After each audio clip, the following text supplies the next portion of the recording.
In a magical era 10,000 years in the future, I, a genius mage, was schemed against by my family's nemesis, losing all my talent and becoming a good-for-nothing everyone could bully. Just as I despaired, the replication system activated. As long as I have physical contact, I can copy anything from others, including their talents and skills. When the number one genius of Luminous City looked down on me, she had no idea that my true target was the auction house's female director with an 8-star elemental affinity. Where am I? How did I get here? Longchen woke up from his bed, staring blankly at the unfamiliar surroundings. A flood of memories not belonging to him surged into his mind, and he was shocked to realize he had transmigrated 10,000 years into the future. This was a world where magic had been revived for thousands of years. Humans, vampires, beastmen, and sea races each occupied a corner of the world. He was now in Luminous City, a city within the United Human Empire. Magic was the mainstream of this era. The previous owner of this body was the young master of the Long family, one of the three major families in Luminous City. He possessed a superior 7-star elemental affinity and was hailed as a once-in-a-millennium genius. But precisely because of this, he attracted the jealousy of the other two families, the Li and Mu families. They joined forces to plot against him,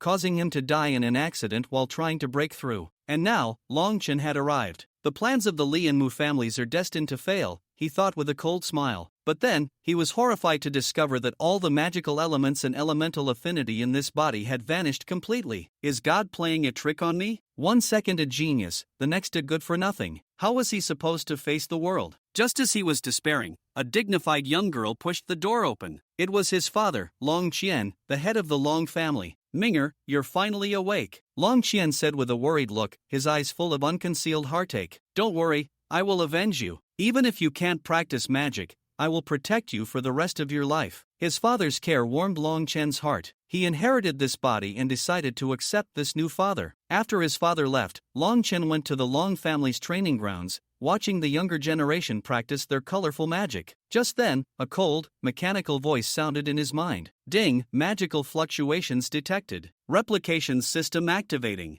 Host binding successful. A cheat. Long Chen was ecstatic. A replication system? Could it copy others' elemental affinity and magic skills? Brother Long Chen, what are you spacing out for? A 16-year-old lowly, his cousin Long Amour, tugged at his arm. Instantly, Long Amour's information panel appeared before his eyes. Human, Long Amour, level, 6-star magic apprentice. Elemental affinity, 4-star. Ding, 4-star elemental affinity detected. Replicate, 4-star? Too low. Long Chen didn't choose immediately. He needed to find a stronger target. Amour, in Luminous City, besides me, who has the highest elemental affinity? He asked casually. Of course, it's Mu Shuebing from the Mu family. 6-star elemental affinity, and she's already a 9-star magic apprentice at 18. Her it is. Long Chen immediately set his target. But the problem was, the Long and Mu families were at odds. How could he get close to Mu Shuebing and make physical contact? Under the supervision of his cousin who was determined to stop him from going after Mu Shuebing, they arrived at the largest auction house in Luminous City, the Tianfeng auction house. In the Long family's private room, Long Chen had no interest in the auction items until the final lot, a 3rd-tier wind element magic staff,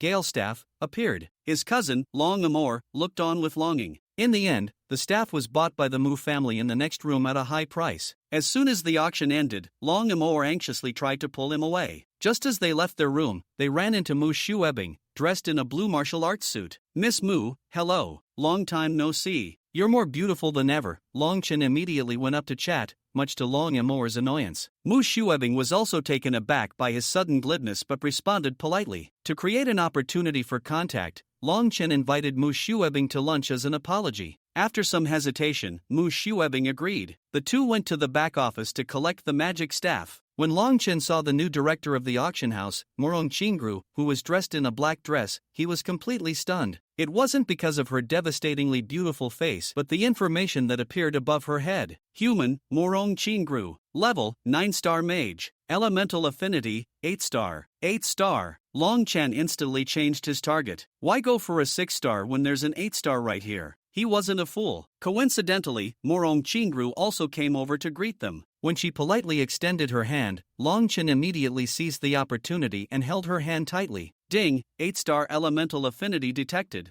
Replicate? Replicate. Feeling the force from his hand and Long Chen's undisguised fiery gaze, Morong Qingru's brow furrowed instantly. She pulled her hand back in disgust and left with a cold face. Mu Shuebing, who was watching from the side, also had a stormy expression. This Long Chen had just been asking her out, and in the next second, he was making a move on another woman? Mr. Long, I don't think we need to have lunch. I have other things to do, Mu Shuebing said coldly and left. Long Chen gave a wry smile and shrugged indifferently. Although he had offended two beauties, he had obtained an 8-star elemental affinity. It was worth it. Just as he stepped out of the auction house, a gloomy-faced young man, his eyes spitting fire, blocked his path. Watching Mu Shuebing leave indifferently, Long Chen wore a smile filled with hidden meaning. In any case, the 8-star elemental affinity was already in hand. What did it matter what this woman thought? Since Mu Shuebing openly looked down on Long Chen, because she considered him a waste, Long Chen naturally had no good feelings for her either. If a person lacks even the most basic qualities, then their appearance is merely an empty shell. Just as Long Chen and Mu Shuebing exited the auction house one after the other, a young man with eyes full of fury blocked his path, with Mu Shuebing standing in front of him. Long Chen frowned slightly, remaining silent as he stood on the steps of the auction house, looking down at this boy who hadn't even fully matured yet. The moment this person appeared, memories of him flooded Long Chen's mind. Li Xiaoyun, the eldest son of the Li family, had often flaunted his power in front of Long Chen's previous incarnation. Although Li Xiaoyun did not possess as high an elemental affinity as Long Chen's previous self, he was the eldest son of the family, and the patriarch of the Li family spared no effort in nurturing him. As a result, he now had the strength of a 9-star magic apprentice, just like Mu Shuebing, only a step away from becoming a true magician. Li Xiaoyun had always been at odds with Long Chen, but due to his father's hints, he refrained from attacking Long Chen first. Instead, he addressed Mu Shuebing, saying, "Shuebing, what are you doing here?" Mu Shuebing raised her proud chin slightly. "Why can't I be here? That person is Long Chen, once a super genius with 7-star elemental affinity."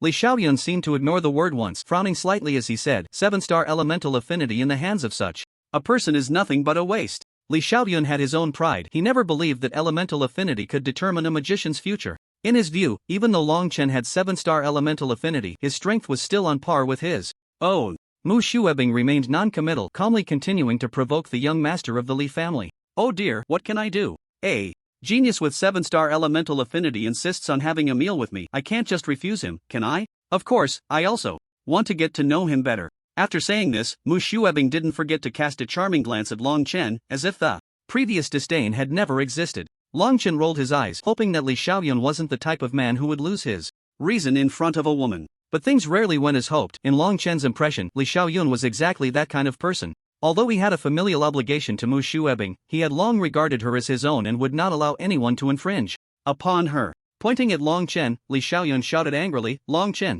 I've been accommodating you everywhere. Don't you think you've gone too far this time? The whole of Yaoguang City knows that Shuebing is my fiancé, and you still dare to invite her out?" Long Chen naturally wouldn't reveal that he was out with Mu Shuebing to replicate elemental affinity. He replied in a deep voice, "Li Xiaoyun, don't look for trouble. I was just looking at a 3rd-tier magic wand." Just as Li Xiaoyun was about to question Mu Shuebing, she suddenly spoke up. "Just looking at a wand? Why were you touching my hand?" "What? Touching your hand?" Li Xiaoyun instantly lost his composure. He hadn't even touched his fiancée's hand yet, and this brat had the audacity to do so. Long Chen immediately thought that Mu Shuebing was truly a scheming woman. He hurriedly said, "No." Before he could finish, an enraged Li Xiaoyun didn't care whose hand Long Chen had touched and threw a punch. It would be foolish to underestimate Li Xiaoyun. He knew very well that in terms of elemental techniques, he might not be a match for Long Chen, who possessed 7-star elemental affinity. So he didn't use the power of elements, instead opting to engage in close combat with bare hands. This way, Long Chen couldn't easily use elemental magic either.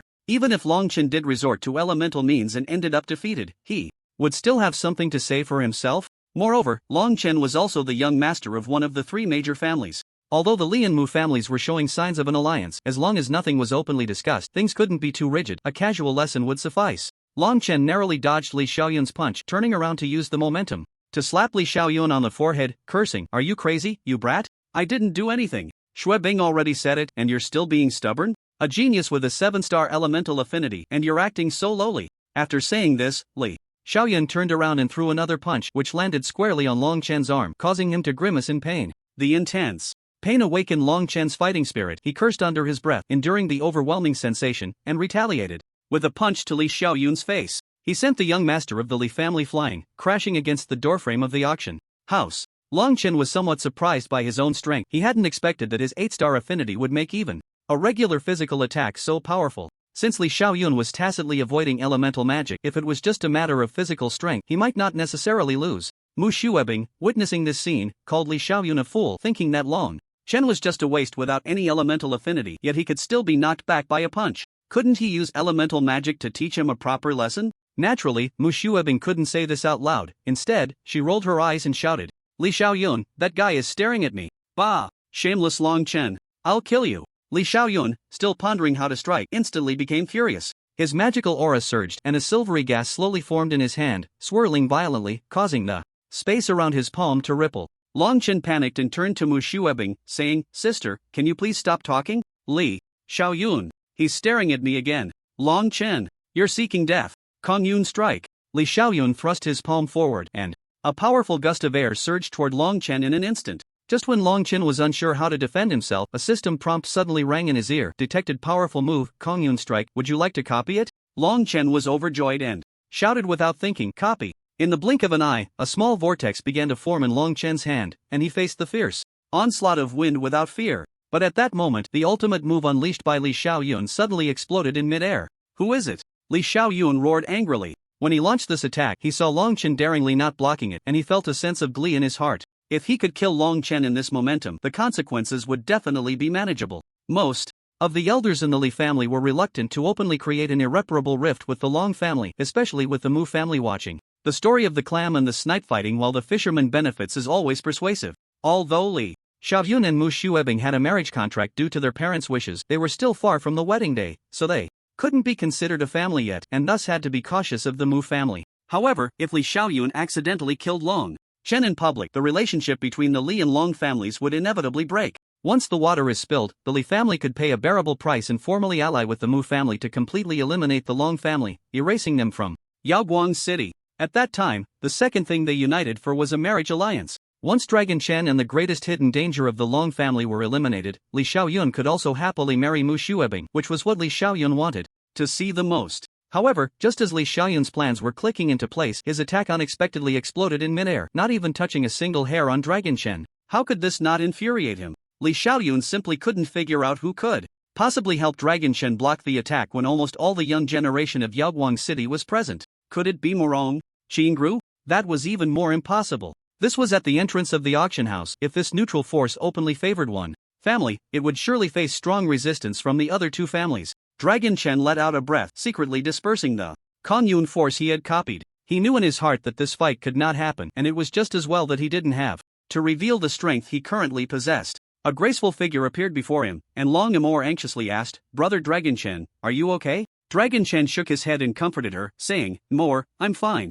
Sorry to make you worry. Was that attack just now blocked by you? Dragon Chen was somewhat puzzled. Long Amour was only a 6-star magic apprentice, and logically, she shouldn't have been able to block an attack from Li Xiaoyun, who had the strength of a 9-star magic apprentice. Moreover, Long Amour was an ice element magic apprentice, while that attack exuded a strong fire elemental aura, and even now, a wave of heat was swirling around Dragon Chen. Long Amour explained, Of course it wasn't me, it was the clan leader who came. What? My old man? Dragon Chen was taken aback. At this moment, the smoke from the Kong Yun force gradually dissipated, revealing a tall figure who was glaring angrily at Li Xiaoyun. Li Xiaoyun was also startled by the sudden arrival of Long Qian.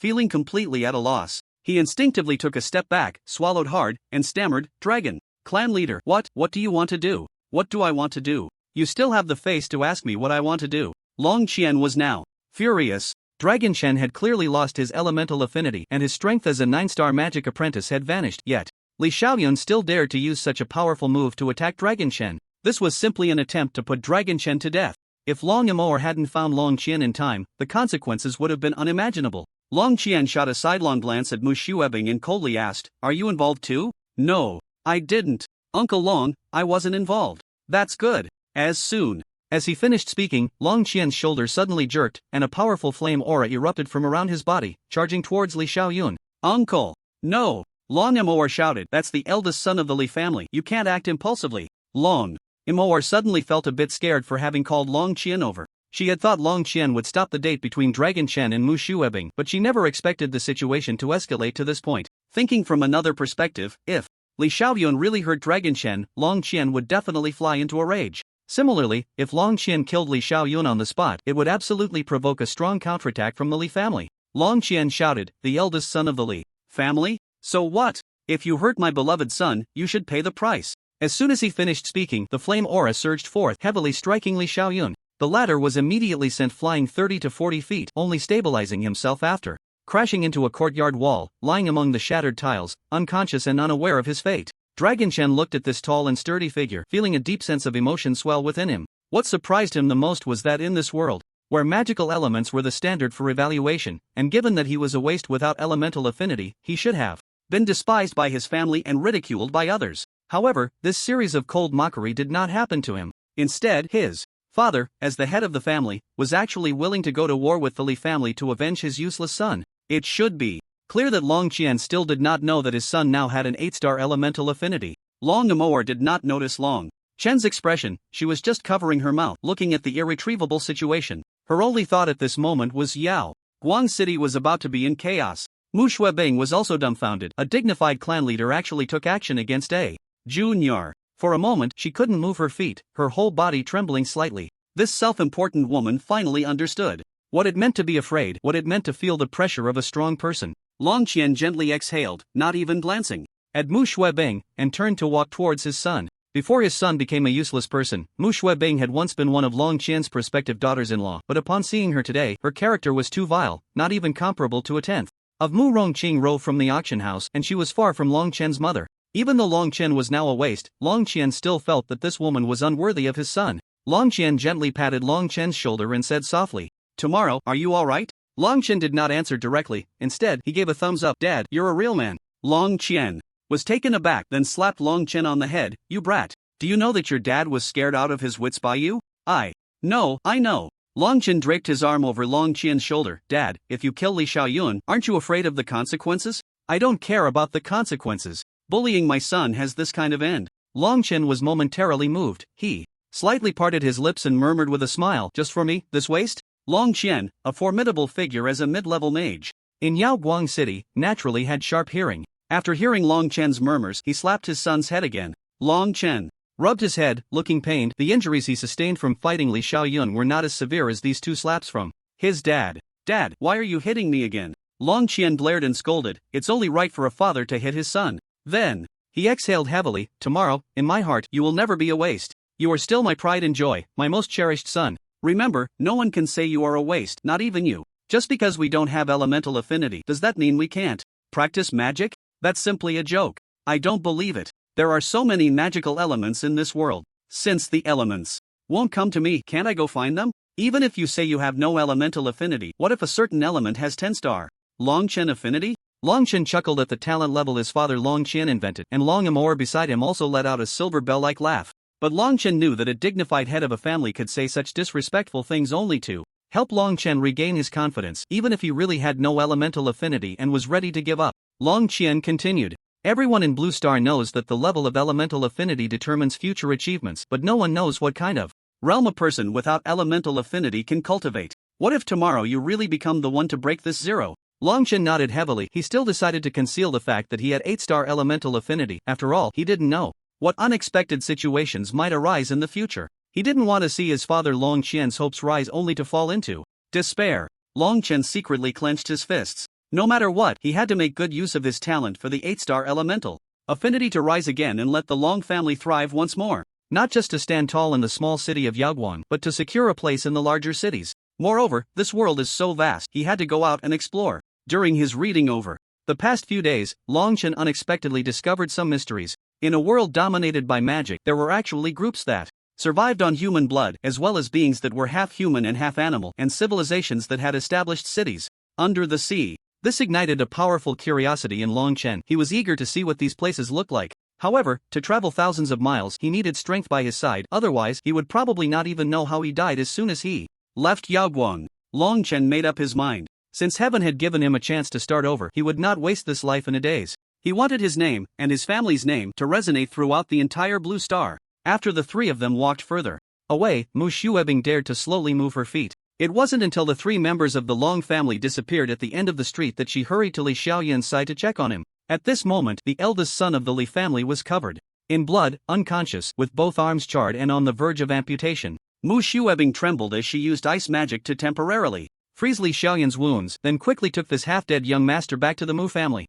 At the other end of the street, Long Qian smiled slightly and snorted coldly. I thought that Mu family's girl would just abandon Li Xiaoyun. Otherwise, he would undoubtedly die, and at that time, his death would have something to do with her. So, does that mean you showed mercy, uncle? If Li Xiaoyun isn't injured tomorrow, I was just giving him a lesson. As for whether he can keep both arms, it depends on Mu Shuebing's speed. But looking at her timid appearance, it would be good if Li Xiaoyun could save one. Long Amour breathed a sigh of relief. Since Li Xiaoyun was not in life-threatening danger, there was still room for things to ease. The reason she was so worried was not because she feared a full counterattack from the Li family, but because she was concerned about her uncle's current position in the family. One must know that the Long family was not solely comprised of Long Qian's lineage. For instance, Long Qian's branch was just one part of the family Long Kuan. There were other side branches of the family watching Long Qian, waiting for this patriarch to make a mistake and pull him down. The useless Long Qian had already put pressure on Long Qian. If Long Qian killed Li Xiaoyun, it was likely that his position as patriarch would be lost.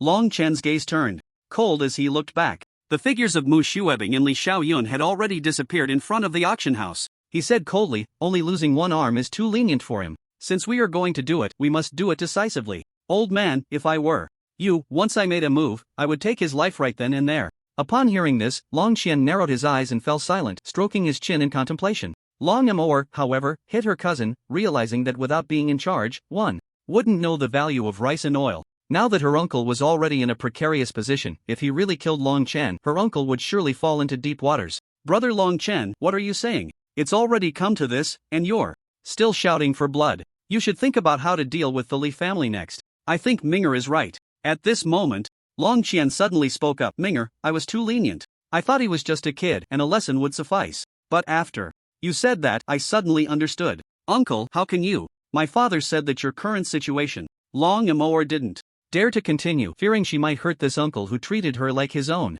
Long Qian smiled as he patted Long Amour on the head. There are some things, Amour, that you haven't thought through completely. Just go home and ask your father, and you'll know. Ha? What on earth is going on? Why are you both being so cryptic? Long Amour was baffled, a wave of confusion rising in her heart as she wondered why these two had suddenly started playing riddles. Long Chen laughed heartily. It's better not to let Amour ask her father, or else Uncle Er will scold her again. In Long Chen's previous life, Uncle Long Kuan was a man who rarely smiled. Even when he discovered Long Chen had a 7-star elemental affinity, Uncle Er didn't show a hint of a smile, only saying, the road ahead is long and arduous. In his mind, Uncle Er was a mysterious figure. Long Amour grew anxious and called out, what is going on? Just tell me, Uncle. Long Qian looked up at the sky and explained softly, we have already formed a grudge with the Li family. Whether we kill Li Xiaoyun or leave him severely injured, the consequences will be the same. It's better to eliminate him directly and remove a hidden danger for the Long family. Long Amour felt a slight tremor in her heart. She hadn't expected her uncle and Long Chen to be so ruthless as to want to put Li Xiaoyun to death.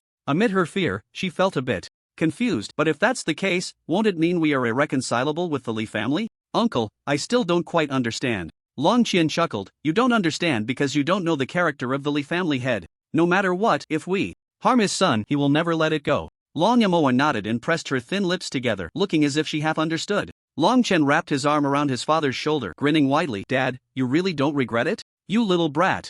If you keep saying things like that, I really will have to beat you. It's only natural for a father to discipline his son, and it's equally natural for a father to seek justice for his son. Long Chen felt a bit moved. He brushed his face and said, Dad, don't worry, I will never let you down. I will make our Long family stand tall in the entire Yaoguang city. Not a single person from the Li or Mu families will dare to touch us. And I will also work hard to practice magic, striving to return to the strength of a 9-star magic apprentice, or even go a step further to become a 1-star magician, Long Chen said with determination. In his eyes, Long Qian stared blankly at his son, and after a long pause, he finally managed to say, good. In truth, he had long since given up on any thoughts of Long Chen's cultivation. As long as Long Chen could grow up happily, even if he were an ordinary person without worries, he would be content. Now, with Long Chen's grandiose words, no matter how much he believed in his son, reality was right there, and it was nothing but self-deception. Although Long Qian was a notable figure in Yaoguang City, he was not the kind of person who could destroy the world with a mere gesture. What he referred to as 10-star Long Chen affinity was just nonsense. Now that Long Chen had such strong confidence, he should have felt gratified, but more than that, he felt worried. He feared that Long Chen would develop hope, forcing himself to cultivate, ultimately leading to unimaginable consequences. Long Qian let out a sigh, his gaze hardening as he thought, what if the position of clan leader is lost? What if my son wants to cultivate? As long as my son is here, everything will be fine. His son was the last treasure left to him. How could he not protect Long Chen when he had the ability? How could he not let Long Chen do what he wanted? With that thought, Long Chen felt less conflicted. Whether it was the pressure from the clan or external pressures, he would bear it all alone. When soldiers come, he would block them, and when water comes, he would cover it with earth. It's as simple as that. Just as the three returned to the Long family, Mu Shuebing swiftly carried Li Xiaoyun back to the Mu family. With the strength of a 9-star wind magic apprentice, Mu Shuebing's pride lay in her speed. The head of the Mu family, Mu Tianyu, looked at the barely conscious Li Xiaoyun, his heart filled with shock. Initially, upon seeing Mu Shuebing carrying Li Xiaoyun, he thought that Li Xiaoyun had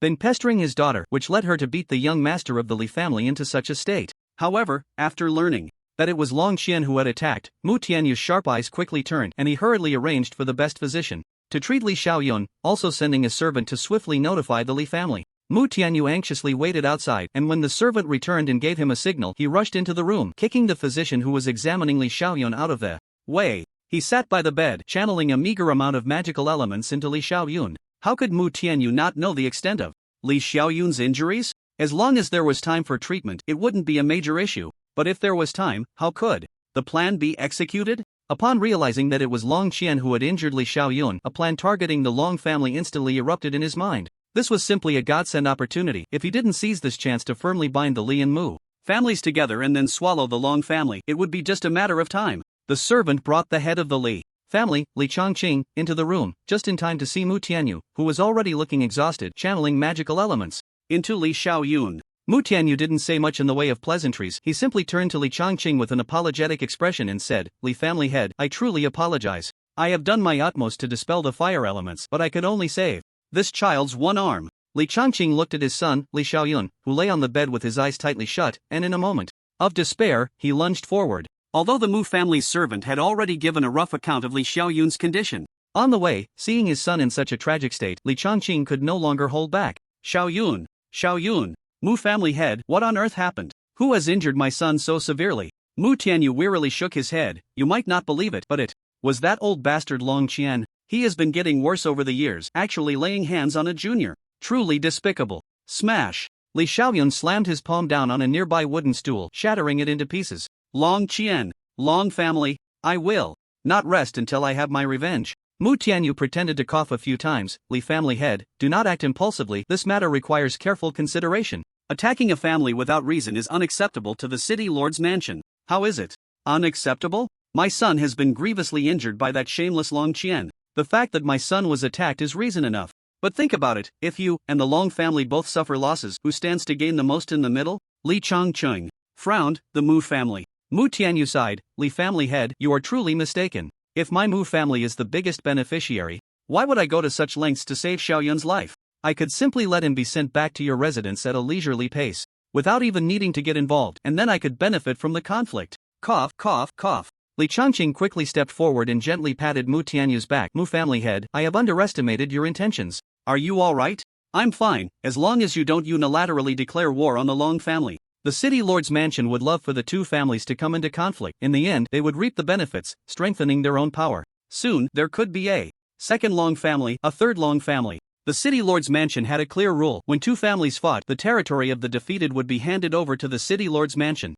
At this moment, after Mu Tianyu's reminder, Li Chongqing finally calmed down. He nodded heavily. Chief Mu, thank you for reminding me. I just remembered that unfair rule from the lord's mansion. Mu Tianyu didn't keep stepping on the lord's mansion. He waved his hand and said, the lord is also doing this for the good of Yaoguang city. He fears that internal strife will lead to one family dominating or that no one will be able to take charge. Li Chongqing sighed deeply. If it weren't for the presence of a high-level mage at the lord's mansion, who would be willing to endure such humiliation? Even revenge had to be weighed carefully. Now they really had to think long-term. If it ended up being a mutual destruction, the lord's mansion would reclaim the territories of two major regions. Alas, Li Chongqing suddenly realized that revenge was truly difficult, leaving him at a loss for what to do. He looked at Mu Tianyu and asked, Chief Mu, do you have any good ideas? My son's great revenge must be avenged. The Li family will not let it go easily. Mu Tianyu looked at Li Chongqing, who was so eager for revenge, and couldn't help but sigh. A large family without branches was indeed enviable, as it allowed all power to be concentrated in one's hands.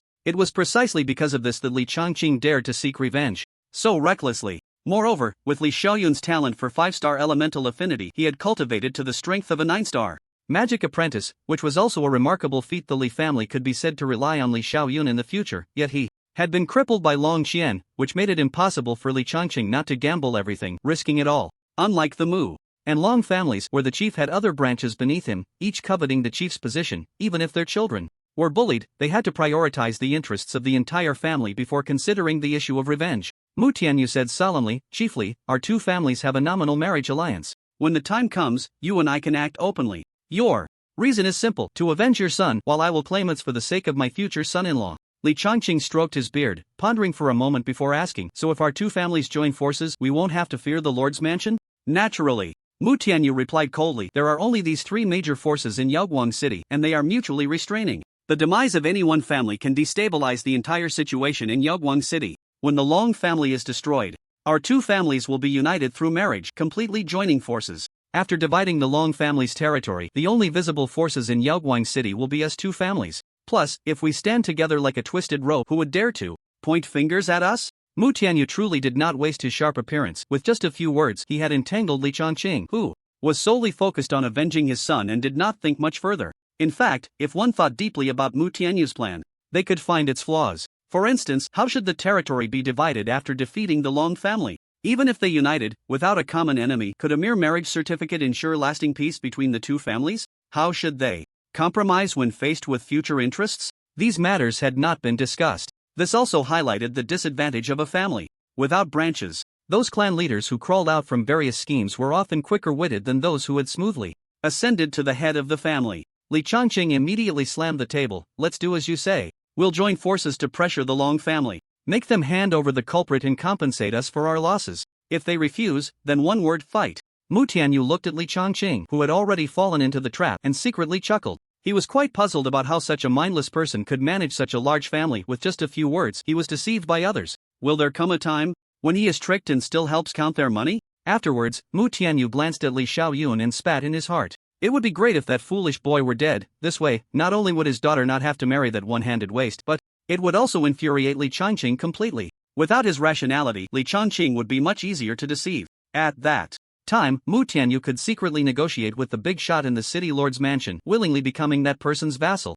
Wouldn't all the industries in Yaoguang City then belong to Mu Tianyu? Thinking of this, a cold smile appeared at the corner of Mu Tianyu's mouth. Let everything come slowly. First, deal with the Long family, then take your time with the Li family. On the other side, Long Chen, who had already returned to his clan, quickly entered his room to cultivate after parting ways with Long Qian and Long Amour. This was an 8-star elemental affinity, and he still didn't know how outstanding his innate ability truly was. Sitting cross-legged in the room, Long Chen felt his heart move, and the magical elements of the world suddenly surged towards him. When the elemental affinity was lost, it felt as if an iron gate had isolated Long Chen from the connection with the magical elements. But this 8-star elemental affinity seemed to have opened that iron gate almost entirely, allowing countless violent magical elements to flood into Long Chen's body like a burst dam. At that moment, Long Chen felt like a container. And just as he was about to be filled with the most powerful energy in the world, he suddenly opened his eyes and voluntarily closed that iron gate. Long Chen understood that while magical elements were a means to enhance strength, the energy flowing externally was extremely complex and could not be absorbed all at once. He needed to allow it to eliminate impurities within his body, transforming into true magical energy that belonged to him. He understood the principle of a cup overflowing. With a thought, Long Chen's attribute information appeared before him. Human, Long Chen level, 3-star magic apprentice attribute, suspected fire element, unknown, skill, empty cloud technique elemental affinity, 8-star Long Chen was overjoyed. He hadn't expected that after just the first time using 8-star elemental affinity for cultivation, he could instantly reach the level of a 3-star magic apprentice. No wonder Morong Qingru could effortlessly become a 9-star magic apprentice. It must be because of this 8-star elemental affinity. Although a 3-star magic apprentice was negligible compared to the previous 9-star, it still meant he could cultivate again, and returning to the peak was just a matter of time. What puzzled Long Chen the most was what the prompt suspected fire element meant. Could it be that he might now be a fire element, or perhaps a derivative of the fire element that the system had not detected? The concept of a derivative attribute was easy to understand. For example,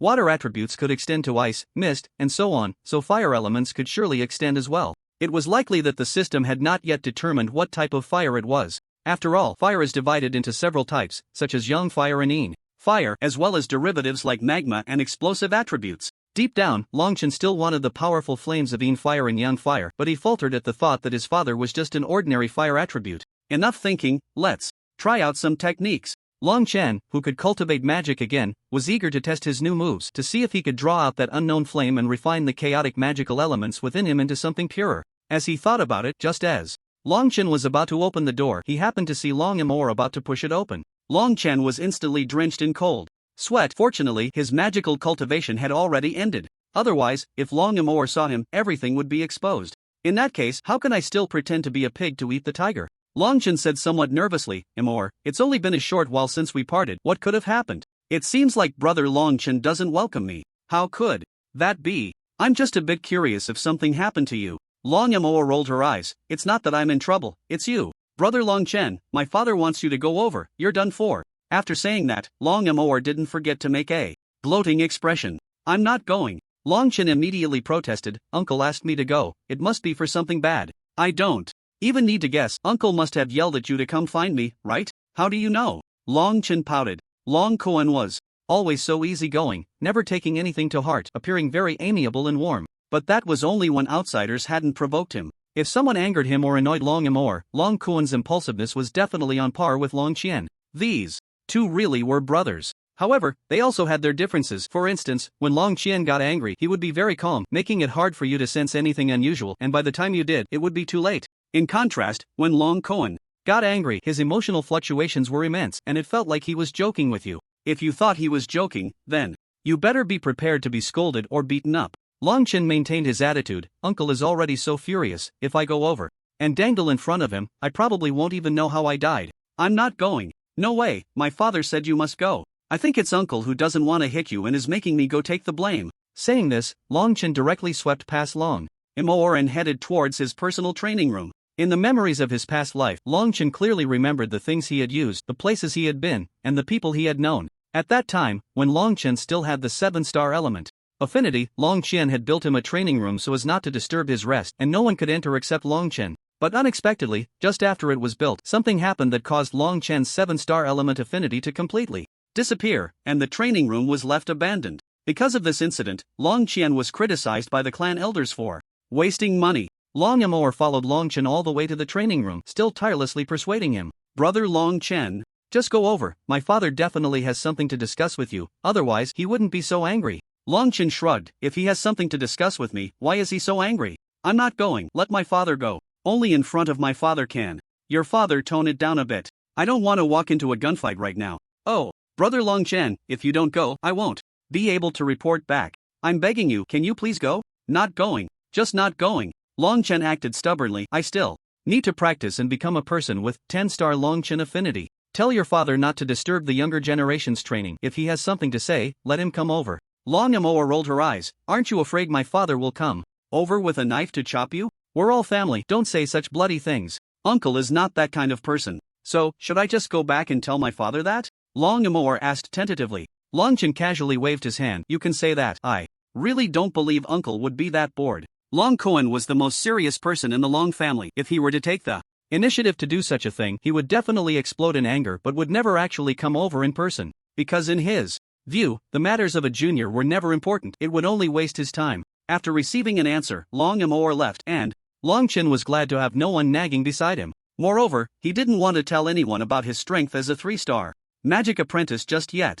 Long Chen walked into the training room, where many of the devices were already covered in dust, and the floor was a complete mess. Just as he was contemplating whether to have the servants come and clean up, he suddenly recalled the intense gale released by Li Xiaoyun using the empty cloud technique. Without hesitation, Long Chen extended his palm, and a swirling vortex appeared above his hand. This copying ability was remarkable. Not only could it replicate techniques, but it could also replicate the level of mastery the original holder had achieved. The power of the empty cloud technique as released by Li Xiaoyun was what Long Chen could unleash, and he could continue to cultivate and enhance it. This copying system was undeniably a bug. When Long Chen maximized the empty cloud technique in his hand, the magical elements within his body began to flow. The originally modeled magic gradually became clearer, as if an invisible wind was flowing inside him. Ha! Long Chen suddenly pushed his palm, and a violent gale swept through the entire training room in an instant, sending countless dust particles soaring into the air, forming a dust tornado. Then, Long Chen controlled his magical ability to drive the dust tornado outside the door. Immediately after, he clenched his palm, and the dust tornado exploded, with all the dust from the training room piling up outside the door, reaching a height of over half a person. Goodness! This Li family's trump card even has the effect of cleaning. Even if the Li family declines, they can still work as housekeepers to make a living. Long Chen chuckled at his own humor, shook his head, and walked towards the equipment, ready to test the purity of his own magic. He wanted to see if he could compress his original magical energy even further. The training room had many instruments, and Long Chen avoided those that seemed flashy but were not very useful for assessing strength. He relied on his memory to arrive at a particular wall. This wall was distinctly different from the others. While the other walls were grayish-white, this one displayed an eerie array of colors. This wall, known as the magic testing wall, was worth more than all the other equipment in the training room combined. The name of the magic testing wall sounded imposing, and it was forged from magical crystals from the Holy Magic City. It could test the amount of magical energy and elements within a magic apprentice. What Long Chen valued even more was another seemingly trivial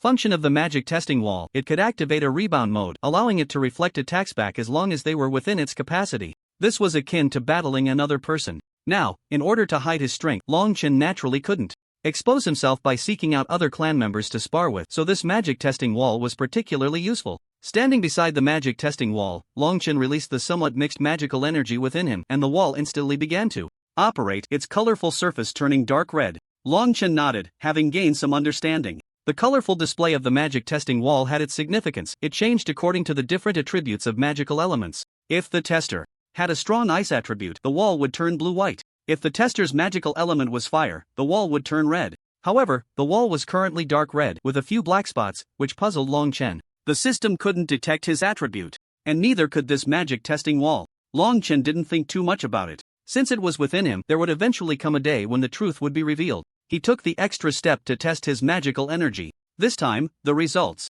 matched the information provided by the system, a 3-star magic apprentice. Long Chen didn't take any further action and directly entered battle mode, using the magic testing wall as his sparring partner. Due to the lack of magical elements, Long Chen could only attack with ordinary magical energy. However, without the enhancement of attributes, the usual magical energy didn't have much power. A basic spell that every magic practitioner could perform, Magic Ball, appeared in Long Chen's hand, and he hurled it fiercely at the magic testing wall. In the next moment, the wall instantly rebounded the magic ball back.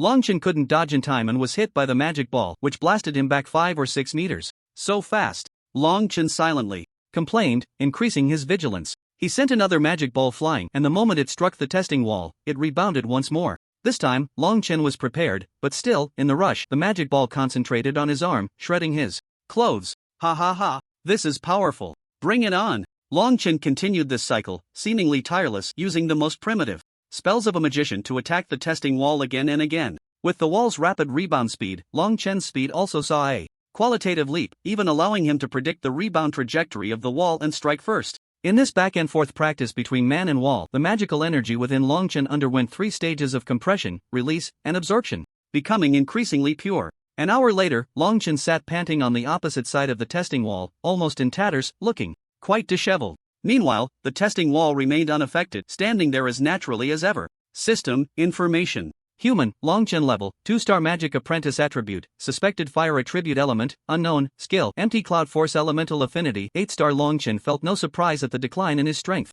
After all, he had initially been filled with mixed magical energy, which naturally boosted his power. Now, with all the magical energy compressed into truly pure magical energy, his strength had decreased by 1 star due to the reduction in energy. However, Long Chen didn't consider this a big deal. What delighted him the most was that after absorbing the magical energy from the world again, it was no longer the mixed energy of the first time but had directly transformed into pure energy. Compressing the original magical energy was like installing a filter in Long Chen's body. When he absorbed magical energy, the filter isolated all the mixed breaths, leaving only the pure energy. Just as Long Chen was about to replenish the nearly half-empty magical energy, the door to the training room was suddenly kicked open, and an extremely hot breath surged toward Long Chen. At the same time, the system's prompt sounded. Detected fire attribute magic, blazing fire shadow. However, the lethality is low. Do you wish to copy? Long Chen raised the vortex of empty cloud force and said, copy. It must be copied, even a mosquito's leg is still meat. Immediately, Long Chen threw out the vortex, and the powerful gust of wind dispersed a bit of heat, but it still couldn't stop the firelight, and the empty cloud force exploded in the air. Long Chen finally felt the sense of helplessness that Li Xiaoyun experienced. This was the most primal pressure brought by overwhelming strength. You little brat, dare to fight back. After hearing the voice, Long Chen gave up resisting and allowed the flames to engulf him. However, unlike Li Xiaoyun, who was surrounded by raging fire, he felt the pain of burns dissipate almost instantly. What puzzled him the most was that there was actually a wall of melting ice in front of him. Then, a frail figure emerged from the flames, grabbing Long Chen by the collar and cursing at him, spitting all over his face. "You little brat, have you grown wings? Can't even listen to your second uncle anymore, huh? I told you to. Come see me, and here you are, making me come see you instead." Long Chen never expected Long Kuan would actually come. He forced a smile and said, "Second uncle, I was just joking. I was about to come find you." "Ah, Imor, why did you tell my angry words to second uncle?" Long Kuan snorted coldly. "And now you're trying to shift the blame? If it weren't for Imor setting up that ice wall for you just now, would you be this relaxed?" Long Chen glanced over, and Long Imor was still in the motion of releasing the ice wall.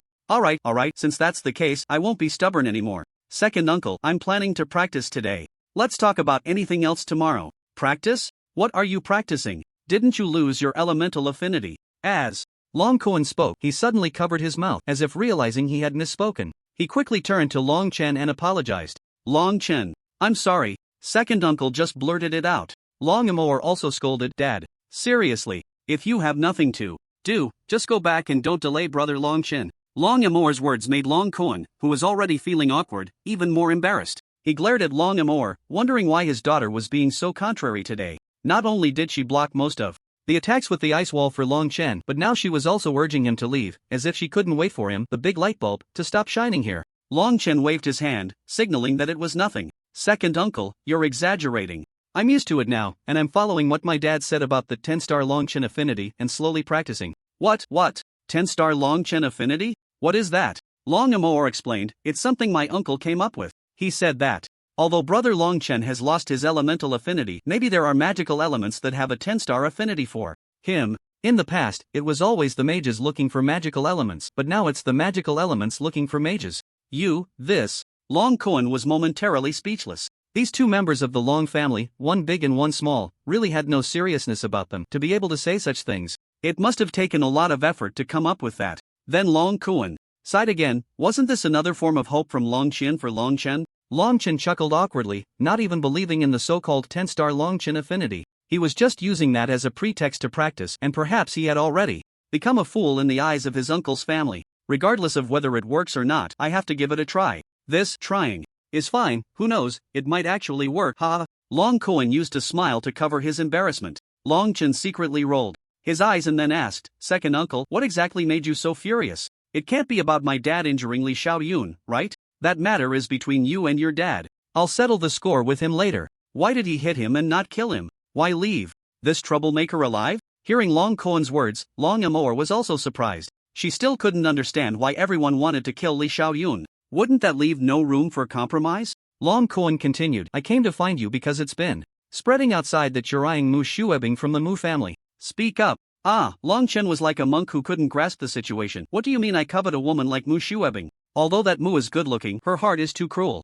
I don't like women like that." The battle between Li Xiaoyun and Long Chen ultimately led to Li Xiaoyun being severely injured, all due to Mu Shuebing's secret instigation. Li Xiaoyun was truly foolish, unable to extricate himself from his infatuation with women. Long Chen felt that when practicing magic, one must stay away from women. Women would only affect the speed at which one could draw their sword. Long Kuan glared and said, "Still being stubborn? Then why did you touch her hand? Even during the fight, you were staring at her. I'm puzzled. When did our Long family become so lecherous?" This time, Long Chen finally couldn't hold back and rolled his eyes openly, saying irritably, "Second uncle, do you believe me or the rumors outside?" "I naturally believe you." Long Chen nodded. "I have never touched Mu Shuebing's hand." He had only lingered on Murong Qingrou's hand for a long time, and she hadn't shown any intention of attacking him, had she? "Then why were you staring at her?" "I was glaring at her. She kept instigating Li Xiaoyun to attack me. How could I not be angry?" "Is that true? As long as there are other women in the world, I will never choose Mu Shuebing." After Long Chen finished speaking, no one noticed the hint of happiness that flashed in the corner of Long Imor's eyes. Long Kuan pondered for a moment. Many people outside were spreading rumors that Long Chen was a lecher, a man blinded by lust, which greatly affected the reputation of the Long family. Now that he had asked and received a clear answer, Long Kuan could start to work on restoring their image, clearing Long Chen's name. After all, reputation was the most important thing. "Alright, I believe you." Long Chen couldn't help but retort, "If you don't believe me, do you believe the outsiders?" Long Kuan scratched his head, chuckling, and said nothing more. Long Chen asked, "Second uncle, is there anything else?" If not, I need to practice. I still have to find the elements for the 10-star affinity of Longchen. The excuse was still the same, but the urgent matter was to improve his own strength. Currently, the compressed magical elements within him only reached the level of a 2-star magic apprentice. Longchen needed to at least reach the level of Long Amor to have some say in this family. Although most people in this family were quite good, and since most of the clan members were ordinary people, they wouldn't discriminate too much against Longchen for being an ordinary person. However, those magic apprentices with elemental affinity were different. They had always lived in the shadow of Longchen's 7-star elemental affinity and were already extremely jealous of him. If they found out that Longchen had lost his elemental affinity, they would probably mock him mercilessly. It would be a disgrace not to regain some face for his past self. Moreover, that woman Mu Shuebing could spread the news about Longchen touching her hand, and she would definitely also spread the word about Longchen losing his elemental affinity. As more people learned about it, it would be increasingly detrimental to the Long family and would also affect Longchen's status. Therefore, no matter what, Longchen had to improve his strength at this stage to return to being a 9-star magic apprentice, or even advance to a true magician. That was the top priority. Long Kuan thought for a moment, then slapped his head. Look at my head, you made me so angry that I forgot. Longchen sighed, feeling quite helpless, thinking to himself, what does this have to do with me? It was you who kept rambling on. Naturally, Longchen didn't dare to voice his thoughts, otherwise, with Long Amor around, he feared he wouldn't be able to stop Long Kuan from beating him up. He asked, second uncle, is there anything else? Just now at the clan meeting, your father wasn't there, so I took his place. I have some bad news for you. They are preparing to impeach your father over this matter, and they are even considering handing you over to appease the anger of the Li family. I suspect they already know that you have no elemental affinity. Upon hearing this, Long Amor, before Longchen could respond, exclaimed in terror, what? Dad, you didn't stop them? Of course I did. Not only did I speak up, but I also scolded them, calling them ungrateful wretches. The reason I was so angry was mostly because of this heartless group of clansmen. Longchen sighed. This was all to be expected. After all, Mu Shuebing's mouth was like that of a gossiping woman, especially since so many people were present when Long Qian severely injured Li Xiaoyun. There's no wall that doesn't let the wind through. Paper can never fully contain fire. This day was bound to come. However, those who wanted to see the Long family completely decline could save their breath. Because the current Longchen was no longer the one with a 7-star elemental affinity, now he possessed a terrifying 8-star elemental affinity, just like Morong Qingru. Returning to being a 9-star magic apprentice was just a matter of time, and with the support of the replication system, that time would only get shorter. Long Kuan suddenly clapped his hands. Don't worry, tomorrow, with your father and second uncle here, they will never hand you over. Longchen scoffed. These clan elders really are out of their minds. Do they think handing me over will quell their anger? That's simply wishful thinking. It's clear to anyone with sense that the Li family and the Mu family want the Long family dead. By then, even if they handed Longchen over for disposal, Li Chongqing and Mu Tianyu would surely find other reasons, even possibly forcing the culprit Longchen to harm himself. Longchen would never allow such a thing to happen. Long Kuan nodded. There's no point in talking to those fools. If they want to fight, let them come. No one is afraid of anyone. The best way is to meet force with force. Our Long family has been in Yaoguang City for so long, we didn't grow up eating soft food. Longchen continued, since we've finished with the bad news, second uncle, why don't you share some good news to lighten the mood? What good news? When did I say there was good news? Longchen was instantly filled with black lines. Didn't you just say first to share the bad news? Is the next news not good? Long Kuan shook his head. Of course not. The news I brought today is all bad. The second piece of news is that the younger generation of the Long family with magical elements will have a sparring session, and then family resources will be allocated. Upon hearing this, Long Amor's expression grew even more worried. If they really had to spar, wouldn't that expose brother Longchen? Once the fact that Longchen had no elemental affinity became apparent to everyone, he might really be tied up and sent to the Li family to apologize to Li Xiaoyun. Thinking of this, Long Amor didn't dare to continue her thoughts. The more she thought, the more afraid she became, and the more she worried about brother Longchen's situation. Longchen snorted coldly. I see their so-called sparring and resource allocation is just a cover. They really want to test my elemental affinity. Since they are held back by my father and second uncle, they dare not force me to take the magic wall test, so they can only come up with this idea. Long Kuan let out a sigh, feeling somewhat sympathetic. That's right, they just want to know if you were still that genius from the past. Just wait until I smash their faces.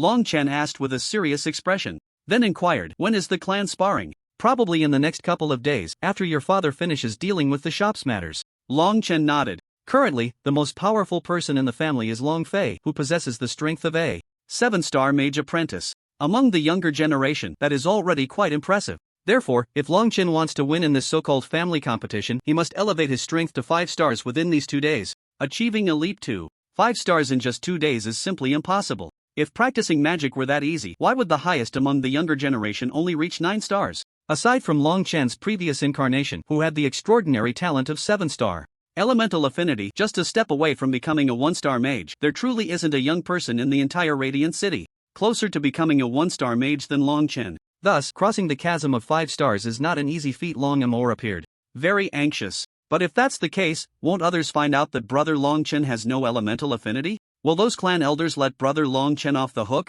Long Kuan sighed, shaking his head without offering any comments. In truth, whether it was Long Kuan or Long Qian, they had not exchanged any words, yet they both harbored the same thought in their hearts. That is, they must not let Long Chen encounter any problems, even if it means parting ways with those so-called clan elders. They must protect Long Chen. Although Long Chen is currently just an ordinary person, he bears the surname Long and is the descendant of the Long Qian and Long Kuan brothers. Don't worry, Amour. With your father and your uncle here, nothing will happen to Minger. Long Chen echoed. Amour, don't be concerned. The fact that I have no elemental affinity will eventually be known to them. It's just a matter of time. Moreover, you must believe in me. Even without elemental affinity, I can still become someone who instills fear in Radiant City among my peers. Long Amour took this as Brother Long Chen comforting her, or perhaps that he had not yet accepted the reality of losing his elemental affinity. Her expression was serious, and she made a decision. If that Long Fei dares to bully Brother Long Chen, Amour will beat him to death. Long Amour, with only the strength of a 5-star mage apprentice, dared to say such a thing, especially as a girl, which showed her determination.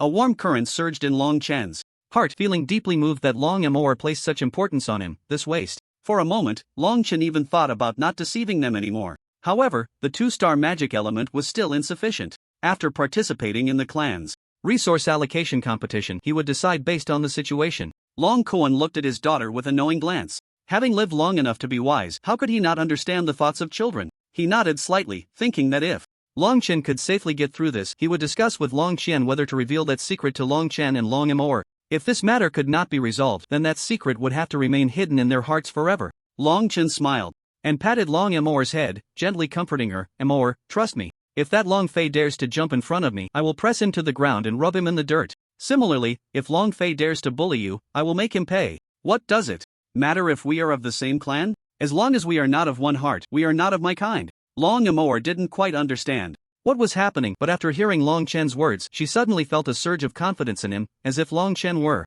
still the prodigy with 7-star elemental affinity. She was completely unconcerned about anything, believing she could fight through anything with her own fists. Long Amour emphatically replied, Brother Long Chen, I believe in you. Long Kuan stroked his beard, watching the pair of young people. He chuckled, appearing very kind, which added a touch of worldly wisdom to his already youthful demeanor. In the past few days, nothing significant has happened in Yaoguang City. Everything seems to be just as usual. The incident where Long Qian was severely injured by Li Xiaoyun because of Long Chen seems to have never occurred. In fact, the people of Yaoguang City are quite curious as to why the Li family hasn't sought trouble with the Long family, and why the Long family acts as if nothing has happened, going about their business as usual and even continuing to collaborate with the Li family on commercial matters. The actions of these two families appear quite unusual in the eyes of the residents of Yaoguang City. Little do they know, a fierce argument has quietly erupted in the Long family ancestral hall. Long Qian, do you still have any regard for the Long family? Are you really willing to offend both the Li family and the Mu family just for your useless son? Have you been blinded by this peaceful situation? One of the clan elders, who shares the same father as Long Qian's grandfather, still has some blood relation, but due to the many children in the Long family and the numerous concubines in the second and third branches, this connection has nearly faded. This elder, named Long Tang, scolded, Long Qian, you've truly lost your mind. The Li family and the Mu family may still have business dealings with us on the surface, but how much of their goods are fake? Do you know how much is watered down? You're doing this for that useless person of yours. Enough. Before Long Tang could finish, Long Qian interrupted with a frown, you keep calling him useless, where's your proof? If you continue to spread rumors here, do you believe I won't strip you of your elder title? Long Qian, how dare you? What do I have to fear? Say one more word, and I'll immediately remove you from your position. Let's see if this clan leader dares to do it. You, Long Tang repeated you several times but couldn't find the words to respond. He waved his sleeve and snorted coldly before sitting back down, clearly afraid that Long Qian, in his rage, would actually strip him of his elder title, leaving him with no place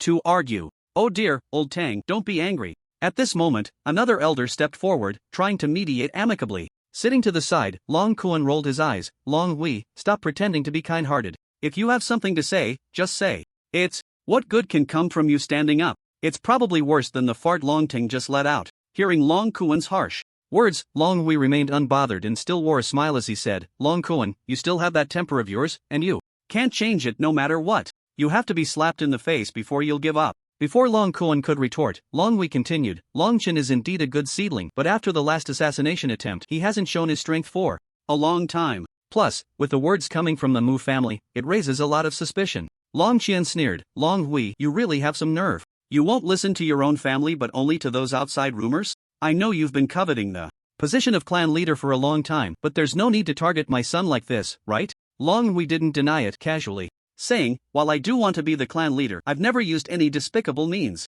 Everything I do is for the sake of the Long family, which is why I'm saying this. I propose that we let Long Chen test his elemental affinity again. If he still has 7 stars, even if it's 6 or 5 stars, I can accept it. I'm willing to go against the Li family and the Mu family to protect Long Chen, but Long Hui paused before continuing. But if Long Chen truly has no elemental affinity as the outsiders say, then I suggest that the Long family never raises useless people, especially one who has offended others. Hand Long Chen over and reconcile with the Li and Mu families, that is the key. Profit comes first, everything is for the greater good of the family. Shut your mouth. Long Qian suddenly shouted angrily, if you want to hand over my son, first defeat me. You call him a waste, but aren't you a waste yourself? With a 1-star elemental affinity, you're only a 6-star magic apprentice now. Where's your dignity? Long Hui seemed oblivious to the anger, shrugging his shoulders non-committally. I was just making a suggestion.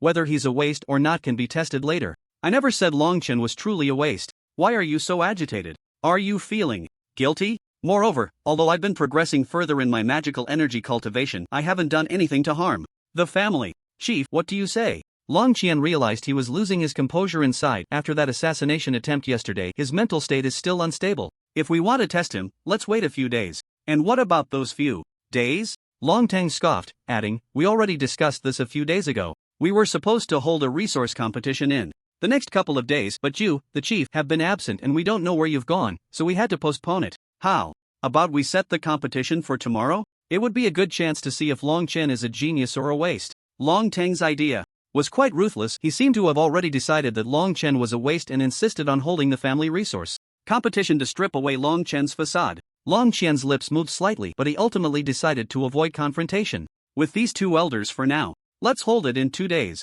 I see that Long Chen hasn't fully recovered yet, and I fear we can't provide everyone with an exciting competition. Let's wait until he regains his full strength. Long Teng sneered, fine, I agree. To wait 2 more days. But 3 days from now, this competition must start. If we delay any longer, it would be unfair to the other younger generations. At that time, I want to see just how powerful my nephew Long Chen is at his peak. Seeing Long Teng agree, Long Qian glanced at Long Hui, who waved his hand and said something baffling. Actually, whether it's today or 3 days from now, it doesn't matter. 7-star elemental affinity and 9-star magic apprentice status are not so easily obtained.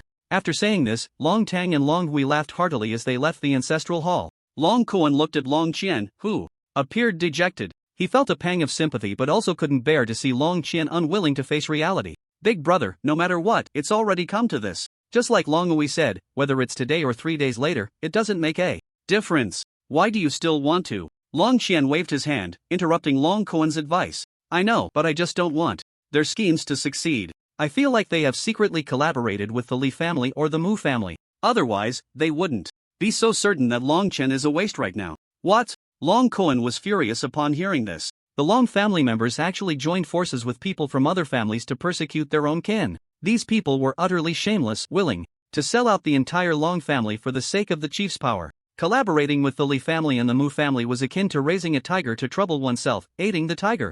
In the end, it would still harm the interests of the Long family. It's ridiculous that Long Hui kept claiming everything was for the family. It was utterly shameless. Long Qian shook his head. There's no evidence yet, so we can't jump to conclusions. But what do we do now? We can't really let them hand Long Qian over. In 3 days, can we? Long Qian was speechless, lowering his head in thought. Suddenly, he slammed the table. Let's go. Go? In an instant, Long Kuan was filled with strong doubts. Big brother, go where? What do you mean go where? Since they want Long Qian dead, with our strength, we can't protect him. At that time, you take Long Qian and Mo far away, and I'll stay in the Long family to see what kind of chaos they want to create. No, big brother, there's no way I can leave you here alone. If we're going, we go together. Long Kuan panicked. He knew that once Long Qian made a decision, he would never change it or casually abandon the idea. but Long Kuan still wanted to try. The members of the Long family must leave together. If they were to die, they would die together. Long Kuan, don't act impulsively. You know Moer's identity. Even if not for Minger, you must think of Moer. You and I can die, but our main task now is to get these two children out. We must ensure they go to the Western continent. Big brother, I understand all of this, but I can't just watch you stay in the dragon's den. Long Qian suddenly pushed Long Kuan. What are you still hesitating for? You can't just watch me die. As the older brother, can I just watch you die? Besides, I am the head of the family. You have no reason to stay. Take this opportunity tonight to leave with Minger and Moer. Big brother, Long Kuan. A trace of barely noticeable pain flashed across Long Kuan's face. His eyes turned cold, but he quickly returned to normal and gritted his teeth, saying, "All right, big brother, I will listen to you. I will go notify Minger and Moer right now, but big brother, for the sake of secrecy, you should avoid meeting them for now to prevent drawing attention."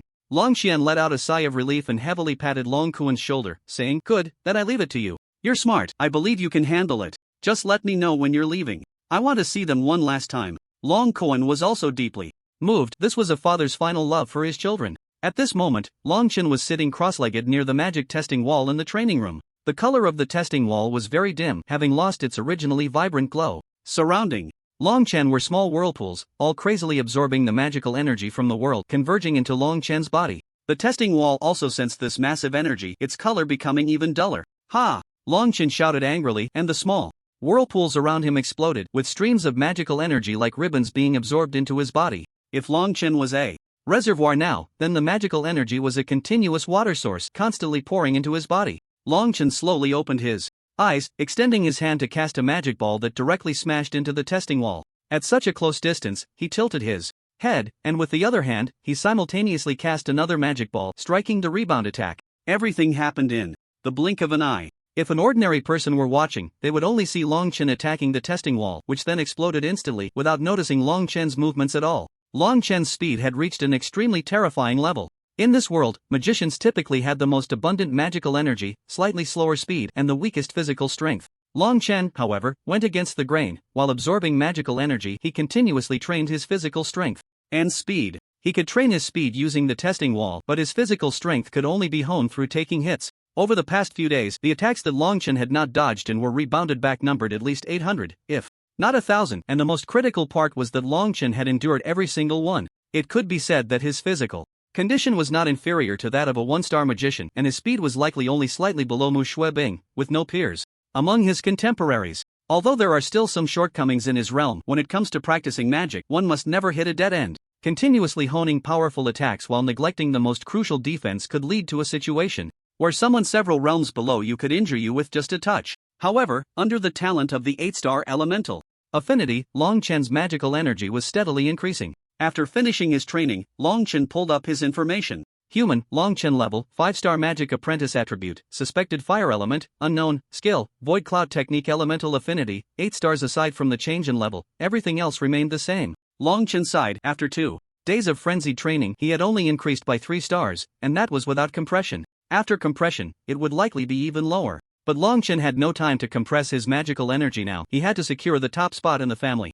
resource allocation competition. Even if he couldn't step on Long Fei again, he needed to prove to the family that he, Long Qian, was not a waste. He was unaware that the family meeting was being held. He thought today was the day of the competition, which was why he had stopped training early to avoid any interruptions. Truly, what one fears often comes to pass. Just as Long Qian was about to leave the training room, he saw Long Kuan rushing over in a panic. Long Qian sighed helplessly, guessing that his second uncle had come to inform him that the competition was starting. He wondered if his 5-star magic apprentice status was still sufficient. Long Kuan had already made up his mind. He planned to take Long Qian and Long Moer away first, then return halfway to face Long Qian together. He would never allow himself to watch Long Qian die. The reason he had so easily agreed to Long Qian was that he thought of this appeasement policy. Looking at the smile on Long Qian's face, Long Kuan felt quite helpless and walked over, saying, "At this time, you can still smile?"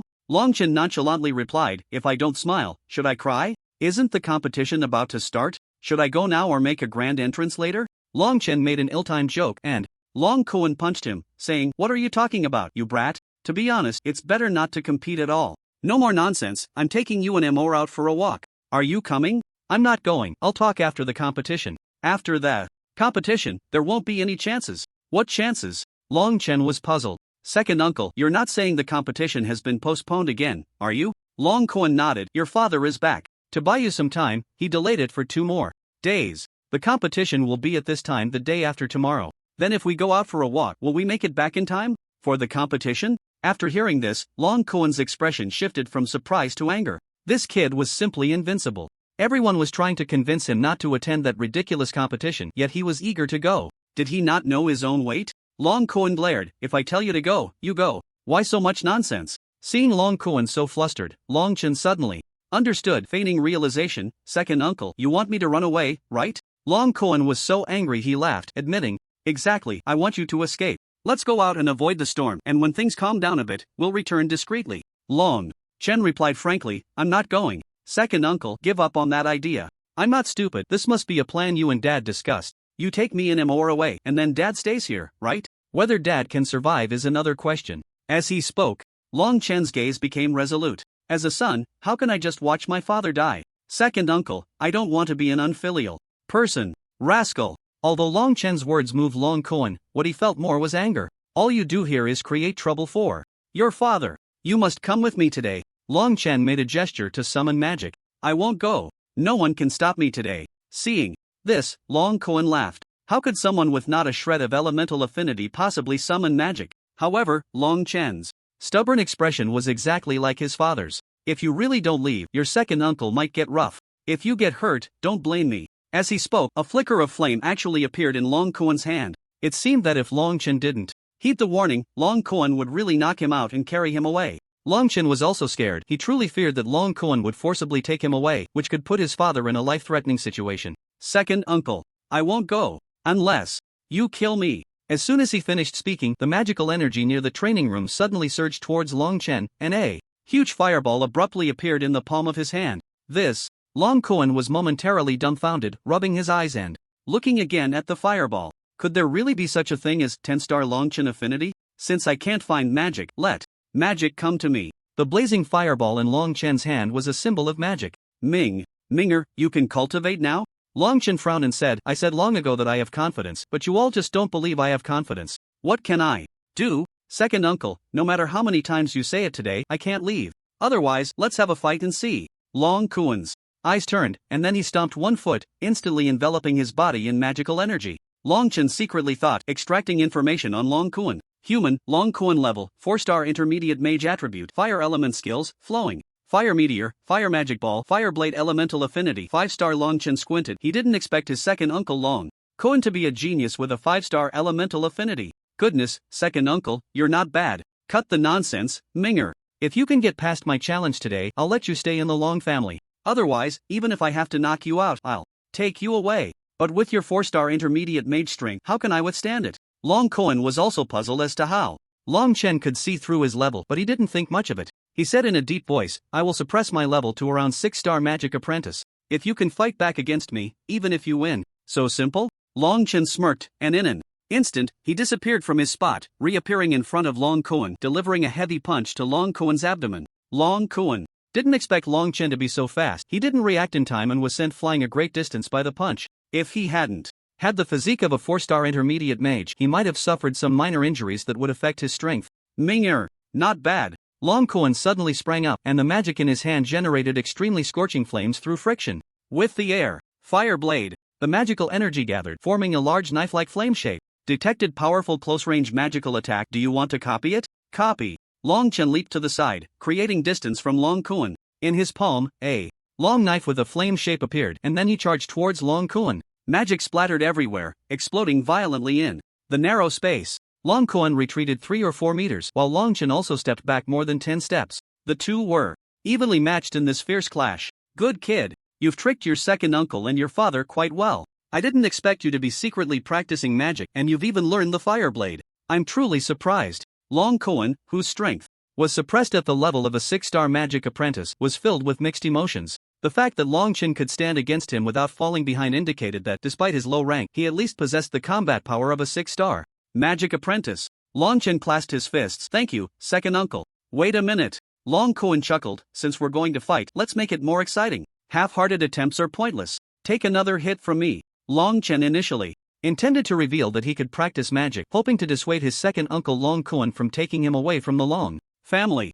Unexpectedly, the surprise he gave Long Kuan was so great that it made Long Kuan forget this was a test rather than a real sparring match. At the same time, it ignited Long Kuan's competitive spirit, making him want to test where Long Chen's limits truly lay. Currently, Long Kuan was suppressed at the level of a 6-star magic apprentice, but within the Long family, there was also Long Fei, who was at the level of a 7-star magic apprentice. Don't underestimate that 1-star difference. It was like heaven and earth. While some talented individuals could challenge opponents of a higher rank, they were ultimately the minority. Just like Long Chen, he could challenge a 6-star magic apprentice with his 5-star magic apprentice rank, but he might not necessarily defeat a 7-star magic apprentice. This was not just a difference in rank, it spanned 2 levels. If Long Chen could withstand it, it would prove he was still that talented youth, capable of establishing a foothold in the Long family no matter what. Long Kuan secretly raised his strength to the level of a 7-star magic apprentice, his eyes filled with a fervent expression as he charged towards Long Chen. At the same time, a flash of light suddenly appeared above Long Kuan's head, growing larger and more blinding. However, at that moment, Long Chen dared not close his eyes, for Long Kuan had already rushed in front of him. Long Kuan's speed, compared to the rebound of the magic detection wall, still had some gaps, and Long Chen easily dodged. But what he feared most was not Long Kuan's close-range assault but the massive meteorite above his head. Fiery meteorite. The system's prompt echoed continuously in Long Chen's mind. Detected high-level fire spell, fiery meteorite. Do you want to copy it? Of course, copy it, you fool. Do you need to prompt me every time? It's annoying. Long Chen silently grumbled. He dodged Long Kuan's punch, then grabbed Long Kuan's arm with one hand while slapping his shoulder with the other. Long Kuan stepped back and charged forward again. Your speed, my dear, is simply extraordinary among magic apprentices. Even second uncle can't match you in speed. It's important to note that Long Kuan was a 4-star intermediate magician. Although he suppressed his rank to that of a 6-star magic apprentice, he instinctively maximized his speed with every strike Long Chen threw at him. One could say his speed was that of a 4-star intermediate magician, yet even so, Long Chen was able to catch a glimpse of his dodging trajectory and change his attack mid-move, striking Long Kuan. Second uncle, you're not bad either. Long Chen gestured, and a dazzling meteor streaked across the sky. Just that one meteor consumed nearly half of Long Chen's magical energy in an instant. Long Chen's movements became slightly uncoordinated, slowing him down. Long Kuan's eyes narrowed. He seized the opportunity to leap back 3 or 4 zhang, and suddenly a fire magic ball appeared in his hand, which he hurled directly at Long Chen. Detected a fire-based magic ball, copied. Long Chen heard the system's voice in his mind, and he was suddenly surprised that the system actually listened to him, no longer prompting him about whether to copy but directly copying it for him. In the sky, there was a massive meteorite, and before Long Chen, there was also a fire magic ball radiating a terrifying aura. If someone were watching from the sidelines right now, they would surely notice Long Chen's predicament. The flowing fire meteorite and the fire magic ball were closing in on him from both sides, forcing him into a desperate situation. He could either withstand the flowing fire meteorite and charge out, or endure the fire magic ball and break through the encirclement.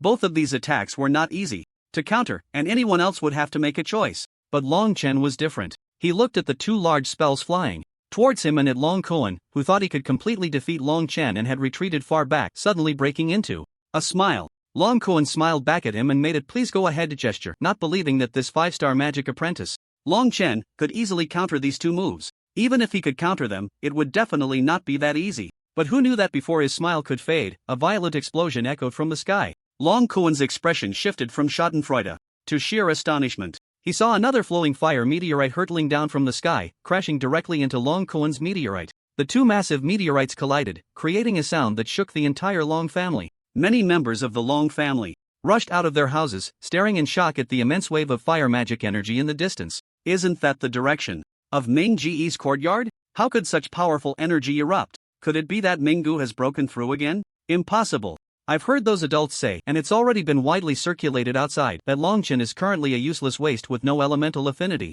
There's no way he could unleash truly astonishing energy. What's being said outside may not be true. We should ask our own family members. At that time, Minggu was already a 9-star magic apprentice. This time, with the explosion of magic energy, perhaps Minggu has already advanced to a 1-star magician. Whether you believe it or not, Long Chen has no elemental affinity, and that is a fact. I see you're just Long Chen's dog. Even at this point, you're still speaking well of him. I'm Long Ji's dog? Then aren't you also Long Fei's dog? Just barking at anyone you catch. Are you looking for a fight? The person raised his fist, then suddenly dropped it, chuckling. Anyway, in a couple of days, it will be the family resource allocation competition. I hope your Long Chen doesn't get beaten to a pulp by our Long Fei. The one who will be beaten to a pulp is you. Just as two young men from the Long family, with opposing stances, were about to come to blows, there was not a single clean spot near the training room. Long Chen, in tattered clothes, was half kneeling on the ground. While Long Koan was not faring any better, his chest charred black, the scorched marks resembling the impact of a sphere. Long Koan wiped a bruise from the corner of his mouth and chuckled. Good lad, it seems you haven't been idle lately, you've learned my signature skills. What Long Koan did not expect was that at the last moment, Long Chen could also unleash the fire magic ball, resulting in the current situation after their fierce collision. Gasping for breath, Long Chen said, "Second uncle, your skills are still sharp. The strength of a 6-star magic apprentice is quite a challenge for me." 6 stars? He was already at 8 stars. Long Koan had secretly raised his level to an 8-star magic apprentice during the competition, but unexpectedly, he still couldn't defeat Long Chen, and it seemed that his nephew had truly grown once again. Long Koan did not point this out. He smiled and said, "The fact that you, as a 5-star magic apprentice, can challenge me, a mid-level magician at the 6-star magic apprentice level, shows that the gap between you and a 7-star magic apprentice is not far off. So Long Chen, Uncle Heir is prepared to take a gamble, betting that you can defeat Long Fei in the family resource allocation competition. If you can win, you'll regain the highest resource distribution in the family. Do you have confidence?" Long Koan said, his eyes filled with intense enthusiasm as he looked at Long Chen. He wanted to stimulate Long Chen's potential, to make him feel pressure so that he would have the motivation to unleash his powerful combat abilities. Long Chen's talent was unmatched. Originally a 9-star magic apprentice with 7-star elemental affinity, he had to start from scratch overnight, and then, without any elemental affinity, he had managed to cultivate himself to a 5-star magic apprentice. Moreover, Long Chen's 5-star magic apprentice level surprisingly had the strength to contend with 8-star magic apprentices. Long Koan was genuinely looking forward to seeing how this kid would grow in the future. Who said one couldn't cultivate without elemental affinity? Our Long family's Long Chen can. What Long Koan didn't know was that Long Chen not only had elemental affinity but a terrifying 8-star one. Long Chen jokingly responded to Uncle Heir, "Uncle, look at what you're saying. Of course, I have confidence in myself, I just don't know if you believe. I have confidence." Long Koan was taken aback and then cursed, "You little brat." Long Chen was mocking him. Initially, Long Koan didn't know Long Chen's strength, so he didn't believe Long Chen could cultivate again. Plus, Long Chen had always used some nonsense about 10-star Long Chen affinity to brush him off, which made Long Koan feel even more skeptical. Now, all the empty talk seemed a bit flimsy in the face of real strength. Long Chen had already proven himself with his abilities. Tomorrow, Uncle will definitely believe in you, but... Long Koan paused, a hint of worry in his voice as he asked, "Do you think your father will believe in you? I know he always pretends to have confidence in you on the surface, but that's just because he's afraid you might lose all hope. Deep down, he's still very anxious. When the time comes, I'll just show him my strength." Ridiculous. You can spar with me, but you want to fight your father? Be careful when you go out, others will call you an ungrateful son. Oh, come on, Uncle, it's not that serious. I already have 5-star strength, my father will definitely be pleased when he sees it. Long Koan rolled his eyes, "You still don't understand your father. Long Qian's love for you is greater than you can imagine, not less. Do you understand? Even if you are at the level of a 5-star magic apprentice, in his eyes, you are still 2 levels below Long Fei. Do you know what those 2 levels represent?" Long Chen shook his head in confusion. "It means your father thinks you still can't beat Long Fei and will want you to leave quickly." Long Chen thought about it and realized it was indeed as Uncle Heir said. Long Qian had never let Long Chen take risks. No matter what problems arose, Long Qian was always the first to stand in front of Long Chen, shielding him from the storm and blocking the potential challenges ahead. The 2-star gap might not mean much to Long Chen and Long Koan, but in Long Qian's eyes, with the blessing of paternal love, those 2 stars were uncontrollable factors. No one knew if Long Fei could challenge beyond his level, and no one was clear if Long Fei had any hidden tricks, so Long Qian would definitely not let Long Chen fight, unless Long Chen reached at least the level of a 7-star magic apprentice, which would slightly ease Long Qian's worries. Remember, just slightly. As long as there wasn't an absolute advantage. For Long Chen, Long Qian would have reasons to be concerned. Long Chen sighed, such paternal love was great, but if one doesn't allow their child to fly freely and explore on their own, then the child will never grow up, forever living under the protection of their parents. Parents will also grow old one day. They can protect their children for a moment, but they cannot guard them for a lifetime. Long Chen let out a breath and said, "So what should we do? Second uncle, do you have a good plan?" Long Koan nodded without any hesitation. Long Chen quickly asked, "What good plan?" "There is a way, but it's not a good one. I can only say it's a desperate measure. This requires you and me to cooperate well in acting." Upon hearing the words acting, Long Chen immediately understood. His second uncle wanted him to deceive Long Qian. Long Chen fell silent. At first, he felt a bit guilty. After all, Long Qian was doing this for his own good, but now he had to join forces to trick Long Qian. This made it psychologically difficult for Long Chen to accept. However, in the face of the greater good of the family, he could not abandon the entire family or his own life because of a small uncertainty. If Long Chen could defeat Long Fei and seize the leadership of the family resource distribution, then insisting on letting Long Chen escape at this point would make Long Chen's losses seem excessive. Now Long Chen even wanted to bring out the 8-star elemental affinity for them to see, but if he did that, how could he do anything bad in the future? How could he pretend to be a pig to eat the tiger? Long Chen pursed his lips and finally gritted his teeth, saying, "In that case, I'll listen to you, second uncle. You tell me how to act and I'll cooperate with you." Trying my best not to let Dad find out, but Long Chen shifted his tone and continued, "If Dad finds out, I still won't leave. Even if I have to bear the name of an unfilial descendant, I will fight with Dad to let him know my strength. At least that way, he won't lose his life." Long Qian looked at Long Chen, who was serious, opened his mouth, and finally just let out one word. "Good." Long Qian said, "This acting is simple, it just depends on whether you can hold your ground. Come closer." Long Chen listened to his second uncle's whispers in his ear, nodding continuously until Long Qian moved away. He finally let out a sigh of relief. "I thought it was some important acting segment, turns out it's just this? Don't worry, second uncle, I will definitely help you. Oh no, I mean, help myself complete the task. By the way, second uncle, don't forget about Moore. I hope she doesn't mess things up." Long Kuan shook his head and said seriously, "Don't worry, Moore has loved acting since she was little. I just don't know if you can sit still in the room." Long Chen chuckled. It seemed his second uncle still underestimated his patience. For the past 2 days, he had been practicing in the training room, only eating and even sleeping was done in the training room. The inability to endure loneliness would never occur to Long Chen. One of Long Kuan's plans was to have Long Chen not go out or show his face before the family resource distribution, as if he didn't exist in this household. Right now, all his attention was focused on practicing magic elements, and he was too lazy to deal with other matters. His mind was filled with nothing but training. What family resource distribution could compare to the replication system?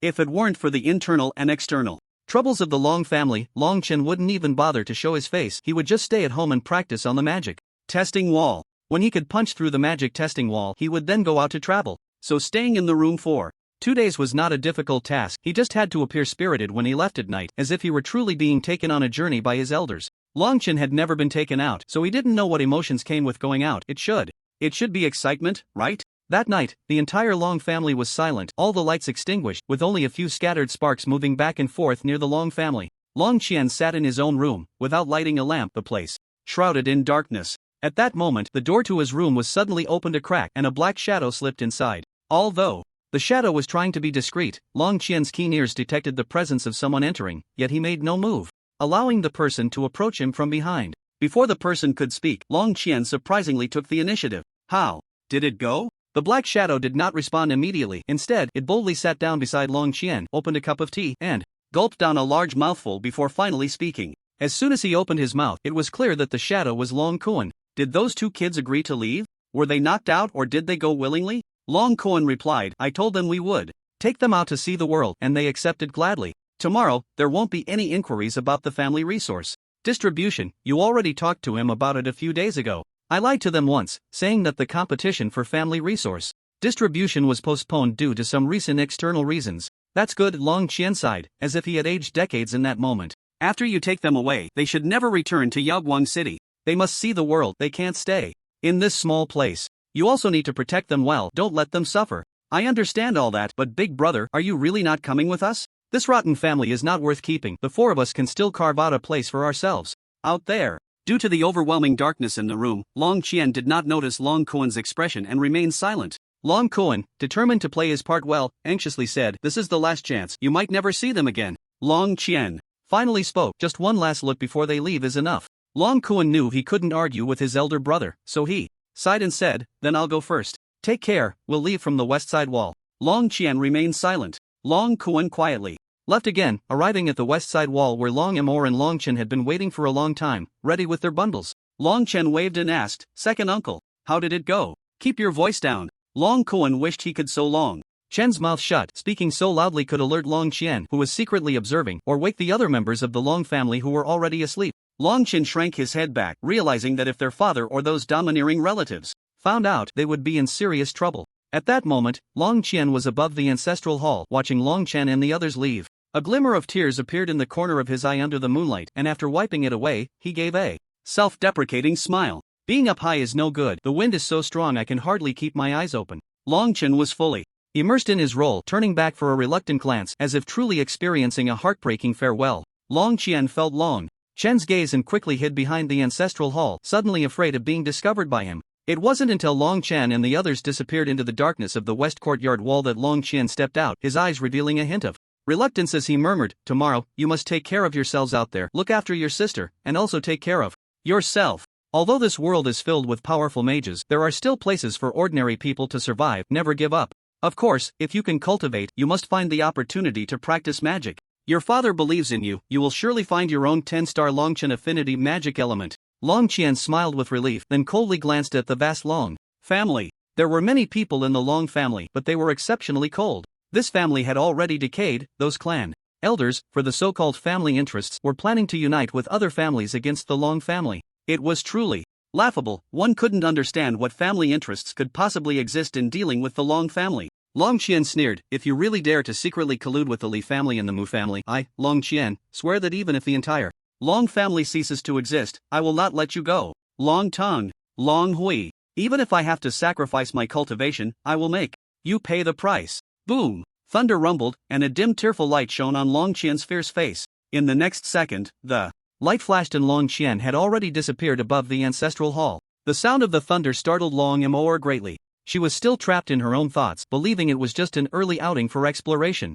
She clung tightly to Long Chen, her face filled with fear. Long Kuan rolled his eyes. "Your father is right here, and you're snuggling up to some boy. Don't you think you're disregarding me?" Long Chen gently patted Long Amour on the back and said to Long Kuan, "Second uncle, when are we going back?" Long Kuan glanced at the sky. "It's going to rain. Let's head back while we can still hear the rain." Long Amour looked puzzled. "Back? Where are we going back to?" Long Amour still didn't know Long Kuan and Long Chen's plan. However, now that they had left the house and deceived Long Qian, these two unkind uncles decided to speak the truth. Long Kuan smiled and said, "Moor, your brother Long Chen is back." Long Amour looked confused. "Dad, you're not that old, how can you be so muddled? Brother Long Chen has always been here, hasn't he?" "Ahem." Long Kuan cleared his throat awkwardly, pretending to be angry. He glared at Long Amour and said, "What I mean is, your once genius brother Long Chen has returned." Long Amour raised her small fist. "Dad, brother Long Chen will always be that genius in my heart." Hearing Long Amour's innocent words, Long Chen couldn't help but laugh.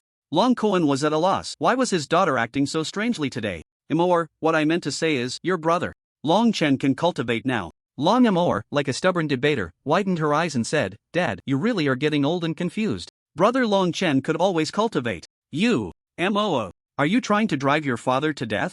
Long Kuan looked at her with exasperation. His daughter had suddenly become foolish today. He had said it so clearly, yet Long Amour didn't understand. He couldn't tell if she truly didn't understand or was just pretending to be silly. Long Amour snorted, "Do you think you're hiding it well? Let me tell you, I've known for a long time. You two teamed up to deceive me." Long Amour was very unhappy. In fact, when Long Kuan and Long Chen were sparring, the powerful magical shockwave caused by the flowing fire meteor immediately caught Long Amour's attention. Others might not know, but Long Amour was very clear. This was her father, Long Kuan's ultimate move, which he rarely used. At first, she thought her father was fighting with someone, and it was such a tremendous battle. But when she ran over to see, she discovered that the source of the magical explosion was actually brother Long Chen's residence. In that moment, Long Amour no longer cared whether something had happened to Long Kuan. What she was most worried about was that brother Long Chen might be in danger. If Long Kuan knew her thoughts, he would probably be furious. By the time Long Amour arrived, Long Chen and Long Kuan had already finished their sparring. She had initially wanted to go down and ask what was going on, but upon hearing that her brother Long Chen had already reached the realm of a 5-star magic apprentice, she was particularly shocked. It was only then that she realized her brother had fought with their father, which eased her worries. After hearing the performance between Long Chen and Long Kuan, Long Amour left in a huff, leading to the earlier scene where she had turned into a nitpicker. Long Amour huffed, pouting as she said, "If I hadn't known in advance that you were going to put on a show, when Dad used the excuse of letting us travel to go out, I would have gone to tell Uncle. You." Sigh. Long Kuan sighed. Fortunately, nothing unexpected had happened, otherwise, Long Amour would have really made a big mistake. But then again, wasn't this also their fault? They should have informed Long Amour in advance. Otherwise, if something really went wrong, blaming it on Long Amour would be an irresponsible act of shirking responsibility. Long Chen waved his hand. Forget it, since nothing is wrong now, let's not say too much. Second uncle, should we move forward or stay here for a while?" Long Kuan glanced at the sky. Although it was already pitch black, he could still clearly see dark clouds gathering. He furrowed his brows and said, Let's wait until the rain comes down completely and the sound of thunder drowns out our footsteps before we head back. Long Chen nodded. Not long after, another loud thunderclap echoed in the sky, startling Long Amour, who immediately dove into Long Chen's arms, followed by a light drizzle that quickly turned into a torrential downpour. Long Chen silently covered his body with magical elements to shield Long Amour from the wind and rain. Little did he know, he had probably forgotten that Long Amour herself was a cold ice attribute transformed from water element magic, and the rainwater couldn't even get close to her. Long Kuan, witnessing this scene, could only roll his eyes helplessly. In the dead of night, those who had gone out returned. However, neither Long Kuan nor Long Amour went back to their own quarters. Instead, they went to Long Chen's room, and the three of them stayed in Long Chen's room for 2 days. During these 2 days, Long Chen had been busy. During the day, he frantically absorbed the magical elements from the world, and at night he secretly tested the magic wall in practical combat. Now he had already reached the realm of a 7-star magic apprentice before compressing the magical elements. After compressing them into a tangible form, he had truly reached the realm of a 5-star magic apprentice, and among all those in the same realm, none were his match. If we were to compare magic practitioners to containers, the magical elements of other practitioners were either like cotton or like sponges, using this very vague energy to fill their realms. In contrast, Long Chen had compressed the magical elements into wooden boards or even iron plates. This kind of realm represented solid energy, naturally making him stronger than others in the same realm. In fact, during these 2 days, there had been visitors to Long Chen's room, all of whom were well concealed. Among them were maids and servants delivering meals, and even Long Wei had come by once, though it was unclear what he intended to do. Long Qian had also visited once, and it was the most perilous encounter. Long Chen was just a wall away from Long Qian, and he desperately concealed his aura, lowering the magical fluctuations to the minimum with the help of Long Amour and Long Kuan. This was how he avoided raising Long Qian's suspicions. 2 days quickly passed, and the entire Long family was in motion. The competition for resource allocation within the clan would open the doors wide to increase the Long family's exposure, attracting many residents from Radiant City to watch, as well as inviting various big shots from Radiant City. This included the City Lord's Mansion, the Auction House, and the ill-intentioned Li and Mu families. Long Chen, Long Kuan, and Long Amour disguised themselves and blended into the crowd. Long Kuan sensed Long Chen's aura slightly and frowned, saying, "Tomorrow, I've heard that Long Fei has already advanced to the rank of 8-star magic apprentice. Why are you still at 5-star magic apprentice?" How could Long Kuan know that this was Long Chen, an 8-star magic apprentice, after compressing the magical elements? Long Chen chuckled, "Second uncle, you don't need to worry about that. Just trust me, I will definitely send Long Fei flying, making him truly fly for once. Hey, look over there." Long Amour patted Long Chen and the others, pointing into the distance. Over there, the Li family members were slowly entering, with Li Changqing at the forefront, followed closely by Li Xiaoyun, whose hand was wrapped in bandages. Li Xiaoyun was scanning the area, seemingly searching for the figure of the culprit. In his eyes, it was not Long Qian who caused his severed arm, but Long Chen. If it weren't for Long Chen actively flirting with Mu Shuebing, he wouldn't have stepped in for her, nor would he have been burned on the arm by Long Qian's fire element. He feared Long Qian more. Every time he woke from a midnight nightmare, it felt as if that murderous gaze of Long Qian was standing at the edge of his bed, ready to take his life at any moment. As for Long Chen, that waste, ever since he learned that Long Chen had lost his elemental affinity and all his cultivation, his hatred for him reached its peak. He could still avoid Long Qian for now, but he could definitely deal with the now useless Long Chen. If he had known Long Chen's state that day, he would have already used thunderous means to cripple him. Why bother using close combat techniques to deal with him? His purpose for coming today was secondary to watching the resource allocation competition of the Long family. The main goal was to find Long Chen and issue a decisive invitation to make him embarrass himself in front of all the residents of Yaoguang City. Li Xiaoyun scanned the area for a long time but still couldn't find Long Chen. Just as he was about to ask the Long family's guiding servant, Li Changqing patted his shoulder. Li Xiaoyun looked at Li Changqing with confusion. "Dad, what's wrong?" Li Changqing did not make eye contact, but softly said, "Stop looking around. It's easy to expose your thoughts. What if that kid doesn't dare to come out or makes excuses? Who will you take revenge on then?" According to the original plan, which was Mu Tianyu's plan, Li Xiaoyun would first challenge Long Chen in the name of revenge. If Long Qian wanted to intervene, then Mu Tianyu would act with Lu Changqing to stop Long Qian and Long Kuan, allowing Li Xiaoyun to bully Long Chen properly. This was a back-and-forth matter. At that time, even the city lord's people wouldn't say much. As long as the Long family was left leaderless, it was only a matter of time before they were completely devoured. This way, it wouldn't alarm the city lord's mansion, nor would it develop too quickly, raising suspicions from the city lord's mansion. Li Xiaoyun nodded, no longer looking around, his gaze fixed ahead. At this moment, the Mu family members were also gradually gathering, with the Li and Mu families sitting high in the stands. Li Changqing and Mu Tianyu exchanged glances without leaving traces, their eyes merely skimming the surface, avoiding any deep exchanges to prevent others from noticing anything unusual. Meanwhile, the aides from the city lord's mansion took their seats, nodding to the heads of the Li and Mu families, and waved to Long Qian, indicating that they could begin. Long Qian did not feel that the city lord was very high and mighty just because the city lord had not arrived. Not only the Long family but also the Li and Mu families were the same. Such a level of competition did not qualify for the city lord to personally attend. Having an aide come to represent the city lord's mansion was already the greatest sincerity from the city lord's mansion. Only during the competition for the 3-year usage rights of the central main street would the city lord make an appearance, and this year just happened to be the year when the Long family's rights were about to expire. Many residents of Yaoguang City speculated that the Long family would not retain their title this year, as the rumors circulating outside about Long Chen losing his elemental affinity had convinced the residents of Yaoguang City. Thus, it was generally accepted that the Long family would merely be a supporting family in this round of competition for the central main street. Although there was still Long Fei, his status as a 7-star magic apprentice was indeed not very impressive. The loudest voices for the 3-year management rights of the central main street this time were from the Mu family, which had a 9-star magic apprentice, Mu Shuebing.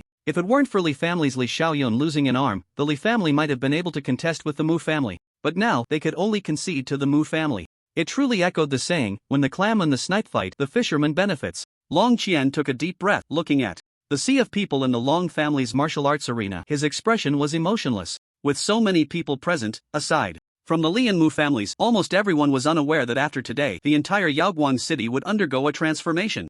And the one to change the most would definitely be the Long family. Although the Long family's suffering was already apparent, as the head of the family, Long Qian still had to put on a good show. Fellow practitioners of Yaoguang City, thank you all for taking the time out of your busy schedules to come and watch the sparring of my Long family's younger generation. Here, I, Long Qian, apologize for taking up your precious time, and I also welcome everyone to enjoy good food and fun at the Long family. And today all products from the Long family will be sold at a discount starting from 20% off. Wow! Long Qian's voice, wrapped in magical elements, reached everyone's ears. Not only that, but everyone present felt a surge of intense energy. The crowd erupted in excitement. The residents of Yaoguang City came to watch the sparring mainly to join in the fun, but who wouldn't want to benefit from such perks? Cheers rolled in like waves. On the viewing platform of the city lord's mansion, next to the aide, there was a person still dressed in night clothes even in broad daylight, with no exposed skin visible, and no one knew his true identity. The man in black asked the aide, Lu Feng, if I remember correctly, Long Qian was a 4-star intermediate mage 3 years ago.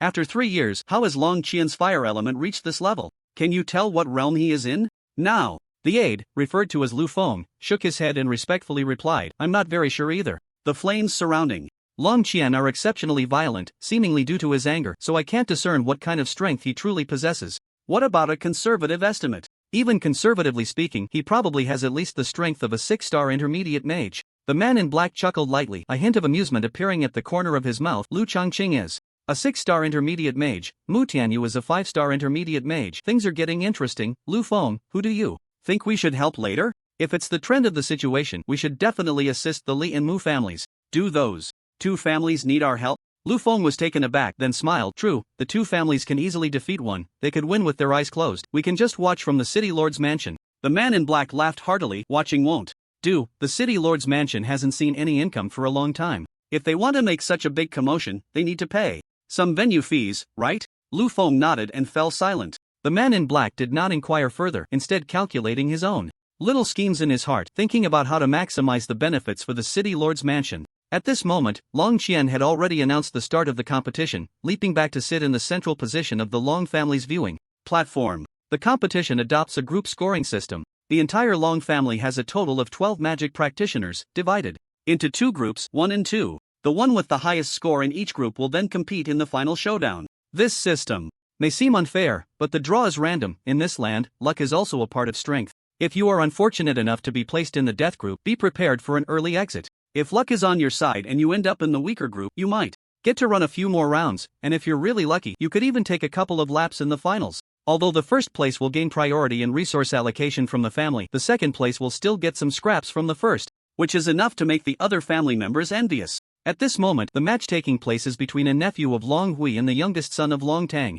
Neither of them is particularly formidable. They are merely 3-star magic apprentices, making the competition rather dull. Long Hui and Long Tang chose not to watch and instead focused on Long Qian, who sat in the center, unwavering in his gaze. Long Hui waved his folding fan to shield himself from the sunlight, a sneer playing at the corners. of his mouth as he said, "Patriarch, it seems I haven't seen Long Chen and Long Amor in a long time. Where have those two children gone? And it seems Long Kuan hasn't appeared in the ancestral hall for quite a while either." Long Tang chimed in, hearing. "You say that, I remember too. It's one thing not to see Long Chen and Long Amor regularly, after all, they are young and like to go out and have fun. Long Fei is the same way. But the simultaneous absence of Long Kuan, Long Chen, and Long Amor is a bit intriguing." With that, Long Teng pretended to be shocked. Could it be that Long Kuan has taken Long Chen and Long Amor away? Long Hui feigned confusion. Run away? Why would they run? Afraid that the family would hand Long Chen over to appease the anger of the Li family and the Mu family. Long Hui scoffed. "I don't think that's likely. After all, it's Long Chen who would be running, and Long Amor and Long Kuan have no reason to leave the Long family."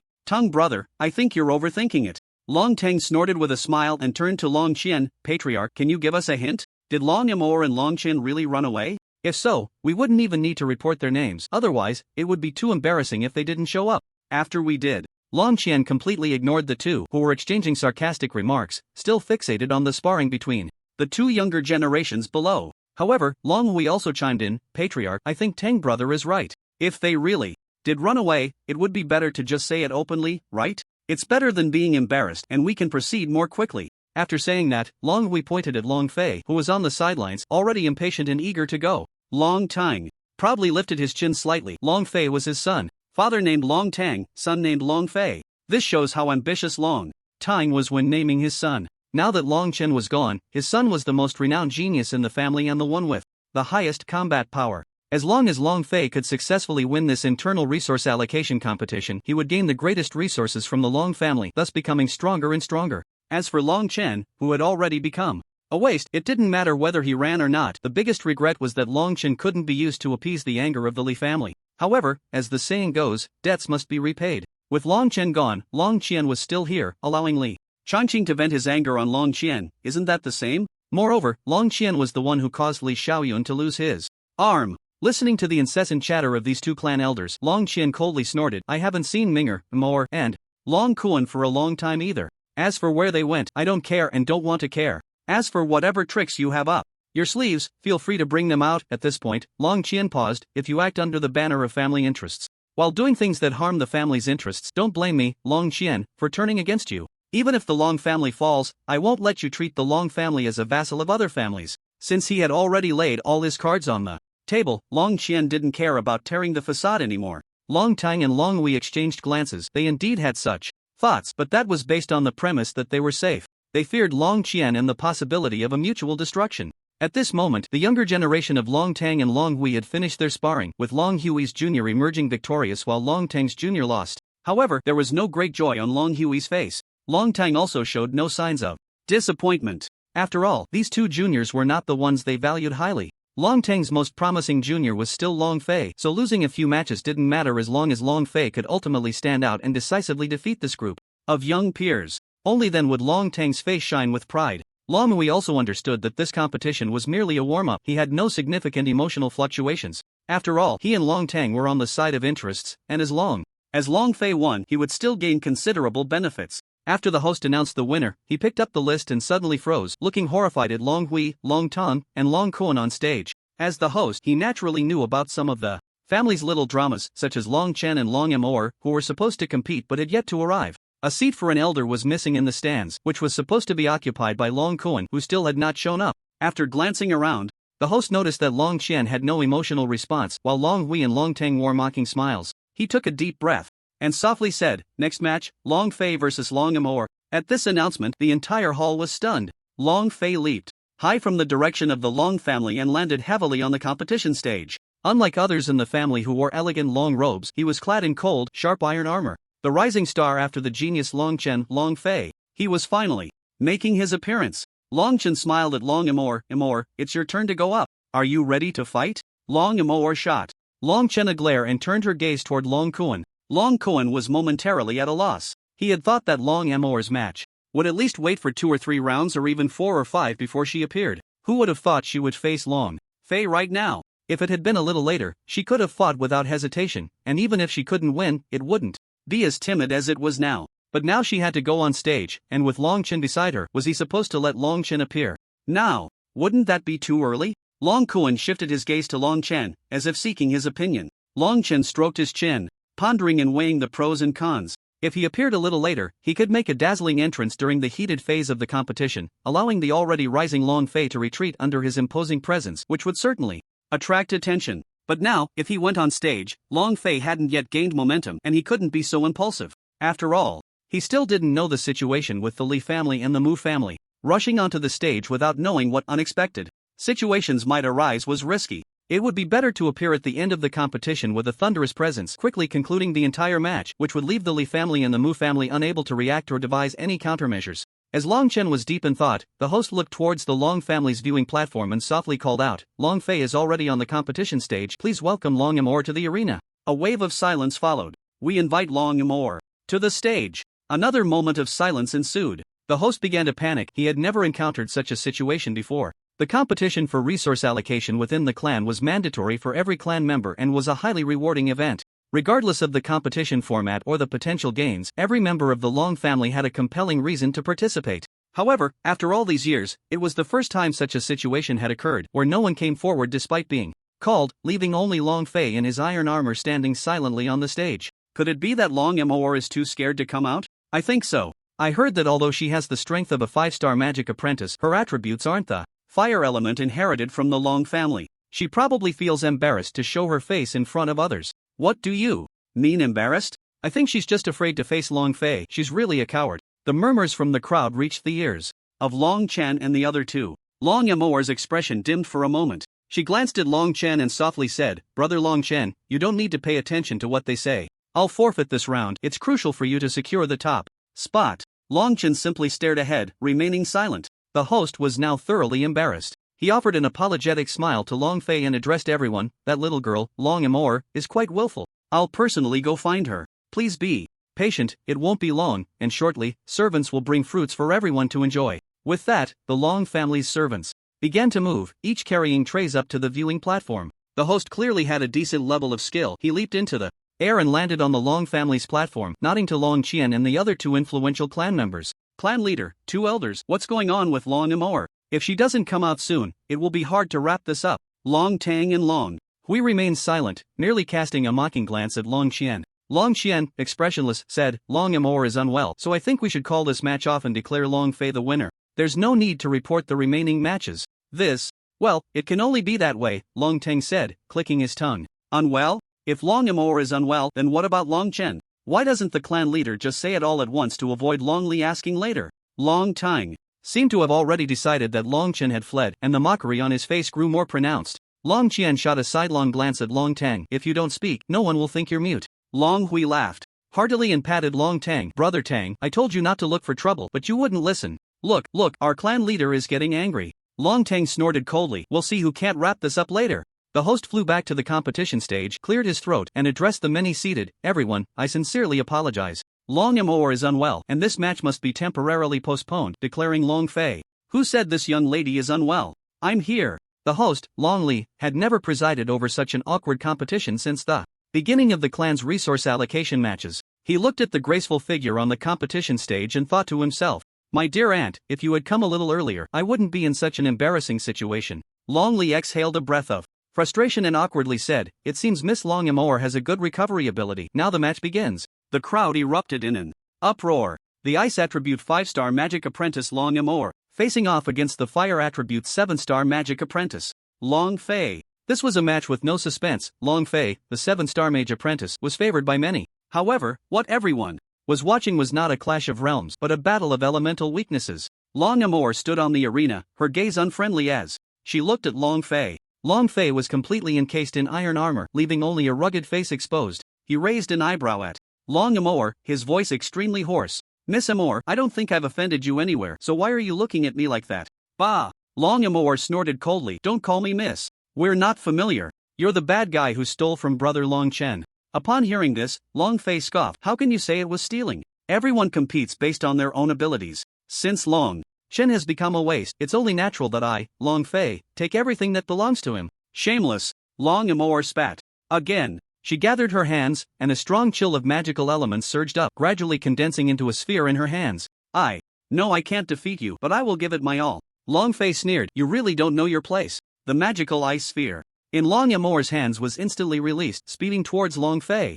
Long Fei stepped forward, flames erupting around him, shattering the magical ice sphere in an instant. Then, with his right hand engulfed in flames, he charged straight at Long Amour. Long Amour knew that her magical ice sphere wouldn't cause any substantial harm to Long Fei. After releasing it, she slammed her hands down, and a wall of ice abruptly rose from the ground. Long Fei was right in front of her. Long Kuan, in the civilian stands, glanced worriedly at Long Amour, then asked Long Chen, "Are you sure she will be okay?" Long Chen shrugged, "I'm not sure either." "What?" Long Kuan exclaimed, drawing the attention of those around him. He quickly lowered his hat and pulled Long Chen's clothes, whispering angrily, "Are you joking with me?" Long Chen shook his head. Long Kuan gritted his teeth. "Then why did you let Long Amour go up? If you're not sure she'll be okay, how can you let her compete?" Long Kuan was nearly driven to madness by this kid. The host, Long Li, had already said that Long Amour was unwell and wouldn't participate today, giving her a way out. But at this moment, Long Chen had come up with some idea to let Long Amour take the stage, and Long Amour, that child, didn't even ask Long Kuan and just ran up. Now he realized that even Long Chen wasn't confident about this, so how could Long Kuan feel at ease? Long Chen sighed softly. "I don't want Amour to go up either, but uncle, don't you feel it? Amour is very eager for this match. Maybe it's because of the harsh words from those around her, or perhaps it's her own reasons, but her desire to compete is definitely not an act. So what? Are we really going to let her go up and die? That's an exaggeration. My dad won't let anything happen to Amour, and neither will I." Long Chen looked deeply at Long Kuan and then said, "Since Amour has chosen the path of practicing magic, she can't always live under your protection. She also needs to fight to gain experience. The arena isn't a place where one easily loses their life. Otherwise, the host would be useless. So taking a little loss and getting hurt isn't a big deal. When it comes time to venture into the outside world, it won't just be injuries, it could very well be a matter of life and death. Uncle, you also practice magic. You should understand this principle." Long Kuan was momentarily speechless. He let out a long sigh and had to admit that Long Chen was right. Once you choose this path, you cannot remain forever in the gentle embrace of an ivory tower, you must face these battles. But which father in this world would want to see his child get hurt? In fact, if anyone should be the most surprised and fearful, it should be Long Qian. He never expected Long Amour to actually show up. If Long Amour appeared, then would Long Kuan and Long Chen not be in the audience? Long Qian cast his gaze towards the stands below, scanning back and forth, but he still did not see Long Chen and Long Kuan. It seemed this was indeed Long Amour's act of willfulness. Those two did not come along. Long Qian sighed. At that moment, this child would have to be protected by him, not for any other reason, but because the fact that this child came back to see her uncle had already moved Long Qian deeply.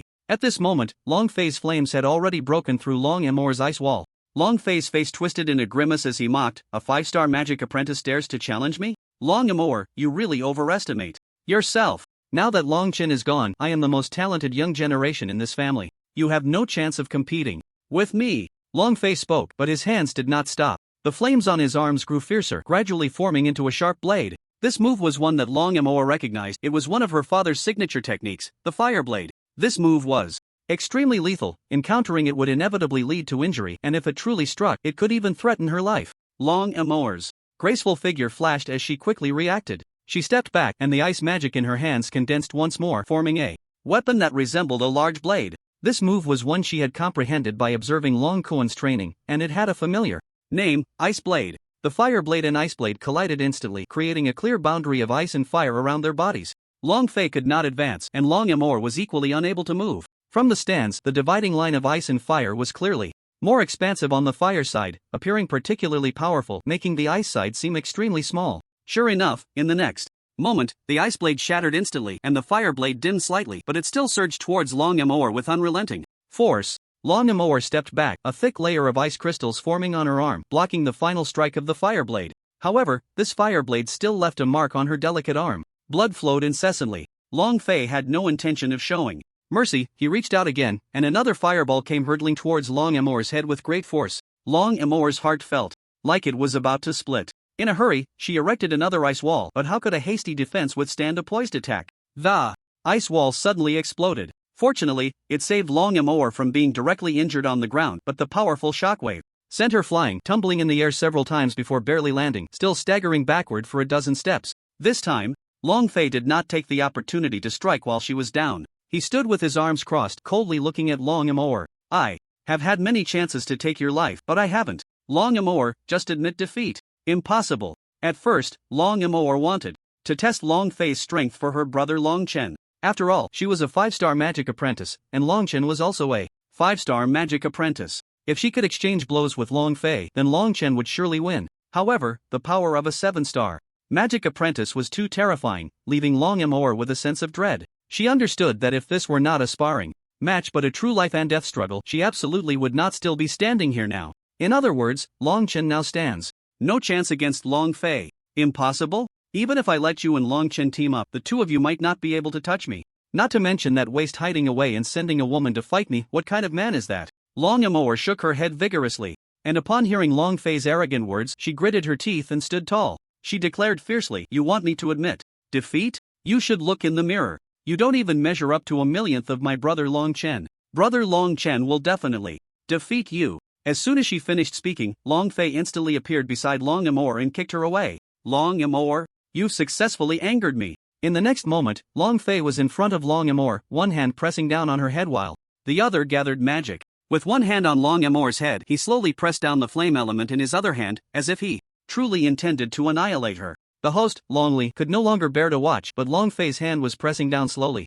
Not yet a life-threatening situation. As the host and judge, he couldn't declare Long Amour the loser based on this alone. What if Long Amour had a backup plan? That was something no one could predict. However, Long Qian was becoming increasingly restless, his hands gripping the chair as if he were about to leap out at any moment, but Long Fei's sinister slowness made it difficult for him to act. Long Kuan could no longer stand it. The flame element around him was rising and burning, and before he even made a move, the temperature around him had become frighteningly high, causing many to unconsciously distance themselves from Long Kuan. Just as Long Fei's hand was 3 inches away from Long Amour's head, Long Chen held Long Kuan back. Long Fei's eyes were filled with a fierce expression, but in the next moment, it turned to confusion as he felt that no matter what, he couldn't press down any further. In the Long family stands, Long Qian suddenly stood up, his mouth slightly open but unable to utter a word. At that moment, another person flew in from afar, standing in front of Long Hui and saying, "Get lost." The aura of flames radiated, and Long Hui, the clan elder who couldn't practice magic, was instantly frightened pale, as the seat beneath him belonged to this middle-aged man.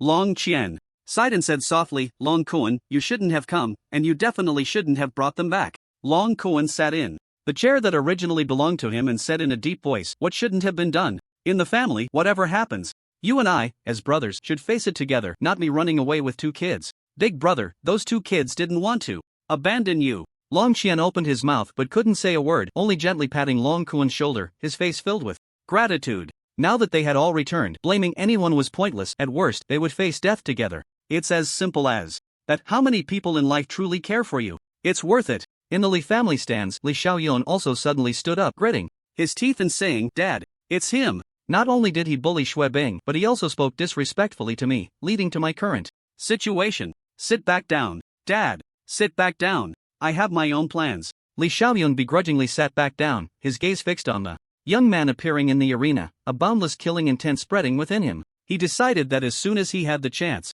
he would strike and kill him right there. He didn't care whether this was Long family's territory or if the city lord's people were present, he only wanted revenge. In the Mu family stands, Mu Tianyu frowned and glanced at his daughter. "Didn't you say this kid has no elemental affinity? How can he now block Long Fei's attack with his bare hands?" Mu Xuebing hesitantly said, "Dad, I really didn't lie. This is what he told me himself." "Ridiculous." Mu Tianyu reprimanded in a deep voice, "You believe what he says so easily? Now that he has appeared with magic, hasn't he directly shattered the rumors we spread about the Mu family? What face do we have left? Dad, I'm sorry." "Humph." Mu Tianyu snorted coldly. "After this incident, you will retreat and cultivate within the Mu family. You can only come out when you reach the realm of a magician." "Dad, shut up." Mu Tianyu was furious. It's no wonder Mu Tianyu was so angry. Every practitioner of magic values their dignity immensely, while every businessman considers their reputation to be of utmost importance. The main issue was that as the head of the Mu family and a practitioner of magic, Mu Tianyu's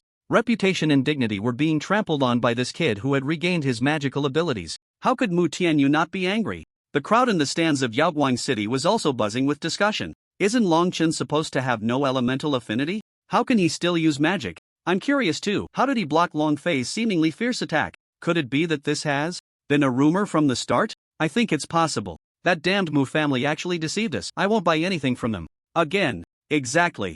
Among the entire audience, it seemed that only the city lord's mansion and the auction house remained the calmest and most relaxed. The man in black at the beginning remarked, "Things are getting more and more interesting." The aide from the city. Lord's Mansion nodded. I'm afraid these two little guys will have to fight again. I can see that this little guy also has the strength of a 5-star magic apprentice.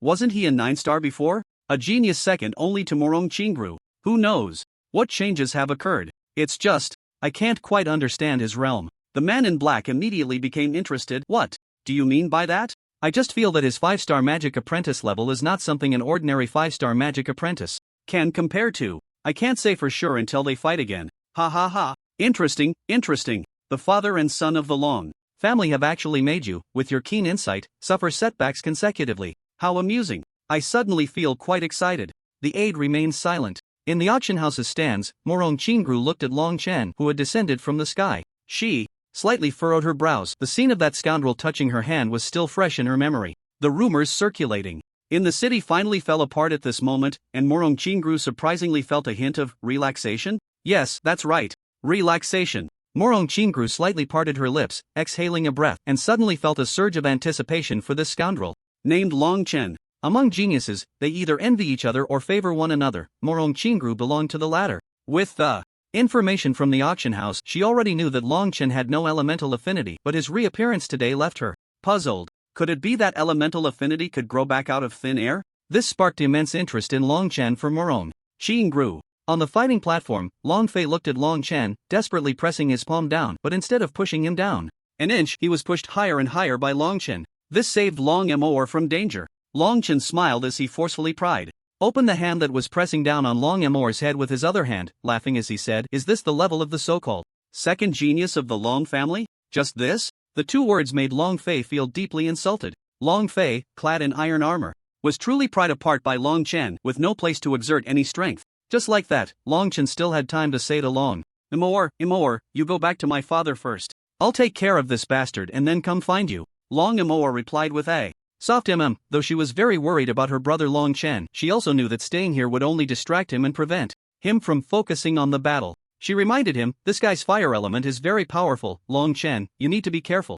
Long Chen chuckled lightly, got it, you leave first, I'll be there shortly. I'll wait for you. Long Amour flew back to the Long family's viewing platform. You too, do you think I don't exist? Although Long Fei's arms were restrained by Long Chen, his legs could still move. He kicked Long Chen in the abdomen, and Long Chen raised his leg to block, then smoothly retreated, lightly landing on the edge of the competition stage. Long Chen beckoned to Long Fei with his finger, come over if you dare. Impudent. Don't think I'm afraid of you. Long Fei raised the long knife formed from fire element and lunged forward fiercely. Stop. At that moment, the host Long Li suddenly appeared between Long Chen and Long Fei. With a light wave of his hand, he directly dispersed Long Fei's aggressive fire blade. Long Fei squinted at Long Li, Master Long, what do you mean by this? Long Li shook his head and said, this is the competition stage for resource allocation within the clan, not a place for you to settle personal scores. Everything must proceed according to the original plan, and no private battles are allowed without the host's notification. Long Li glanced indifferently at the two and continued, your match is in the final stage, let's talk after these few rounds.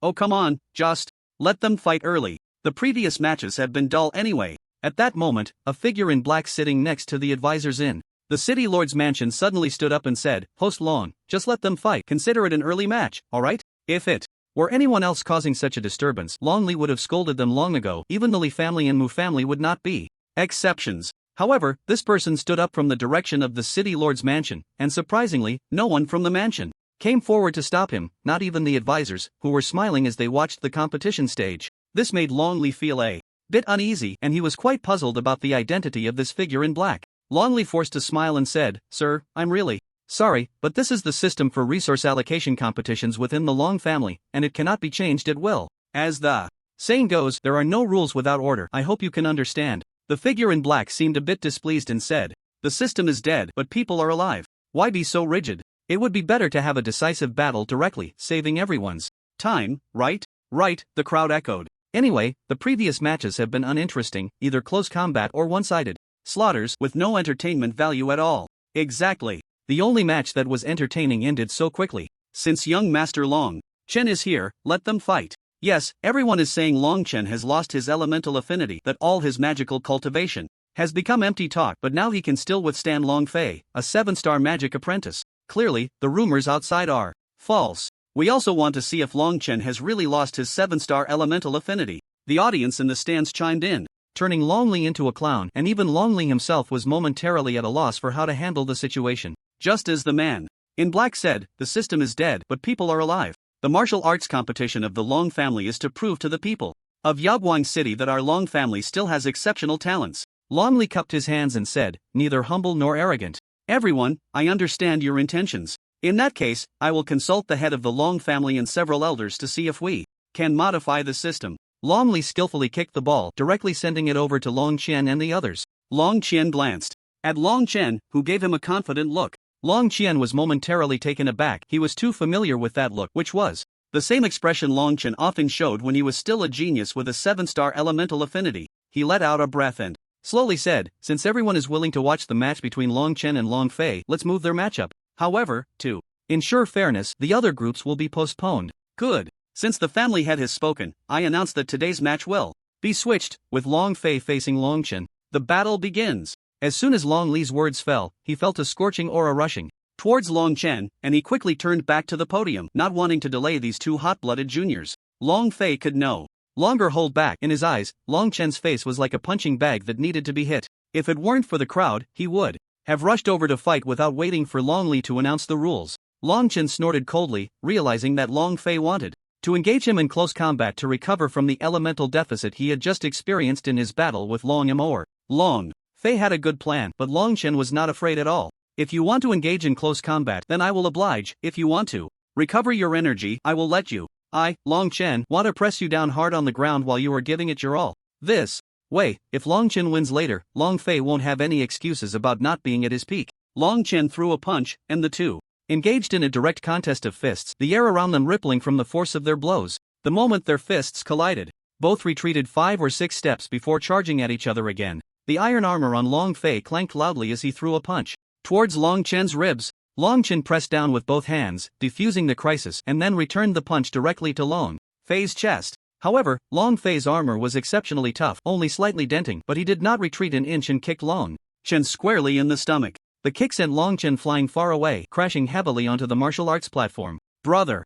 Long Chen! Long Amor shouted in worry. Long Fei sneered, is this the genius with a 7-star elemental affinity? Is this the level? Long Chen got up from the ground and cursed, damn it, you're cheating. What surprised Long Chen the most was that Long Fei's armor was so resilient. Under his full-powered punch, it only slightly dented without budging Long Fei at all. Long Fei coldly laughed, it's just clothing, you can wear this kind of clothing too. Long Chen glanced at Long Li, who lightly coughed, indeed, it is clothing. There are no restrictions in this regard for the resource allocation competition within the family. Truly shameless. Long Chen spat. Seeing this, Long Fei laughed instead of getting angry. You two siblings are really cut from the same cloth.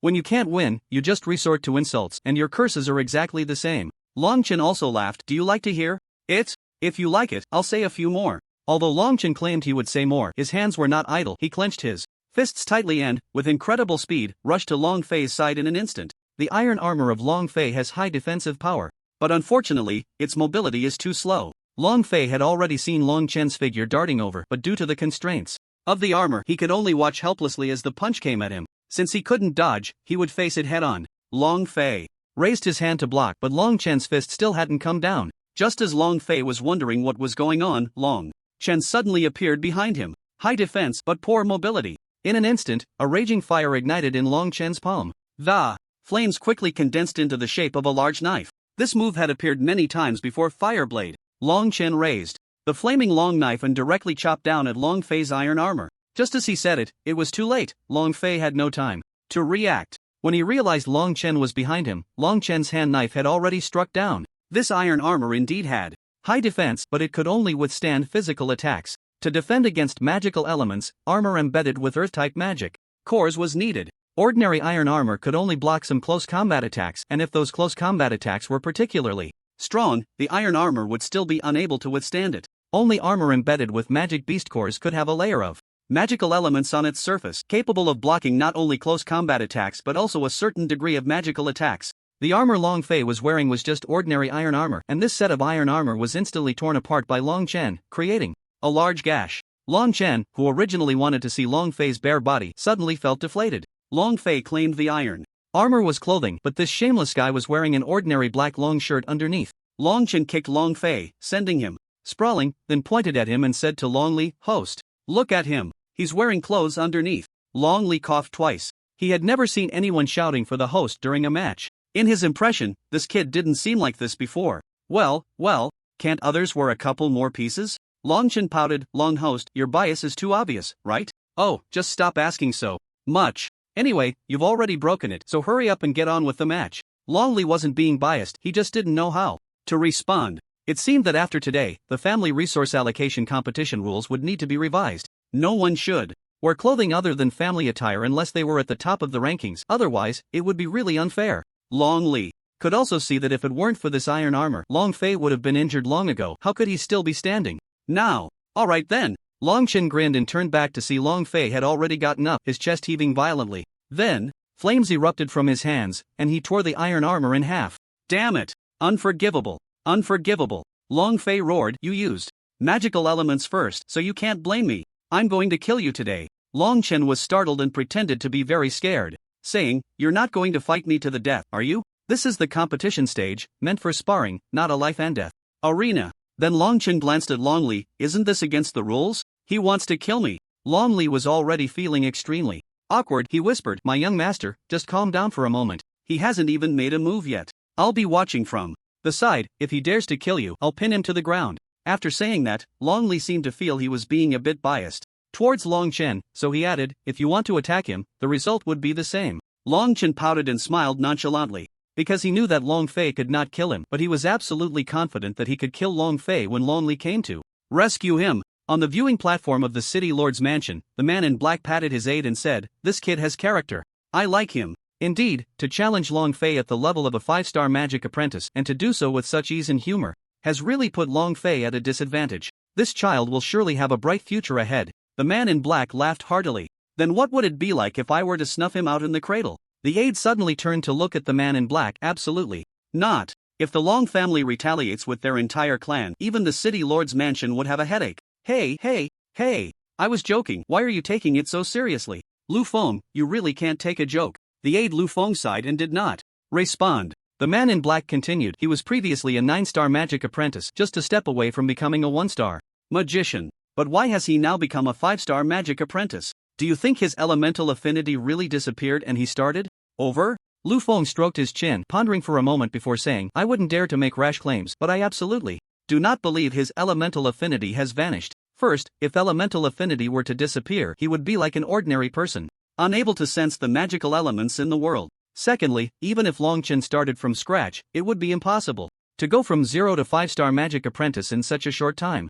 Although we see 5-star magic apprentices as nothing special, the difficulty of cultivation is no less than that of going from 1-star magician to 5-star magician. The man in black nodded, I think so too. When did Long Chen's elemental affinity disappear? Even if it had vanished before, it couldn't have been more than 4 months ago. After all, 4 months ago, he was still the genius 9-star magic apprentice, flaunting himself in the Long family's market. No one could cultivate to 5-star in just 4 months. If the man in black knew that Long Chen had gone from 0 to 5-star magic apprentice in less than 5 days, what would he think? On the viewing platform at the auction house, Morong Qingru calmly watched Long Chen. Although her expression was calm, her heart was already in turmoil. Long Chen was only at the level of a 5-star magic apprentice, while Long Fei was rumored to be at the level of a 7-star magic apprentice. The strength of a 7-star magic apprentice might not mean much to a super genius like Morong Qingru, who was a 9-star magic apprentice.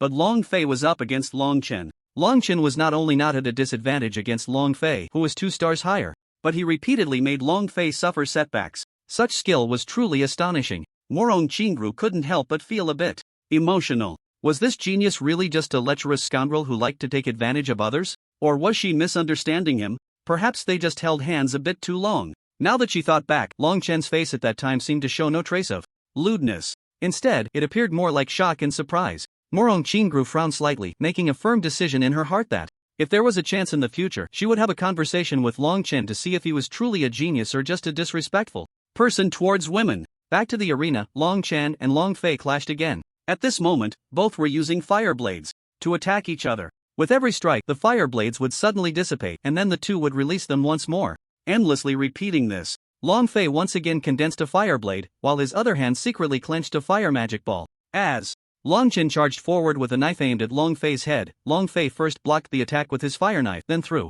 out a fire magic ball with his other hand. Long Fei's pupils suddenly dilated. He and Long Chen were less than half a zhang apart, merely the length of a fire knife separating them, and he seemed to already see Long Chen getting hit. However, what was most unexpected was that at such a close distance, Long Chen seemed to have sensed it in advance, lightly tilting his head to dodge this underhanded move. The fire magic ball landed on the back of the competition stage, directly smashing a large pit with a diameter of 2 to 3 meters. Cold sweat instantly poured down Long Chen's face as he rolled back to retreat. In fact, to Long Chen, an attack at this distance was nothing after training for so long in front of the magic wall. The reason he retreated was to guard against any more despicable tricks from Long Fei that might catch him off guard. How despicable! Using such tricks on the competition stage. You really have no shame. Long Fei chuckled. As long as I can win, what do you care about my methods? Is there a clear rule in the competition system against using underhanded tactics? Long Chen curled his lips, ignoring Long Fei. He needed to get serious now. System, detect Long Fei's information.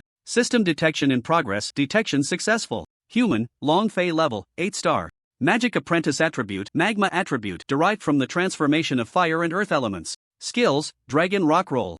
Bidirectional dragon roll, great flame pillar, only showing powerful moves, element affinity 5 stars. Long Chen couldn't help but laugh. He didn't expect Long Fei to already be at the level of an 8-star magic apprentice. It seemed this kid had a knack for playing the fool to catch the tiger. At this moment, Long Chen no longer underestimated him. He just wanted to quickly end the battle because he had a premonition that there might be a tough fight ahead. While fighting Long Fei, he always felt a pair of eyes watching him, probably that ungrateful guy Li Xiaoyun. Long Fei, how about we discuss something? Long Fei scoffed. You want me to spare your life? Oh no, you're too polite. I just want to say, let's have a real fight. Enough with this back and forth testing, it's really boring. After saying that, Long Chen waved his hand and suddenly a meteor streaked across the sky, incredibly dazzling. Long Qian's eyes widened in shock. He glanced at the sky and then at Long Kuan, saying, "Did you teach him that?" Long Kuan smiled wryly, shrugging, "I don't know when he learned it. The last time I sparred with him, he already knew how to do it." Last time? Long Qian was unaware of the battle between Long Kuan and Long Chen, and only after Long Kuan's detailed explanation did he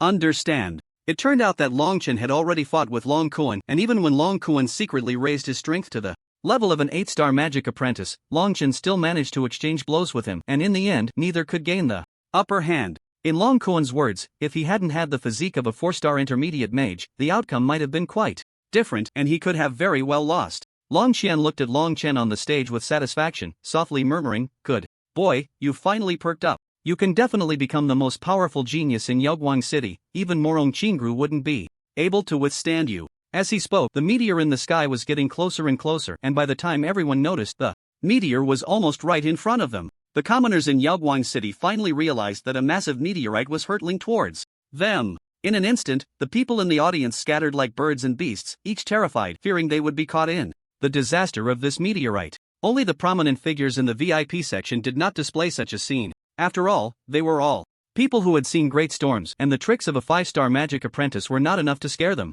Long Li quickly maintained order, shouting, "Everyone, don't panic, keep calm. The Long family competition platform is exceptionally sturdy, and even the stands are protected by magical barriers that can withstand the full force of a 1-star magician. Everyone, stay calm." Hearing Long Li's voice, the crowd looked up at the meteor in the sky with lingering fear. Long Fei also widened his eyes. He wanted to dodge, but Long Chen kept entangling him. Long Chen had mastered the combination technique of Long Kuan's fire knife and the flowing fire meteor to perfection, forcing Long Fei to avoid while the flowing fire meteor fell from above, momentarily suppressing Long Fei. Get lost. Seeing the situation was not good, Long Fei gritted his teeth and, at the cost of injury for injury, slashed with his knife. Long Chen, not wanting to suffer a mutual defeat, had no choice but to give up on forcing Long Fei. At that moment, the flowing fire meteor suddenly fell. Trivial skills. Without Long Chen's suppression, Long Fei shouted angrily, and flames erupted from his entire body in an instant. Rise! Great flame pillar! A strong burst of fire elements erupted from Long Fei, making him look as if he was on fire, with magnificent flames enveloping him. Just as the flowing fire meteor released by Long Chen was about to hit Long Fei, a flame suddenly ignited in the palm of his hand. A strong boo erupted from the stands. What is this? Is that it? I thought it was some powerful technique. Exactly, the name sounds impressive, but it looks a bit weak. Long Chen's expression was serious. He did not mock despite the booing from the stands and the seemingly small flame in Long Fei's hand. He could clearly feel that within this tiny flame was a fire element far greater than that of the flowing fire meteor. There were indeed some sharp-eyed individuals among the commoners in the stands. Don't rush, take a moment to feel it. This flame is anything but ordinary. As soon as he finished speaking, the flowing fire meteor was less than 3 zhang away from Long Fei's head, and the powerful pressure blew his hair in all directions. Even the flame in his hand seemed like it could be extinguished by the fierce wind at any moment. At that moment, Long Fei suddenly clenched the flame tightly and punched directly at the flowing fire meteor. Boom! 2. Everyone's surprise, such an ordinary punch instantly formed a fire pillar 2 to 3 zhang wide, rushing towards the flowing fire meteor. This scene immediately silenced all those who had been booing. Long Fei shouted, "Die for me!" The massive fire pillar collided with the enormous meteor, producing a deafening sound, and the flowing fire meteor instantly shattered into countless small stones that fell to the ground. Even though the great flame pillar had pierced through the flowing fire meteor, its residual force remained undiminished, charging straight at Long Chen. Long Chen's eyes widened, realizing he had no time to dodge when suddenly, a ghostly blue light enveloped his body. The system prompt echoed in his mind. Alert! A powerful life-threatening attack is incoming. All attributes will be fully activated for the duration of an incense stick. Seize this opportunity. Defeat the strong enemy. Long Chen instantly felt as if his entire body was filled with explosive power, and even the small portion of magical elements he had just used to release the flowing fire meteor was replenished once again. Countless tiny fragments flashed through Long Chen's mind, like volumes of martial arts manuals, all merging into his consciousness. The deep blue Long Chen chuckled, lifting his head to casually glance at the incoming great flame pillar, and then he suddenly moved. Long Chen's speed was astonishing. He didn't evade the great flame pillar with such terrifying speed but charged directly into it, his entire body engulfed by the fire column. Long Fei sneered coldly. In his view, Long Chen's actions were nothing short of suicide. The great flame pillar was one of Long Fei's trump cards with an incredible attack power. Not to mention someone like Long Chen, a 5-star magic apprentice, even someone of the same rank, an 8-star magic apprentice, would be severely injured if hit by the great flame pillar, if not killed. Let alone such a reckless act of charging into the flames.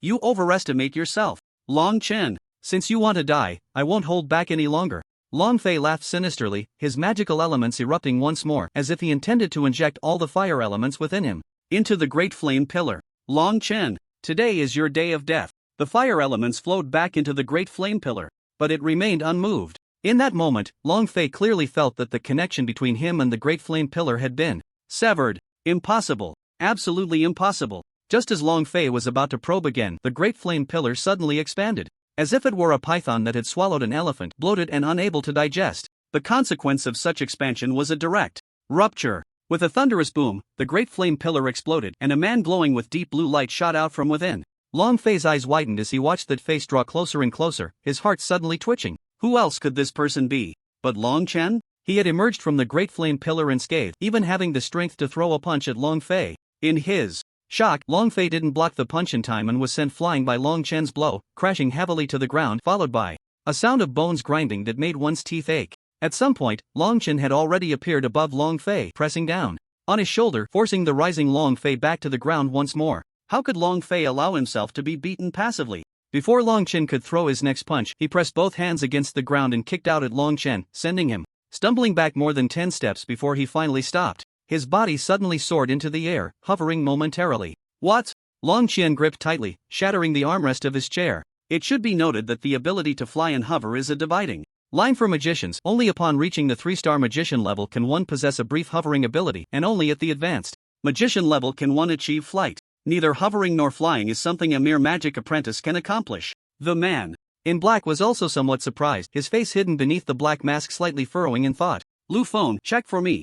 If this kid is hovering or flying, is he really an 8-star magic apprentice? Without needing the man in black to instruct him, Lu Feng had already narrowed his eyes to observe. After a moment, he shook his head. Neither hovering nor flying, he's borrowing the power of a technique. The power of a technique? Lu Feng pointed at the small whirlpools beginning to gather beneath Long Fei's feet, saying, "Look, there are already some small whirlpools forming." It seems that Long Fei can only achieve brief hovering because of the technique he is about to use. Or perhaps this technique of his has no shape and is actually being supported in the air, we just can't see it. The man in black let out a sigh of relief. If Long Fei could achieve suspension during his time as a magic apprentice, then without a doubt, Long Fei would be the greatest genius in the entire Radiant City, even surpassing Murong Qingru. The man in black then asked, but according to the intelligence, Long Fei doesn't have wind element affinity, right? The methods the city lord's mansion used to gather intelligence could be said to be the most powerful force in all of Radiant City. Currently, the city lord's mansion has the 3 major families and the auction house, and the lists of all those capable of practicing magic from these 4 forces. Even though many of them are not particularly outstanding, The list accurately records names, genders, ages, realms, and the attributes they possess, and even notes powerful techniques and combat styles for some important individuals. In front of the City Lord's mansion, these four forces in Radiant City have no secrets at all. Moreover, if anyone on the list experiences any changes or if any rumors arise, the person responsible for compiling these records at the City Lord's mansion will send someone to verify the situation. Therefore, when the auction house learned that Longchen had no elemental affinity, the City Lord's mansion had already known, but it simply hadn't been disseminated. They just marked it as pending on the list. Long Fei, as the second genius of the Long family, would naturally also appear on the list if the man in black remembered correctly. This Long Fei had a magma attribute transformed from fire, with no wind attribute enhancement whatsoever. Under the powerful influence of the wind attribute, it might allow a magic apprentice to achieve brief suspension, but a Long Fei who did not possess a wind attribute could absolutely not execute wind attribute techniques. Thus, it was even more impossible for him to use any technique to perform such a suspended action. Could it be that the intelligence was incorrect? The man in black continued to stare at the arena. If the record keeper's information was indeed wrong, he would have to consider whether to replace them with a more reliable set of record keepers. And now, these erroneous record keepers, to prevent the City Lord's mansion from secretly investigating the four major forces, could only remain buried underground. Back to the battlefield, Long Chen, who had become familiar with the rules of this world, naturally understood the conditions for suspension and flight. However, what puzzled him the most was whether the system had made a calculation error. It hadn't detected Long Fei's wind attribute. Human, Long Fei level, 8-star magic apprentice. Attribute, magma attribute, transformed from fire and earth elements. Skills, dragon lava roll, bidirectional dragon whirl, great flame. Pillar, only showing powerful techniques, elemental affinity. 5-star Longchen pulled up Long Fei's information again, and this time the information was still the same as what he had just investigated. In the attribute column, it was still magma attribute. Long Fei looked at Long Chen with a mix of caution and confusion, and he smiled proudly, looking down from above as he said, Long Chen, I am the first genius of the Long family. You can't even achieve suspension, yet you dare to call yourself a genius? Long Chen scoffed, I have never claimed to be a genius, it's all just the kindness of others. Besides, who calls themselves a genius? And, do you really think others can't see how you achieve suspension? Just moments ago, under the illumination of the bluish light, he suddenly noticed two invisible waves of scorching air beneath Long Fei's feet. So Long Chen instantly understood. Considering that Long Fei had a magma attribute, he saw through Long Fei's deceptive trick in an instant. When magma burns fiercely, it emits strong heat waves. When these heat waves condense to a certain extent, they become substantial. The reason Long Fei could achieve suspension was that he was using the waves created by his techniques to lift himself up. Long Fei's eyelids twitched, and suddenly, an ominous premonition enveloped his heart. He secretly thought it was bad and hurriedly began to descend, but it was too late. Long Chen, without saying a word, suddenly conjured a flicker of flame in his hand. Before Long Fei could react, a bizarre, eerie blue flame lunged toward him in an instant. This move was very familiar to Long Fei. Although the color was somewhat different, he still recognized it as one of his trump cards, Great Blaze Pillar. Long Fei no longer pretended. He leaped back fiercely, and the two invisible airwaves beneath his feet finally manifested. They were two fully formed fire tornadoes, swirling with scalding magma. Bidirectional fire tornado. Since the Great Blaze Pillar was Long Fei's technique, he naturally knew how to counter it. Although the Great Blaze Pillar had exceptional attack power, its method of attack was very singular, only able to strike at a specific point, without the ability to change direction at will. Moreover, during the casting process, the caster could not sever the magical connection with the Great Blaze Pillar. Thus, Long Chen was immobilized at this moment. Therefore, this bidirectional fire tornado was the means to counter the Great Blaze Pillar. The reasoning was simple: use one of the fire tornadoes to block the attack direction of the Great Blaze Pillar, and then control the other fire tornado to attack the caster, fundamentally wounding Long Chen and severing the Great Blaze Pillar. In a sense, the bidirectional fire tornado could counter everything. Once released, it was a technique that could not be moved around at will. The two magma fire tornadoes rose from the ground, one of which had already blocked the Great Blaze Pillar. Long Fei felt a surge of joy in his heart. As he shifted his focus, the other fire tornado sped toward Long Chen. Long Chen scoffed, and the eerie blue light on his body surged, with a continuous influx of magical elements pouring into him, causing the Great Blaze Pillar to instantly swell in size. Before the other fire tornado could reach Long Chen, the eerie blue Great Blaze Pillar directly broke through the fire tornado, blocking its path, and charged straight at Long Fei. Not good. Long Fei couldn't care less about maintaining his composure or controlling the magma fire tornado anymore. He hurriedly rolled on the ground several times to dodge this exceptionally fierce Great Blaze Pillar. What Long Fei didn't expect was that the Great Blaze Pillar released by Long Chen was exponentially more powerful than the one he had unleashed. This was also the reason for his defeat in this move. Without the ability to control the other fire tornado, it was easily evaded by Long Chen. He knew that this eerie blue state wouldn't last long, and he was still unaware of any aftereffects it might have. He had to end the battle quickly. After all, there would definitely be unavoidable fights ahead, and conserving strength was the best strategy. Long Chen leaped with his toes and directly kicked Long Fei in the chest. The just risen Long Fei was sent flying far away by this kick, barely avoiding falling off the edge of the competition platform. He spat out a mouthful of blood and quickly wiped the corner of his mouth as if unwilling to admit defeat. He took the initiative to attack Long Chen. The two collided in mid-air. Long Chen's fist struck the top of Long Fei's head, while Long Fei slapped his palm squarely on Long Chen's chest. In an instant, they separated by several dozen feet. Long Fei shook his head, feeling a bit dizzy, and just as he was still trying to regain his bearings, Long Chen, enduring the pain in his chest, charged at him once more. In battles between people of roughly equal skill, it often came down to who could endure more. Clearly, Long Chen had the upper hand over Long Fei.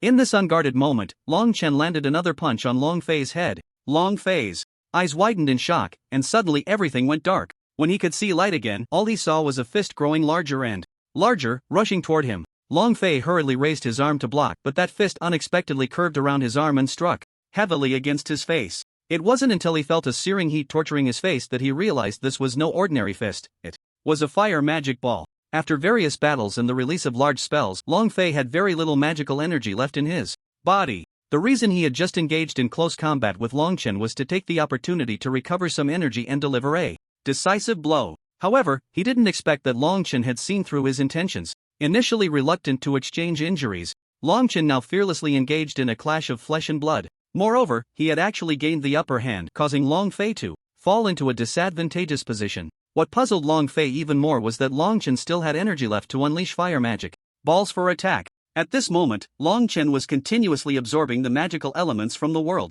If it weren't for the bruises on his face and the wounds beneath his torn shirt, he seemed as if he hadn't fought at all. Self-proclaimed genius? Who among us is really the self-proclaimed genius? Long Chen roared, and after releasing the magic ball, he clenched his hands tightly together and delivered another powerful blow to Long Fei's head. This strike sent Long Fei rolling on the ground for more than 10 circles, and it didn't stop there. The ground of the arena was left pockmarked from Long Fei's body. Before Long Fei could stop, Long Chen appeared above him once again, delivering another heavy kick down. Ah! Long Fei spat out a mouthful of blood, and the entire ground caved in, creating a large pit. Brat! Don't hurt my son! Long Tongue, witnessing the brutal scene of Long Fei from the stands, could no longer contain his inner fury and stood up, ready to teach this reckless kid a lesson. But in the next second, two intense auras enveloped Long Tang, rendering him unable to move. He saw Long Qian and Long Kuan, the two brothers, with flames burning around them as if they were tangible, firmly restraining Long Tang. Meanwhile, the utterly unskilled Long Hui was already trembling in fear at the side. Long Qian smiled at Long Tang and said softly, "What business do you have in the battle between juniors? Don't worry, Long Li is here, don't act rashly, Long Li will intervene at the right time." After saying this, Long Qian's expression suddenly changed, and he coldly added, "If you really want to intervene, I will also take action against you at the right time."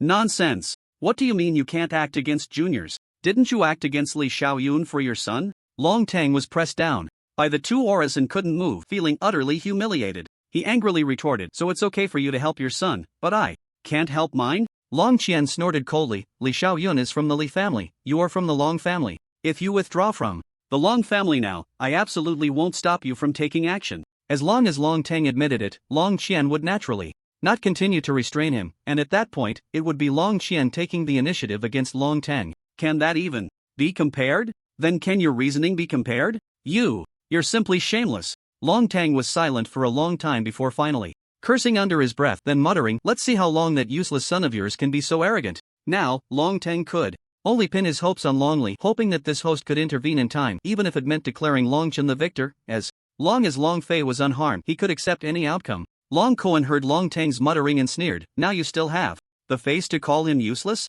If your son is being beaten down by Ming'er, wouldn't that mean he's not even useless?" Long Qian sniffed and glanced at Long Tang and Long Hui. "You two, if I hear you call tomorrow a waste again, don't blame me for being heartless. In fact, I've wanted to try the family model of the Li family, which has no clan elders, for a long time. You can give me this opportunity." Long Tang dared not say another word. On the competition stage, Long Fei had already been knocked down to the ground by Long Chen repeatedly, but each time, Long Fei managed to get back up, which made Long Li quite troubled. If Long Fei couldn't get up anymore. He could declare Long Chen the winner, but Long Fei kept standing up again and again. What was going on? It was like Long Amour had just been threatened with her life by Long Fei, but that was merely a threat and hadn't truly involved her life. Who knew? If Long Amour had any tricks left? The situation was the same now. Long Fei, who could stand up every time, made Long Li anxious. If he declared Long Fei defeated at this moment, what if Long Fei was just setting a trap? Today was already quite embarrassing. He didn't want to make it even more awkward, but if he didn't intervene, at this rate, Long Fei might really be beaten to death by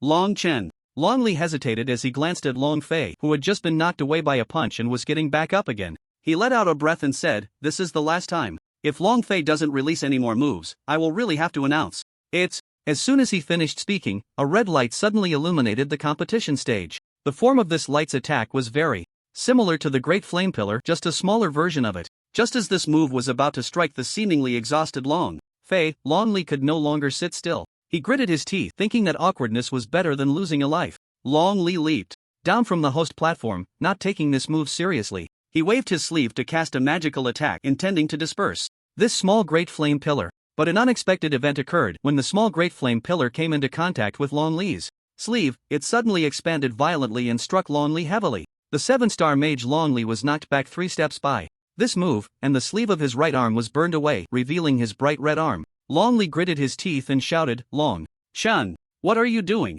Long Chen scratched his head and smiled apologetically. "Sorry, Long Host, I couldn't hold back for a moment." What surprised Long Li the most was not that Long Chen couldn't hold back and wanted to kill Long Fei with a powerful move, but that this move from Long Chen could actually injure him, a 7-star mage. Long Li pushed Long Chen away and gently helped the already severely injured Long Fei up. "I now declare that this round is won by Long Chen. Long Fei, you've done well, get up." Unexpectedly, this young man who prided himself on being a genius suddenly had the strength to push Long Li away forcefully. "Long Li, get out of the way. I haven't admitted defeat. I don't need you to announce it. I still have powerful moves that I haven't released. I will not lose to this waste with no elemental affinity." As soon as Long Fei said this, the entire audience erupted in laughter. Long Fei's skills and abilities were not impressive, but his words were quite bold. As an 8-star mage apprentice, facing a 5-star mage apprentice like Long Chen, who was 3 realms higher, he couldn't even manage to inflict a single fatal injury. How did he have the courage to say such a thing? Get down. Don't embarrass yourself here. Yeah, get down. An 8-star mage apprentice can't beat a 5-star mage apprentice and still has the face to stay on stage. The voices of condemnation from the crowd immediately rang out. Long Fei shouted angrily at the audience, "I haven't lost. I haven't lost. You're all talking nonsense. I still have the Long Yen scroll that I haven't released. He definitely can't block it." Saying this, Long Fei struggled to get up, forcing the fire element within him out with all his might. At this moment, the flames burning on him were not even 1% of his peak state. Long Li quickly waved his hand to disperse the last bit of magical elements. When he touched Long Fei, he could already feel that the magical elements within Long Fei's body were nearly depleted. If Long Fei forced himself to use a technique, he would definitely exhaust his magical elements, leading to a depletion of magic within his body, making future magical cultivation very difficult, and it could even endanger his life. Long Li frowned and said, "Long Fei, just admit defeat. You've reached a point of running on empty. There's no way you can continue fighting Long Chen. Just look at Long Chen, he hasn't even used up much of his energy." At this moment, Long Chen's ethereal blue flames had already disappeared, indicating that the incense stick's time was up. The worrying aftereffects he feared did not occur. Long Chen had originally thought that after using this secret technique, which could crazily absorb the magical elements from the world in a short time and double his combat power, he would feel dizzy or even faint. So he had prepared to tough it out until Long Fei admitted defeat and he could return to the stands to rest.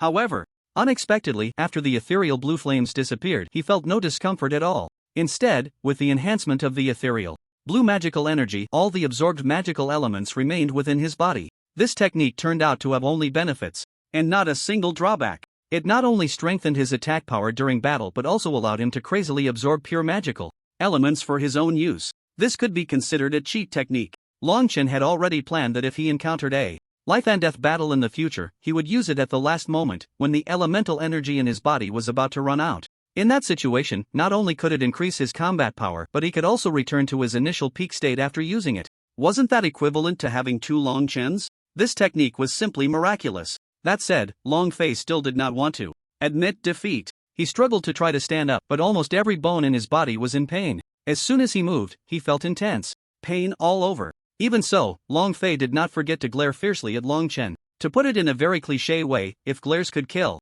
Long Chen would have been sliced into 1,000 pieces by now, tortured countless times. Long Li sighed and advised, Long Fei, you've reached your limit, there's no way to continue fighting. Spare yourself this time and stop the pointless persistence. Long Chen rolled his eyes and glanced at Long Fei. You should just accept it. After all, you were the second for 10,000 years, and now you're still the second for 10,000 years. Your position hasn't changed, and you're still feeling unbalanced? Seriously, what are you even meddling for? With that, Long Chen leaped up without looking back and returned to the stands. Long Li let out a sigh of relief. Long Fei, Long Chen's words may be a bit rough, but the reasoning is still valid. There's nothing to argue about.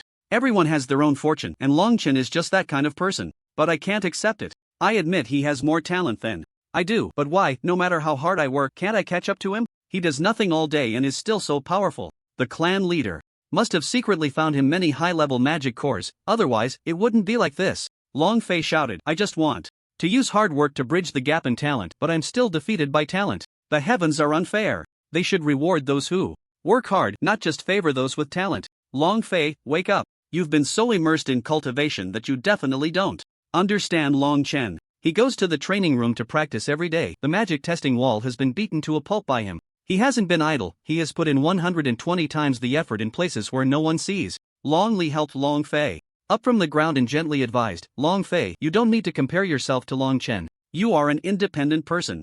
And so is he. You should be yourself, not just follow in someone else's footsteps. Do you understand? These profound words were originally spoken by Long Tang, that incompetent father, to his son who had no sense of self. However, given the crowd around them, if Long Li hadn't said these words to comfort Long Fei, he would have embarrassed himself even more. Fortunately, Long Fei nodded, somewhat understanding. Long Li smiled with relief. A temporary failure doesn't mean a lifetime of failure. Since Long Chen has talent, then you should work hard. I believe you can do it. Since Long Chen has talent and is also working hard, then you must double your efforts. One day, you will see his figure. Long Fei nodded heavily. Long Ji, I understand. I will definitely do as you say. My talent isn't bad either. I will be true to myself. Even if I can't compare to Long Chen, I must be worthy of myself. Long Li smiled and sent Long Fei back to the stands. Little did he know, his words today would cultivate an extremely powerful support for Long Chen in the future. Long Li could be said to be a mentor on Long Fei's path to growth, and he created a role that could help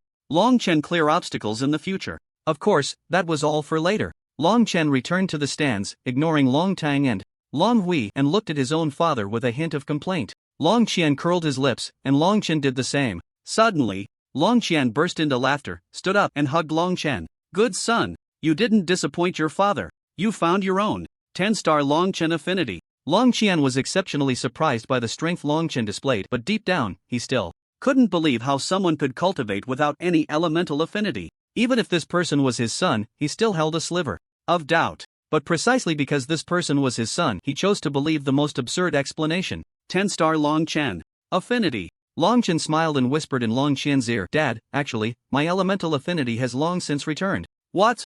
What did you say? Long Qian was shocked beyond measure. Going from zero to something was already a very difficult task, and yet Long Chen managed to achieve such a feat. Not only did he go from zero to something, but he also almost restored his original combat power in a short time. A 5-star magic apprentice challenging an 8-star magic apprentice. Such a record could not be called anything but magnificent. Long Qian let out a breath, trying to calm the excitement in his heart, but his voice still trembled. As he quietly asked, You restored your 7-star elemental affinity? Long Chen shook his head. Long Qian immediately exhaled again, and his nervous excitement settled down. It seemed that going from zero to something was already quite difficult, and thinking about reaching the original affinity was a bit far-fetched. There was a slight sense of disappointment, but Long Qian didn't feel it was too regrettable. After all, being able to cultivate was already quite good, and as long as he could absorb magical energy, there was still a great possibility. Long Qian covered Long Chen's head and whispered in his ear, Tomorrow, even if you don't have 7-star elemental affinity, it's okay.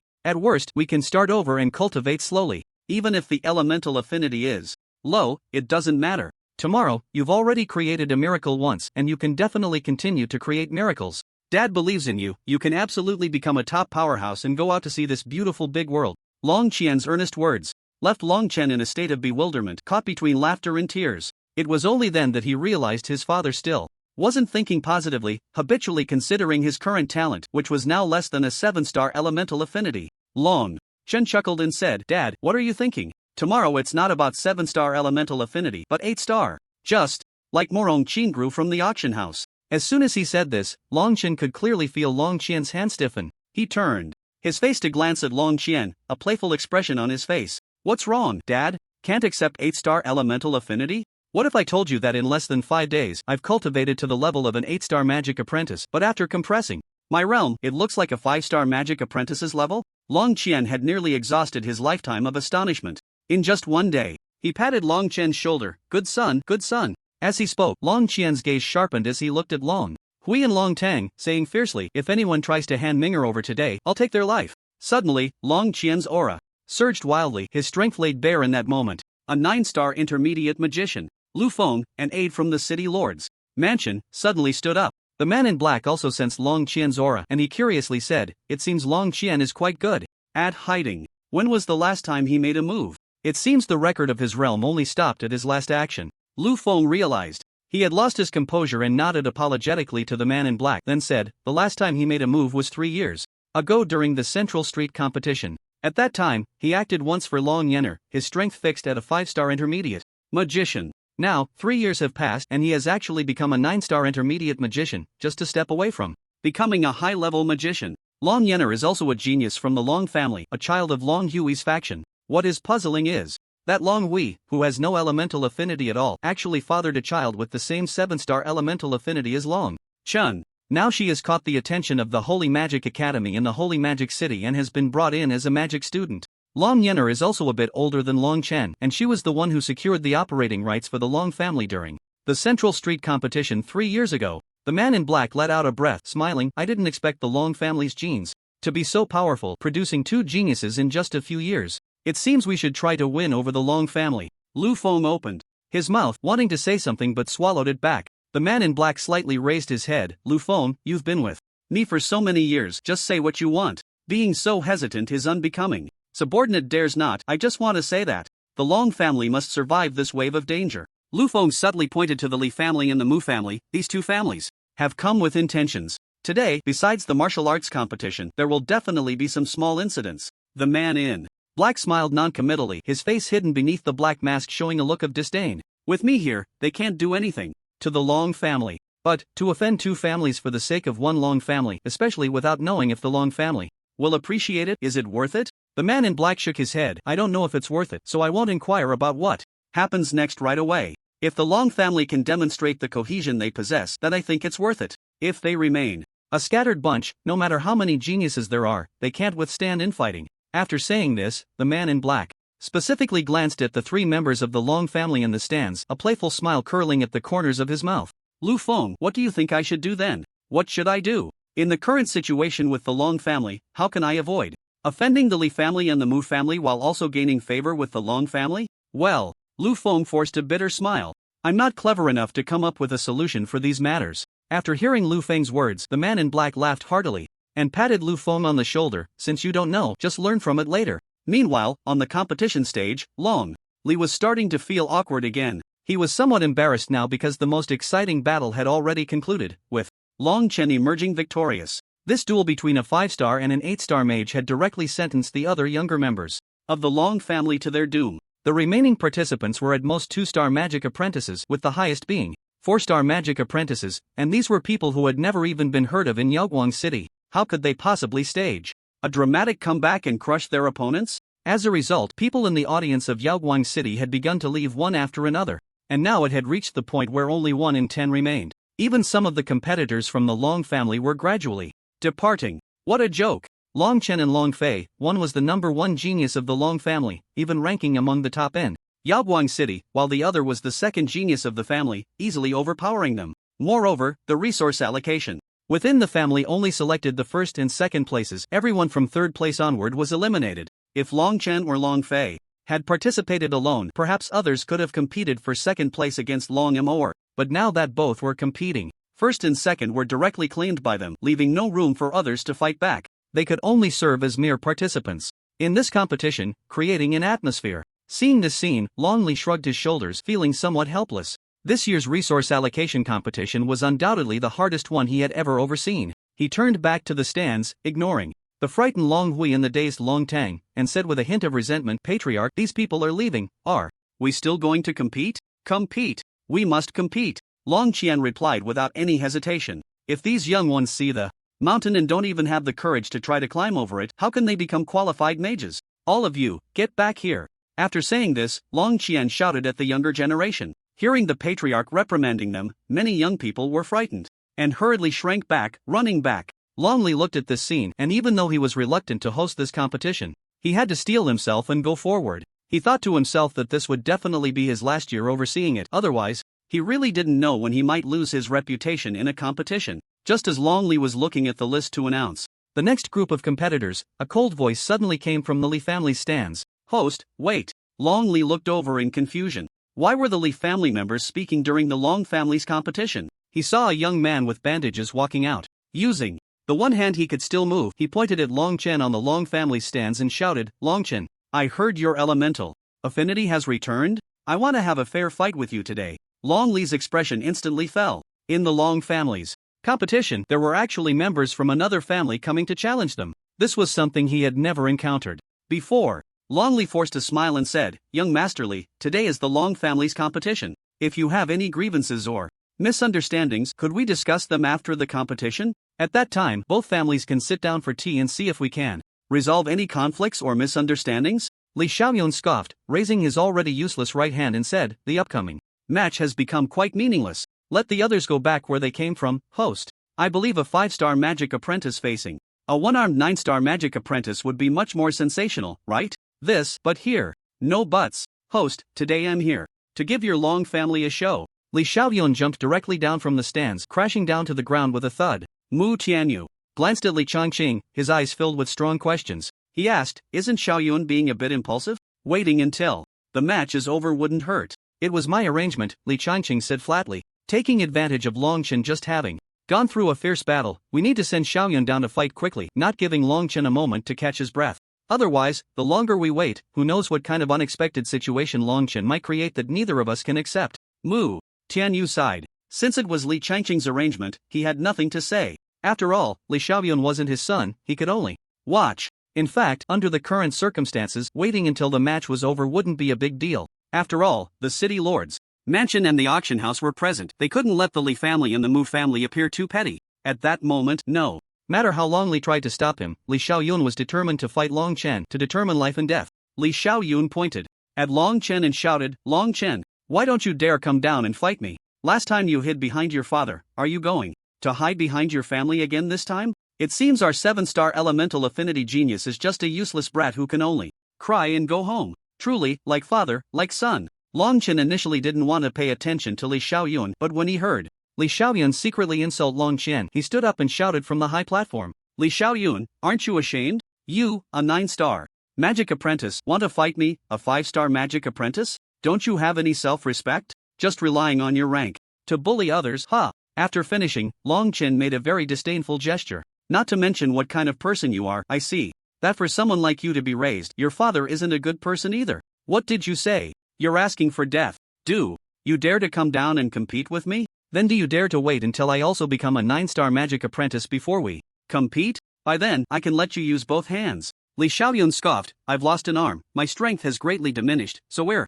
about even, right? Long Chen still played the rogue, saying, You wait until I become a 9-star magic apprentice, and I'll let you use both hands. How about that? It was truly unbearable. Li Xiaoyun gritted his teeth, and suddenly a small whirlwind appeared in his hand. He said fiercely, Long Chen, you don't dare to face me, right? Then I'll come down to avoid you. The small whirlwind rushed directly towards the Long family's stands. Yet, the people in the Long family's stands remained indifferent. Just as the whirlwind was about to reach Long Chen, a figure suddenly appeared in the air, smashing the whirlwind with a single palm. As the whirlwind was about to strike Long Chen slammed the back of his chair, halting in midair, and with a casual wave, the whirlwind instantly vanished without a trace. Long Chen. Li Xiaoyun's eyes widened, stepping back a few paces. He glanced at his severed arm, his eyes filled with sheer terror. It seemed that the pressure and fear Long Chen brought to Li Xiaoyun were absolutely significant. Li Xiaoyun turned back to look at Li Changqing, gritting his teeth and standing firm against the pressure of a 9-star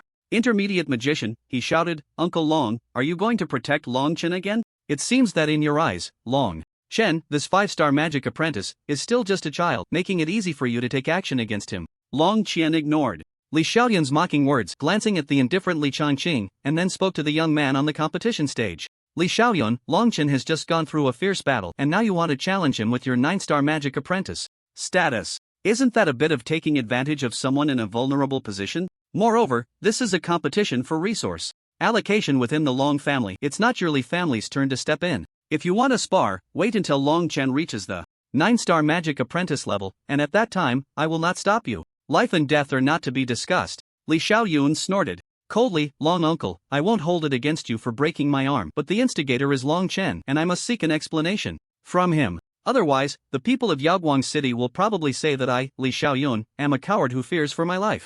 Li Xiaoyun turned to survey the crowd. People of Yaoguang City, what do you say? I have suffered such persecution in front of the auction house. Since I can't defeat Long uncle, isn't it reasonable to let his son pay for his father's debts? Yes, I feel that. Li Xiaoyun is right. Matters between children should be resolved by themselves. What does it mean for adults to step in? I think so, too. Although this is a competition within the Long family, the strongest rivalry between Long Chen and Long Fei has already ended. And there's nothing more to see. It would be better to let them compete once. Nonsense. Are you all blind? What level is Long Chen at? What level is Li Xiaoyun at? Isn't the Li family bullying people? I think Long Chen is right. Let's wait until Long Chen reaches the 9-star magic apprentice level. I think you're the one talking nonsense. If Long Chen is a 9-star magic apprentice, then Li Xiaoyun can't still be stuck at the magic apprentice level, right? By then, Li Xiaoyun will be a magician. Are we really going to wait for Long Chen to become a magician too? I think this fight is unnecessary. The people of Yaoguang City chimed in, each with their own opinions, but most leaned towards Li Xiaoyun. It seems the people of Yaoguang City are not foolish, they know. This is Li Xiaoyun's only opportunity. Once this door is opened, Li Xiaoyun will never have the upper hand again.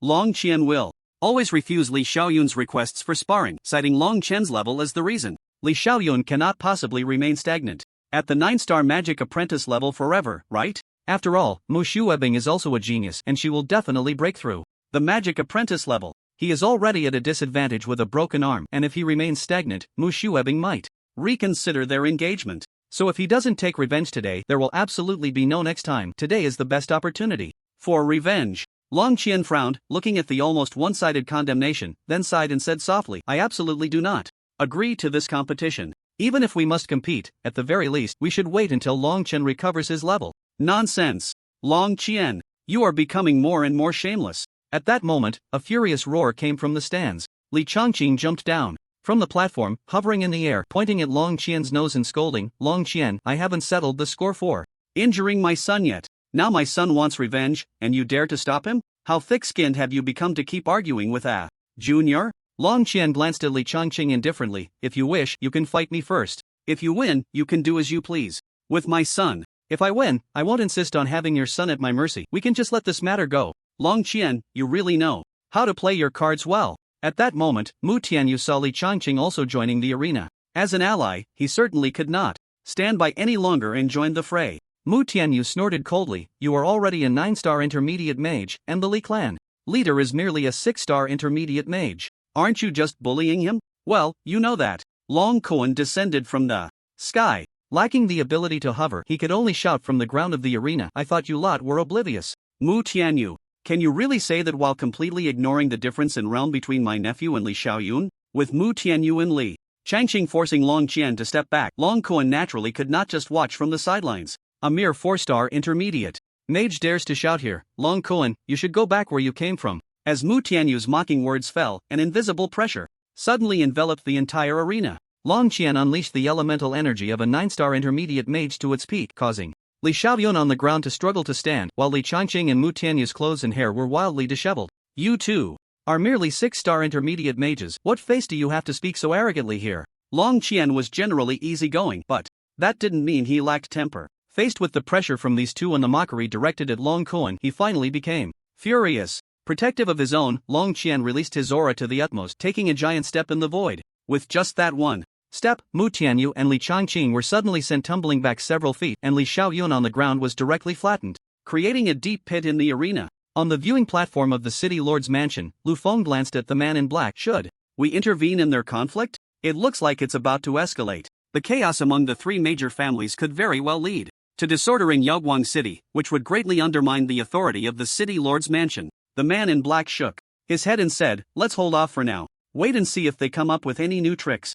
What if they are just putting on a show for us at the city lord's mansion? We can intervene once they really start fighting." Lu Feng nodded, agreeing. If these three families are indeed acting, then they are deliberately trying to draw the city lord's mansion into the fray. There might be some involvement from the auction house in this. The people from the city lord's mansion were also aware that the three families had some grievances against them. After all, the city lord's control over Yaoguang City had reached a point of monopolization. The three families had long expressed significant dissatisfaction with the city lord's monopoly, such as the Li family's market starting to allow their guards to maintain order. Moreover, the layout of the Mu family's market was also undergoing subtle changes, which the city lord greatly disapproved of. Only the Long family remained relatively compliant, but their control over the central street was nearing the limits of the city lord's mansion. If it weren't for the city lord's ownership of the central street, they might have already taken action against the Long family. The environment the Long family found themselves in was akin to a thought of heaven or hell, and the city lord had subtly indicated that if the usage rights of the central street were still with the Long family next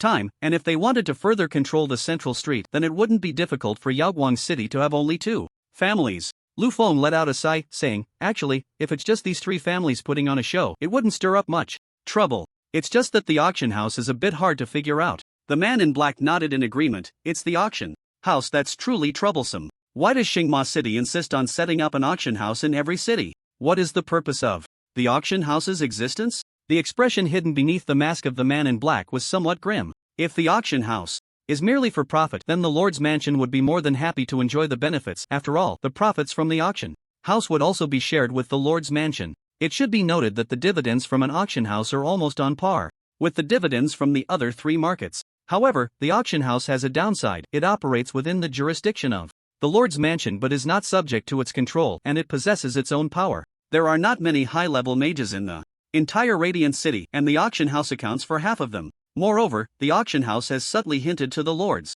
mansion that they wish to reduce a portion of the dividends, something the Lord's mansion could never agree to. Thus, the auction house is a source of both love and hate for the Lord. It cannot be touched, nor can it be ignored, and they must begrudgingly acknowledge its existence. If the three families are merely acting, combined with the auction house's covert support, it could genuinely shake the Lord's mansion's grip on Radiant City. The man in black curled his lip. "Forget it, we'll deal with whatever comes our way. Let's observe for now, and if anything seems off, you can take action." Lu Feng nodded and said, "Understood." Meanwhile, the atmosphere was still tense with confrontation. This thrilled the crowd in Radiant City. They had never witnessed such a grand spectacle. The three families in Radiant City were brimming with hostility, and it had been at least 7 or 8 years since they had seen such a scene. Many onlookers who had not yet left were doing everything they could to notify their relatives and friends to come and watch this annual grand performance belonging to Radiant City. Li Changqing looked down from the sky at Li Xiaoyun, who was lying on the ground with blood trickling from the corner of his mouth. He had intended to share some of his aura with Li Xiaoyun to help him withstand the pressure. However, as soon as Li Changqing sent his aura over, Li Xiaoyun was pushed back several dozen feet by the terrifying aura of Long Qian due to the lack of elements on his side, a 9-star intermediate mage. Indeed, the power was extraordinary. Just using elemental energy was enough to render 2 6-star intermediate mages immobile. Mu Tianyu deeply regretted stepping forward to speak on Lu Changqing's behalf. He knew Long Qian had the realm of a 9-star intermediate mage, but he never expected Long Qian would dare to tear off the facade so brazenly under the watchful eyes of the auction house and the Lord's mansion. This put Mu Tianyu in a difficult position. In fact, he could withdraw from this conflict now, but if he did, the alliance with the Li family would surely fall apart. At that point, a single family would be facing off against the Long family, which had a 9-star intermediate mage, akin to striking a rock with an egg. If he chose not to withdraw and a fight broke out, neither of them could possibly match Long Qian. Even if the two of them teamed up, they would only be able to stall Long Qian at best. Let's not forget there was also a 4-star intermediate mage, Long Kuan, below. Although Long Kuan, a 4-star intermediate mage, was not particularly formidable, when 2 6-star intermediate mages were held back by a 9-star intermediate mage, a 4-star intermediate mage suddenly appeared quite powerful, rendering the younger members of the Li and Mu families utterly helpless. Li Changqing gritted his teeth, his face flushed as he said, "Long Qian, you may use your pressure against me and the Mu clan leader, but why do you have to impose such immense pressure on a junior? Do you, Long Qian, enjoy bullying juniors? Do you find a sense of existence by picking on the younger generation? Long Qian, you are truly contemptible." Long Qian laughed heartily, completely ignoring Li Changqing's provocation. He said, "Li Changqing, your provocation is too childish, isn't it? I'm not just bullying juniors, I'm bullying your entire family. Who told him to meddle in this battlefield? You. Simply shameless. Long Qian sneered. If you had the strength, you could also exert pressure on Long Chen. I wouldn't say a word, but do you have that strength? As soon as he finished speaking, a fierce fire erupted from Long Qian's body.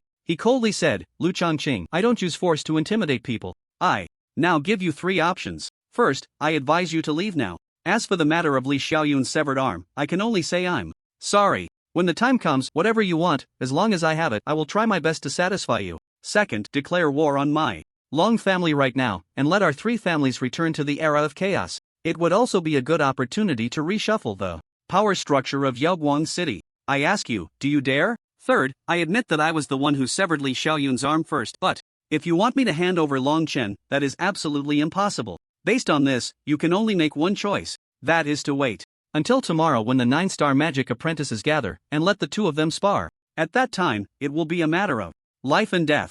Do you dare? If you don't dare, then just roll out of the Long family. Everyone present felt embarrassed. If this isn't using force to intimidate, then what is? If Long Qian didn't have the realm of a 9-star intermediate mage, would he dare to say these 3 options? But Long Qian has that strength. What can be done? Lu Changqing's face was extremely awkward. He had originally planned well with Mu Tianyu, which was to force Long Qian to hand over Long Chen. However, with Long Qian's protective nature, he would definitely not hand over Long Chen. So they had an excuse to declare war on the Long family, and the 2 families would work together to devour and annex the Long family. By then, even the city lord's mansion would not be able to voice any opposition. When everything settled and fell into place, even the city lord's mansion would have to be wary of their 2 families. But all their plans were shattered by Long Qian's realm as a 9-star intermediate mage. This left them with a headache. All their schemes and tricks were nothing in the face of absolute strength. Lu Changqing gritted his teeth and shouted angrily, Long Qian, you are too much. Long Qian coldly snorted, this is strength.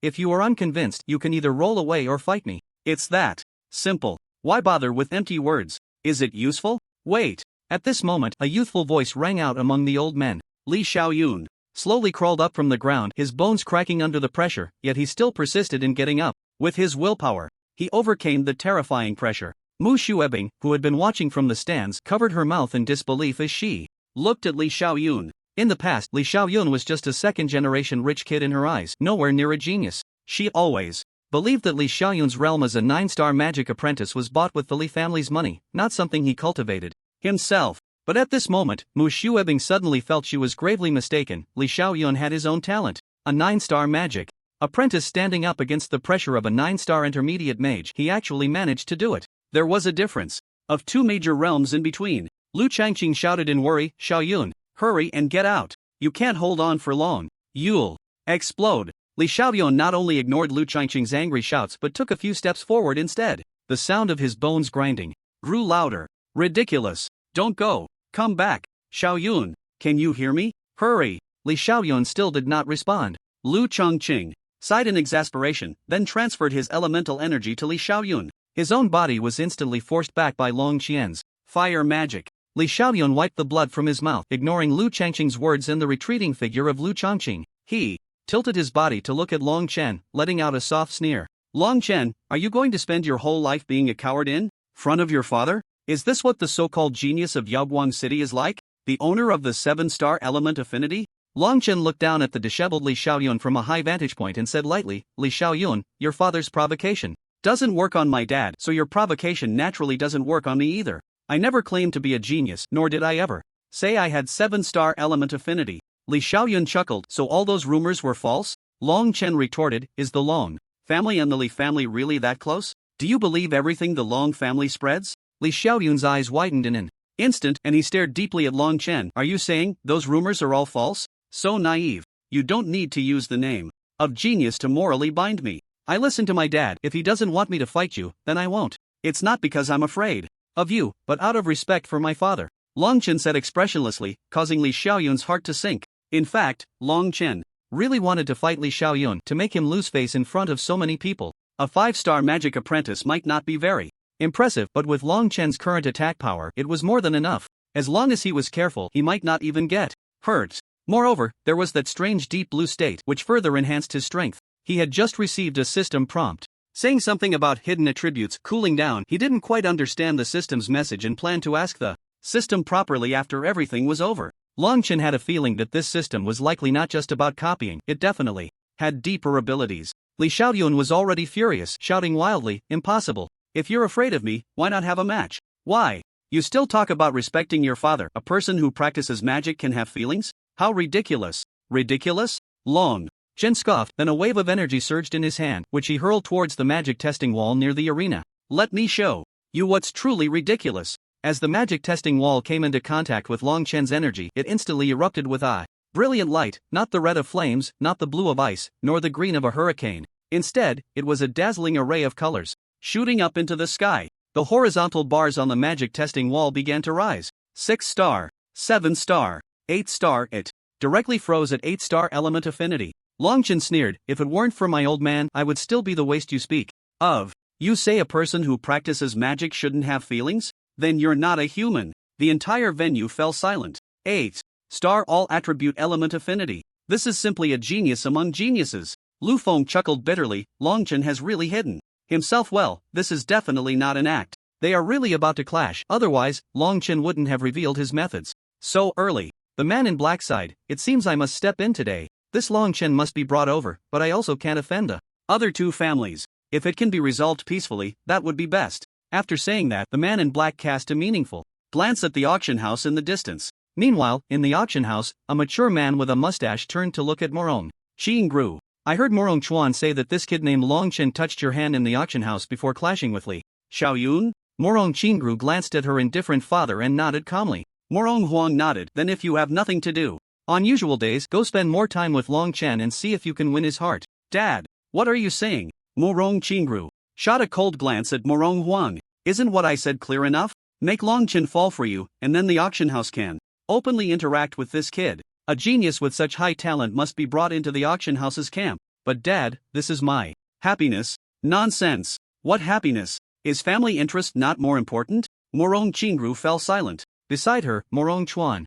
looked at his young lady's sorrowful expression and couldn't help but feel a twinge of guilt. The ever-loyal Morong Chuan felt a hint of rebellion against Morong Huang for the first time. He thought that sometimes what Morong Huang did was not entirely right. Take the major life event of his young lady, for example. The auction house was not like other forces. They didn't need their own people to be exceptionally powerful, because once they joined the Continental Auction House, the headquarters would continuously send over experts. Thus, Morong Huang always believed that as long as there was money, there was nothing that couldn't be bought, even the best of the best. Even though his young lady, Morong Qingru, shared the same 8-star elemental affinity with the young man, Long Chen below, Morong Huang had never offered any support, merely letting Morong Qingru cultivate on her own, with her level of achievement entirely dependent on her talent. This terrifying talent of 8-star elemental affinity, which other families would go to great lengths to cultivate, was merely a tool for face-saving in Morong Huang's eyes. He had never given Morong Qingru any positive evaluation, yet he enjoyed the sense of honor brought by her 8-star elemental affinity outside.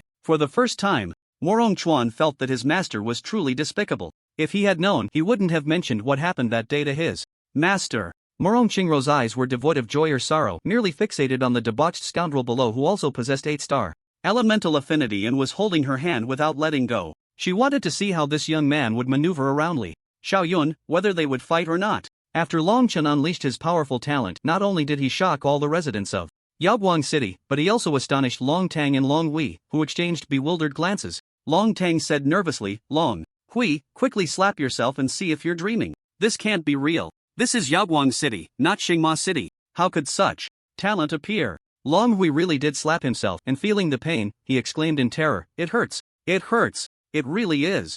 8-star. That brat Long Chen is truly 8-star. Long Tang smiled wryly and swallowed hard. With Long Qian, a 9-star intermediate mage, plus Long Chen's 8-star elemental affinity, whoever has the ability should compete for the family position. As for me, I'm not competing anymore." After Long Chen publicly announced his 8-star elemental affinity, he coldly glanced at Li Xiaoyun.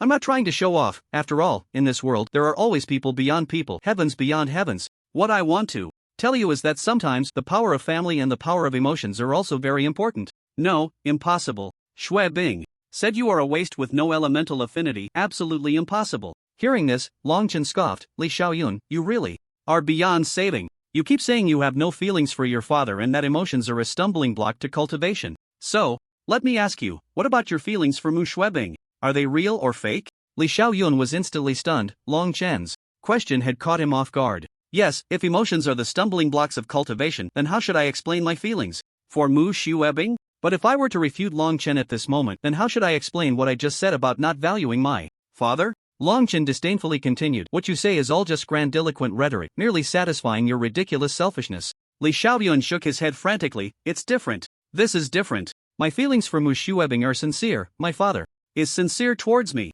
So Mu Shuebing can hurt me and I can hurt my father. Fool! Li Changqing shouted indignantly. Which father wouldn't feel heartbroken hearing such words from his son? Long Chen laughed heartily, this twisted logic of yours can only be realized in your own case. Look at your father, he's almost dead from anger. He probably thinks he wasted his efforts raising such a son. Li Xiaoyun, shouldn't you reflect on this? Li Xiaoyun turned to glance at Li Changqing's face filled with disappointment, murmuring, Dad, do you really think so? Then, Li Xiaoyun shook his head violently, coming back to his senses and glaring fiercely at Long Chen. My father would never treat me like this. Long Chen smirked, yes, after all, those who are loved have nothing to fear. You think your father won't abandon you, so you can hurt him as you please, right? No way. No way. I'm very filial, I listen to my father. Long Chen suddenly snorted, revealing a look of disgust. Li Xiaoyun, whether a person is a genius or not doesn't matter, what's important is to become a true human. You don't even recognize your father, only a woman, you're really a great filial son.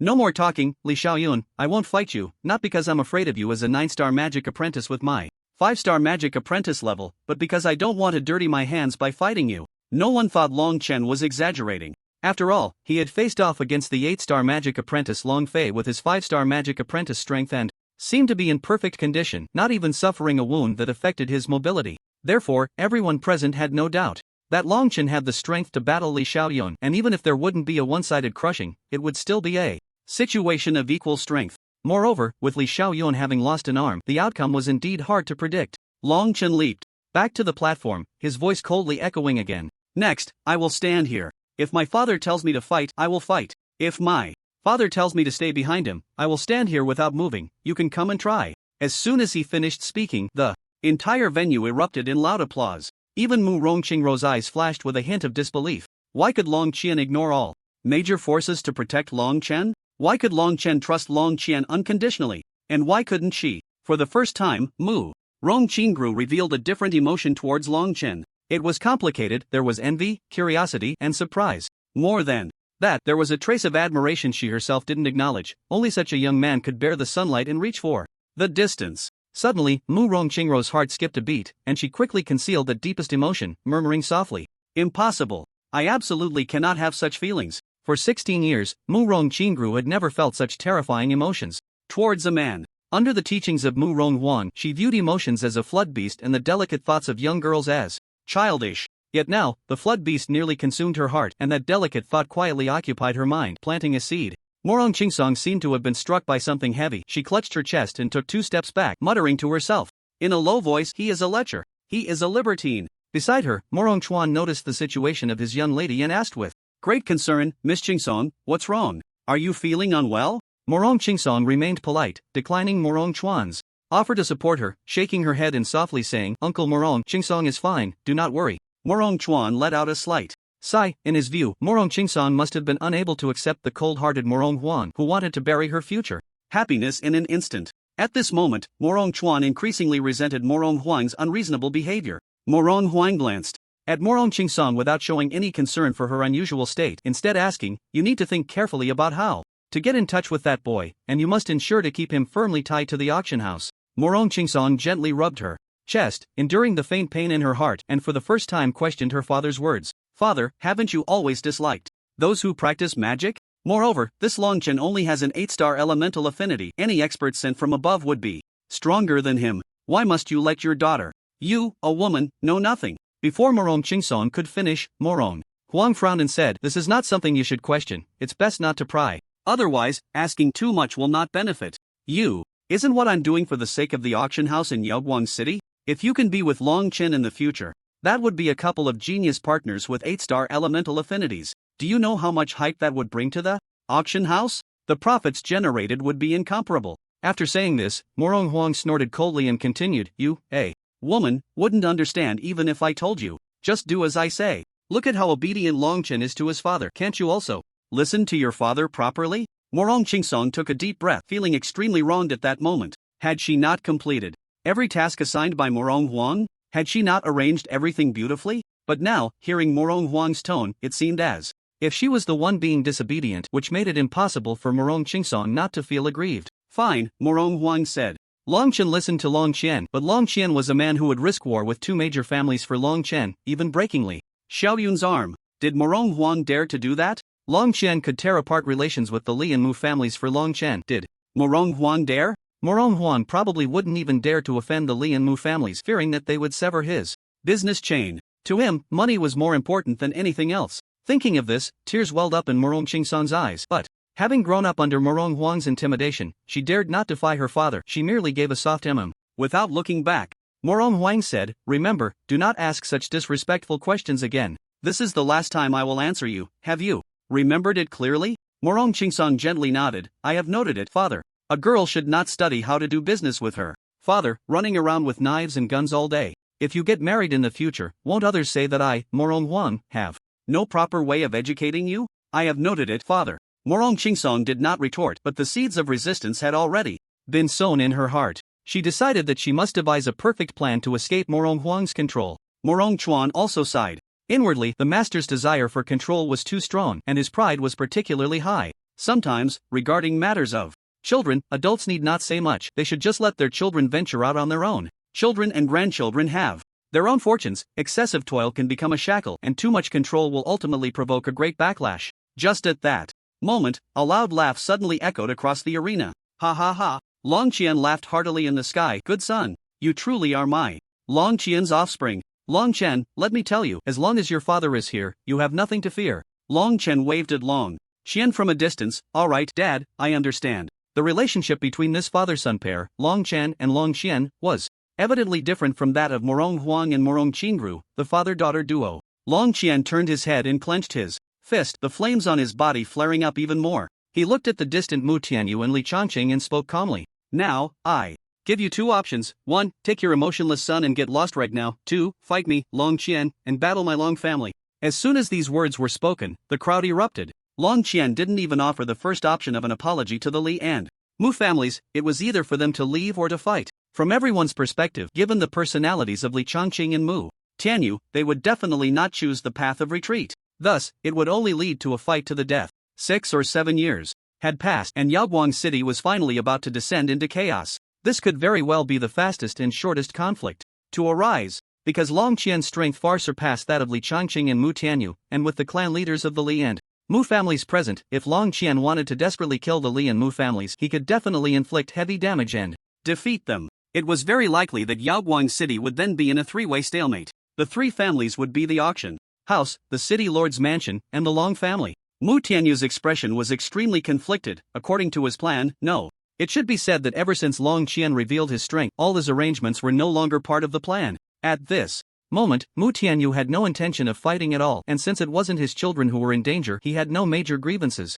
with the Long family. Mu Tianyu's eyes darted around, and he quickly came up with a second plan. This plan was very simple and brutal, to completely turn against them. The Li family was no longer capable of contending with the Long family. In Mu Tianyu's eyes, they were of no use anymore. If the Mu family could attach themselves to the Long family, the benefits they would gain would be nearly as good as risking their lives to oppose the Long family. Moreover, risking their lives might not even guarantee that they could completely defeat the Long family. With Long Qian's strength, dealing with two families would require him to exert all his effort. It should be noted that when a mid-level mage faces a life-threatening crisis, their resistance will greatly increase. At that time, it would not be a simple matter for the Long family to swallow both the Li and Mu families in one go. Furthermore, Yaoguang City was not only home to the Long, Li, and Mu families, there were also the auction house and the city lord's mansion, both of which were not to be underestimated. If Long Qian insisted on breaking the balance of the three families, then even if the Long family became the #1 family in Yaoguang City, they would still not stand a chance against the power of the city lord's mansion and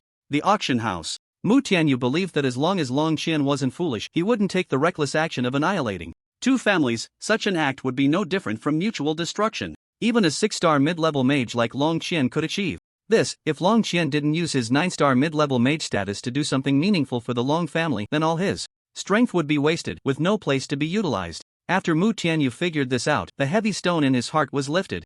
Joining forces with the Long family was the most important thing at this stage. If he could marry Mu Shuebing to Long Chen, that would be even more perfect. That Bradley Xiaoyun, Mu Tianyu had long found him displeasing. A 9-star magic apprentice, yet his combat power was even lower than that of his own daughter. Now, with one arm severed, how could he possibly be worthy of her? In the entire Yaoguang city, only Long Chen, with his 8-star elemental affinity, was a match for Mu Shuebing, and he was more than enough. As for that Murong Qingru from the auction house, she seemed to be the best match for Long Chen in the whole city, but the forces behind them were not quite compatible. Simply put, it was a case of mismatched backgrounds. Even if Long Chen and Murong Qingru had mutual feelings, the status-conscious Murong Huan would likely not agree. As Mu Tianyu thought this, the smile on his face grew even brighter, as if he could already see the Mu and Long families merging to swallow the Li family and envisioning the grand wedding day of Mu Shuebing and Long Chen. He was just about to take a step forward to have a good talk with Long Qian. At that moment, a voice suddenly interrupted him, approaching gracefully through the air. This person could actually fly in the air. This was something only a high-level magician could achieve. Lu Feng stood with his hands clasped behind him, holding a wand that radiated a dazzling earthy yellow light, showcasing the wand's extraordinary quality. Murong Huan lightly curled his lips. A 6-star ordinary wand. It seems the city lord's mansion is also getting involved. I wonder if they are here to help the Long family or the other two families.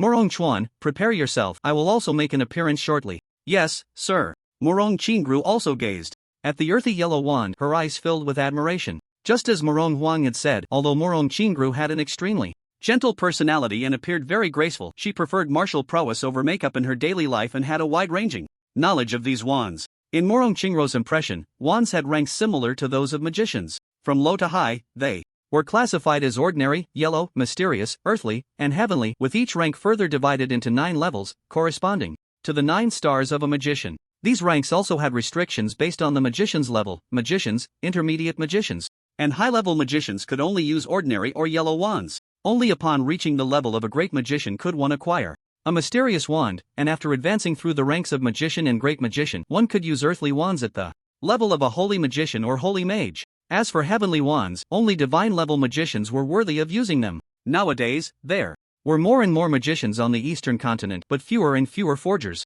Many forgers had settled in the imperial city, while the remaining wild forgers were not up to par in terms of skill. Therefore, for a magician from a non-super-large family to possess a 6-star ordinary wand was already quite impressive, and acquiring a yellow wand was even more difficult. The last time a 3-star wand had caused a huge stir, it was ultimately bought by Mu Shuebing. If the auction house could have a 6-star ordinary wand, the foot traffic would definitely be continuous, and they could make a significant profit. Murong Qingru looked at Lu Feng, her eyes sparkling with excitement, thinking that if she had the chance in the future, she must visit this old gentleman to observe the 6-star ordinary wand up close. Lu Feng stood suspended in the air, waving his hand to bring the wand in front of him, and said with a loud laugh, "Ladies and gentlemen, could you please refrain from being so tense for a moment and allow me, Lu, to say a few words?" Long Qian nodded. "So it's Mr. Lu from the city lord's mansion. My apologies." Lu Feng also nodded in acknowledgement, and spoke. "I have come to the stage today bearing the city lord's will, hoping that you all can turn swords into plowshares to strengthen your families for our common benefit rather than resorting to conflict." Naturally, the Long family also wants to turn hostility into friendship. Earlier, they proposed 3 possible paths, but both the Li family and the Mu family have given up. Although I, Long Qian, am not very powerful, I still have a bit of face. However, since they don't give me face, I have no choice but to cut off one of their paths. Long Qian curled his lips. He knew very well that the people from the city lord's mansion were about to come out and act all high and mighty again. But no matter how displeased he was, he didn't dare to say much. After all, a high-level mage was much more formidable than his own 9-star intermediate mage status. Long clan leader is absolutely right. To his surprise, Lu Feng actually agreed with Long Qian. However, Long Qian didn't show much joy. The unease in his heart grew stronger. The people from the city lord's mansion showing up just as things were about to escalate definitely meant they were up to no good. Long Chen also realized this. He looked at Lu Feng in the sky, his brows tightly knitted. His mind raced, and he pulled up Lu Feng's information. Human, Lu Feng level, 2-star high mage attribute, earth element skills, earth dragon wall, ground quake. Earth element defense armor, only shows powerful moves, elemental affinity, 5 stars weapon, ordinary 6-stage wand weapon move. Earth light wave. This time, the information panel displayed 2 items Long Chen had never seen before, weapon and weapon move. It seemed that this 2-star high mage Lu Feng was quite impressive. At this moment, Lu Feng spoke again. To be fair, the city lord's mansion acknowledges that the Long family was at fault first, so these paths offered are too extreme. Long clan leader, what do you think? As expected, Long Qian secretly clenched his fists but still wore a polite smile on his face. He chuckled and asked, "In return, I wonder if the city lord's mansion has a way to achieve a win-win situation?" The so-called fair words were, for Long Qian, nothing but nonsense. Otherwise, when you are standing in an absolute advantage, and suddenly someone comes to tell you they want to say something fair, that statement is definitely unfair to you. Long Qian's counter-question left Lu Feng without an immediate answer. He first turned to Mu Tianyu, clan leader Mu. "What is your opinion on this matter? As far as I know, the Long family hasn't offended you, right?" Mu Tianyu thought the city lord's mansion was siding with the Long family and was about to denounce the Li and Mu families. He hurriedly replied, "The Long family has not offended me at all, but my Mu family and the Li family are about to become in-laws. Since it's a matter of family, my Mu family will definitely lend our full support." Then, Lu Feng cut to the chase. "If the Long family is determined to go to war with both of your families, will you still help the Li family?" The commoners of Yaoguang City were unaware, but the big shots in Yaoguang City knew what kind of person Mu Tianyu was. This person was not lacking in cultivation and was also quite clever. To put it bluntly, he was cunning and profit-driven. If the Mu family really helped the Li family unconditionally, Lu Feng would be the first not to believe it, so he directly asked this life and death question. Regarding the Mu family, Mu Tianyu paused for a long time. On such a significant matter, he felt uncertain and remained silent. Li Changqing saw that Lu Feng had lifted the pressure from Long Qian, and he quickly rushed to Mu Tianyu's side, glaring at Lu Feng. "The people from the city lord's mansion have also shown up. Does that mean you will stand with the Long family? Let me tell you, I will not rest until I avenge my son's severed arm." Then, Li Changqing turned to Mu Tianyu, his gaze sincere as he said, "Brother Mu, I thank you in advance. I thought you would withdraw from the battlefield under the pressure of the two major forces, but I didn't expect you to persist. I underestimated your character." Lu Feng chuckled softly, not saying much more. If Li Changqing knew about Mu Tianyu's earlier hesitation, he would probably have a different reaction. Long Qian was not so kind-hearted. He scoffed. "Indeed, a pair of good allies. It's truly enviable to watch." "Enviable? You, Long Qian, are worthy of that?" Li Changqing mocked. "I don't know how you managed to win over the city lord's mansion, but now I must demand that your Long family hand over Long Qian. Otherwise, even if my Li family is destroyed, I will still take a piece of flesh from you." Long Qian narrowed his eyes, staring intently at Li Changqing, and said word by word, "If you want Long Qian handed over, it will be over my dead body, or yours." Li Changqing roared, "Then let's see who dies first." As soon as he finished speaking, Li Changqing's aura suddenly surged, his whole body swelling like an inflated balloon, with countless small tornadoes swirling around him. Naturally, Long Qian was not afraid of Li Changqing. The flames on him surged again, causing Lu Feng to instinctively take a step back. It must be said that the difference between a mid-level 9-star mage and a high-level 2-star mage was only 2 realms apart. If Long Qian fought with all his might, he could definitely make Lu Feng feel uncomfortable. With Lu Feng stepping back, Li Changqing was even worse off, as if he were completely surrounded by flames, and those small tornadoes were completely devoured by the fire. Even so, Li Changqing did not yield an inch. He could still take a bold step forward, his feet held up by the hurricane, while his skin was already showing signs of being burned red. "You too. No need to fight any longer." Lu Feng, worried that Li Changqing would really clash with Long Qian, suddenly raised a dirt wall between them, isolating the flames, which then dispersed into dust. Long Qian snorted coldly, remaining silent. Lu Feng frowned and said, "Li clan leader, please calm down. Our city lord's mansion is not here to help the Long family because of their persuasion. We are standing in an absolutely fair position to view this matter." "Fair? Is your fairness to block me from joining Brother Mu to attack the Long family?" Lu Feng almost rolled his eyes. He truly could not understand why Li Changqing still had such confidence at this point, thinking that his Li family and the Mu family could crush the Long family together. They should be grateful that they were not crushed by the Long family. Long Qian could still stand here and talk to Li Changqing, which was already giving the city lord's mansion enough face. Otherwise, with Long Qian's protective nature, he would have already taken action against Li and Mu without anyone intervening. Yet Li Changqing was still daydreaming. Lu Feng sighed, "Li clan leader, I still hope you can calm down. I know you are heartbroken over the incident with Xiao Yun, but as far as I know, it was your son who caused trouble first. Long Qian has always been unwilling to conflict with your son, but Xiao Yun kept forcing Long Qian, leading to this outcome." "Bullshit." As soon as Lu Feng finished speaking, Li Xiaoyun cursed loudly, causing an uproar in the crowd. Goodness, today was truly a year of strange occurrences, and today was particularly abundant. Li Xiaoyun actually dared to directly call Lu Feng's words bullshit. Li Xiaoyun had barely grown up, while Lu Feng had been cultivating for decades, making him a seasoned veteran. Moreover, the disparity in their statuses was immense. One was merely a young master of a family, while the other was a staff member of the city lord's mansion.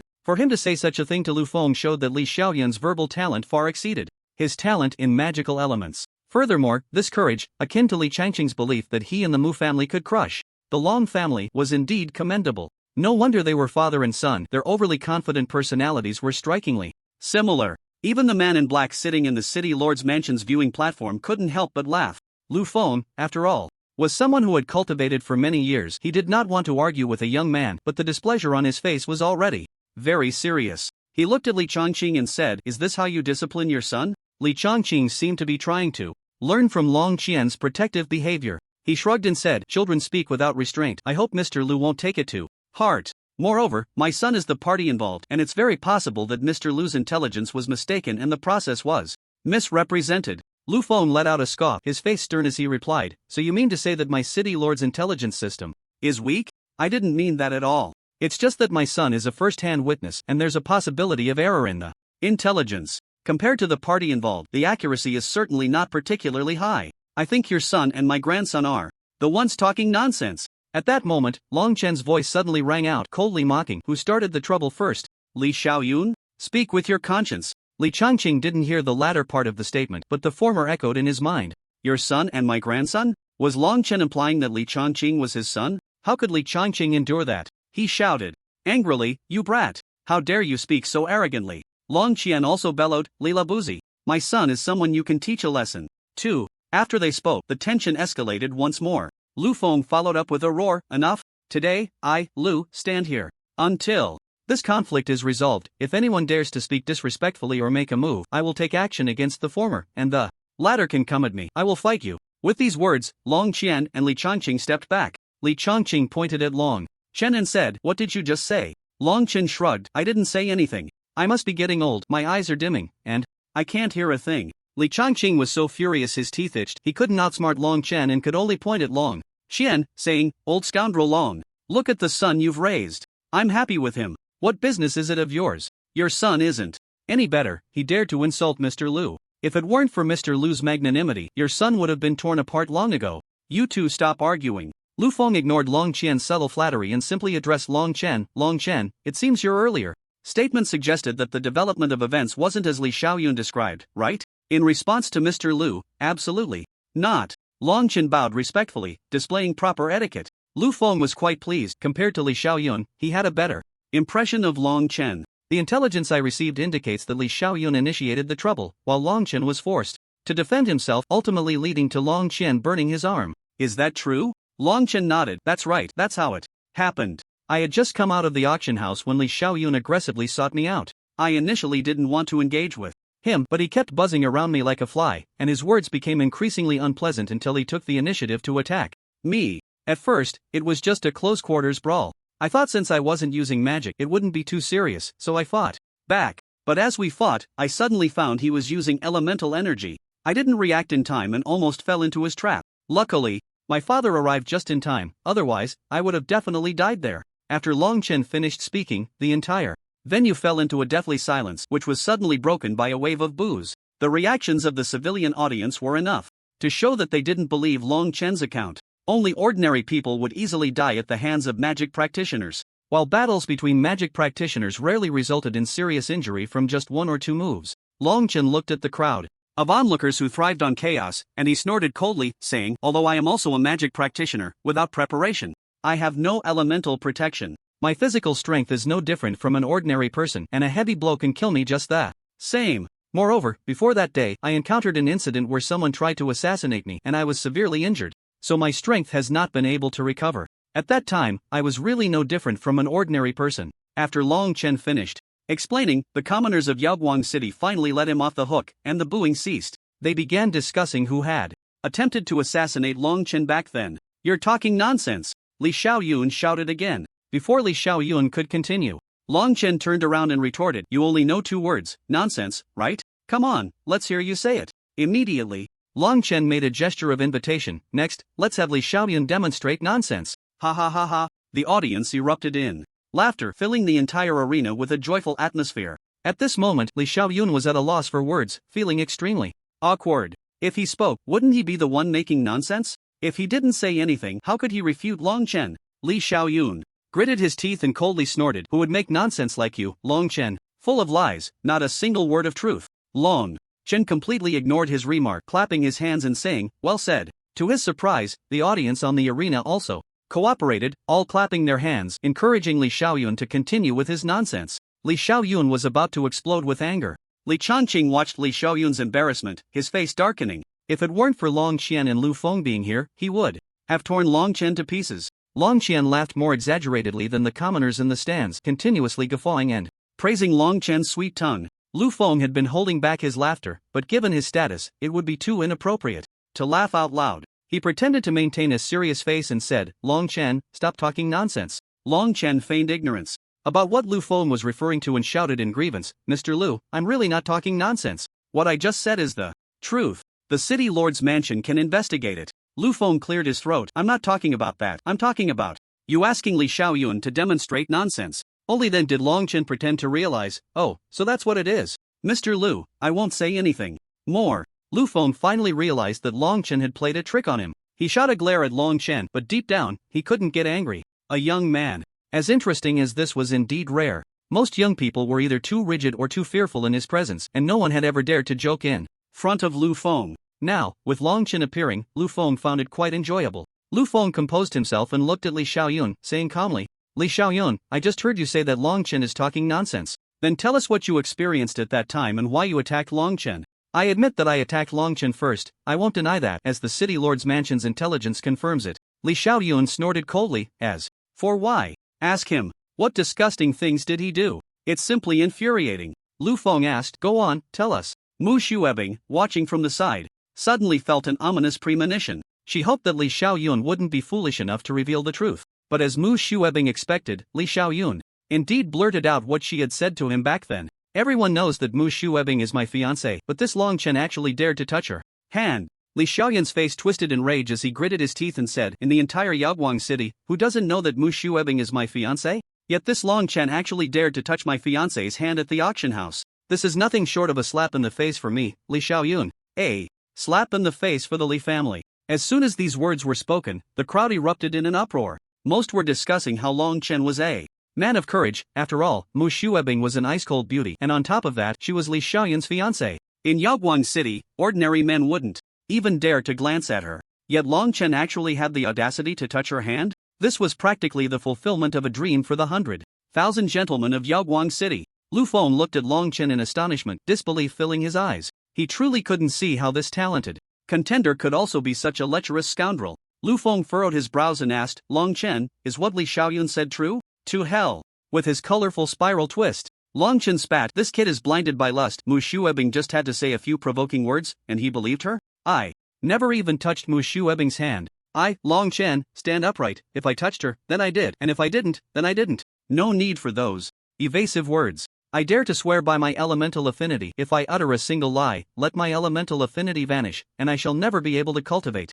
again." Long Qian's oath was nothing short of fierce. It must be known that there truly are god-level mages in this world, overlooking the entire continent. Long Qian dared to make such a vow, which was absolutely honorable. Otherwise, he would never risk the wrath of a god-level mage by making such a deadly oath. Li Xiaoyun sneered, "Swear? If swearing were useful, what would we need the city lord's guard for? God-level mages wouldn't even bother with your kind of deadly oath." Lu Feng was not as short-sighted as Li Xiaoyun. He had once encountered a battle between Grand Magisters while traveling the continent, which was nothing short of apocalyptic. It was nearly impossible to enter within dozens of miles. Those who did would either die or be injured. If Grand Magisters were that formidable, one could only imagine the power of god-level mages, so Lu Feng still believed in Long Qian's deadly oath. Lu Feng calmly asked, "Li Xiaoyun, how do you know that Long Qian touched Mu Xuebing's hand?" "Of course, Xuebing told me." In an instant, everyone's gaze focused on Mu Xuebing. In the auction house's viewing area, Morong Huang shot a cold glance at Morong Chuan, Xiao Chuan. "Didn't you say Long Qian touched Xingro's hand? How did it become Mu Xuebing now?" Morong Huang felt anxious. If Long Qian had no interest in Morong Xinru, how could he create the hype of dual 8-star elemental affinity? How much money would he lose? Morong Chuan frowned and explained, "I was there at the time Mu Xuebing was lying. Long Qian only touched Xingro's palm." Morong Xingru gently sniffed. "Uncle Chuan, don't say it so harshly. What do you mean by touched?" "Long Qian was just shaking my hand normally. It was just a bit prolonged." Morong Chuan shook his head. "That was no longer a handshake. Have you ever seen anyone shake hands for over 10 seconds, especially between strangers of the opposite sex?" "Oh, maybe he just forgot." Can you all stop discussing this embarrassing topic? Morong Chingru stamped her foot, her face slightly flushed. Morong Huang glanced at his daughter, and a heavy stone in his heart was suddenly lifted. This daughter had never lied since she was little, so when Morong Chingru showed such a demeanor, Morong Huang knew Morong Chuan hadn't spoken falsely, he had merely been misled by Mu Shuebing's words. When all eyes in the room were on Mu Shuebing, the woman who usually claimed to be an Ice Mountain beauty felt an overwhelming sense of shame. If it were a private setting, or if Morong Chingru were not present, she might have been able to argue her way out of it. But now, with so many people around and Morong Chingru sitting not far from her, how could she possibly hold her ground? Long Chen also looked at Mu Shuebing and helplessly called out, "Hey, big sister, come over and clarify things. Everyone is here, don't misunderstand me. I didn't even touch you, so how could there be any talk of handholding? Besides, you're not even my type." Bah! Mu Shuebing spat, "As if I would like you. How shameless." In an instant, the commoners of Yaoguang City began to jeer at the sight of the man and woman, chanting, "Do it again! Do it again!" Li Xiaoyun watched the playful banter between Long Chen and Mu Shuebing, and he felt a surge of jealousy. He shouted loudly, "Shuebing, didn't he touch you back then? Mr. Lu is here too, let's clear the air, it's fine." Li Xiaoyun, "Shut up!" Mu Tianyu suddenly roared. Mu Shuebing was his daughter, how could he not know the truth? Li Xiaoyun's insistence on having Mu Shuebing speak was only making her uncomfortable. Long Chen laughed heartily, rudely digging his nose, and shrugged, saying, Look, infighting. I told you, Mu Shuebing is lying." Li Xiaoyun felt a sense of urgency and sensed something was off. Ignoring Mu Tianyu's angry shout, he desperately sought an answer from Mu Shuebing. "Shuebing, is it true? Just say it." Mu Shuebing gritted her teeth, thinking to herself that all of this happened after Morong Chingru left. Perhaps Morong Chingru didn't know, and at this moment, she could only say yes or she would be utterly humiliated. "That's right. Back at the auction house entrance, Long Chen did indeed touch my hand. This matter is too shameful for me to speak of, so please, everyone, don't press me any further." Mu Shuebing specifically emphasized that it happened at the auction house entrance, intending to confuse Morong Chingru. Given Morong Chingru's carefree nature, she should be able to deceive her. Long Chen was left utterly confused. "Big sister, don't mess with me. When did I ever touch your hand? We don't play like this." Mu Shuebing sat down early, ignoring Long Chen, and pretended to look as if she had been deeply wronged, which made her appear somewhat pitiful. Li Xiaoyun sneered, "Long Chen, do you have anything else to say?" Lu Feng also glanced at Long Chen with disappointment. Long Chen, feeling helpless, pointed towards the auction house direction. "The only hand I touched that day was Miss Morong's. I absolutely did not touch Mu Shuebing. I'm truly wronged." The impact of Long Chen's words was even more explosive than Li Xiaoyun revealing that Long Chen had touched Mu Shuebing's hand. Who was Mu Shuebing? She was the eldest daughter of the Mu family, one of the three great families of Yaoguang City, a genius with 6-star elemental affinity and a well-known Ice Mountain beauty. For Long Chen to bully Mu Shuebing was akin to having the audacity of a bear and the courage of a leopard. And who was Morong Chingru? She was the young master of the Continental Auction House, the only neutral force that could rival the city lord's mansion in Yaoguang City. Although she wasn't as aloof as Mu Shuebing, her status was undeniable. Even the heads of the three great families would politely greet her and ask how she was doing. And Long Chen? He actually dared to bully Morong Chingru? This was no simple act of bravado. It was as if he had the heart of a dragon and the courage of a phoenix to do such a thing. In an instant, the entire viewing platform erupted with deafening discussions. A small portion remained skeptical, while others were cursing Morong Chingru for tarnishing their goddess. Although Mu Shuebing was also good-looking, her aloof demeanor and the disdainful glances she cast made these commoners only dare to bully her in their dreams at night. As for Morong Chingru, she was undoubtedly a goddess-level figure. In their hearts, a goddess was sacred and inviolable. Not to mention imagining such things, even stealing a glance at her with impure thoughts felt like a grave sin. Most people grew angrier the more they thought about it and began to shout, "Long Chen, stop bragging. How could Miss Morong let you bully her? Absolutely impossible, you can't tarnish our goddess." "Right, this Long Chen must be lying. He's afraid Mu Shuebing will cause him trouble, so he's shifting the blame onto Miss Morong. Truly despicable." Exactly.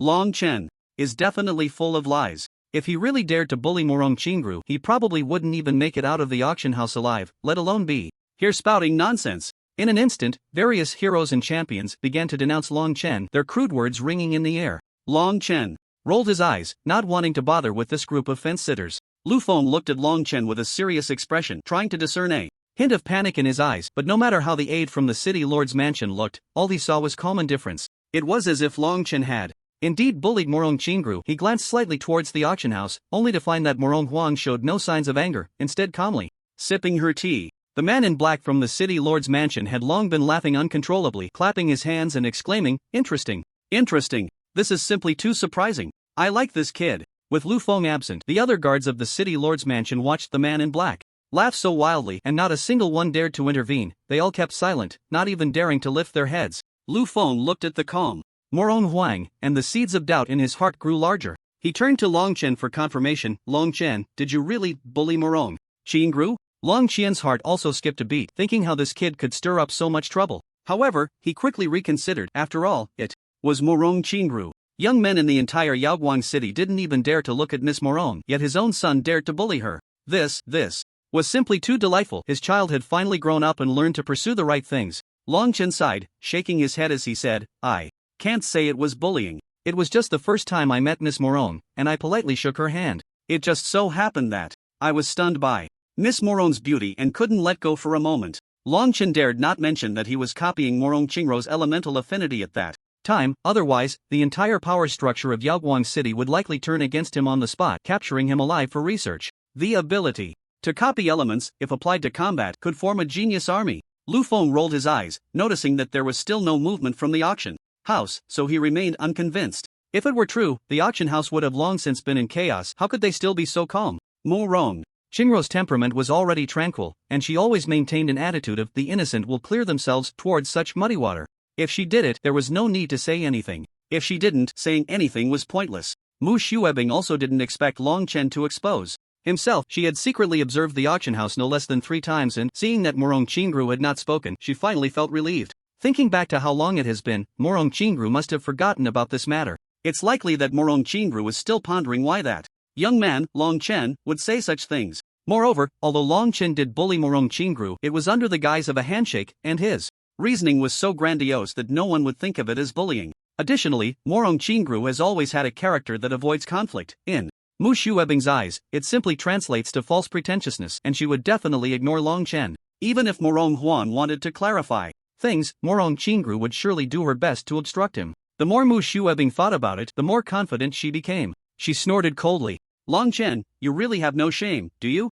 To escape the punishment from the 2 major families, you actually dragged Sister Qingru into this. Can you at least have some integrity?" Long Chen truly didn't want to deal with this annoying woman, but Mu Shuebing kept chattering on. "You brought Sister Qingru into this today, and you're not afraid that the city lord's mansion and the auction house will come after you? Long Chen, not only are you thick-skinned, but you're also bold. Do you really think your Long family can stand against the entire Yaoguang city?" Mu Tianyu's head instantly turned, and he sneered, curling his lips as he said in a sarcastic tone, "A 9-star intermediate mage and an 8-star elemental affinity genius. Perhaps they do have that kind of strength? Don't you think so, clan leader Li?" Li Changqing nodded. "I think that's exactly right. Their Long family no longer takes anyone seriously." Long Chen looked at these people exchanging words, and with a serious expression, he responded, "It seems Mu Shuebing has no shame either. I didn't even touch her hand, yet she insists I bullied her. Does Mu Shuebing have a crush on me?" Mu Shuebing spat. "You should take a look at your own character. You bullied me and then bit back. What a talented young man." Hearing Mu Shuebing's words, Long Chen burst into laughter, laughing recklessly in front of so many people. Lu Feng, standing beside Long Chen, maintained a calm expression, but inside he was already thinking, could this kid really be that foolish? He quietly reminded Long Chen, "Pay attention to the Long family's image. If this matter was indeed your doing, you can admit it without dragging the auction house into it, otherwise, it won't end well for anyone." Lu Feng thought Long Chen wanted to involve the auction house to make the situation murkier, allowing the Long family to slip away from the chaos. In reality, dragging the auction house in would only stir up a storm in the already murky waters, not clear the bottom, which is why Lu Feng said what he did. Long Chen shook his head. He didn't explain anything to Lu Feng because at this moment, saying more would be pointless. In the eyes of these people, the possibility of him bullying Mu Shuebing was greater than that of him bullying Morong Qingru. With a serious expression, he said to Mu Shuebing, ask yourself honestly. When I was in the auction house, did I only shake hands with Miss Morong? And after leaving the auction house, weren't you the one who left first, with me following closely behind, and then you instigated Li Xiaoyun to cause trouble? Long Chen knew that by asking these questions, Mu Shuebing would definitely deny it, but he wanted to see if this so-called ice-cold beauty really had such thick skin. As expected, Mu Shuebing's lips curled into a mocking smile. Long Chen, you really know how to talk, don't you? Where did you come up with this sequence of events? Isn't this what actually happened? I truly admire your wild imagination. Mu Shuebing scoffed. After Miss Morong left in a huff, you felt it wasn't enough, so you touched My hand. Then, out of fear, I rushed out the door and just happened to run into Li Xiaoyun. It's not as complicated as you say. As she spoke, Mu Shuebing turned her gaze to the stands. A woman is bullied indoors, and when she steps outside, she sees her fiancé. Tell me, is there anything wrong with reporting to her fiancé at that moment? No. When a woman is bullied outside, a man should protect his woman. Even if Li Xiaoyun had beaten up that scoundrel Long Chen, it wouldn't have been excessive. That's right. I think Miss Mu is right. Women should seek help from men, especially in such situations. Exactly. I agree. If she doesn't tell her man, should she just let other men humiliate her? The people in the stands exchanged words, exaggerating the consequences as if Long Chen were truly some kind of flower thief. Listening to Mu Shuebing, Li Xiaoyun's confidence in men surged. Instantly, he glared at Long Chen and shouted, Long Chen, what else do you have to say? Long Chen snorted coldly, spreading his hands, I have nothing to say. No matter what I say, you won't believe me anyway. Li Changqing questioned, then why don't you quickly bow your head and confess in front of the city lord's advisor and come back with me to the Li family to await your fate? Mu Tianyu watched the scene, secretly relieved that his daughter had inherited his ability to adapt, otherwise today would have been a difficult situation to resolve. He was also glad he hadn't left the Li family alliance too early, otherwise he would be in a dilemma now. If you ask Mu Tianyu if he was afraid of Long Qian fighting back, he was, of course, afraid. But since reason was on his side, he didn't believe the city lord's people would let Long Qian act recklessly. A 2-star high-level mage was an insurmountable mountain. Long Qian spat, sneering at Li Changqing, old fool, I see you're dreaming. I'm right here today, let's see how you take Long Qian away? Li Changqing didn't expect Long Qian to still hold firm. Gritting his teeth, he said, Long Qian, don't be ungrateful. Your son was in the wrong first, and yet you are so unreasonable. Is this how you educate your son? Don't worry about how I educate my son, but I believe my son is definitely not that kind of person. But the facts are right in front of you, and you still want to argue? What nonsense facts? It's just your many-mouth spouting fallacies. If I had a lot of people, I could say you and the Mu family robbed me of 1,000,000 gold coins. Li Changqing waved his sleeve, humph, stubborn as a mule. Mr. Liu, does this look like the attitude of someone who has done something wrong? I asked the city lord's office to take charge for us. Long Qian quietly moved a bit closer to Long Chen. He didn't know if Lu Feng's sudden appearance meant he was going to take action against the Li family, nor did he know if Lu Feng would actually act against Long Chen, so he had to be cautious. He needed to stop Lu Feng at the first opportunity to create a chance for Long Kuan to take the two children away. Long Qian glanced at Long Kuan, and the two understood each other. Long Kuan didn't insist this time. He knew that once a conflict arose with the city lord's office, there would be no room for compromise. This was not the time for brotherly affection. The more important thing was to preserve the Long family's lineage. Just as the atmosphere in the entire venue began to grow tense, a graceful figure suddenly emerged from the auction house. Everyone fell silent and turned to look at her. Morong gently sniffed, as if she wasn't quite used to appearing in front of so many people and didn't like being looked at so openly by them. But she had no choice but to come out, as it was the order of Morong Huang, and she dared not defy it. Morong Chuan whispered behind Morong Qingru, Miss, you need not worry, the master has already called the witnesses during this time. Now is your chance to save the hero. Save the hero? What a term that was hard to like. Morong Qingru let out a sigh and softly called out, Aunt Lu, Uncle Long, Uncle Li, Uncle Mu, hello. The leaders or representatives of several factions nodded in acknowledgement, but they still couldn't understand why Morong Qingru, who had just been absent, suddenly decided to show up. Morong Qingru continued, I apologize for taking up your time. I was down below contemplating whether to help Long Chen clarify the facts. I initially thought he could clear things up himself, but seeing so many misunderstandings about him, I had no choice but to interrupt your conversation. Mu Tianyu and Mu Shuebing suddenly felt a jolt in their hearts. The father and daughter exchanged glances, both seeing deep concern in each other's eyes. Among them, Mu Shuebing's face turned pale. She frowned, finding it hard to speak. In her view, if Morong Qingru exposed the truth of the whole matter, then Mu Shuebing would no longer be able to survive in Yaoguang City and would have to find a crack in the ground to hide in, never to come out again. But Mu Shuebing was not a simple woman. Her expression suddenly turned cold. Mu Shuebing had always envied Morong Qingru, but more than that, it was jealousy, jealous of Morong Qingru's better family background, her superior talent, and her more graceful figure. What mattered most to women was that their beauty could not compare to that of other women. Now that Morong Qingru was about to expose Mu Shuebing's shortcomings, how could that not infuriate her? Mu Shuebing had already made up her mind. No matter what Morong Qingru said, she would never admit it, insisting that after Morong Qingru passed by, in that room with no one else present, Long Chen had taken advantage of her. In fact, the most surprised was Long Qian. He did not expect Morong Qingru to really stand up and get involved in this matter, because regardless of whether it was true or not, as long as Morong Chingru did not express her stance, no rumors would arise behind her. However, if Morong Chingru stepped forward, whether she admitted it or not, she would inevitably be caught in a muddy storm. Long Qian glanced at Long Chen, as if to say, "You kid are impressive. You even got the young master of the auction house to clarify for you. Truly, you have the style of an old man in his prime." Long Chen rolled his eyes. He actually hoped Morong Chingru would not show up, because this matter was not about whether he touched her hand, but rather that Li Changqing wanted to seek justice for Li Xiaoyun. Whether Long Chen bullied Mu Shuebing or Morong Chingru, the fact of Li Xiaoyun's severed arm had already become a reality, and Li Changqing would not back down just because Long Chen did not bully Mu Shuebing. In this case, since they wanted to have a justified reason, it would be better to let them continue to misunderstand. After all, the outcome would be the same. Long Chen tried to maintain a distant gaze on Morong Chingru, hoping to establish eye contact with this talented young master of the auction house, but no matter how he stared, Morong Chingru never looked at him directly. Long Chen finally gave up. With Morong Chingru being so close to reaching the realm of a 9-star magic apprentice, she naturally sensed Long Chen's gaze. It wasn't that she didn't want to glance back at him, she was afraid that if she did, the seed in her heart would grow strong, and she was also afraid that she would lose her composure. Morong Chingru let out a soft sigh. Her voice was melodious, causing the commoners in the stands to momentarily forget their earlier indignation.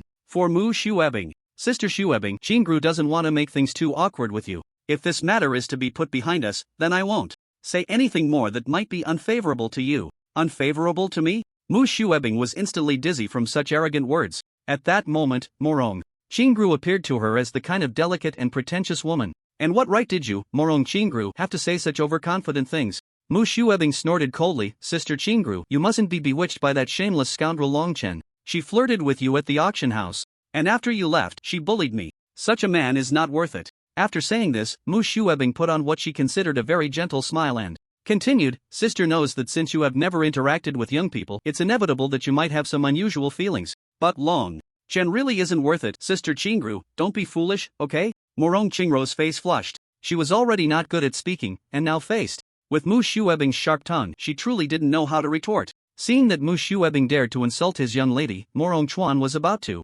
stand up and argue, but was pressed back down by Morong Huang. Xiao Chuan, don't be anxious. But that woman is slandering the young lady. Morong Huang squinted. Wait a bit longer. Let's see what that kid has to say. Morong Chuan's gaze fell on Long Chen, who was actually picking his nose. Seeing that Morong Chingru wasn't speaking, Mu Shuebing's smugness grew a bit more, and she continued, Sister Chingru, so much has happened since you left. And you don't even know. Don't defend that scoundrel. One day you'll regret it. The more Mu Shuebing spoke, the more outrageous she became, making it seem as if Morong Chingru truly had feelings for Long Chen. Sister Shuebing, stop talking nonsense. I have no such thoughts. Mu Shuebing warned. Expression that said everyone understood. Yes, yes, yes, a young girl's feelings shouldn't be casually spoken of. Mu Shuebing, that's enough. Long Chen could no longer sit still. He didn't expect Mu Shuebing to be so shameless, actually turning the tables and accusing Morong Chingru as if she were the victim. Mu Shuebing raised an eyebrow. What's wrong? Are you starting to defend her? I'm not defending anyone. Stop talking nonsense. Long Chen frowned. Since Mu Shuebing was so shameless, he saw no need to pretend to be a gentleman anymore. I have no relationship with Miss Morong, so stop your wild guesses. The two people involved in the so-called flirtation incident are right here. Are you feeling guilty? Mu Shuebing, you really are ridiculous. Then, Long Chen slightly bowed to Morong Chingru and said apologetically, Miss Morong, I had no choice but to clarify our misunderstanding. So please forgive me. I apologize for my previous rashness and for the harm caused by that venomous woman's sharp tongue this time. Morong Chingru gently shook her head. Young Master Long, it's really not a big deal. Immediately after, Morong Chingru seemed to have gained some courage as she calmly looked at Mu Shuebing and said, Sister Shuebing, everything you've said is nonsense. It was I who shook hands with young Master Long, and due to the duration of the handshake, some small misunderstandings arose. The reason I say this is to reveal a truth to everyone, which is, young Master Long has always kept a distance from Sister Shuebing at the auction house, never coming within 10 feet of her. I can guarantee this with the credibility of the auction house. As soon as these words were spoken, the room was filled with shock. Perhaps Long Chen's poisonous oath felt distant to them, but using the reputation of the auction house as a guarantee was something that held great significance, not just for the auction house itself. For the common people of Yaoguang City, it was a statement that carried a powerful impact. With the credibility of the auction house as a guarantee, Morong Chingru's words made everyone present ponder deeply. The commoners in the stands began to doubt whether what Morong Chingru said was true or if Mu Shuebing's words held more weight. However, most of these people shared a common thought. Subconsciously, they believed Morong Chingru was telling the truth, yet they were unwilling to accept that Longchen dared to hold Morong Chingro's hand without letting go, nor could they admit that Longchen was so close to their goddess. After Morong Chingru finished speaking, she glanced at Mu Shuebing. Sister Shuebing, let's just turn the page on this matter. I don't want to say more, lest everyone finds it hard to back down later. Morong Chingru truly disliked being the center of attention. She just wanted to end this farce quickly. Mu Shuebing snorted coldly. Sister Chingru, I think you might really be bewitched by Longchen. Have you ever considered what Longchen might have done to me after you left the room? I naturally know. Morong Chingru nodded. You left the room first after talking to Longchen, and he left only after you did. It wasn't until he stepped out the door that the matter with Li Xiaoyun began to unfold. That is the true sequence of events. The account of events that Morong Chingru recounted was largely consistent with what Longchen had said, which made it credible to the crowd. Even if they were reluctant to admit it or dared not believe it, they had to seriously contemplate what Miss Morong had said. Upon hearing this, Mu Shuebing burst into laughter. Morong Chingru, at that time, the room only had you, me, Longchen, and Morong Chuan. After you and Morong Chuan left, it was just me and Longchen left. Are you saying you had eyes in the room? Mu Shuebing's words were undeniably sharp. She didn't even use the basic term Sister Chingru anymore, directly addressing her by name, indicating that she was beginning to feel some anger. Longchen observed the contrast between this venomous woman and Morong Chingru and immediately recognized it. He could also see that Morong Chingru seemed to dislike this scene, and suddenly, a desire to protect her arose in his heart. Moreover, with Mu Shuebing, who had no sense of decency or shame, constantly claiming he was bullying her and even escalating it to the situation of a man and a woman alone in a room, it inevitably led everyone to have wild imaginations. Longchen spoke loudly. Since Miss Morong has spoken on my behalf, as a man, I should no longer hide in the shadows. Mu Shuebing, you truly trample your own shame for the sake of your own face. Can't you ask yourself with a clear conscience what the actual situation was at that time? After saying this, Longchen scoffed again, looking at Li Xiaoyun. I say, you really are quite laughable. Not only have you been used by a woman, but you also have no thoughts of your own. As magic practitioners, we should abandon such romantic entanglements, yet here you are, forsaking your own father for the sake of it. Li Xiaoyun, I ask you, aren't you even a little curious why Mu Shuebing was in the same room as me, why we left the room one after the other, and why she, a 9-star magic apprentice, would seek revenge on a so-called waste like me? After Longchen finished all his questions, the crowd finally reacted, their eyes widening as they looked at Mu Shuebing. Indeed, everyone was confused by the idea that women should seek men for support, allowing men to reclaim their dignity. This is a city of magical cultivation. The one with the strongest fist is the one who holds the truth. Mu Shuebing is a 9-star magic apprentice, and the news that Longchen has no elemental affinity came out after she left the auction house. So, may I ask, how could a waste with no elemental affinity bully a 9-star magic apprentice? Isn't that courting death? This leads to two possibilities. One is that Mu Shuebing deliberately spread rumors to tarnish Longchen's reputation, and the truth is that Longchen is not a waste at all, but a terrifying genius with 8-star elemental affinity. The second possibility is that Longchen never bullied Mu Shuebing. It was this ice-cold beauty who fabricated everything out of thin air. In an instant, the commoners of Yaoguang City began to denounce Mu Shuebing again. This Miss Mu is contradicting herself. Can she explain it clearly? I think it's quite suspicious. How can she explain? Either she admits that the rumor about Longchen being a waste came from her, or she admits that Longchen did not take advantage of her. Right, who would have thought that this young lady from the Mu family, who seems so unassuming, would secretly engage in such schemes? This is what we call not judging a book by its cover. The commoners of Yaoguang City were like fickle spectators, swaying back and forth, with various denunciations emerging as if they were the main characters of the event. Shut up, all of you! Li Xiaoyun shouted angrily when he saw so many lowly commoners daring to speak ill of Mu Shuebing. The commoners of Yaoguang City instantly fell silent. This group of people had taken their indecisiveness to the extreme. Perhaps they could follow the crowd and say a few vague words. After all, the law does not punish the masses. Even the powerful Li family wouldn't dare to offend everyone in Yaoguang City, right? But when everyone fell silent, no one dared to speak up. Longchen sneered at the scene and coldly questioned, Mu Shuebing, what is your true intention in spreading this rumor about me? I didn't spread your rumor. Mu Shuebing was completely flustered. Then if I did not take advantage of you, why did you pour this dirty water on me? Mu Shuebing hurriedly tried to deny it again, but before she could speak, Li Xiaoyun angrily reprimanded.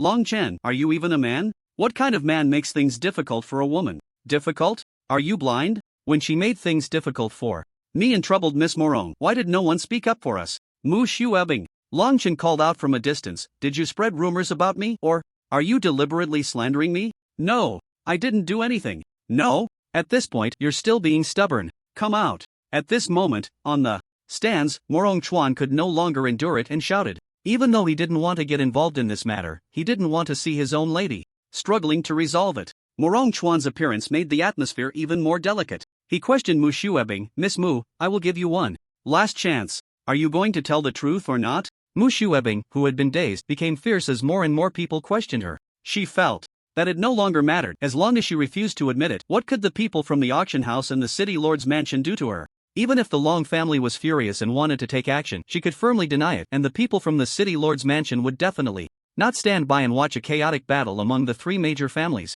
Mu Shuebing looked up and sneered. You all give me a chance, yet I haven't cherished any of them. Morong Chuan, I still don't want the chance you give me. I just want to see if anyone else will jump out to give me another opportunity. Morong Chuan took a deep breath. This Mu Shuebing was truly too stubborn. He had seen stubborn people before, all of whom had either died or softened under his punishment. But he had never seen a woman so obstinate. If it weren't for the fact that Mu Shuebing was the young lady of the Mu family, Morong Chuan would have really wanted to capture her and take her back to the auction house for some proper torment. Morong Chuan said coldly, Mu Shuebing, you really are stubborn. Fine, I'll make you give up. Wait a minute. At that moment, Mu Tianyu suddenly stepped forward with a frown. Mr. Morong, as a person from the auction house and an elder, isn't it a bit excessive to target my Shuebing? After all, the auction house held an untouchable status similar to that of the city lord's mansion, so Mu Tianyu still respected Morong Chuan greatly. Moreover, Morong Huang was standing next to Morong Chuan, supporting him, and this face had to be given.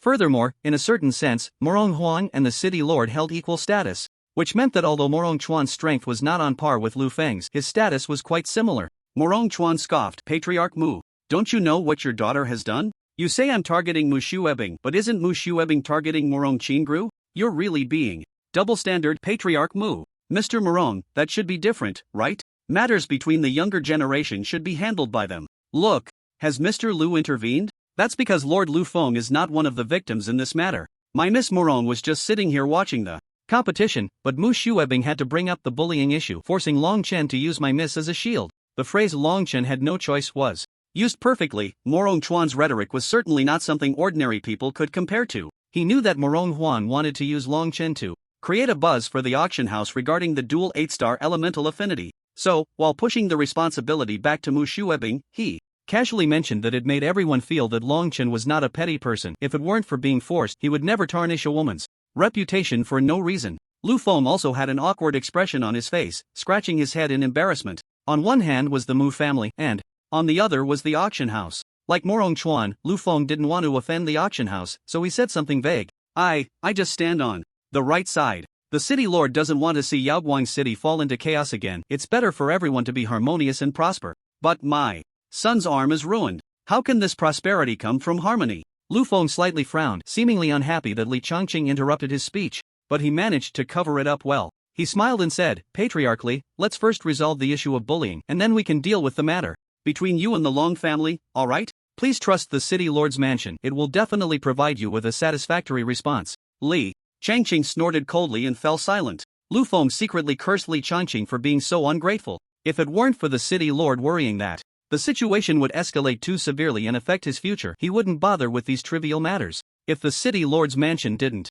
intervene, the Long family would inevitably go to war with the Li family. Given Mu Tianyu's character, he would definitely tear up the alliance, and the final result would be the Li family facing the Long family alone. If it really came to that, with Long Qian's current strength, the Long family would surely annihilate the Li family. Li Changqing couldn't understand this situation. Without the city lord's mansion, the Li family would likely no longer exist, yet they still dared to show a displeased face to Lu Feng. It was simply unbelievable. Lu Feng then said to Morong Chuan, Brother Morong, this matter has been delayed for too long. It will be difficult to explain to the city lord, and it also wastes the time of the Morong family. You must know that the time of the Morong family is very precious. Every hour brings in a fortune. Morong Huang waved his hand. No need to be polite. Although I can wait, since you find it hard to report to the city lord, Xiaochuan, bring out the evidence so our clan leader and Miss Mu can take a look. Morong Chuan respectfully replied, yes. He then looked at the Mu family father and daughter. Since you both do not want this opportunity, the auction house will not give you any more chances.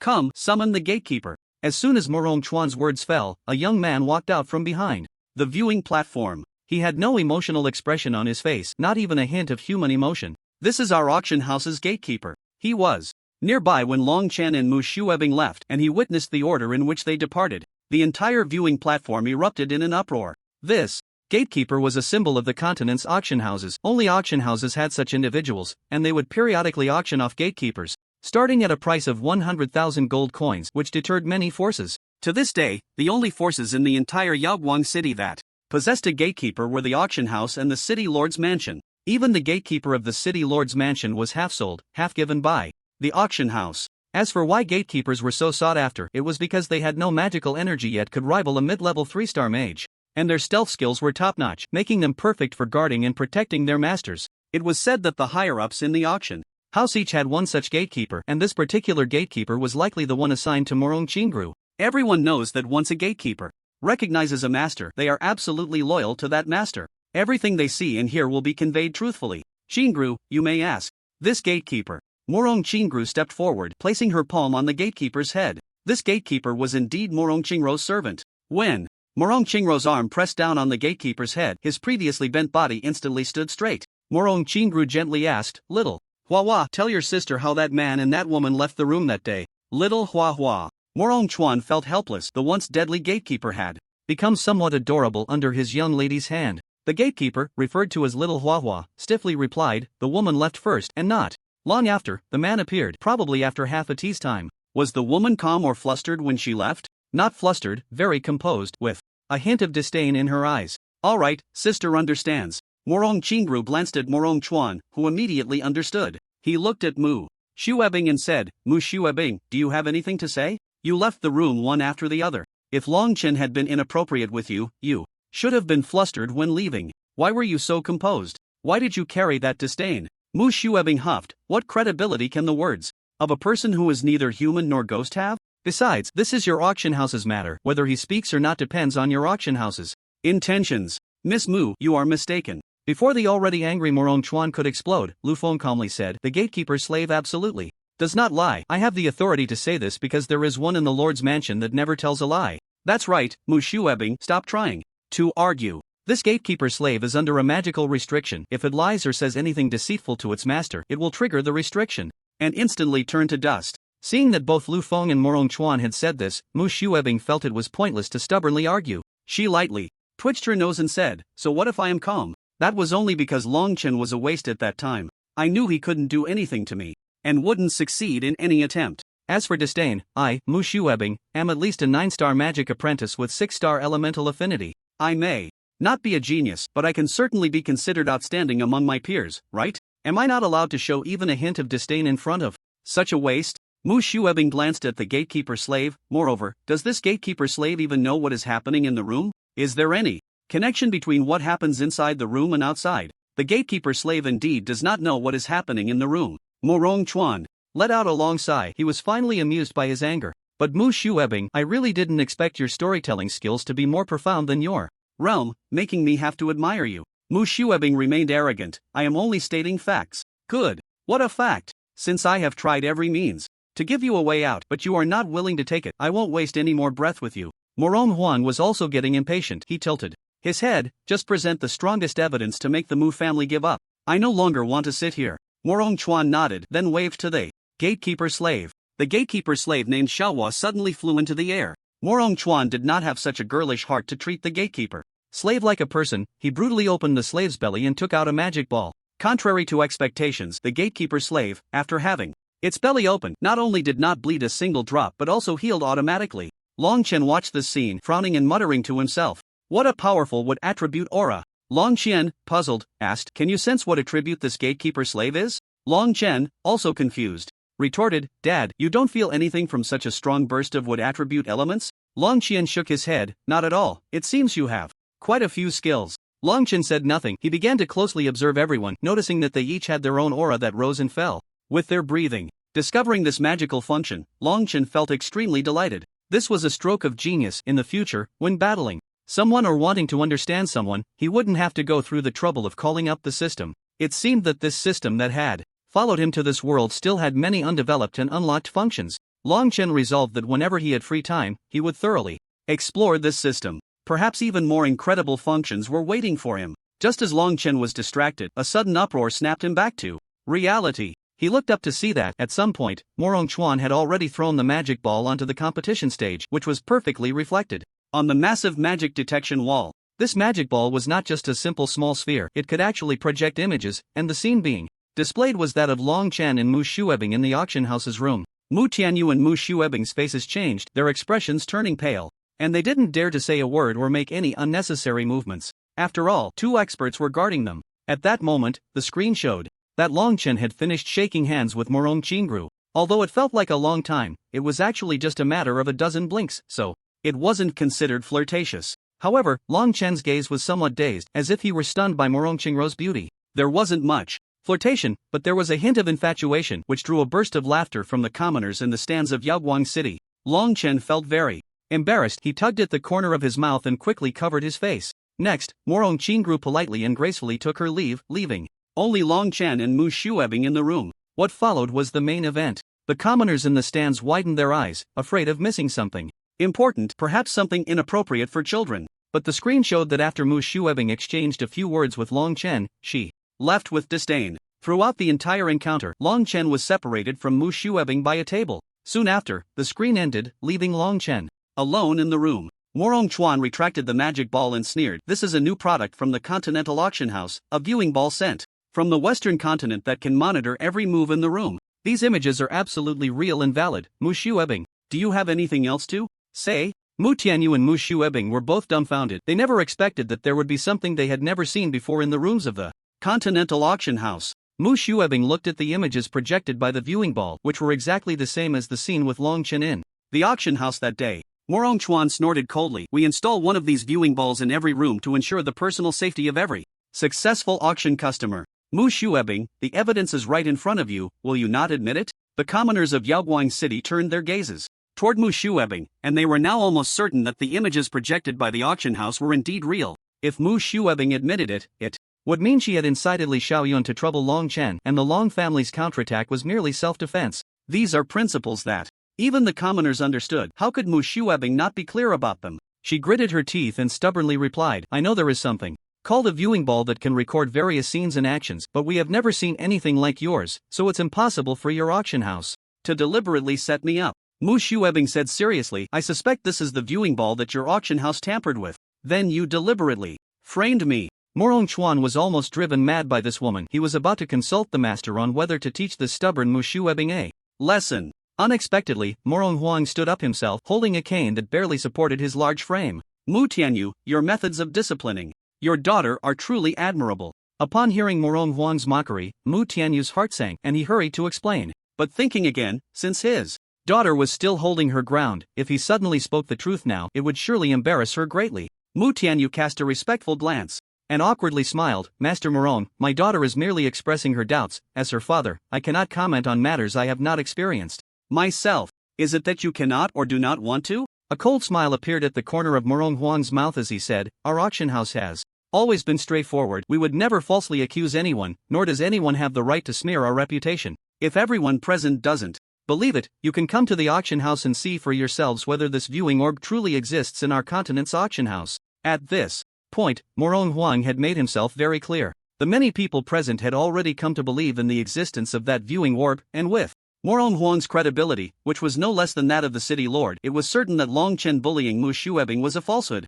The few who still intended to believe in Mu Shuebing also looked dim, having to persuade themselves that Mu Shuebing was merely a victim, yet deep down, they acknowledged this as the truth. Li Changqing's expression also darkened as he looked at Mu Tianyu and quietly asked, "Brother Mu, is this true?" Mu Tianyu gritted his teeth and said, "What does it matter if it's true or not? That's my daughter's affair. How could I possibly know it so clearly? I just want to ask you one thing. We are already in a situation where we can't retreat. Do you still want to blame me?" Li Changqing's brows relaxed. Indeed, as Mu Tianyu said, they were already in a predicament. Even if Mu Shuebing instigated things, it was impossible to confront the Mu family now. Otherwise, the Li family would offend both the Long family and the Mu family at the same time. This made Li Changqing doubt whether Mu Tianyu's mention of being in a predicament was only referring to the awkward situation of the Li family. Long Chen cast a mocking glance at Li Changqing and Mu Tianyu, whispering to each other, and coldly said, "What? Have the two clan leaders come up with a better way to explain this matter?" Before Li Changqing could argue, Long Chen shouted to the commoners of Yaoguang City, "Friends, you have also seen that it was Mu Shuebing who instigated first, and Li Xiaoyun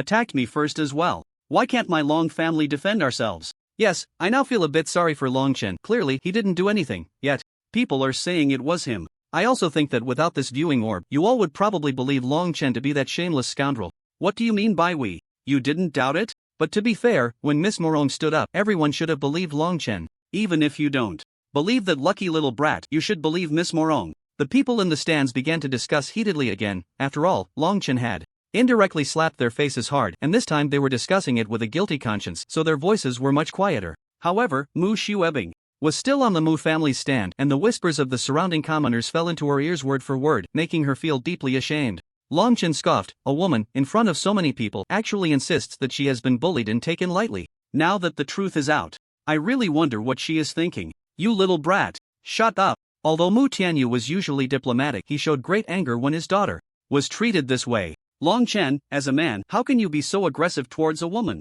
Are you still a man? When Mu Shuebing was being aggressive towards me, splattering dirt on me like a shrew, did she ever think about being a woman? You little punk, you really don't know the heights of heaven and the depths of the earth. The one who doesn't know the heights of heaven and the depths of the earth is you. Long Qian naturally wouldn't let Long Chen face the pressure from Li Changqing and Mu Tianyu alone. He stepped forward, and the elemental energy on his body erupted instantly, showcasing the strength of a mid-level 9-star mage. Before Lu Feng could react, Long Qian's explosive temper charged directly at Mu Tianyu and Li Changqing. Since the truth is already clear, and it has nothing to do with my Long family, if you still want to bully my son and suppress the Long family, I, Long Qian, will be the first to disagree. Suddenly, 2 enormous fire magic spheres appeared in Long Qian's hands, and 2 massive meteors were plummeting from the sky. Mu Tianyu and Li Changqing were taken aback, and they hurriedly unleashed their elemental energies, but it was too late. Long Qian's sudden attack on them also illustrated the principle that the early bird catches the worm, while the latecomer suffers. The 2 fire magic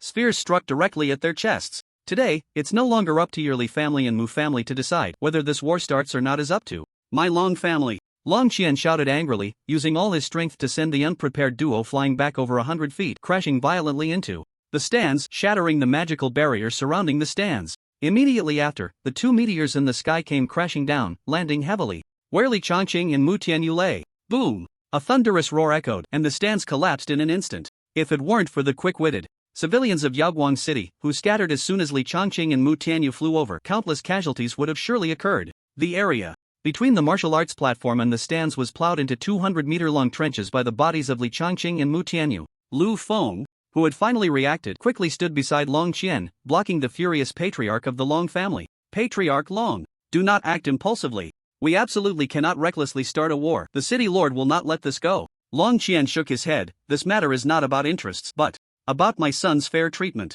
Mu Shuebing incited Li Xiaoyun to bully your son, so as a father, I will bully their father. Oh, wait. Long Qian suddenly seemed to remember something. Before I bully their father, I also need to bully their brats, to let them know that their so-called talent is nothing in my son's eyes, and their father's so-called strength is worthless in my eyes. As soon as these words were spoken, Long Qian felt a surge of blood boiling. Today, as a father, he would bully their father. Your talent is nothing before my son. Your father's realm is worthless before me. Long Qian had never felt that Long Qian could be so domineering. Today, he truly witnessed it. If it weren't for his current low strength, the father-son duo fighting side by side would have been a beautiful story. Long Qian said to Lu Feng, Mr. Lu, this is a personal grudge. I won't do anything serious to them, at most just teach them a lesson. I assure you I won't take their lives. Seeing that Long Qian had said this, Lu Feng felt he couldn't say much more and had to return to the city lord's office to seek further instructions. Just then, 2 figures suddenly sprang out from the 100-meter-long trench. Long Qian, you are bullying us too much. Li Changqing and Mu Tianyu, tattered and in a sorry state, rushed out from the ruins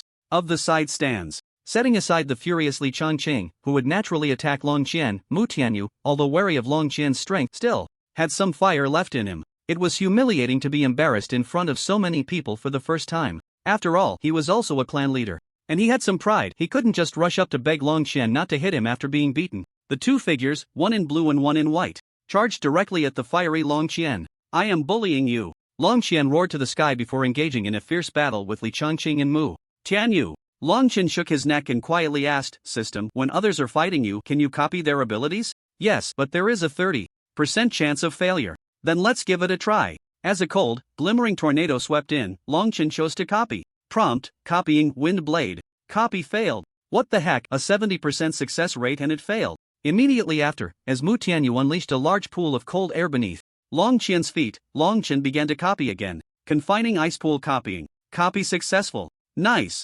Long Qian gained another insight when copying someone else's combat moves. As long as the system emitted a prompt sound, it would definitely result in a failure. A mass of cold air quietly gathered in Long Qian's palm as he glared fiercely at Mu Shuebing and Li Xiaoyun. By the way, system, when can I activate that Azure state again? The full attribute violent state has been activated. It can be turned on at will when you are full of energy. That's amazing? Long Qian exclaimed in surprise, not expecting that the extremely violent mode had such a simple and crude name, full attribute violent state. However, there is still a cooldown period. Currently, the cooldown time is about the length of a tea break. Long Qian chuckled, his gaze shifting back to the two 9-star magic apprentices. At this moment, Lu Feng had helplessly returned to the viewing platform of the Lord's mansion. The man in black looked him up and down. Clicking his tongue, the three major families have finally started fighting thanks to your efforts. Let's sit down and watch the show together. Lu Feng sighed helplessly. What can I do? I asked Long Qian, and he said he wouldn't fight Li Changqing and Mu Tianyu to the death, just teach them a lesson. In fact, Lu Feng had his own thoughts, since it didn't involve a full-scale war and could let Long Qian vent his anger, as long as no overly serious bloodshed occurred later. The Lord's mansion really didn't need to intervene. The man in black pointed at the stage. Look at Long Qian's all-out attack. Does it look like he's giving Li Changqing and Mu Tianyu a way out? I estimate that Long Qian's intention right now is, if he can win, he'll directly kill Li Changqing and Mu Tianyu. If he can't, he'll withdraw in time, just to educate them. The man in black frowned unhappily under his mask, clearly annoyed by Lu Feng's interruption. Lu Feng realized he had overstepped and pressed his lips together, saying, sorry. The man in black waved his hand. Right now, Long Qian still has the upper hand. He's waiting for that opportunity. If Long Qian has any means to kill them, he won't show mercy. If he can't kill them, he'll withdraw immediately. That way he saves face and achieves his goal. After saying this, the man in black couldn't help but chuckle at himself. I never noticed that Long Qian was such a person. Now I know. It seems that anyone who can become a clan leader, apart from Li Changqing, isn't a fool. Hearing the man in black's mockery of Li Changqing, Lu Feng also chuckled lightly. Long Qian can be said to be the most hidden and the most dangerous one. So what should we do next? The man in black stretched lazily. If Long Qian really has the intent to kill, you go and stop him, regardless of whether he has unleashed that move. Since he wants to hide, I'll let him hide well. The tone of the man in black was unusually cold, his palm quietly clenched, as if feeling deceived. Lu Feng sensed that the man in black's emotions were off. He asked, so what you just said about helping the Long family doesn't count anymore? It still counts. Helping him quell all matters is also a form of assistance, just that it requires some cost. Moreover, someone from the auction house has already intervened, so let's not take away what others cherish. Don't you think? Lu Feng's heart skipped a beat as he suddenly remembered that although the auction house often tried to curry favor with the Lord's mansion, it was all just for show. Morong Huang had never once visited the Lord's mansion. The Lord had also never been to the auction house, which meant that since the Lord took office, there had been no private or public meetings with Morong Huang. This made the Lord very displeased.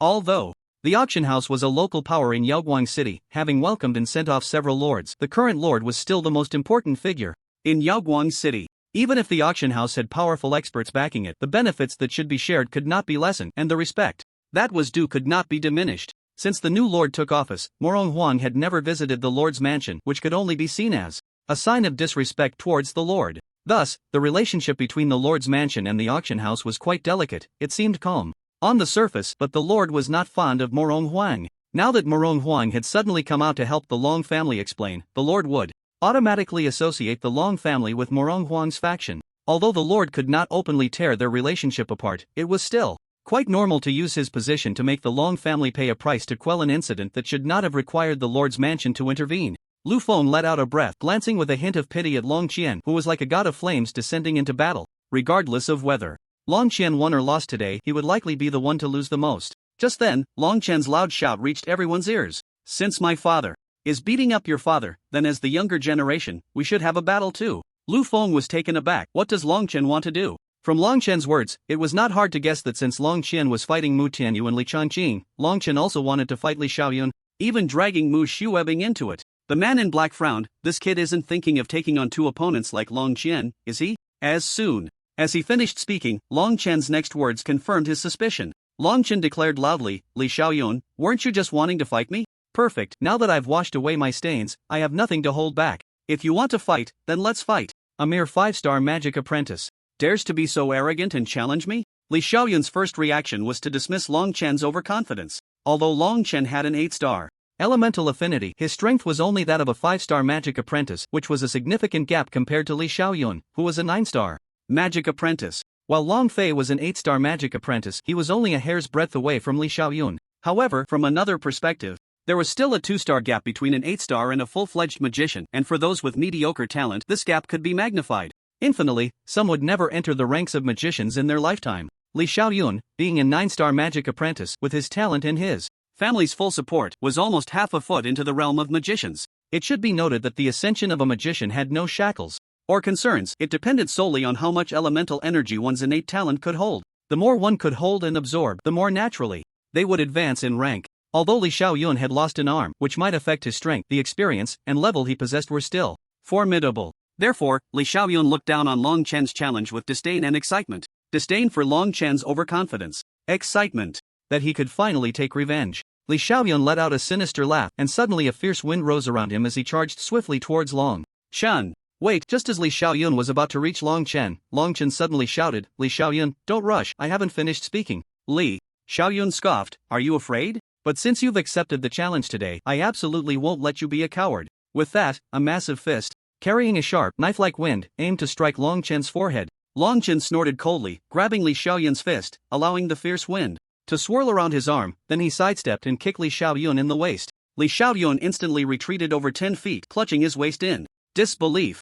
This guy's close combat skills hadn't diminished at all. He was just as nimble as before. Li Xiaoyun didn't launch another attack, instead carefully watching Long Chen while secretly gathering a small vortex in his palm. Seeing that Li Xiaoyun showed no signs of advancing, Long Chen pointed at Li Xiaoyun with one hand and at Mu Shuebing with the other. "You two, come at me together, otherwise I really feel no pressure." What? Li Xiaoyun was momentarily blinded by rage. Long Chen's words were tantamount to disregarding both him and Mu Shuebing, the two 9-star magic apprentices. Where did this Long Chen get his confidence? Long Chen dug in his ear. "What? Didn't hear me clearly? Then I'll say it louder," I said. "Ungrateful fool.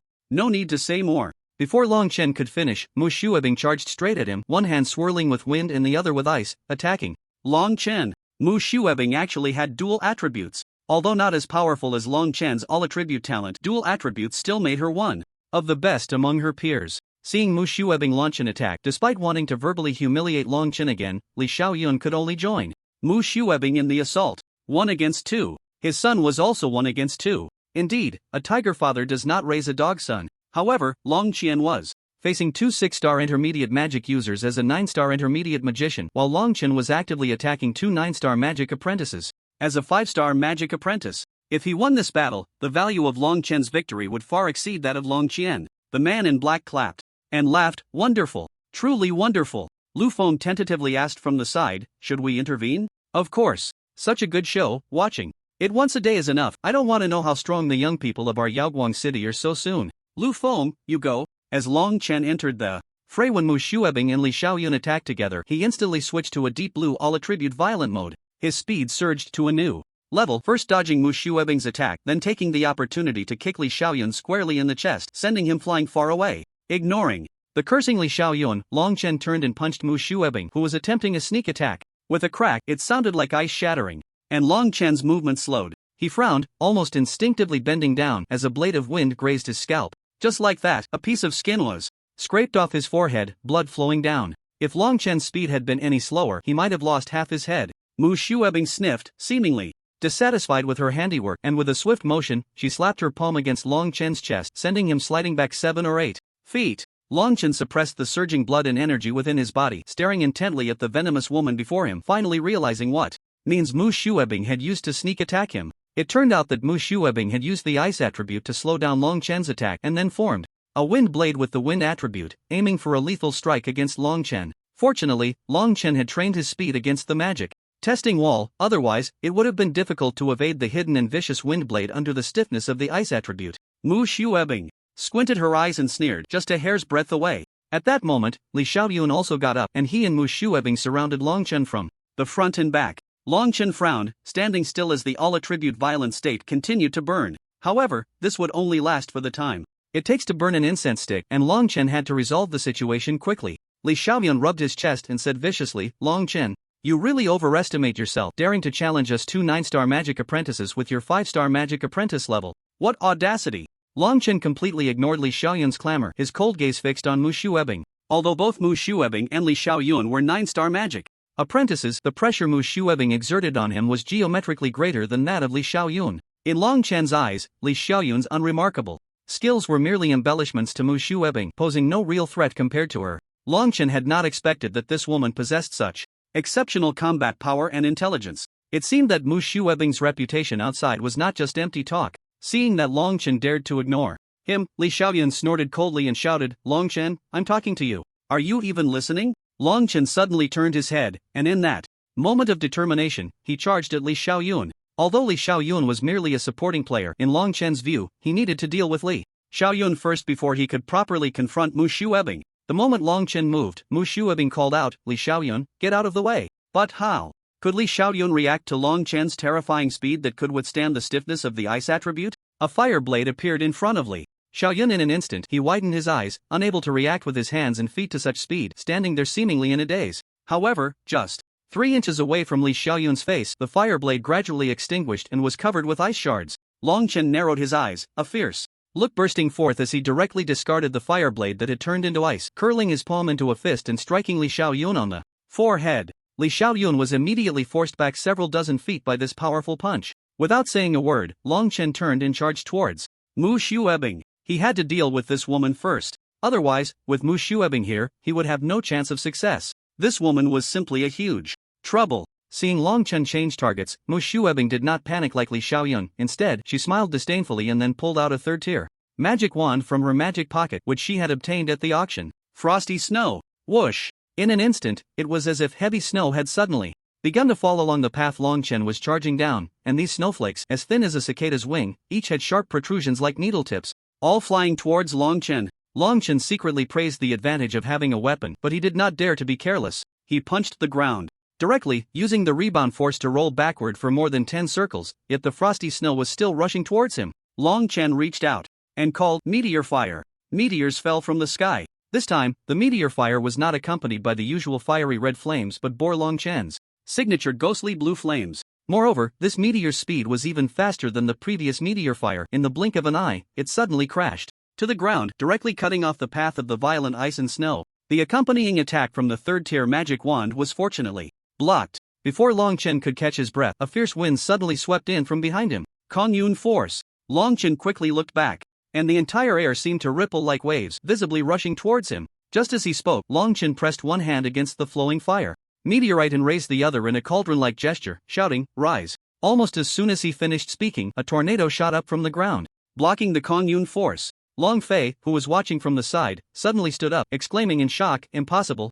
How can Long Chen use my technique? This move was improved from the Long Yen scroll by me. No one else knows it." Long Tang was also quite surprised. "Fair, are you sure this tornado is your technique?" "Dad, I'm absolutely sure. This is my dual-direction fire tornado." But Long Chen only managed to create one. Long Fei's eyes were filled with disbelief, but with his imagination, he could never have guessed that Long Chen possessed a bug-level system within him. So Long Fei could only speculate that this was also Long Chen's talent. He assumed that Long Chen had stolen his technique during their battle, murmuring, "No wonder he's the #1 genius of the family, no wonder. No wonder. With such monstrous skills, how could he not be the #1 genius in the clan? Long Chen, this time I'm convinced." Long Chen was unaware that Long Fei's attitude towards him had changed. His current situation was quite dire.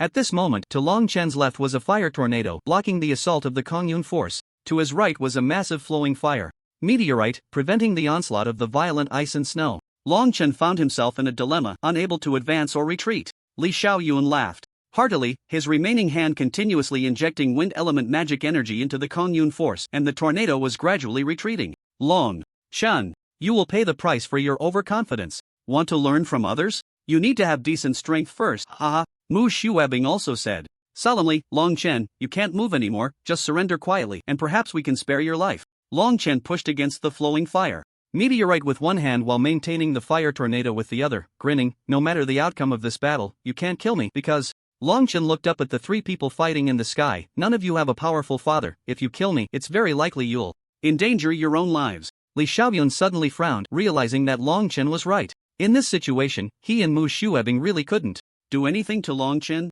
If something happened to Long Chen, then the fiercely protective Long Qian would definitely fly into a rage, and Everyone from the Li and Mu families present would not escape unscathed. Li Xiaoyun glanced at his severed arm. He had only threatened Long Chen, and ended up losing his own arm. If he truly took Long Chen's life, Long Chen would probably turn into ashes. Thinking of this, Li Xiaoyun's energy infusion actually slowed down significantly. Mu Shuebing was not as thoughtless as Li Xiaoyun. Her mind was quick, and she immediately thought of a solution that didn't seem very good in Li Xiaoyun's eyes. Mu Shuebing coldly snorted, "Long Chen, you probably forgot, we certainly won't kill you. We can capture you alive and use you to threaten Long Chen into submission." Long Chen laughed loudly from behind the flowing fire meteorite. As expected of the Ice Mountain beauty, even your heart is as cold as ice. Upon hearing Mu Shuebing's words, even if Li Xiaoyun was slow-witted, he quickly reacted and increased the energy infusion in his hands. He hurriedly shouted, "That's right, Shuebing is right. We can completely capture you alive and then force Long Chen to submit." Long Chen laughed heartily at these words, showing strong sarcasm towards Li Xiaoyun. "Mu Shuebing says she can capture me alive. She still has some ability. But if you say you can capture me, that's just too ridiculous. Li Xiaoyun, your strength as a 9-star magic apprentice can't even defeat Long Fei, and you dare to speak such nonsense?" Long Fei, hearing this from the stands, felt a flush rise on his dark face. Is Long Chen actually praising himself? Long Fei instinctively clenched his fists. If it weren't for the exhaustion from the previous battle, he would definitely go down and test Li Xiaoyun's depth. "You! Then today I'll show you my power." Li Xiaoyun, enraged by Long Chen's mockery, instantly became furious, pouring the wind element magic energy in his hands into the Kongyun Jin. As the Kongyun Jin grew stronger, Long Chen's tornado began to retreat step by step, and Li Xiaoyun moved closer to Long Chen. Just as Li Xiaoyun was less than 10 zhang away from Long Chen's eyes sharpened, thinking to himself that the opportunity had come. He withdrew his hand from the flowing fire meteor and made a gesture as if lifting a heavy object, shouting loudly, "Rise!" Suddenly, a vibration erupted behind Li Xiaoyun, and the tornado shot up into the sky. This was the true two-way tornado. The two fiery tornadoes directly surrounded Li Xiaoyun, while the tornado that seemed to be retreating under the Kongyun Jin once again condensed, as if it were about to merge with the outer fiery tornado. At this moment, Li Xiaoyun finally realized he had fallen into a trap. Even when he was trapped between the two fiery tornadoes, he still couldn't understand why Long Chen had retracted his hand controlling the flowing fire meteor, yet the meteor could still exist. "Look at this. This is the consequence of not studying magic properly," the knowledge reserve determined Li Xiaoyun's combat IQ. Who said the flowing fire meteor must be controlled by hand? This fire attribute meteorite, aside from needing to be guided down with fire magic, does not require hand control at all. Li Xiaoyun was suffering from the consequences of his ignorance. Long Chen made both hands mimic the gesture of lifting a heavy object. His face flushed as he shouted, "Li Xiaoyun, you can go die." Mu Shui Bing, on one end of the flowing fire meteor, couldn't see the scene on the other side, but she could see the two tornadoes shooting up into the sky, along with Long Chen's loud voice. She immediately understood that the foolish Li Xiaoyun was probably in danger again. Mu Shuebing hurriedly dispersed the ice blizzard, crossing over the flowing fire meteor, while at that moment, Long Chen was controlling the two fiery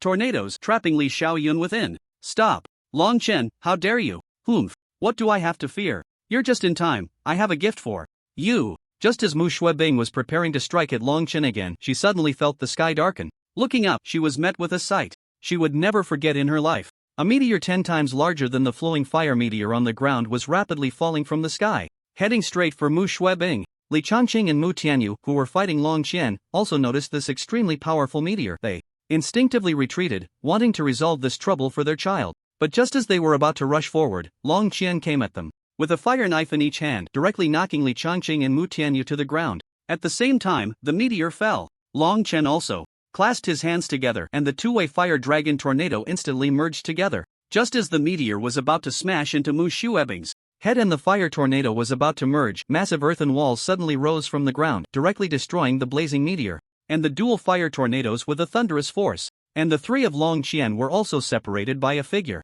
At this moment, the battle among the six was instantly resolved. Once all the combat techniques settled into dust, an old man emerged from within. The newcomer was none other than Lu Feng. Lu Feng stood in the middle of the six, smiling wryly as he said, "Everyone, let's call it a day. If this continues, it won't end well. The city lord wouldn't want to see this situation, would you agree?" Long Chen frowned, seeing victory within reach, but Lu Feng suddenly intervened, making him suspect that Lu Feng was intentionally protecting the Li and Mu families. Long Chen and Long Qian regrouped, while Li Xiaoyun and Mu Shuebing, still shaken, ran to Li Changqing and Mu Tianyu's side. Long Qian cast a proud glance at Long Chen. "As expected of my son, truly impressive. Just the two of us are enough to take them on." Li Changqing's expression remained one of indignation. But he couldn't utter a word because Long Qian was right. They indeed had managed to hold their own against two. Although Long Chen had nearly killed Mu Shuebing and Li Xiaoyun, Li Changqing and Mu Tianyu had also faced life and death moments. If it weren't for their rich combat experience, they might have already lost limbs. Mu Tianyu ignored Long Qian's self-praise. Since the mask had been torn off, he no longer sought to negotiate with Long Qian and naturally wouldn't continue to flatter him. Lu Feng sighed, looking at the Long father and son with a mix of amusement and exasperation. Long Chen, the strength you've revealed today has truly opened my eyes and surprised the city lord as well. Long Chen shook his head, his expression extremely grave.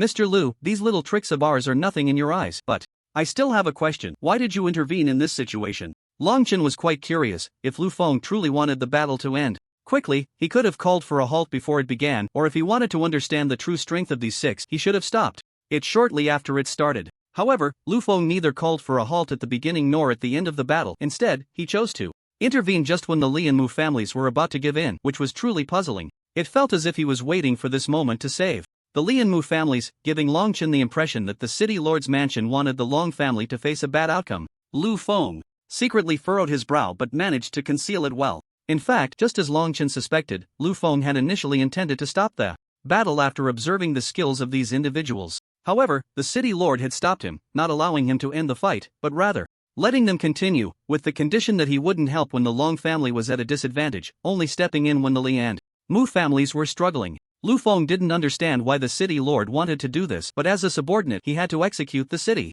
lord's wishes, even if he had many doubts. Facing Long Chen's questioning, Lu Feng forced a smile, feeling somewhat guilty. He had a good impression of this young man, but good feelings aside, he still had to fulfill his duties. He explained, naturally, I don't want you all to fight to the death. That benefits neither side. I think it's best if you all shake hands and make peace. Shake hands and make peace? What? About my son's arm? Are we just going to let it go like this? Li Changqing immediately opposed. Long Qian sneered, how about we have another match? Just the two of us, no one else interfering, regardless of life or death. What do you say? You, Long Qian, all you know how to do is bully others with your power. Have you even looked at who is really bullying whom? Let me ask you, before I revealed that I was a mid-level 9-star mage, did you not conspire with the Mu family to make things difficult for me? Long Qian actually had one more question he didn't ask, which was whether Long Hui and Long Tang from the Long family had also been bought off by them. The reason Long Qian was being so circumspect was to give Long Tang and Long Fei some face, so they wouldn't lose face, nor would the Long family. Li Changqing snorted coldly and stopped speaking. It seemed Long Qian was deliberately provoking Li Changqing's anger, or perhaps he wanted to stir up conflict between the Li and Mu families, and he added, since you don't want to fight, does that mean you want to reason things out? Well, I did break your son's arm, but wasn't it Mu Shuebing who incited Li Xiaoyun to trouble my son first? Wasn't it Mu Shuebing who spread rumors to slander my son? As Long Qian spoke, he picked his nose and said earnestly, patriarchally, I advise you to be more cautious. Don't let others sell you out and then help them count the money. Mu Tianyu suddenly became furious. Long Qian, don't try to sow discord here. Sow discord? I'm just stating the facts.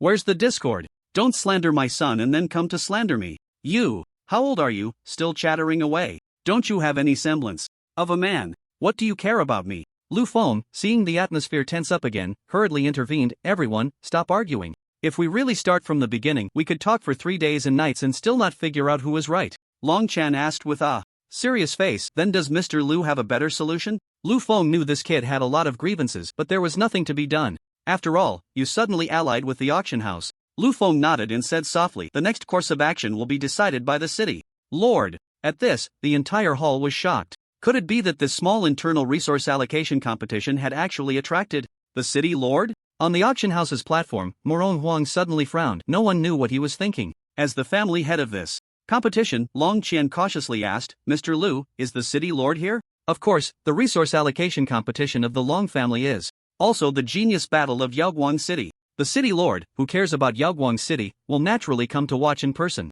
As soon as he finished speaking, from the direction of the city lord's platform, the man in black who had been chatting with Lu Feng stood up. This man in black tore open his chest, pulling down his entire garment to reveal the golden city lord's robe underneath. This person was none other than the city lord of Yaoguang City, Nangong Man. Nangong Man had the appearance of a middle-aged man, with a slight stubble on his face, eyes as black as ink, and extremely fair skin, making him look like an ordinary, frail person at first glance. Nangong Man also sported a clean and neat short haircut, exuding the aura of a city lord. The heads of the 3 major families knew what the city lord looked like, and without Any hesitation, they respectfully called out, "We greet the city lord." On the platform, everyone except Morong Huang greeted him respectfully. Nangong Man nodded slightly. "You all need not be overly formal. Today is the Long family's grand feast, so do not hold back because of my presence, just do as you would." After saying this, Nangong Man suddenly changed his tone. "Although today is a good day for the Long family, we spectators have also come with great sincerity to watch." The city lord, Nangong Man, said this, but he paused as if he had no intention of saying the next sentence. Long Qian naturally would not wait idly. As the head of the Long family, he had to handle this diplomatic matter personally, especially since the other party was the city lord. Such a top ruler in Yaoguang City, Long Qian had to show respect, otherwise there would be no need for the city lord to directly speak ill of the Long family. Just a hint of dissatisfaction with the Long family would lead many to ostracize them. Long Qian secretly gestured to Long Kuan, who understood and stepped forward to take Long Qian away. Nangong Man did not speak to stop this situation. After all, a major family matter should not be decided by a genius who had yet to grow. It would only be appropriate when Long Qian truly had that strength. Otherwise, no matter how great the talent, it could perish in the cradle. The assassination from a few days ago was the best proof of this. Everyone understands the principle that an innocent man suffers for possessing a treasure. Even if Long Qian's talent could only benefit himself and could not be inherited by others, possessing such talent that allowed the Long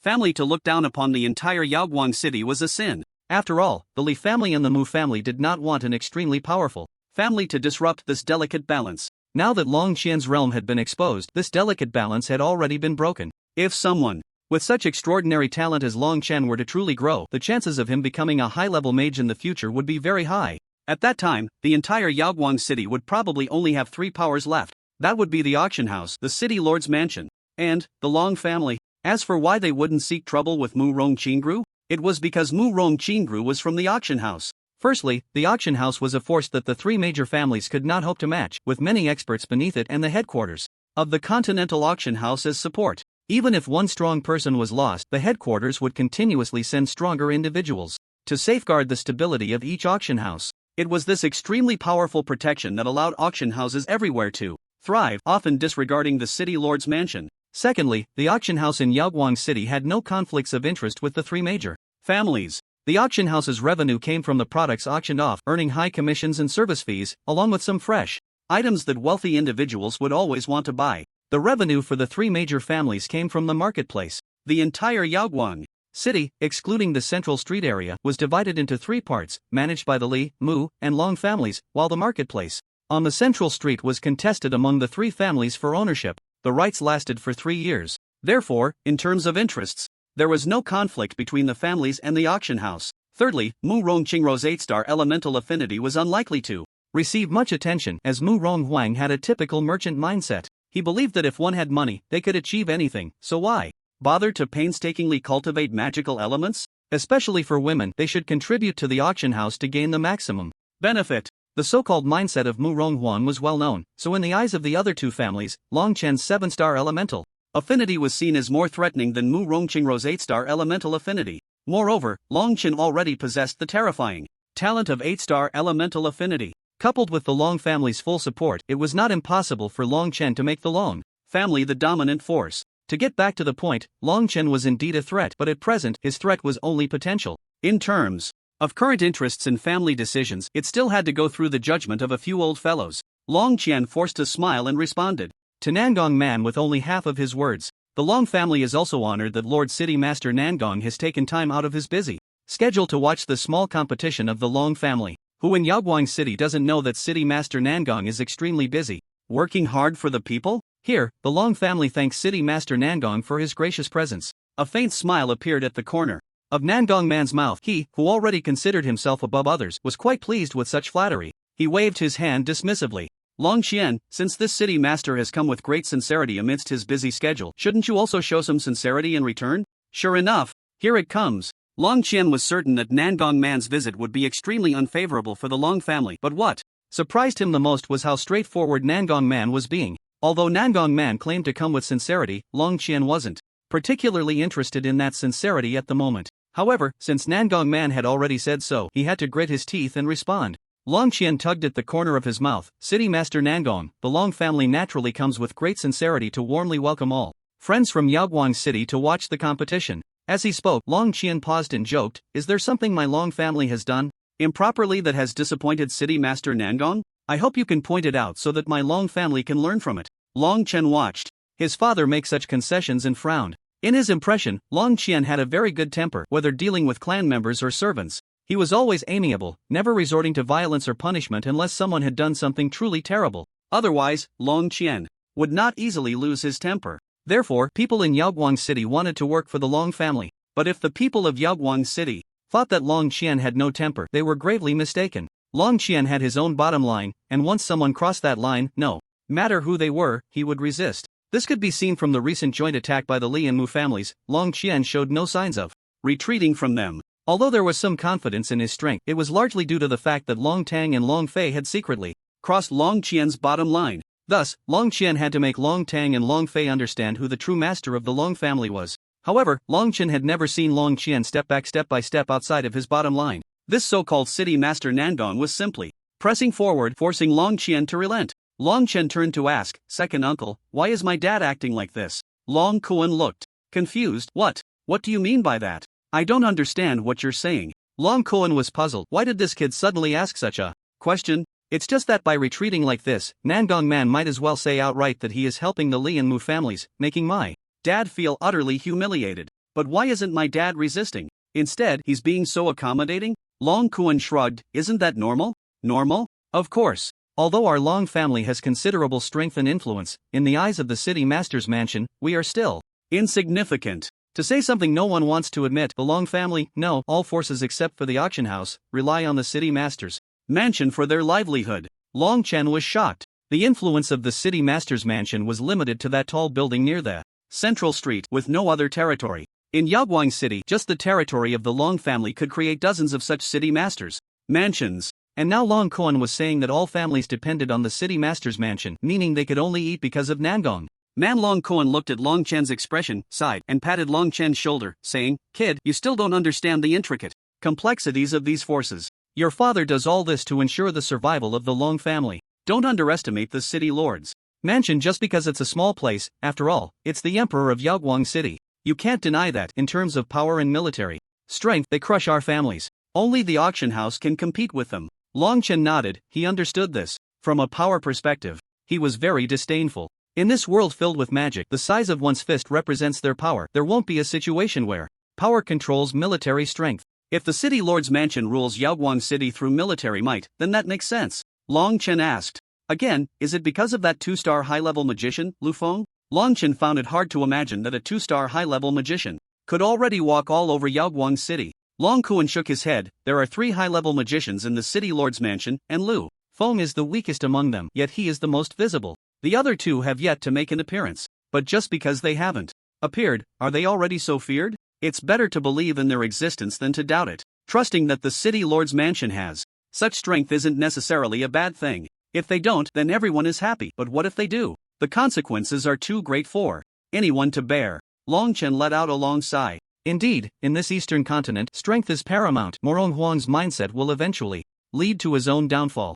Meanwhile, Long Qian had already engaged in several rounds of autumn winds with Nangong Man Long clan leader. This martial arts competition is indeed well organized, and all aspects have been thoroughly considered, especially the few grand battles. They made this city lord feel that the talents of Yaoguang City are truly dazzling. Nangong Man smiled casually when the day of the genius competition in Shengma City arrives. Li Xiaoyun, Mu Shuebing, Morong Qingru, Long Fei, and Long Chen can all become talented youths who bring more resources to Yaoguang City. This city lord is very pleased. This city lord also hopes that these talented youths won't encounter any accidents before the citywide competition. The cities of the eastern continent are divided into 4 levels: A, B, C, and D. Among them, A is the highest, with only one, the Imperial City, which is said to be as large as 100 Yaoguang cities and houses royal family members. There are only 3 B-level cities, which are the guard cities near the Imperial City, inhabited entirely by the children of nobles. The C and D level cities are where common people live and move about. C-level cities are medium-sized cities like Shingma City, each controlling 5 D-level cities. D-level cities are small cities like Yaoguang City. Listening to Nangong Man's words, Long Qian understood the implication of Nangong Man's words was that he hoped Li Xiaoyun and Mu Shuebing could also participate in the competition for city resources. If Li Xiaoyun and Mu Shuebing could participate, it meant that the Li and Mu families must not encounter any accidents. The implication of Nangong Man's words was Also clear, you, Long Qian, must not take action against the Li and Mu families. If you cause internal strife again, it would be irresponsible. To Yaoguang City. It would mean you don't take me, the city lord, seriously. If the city lord's mansion takes any action then, you Long family shouldn't complain. Long Qian naturally didn't want to be labeled with such a big hat. He chuckled and nodded in agreement. Indeed, the genius competition between cities is crucial to the future development of Yaoguang City. This matter cannot be underestimated. When Nangong Man heard Long Qian say this, he raised an eyebrow and smiled. So, the reason I stand here today is to urge the three families to turn swords into plowshares. It's not good to keep fighting and killing. Wouldn't it be better to earn money honestly and nurture our young successors? Before the families could express their opinions, Nangong Man continued, you see, the turmoil from 7 or 8 years ago has left your families still struggling to recover. If you start infighting again now, Yaoguang City might not need to exist anymore. As he spoke, Nangong Man looked around at the three families and said, if Yaoguang City ceases to exist, I, as the city lord, will surely be held accountable by the holy demon city. At that time, I won't have it easy, and if I don't have it easy, do you think your families will have good days ahead? This was a classic case of hitting someone with a stick before offering them a sweet date.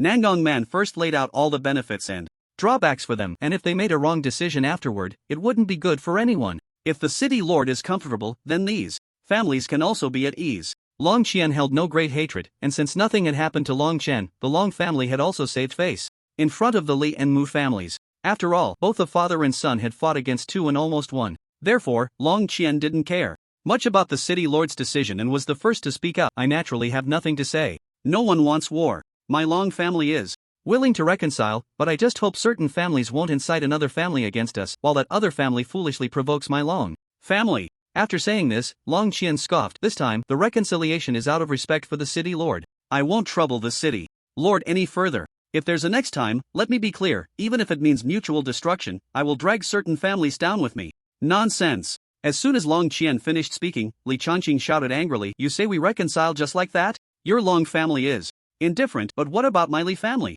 Is my son's matter just going to end like this? Long Qian shrugged and said dismissively, what do you want then? This was proposed by the city lord, I'm just seconding it. If you have the ability, go, shouted Nangong city lord instead of yelling at me. Long Qian's disdainful gaze made Li Changqing furious yet helpless. After all, he couldn't defeat Long Qian and couldn't go against Nangong Man's face. At this moment, Nangong Man was smiling at him while Mu Tianyu was hinting madly. Lu Feng shook his head with a bitter smile. It seemed that with only one clan leader and no elders, it was hard for the leader to grow. Li Changqing was still so naive. Nangong City Lord had almost made his stance clear, openly favoring the Li and Mu families, and Long Qian had already compromised, yet Li Changqing still didn't understand the situation. Not only did he not follow the city lord's words, but he also provoked Long Qian again. Didn't he hear Long Qian say that this time would be forgiven, but if there was a next time, he would carry the idea of mutual destruction and would take down the Li and Mu families? At the very least, the Li family would definitely not have it easy. Li Changqing glanced at the others. Their expressions were all different. Long Qian wore a mocking smile, Nangong Man had a beaming face, Lu Feng looked helplessly bitter, and Mu Tianyu seemed to be twitching his face, constantly winking at him. As a clan leader, even though Li Changqing didn't have the cunning and strength of other leaders, he wasn't incompetent or foolish. After struggling repeatedly, Li Changqing's expression finally softened a bit, and he said softly, whatever the city lord arranges, I will follow. As for Xiaoyun's arm, I'll take it as my own fault. I was outmatched, and there's nothing I can do about it. In the distance, Li Xiaoyun clenched his remaining fist, his expression unwilling, but like his father, he had no way out. If you can't win, you can only stand at attention and take the beating. Mu Shuebing sighed, patted his shoulder, perhaps with a hint of guilt, or maybe pity, and said, let this moment of humiliation turn into motivation. Work hard to improve your cultivation, so that in the future, you won't be so constrained by others. If nothing unexpected happens, Li Xiaoyun is clearly the next head of the Li family. If Li Xiaoyun can pick himself up and strive for success, he will surely achieve something great. Moreover, he is still young, with better talent than Li Changqing, and has plenty of room for growth. For a moment, Mu Shuebing suddenly felt that if fate could only go this far, then marrying Li Xiaoyun wouldn't be such a bad thing after all. Li Xiaoyun felt the warmth of Mu Shuebing's palm. This was the first time this ice-cold beauty had taken the initiative to touch him, which made the last bit of blame he held against her vanish. Li Xiaoyun placed his palm over Mu Shuebing's hand, and she didn't pull away, which made his heart soar. He suddenly felt that today wasn't so unlucky after all. His gaze became resolute. Whether for the Li family or for Mu Shuebing, he had to become a strong man. Since Long Qian and Li Changqing had no objections, then Mu Tianyu, who indirectly caused all the current consequences, had even less to say. Nangong Man clasped his hands together. Since everyone agrees, then it's a happy occasion for all, and I won't have to waste my breath again. However, Long Clan leader, Mu Clan leader, I still have one thing to discuss with you. Mu Tianyu was a clever person. He felt a sudden unease in his heart and forced to smile without speaking. Long Qian had already guessed this, so he showed no emotional fluctuations, calculating the cost in his mind. If the cost was small, he could still accept it begrudgingly. If the cost was too high, then a slow death was not worth it compared to a mutual destruction. Nangong Man continued, looking at the whole situation, I have a rough understanding of the events. The main responsibility still lies with Mu Shuebing of the Mu family. Without any provocation from Long Chen, she actively incited Li Xiaoyun to attack Long Chen, which led to this incident. I believe I'm not mistaken, am I? After saying this, Nangong Man looked at Lu Feng. Lu Feng nodded. City Lord Nangong, if what they say is true, then it is indeed the case. Mu Tianyu forced a bitter smile, not expecting to be the first one to be targeted. Naturally, he couldn't just let himself be slaughtered, so he explained, Shuebing is still young and doesn't understand the gravity of the situation. I hope the city lord will forgive her and not make things difficult for a child. Nangong Man suddenly turned his head, staring fiercely at Mu Tianyu. Did I say I would make things difficult for a child? If a child is not taught, it is the father's fault. Mu Shuebing's actions are closely related to you.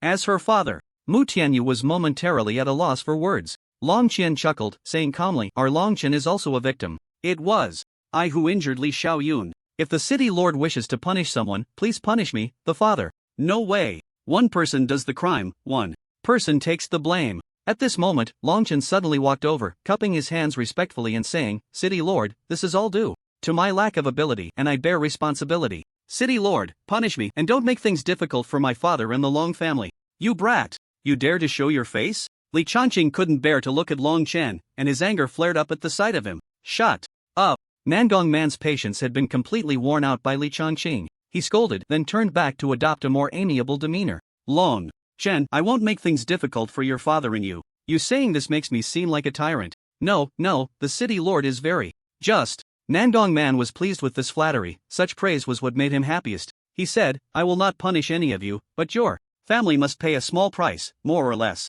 Dragon family, although you are also victims due to the fact that your clan leader harmed A. Junior, this kind of bullying the weak is not popular in Yaoguang City. Therefore, I will fine you to cede 2 markets to the Li family as compensation. Is that acceptable? Long Chen suddenly looked up. 2 markets meant 2 streets of territory, just like that given away to the Li family? This would be a huge loss for the dragon family. Just as he was about to speak, Long Qian pulled Long Chen close and smiled. Lord Nangong's rewards and punishments are appropriate. The dragon family is willing to cede 2 markets. Nangong Man nodded in satisfaction, then turned to Mu Tianyu. The Mu family is the instigator, but since Li Xiaoyun cannot withstand provocation, causing the Li and dragon families to almost turn against each other, the Mu family will also cede 2 markets, one to the Li family and one to the dragon family. Is that acceptable? When Nangong Man looked at Mu Tianyu, there was no longer so much goodwill. Mu Tianyu gritted his teeth and nodded. The Mu family will accept the punishment. Good. In that case, can the Li family accept this outcome? Nangong Man said calmly. 1 arm for 3 markets, even. If Li Changqing had grievances, he could only swallow them. The Li family agrees. Once all 3 families agreed, Nangong Man revealed a satisfied smile, especially pleased with the dragon family's response. 2 markets are incredibly important to any family. You must understand that 2 markets are equivalent to 2 streets. When you have 2 additional streets merged into your markets, it means an expansion of influence. Conversely, it means a reduction of power. Nangong Man did not expect the dragon family to agree so quickly, and Long Chen did not offer any rebuttals or engage in bargaining, which was very straightforward. This made Nangong Man feel even more the refreshing sensation that the position of city lord brought him. Thus, in Nangong Man's view, this matter could be considered a win-win. The Li family benefited the most, but it came at the painful cost of Li Xiaoyun losing an arm. The dragon family was also not too affected. At most, they would just have a little less income, which was more acceptable than the onset of a full-scale war. Therefore, the one who should be most grateful to Nangong Man was Li Changqing. If it weren't for Nangong Man, Li Changqing would have dreamed of obtaining 2 markets from the dragon family and 1 from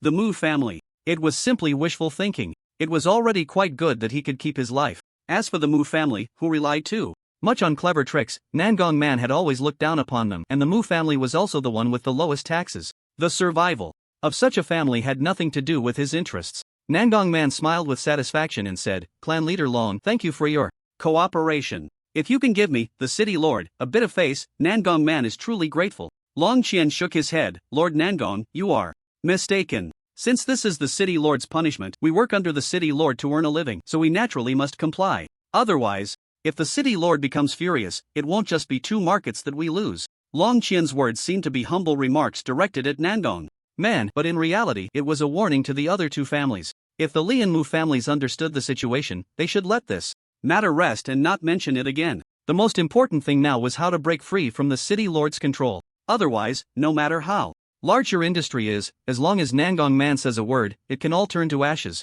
The main focus now should be to unite and not let the city lord's office find an opportunity to exploit or sow discord. The 3 family powers, when singled out, were insignificant in front of the city lord's office. But if the 3 families can unite, then even the city lord's mansion will have to be wary, and even the auction house will greet them with smiles. Lu Feng nodded and smiled. Among the 3 clan leaders present, only Long Qian understood that those who know how to adapt are the true talents. The one who was still clueless was Li Changqing, while Mu Tianyu, the clan leader, was inherently clever, and his adaptability could very well be seen as being like a reed swaying in the wind. Since that's the case, all matters have basically been resolved, so this city lord will no longer be a nuisance here. However, I must remind you that since you have already responded and agreed, this matter should not be brought up again in the future. Consider it a closed chapter. After saying this, Nangong Man's expression darkened, and he squinted as he said, if anyone brings it up again, it will be as if the city lord's mansion does not exist and you do not regard me as your city lord. The consequences of that you can experience for yourselves.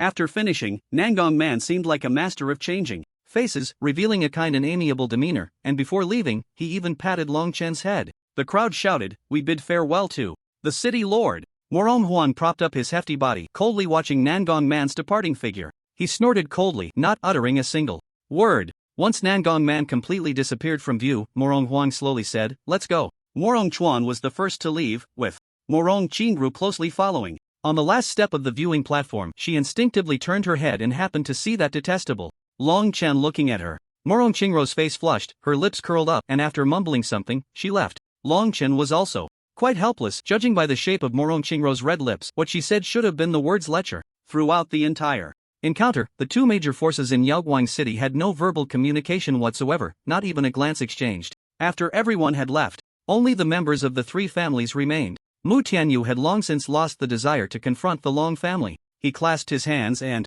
said, "Brother Long, to express our sincerity, the street that borders the Mu family and the Long family's market will be ceded to the Long family." The bordering street? This was a very important location. Long Qian had never taken Mu Tianyu's punishment of giving him the market to heart. If the market was in the center of the Mu family's territory, it would not only be inconvenient to manage but would also be a burden. How could one profit if their territory was surrounded by someone else's? However, the Mu family's concession of the street bordering the Long family's influence was equivalent to acknowledging the Long family's expansion and was also a veiled gesture of goodwill. Long Qian was naturally not the type to hold grudges. He clasped his hands and said, "Thank you, clan leader Mu." Mu Tianyu smiled wryly, "It's all Shui Bing's fault. I will educate that child well and she won't cause trouble for the Long family again. The child is still young, she doesn't understand much. Just educate her well. Some conflicts between families are inevitable, but we must not let them create barriers between the younger generations. After all, they are the hope of Yaoguang City." Mu Tianyu nodded seriously. "I will remember that."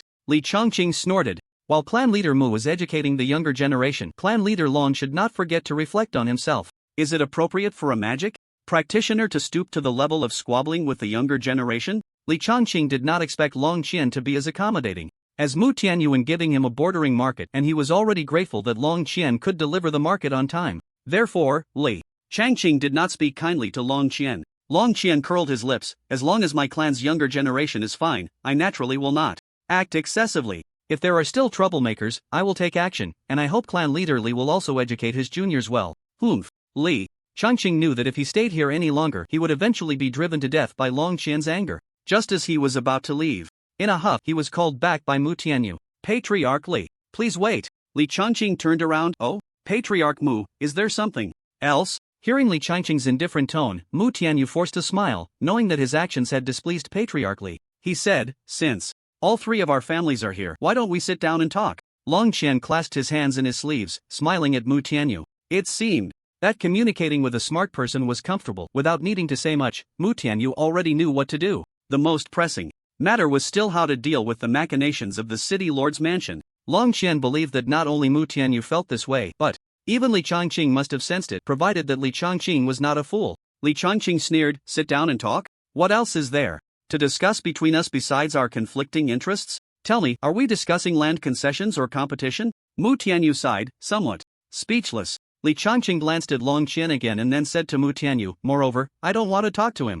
Mu Tianyu advised. I hope Patriarch Li won't let personal grudges cloud his judgment. The main issue now is not our competition, but how to free ourselves from someone's control. As he spoke, Mu Tianyu pointed to the sky. Long Qian waved his hand. Forget it, Patriarch Mu. Since Patriarch Li is unwilling to sit down and have a proper discussion, let him be. When the time comes and he gets the first blow, he shouldn't blame us for not warning him. But, wouldn't 3 people joining forces be even stronger? 3 people joining forces is indeed powerful, but a forced alliance bears no sweetness. Besides, I don't know if Patriarch Li has any other intentions. Just as he said, if Patriarch Li doesn't want to talk to me, I also don't trust the cooperation between us. Then, Say Mu Tianyu sighed deeply and said to Li Changqing, since Patriarch Li is unwilling, please take your leave. We shouldn't delay the important matters between me and Brother Long. Li Changqing looked at this suddenly treacherous ally and squinted his eyes, asking, Patriarch Mu, are you trying to go back on your word? Have you forgotten what we agreed upon at the Li family? Since the words had already been spoken, Mu Tianyu no longer pretended.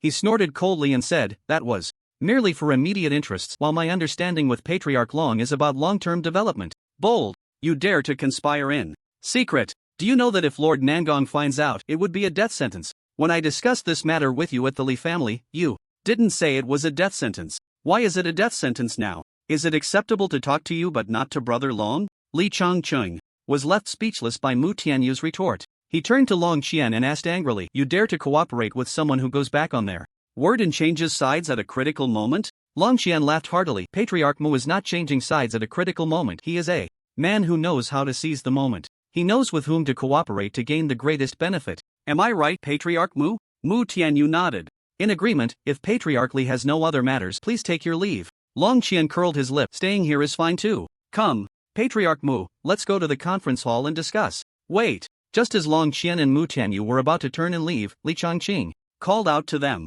Long Qian and Mu Tianyu exchanged glances, both revealing a knowing smile. Long Qian raised the corner of his mouth and asked, what? Does Patriarch Li still want to stay at my Long family? Although my Long family is large and prosperous, feeding one more mouth is just a matter of adding a bowl and chopsticks, but that also depends on who is adding the bowl and chopsticks. Li Changqing's brow was dark. Enough with the nonsense, I want to hear your plan. Long Qian scoffed but said nothing. Mu Tianyu lowered his status, stepped forward, and grabbed Li Changqing, then turned to pull Long Qian along, giving both of them a way out. Dragon Clan leader, Li Clan leader, I'm just asking you two for a favor. We have a common goal, and only by cooperating can we fill our pockets, don't you think? Long Qian smiled, calmly allowing Mu Tianyu to lead him away. He said, Clan leader Mu, you are mistaken. I have no other intentions, I just want to know what clan leader Li is thinking. I can't just let someone share the spoils for no reason, can I? Look at you being so stingy. Li Changqing tossed a gold coin. Long Qian caught it steadily, then waved his hand with authority. Long Kuan, prepare the meeting hall for guests. Then, an astonishing scene unfolded. The 3 people who had been shouting and threatening each other just 2 hours ago suddenly walked shoulder to shoulder towards the meeting hall, looking like long-lost friends. This is probably what happens when there are common interests. Enemies can become good friends. There are no absolute friends or absolute enemies in this world, and that is true. Long Qian also displayed some hospitality. He looked at Li Xiaoyun and Mu Shuebing and softly said, you two, would you like to come in and sit for a while? To his surprise, Li Xiaoyun and Mu Shuebing ignored him completely, directly passing by Long Qian and following the 3 clan leaders. Long Qian shrugged it off, not minding. At that moment, Long Amor suddenly ran over and leaped onto Long Qian. Brother Long Qian, you are amazing. Long Qian was nearly knocked off. Balanced by Long Amor's sudden impact, he coughed a few times and joked, Amor, get down, you're too heavy, you need to lose some weight. Long Amor pinched Long Qian's ear and then stomped on his foot. I just praised you, and you say I'm fat. From today on, I won't eat. No, I was just joking. Long Qian chuckled awkwardly, continuously comforting Long Amor. It wasn't until he promised to buy her a beautiful hairpin from the market that she relented. The two were just about to head to the meeting hall when they saw a young man in plain clothes limping towards them. Long Amor frowned. Long Fei? What is he doing here? Does he want to fight again? Long Qian shook his head. He didn't think so.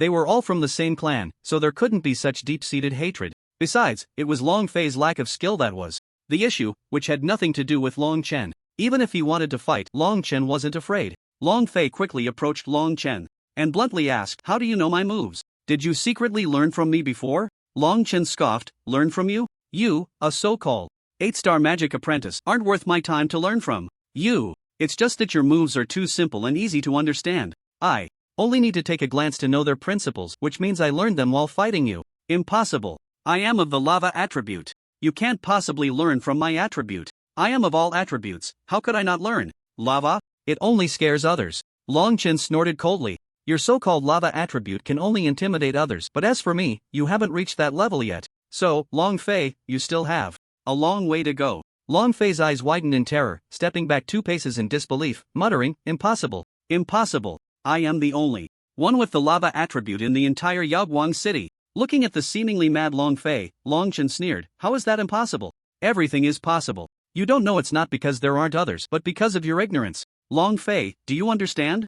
Your dual-direction fire tornado technique is too simple enough that anyone with wind and fire attributes can see through it. As he spoke, Long Chen stepped forward and patted Long Fei's face. You're still too green to fight me. Go home and study for a couple more years before you come back. With a sneer, Long Chen took Long Amour and left, leaving Long Fei with a bewildered and terrified expression. Long Amour felt a bit sorry. After all, Long Fei was family. Although he was often unlikable, he hadn't done anything truly heinous. Moreover, Long Chen's actions just now were indeed a bit excessive. Long Amour cautiously asked, Brother Long Chen, did something happen? Are you in a bad mood? Long Chen revealed a bright smile again, exclaiming, I'm in a good mood. Nothing happened. Why do you suddenly ask that? Amour felt that Brother Long Chen's emotions were off just now, even a bit harsh towards Long Fei. Amour thinks that although Brother Long Chen won, Brother Long Fei has also worked very hard. Such harsh words are really unnecessary. After hearing Long Amour's words, Long Chen suddenly realized and playfully gave her a light knock on the head, then pretended to be angry. Amour, do you think Brother Long Chen is that kind of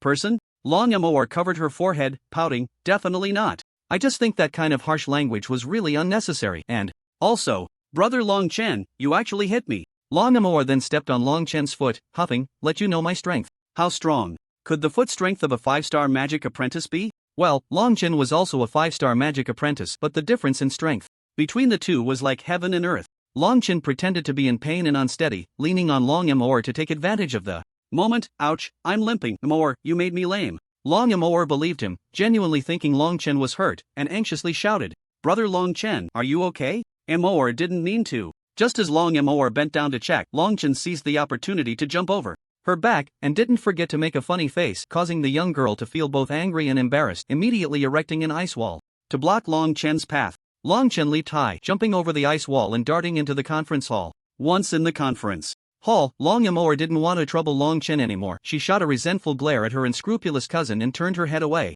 Ignoring him, Long Chen let out a sigh, a mysterious smile appearing at the corner of his mouth. The reason he humiliated Long Fei in front of Long Amour was actually to spur Long Fei on. Long Chen believed that Long Fei had great talent, but his temperament was lacking. With some more tempering, he would surely achieve great things in the future. Long Chen wanted Long Fei to realize just how poor his technique was, to the point that others could learn it easily, while what Long Fei didn't know was that the system's copy techniques only inquired about the most powerful techniques. In other words, the dual-direction fire tornado created by Long Fei was already quite formidable. However, Long Chen didn't want Long Fei to lose himself, as he still had a lot of room for growth. Long Chen didn't mind if Long Fei held a grudge against him, because having a goal to strive for would provide the motivation to move forward. If Long Fei could withstand Long Chen's blows, he would surely achieve something great in the future. But if Long Fei couldn't handle such setbacks, then keeping him around would only be a disaster. Long Chen's good intentions were not shared with anyone, and the same went for Long Amour. In the future, when Long Amour faced her own bottleneck, Long Chen would also scold her to wake her up. As the first son of the Long family, I should take on these responsibilities. I must ensure that my younger siblings walk a stronger path. At this moment, the heads of the 3 major families have already collaborated. Long Qian has also promised to give the street adjacent to the Li family as compensation, but the only condition is that the guards inside must be sent by the Long family. Li Changqing gladly accepted, sharing Long Qian's thoughts. If both streets were within the Long family's market, it would be impossible to control them completely. It would be better to generously allow the Long family to station people there, as all Li Changqing wanted were gold coins, which conveniently saved the trouble of sending people from the Li family. Mu Tianyu then compensated Li Changqing with another street adjacent to the Long family, with all the guards being the responsibility of the Li family. The subtle implication here, which Long Chen did not hear clearly since he arrived late, was that he could see the smile on Li Changqing's face, indicating that the Li family had gained the upper hand in this collaboration. In the end, the three reached a consensus to gradually form a solid and reliable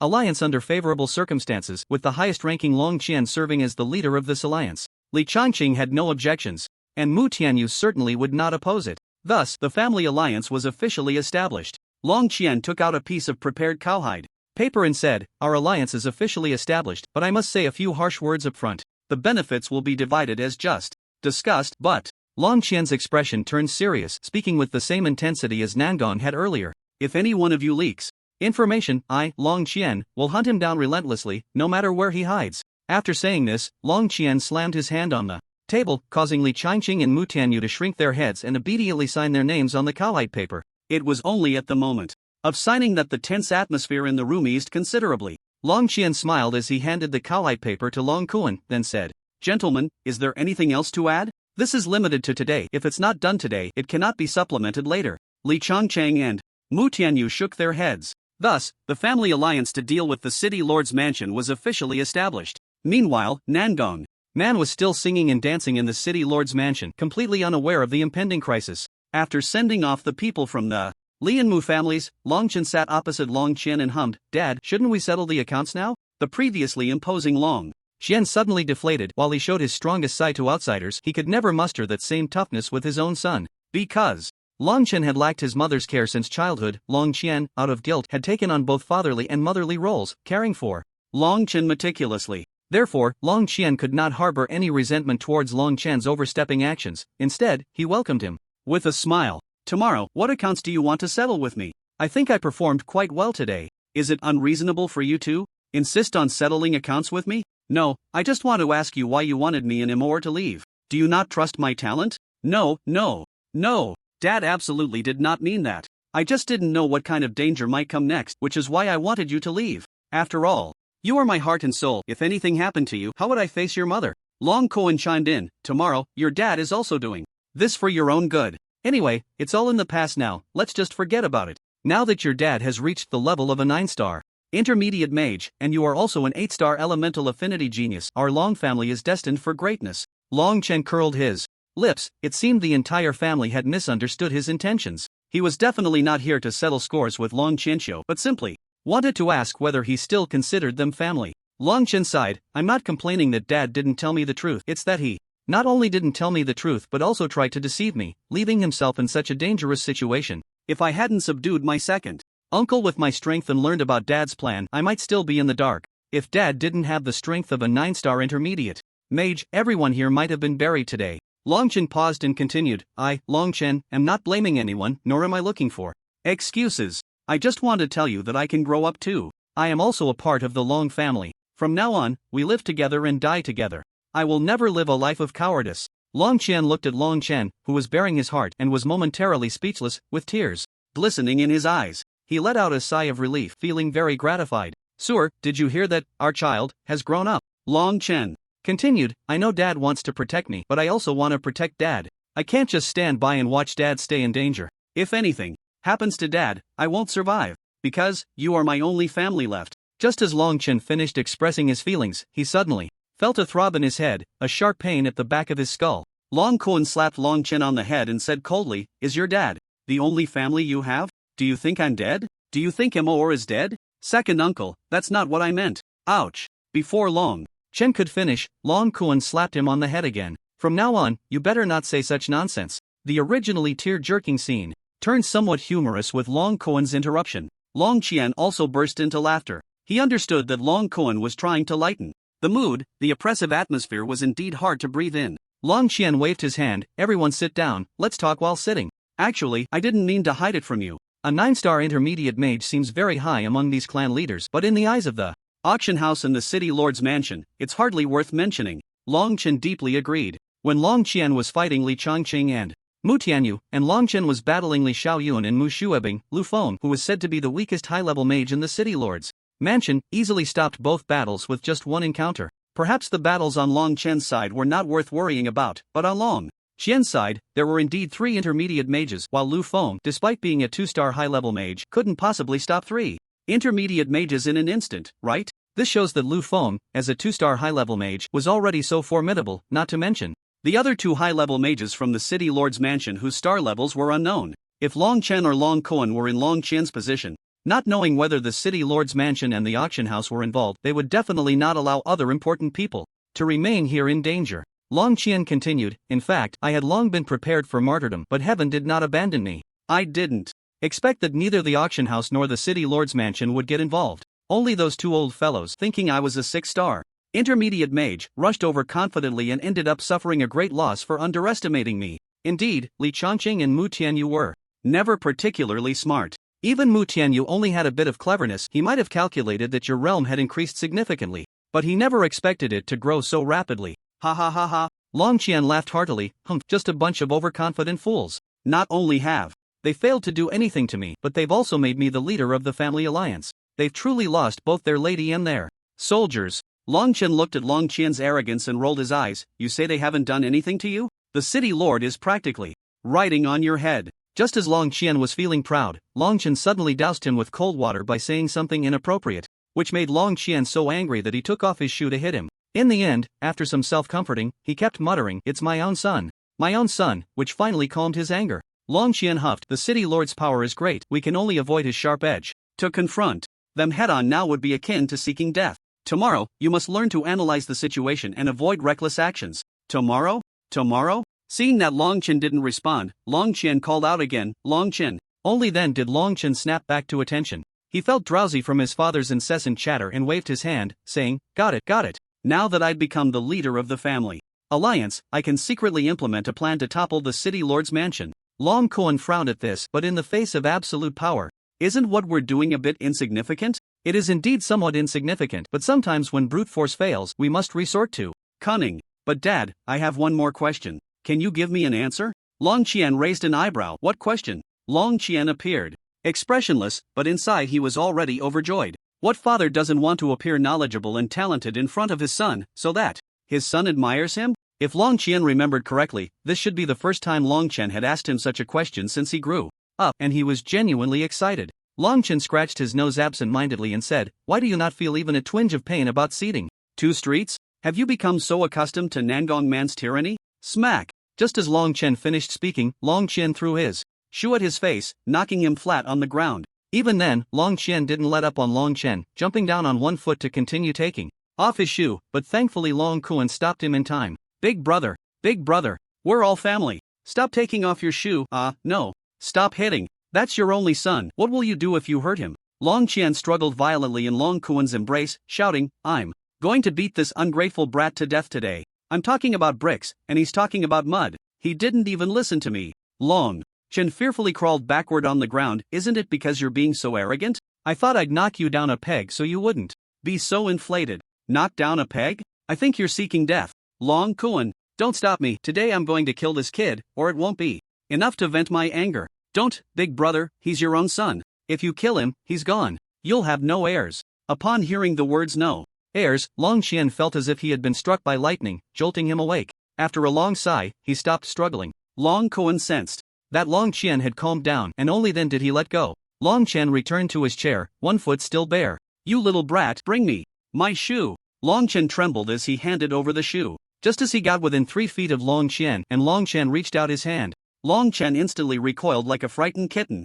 Sigh. Long Qian let out a long sigh. It's all my fault for spoiling this kid too much, letting him be so disrespectful. Long Amour also chimed in, saying, exactly, uncle, you spoil him too much. Tomorrow, you must teach him a lesson, or else we really won't be able to hold on to brother Long Chen. Hey, Amour, is that how you talk? Humph. Long Amour snorted coldly. Who told you to bully me? At this moment, Long Kuan suddenly widened his eyes. What? Amour, did Long Chen just bully you? Yes, that brat. Immediately, a series of screams echoed from the conference hall. Flames shot out, and ice shards flew everywhere, creating quite a scene of family harmony. However, this scene terrified the oblivious Long Tang and Long Hui, who, after much psychological struggle, finally dared to take that step. After all, defecting from the Long family meant certain death, and going to Long Qian to admit their mistakes would also inevitably lead to punishment. Either way, it was a dead end, so they might as well gamble that Long Qian wasn't so cold-blooded, and might let them off the hook. But when they saw Long Chen's miserable state outside the conference hall, they were instantly too scared to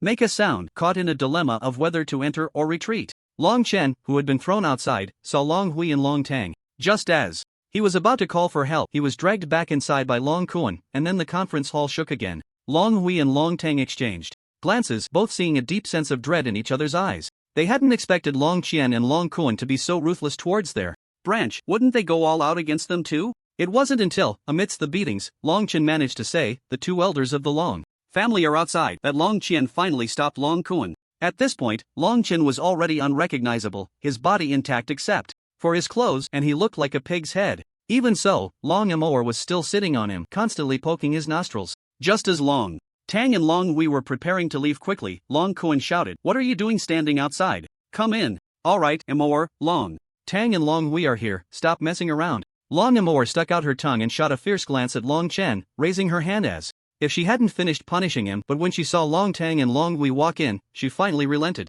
Long Chen hurriedly covered his face with his clothes, not wanting Long Tang and Long Hui to see his miserable appearance. Long Qian glanced at the two clan elders and asked, in a nonchalant tone, "You two didn't run away? That's quite a pity." Long Qian didn't explain why it was a pity, leaving Long Tang and Long Hui to ponder it themselves. Long Hui gritted his teeth and suddenly knelt down with a thud, saying, "Long Hui was blind and deceived by a villain committing acts that harmed the clan. Please punish me, clan leader." After saying this, Long Hui tugged at Long Tang's pants, urging him to kneel as well. Long Qian remained silent, staring intently at Long Tang. Long Tang sighed, ultimately unable to withstand the pressure of a mid-level 9-star mage, and knelt down as well, reluctantly saying, Long Tang also believed the rumors. "Please punish me, clan leader." Long Qian's fingers lightly tapped the table as he yawned lazily and asked, "One of you believed a villain's words, and the other believed a rumor. Could it be that you two are in cahoots?" Long Tang and Long Hui both nodded. Long Hui said, "There was a mysterious person who urged me to usurp the position of clan leader, saying that as long as I insisted on handing over Long Chen, he would support me as clan leader.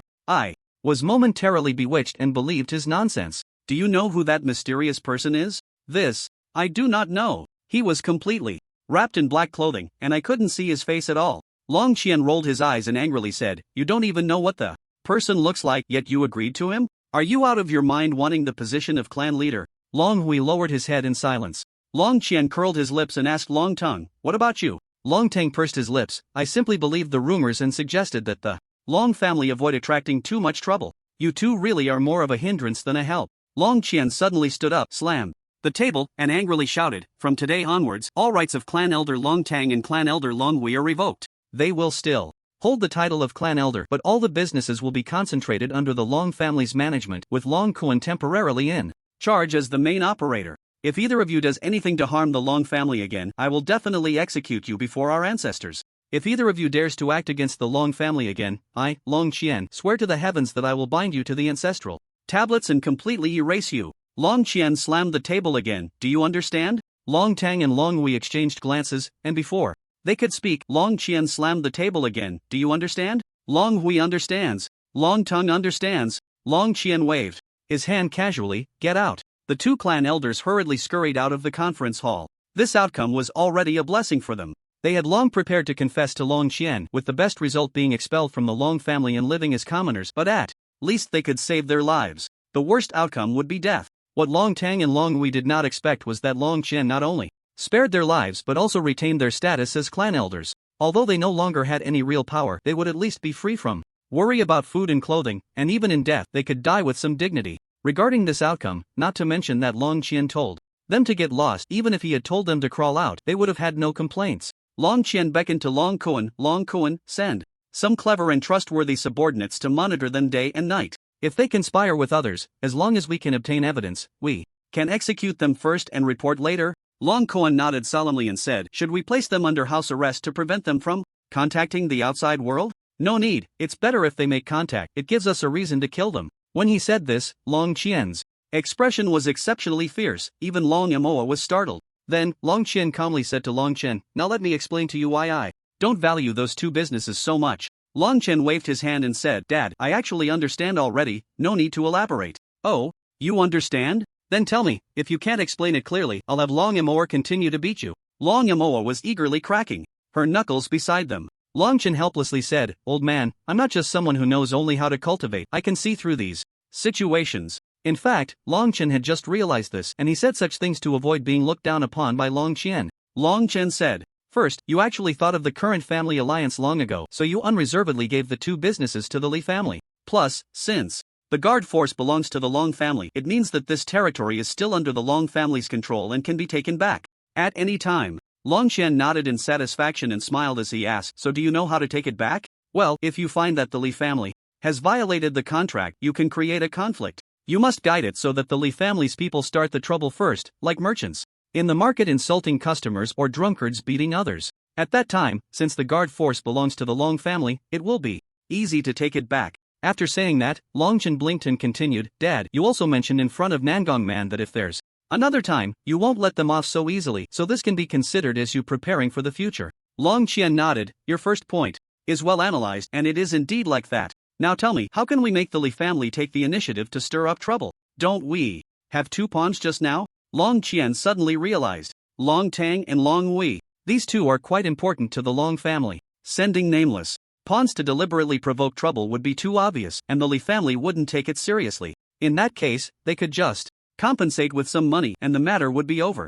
Moreover, Long Qian wouldn't fall out with the Li family over a nameless pawn. If it were Long Tang or Long Hui who were beaten or insulted, then there would be something to talk about. The Li family would be stirring up trouble for no reason, beating and insulting the Long family's elders, and then the Long family would have a reason to mobilize their forces, allowing the guards to take over the entire market in an instant. Long Qian was grinning from ear to ear. This kid Long Chen not only inherited his mother's talent but also her cleverness. He had practically inherited all the strengths of both himself and his mother. Long Qian continued to ask, "You mentioned this is just the first point, so what about the second?" Long Chen chuckled. "The second point is even more impressive. Our Long family still occupies the central street area. Two markets are nothing to the wealthy Long family." At this moment, Long Qian's expression suddenly darkened, and he said calmly, "The central street area will expire in 3 months, and then we'll have to compete again. If you still think the Long family is wealthy, then you're gravely mistaken." Who would have thought that Long Chen didn't care at all? He shrugged and said, "Expire? When it expires, we'll just renew it. 3 years ago, it was Long Yener who took the central street area. This time, it's my turn." After saying that, an extremely strong confidence flashed in Long Chen's eyes. If the first point was about Long Qian's methods, then the second point was about Long Chen's elevation in realm. If Long Chen could continue to renew the central street area for another 3 years, then the Long family would have controlled the central street for a full decade, and at that time, their financial power could rival that of an auction house. Long Qian got up from his chair and gently patted Long Chen's shoulder. "Although the first point can easily regain control of the two markets, I still want you to obtain the ownership of the central street area for the next 3 years. While cleverness can be annoying, truly overpowering others with absolute strength, that is what makes a true strong person. That's what can earn genuine respect." After finishing, Long Qian cast an appreciative glance at Long Chen. "Tomorrow, within 3 months, you need to be at a higher realm than Li Xiaoyun and the others. Can you do it?" Long Chen patted his father's arm and confidently smiled. "In 3 months, I'll gather all the so-called geniuses of Radiant City, and I can take them all down." "Ha ha ha, good." Long Qian laughed heartily. "No wonder you're my son, Long Qian. So domineering. Then I'll wait for the day you grow up and trample all these so-called geniuses of Radiant City underfoot." Long Chen nodded heavily, but then his expression darkened as he asked, "Dad, I have talent and I'm working hard. I will become a strong person sooner or later. So, Dad, can you find out which force was behind the assassination attempt on me? I want them to pay the price." Long Qian stroked his chin. "I've been investigating, but when I finally had a lead, the clues suddenly went cold." "The clues went cold?" Long Qian nodded seriously. "But you don't need to worry about this matter for now. I will do my best to clarify it. You just need to focus on improving your strength." Long Qian took a deep breath, a cold glint flashing in his eyes. "Don't worry, my son, I will never let such things happen to you again." Long Chen looked at the concern in Long Qian's eyes and smiled. "All right, then I will trust you." He knew that overthinking this matter was pointless for now. It was better to focus on improving his own strength. As long as he became powerful enough, no one would dare to lay a hand on him. He currently had a unique advantage. That was the replication system. With the replication system in place, he didn't have to worry about enhancing his strength. As long as he continuously absorbed elements and skills, the system would automatically help him improve. This was much faster than the gradual upgrades ordinary people had to go through. What he needed to do now was to solidify the advantages brought by this bug-like super system. Then he would grow stronger and crush all the forces that dared to bully his family and loved ones underfoot. Long Qian hesitated for a moment. "By the way, tomorrow, you're grown up now. About your mother." Long Chen's expression slightly changed, a complex light flickering in his eyes. His father had never spoken to him about his mother, Long Amor. When he was a child, he didn't care much about these things. Aside from feeling a bit frustrated occasionally, he didn't suffer greatly. His father had always doted on him, never letting him feel the difference between having a mother and not having one. As he grew older, he began to realize that his mother, Long Yamoa's identity was probably not simple, but he had never asked, "Father, if I learn about my mother now, will it change anything?" Long Qian fell into silence, not speaking for a long time. Long Chen understood the meaning behind his father's silence. He took a deep breath and closed his eyes. "Please don't say anything. If knowing now won't change anything, then I won't seek to understand for the time being. When I am strong enough one day, I will find out for myself. As long as I know my mother is safe now, that is enough for me." Long Qian's expression trembled. "Tomorrow, I'm sorry. It was my inability back then that couldn't keep your mother. Father, this is not your fault." Long Chen couldn't help but comfort him. After finishing the conversation with his father, Long Chen returned to his small courtyard. He sat cross-legged and reviewed the magical elements within his body, deep in thought. He was currently a 5-star magic apprentice, and although he could defeat Li Xiaoyun, that person was not worthy of his position. Compared to truly strong individuals like Mu Shuebing, he was far inferior. If he wanted to crush all the geniuses in Yaoguang City within 3 months, relying solely on his current strength was absolutely insufficient. Even if he worked hard to cultivate over the next 3 months, he would only reach around 8 stars at most. If any unexpected events occurred, then he would surely be defeated. Therefore, Long Chen had to find a way to rapidly enhance his strength. Long Chen suddenly opened his eyes, a word flashing through his mind. Magic Mountains. The Magic Mountains had an excellent living environment, and with the replication system, it was definitely a great choice for him to improve. However, the Magic Mountains were not without danger. Opportunities and crises were equal. For a weak magic apprentice like Long Chen, entering the Magic Mountains alone without the guidance of a powerful individual was very dangerous. If he encountered ferocious magical beasts, he could very well lose his life. Thus, there were even explicit regulations that absolutely forbade anyone below a 9-star apprentice from entering the Magic Mountains. Long Chen now possesses the strength of a 5-star magic apprentice, and according to regulations, he is absolutely forbidden from entering the Magic Mountains. However, if he truly wants to enhance his power, he must take risks. Long Chen is confident that he can survive within the Magic Mountains. Although he is currently at the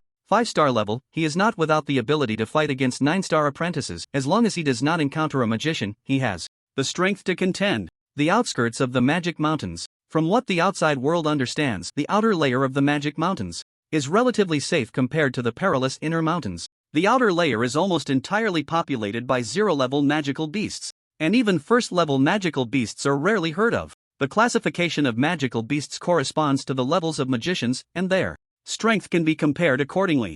0-level magical beasts make up the vast majority of magical creatures, equivalent to magic apprentices. At the magician level, naturally born magical beasts possess the strength of 0-level 1-star at birth, comparable to a human's 1-star magic apprentice, and this classification continues up to 9 stars. Excluding special circumstances, the strength of human magicians is equivalent to that of low-level magical beasts, while at higher levels, they tend to be weaker than magical beasts. High-level magical beasts often undergo many years of accumulation. The older they are, the more substantial their strength becomes. However, magical beasts are also classified by quality. Those with better quality, meaning higher aptitude, have the potential to reach higher levels. This is similar to how humans classify elemental affinity. In essence, the two are not much different. Amidst the dense shadows of the trees, the figure of a human boy slowly emerged, his face bearing a maturity and determination that belied his age. This person is Long Chen. He glanced around, and everywhere he looked, there were star-rated magical beasts. Even a bird flying overhead, upon closer inspection, was likely a 0-level 4 or 5-star magical beast. Long Chen sighed, his eyes sparkling with excitement. No wonder it's called the Magic Beast Mountains. The name is well-deserved. Such a place, rich in spiritual energy, would not nurture so many star-rated magical beasts. Long Chen took a deep breath and let out a howl towards the sky. Magic Beast Mountains, here I come. This stirred up flocks of flying birds. Sure, just as Long Chen was about to find a suitable place to train, a red-bellied golden pheasant suddenly jumped out from the nearby bushes, its eyes flashing green as it swiftly lunged at Long Chen. Splash! Long Chen quickly jumped aside in alarm, but still, due to his delayed reaction, he was scratched on the arm by the beak of the red-bellied golden pheasant, leaving a trail of blood. So fast! Long Chen's eyes widened in shock. It was just a red-bellied golden pheasant, yet it had the ability to injure him. Ding! Energy fluctuation detected, energy source identified, mutated. Red-bellied golden pheasant, level 0, level 5-star, energy name, red-bellied golden pheasant, innate active skill, Peck. Warning, Peck has a certain wind-type speed bonus. Please be cautious, host.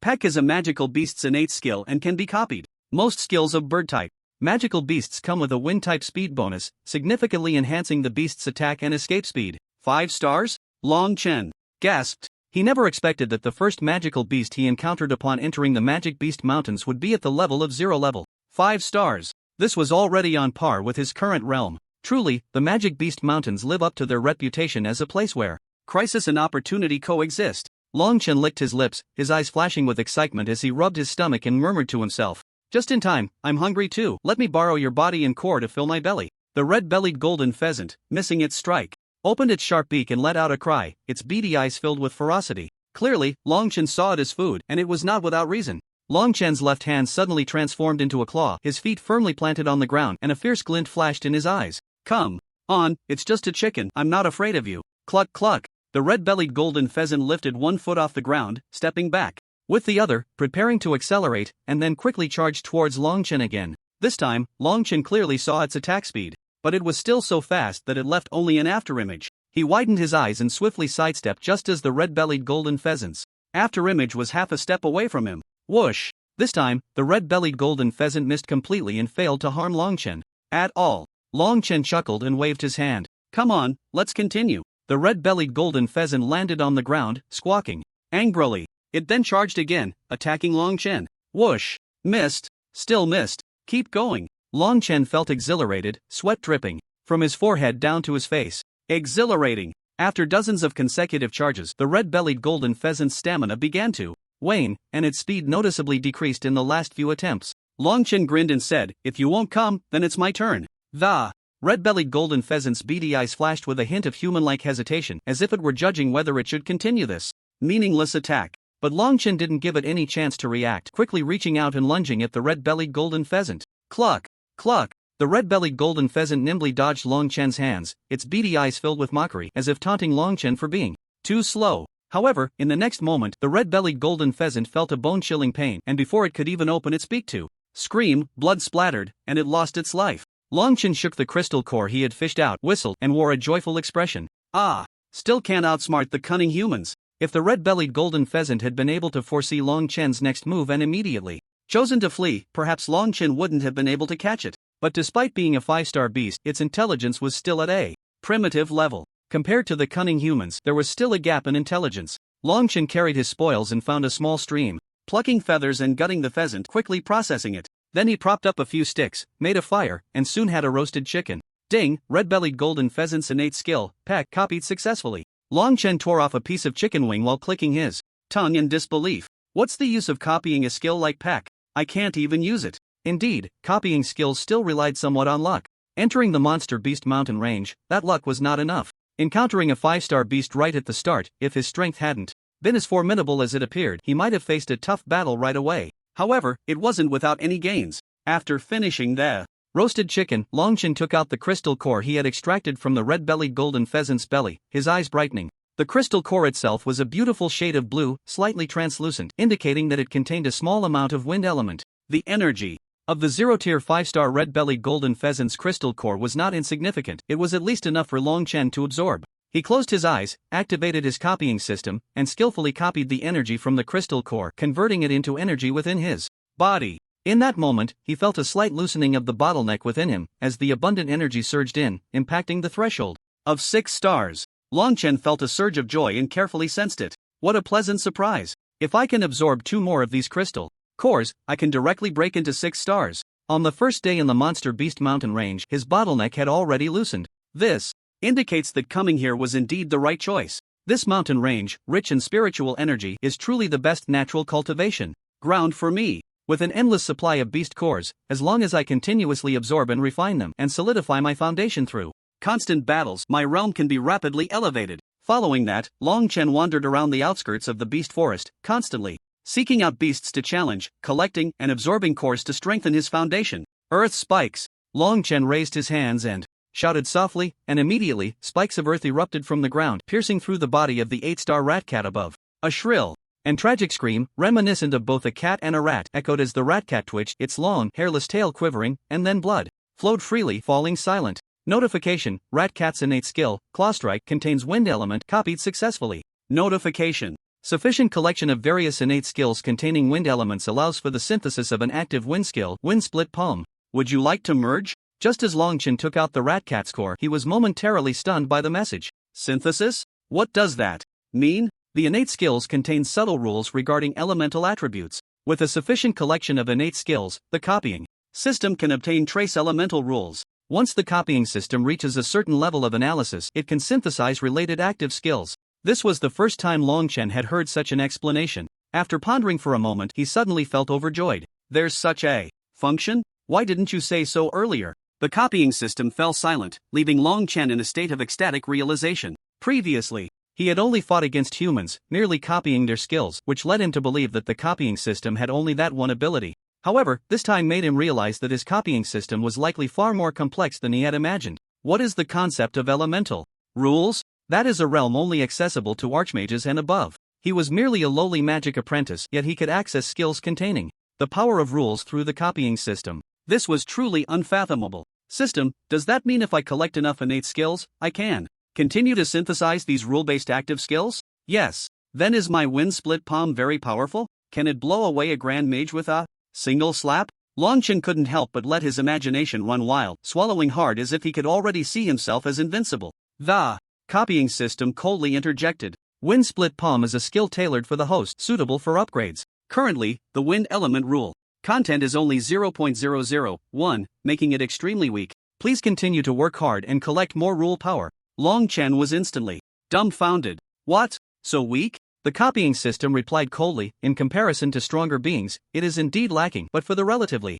weak host, it is sufficient. Longchen swallowed again. No, system, why do I feel like you're mocking me? Not at all. Please do not overthink. It's. After saying this, the copying system fell silent. Regardless of how much Longchen shouted, it wouldn't respond. Longchen didn't mind in his heart. Instead, he felt that his system seemed to have become much more intelligent during this time. If he had to pinpoint a moment, it would be after he absorbed his first innate skill. However, these matters were not what he needed to consider at the moment. What he needed to focus on now was to continuously grow stronger, and then stronger again. He took out the Ratcat's core, sat down, and closed his eyes to absorb it. Late stage 6 stars. For the past half month he had been fighting beasts, absorbing cores, and copying skills. So, the speed of leveling up was very fast, quickly surpassing the 5-star threshold and continuing to rise. Up until now, he was about to step into the 7-star realm. Most of the magical beasts in the outskirts of the Beast Mountain Forest were at level 0. The highest level beast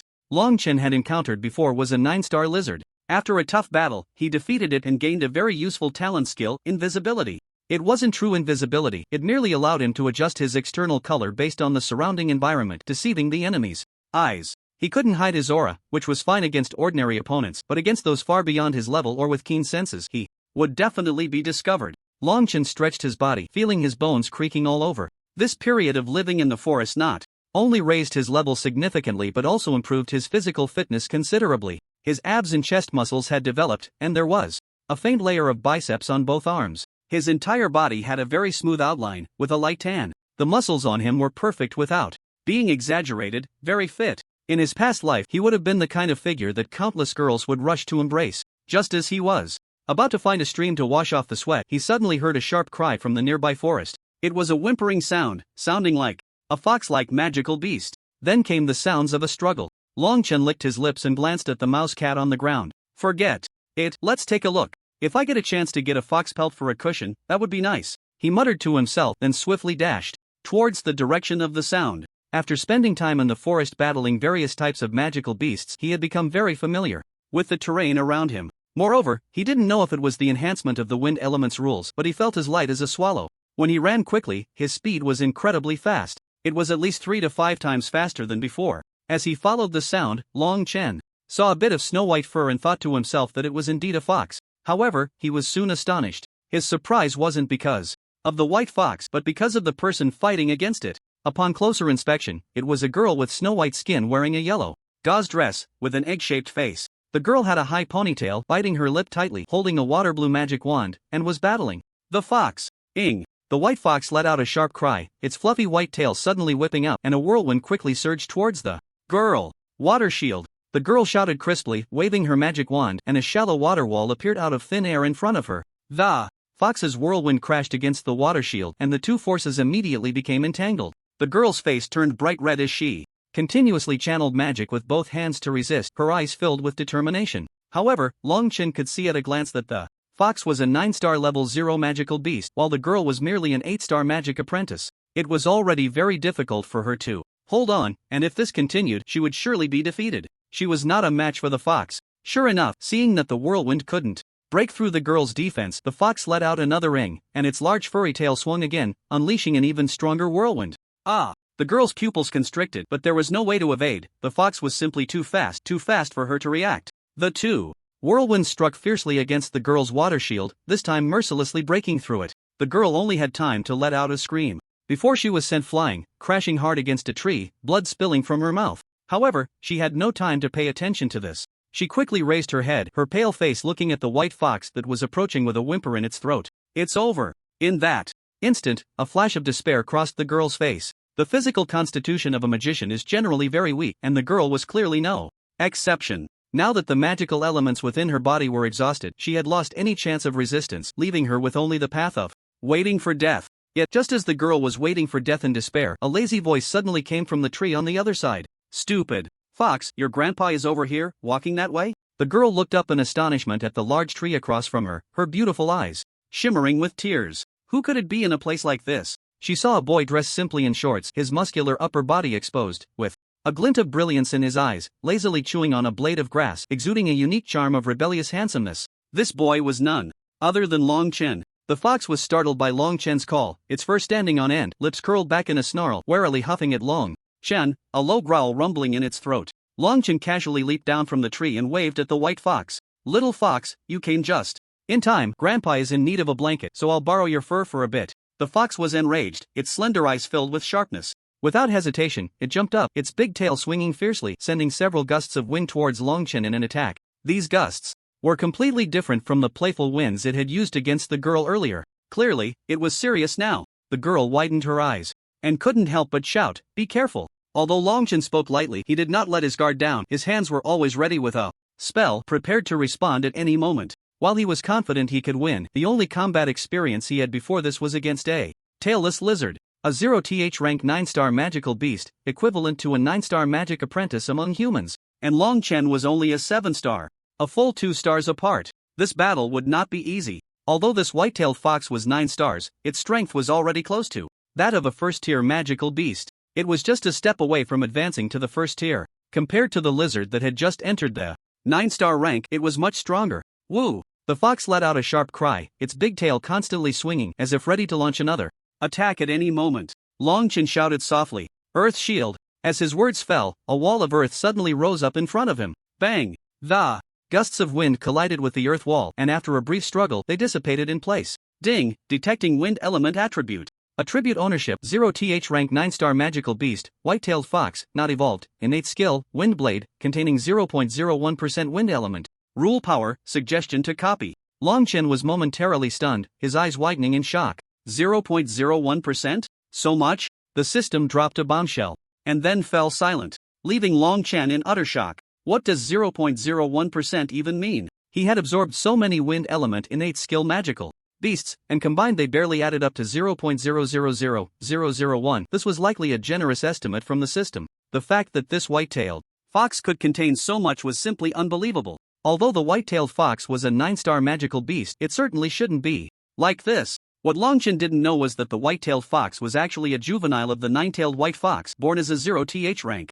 9-star magical beast, easily able to advance to the first tier without any training. It was incredible that this white-tailed fox appeared here. Once a 9-tailed white fox reaches adulthood, it can grow to be a 7th-tier magical beast. The cubs of the 9-tailed white fox have always been the objects of competition among various families, and they generally do not appear at the outskirts of the Beast Mountain range. The appearance of this white-tailed fox here is truly incredible. It looks like just a cub, perhaps one that has just been born. Long Chen's heart immediately settled, and he became even more determined to obtain this white-tailed fox. What does it mean to be a 7th-tier magical beast? It is equivalent to the realm of a human holy mage. There are only a handful of mages in the world who can reach this level. The strongest mage in the entire Radiant City is merely a high-level mage. A white-tailed fox should not exist in the magical mountain range. Long Chen's gaze towards the white-tailed fox grew slightly heated. If he could raise it as a contracted magical beast, it would undoubtedly be a tremendous boost to his strength. In the grand competition, he would also have more trump cards.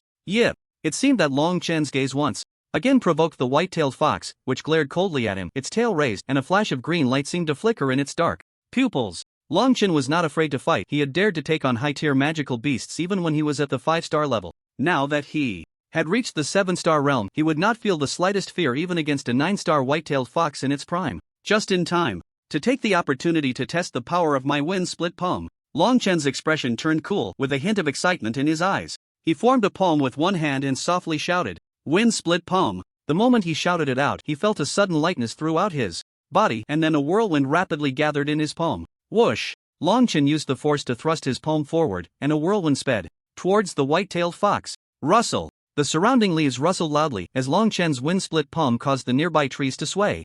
Yip! The white-tailed fox's eyes flashed, and it quickly crossed its 2 front paws in front of it. Immediately, a whirlwind rose from the ground, forming a small tornado that swiftly rushed towards Long Chen. The speed of the wind-split palm in the air was clearly weaker than that of the white-tailed fox's tornado. The two collided in midair, and the vortex created by the wind-split palm was quickly worn away by the white-tailed fox's tornado. Host's wind-split palm proficiency increased by 0.1, damage dealt, 0. A mocking look seemed to flash in the white-tailed fox's eyes, as if it were disdainful of Long Chen's low attack power. Long Chen was infuriated by the glare from those two eyes, and his heart ignited with anger. "You guys are really something. I was just testing the waters." In light of the merciless mockery from the system and his opponent, Long Chen decided to redeem himself. He gritted his teeth and tightly closed his eyes. Before this, he had never even touched the realm of elements, yet now he was going to comprehend elemental power in battle. However, one cannot break through without facing difficulties. Only by continuously breaking through oneself can one keep moving forward.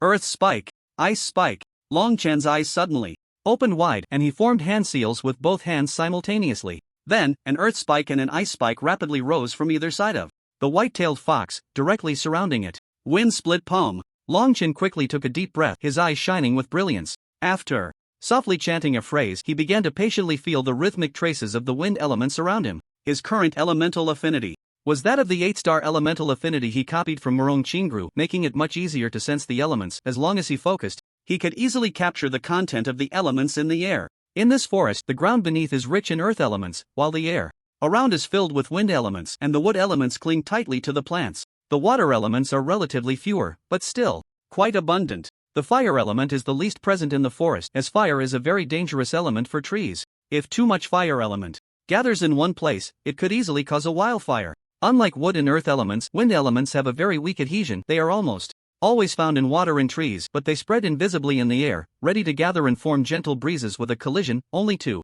disperse and vanish in the vastness of the world. The wind-split palm that Long Chen initially used lacked power, not for any other reason, but because the wind elements contained within it dissipated quickly the moment they began to gather. To inflict damage, the cohesion of wind elements is essential. Only wind elements that can cluster together will create real attacks and harm. At this moment, within Long Chen's perception range, the most powerful source of wind elements was right next to the white-tailed fox across from him. Next was the tornado that was continuously rushing towards him in the air. The wind elements had coalesced into sharp blades, swirling in the center and sweeping towards Long Chen. Gritting his teeth, Long Chen's feet were firmly planted in place, not moving an inch. The condensation of wind elements was difficult to capture. One had to be in close proximity to feel it better. "Run!" The girl, seeing Long Chen standing still, couldn't help but shout in panic. If they didn't run soon, the white-tailed fox's tornado would engulf Long Chen. The white-tailed fox was a 9-star magical beast, equivalent to a 9-star peak magic apprentice. If Long Chen took this attack head-on, he would surely be severely injured. Wind, gather. Sweat poured down Long Chen's forehead as he closed his eyes, desperately trying to analyze the wind element gathering technique within the tornado. How should he do it? How could he maximize the power of this move? Wind, spin, gather, spin, disperse, spin. Long Chen suddenly opened his eyes, a glint of brilliance shooting from them. He raised one hand, channeling the magical elements within him, causing the wind tornado to rapidly reverse its spin the moment it reached him, following his internal rhythm. 3 seconds, 2 seconds, 1 second. Whoosh! The wind tornado exploded the moment it reached Long Chen, scattering into the heavens and the earth beneath his eyelids. Woo-woo! The white-tailed fox stared wide-eyed in disbelief. How could this be? Its wind tornado had been neutralized. Humans shouldn't be able to do such a thing. How did Long Chen manage this? Wind-split palm. Long Chen shouted lowly, then rode the wind upward, swiftly charging towards the white-tailed fox, one hand forming a palm, a flash of brilliance suddenly appearing in his eyes. This time, the wind-split palm coalesced in Long Chen's hand, not pushed out but instead forming a vortex within his palm. The nine-tailed fox didn't expect Long Chen to be so fast. Usually, it relied on its speed to bully others in battles. This was the first time it felt the pressure of speed. Woo woo! The nine-tailed fox shrieked, quickly jumping to the side, trying to evade Long Chen's attack, but what it didn't expect was that Long Chen seemed to predict where it would jump. He swiftly changed his hand gesture before it landed, striking directly at it the moment it touched the ground. Woo woo! The white-tailed fox let out a piercing cry, its white fur quickly ground away by the whirlwind, directly draping over its body, bringing intense pain. Long Chen chuckled, lifting his head and flexing his wrist. Sorry, little fox, but you're just too inexperienced. I've already seen the trajectory of your escape. The white-tailed fox cried out in anguish, glaring at Long Chen with resentment, struggling to stand up but was easily pressed down to the ground by Long Chen's hand. In that brief moment, Long Chen had captured the traces of the white-tailed fox's escape. Because the white-tailed fox was still a cub and had little combat experience, it didn't know how to hide its elemental traces during battle. In that instant, Long Chen saw the wind element on the white-tailed fox shift to the side, and almost immediately he adjusted his attack trajectory accordingly. That was why he was able to achieve victory in this battle, otherwise the outcome might have been uncertain. If the white-tailed fox had a bit more combat experience and its moves were more powerful, Long Chen would definitely not be its match. Here, brother Bai, come quickly. It's right here. I really saw traces of the white-tailed fox. White-tailed fox? You must be mistaken. How could a white-tailed fox appear on the outskirts of this beast mountain range? That's a cub of a 7th-tier beast, the 9-tailed white fox. If it appears here, wouldn't that be like a pie falling from the sky? Don't you think so, young Master Bai? White-tailed fox? Suddenly, a conversation broke out nearby, and several boys emerged from the surrounding woods. One of them, a young man in a yellow robe, widened his eyes in shock the moment he saw the white-tailed fox in Long Chen's hand, his mouth forming a perfect arc. Young Master Bai, it really is a white-tailed fox. No way, there really is a white-tailed fox. I didn't see it wrong, that is definitely a white-tailed fox. One boy in blue, who had a cold and impatient expression, also lit up at the sight of the white-tailed fox. A white-tailed fox? The three of them exchanged glances, all seeing the surprise in each other's eyes. Encountering a white-tailed fox here was truly an unprecedented delight. Bringing this white-tailed fox back to the family would definitely cause a stir. A cub of a white-tailed fox, how rare a beast it was to appear on the outskirts of the Beast Mountain range. They had truly struck gold. Saying it was like a pie falling from the sky was not an exaggeration at all. Long Chen glanced at them, casually lifting the white-tailed fox by its tail, showing no intention of acknowledging them. Are you okay? Can you stand up? The girl stared blankly at Long Chen, her beautiful eyes sparkling with disbelief. You won? Yeah, I won. Long Chen replied with a bright smile, reaching out to pull the girl up. What's your name? I hope you don't mind if I keep this fox, but as compensation, I can catch you a 9-star beast, anything you want. If it weren't for the girl, he might not have had the luck to encounter this white fox. Although the white-tailed fox was precious, it also depended on who raised it.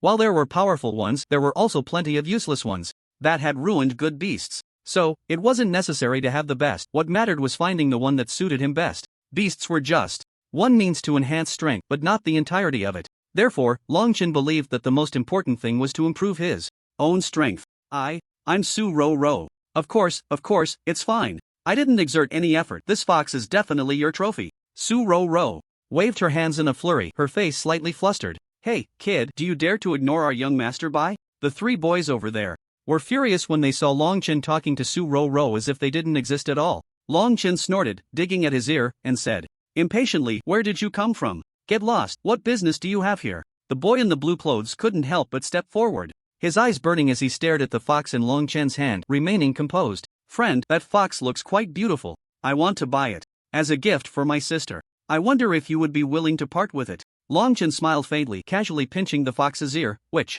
elicited a dissatisfied scream and struggle from the creature. Your sister is raising a 9-star magical beast as a gift? The boy in blue's expression darkened for a moment, but he quickly took a deep breath and composed himself. Friend, I am sincerely looking to buy it from you. Actually, according to the rules, this fox was discovered by us first. It was just a coincidence that you caught it. Name your price, and I will buy this fox from you, ensuring you don't suffer a loss. How about that? Long Chen scoffed. Enough with the pretense, it's so boring. I'm not selling so you can get lost. Did he really think he was a fool? Wanting to buy a 7th-tier magical beast cub at the price of a 9-star 0-tier beast was completely disregarding Long Chen, treating him like an idiot. Moreover, Long Chen had no intention of selling at all. Even if he didn't want the fox, he could give it to him or and the others to play with, but it needed some proper training first, as it wasn't very obedient right now. The boy in blue didn't expect Long Chen to be so disrespectful, and his face turned green with anger. The two lackeys beside him immediately got furious, jumping out to point at Long Chen's nose and curse. What the hell are you? How dare you talk to young Master Bai like that? Do you know who young Master Bai is? Exactly. You should take a good look in the mirror. Young Master Bai is the most talented person of our Bai family in this generation, having entered the first tier at such a young age, with a bright future ahead. You are just a tiny ant, not someone to be underestimated. The boy in blue raised his chin, and although he didn't say much, his expression clearly showed he was very proud of his own strength. Su Ro's eyes flashed with a hint of worry upon hearing this. Bai Qi, it's him. Long Chen noticed Su Ro's unsightly expression and realized these people were not friendly and were hard to deal with. He had just fought with the fox, and his internal elemental content was slightly depleted, needing to be replenished slowly. Based on his judgment, among the three of them, the boy in blue was likely the so-called Bai Qi, the genius of the Bai family in this generation, currently at the first tier 0-star level, just having entered the first tier. The two beside him were at the 0-tier 8-star level. Long Chen weighed his options. Internally, his current strength could still make him invincible within the same tier. As for challenging higher tiers, he hadn't had the chance to try yet. The other party's goal was clearly the white-tailed fox in his hand. As long as he didn't plan to hand over the fox, a confrontation was probably inevitable. There was challenge, there was difficulty. Long Chen's breathing quickened, his eyes blazing, feeling as if his blood was boiling, burning with fierce flames. He craved battle, eagerly awaiting the fight. Only through battle could he continue to grow stronger. Bai Qi frowned when he saw Long Chen remain unmoved. Kid, didn't you understand what I said? Either sell me the fox, or die. Those are your only two options. My patience is limited, you decide how to choose. Bai Qi didn't want to fight Long Chen. His real goal wasn't Long Chen at all, and he didn't want to waste too much time on this. The white-tailed fox was an unexpected delight, something that was bound to be obtained. Bai Qi himself wasn't short on money, so he had no intention of using open force, but if the other party didn't know what was good for them, he couldn't be blamed. You say I have to choose what you want? What if I want to choose the third option? Long Chen chuckled and glanced at Bai Qi. If you want the white-tailed fox, fine, but only if you can catch me and kill me. Then I'll give you this fox for free. Looking for death. Bai Qi was instantly furious, his eyes blazing with fire. You refuse to take the path to heaven and insist on breaking into hell. Since that's the case, don't blame me for being rude. You two, get over here and bring this kid back. The two boys in yellow immediately clasped their fists and bowed their heads. Yes, young master. They were bodyguards specially assigned to Bai Qi by the Bai family head. Although their strength was not on par with Bai Qi, their combat experience was very rich, allowing them to help Bai Qi handle many trivial matters. For Bai Qi, they were just two servants he found very handy. However, since they were already servants of the Bai family, they had no complaints about following Bai Qi. Run! Long Chen grinned widely. He then grabbed Su Ruru's wrist and started running deeper into the woods. What a joke! If he didn't run now, when would he? As long as the white fox was still in his hands, he wasn't afraid of them chasing after him. Just give him some time to recuperate, and he would have the strength to fight back. Bai Qi was a great choice to battle against someone at the first level. He didn't want to let Long Chen go, and in reality, Long Chen had no intention of letting him off either. Ah! Su Ruru exclaimed as she was pulled along by Long Chen. Don't! I can't run anymore. She was a magician, and her physical condition couldn't sustain such prolonged running, especially since she had never trained in this regard. Relax, just follow my pace and hold on to me, Long Chen said with a smile, controlling the wind elements in the air to gather around Su Ruru, reducing her resistance and increasing her speed. How does it feel now? Su Ruru felt it and then widened her eyes in surprise. It feels much lighter. How did you do that? It's amazing. Ding! Host's proficiency in wind elements has increased, currently at 8%. Please continue to work hard, host. The mechanical voice of the copy system seemed to carry a hint of satisfaction. After all, having such strong comprehension and quickly improving proficiency in wind elements, Long Chen's strength and talent were truly formidable. This was not just the elemental affinity and enhancement brought by copying magic. Long Chen's innate comprehension played a significant role as well. In fact, there are very few people in the world who can achieve such rapid understanding. Even a high-level magician witnessing Long Chen's progress would probably be so shocked that their eyes would pop out. This level of progress was simply unbelievable. In fact, comprehending elemental power during battle was enough to leave anyone dumbfounded. Normal people simply couldn't achieve such terrifying advancement. This was not the speed of cultivation for an ordinary person. However, Long Chen was temporarily unaware of all this. He only knew that he needed to find a place to hide for now. Over there, Su Ruru, being pulled along by Long Chen, brightened her eyes as they passed a steep cliff and pointed to the waterfall flowing down from the cliff. Is there a place to hide inside? Su Ruru nodded firmly. I know, don't worry, trust me, rush inside. There's a cave right in the center. The waterfall can obscure our presence. We can go in and hide for a while. Long Chen gritted his teeth and led Su Rora directly into the cave. Go! Su Rora had a relatively high talent for water elements, and her perception of water elements naturally gave her an advantage over others. Long Chen wrapped his arms around Su Roro's soft waist and leaped directly into the waterfall, creating a small splash before quickly returning to calm. The two indeed jumped over the water wall and landed on the ground. Upon landing, they discovered a natural cave inside. Due to the waterfall flowing through, there was a constant drip of spring water from the crevices, and the water element was abundant. There were many patches of grass and low trees surrounding them, with green vines hanging down slightly, and fireflies flickered with a crystalline glow from the gaps. The entire cave was like an independent paradise. Water shield, water shield, water shield. With a few low shouts, several water walls quickly rose behind the waterfall, layer upon layer concealing the two's presence. Therefore, the two followers from the by family, who had closely followed them, looked around after losing track of them, frowning and cursing under their breath. Damn it, they actually got away. Feeling the tracking presence outside gradually dissipate, Su Roro wiped the sweat from her forehead and took a deep breath. Finally gone. Once she relaxed, Su Roro couldn't help but turn to Long Chen and say a couple of things. You. Just as she was about to voice her complaints, she couldn't bring herself to say it. Thinking that it was Long Chen who had saved her, she simply couldn't say anything. Be careful too, these by family members are not to be trifled with. It's best not to provoke them. Offending a big family is really not a good choice. Long Chen chuckled. For this fox, isn't it all worth it? Fox? Su Roro was taken aback, glancing at the white fox that Long Chen was holding by the tail, its porcelain teeth bared in a snarl. A 9-star magical beast? Even if a 9-star magical beast is precious, putting yourself in danger for one is not wise. What if I said this is not just a 9-star magical beast? Long Chen scratched his neck, took a deep breath, found a stone to sit cross-legged on, and casually pulled over some vines to wrap the fox tightly. Woo! The white fox let out a sharp cry in anger, opening its mouth to bite Long Chen's hand. However, at this moment, Long Chen had a further understanding of the wind element, so how could he be bitten so easily by the white fox? The 9-tailed white fox was indeed powerful, but this was just a cub that hadn't even fully developed a single tail, so it was at a disadvantage against Long Chen. Not a 9-star magical beast? Long Chen stroked the fox's head, carefully examining its tail, and concluded, this is probably a special high-level magical beast. Cub, ordinary 9-star magical beasts don't have such strength. Magical beasts are classified into tiers, although most are stuck at stage 0. Shortly after birth, they all start from different levels. Some can only reach stage 0 9-star at most in their lifetime, while others are born at this level. I once encountered a lizard that belonged to the former category. This fox belongs to the latter. Su Roro suddenly realized, then exclaimed in astonishment. So you mean? Long Chen nodded, licking his lips and smiling. That's right, those people probably figured out what kind of magical beast this cub's parents are, which is why they plan to snatch it.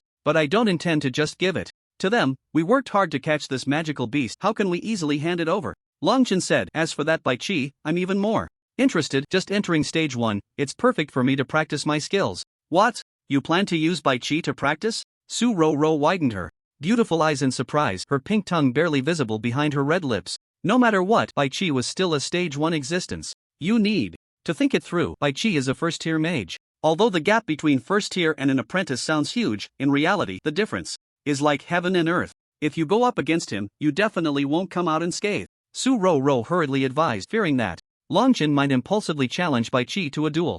Don't worry, I never do anything without preparation. Long Chen smiled brightly, comfortably lying on the fox's tail. Let's take a break. I was planning to take a shower, but given the urgency, I think I'll skip it for now. Su Roro pouted her red lips, silently sitting in the corner with her magic wand in her arms. After all, they were still just strangers. Long Chen had merely happened to pass by and saved her in the nick of time. Before this, they didn't know each other at all. Just as the cave fell into silence, both leaning against the wall to quietly recover their magic, a sudden rustling sound came from the grass deep within the cave. Who? The fox, now bound and knowing it couldn't escape anytime soon, had given up struggling and was lazily dozing off. The first to notice the noise was it. As it perked up its ears and looked towards the depths of the cave, Long Chen quickly reacted. Su Roro also stood up, alertly watching that direction. Come out. Ing. The white-tailed fox's ears stood up, cautiously watching that way. Long Chen frowned slightly. The white-tailed fox was a 9-star magical beast, capable of directly crossing into the first tier with just a half-step. Logically, there shouldn't be any opponents in the outer regions of this magical beast mountain range.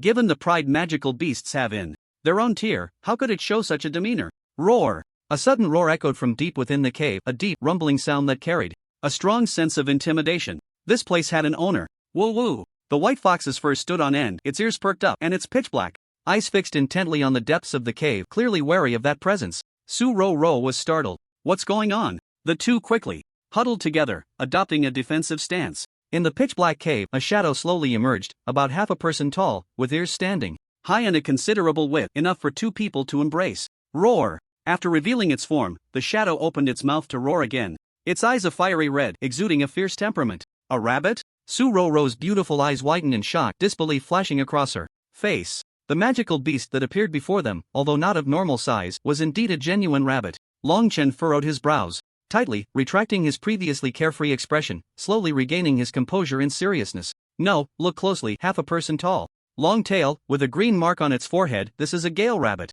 Su-ro-ro's mouth dropped open in astonishment. Gale rabbit? Of course. She knew what a Gale rabbit was, it was precisely because she was so well aware that she felt such shock. How could a Gale rabbit appear here? Gale rabbits shouldn't be here at all. They were first-tier magical beasts. First-tier magical beasts would only gradually increase in the inner layers of the magical beast mountain range, a place where mere magic apprentices like them couldn't venture alone. First-tier magical beasts were equivalent to the level of a human mage, just like Bai Qi, who was of the same tier. Moreover, compared to Bai Qi, who had just entered the mage realm, the Gale rabbit was clearly much stronger and more difficult to deal with. They had barely escaped from one mage, only to run into the territory of an even more powerful being. Su-ro-ro's face turned pale in an instant. Yes, I'm sorry, I didn't know. Dodge. Long Chen's expression changed slightly. Without waiting for Su-ro-ro to finish speaking, he lunged forward, forcibly redirecting his direction using the wind elements gathering in the air. He rolled on the ground, clutching the soft body in his arms, narrowly avoiding the sudden attack. The moment he dodged, Long Chen didn't dare to let his guard down. He held Su-ro-ro tightly, not caring about the awkwardness, and pushed her buttocks aside, jumping up again, his figure floating lightly into the air. Su-ro-ro's pretty face instantly flushed with embarrassment, feeling a jolt of electricity pass through her buttocks in that brief moment, causing her whole body to tremble. Under normal circumstances, she would have definitely scolded him, but now, in this urgent moment, Su-ro-ro wasn't the unreasonable type. Even though she felt uncomfortable, she bit her red lip and remained silent, unable to help but instinctively tighten her legs. A swift flash of white lightning charged past the spot where Long Chen had just been, reaching several dozen meters away in an instant. The immense fluctuations and power of the wind elements made Long Chen's face pale. Ding, detecting wind attribute talent skill, wind flash charge, skill belongs to a first-tier 3-star magical beast, Gale rabbit. For some reason, Long Chen felt that his system was reporting this skill in a very understated manner, as if it didn't take the skill seriously at all. Unlike when he first encountered the white-tailed fox, where it eagerly suggested copying, this time it couldn't even be bothered to mention the rules. Over this long period, Long Chen had come to understand his system a bit. Except when he actively requested to copy skills, his temper had been getting bigger, and his appetite for skills had become more picky. It didn't care for skills that weren't particularly meaningful. As if sensing what Long Chen was thinking, the system continued slowly. The Gale rabbit is a low-level magical beast, belonging to the lower tier among magical beasts with levels. It has no special characteristics, and compared to ordinary rabbits, it is only different in name, reminding one of being cute and agile, suitable as a pet magical beast. Long Chen internally complained, "You make it sound so easy. I'm just an ordinary magic apprentice right now. Even if this Gale rabbit is very weak among magical beasts, you don't need to tell me, I can't defeat it anyway. It's better to find a way to get through this crisis." The wind element attribute copied by the host can suppress the Gale rabbit in terms of both rules and power. The system determines that the host has the ability to easily defeat this weak rabbit. Long Chen automatically extracted the key point from this. Are you talking about my wind split palm? The wind split palm was a skill tailored for Long Chen by the copying system. Among the many skills Long Chen had copied, this one was the most comfortable to use and consumed relatively less magic power. Moreover, having previously copied the white-tailed fox's skill, Wind Blade, and integrating it into the current wind split palm, it provided even more support. Woo woo! The white-tailed fox angrily bit the rope, its dark eyes filled with human-like fury. It wanted Long Chen to let it go. Although this Gale rabbit was a first-tier magical beast, the white-tailed fox inherently had the bloodline of a 7th-tier magical beast. Even though its inherited memories would slowly awaken when it fully embarked on the path of advancement, it instinctively felt anger at being provoked by a Gale rabbit. Be good. Long Chen directly slapped the white-tailed fox on the head, giving it a pat. Woo woo! The white-tailed fox's ears stood up in anger, its wet eyes staring at Long Chen, filled with mockery, as if to say, if you can, go ahead. Long Chen chuckled, hee hee, you're quite clever. It's just a pity that you ended up in my hands. Don't worry, the rope has been reinforced with metal magic. You might want to train your teeth first. But you won't be needed here, just stay put. It's just a rabbit, I can't believe it. Long Chen clenched his fist, a cold glint flashing in his eyes. No matter what, the situation had arisen, and he had to face it. No matter how powerful the opponent was, he had to fight. Moreover, he wasn't without his own trump cards. Just a mere Gale rabbit. A cold light flickered in Long Chen's eyes as he tightened his fist. Come on, first level, let me see what kind of difference there is between you and a magic apprentice. Su Ro looked at Long Chen in shock. Are you crazy? Do you really plan to fight? This is a being more formidable than a white flag. We can't possibly win, let's run. Su Ro thought Long Chen would surely choose to continue fleeing cautiously. After all, he had done so even when facing a newly ascended magic apprentice. Now, the enemy before them was clearly much stronger. Why would he suddenly choose the path of battle? My decision to run or not depends on my mood, and right now, I don't want to run.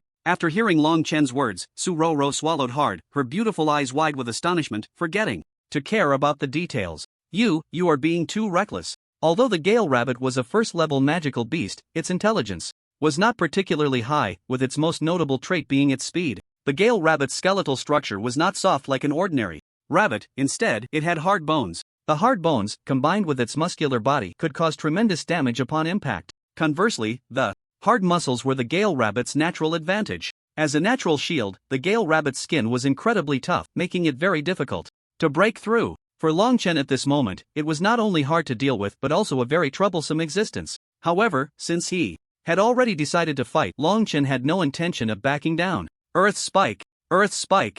Earth Spike! Long Chen quickly moved, using the wind speed to swiftly execute several Earth Spike gestures. Instantly, several consecutive Earth Spikes shot out from the traces. Ahead. Compared to the Gale Rabbit's speed, the Earth Spikes were far too slow and couldn't hit the Gale Rabbit at all. But this was exactly as Long Chen had anticipated. To avoid the Earth Spikes, the Gale Rabbit would definitely choose the path he had laid out for it. That was enough. Ice explosion. Long Chen raised his hand, and a burst of ice flowers instantly swept from his eyes, followed by a whole trajectory of ice spikes piercing along the path defined by his Earth Spikes. Roar! Although the Gale Rabbit had high attack and defense, its intelligence was relatively low. Long Chen's ice explosion quickly hit the Gale Rabbit. A beautifully executed attack. However, due to Long Chen's slow speed and low attack power, it couldn't inflict any damage on the Gale Rabbit. It only provoked the Gale Rabbit's anger. The Gale Rabbit's eyes, red like lanterns, lifted up, staring intently at Long Chen, opening its three-part mouth and letting out a furious roar. Awooh! Long Chen's pupils contracted as the Gale Rabbit suddenly vanished from its spot, charging forward. Even as Long Chen desperately tried to track the flow of the wind around him, he couldn't catch sight of the Gale Rabbit. Even if he slowed down, the Gale Rabbit was still fast enough. Bang!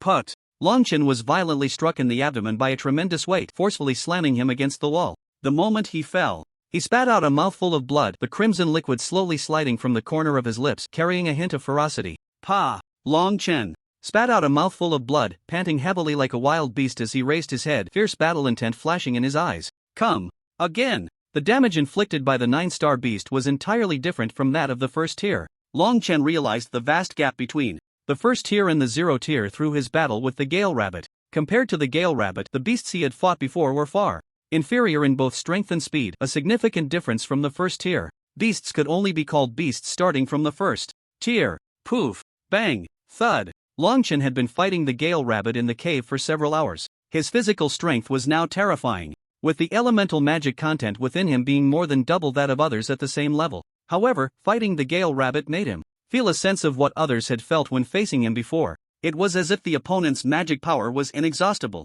Su Ro looked at the blood-soaked Long Chen with a pained heart, her beautiful eyes trembling continuously, her delicate hand resting on the jade lock around her neck one moment, then hesitating to let go the next. She was caught in a struggle between heaven and man. Unlike Su Ro, the white-tailed fox looked at Long Chen, who was in battle, with some confusion. The perception of beasts was much stronger than that of humans, and the white-tailed fox could naturally see that Long Chen was not using the move that had defeated it before. Moreover, although Long Chen was being hit continuously, he cleverly avoided any fatal blows, so despite being covered in blood and looking miserable, he was not actually weak. Beasts fought straightforwardly and naturally did not understand the little tricks of humans, such as Long Chen's strategy at that moment. Suddenly, Long Chen closed his eyes slowly during the battle, carefully feeling the flow of the wind around him. Although the Gale Rabbit's skills were not as powerful as those of the white-tailed fox, it clearly had the advantage in experience and skill compared to the inexperienced white-tailed fox. Each impact of energy did not spill out at all compared to the huge noise when the white-tailed fox used its skills. The wind elements around the Gale Rabbit seemed to fall into silence, freezing in place the moment it darted out. The surrounding wind elements had become very dense, mixed with water elements, shimmering with a green light, dispersing and gathering every moment. Where? Over there? No, that way? No, here. Longchen suddenly caught a slight fluctuation in what seemed to be a completely static space, quickly striking out. With a low shout, reverse wind shield. This move was a countermeasure he had devised based on the white-tailed fox's techniques. When facing an opponent using wind elements in a clockwise manner, it could effectively serve as a means of defense and resistance. A tremendous impact surged forth, and this time Longchen had anticipated the Gale Rabbit's movements, resisting it and directly blocking the Gale Rabbit. Bang! Crack! The sounds of compression and friction rang out, accompanied by sharp screams and deep roars. Wind split palm. Longchen formed a palm with one hand, and streams of wind elements quickly gathered in his palm like willow catkins, soon forming a dark vortex that spun rapidly, suddenly flipping over and covering Longchen's hand, concealing its shape. Slash! Longchen forcefully pressed down on the Gale Rabbit with one hand, while the other hand struck down on the Gale Rabbit's head like lightning. Boom! Crack! Ah! Accompanied by a piercing scream. The Gale Rabbit's fur stood on end, crashing to the ground with a thud. Huff! Huff! Longchen gasped heavily, supporting himself on his knees, sweat pouring down his forehead like rain. High-intensity mental concentration against a speed-type opponent is a highly exhausting way to fight, leaving one extremely fatigued. Longchen had already consumed quite a bit of energy, having faced off against two magical beasts in succession. Moreover, both were of a much higher realm than his own. He walked over, pried the crystal core from the Gale Rabbit, and silently crushed it in one hand before turning to the side just as Su Ruru came running over. Protect me, I need to catch my breath. Su Ruru, without suspicion, quickly nodded, her eyes wide with admiration as she looked at Longchen. You really won? Although the Gale Rabbit had low intelligence and was not particularly strong among magical beasts, it was still a first-tier beast, known for its speed and defense. For a magic apprentice to defeat such a beast alone was a fantasy. Yet Longchen had done it, and he had done it beautifully. Thinking back to the evenly matched and exhilarating battle, Su Ruru couldn't help but have her beautiful eyes shine, excitedly biting her red lips.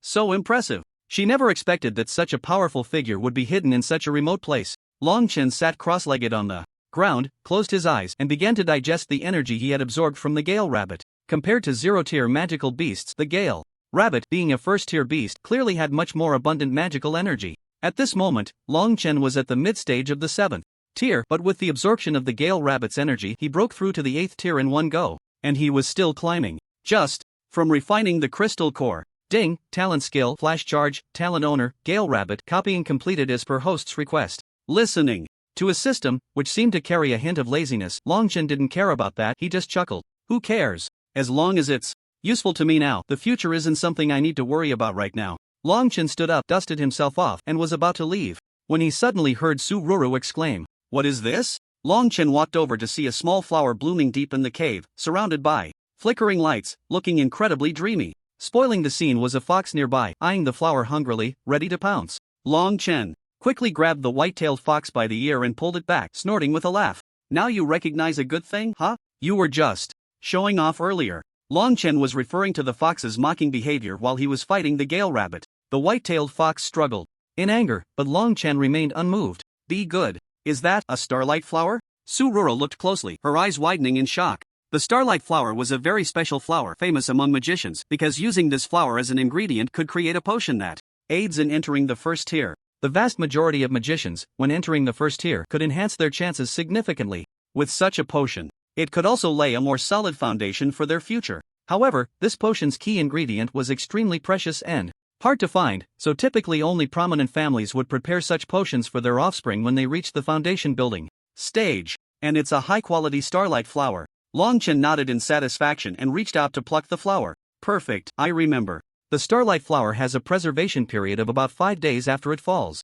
Don't you have a spirit box? No. Longchen scratched his head. What would I carry that for? Su Ruru's eyes widened in shock. Are you joking? Which magic apprentice could resist the allure of a starlight flower? Now that the starlight flower was right in front of them, without a spirit box to preserve it, its potency would gradually fade, and soon the starlight flower would just become an ordinary flower. Su Ruru began to doubt what Longchen was really here for. Did your family not remind you when you entered the mountains? She was surprised he didn't even bring a spirit box. What are you all here for? Longchen raised an eyebrow and asked. Su Ruru pressed her red lips together, her expression slightly complicated, and then she explained to Longchen why she was here. Mountain City was a small town at the foot of the Beast Mountain filled with many transient people. However, over time, it had formed a family system at the foot of the mountain. The Su family and the Bai family were two of those families. The Bai family was more prosperous, being the largest family in Mountain City with considerable strength. This time they entered the mountains to train the family's descendants. In fact, such grand competitions were held every year in Mountain City. Although the Beast Mountain did not allow apprentices below 9 stars to enter, the people of Mountain City were mostly familiar with the geography of the Beast Mountain and were well aware of the habitats of powerful beasts. As long as the safety of the descendants was ensured, they would not interfere too much. Su, Ro and Bai Chi were among the descendants entering this time. Long Chen stroked his chin, looking enlightened. So that's how it is. However, this was just convenient for Long Chen. He decided to take the corpse of the Swift Wind Rabbit and the Starlight Flower to Mountain City to exchange for something. Now that he had reached the 8-star realm, fighting in the mountains was not without its benefits, but ultimately he still needed to battle against others. Without practical combat, he would never know how his current level stood. His replication system had only been copying the innate skills of magical beasts recently, so it must be looking forward to some fresh blood, right? Swift Wind Rabbit corpse? In the Mountain City auction house, a man with a small mustache was leisurely stroking his mustache while negotiating when he suddenly saw Long Chen walk in holding a rabbit and toss it onto the table. At first, he didn't pay much attention, but upon closer inspection, his eyes widened in shock. Because what the man had tossed out was none other than the corpse of a Swift Wind Rabbit. That was a first-tier magical beast. He rubbed his eyes in disbelief. Long Chen decisively pointed at the Swift Wind Rabbit corpse. How much? The man with the small mustache swallowed hard and cautiously said, "Could you let me take a closer look?" After receiving Long Chen's consent, the man immediately began to carefully examine the corpse of the Swift Wind Rabbit. After a few glances, he confirmed it was indeed genuine. How would you like to trade? The man with the small mustache looked up at Long Chen, his expression respectful. The value of the Swift Wind Rabbit was very high, and if it was within his acceptable range, he would agree. Long Chen looked young, yet he had the ability to hunt first-tier magical beasts, indicating he was not of simple identity. The man with the small mustache was also willing to make a good deal, as long as the conditions were not excessively demanding. Long Chen calmly extended his palm. I don't want much, you can take the item to auction. I want to exchange it for a small vial of 0-tier 9-star with Spirit Beast's Heart's Blood, 10 starlight grasses, and a spirit box to preserve the Starlight Flower. Upon hearing this, the man with the small mustache immediately understood. This mysterious young man had likely obtained the Starlight Flower. However, although the Starlight Flower was precious and had significant value as a primary ingredient for foundation building pills, the man did not have the guts to rob him. The young man's ability to hunt first-tier magical beasts was evident, and with an unknown family background, he wouldn't dare offend him even if he had 10 times the courage. It was better to conduct a proper trade, which could lead to further cooperation in the future. Deal. The man with the small mustache gritted his teeth and agreed. Although the total value of these items likely exceeded that of the Swift Wind Rabbit, the loss was not something he couldn't bear. To befriend a powerful individual with great potential, he deemed this loss completely worthwhile. If you have anything else in the future, feel free to come to us for trading or direct auction. Our auction house will definitely give you a satisfactory price. As he spoke, the little mustached man sent someone to fetch the items and respectfully handed them to Long Chen. My lord, what do you think of these items? Do they meet your expectations? Long Chen took the items and inspected them, finding that the auction house indeed did not shortchange him, nor did they provide him with subpar goods. He nodded in satisfaction and took back the items. Alright, if there are good items in the future, I will come to your Xingyuan auction house to auction them. Watching Long Chen's figure slowly disappear at the entrance of the auction house, the head of Xingyuan auction house, Zhang Chen, also known as the Little Mustache Man, took a deep breath and murmured to himself. This young man's strength is unfathomable. If this Wind Rabbit was indeed killed by him, he could very well overpower all the talented heirs of this generation in Shanchang. I wonder if there will be any variables this time. 10 days later, the martial arts competition in Shanchang would take place, where the heirs of various families would take the stage to showcase the skills they had cultivated since childhood, competing against each other to select the most powerful individual. This martial arts competition was extremely important for all the families, so recently, each family had been making the most of the last moments to train their heirs. After finishing these tasks, Long Chen returned to his lodging. At this time, Su Ruru and the White Fox were both staying in the inn, and upon seeing Long Chen return, they hurriedly approached him. How did it go? Long Chen nodded in satisfaction and placed the items on the table. Not bad, the other party was quite accommodating, and exchanged for what we wanted. Su Ruru was initially delighted to hear this, but then a look of worry flashed in her beautiful eyes. Does the White Fox have to stay here all the time? Is there any way to take it out? The two were also uneasy about leaving the fox alone. If it remained here under constant watch, there would be many restrictions. Long Chen snorted. coldly, tugging at the white fox's tail, a cold glint flashing in his eyes. There are ways, but you need to behave yourself. The white-tailed fox bared its teeth, its eyes glinting with malice. It held no goodwill towards Long Chen, who had defeated it and left it in this predicament. If given the chance, it would surely bite and kill Long Chen. Just as Long Chen was pondering how to deal with the white fox, a sudden beep sounded in his ear. The replication system can merge the white fox's blood, allowing the host to control the white fox through a magic circle. Long Chen's eyes immediately lit up, sparkling with excitement. Control? The replication system has such a function? Why didn't you say so earlier? Use it. Due to the host not having mastered the magic circle skill, the system will require a certain cost from the host daily until the host learns it. What cost? 1 entry-level magic circle diagram per day. 1 per day? Long Chen was dumbfounded. Does that mean he has to find a magic circle for the system to replicate every day? But where would he get so many magic circles? You can advance 10 days worth. After 10 days, the host can choose to replicate 10 entry-level magic circle diagrams or 1 basic magic circle diagram instead. Long Chen furrowed his brows and thought for a moment. So there's a 10-day buffer period. But even with 10 days, if he had no leads at all, it would be no different from today. It would just be prolonging his life. Moreover, he would still owe the system, and he didn't know what cost he would have to pay then. Long Chen, Long Chen, Long Chen. A voice suddenly echoed in his ear, coming closer and then fading away, jolting Long Chen out of his deep thoughts. Su Roro looked at Long Chen with confusion. What were you thinking so deeply about? The white-tailed fox lay on the table, lazily flicking its tail, its claws crossed, and its cold fox eyes glancing disdainfully at Long Chen. Long Chen said, "It's nothing. By the way, I heard there's something big happening in Mountain City around this time?" Su Roro was taken aback for a moment, then replied, "You must be talking about the grand competition in 10 days. All the families will participate, and the rewards for the matches are quite generous. I heard that there will be a beginner magic array as the first prize." Long Chen immediately seized on the key point. Beginner magic array? Yes, it's a gift from the various families, but there aren't many mages who can use magic arrays in Mountain City. Long Chen didn't catch the rest of her words, but he firmly told the system in his heart, change it. He was determined to win first place in this competition, with the enticing condition of contracting a 7th-tier 9-tailed fox cub right in front of him. Long Chen had no intention of giving up. He didn't know how long it would take to find a contract magic array, and even then, there was no guarantee of success. Once the white-tailed fox advanced to the first tier, it would become even more troublesome. So, contracting as soon as possible was the most prudent course of action. 10 days passed in the blink of an eye. The competition venue in Mountain City was bustling with excitement. Countless people were eagerly anticipating this day. Young geniuses from various families gathered at the competition site. The atmosphere was vibrant. Among the lively crowd, 2 figures were hidden. A young boy had a snow-white fox perched on his shoulder, looking just like an ordinary fox with no special features. Beside him stood a charming young girl, dressed in a light blue dress with layers of sheer fabric that accentuated her beautiful face, fair skin, and red lips, making her extraordinarily lovely. These 2 were Long Chen and Su Roro, along with the white-tailed fox that had been disguised by Long Chen.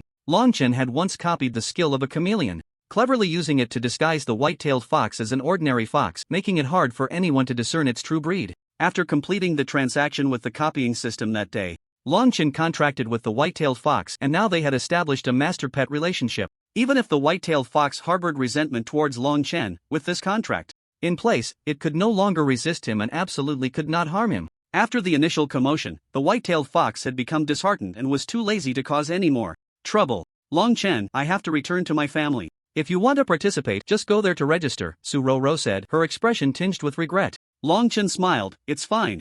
You go ahead. I'll see you at the competition later." After sending Su Roro off, Long Chen walked alone to the registration desk. "Hello, I want to register." The registration desk was manned by a middle-aged man with a pale face and no beard, who frowned in displeasure upon seeing Long Chen approach. "You're only registering now? What are you scattered folks trying to stir up trouble for? You can't possibly compete with those carefully trained disciples from the big families. It's really overestimating yourselves." Long Chen frowned slightly. "What?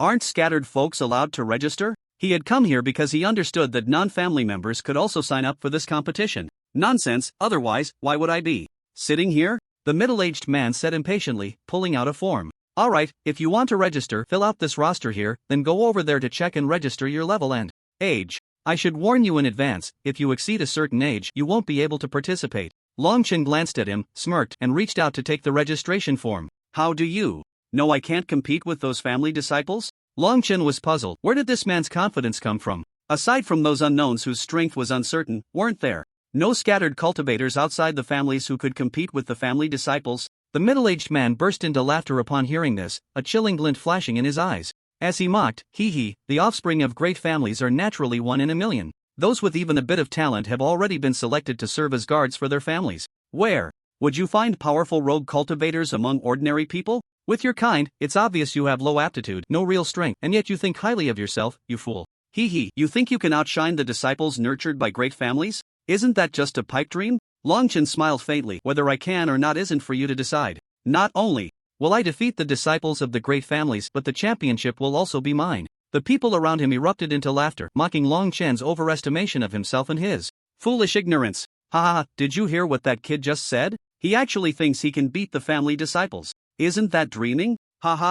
He wants to win the championship. He should take a look in the mirror to see what he really is. Forget about the championship, he might get eliminated in the first match. Yeah, Long Chen shrugged, completely unfazed by the attitudes of those around him. I'm not speaking empty words. He had come with this goal in mind, so he wasn't afraid to voice it. Facing the gazes of the crowd, Long Chen calmly walked to the testing area. The bone examiner felt Long Chen's bones, confirmed his age, and proceeded to the final step. That is, the strength test. Place your hand on the crystal ball. Long Chen lightly placed his hand on the crystal ball in front of him, and soon, it began to glow with light. A total of 8 beams lit up. As these lights flickered, those who had been mocking him gradually fell silent. Because 8 stars were not considered low level. Not to mention that for a rogue cultivator like Long Chen, even most of the disciples from great families were at the 7 or 8 star level. The white-faced middle-aged man who had just mocked Long Chen couldn't help but swallow hard, wiping the sweat from his forehead. An 8-star magic apprentice held a sufficiently high status in the mountain city.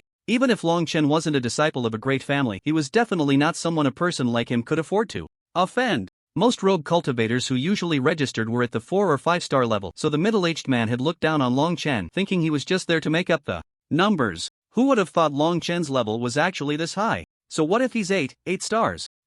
Don't forget there's also the genius from the Bai family, Bai Qi. I heard that young Master Bai Qi has already reached the first rank this year. With young Master Bai Qi around, he can't possibly win the championship. Someone in the crowd couldn't help but shout, and soon others' expressions shifted slightly. That's right, he can't possibly compete with young Master Bai. This year's champion will definitely be young Master Bai. The crowd began to chant again. Bai Qi? Long Chen sneered upon hearing their words. What is he? Just wait and see as I smash his head and make him kneel before me, begging for mercy. Impudent! Just as Long Chen spoke, a furious shout rang out. Suddenly, a boy in yellow clothes rushed over from the front, striking fiercely at Long Chen with a palm. Young Master Bai is not someone a nameless brat like you can touch. Truly overestimating yourself. Utterly foolish. You'd better defeat me first. Long Chen had already sensed the attack coming from beside him. Rather, with his proficiency in wind elements reaching about 10%, the boy's speed was simply too slow. Long Chen stood still, and when the boy was less than half a meter away from him, he only slightly shifted his foot.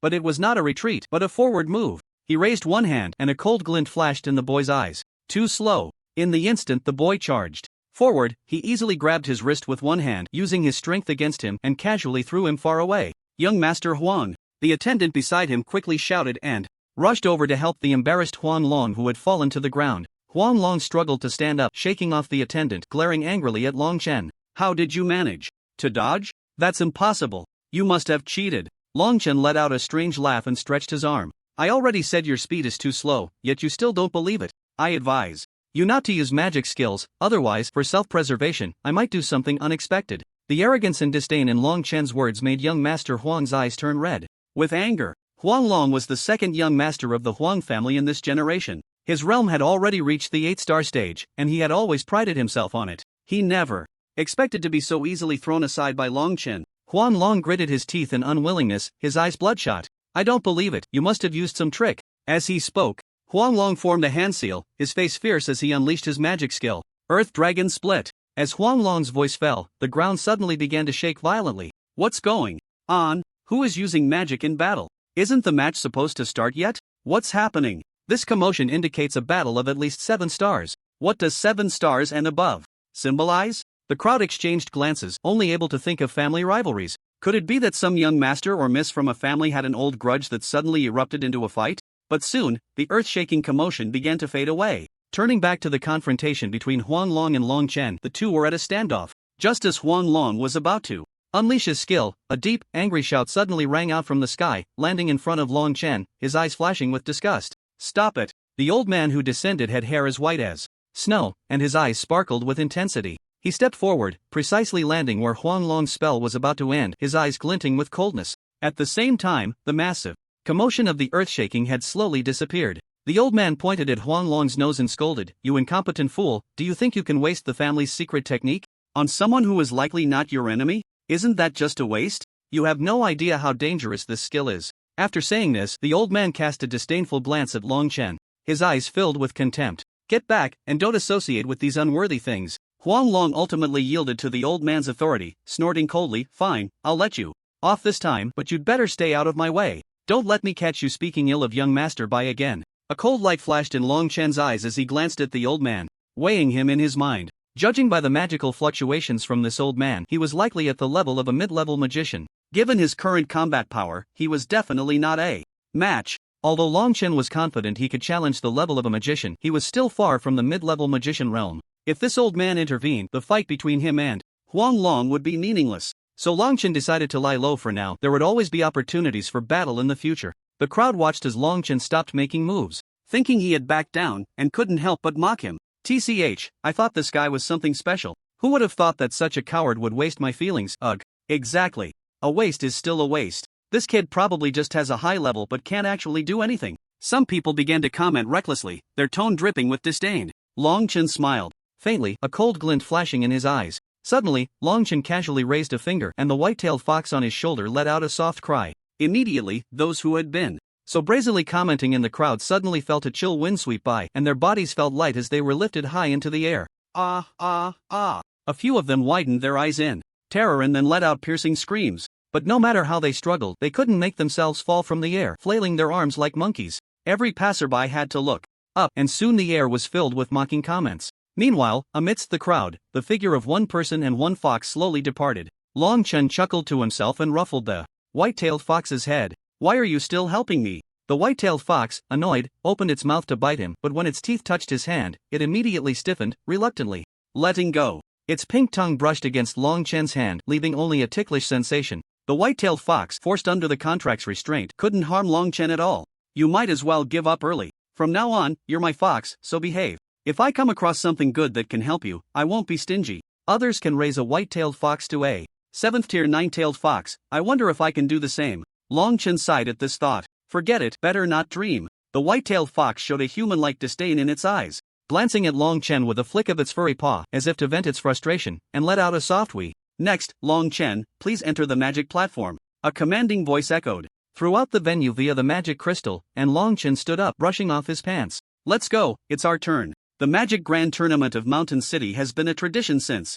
ancient times. All the major families place great importance on this tournament. Therefore, the best resources are used for awards and other aspects. The venue for the Magic Grand Tournament is a vast square area located in the center of Mountain City. It is surrounded by magical barriers, which only open during the triannual Magic Grand Tournament. The center is divided into small circular magic platforms, each isolated by magical barriers to prevent damage from magic overflow. Long Chen entered the venue, casting a lightness spell on himself, and immediately felt as if he had sprouted wings, floating lightly onto the magic platform. The mage responsible for guiding and preparing to enhance Long Chen's magical tier was momentarily astonished. The lightness spell seemed like a very simple magic, but it required precise control. Executing it was not as easy as it seemed. Of course, for Long Chen, who was now highly proficient in wind elements, such a small spell was something he could cast effortlessly. "Kid, sorry, but the winner of this match will be me." Long Chen's opponent was a very strong man, who, upon seeing Long Chen, flashed a look of contempt. Although this strong man was not from a prestigious family, he was a gifted individual selected by a 7th-tier mage, and well-known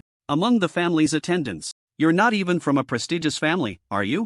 I don't know what you scattered ones are thinking. It's foolish, like someone as overconfident as you. I've already sent you back 100 times. Before the burly man could finish his sentence, his eyes suddenly bulged, his eyeballs protruding, and he spat out a mouthful of blood, followed by a large indentation in his abdomen. Long Chen calmly retracted his palm and softly uttered 3 words. "Wind split palm." With the conclusion of these 3 words, the burly man crashed to the ground. Long Chen stood with one hand behind his back and said, "Next." "What did you say?" "There's a scattered cultivator's magic platform over there that has been raised for a long time without falling? How is that possible? This has never happened in previous years. Could it be that no family disciples have found him?" These thoughts, restricted by the powerful Families simply did not believe that there could be other scattered cultivators more powerful than their own families. However, out of curiosity, these prominent families still crowded around the magic platform where Long Chen was located. As the magic apprentices continued to win, the magic platform would lower more and more until finally, when it reached the bottom, the two strongest would enter the final duel.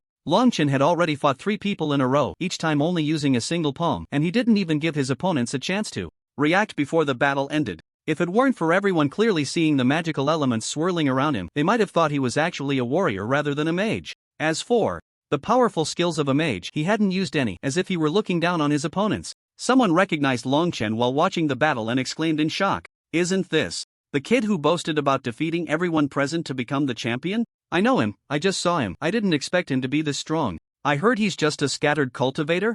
The crowd exchanged glances, and the vast majority of scattered cultivators' eyes lit up with excitement. The training of mages heavily relies on the resources of their families. Without sufficient resources, it is very difficult to advance in rank solely on one's own. Moreover, talent often plays a crucial role. If the affinity for elements is insufficient, one cannot quickly advance in rank. If there really is a scattered cultivator who can defeat those arrogant family clans, wouldn't that be a huge boost to the reputation of scattered cultivators? A magic apprentice wearing a tattered robe even slammed his chair and shouted excitedly, "Go for it, Platform 6, I support you." With the first shout, a chorus of cheers erupted, and the scattered cultivators watched the small magic platform with flushed faces and thick necks, eagerly anticipating a miracle. In stark contrast was the attitude of the various families at this moment. The old man who had previously blocked Huang Long now had a grim expression, a flash of ruthlessness in his eyes. Damn scattered cultivators, how dare they surpass the families?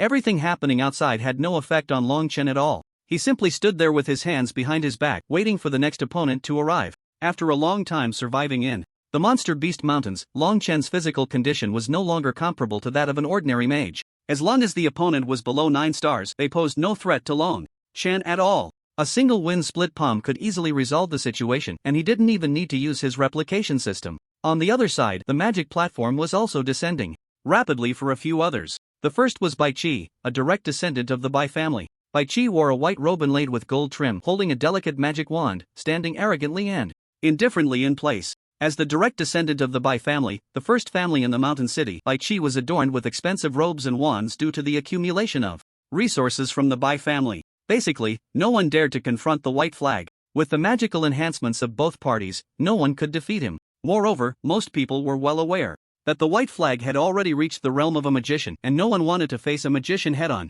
The remaining 3 were Su Ruru, Huang Long, and Jiang Chang, the direct descendant of the Jiang family. Su Ruru now possessed peak 8th tier strength, which could be said to be half a step into the 9th tier, and her power should not be underestimated. Unless facing the other few, there were rarely times when she needed to exert herself, and the magical platform was descending very quickly. Su Ruru unleashed an ice spike, controlling the magical water wall to explode rapidly in front of her, attaching itself to the ice spike and directly forcing her opponent off the magical platform. After letting out a sigh of relief, Su Ruru glanced around, a hint of worry appearing in her beautiful eyes. "I wonder how Long Chen is doing." After saying this, she helplessly bit her red lips. "He's so powerful, he probably doesn't need me to worry, right?" Having witnessed how Long Chen hunted the Gale Rabbit, Su Ruru had a clear understanding of his strength. Long Chen's power could not simply be measured by stars. Although he was currently at 8 stars, being able to single-handedly kill a first-tier Gale Rabbit during his 7th star period, Long Chen's strength was likely far beyond what could be underestimated now. This year's champion, although the clan elders believe it will be the white flag, I think there will be variables.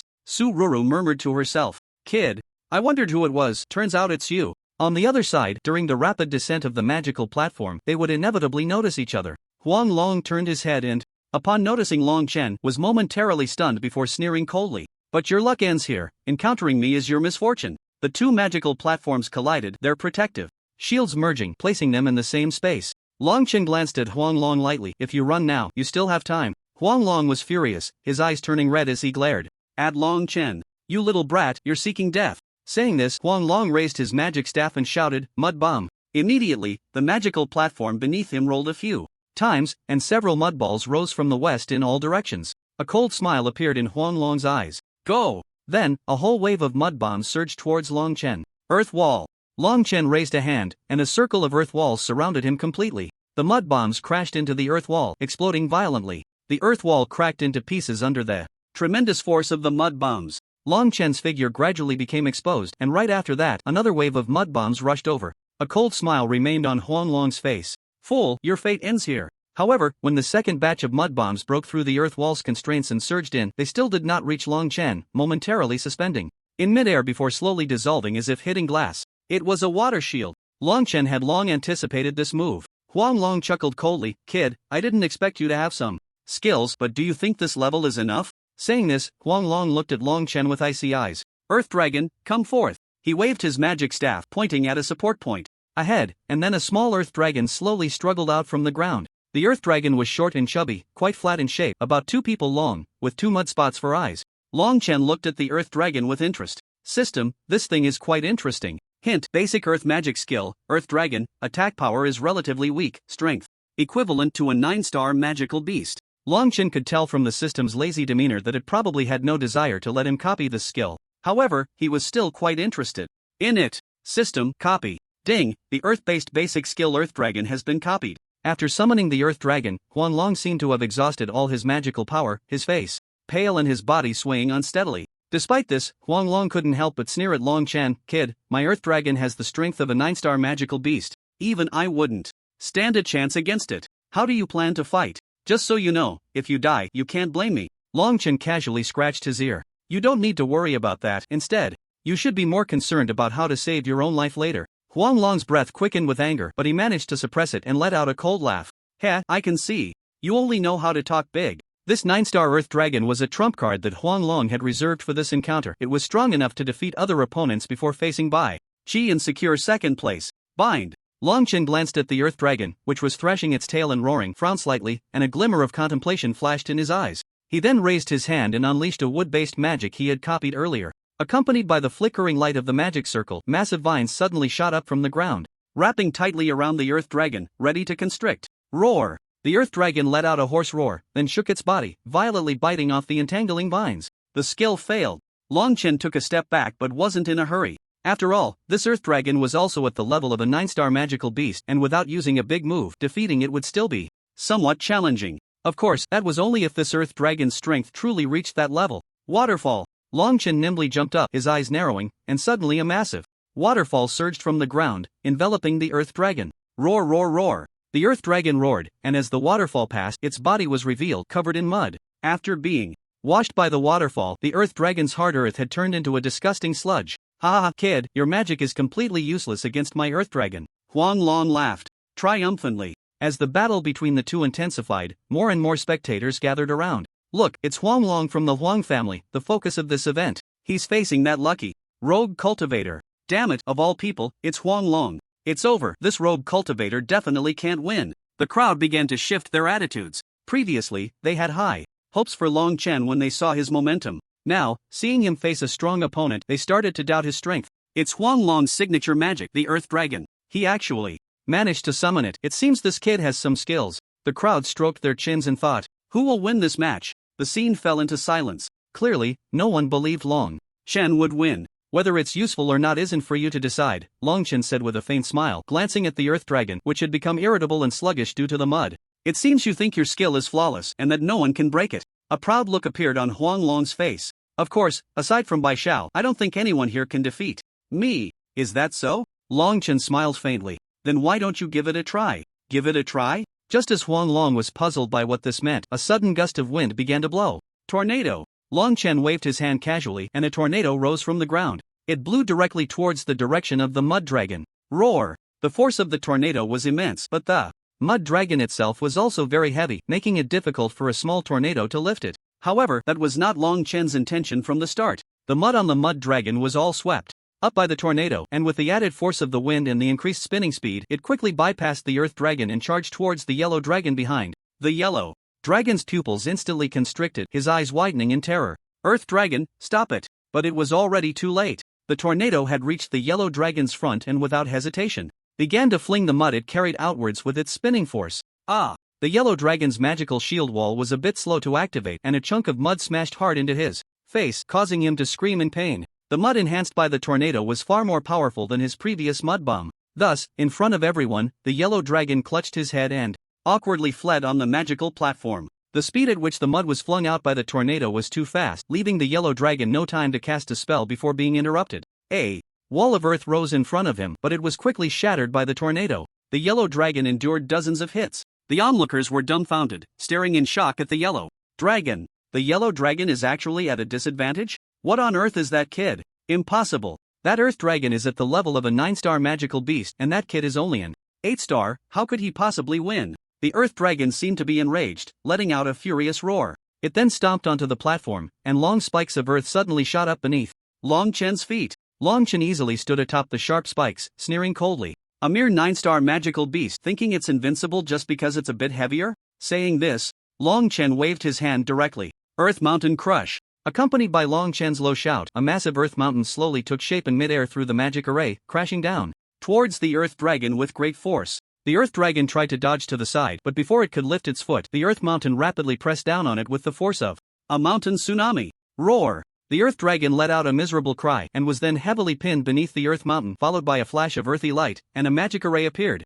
vanishing completely. The yellow dragon fell awkwardly to the ground, spitting out a mouthful of blood. How is this possible? The earth dragon was a 9-star magical beast. How could it be so easily dealt with by Long Chen? Could it be that Long Chen's strength far exceeded that of a 9-star? This was absolutely impossible. No matter how powerful a rogue cultivator was, they could not reach that level. Long Chen had already reached his limit. If Long Chen really won the championship, wouldn't that mean that the geniuses of these noble families were nothing but a joke? He absolutely would not admit it. Blizzard. Long Chen coldly utilized the faint wind elements in the air, flashing to the side of the yellow dragon, and gently extended his hand into the swirling tornado beside him. Immediately, the blizzard and tornado magic arrays flickered and intertwined, and before the yellow dragon could react, he was directly swept off the magical platform. No! The yellow dragon screamed, his eyes wide open, forced to fall. How could he lose? The remaining two merged magic platforms emitted a flickering light, and then the number belonging to the yellow dragon lit up a few times before dimming, leaving only a brilliant number 6,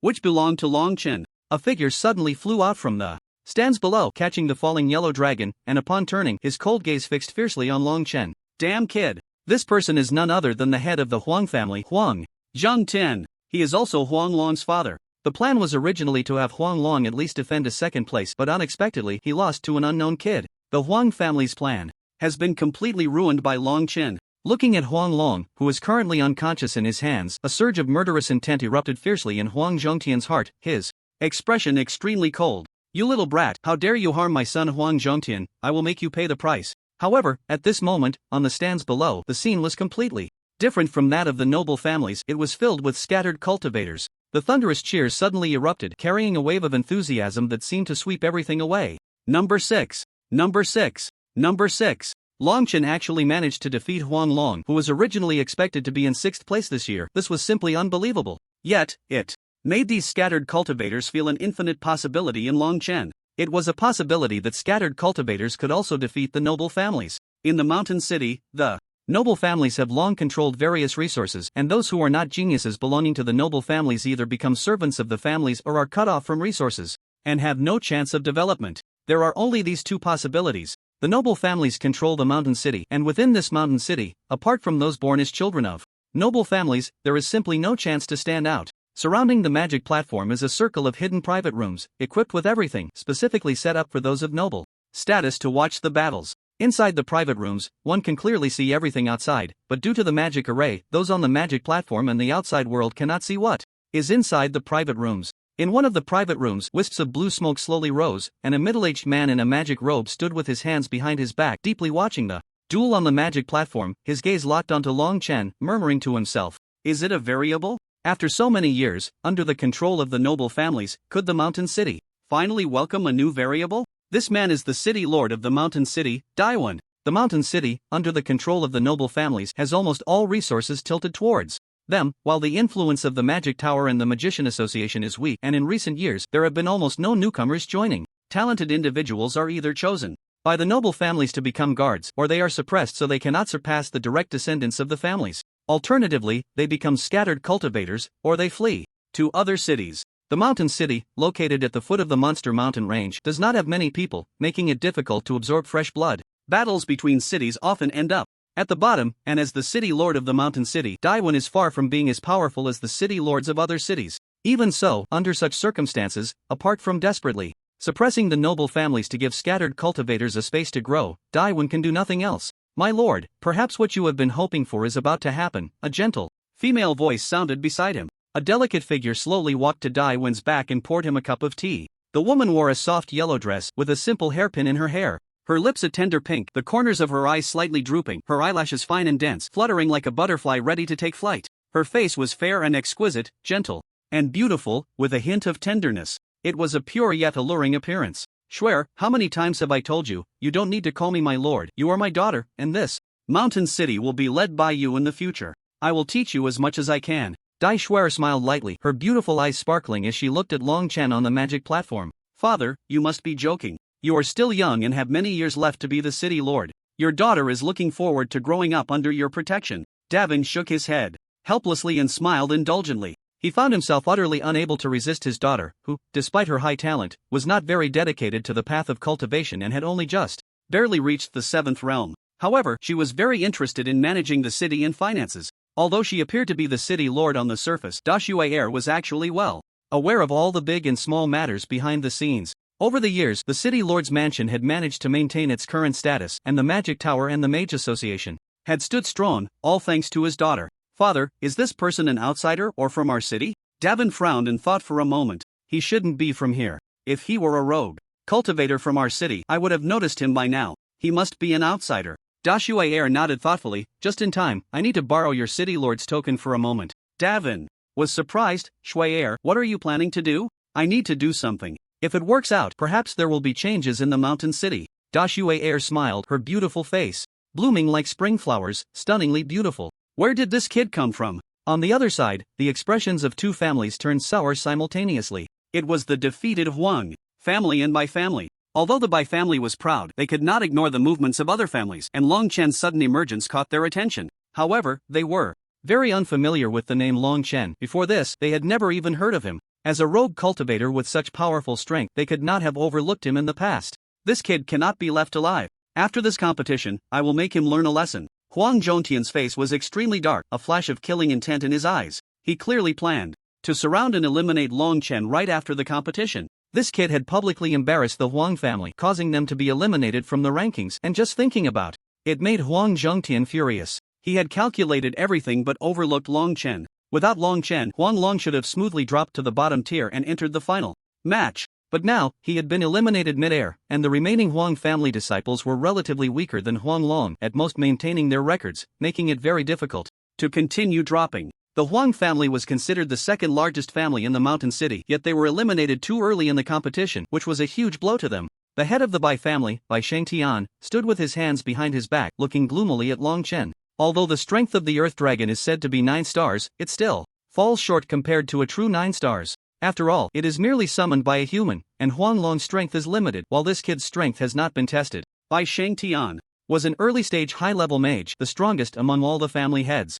The Bai family had long been the #1 family in the mountain city, with formidable strength and a foundation that was not comparable to ordinary families. The resources the Bai family had invested in Bai Qi were immense. They originally aimed to win the championship of this competition, with the only threats being Huang Long from the Huang family and Jiang Chang from the Jiang family. However, the Jiang family was relatively weak. Despite their endless tricks, they were limited to the 9-star realm, and Bai Qi had a significant advantage over them. The most concerning ability of Huang Long was the Huang family's ancestral secret technique to summon the Earth Dragon, which now seemed to barely reach the 9-star realm. Aside from this suddenly emerging Long Chen, no one knew his identity, where he came from, or what his intentions were. No one knows his hidden cards and tricks. But this time, the champion will definitely be from the Bai family. Bai Xingtian's expression changed repeatedly, finally settling into a confident and arrogant smile, clearly having some kind of assurance that allowed him to say such things, and he was certain that the Bai family would find a way to outlast everyone. This confidence was not just based on Bai Qi's current level as a magician.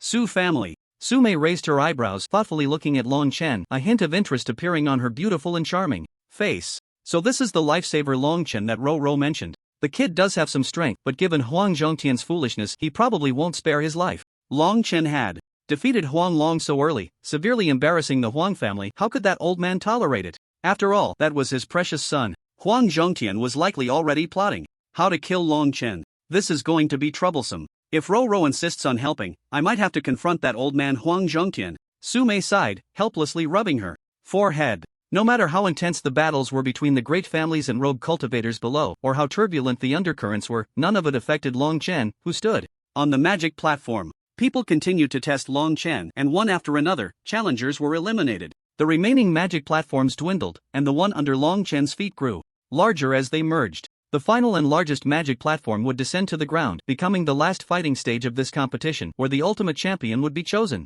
Long Chen stood calmly on the magic platform, hands behind his back, defeating challenger after challenger. Aside from Huang Long, Long Chen had not encountered any opponent who could last even a single move against him, and as a result, his mastery of the wind split palm grew increasingly proficient. His proficiency in wind magic also gradually increased with each of his strikes and insights. Ding, wind element proficiency increased by 0.1%. Ding, wind element, 0.2%. With each prompt sound, after several battles, Long Chen's wind element proficiency slowly rose, finally settling at 9%. He stopped meditating, retracting the spirit stone he had been using to restore his mana. In reality, he hadn't consumed much of it at all. Long Chen! A surprised shout suddenly rang out. Long Chen looked up to see Su Roro standing on another magic platform not far away, joyfully waving at him. Long Chen smiled faintly. "It's you!" Before he could respond to Su Roro, an angry voice suddenly erupted nearby. Long Chen turned to see Bai Qi standing in the center of another massive magic platform at the same level, his expression dark and inscrutable, glaring over at them. Bai Qi was furious, a cold killing intent flashing across his face. "Kid, you can run pretty well, but you have some guts to dare come to Mountain City for the magic competition. You really aren't afraid of death. You've made it this far, but unfortunately, encountering me, Bai Qi, means you will undoubtedly die. Not only will you die, but the fox must also be handed over to me obediently." A look of worry instantly flashed in Su Roro's beautiful eyes. She parted her red lips, just about to advise Long Chen not to act impulsively against Bai Qi. "Young Master Bai, oh, what a coincidence. Fox, I'm sorry, but it was just a prey I caught casually, and I've already eaten it." Long Chen chuckled, and the two magic platforms quickly drew closer, finally colliding and merging into a gigantic magic platform. Bai Qi was furious. "What did you say? Eaten? Do you know what kind of magical beast that is? You actually treated it like an ordinary magical beast and ate it?" Long Chen deliberately said, "I can do whatever I want with my magical beast. Does young Master Bai want to interfere with this too?" Bai Qi's face instantly darkened, his teeth clenched in anger. "You're asking for death. Whether I'm asking for death or not, young Master Bai should try hitting me first." Long Chen's eyes flashed with eager fighting spirit. Back then, he could only run away when he saw Bai Qi, but now, upon their reunion, Long Chen was confident he had the strength to fight. As long as the opponent wasn't a late-stage magician, Long Chen was self-assured he could hold his own. Even if he couldn't win, escaping would be easy. On the other side, Su Roro had no time to pay attention to the commotion. Her magic platform was once again activated. A frail man stepped onto Su Roro's magic platform, grinning strangely. "Miss Su, do you still have time to care about others? Our battle hasn't determined a winner yet, has it?" "Jiang Cheng." Su Roro's beautiful eyes flared with anger. "Why are you so persistent? I've already said I don't want to fight you." Jiang Cheng's expression was peculiar as he squinted, leeringly sizing up Su Roro. "Miss Su, don't say that. I'm just being kind. Aren't I? You know that kid named Long Chen? How interesting, Bai Qi has finally met a rival this year." Su Roro's face turned cold and distant. "These matters have nothing to do with you. Stop wasting words. If you want to fight, then let's fight." Jiang Cheng smirked, licking his lips. Miss Su is so eager this time, it really surprises me. Su Roro felt a churn in her stomach but concealed it, her face darkening as she waved her wand. "Water Spike, Entangle." The two spells sounded simultaneously. Just as Su Roro released the water spike, she felt the ground beneath her feet shift slightly, her expression changing as she quickly cast another spell. Waves. Torrential water surged from the ground, lifting Su Roro upwards, while thick vines rapidly sprouted from the ground, shooting up into the sky. If Su Roro hadn't reacted quickly just now, she might have already been ensnared by those vines and unable to move. Despicable. Su Roro's beautiful eyes flickered as she angrily cursed. Jiang Cheng extended his long tongue, his eyes dark and excited, like a sinister snake lurking in the shadows. "Miss Su, you are mistaken. In a confrontation, isn't it only right to use preemptive strikes? How can you call me despicable?" Jiang Cheng and Su Roro were both 8-star magic apprentices, but compared to Su Roro, Jiang Cheng's techniques were more bizarre and unpredictable. Neither of them was particularly abundant in magic. Su Roro excelled in water magic, while Jiang Cheng specialized in wood magic. In fact, they countered each other, making it difficult to determine a clear winner. On another battlefield, Bai Qi coldly glared at Long Chen, gritting his teeth. "Kid, if you dare to deceive me, since you refuse to hand over the white-tailed fox obediently, don't blame me for what happens next. If you die on this magic platform, you can't blame me." After saying this, Bai Qi raised his wand and a flash of light flickered in his eyes. Light beam. As Bai Chi's words fell, a stream of light gathered at the tip of his wand, quickly coalescing into a thick white beam within 2 seconds, crashing down fiercely. Light magic! The crowd gasped in shock, not expecting Bai Chi to use light magic right off the bat. Light magic is rarer than elemental magic. Even those with high elemental affinity might never experience light elements in their lifetime. The affinity for light elements only appears in specific individuals. Bai Chi had never shown that he possessed light elemental affinity before. Bai Shengtian noticed the astonished expressions of the other family heads and revealed a smug look. His son was his greatest pride. Those who can sense the light element are 1 in 10,000, and his son is that 1 in 10,000 genius. Long Chen's figure flickered slightly as he quickly retreated to the side, his pupils narrowing in response. Not for any other reason but because of the speed of this light beam. Up until now, Long Chen had never encountered an attack moving this fast. If it weren't for Bai Chi's lack of control and his own improved proficiency with the wind element, he would have definitely been unable to dodge this move. Even so, the corner of Long Chen's clothing didn't have time to evade, and a large hole was burned through by the power of the light beam. This was the first time he had been touched in the battle so far. Bai Chi's status as a powerful magician and the title of the best among the younger generation in the mountain city were not just for show. Detected low-level light magic, light beam, can be upgraded to holy light beam. Do you wish to copy low-level light magic? Long Chen's attention was immediately drawn to the words low-level light magic in the prompt, and his expression darkened slightly. Logically speaking, the magic that an apprentice magician can learn is all unranked magic, just some basic magical skills. Even most magicians only use these unranked spells. The number of low-level spells is very few, and only some prestigious families would have a portion in their collection. Ordinary magical skills are already so rare, and light magic is even harder to find.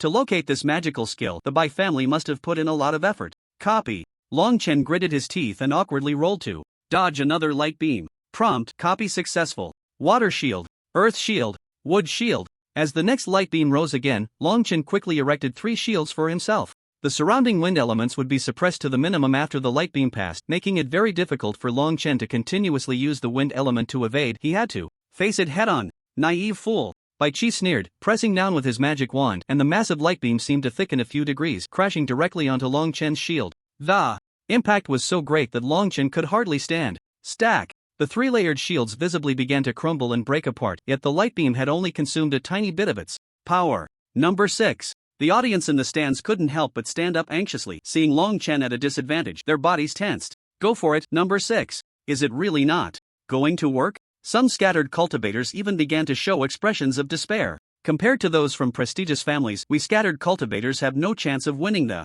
championship. Bai Chi's strength exceeded many people's expectations. Although Long Chen was a dark horse, this was still the end of the road. Most people thought Long Chen would lose to Bai Chi and stop here. A smug smile appeared on Bai Xingtian's face as he coldly remarked, "Hee, in terms of strength, my son has never feared anyone." The power of that light beam was such that even he would not feel good after taking a hit, let alone those young disciples on the arena. That spell was a unique treasure Bai Shengtian had brought back from a perilous experience in a secret realm. Light element spells are rare and hard to come by. At that time, he had no affinity for the light element, so he had temporarily set it aside. But now, using it on his son was also a kind of fate. The battle between the two had reached a fever pitch. Long Chen was clearly at a disadvantage, constantly dodging and unable to stay in one place for long. However, at the same time, Bai Chi's condition was not good either. Although he was a powerful magician with much stronger magic, he couldn't withstand such consumption for long. In almost an instant, Bai Chi's face turned pale. If it weren't for the magic robe and wand on him continuously providing magical power, he probably wouldn't be able to maintain the light column any longer. At that moment, Long Chen, who had been dodging constantly, suddenly stopped in his tracks, a strange smile appearing on his face as he stood there with an indifferent expression. Bai Chi was taken aback for a moment, then said coldly, "Kid, why aren't you dodging anymore? Aren't you good at running? Have you finally decided to accept your fate?" Long Chen looked extremely disheveled at this point, his clothes torn into shreds. However, upon closer inspection, it was clear that he hadn't sustained much damage at all. His current state was merely a result of his rapid dodging, which had caused his clothes to be burned away. In fact, he hadn't been hit by a single attack. Long Chen shook his head calmly but said nothing, only stating, "No, soon. The one who needs to dodge is you." Upon hearing Long Chen's words, Bai Chi immediately laughed mockingly. "Kid, who gave you the confidence to think I should dodge? I am a noble magician, while you are merely a lowly magic apprentice. Who gave you the confidence to think you can defeat me? Do you think it's something to be proud of that you've advanced to the magician level?" Bai Chi said arrogantly, "Of course. I am the esteemed heir of the Bai family, with unparalleled talent. Among the younger generation of the mountain city, I am the strongest. What are you even worth? How dare you compare yourself to me?" Utterly foolish. Long Chen scoffed, his eyes filled with derision. Someone like Bai Qi, if let loose, would probably amount to nothing. His family had used capital and wealth to cultivate him, and this was the result they got. Perhaps the Bai family was very proud to have Bai Qi, but in Long Chen's eyes, he was nothing but a parasite. Without the support of his family, he would be nothing. The talent of a magician represented everything, and strength represented everything. Calling him a frog at the bottom of a well would be an understatement. Kid, who do you think you are, daring to be so arrogant in front of me? Bai Qi was enraged by the mockery in Long Chen's eyes. I'm just speaking the truth. You flaunt your power in the mountain city, yet you have no idea how many geniuses exist outside. If you stepped outside to take a look, there are countless powerful people. In the world, you are merely a drop in the ocean, seeking death. Bai Qi was completely infuriated, his eyes blazing with fury. In the next moment, Long Chen raised his hand and, amidst Bai Qi's shocked and furious gaze, swung it fiercely. Light column. Immediately, a brilliant light column descended from the sky, but this time it was not summoned by Bai Qi, it belonged to Long Chen. Bai Qi stared dumbfounded at the familiar light column descending from above, completely stunned. How is this possible? At the same time, the major families in the stands, especially Bai Shang Tian, the head of the Bai family, stood up in disbelief. This is impossible. The light column magic was something Bai Shang Tian had obtained through a life and death experience. How could anyone else have learned it so conveniently? Unless he learned it during the previous battle. Sumei's beautiful eyes widened in shock as she finally arrived at a conclusion that sounded utterly incredible. Long Chen's constant dodging had already seemed strange to her. Clearly, the style he had displayed earlier was not one of passive defense. So there was only one possibility. During the previous battle, Long Chen had been continuously learning and observing. Light element skills were rare, but only those with an affinity for light magic could possibly use them. This indicated that Long Chen at least had an affinity for light magic. In such a short time to learn, it shows that this affinity cannot possibly be particularly low. Huang Zhongtian swallowed hard, his eyes alternating between shock and fear. At the same time, he became even more certain in his heart that this kid absolutely cannot be left alive. If he stays, it could only form an absolute hidden danger. If he grows up, he will definitely become a serious threat. The Huang family has made an enemy of him, and once they are retaliated against, they are very likely to suffer a fatal blow. Huang Zhongtian did not intend to take this risk, so he planned to get rid of Long Chen as soon as possible. By the time this match ends, it will be the moment Long Chen's life comes to an end. Unlike the private room where the family heads were, the city lord's box was different. Dai Shuer looked at the beam of light that Long Chen unleashed with astonishment in her beautiful eyes. Did he learn that just now? Learning new skills in the midst of battle, how terrifying that talent is goes. Without saying, being able to achieve this step was something Dai Shuer never expected. The crowd at the scene slowly came back from their silence, and soon the cheers erupted like a tidal wave. Number 6. Go, number 6. No one had anticipated such an incredible event. Defeating a prestigious family as a rogue cultivator was a scene that hadn't appeared in the mountain city for hundreds of years. No one knew where Long Chen came from, nor did anyone care who he was anymore. At this moment, all their eyes were fixed solely on Long Chen's figure. That figure, though small, was enough to shock the heart. At this moment, Long Chen was the focus of the entire mountain city, and everyone's gaze couldn't help but gather on him, waiting, anticipating a miracle to happen. A miracle occurring in the mountain city. Daiwan was also filled with astonishment and shock. Shuer, this kid might really bring change to the mountain city. With such talent and strength, if he grows up, his future is limitless. Everyone knew that Long Chen was only at the 8-star level, but he was forcefully crushing a white flag that was a whole rank above him with the strength of an 8-star magic apprentice. This was already enough to prove Long Chen's power. Sorry, you lost. Long Chen glanced indifferently at the panting white flag, and with a wave of his hand, a shockwave erupted. Immediately, a beam of light and a whirlwind smashed down simultaneously. The white flag had no space to dodge at all. The feeling of being suppressed made the white flag's face contort, his eyes turning a fierce red. Kid, don't think you've won. With that, the white flag roared angrily, directly throwing away his magic staff and placing his fists in front of him. Then, the magic robe on the white flag suddenly flashed with a brilliant light, and a light shield quickly appeared in front of him. This magic robe was actually a defensive robe. Even Long Chen couldn't help but be shocked by the white family's grand gesture. Magic robes themselves are very precious items because there are very few array masters in the world, and even fewer can make magic robes. Therefore, a good magic robe often fetches a high price. Defensive magic robes, which are life-saving items, are even more so. The white flag wore such a magic robe in this family competition. If it weren't for the white family's generosity, an ordinary family would definitely not be willing to part with it. Being able to provide such a magic robe for him to wear already showed how much they valued the white flag. A hint of regret flashed in Long Chen's eyes. What a pity for such a good magic robe. Ding, detecting a primary magic array, defensive shield. Do you want a copy? Long Chen exclaimed in surprise. This can be copied? Copy, of course, I want to copy. After realizing it, Long Chen quickly responded. Notice, primary magic array, defensive shield copied successfully can be stacked with other arrays, host has cleared system. Debts. As long as I copy this magic circle, Long Chen's task will be complete and he won't have to wait to receive the championship prize from this grand competition. I never expected that. The task would ultimately be completed in this way. A look of regret flickered in Long Chen's eyes as he shook his head inside, gazing at Bai Qi as if he were looking at a great treasure. Do you have any other powerful spells? Or any other strong magical artifacts? Hurry up and show me. Long Chen's words were filled with genuine anticipation, but to Bai Qi's ears, they sounded like blatant mockery. Bai Qi was enraged. You little brat, what are you? Before he could finish, Long Chen didn't give him another chance to speak. Two combined spells of wind and light crashed violently against Bai Qi's magic circle. Although the magic circle itself was a basic one, these two spells were not to be underestimated. One was a mysterious beam of light. At least it was a basic magic spell. The other was a spell that Long Chen had copied from the white-tailed fox, which was a talent skill belonging to the white-tailed fox. It would grow stronger as the white-tailed fox's power increased. The white-tailed fox was a powerful being that would eventually evolve into a nine-tailed white fox, and the elemental rules contained within its talent skill were terrifying. No one would dare to say that this skill was not powerful enough. That would be a blatant insult to the nine-tailed white fox. Bai Qi's eyes widened in disbelief as he watched his protective shield shatter inch by inch, anger flashing in his gaze. What a joke! How is this possible? No.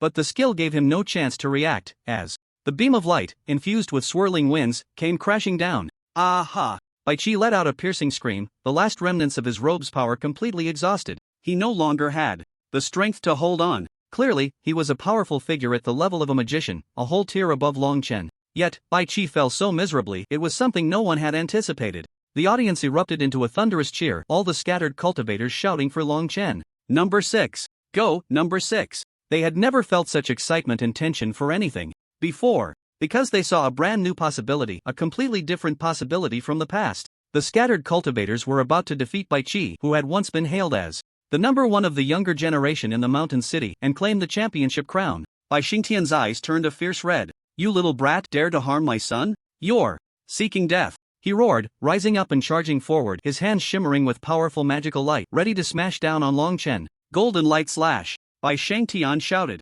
angrily, striking down towards Long Chen. Long Chen's pupils contracted as he quickly turned to see Bai Shangtian attacking him, a deep fury flashing in his eyes. Beep, detecting intermediate magic fluctuations. Please evade quickly. Current spell cannot be copied.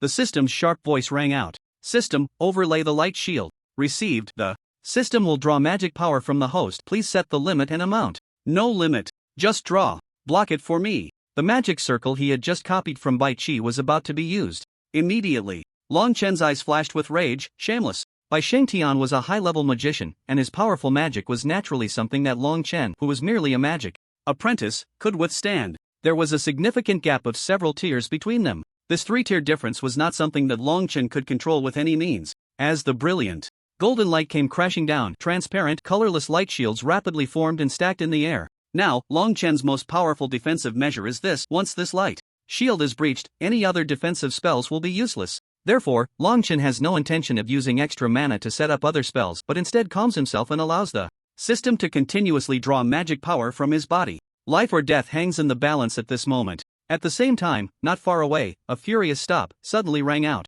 The moment the golden light slash came down, sweat poured down Long Chen's forehead as he clearly felt his shield shattering one by one. The intermediate magic golden light slash, released by a high-level mage, is certainly not to be underestimated. The two forces quickly began to wear each other down. The speed at which the system extracted magic from Long Chen's body surged dramatically. Long Chen's face turned pale, and he felt a wave of pain from magic exhaustion throughout his body. He roared to the sky, block it for me. As Long Chen exhausted his last bit of magic power, the shield before him slowly disappeared. In the moment the golden light slash came down swiftly, everything before Long Chen blurred, and in a daze he saw an incredibly beautiful girl reaching out to pull him upward, her eyes sparkling with starlight. Master Bai, this is the last fair duel platform in Shancheng. Do you really not want to abide by this last bit of rules? Daiwan leaped out, his large hand directly grabbing the golden light slash in midair, and then the last remnants of that attack slowly dissipated in his hand. On the surface, Daiwan remained calm, but inside he was churning with waves of shock. The attack from Bai Shangtian in his fury had actually diminished to such a degree.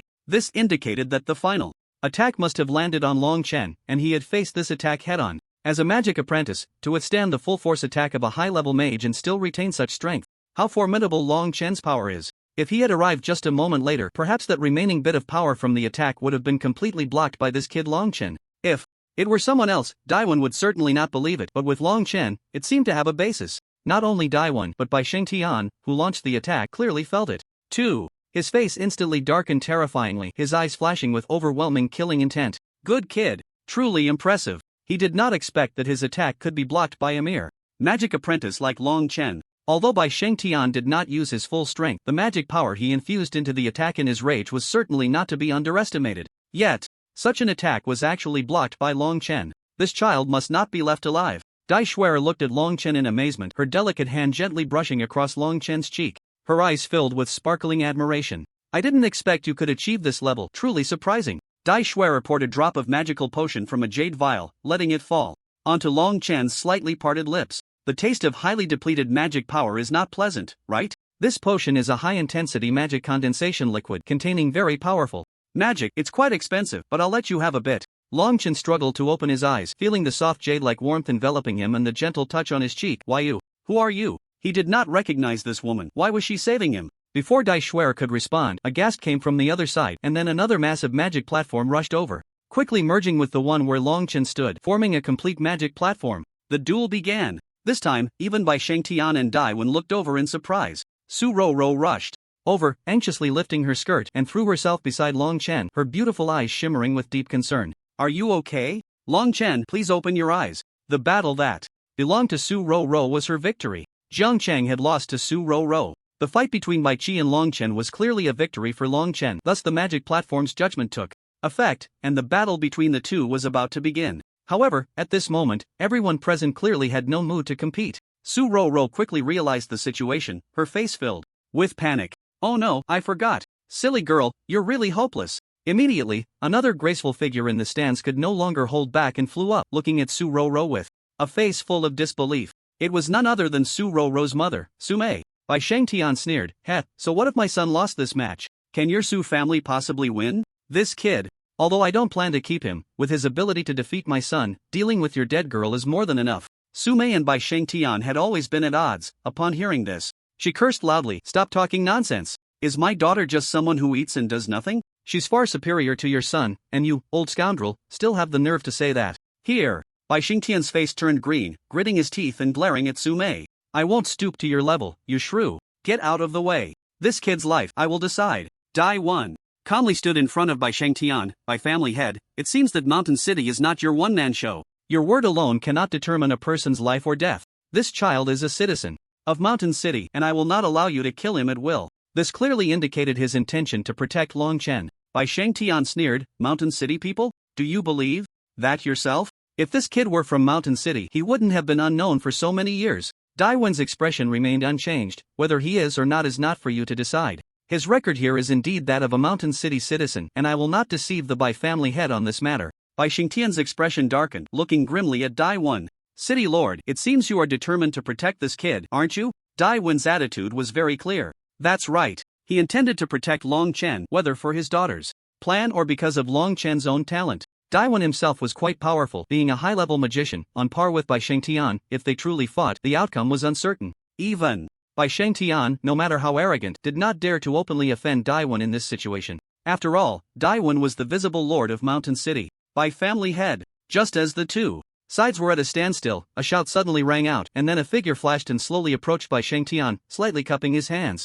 "By family head, this child has also tarnished the reputation of my Huang family and bullied my Huang family's direct descendants. I ask for your permission to join you in killing this kid." Upon seeing Huang Zhongtian step forward, Bai Shengtian's eyes flashed with delight, but he was not surprised. He laughed heartily and said, "Good. Since the Huang family head has said so, I naturally won't refuse your good intentions. Let's join forces to kill this child." However, Dai Wen's expression darkened. It was already difficult enough for the Bai family to suppress the situation. Trying to suppress the Huang family under these circumstances was not an easy task. The alliance of the two families would be very troublesome. The remaining Jiang family and Su family were still uncertain about their stance. If the aristocratic families joined forces to kill Long Chen, it was likely that even he would not be able to protect Long Chen. "Mother, do you have any healing medicine? Can you lend me some?" Su Roro, seeing Long Chen in such a weak state, felt her heart ache, her eyes turning red. She wanted to help Long Chen, but she had no healing medicine on her. Sume helplessly glanced at Su Roro, her peripheral vision passing over Dai Shuer, who was smiling and feeding Long Chen magic liquid while supporting his head, and silently cursed the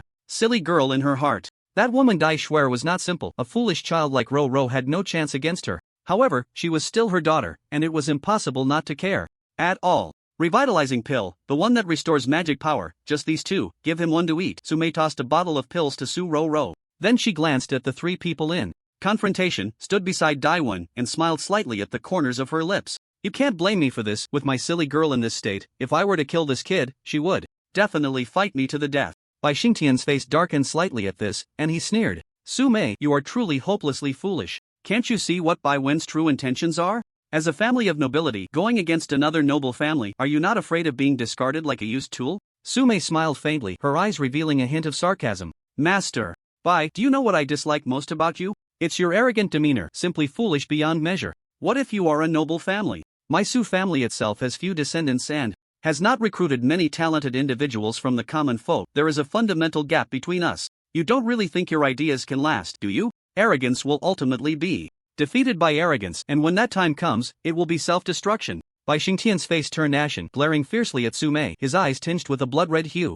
Good, very good. Since you insist on being my enemy, don't blame me. Huang Zhongtian sneered disdainfully. Master Bai, this woman has never been on our side. Why keep her? Why not take this opportunity to kill her directly? Huang Zhongtian had no intention of showing Sume any kindness. This situation had turned into a very strange standoff, with each side having two factions. If a fight broke out, Daiwon could hold Bai Xingtian back, and the two would barely reach a stalemate. Sume could deal with Huang Zhongtian, allowing both sides to reach a rough balance. If one side truly wanted to win, one must have overwhelming strength. Jiang family. There was still one last noble family that had not been brought into the fold, and at this moment, the Jiang family played a crucial role. Daiwon frowned. No matter what, the current situation was already beyond his expectations. How would the remaining Jiang family choose? In fact, Daiwon was not very sure, because the head of the Jiang family, like Jiang Chang, was a very enigmatic figure, always wrapped in a black robe, and no one even knew what he looked like or what gender he was. The current head of the Jiang family had only recently infiltrated the family. Before that, the Jiang family did not have the status it had now.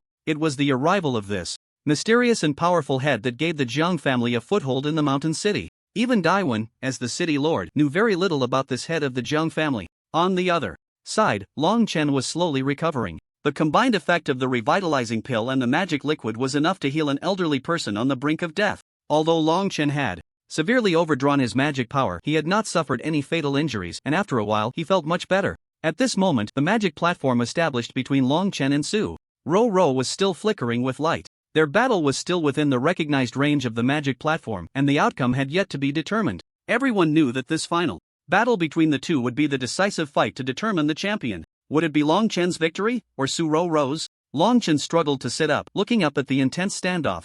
In the air, a serious expression flashing in his eyes. He withdrew his gaze, letting out a bitter smile, and turned to Su Roro with a helpless expression, saying, I'm afraid I don't have much fighting strength left right now. Su Roro's face flushed with embarrassment as she bit her red lip and said, I didn't mean to. At that moment, she was too worried about Long Chen to think much, and she rushed over, forgetting the current battle mechanism of the magic platform. Just then, both of them had finished their battles, and since they were in the same tier, the magic platform deemed the challenge valid, thus merging their platforms and creating this dual arena for them. Long Chen rubbed his sore arms, his peripheral vision still fixed on the four people in confrontation. Little brother, I wonder if I can discuss something with you. At that moment, a soft and melodious voice rang out from beside him. Long Chen turned to look, meeting the beautiful eyes of Dai Shuer, which were filled with a hint of laughter, and he was momentarily taken aback. You are. Su Roro bit her lip and grabbed Long Chen's arm, whispering, she is the daughter of the city lord. Dai Shuer smiled and said, let me introduce myself. My name is Dai Shuer, the legitimate daughter of the current city lord of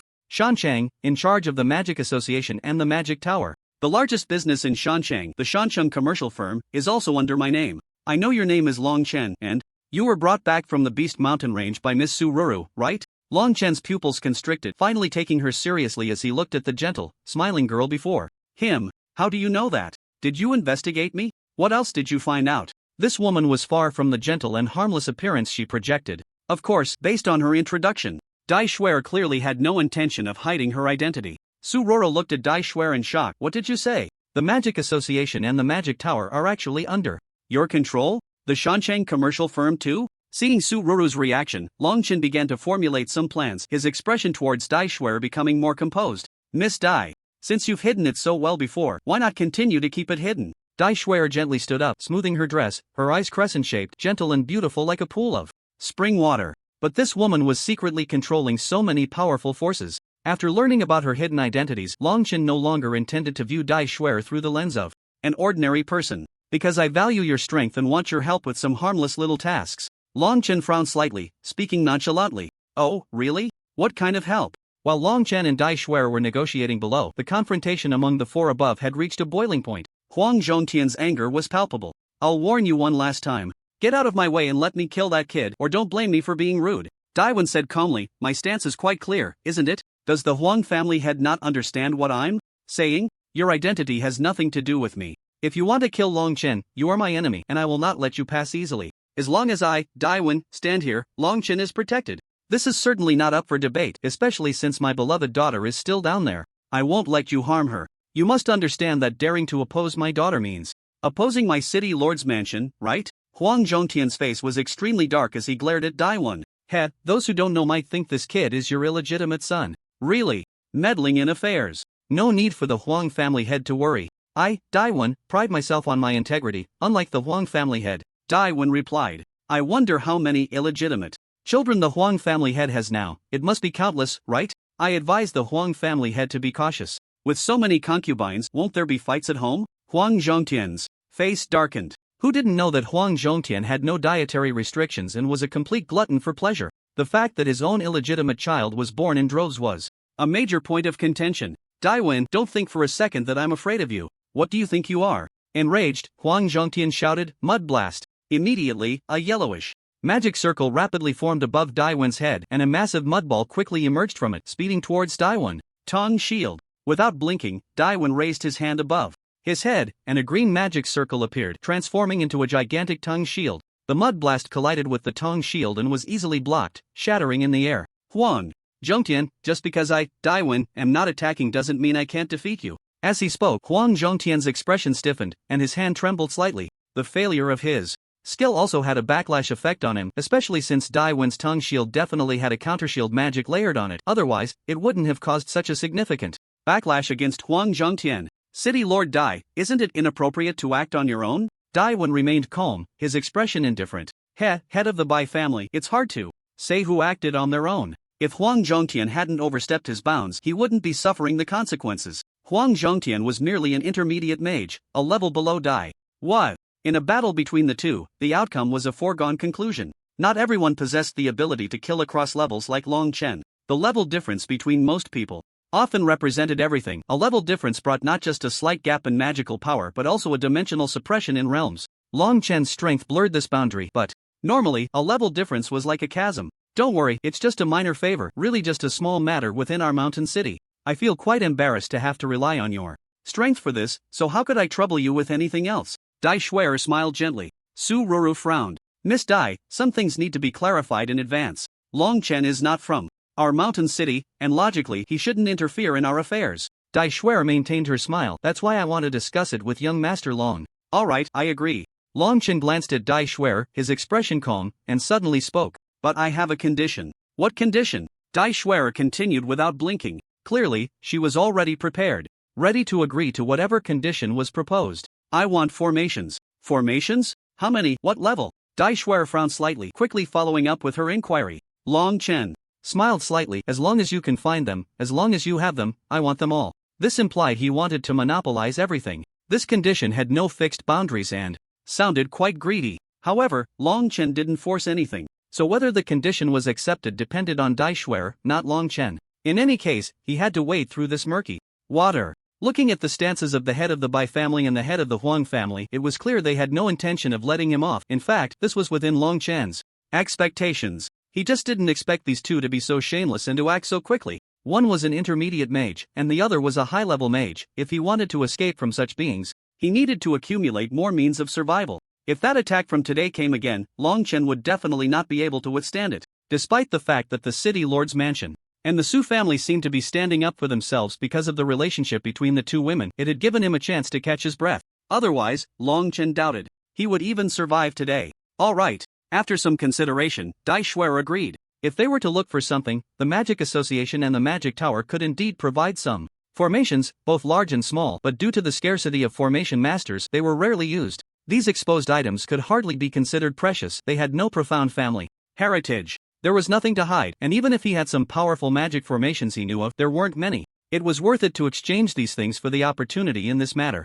At least, it was so for Dai Shuer. The confrontation between the families naturally drew the attention of the spectators below. At first, everyone was unclear about what was happening, but now it was evident. It was nothing but the Bai family's shamelessness. They couldn't accept defeat, and a high-level mage had the audacity to ambush a magic apprentice. The scattered cultivators were suddenly filled with unusual anger. Shameless Bai family! Shameless Bai family! Bai Shangtian, you shameless thing! A high-level mage actually attacking a magic apprentice. Truly disgraceful. The scattered cultivators, who were of age and had reached the mage realm, were all furious, their eyes turning red. They had often been bullied by the aristocratic families, and now they were completely enraged by Bai Shangtian's actions. Usually, everyone would hesitate to act against the powerful Bai family, but for some reason, an indescribable anger enveloped everyone now. It seemed as if someone was secretly spreading certain messages, inciting people's emotions. Damn it, what are these aristocratic families? I was also a gifted one back then. I just didn't want to become a servant in an aristocratic family. Now I'm stuck, unable to reach the intermediate mage realm, and those aristocratic dogs are bound to die. The aristocratic families are all a bunch of bastards. They only know how to ask us for money. What good did it do me to join an aristocratic family? I still ended up serving those young masters and young ladies like a beast. I joined to enhance my magical power, not to be a servant. No matter how good or bad everyone's talent is, the best resources always go to those young masters and young ladies. Even if they can be cultivated, some are no different from being fed to dogs. Mentioning the aristocratic families, a tidal wave of anger surged in most people's eyes. Clearly, they had long suffered under the oppression of these families, enduring countless hardships. Those born in the mountain city had to endure the oppression of the aristocratic families their entire lives. Those who were not gifted were never regarded, seen as no different from ants in the eyes of the young masters and young ladies. They were the kind that could be killed with a mere flick. Those who were gifted fared little better. Even if selected, the so-called cultivation never produced a powerful existence. This was the secret of the aristocratic family's enduring power, exploiting resources from ordinary cultivators and using greater forces to oppress them, leading to a situation where ordinary cultivators dared not voice their anger. However, this long-term oppression prevented scattered cultivators from emerging as powerful beings, thus they never had the chance to overturn the facade of the aristocratic families. At this moment, Long Chen, who burst forth like a sharp sword and forcefully suppressed all the members of this generation of aristocratic families, became a perfect catalyst. Dai Shuer continued to send people to privately spread such notions, making Long Chen's presence clearer among the scattered cultivators. Long Chen, however, no longer cared about these matters. He simply sat cross-legged on the spot, continuously recovering the magic power within him. It was still uncertain how long the standoff above would last. Whether both sides would decide to fight or retreat remained to be seen. In this situation, starting a war would be detrimental to both sides, but there was a fear that the Bai and Huang families would stop at nothing to kill Long Chen. He must be fully prepared. Nowadays, his means of self-preservation are still too few. Even with the magic robe and magic circle light shield of the white flag he just copied, it is still barely enough. This thing is extremely effective at resisting attacks from mage-level opponents, but to withstand attacks from intermediate and advanced mages is just a pipe dream. What caught Long Chen's attention was a line in the system prompt when he was copying this magic circle. What does it mean to upgrade? It means that if the host has enough foundational knowledge of magic circles, the system can perfect this magic circle and evolve it into an intermediate magic circle, the Holy Light Magic Circle. An intermediate magic circle? Long Chen felt a mix of shock and excitement in his heart. Really? If it evolves into an intermediate magic protection circle, can it withstand the attack from earlier? The Holy Light Magic Circle, after being refined by the system, will be equivalent to a pseudo-advanced defense magic circle, sufficient to withstand an attack from an advanced mage or lower. Long Chen swallowed hard. This is a powerful life-saving magic circle. If it can really be upgraded, combined with his proficiency in wind element, it might be possible to escape during this time. In a short period, Long Chen cannot transform from a magic apprentice into a powerhouse capable of defeating advanced mages, but he might be able to evade an attack in this situation and buy himself enough time to escape. Therefore, the urgent tasks are only two. One is to collect magic circles, and the other is to continue improving his proficiency in wind element rules. His current proficiency is only at 9%, just enough to barely avoid a mage's attack using wind element. To accelerate again, this absolutely cannot be neglected. He must continuously improve his proficiency in wind element attributes. This is his chance for survival. That's why Long Chen asked Dai Shuer to find magic circle books for him. During this time, he needs to copy as many magic circles as possible to enrich his foundational knowledge of magic circles. What's the matter? If you two want to start a fight, I'm not one to back down. It's rather inappropriate to delay the children's competition here, isn't it? Bai Xingtian's face darkened. He could see that these two were inexplicably determined to protect Long Chen. In fact, Daiwen was right. There was no benefit to starting a fight here. Both the White Flag and Huang Long were in a state of defeat and serious injury, and they were more anxious about their own children. However, if he just let the culprit go, Bai Shengtian was unwilling, which is why they were in such a stalemate. The relationship between the two sides was actually very delicate. By family head, what should we do now? Huang Zhongtian no longer dared to act rashly. He had almost lost face just now. Leave. Bai Xingtian's expression changed repeatedly, and finally he spat out a word with great difficulty. Huang Zhongtian gritted his teeth and said, "Are we really just going to let him go? My son suffered such a huge loss at this kid's hands. Letting him go is just too easy on him." Bai Shengtian sneered, "I don't believe you two can always stay in front of that kid." Saying this, Bai Shengtian waved his sleeve and descended directly onto the platform where Long Chen was. Dai Wen and Su Mei's expressions changed slightly, and they quickly descended to block him. "Rest assured, I won't kill him." Bai Shengtian sneered, looking at Long Chen, who had suddenly stood up and was watching him warily. "This time, consider it my Bai Xingtian's oversight, but this kid hurt my son, and I won't let it go so easily. The prize for the champion position has always been provided by my 4 great families, so naturally, only my 4 great families can obtain it. I do not recognize this kids' championship. I will reclaim the prize that belongs to our Bai family." Huang Zhongtian immediately followed up, saying, "The Huang family will also reclaim the championship prize." Now, with Long Chen clearly set to be the champion, the thought of letting them hand over the prize to the enemy of their own son, Bai Shengtian, was something he couldn't swallow. Upon hearing this, Daiwen's expression darkened, and he shouted angrily, "By family head, you two, are you saying that only members of the 4 great families can receive the prizes you offer for being champions? Then tell me, if you can't accept losing, why did you allow loose cultivators to join this competition in the first place? You might as well have made it a family competition. Wanting to profit from the resources of loose cultivators, yet when they win, you take back the prizes and put on this disgusting display. It's as if you've completely torn away your last shred of decency." This voice, filled with the energy of the Dantian, reached the audience not too far away, and everyone heard it clearly. Suddenly, a silence enveloped the entire venue. The loose cultivators felt as if their throats were blocked by something, a surge of inexplicable anger igniting their fury. What a joke! It turns out that this magic conference, which everyone had been looking forward to, was merely a farce played by the aristocratic families. Now that a loose cultivator had stepped forward, defeated everyone, and was about to become the champion and gain resources, the aristocratic families suddenly declared they had no intention of awarding the prizes. Giving people hope only to snatch it away would only incite their rebellious anger. The world of mages is indeed a survival of the fittest, where the strong have the right to control resources. However, what the families in Shanchang are doing is not the behavior of true strong individuals. They are despicable rulers, oppressing the talented at every level, denying them any chance to grow. Bai Shengtian, however, was completely unaware of the hidden dangers within, or rather, from the very beginning, he never took these loose cultivators seriously.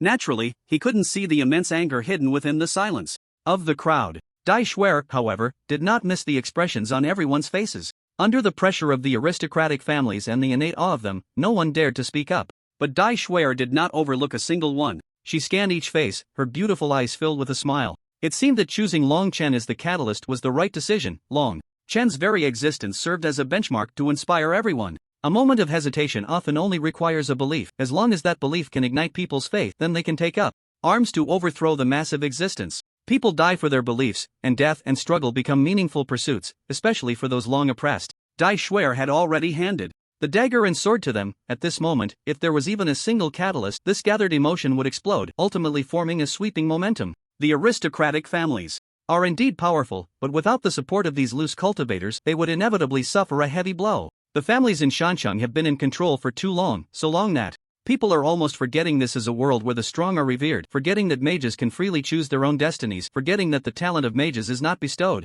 by the families but is the best gift from heaven. The existence of the Shancheng families has obliterated this most essential truth, binding people with some ethereal concepts. The geographical location and scale of Shancheng mean that major sects and universities do not come here to recruit disciples, making the families the local tyrants. If it weren't for Dai Wen's encouragement and support, then in the city competition, Shancheng would have long lost its place on the map.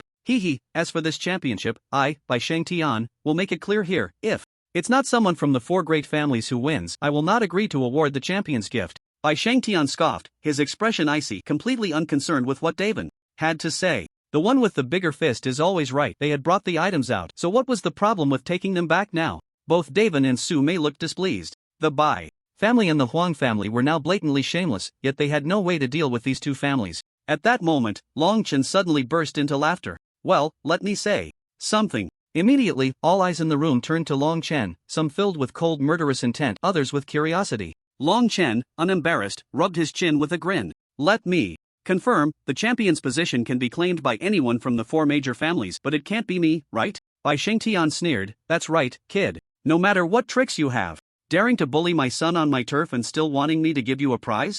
Dream on. I have no other intentions, just confirming with the head of the Bai family. Long Chen shook his head, slightly, deliberately showing disdain. I don't believe you have the guts not to give out the prize. I am the champion of this event and the prize must be mine. A mocking expression appeared on Bai Shengtian's face. Kid, you really don't know your limits. Long Chen continued.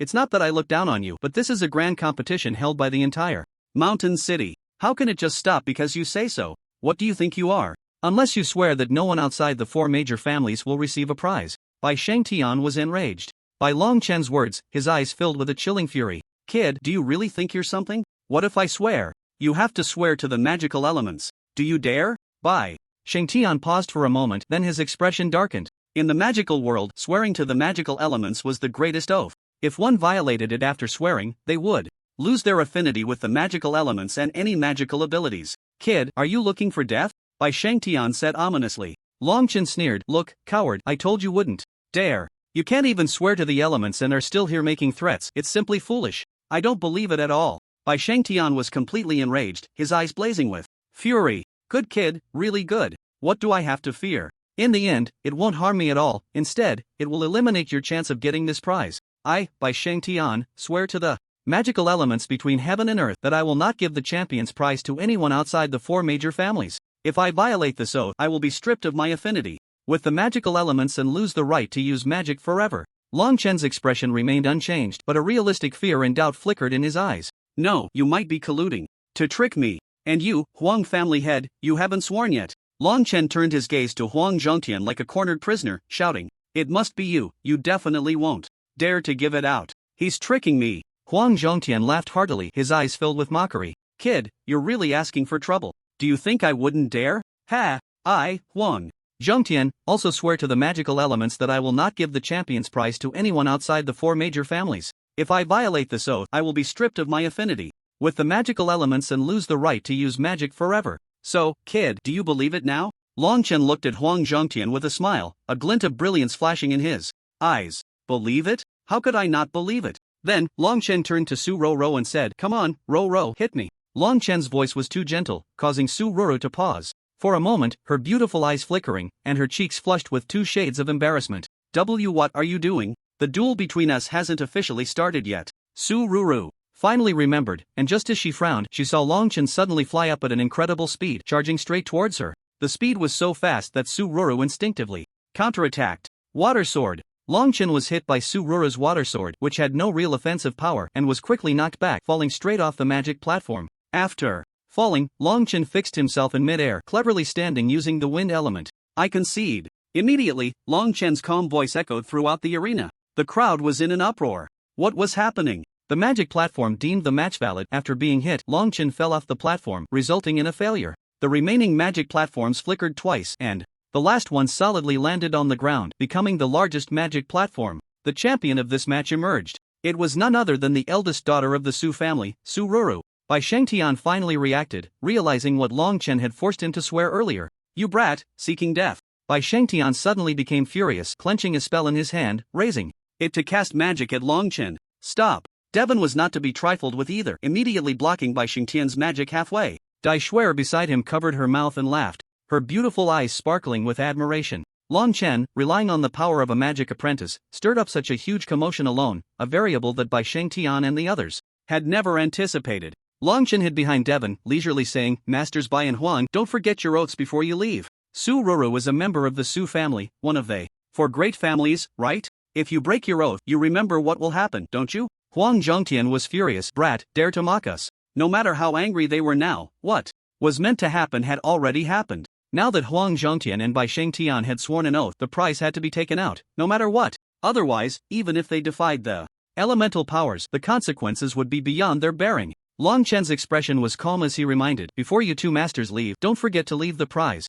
As the heads of their families, Bai Shengtian and Huang Zhongtian had been sailing smoothly in the mountain city for too long, and for the first time, they had been thoroughly defeated by a young man. Usually, they commanded the winds and rains, and no one dared to disrespect them. But regardless, the champion's prize had to be left. As they were about to leave, Bai Shengtian's face was as dark as the deepest night, and his gaze towards Long Chen was filled with intense killing intent. Brat, you'd better stay inside the city lord's mansion. If you dare to appear within my line of sight, I will take your life. If you dare to leave the mountain city, I will kill you in the monster mountain range. Huang Zhongtian directly gestured at his neck towards Long Chen, his eyes filled with a chilling murderous intent. The two family heads then left the scene with their clansmen, leaving behind the resources originally prepared for the champion. The head of the Zhang family seemed to have never even arrived at the scene. Zhang Cheng didn't show his face at all and vanished from the venue. In the end, only a few groups remained. One group was from the Su family, another was the scattered cultivators who were reluctant to leave, and the last was the people from the city lord's mansion. Long Chen, why did you suddenly go down? How could I possibly win against you? Su Roro finally reacted, quickly speeding down and turning to land in front of Long Chen. Su Mei also came over, helplessly patting Su Roro on the head. Silly girl. Long Chen smiled and looked at Su Mei. You are Su Roro's mother, right? Hello, my name is Long Chen. Su Mei looked at Long Chen meaningfully. So you are Long Chen. I've heard of you but never seen you. It's not surprising to meet you today. However, my Su family won't take this championship you brought us for free. You can take all the rewards from the championship, and our Su family's share will be a bit more. Long Chen was not polite, as he was here for this very reason. Alright, then thank you, Su family head. Young Master Long, may I have a word with you? Dai Shuer quietly listened to Long Chen and Su Mei's brief discussion about the distribution of resources, then smiled and walked up to Long Chen, speaking softly. Of course, no problem. I happen to have quite a few questions that I need the city lord's office to explain to me. After all, I am currently under their protection. Long Chen intended to negotiate a deal with the city lord's office, and now the only one who could stand against Bai Shengtian was Dai Wen. As long as Dai Wen was willing to act, his chances of escaping would be much greater. Long Chen planned to make a final push here, absorbing enough magic array energy to refine his wind element power and elevate his strength to the level of a 9-star magic apprentice. Woo! The white-tailed fox let out a soft cry, flying from the ground to perch on Long Chen's shoulder, sitting obediently. Long Chen reached out and patted its big tail, murmuring to himself, you better hide well. If you expose yourself again now, I won't be able to run away. Although the current situation was already difficult enough, Long Chen had no intention of making it worse for himself. The white-tailed fox had not yet been exposed to the aristocratic families, and Bai Qi also believed the white-tailed fox was dead. But the possibility of being discovered by the other side could not be ruled out. If Bai Qi saw the white-tailed fox, he would definitely have suspicions. At that time, his chances of escaping would be even lower. City Lord's office. Young Master Long, it's a pleasure to meet you. Truly, heroes emerge from the young. To reach this level at such a young age, your strength is indeed not to be underestimated. Long Chen's expression remained unchanged. City Lord, you flatter me. It's nothing remarkable. After exchanging a few humble words, they quickly got to the point. Daiwen said seriously, I believe you have noticed the current situation in Mountain City, young Master Long? The aristocratic families are in control, their strength is waning. And even the younger generation in the world is overly arrogant, with most of their power coming from their families, making them incredibly weak. Long Chen's words were very straightforward and blunt, as the truth of the matter was just that. Daiwen smiled bitterly, exactly. In fact, in various cities, while the power of the families is very strong, those families are also large and continuously produce geniuses. The city lord's office and loose cultivators can also gather into another force to balance things out, such as the Magic Association and the Magic Tower. But in Mountain City, it's almost entirely dominated by the aristocratic families. The words of the aristocratic families are absolute. Anyone who dares to defy them is essentially sentenced to death. This has formed a very distorted situation. If this continues, Mountain City will eventually collapse. This city, standing beside the monster beast mountain range, will completely disappear from the world map. Daiwen does not want to see such a thing happen. Mountain City is a city that the Dai family has guarded for generations, and he does not want it to simply vanish, nor does he want it to leave behind not even a name in the end. Dai Shuer walked in and smiled slightly upon seeing Long Chen. Young Master Long, I hope you have been comfortable during your time at the city lord's office. If you need anything, just let me know. Long Chen saw Dai Shuer and clicked his tongue twice. Looking at her was like looking at those domineering female CEOs from his past life. This woman seemed completely different from how she actually was. If someone foolishly got deceived, it would probably end up counting money without even realizing it. What I want from young Master Long is actually very simple. I just need to borrow your name. I've been waiting for this opportunity for a long time, and I truly look forward to it. I hope young Master Long can trust me. Dai Schwer said earnestly, my father and I will do our utmost to provide you with protection and ensure you won't be killed. Long Chen narrowed his eyes. I need to tell you something in advance. I don't have much time left. At most, I have about a month before I must leave. He had been out training for 2 months already, and he planned to break through to the 9 stars in this last month and then forcibly escape from the mountain city. As for the matters of the mountain city, to put it bluntly, they had nothing to do with him. A month is enough time, Dai Schwer murmured. Young Master Long, this matter is definitely not a loss for you. You will gain the friendship of the mountain city, which will surely benefit your family and the city you belong to in the future. Long Chen propped his chin on his hand, stroking the fox, and said with interest, how did you know I have a family? He shouldn't have mentioned it. These people from the mountain city seemed to regard him as a wandering cultivator. Yet, Dai Schwer could see at a glance that Long Chen was actually a family cultivator from another city out training. Dai Schwer smiled slightly. Young Master Long, although the mountain city doesn't interact much with that outside world, as the daughter of the city lord, I have some understanding of the external situation. Your surname has already revealed your identity. The Long family of Yaoguang City is the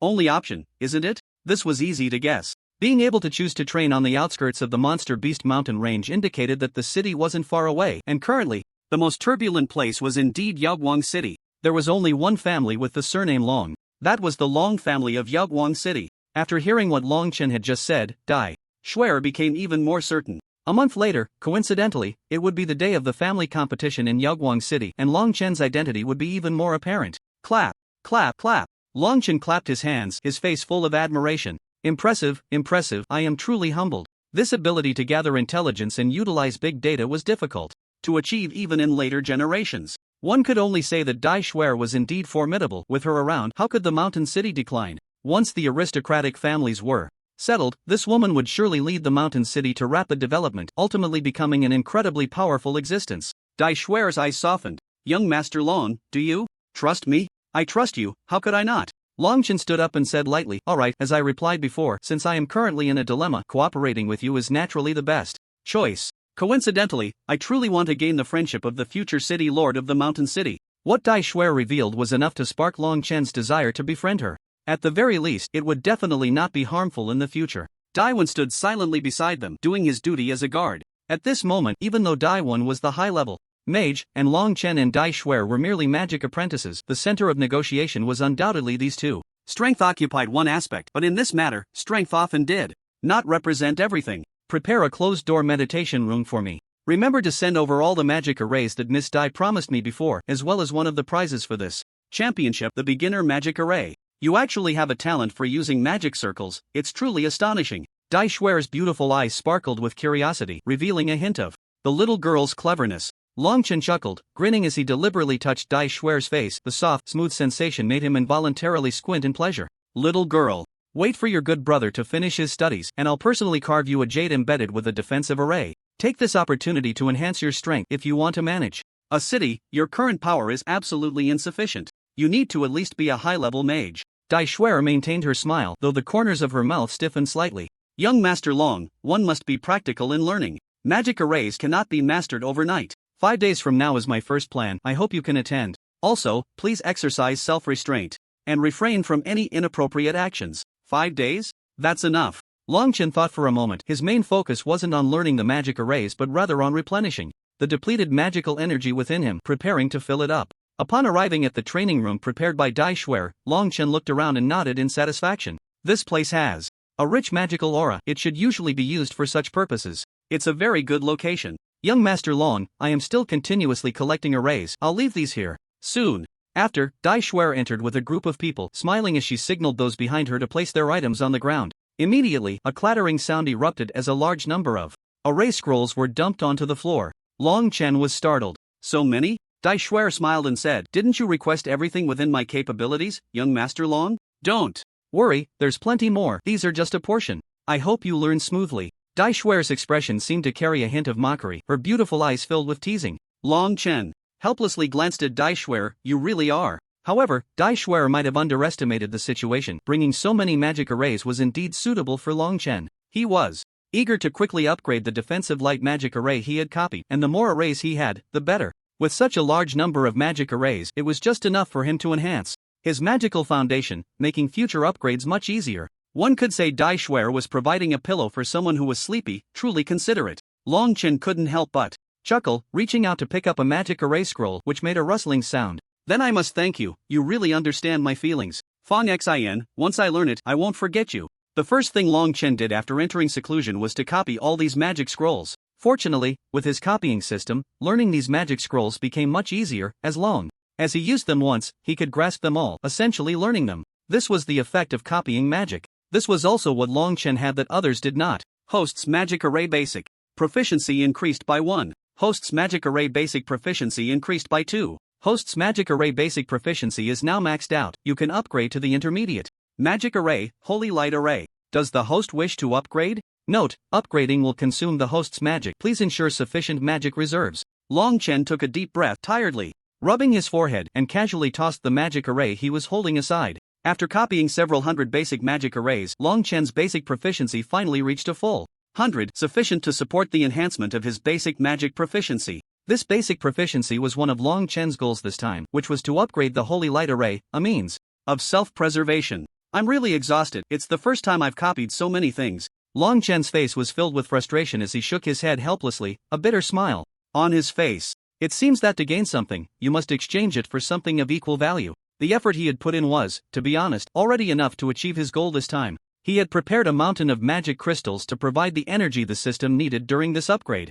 Time to upgrade. Long Chen took a deep breath, a cold glint flashing in his eyes. There's not much time left, I have to speed things up. With that, Long Chen slowly sat cross-legged, gently regulating his breath. As he entered a meditative state, a brilliant light enveloped him, and a large, luminous magic circle floated around him. This was the basic light shield copied from the white flag. The drawing of a magic shield tests a mage's formidable hands-on ability and their profound understanding of elements. It's likely that only those with high elemental affinity could accomplish this task. Thus, array mages are often powerful figures, sought after by many, and even a casually drawn magic circle would be eagerly imitated and sold. Long Chen, the author Yang Jing, felt as if he had entered an incredibly mysterious state. The brilliance of the magic circle flickered around him, rising and falling gently, like joyful children filled with the purest emotions. After copying hundreds of arrays, Long Chen now had a basic concept of magic circles in his mind. He could understand the patterns of these magic circles, but the basic magic circles he had copied were different from the primary ones. The primary magic circles required more intricate patterns and more complex elemental rules to be embedded. The system's upgrade unfolded in Long Chen's mind as a gradual process, seemingly designed for him to understand, slowly adding some magic circle patterns in the easiest way for him to comprehend, explaining which elemental magics were embedded in these patterns. Long Chen stared intently, entranced. The mysteries of the magic circle went far beyond this. Swish! Long Chen suddenly opened his eyes, a massive vortex forming within him. The luminous magic circle began to absorb the elemental power from his body like a black hole. As it devoured, it transformed the energy into nutrients for itself, growing larger and larger. Long Chen could even intuitively feel the magic circle becoming more powerful. Damn! It really can absorb. Long Chen couldn't help but curse under his breath, a flash of resentment in his eyes. It seemed the system had anticipated this situation. If he hadn't prepared magic crystals to replenish his magic power, he would likely have been drained dry by this domineering array upgrade. He crushed another magic crystal, his face slightly pale, his eyes darkening. In the tranquil training room, the once abundant magical elements vanished in an instant. They all became the nourishment for this soon-to-be-born magic circle of unknown level. Is this just a mid-level array? If it absorbs any more, I'll turn into a dried corpse. If the host turns into a dried corpse, the system has the ability to bring the host back. The system replied calmly. Long Chen was at a loss for words. Death in this game was a nightmare for a normal person. But what it truly meant for the system, Long Chen had no idea. Gurgle. The white light magic circle continued to absorb until it completely drained the magical energy from Long Chen's body. Next came the replenishment of magic crystals. Long Chen could feel that every time he inhaled a magic crystal particle, it transformed into power within him. As for what the system said about turning into a human and being able to save himself, Long Chen had no doubts. Of course, he also had no intention of trying it out. Once Long Chen had absorbed most of the magic crystals at hand, the upgrade of the light magic array finally came to a conclusion. It was then that Long Chen understood what the system meant by a pseudo-high-level magic array. Because this upgraded magic array was powerful enough, it possessed a formidable strength. Long Chen's face was filled with joy as he stretched out his hand. Holy Light Array, activate! As Long Chen's voice fell, a transparent membrane slowly covered him, forming a shallow magic array beneath his feet. The barrier of the magic array contained an incredibly powerful aura with very hard magical molecules. Indeed, a magic array capable of withstanding the full force attacks of high-level mages was not simple. Long Chen couldn't help but exclaim, standing up from his spot, his bones cracking crisply after sitting for a long time. He stretched lazily, catching a whiff of the strange smell that had accumulated on him from not bathing for several days, and immediately let out a yelp. Suddenly, within the Lord's mansion, a black shadow burst out from a training room like a sharp sword, diving straight into the moat. Ah, refreshing. Long Chen swam a big circle, feeling a wave of comfort wash over him. He poked his head out of the river, his eyes filled with exhilaration. He knew that he could only be so reckless within the Lord's mansion. Once he stepped outside, he would inevitably face the pursuit of the two major families. The Jiang family's stance was still unclear, but they didn't seem like they would lend a helping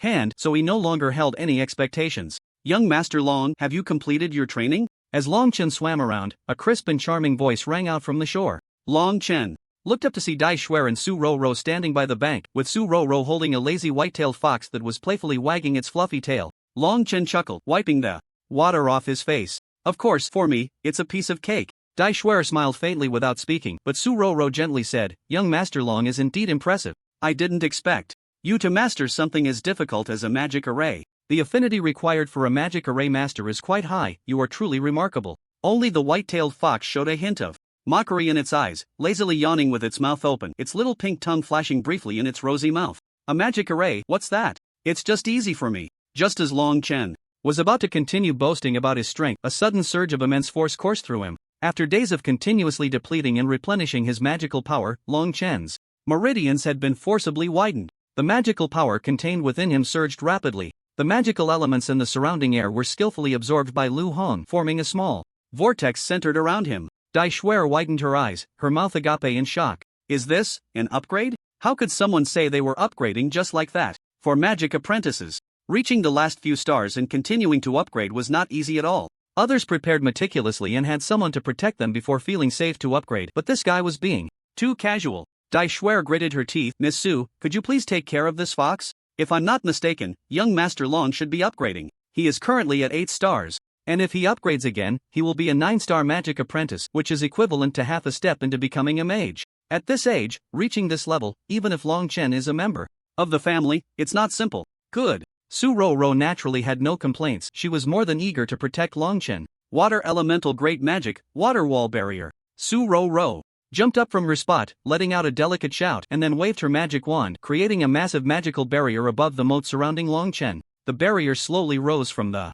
water's surface into the air, forming a dome shape. Casting this magic in the moat, which was rich in water elements, provided a boost, making it relatively easier for Su Rou to maintain it. As Long Chen's contracted magical beast, the white-tailed fox should be feeling this the most. After a magical beast contracts with a human, there are many restrictions placed on the beast, but the benefits to them are also significant. Of course, this comes with prerequisites. For instance, being with a powerful master or following someone with a rapid growth rate. These two types of individuals provide the greatest help to magical beasts. Once the human side makes progress in cultivation, a portion of that feedback will be passed on to the magical beast itself. Naturally, if the master is weak, it's normal for the beast not to feel anything. This method of contracting, while limiting the magical beast's harm and obedience to the master, does not skimp on providing benefits to the beast. Conversely, if the magical beast advances, the reverse influence is not as profound, and the feedback the human receives is minimal. From this magic, Long Chen only saw one thing. That was arrogance. A kind of arrogance that was incredibly confident in one's own strength, and this person was certainly not narrow-minded. Their vision was very broad. However, this magic was provided by the system, and no one knew who specifically created it. Long Chen had no intention of finding out these matters from the system. At this moment, Long Chen's advancement should not affect the white-tailed fox. Because his realm was originally much lower than that of the white-tailed fox, this advancement was nearly an equal level for the fox. However, the white-tailed fox sensed a desire contained in its blood, as if it were urging itself to quickly go to Long Chen's side, where there was something incredibly alluring. The white-tailed fox landed, let out a few soft whines, and its young fox eyes were filled with contemplation. Foxes are inherently very intelligent magical beasts, ranking among the top in the magical beast world. Although the white-tailed fox had only been born for about a decade, its wisdom was evidently very advanced. The fox circled a few times, seizing the moment while Dai Shuer and Su Rou were busy protecting Long Chen, and quickly leaped onto the water's surface, then effortlessly dashed into the vortex of Long Chen's upgrade. Little by Su Rou's eyes widened in shock. Dai Shui'er furrowed her brows tightly. Is that Long Chen's contracted magical beast? Why is it just an ordinary fox? Su Ro Ro nervously said, Little Bai just rushed in like that. Is it really okay? Don't worry, this is its opportunity. Dai Shui'er seemed to have some knowledge in this area, narrowing her beautiful eyes and thought. Long Chen, you really have many secrets. How much more is there that I don't know? The information she could find indicated Long Chen's identity, but she could always sense that there was definitely more to Long Chen than what the information revealed. The moment the white-tailed fox jumped into the vortex created by Long Chen, it understood where the help from Long Chen's advancement lay. Wind element. Surprisingly, in addition to the abundant water elements, there were also rich wind elements. Standing amidst the plentiful wind elements, the white-tailed fox's fur was not ruffled at all, and the surroundings were calm and tranquil. Wherever the wind element gathers, there are often hurricanes blowing. How is it possible that in such a rich presence of wind elements there is not a trace of wind force? Woo! The white-tailed fox let out a sound, its eyes flashing with surprise and confusion. It was born from the wind element, a wind-type magical beast, and its innate skill directly contained the rule power of the wind element. Yet, in this situation, it simply could not comprehend what was happening. It had to admit that a human's understanding and mastery of the wind element surpassed its own. Long Chen closed his eyes, adjusting himself as he emerged from the water. The moisture on his body slowly drying in the wind, flashes of magic circles occasionally flickering around him. At the same time, the system's prompt echoed in his ears. Ding, hosts. Understanding of the wind element rule power has increased by 5%. Current total understanding is 14%. Tornado. The tornado is a move with a very high condensation of wind elements, and it is also a variant of the white-tailed fox's innate skill. In that moment, Long Chen seemed to have a sudden flash of insight. Eye of the wind. Wind is a free element. It can appear at any time and disappear just as easily. The wind rises and falls, always unpredictable. Meanwhile, the elemental power within Long Chen was continuously compressed and impacted, directly breaking through the barrier within him. 9-star magic apprentice. He had finally reached this realm. A 9-star magic apprentice, in other words, is a half-step magician. At this stage, it tests the true strength of the magic apprentice. Whether they have the ability to become a magician depends on whether they have laid a solid foundation at this stage. The white-tailed fox stepped on the water's surface, feeling the surging wind elements around it, and walked step by step to Long Chen's side. At the moment Long Chen broke through to 9-star, the surrounding wind elements surged again, and the white-tailed fox let out a long howl. The cyan tornado mark unique to the young 9-tailed white fox on its forehead seemed to flicker slightly. The wind elements sensed this beast of the wind, and as they flowed around it, they became much gentler. Within the white-tailed fox's body, a kind of shackle that had always restricted it was finally broken as it entered the eye of the tornado. Immediately, the elements that had originally surrounded Long Chen and formed the tornado rushed into the white-tailed fox's body. Woo woo! The white-tailed fox howled to the sky, pain evident in its eyes. Clearly, enduring too much wind element at once was still too difficult for it. Crash! It seemed like something shattered, and the white-tailed fox was slowly lifted into the air by the cyan magic circle. Its white fur became even smoother and grew a bit longer, while the protective film over its eyes dissipated, revealing two beautiful gem-blue pupils. A small bulge appeared beside its tail, and upon closer inspection, it was clear that it was the shape of a tail. A second tail. The white-tailed fox advanced to the realm of a first-tier magical beast and very likely obtained its first inheritance. Long Chen's upgrade quickly followed the white-tailed fox's completion. He opened his eyes and took a deep breath. His muscles made crisp sounds. After the magic circle around him shone for a moment, it slowly retracted. Long Chen clenched his fist, landing on the water's surface, a look of unexpected joy on his face. Is this the feeling of 9-star? Such abundant magical power reserves were almost more than double what he had before. Moreover, Long Chen could always feel that he had touched something very close to him, something he could grasp with just an outstretched hand. The unexpected joy was that his understanding of the wind element had also increased by a full 5%. This had already reached the requirement Long Chen had set for himself. He extended his hand, and a vortex of wind quickly spiraled up in his palm. Long Chen, with great interest, extended his index finger and placed it in the center of the small vortex, feeling no wind at all. With the flow is a powerful attack skill, against the flow is a fierce skill to dismantle the enemy, and if used well, it can even serve as a defensive skill for establishing a base. The position of the eye of the tornado is the safest spot, with no wind and no waves, making it very suitable for survival. If one can make good use of this, then survival becomes a much simpler matter. Ugh! The white-tailed fox jumped twice in midair and landed willingly on Lu Heng's shoulder this time. Long Chen slowly descended to the ground and was immediately delighted to see the two women guarding on either side. Hey, Shui'er, Ro Ro. Ah! Su Ro Ro turned her head and, upon accidentally seeing him, instantly blushed, her face turning red as she let out a shriek. Then covered her face and squatted down. Dai Shui'er, although also a young girl, had a much thicker skin compared to Su Ro Ro. She met Long Chen's puzzled gaze without flinching and, pulling the corners of her mouth, said, "Young Master Long, don't you need to hurry and put on some clothes?" Long Chen was taken aback by her words and quickly looked down, only to find that he was completely naked. Not to mention clothes, he didn't even have a scrap of cloth to cover himself. No wonder Su Ro Ro looked at him as if he were a pervert. If it were him, he would probably think he looked like a pervert too. Wasn't this exhibitionism? Long Chen hurriedly took the robe that Dai Shuer handed him and quickly put it on, letting out a sigh of relief. "You can look now, I've put on my clothes." Su Ro Ro slowly raised her head, cautiously glancing at Long Chen. Seeing that he was properly dressed, she finally relaxed. I am sorry, Long Chen, the one who should be apologizing is me. Just forget what happened earlier. Can we pretend you didn't see anything?" Long Chen looked at Su Ro Ro helplessly and raised his hand in assurance. Just as the group gathered to share the joy of leveling up, a sudden sound of something breaking through the air sharply echoed across the sky. Long Chen's brows furrowed tightly, a glint of sharpness flashing in his eyes. Who is it? With the wind element enhancing his abilities, Long Chen had already seen the person's movements clearly. To him, they moved like a slow mouse, not hiding their identity at all. "You brat, daring to act arrogantly and behave like a rogue in the Lord's mansion. As the chief knight of the Lord's mansion, I hereby decide to arrest you." A group of armored soldiers descended from the sky, each looking fierce and menacing. The leader was a handsome knight in silver armor, his gaze towards Dai Shuer always filled with admiration and reverence. "I am Lu Sen, the chief knight directly under the lord of the mansion. You dare to swim in the moat in public and commit such rogue acts towards our princess, Miss Dai. Hurry up and take off the lady's clothes, or I will deal with you too." Wu Sen's face was extremely grim as he stepped out from the shadows, a hint of murderous intent rising in his eyes. Clearly, his murderous intent towards Lu Han was utterly unmasked. He had secretly harbored feelings for Dai Shuer for so long, but she had never shown interest in any man. Long Chen was the only person Wu Sen had seen Dai Shuer treat so intimately. How could Wu Sen not harbor murderous intent towards Long Chen? He practically wished to kill Long Chen and take his place, hoping that Dai Shuer's gaze would always be on him and not on anyone else, including Long Chen. If he dared to resist, Wu Sen's great sword would teach him a lesson on how to behave.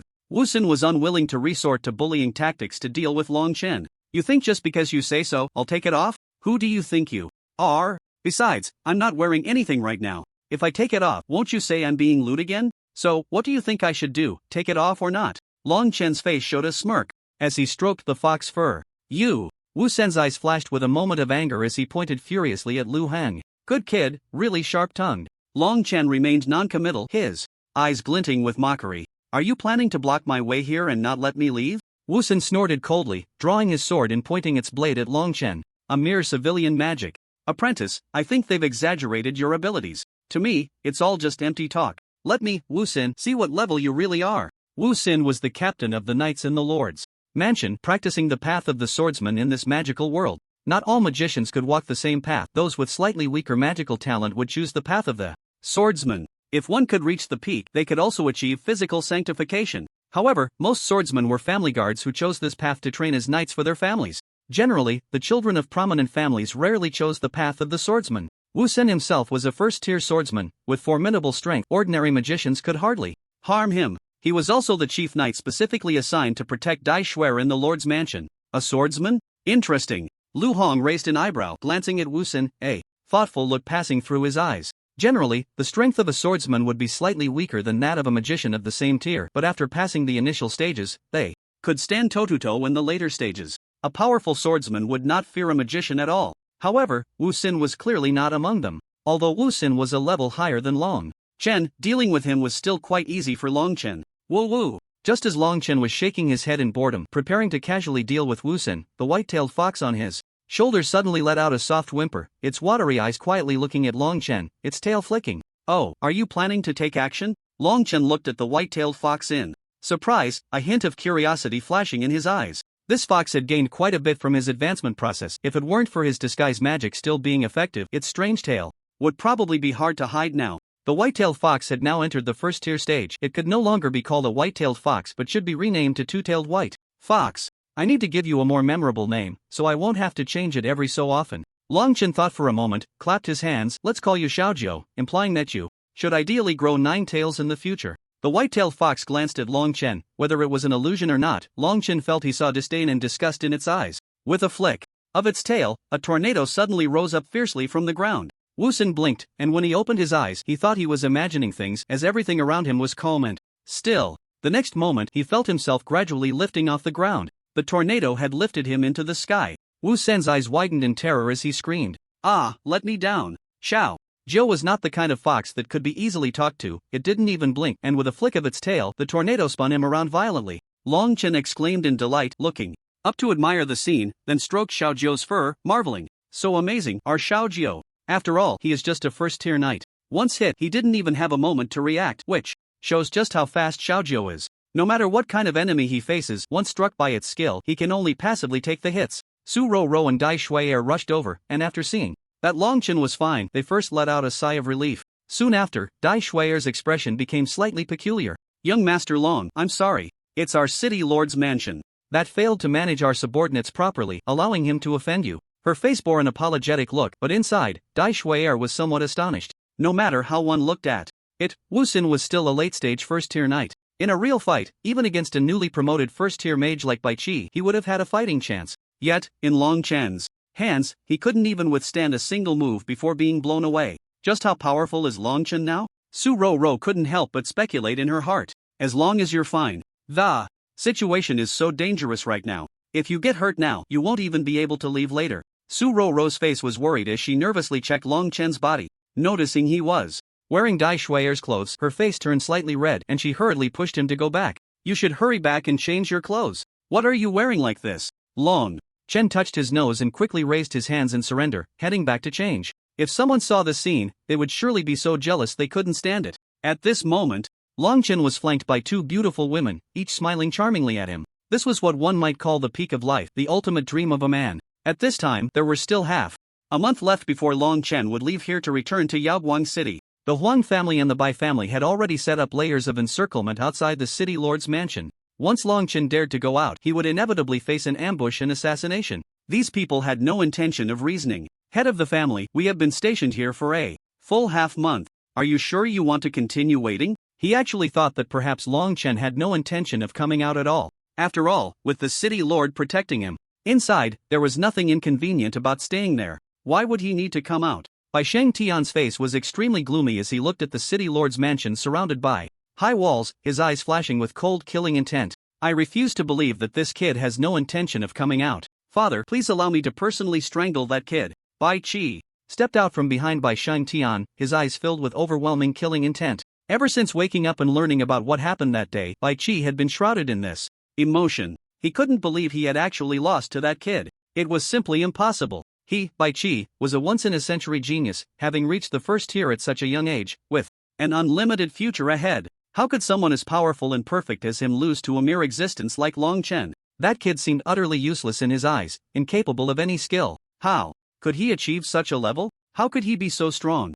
"Son, it's not that I don't agree with you, it's just..." Although Bai Sheng Tian doted on his son and usually tried to satisfy whatever Bai Qi said, the words coming from Bai Qi's mouth made him hesitate. After all, even though he hated Long Chen to the bone, the fact remained that Long Chen's strength was indeed real. Bai Qi's expression darkened for a moment before quickly returning to normal. "Father, I was just careless in our previous battle. I didn't react in time. Give me another chance, and I will definitely kill him." But Bai Qi interrupted Bai Xingtian's words and said, "Father, my decision is already made. I know you have a way to help me increase my strength. Please, help me." Bai Qi deeply bowed. Bai Xingtian's expression changed several times, but in the end he took a deep breath and gritted his teeth, saying, "All right, since you have made up your mind, I will help you this once." Bai Shengtian had a method that could temporarily enhance strength, raising Bai Qi's power to the first-tier 5-star level for a short time. At that point, crossing over more than half a level, Long Chen would definitely not be able to defeat Bai Qi. However, this technique had certain drawbacks. It seemed that frequent practice would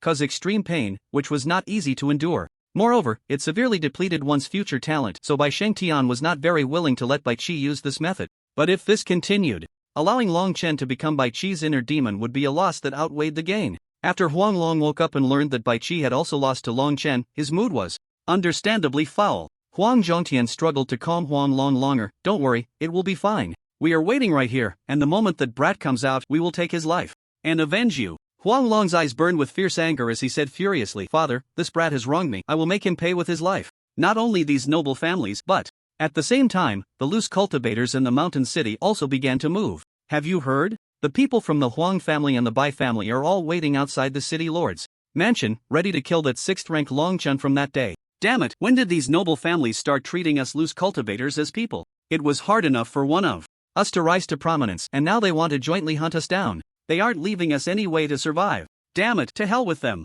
I might as well fight them. Although I'm just a mage, I can still be of some use. They guard, and we guard. When the time comes, we will help that brat escape. Let him leave alive. The loose cultivators were filled with righteous indignation, and some had already disregarded their own lives. Clearly, the lives of loose cultivators were indeed hard, and their patience had reached its limit. I think it's feasible. I don't have many years left anyway. Muddling through here is worse than taking a gamble. Those loose cultivators with talent who chose this path were actually the most spirited group in the entire mountain city. They were unwilling to accept a predetermined fate and did not want to be enslaved, which is why they chose this path. However, their own strength should not have been like this. The harsh reality may have dulled their edges, but the flame in their hearts had never been extinguished. If given the chance to overturn the noble families, they would definitely bite fiercely at the necks of the noble families like a pack of wolves and vicious dogs, fighting until blood flowed to carve out a path for survival. Do you want to overthrow the noble families? At that moment, a gentle and soft voice rang out. Everyone turned in shock to see a beautiful girl standing not far away, her face covered by a veil, but it was not hard to see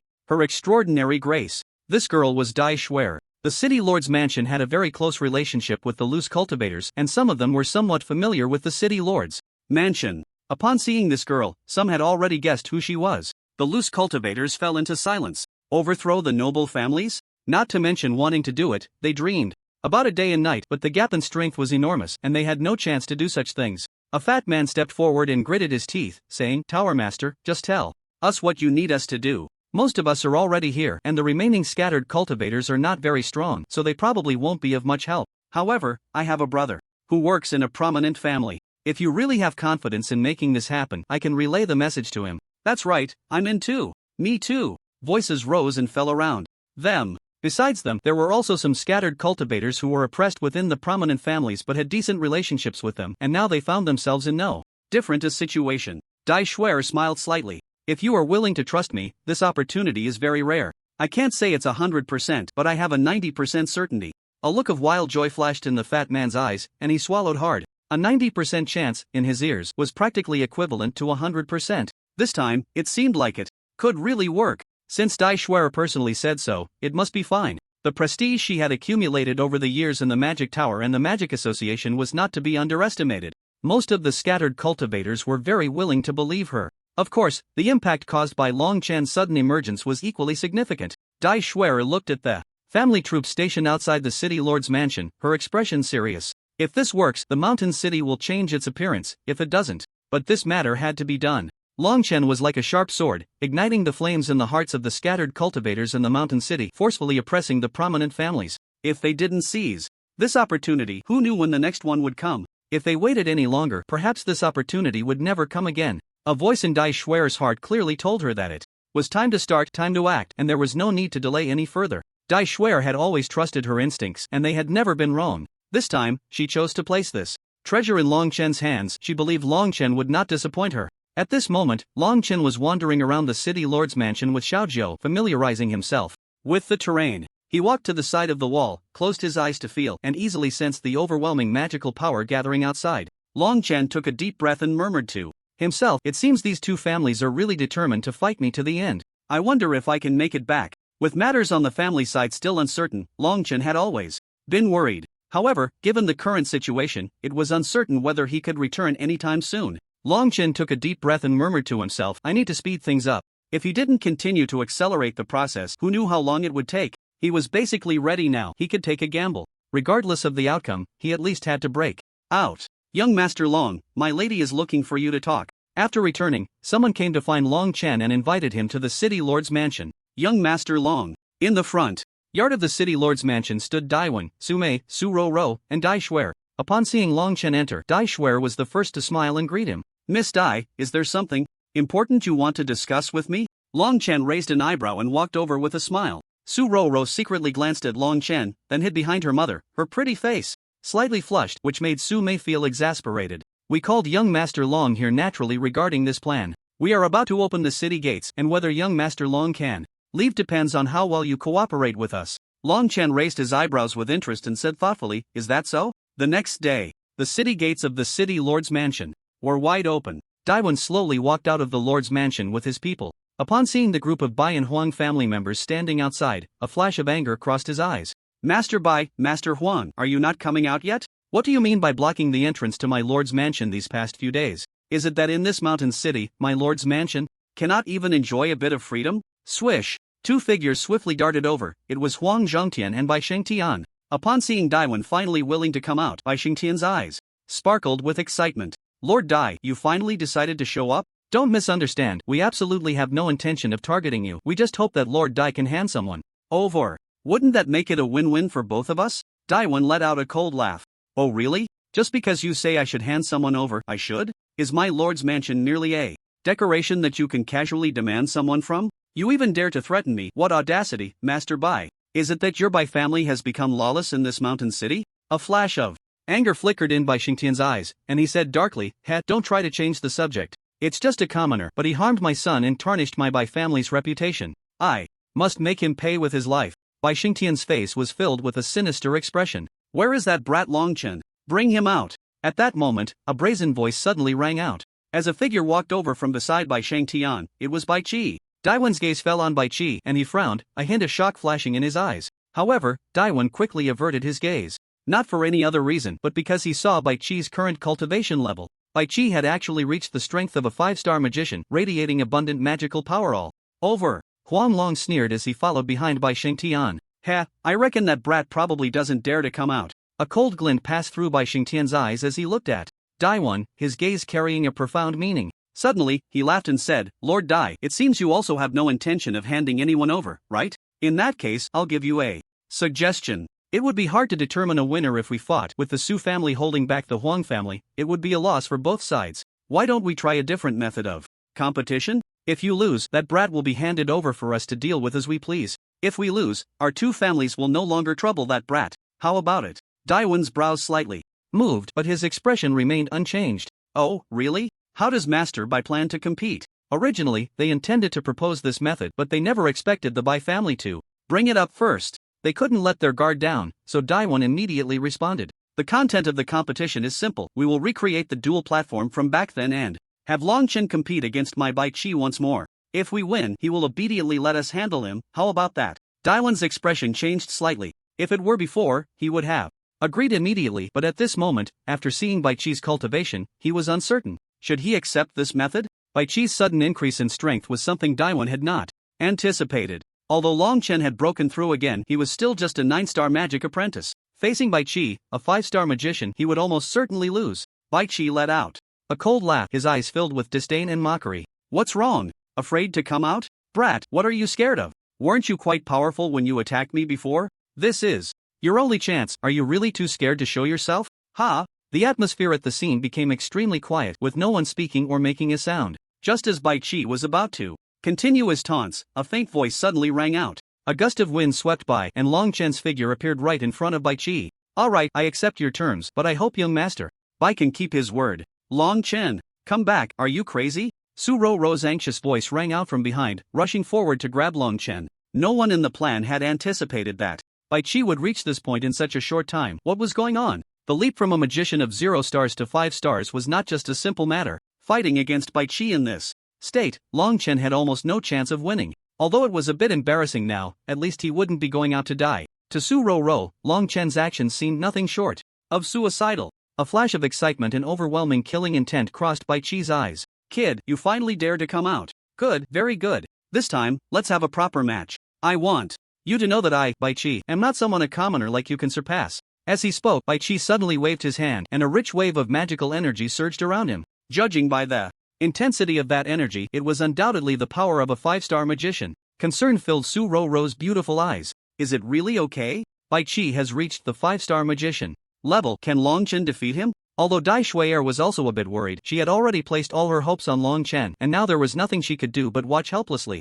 Xiaojiu, on the other hand, appeared completely unconcerned, her fox-like eyes lightly landing on Bai Qi, easily discerning the hollow strength emanating from him. Although he possessed the magical power and rank of a 5-star magician, his experience and ability simply did not match up, rendering him useless. After witnessing the intense magical energy radiating from Bai Qi, the surrounding aristocratic youths and elders couldn't help but express their astonishment, and Bai Shengtian's face was filled with an uncontrollable smile. However, before their Amazement and smiles could settle. They saw Long Chen, who was facing Bai Qi, also slowly rising with a strong wave of magical energy. 9-star magical apprentice. Although he was a full level below Bai Qi, it still changed by Shang Tian's expression. What's going on? Didn't this kid just enter the 8-star level during the last match? How did he jump to 9 stars in the blink of an eye? He had never heard of such an absurd rate of advancement. Long Chen has actually reached the 9-star magical apprentice stage? The crowd erupted in discussion once again. While Bai Qi's advancement to 5-star magician was shocking, the Bai family knew very well what means young Master Bai had used to achieve such a rapid promotion.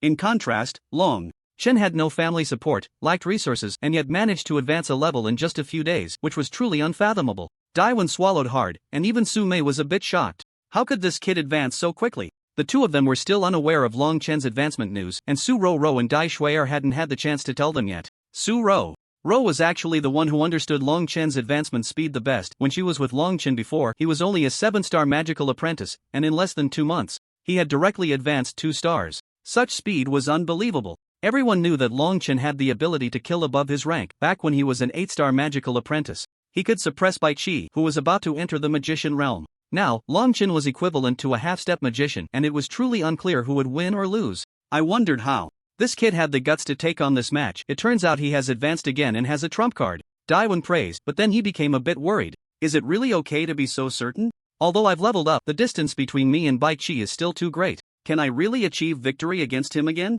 Bai Shengtian took a deep breath, a strong sense of wariness flickering in his eyes. He instinctively recognized that this man was definitely not an ordinary presence. If given too many opportunities to grow, he might reach a terrifying level. At that point, he would pose the greatest threat to the Bai family. Bai Shengtian was unwilling to let such a dangerous individual continue to grow. Outside the arena, Long Chen did not pay much attention to the various happenings. He was focused intently on Bai Shengtian, breathing slowly. Feeling the magic power flowing steadily within him, he remained calm, but Long Chen knew he had absolute control over it. Kid, don't think that just because you've reached the 9-star magic apprentice level, you're invincible. I'm not the same as before. I'm now a 5-star magician. What makes you think you can defeat me? Young Master Bai, I advise you not to celebrate too early. Long Chen's voice rang out coolly. Bai Qi felt a surge of anger as he heard the crowd outside discussing Long Chen. Clearly, he should be the focus of this event, yet this kid had managed to steal everyone's attention with his own strength. He had advanced 5 levels. Why was everyone focused on this kid instead of him?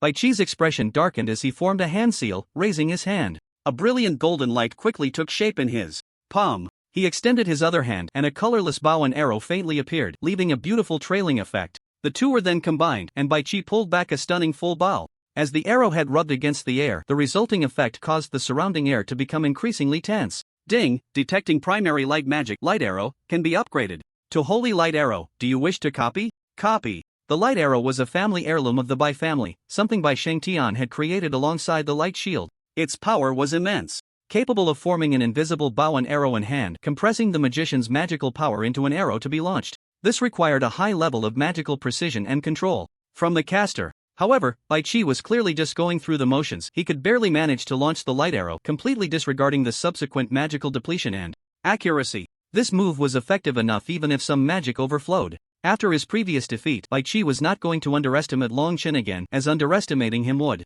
surely lead to failure. Facing the powerful light arrow being launched at him, Long Chen's eyes glimmered with intensity, his expression serious. The energy of this arrow was incredibly strong. Even if it pierced through a low-level first-tier magical beast, Long Chen would not be surprised. However, he had no intention of dodging. He had his own way to deal with this attack. Light shield. Long Chen shouted softly, raising his hand to form a hand seal. A magic circle appeared out of thin air and quickly took shape, a distinctly prismatic shield instantly blocking Long Chen's path. It was the unupgraded version of the light shield that Long Chen had copied from Bai Qi earlier. Screech! The sound erupted sharply, accompanied by a surging wave. The shield and arrow collided rapidly, both sides locked in a stalemate, producing a piercing screech from the friction. This is my Bai family's magic skill. Bai Shengtian suddenly stood up, looking at Long Chen with a dark expression. He had noticed this kid's strangeness last time. It was bizarre how he could learn his opponent's magic on the battlefield. Now, the first move he used was the Bai family's light shield, which was undoubtedly a slap in the face. This kid Long Chen can actually hold his own against Bai Qi, a 5-star magician, with just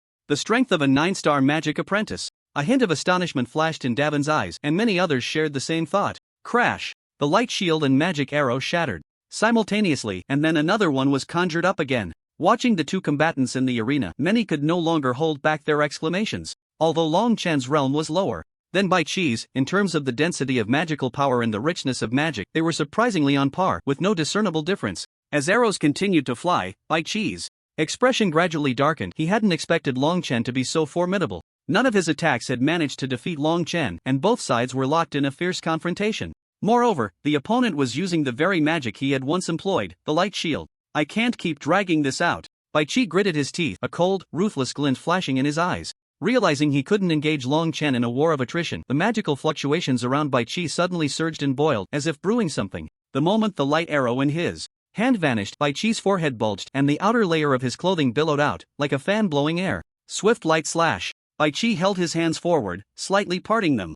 Two magic circles appeared on his hands, then merged into one, a brilliant golden light emerging in the palm of Bai Chi's hand, infused with overwhelming magical power. In that instant, it was as if Bai Chi had merged with that attack, his entire magical essence mobilized, unleashing a powerful force. The Bai family's ultimate technique, swift light slash. Outside the arena, Su Mei's expression changed slightly. I didn't expect Bai Chi to have learned this magic as well. That kid is probably in danger now. Everyone knew the power of the swift light slash. Bai Chi's sudden shift in offensive momentum nearly caught Long Chen off guard, but he quickly adjusted, his expression shifting slightly, and in that moment he abandoned the thought of using the holy light shield. This was his ultimate secret technique. Even an attack from a high-level mage could be countered, and he couldn't reveal it here. Tornado, blizzard. Long Chen also quickly adjusted his stance, casting his spell with one hand, swiftly forming a seal. Then, he thrust both hands forward, causing the two spells to stack together, forming a powerful attack. If he abandoned defense, it seemed that only an attack could counter the opponent's magic. Dual focus, casting spells simultaneously with both hands, without the aid of a magic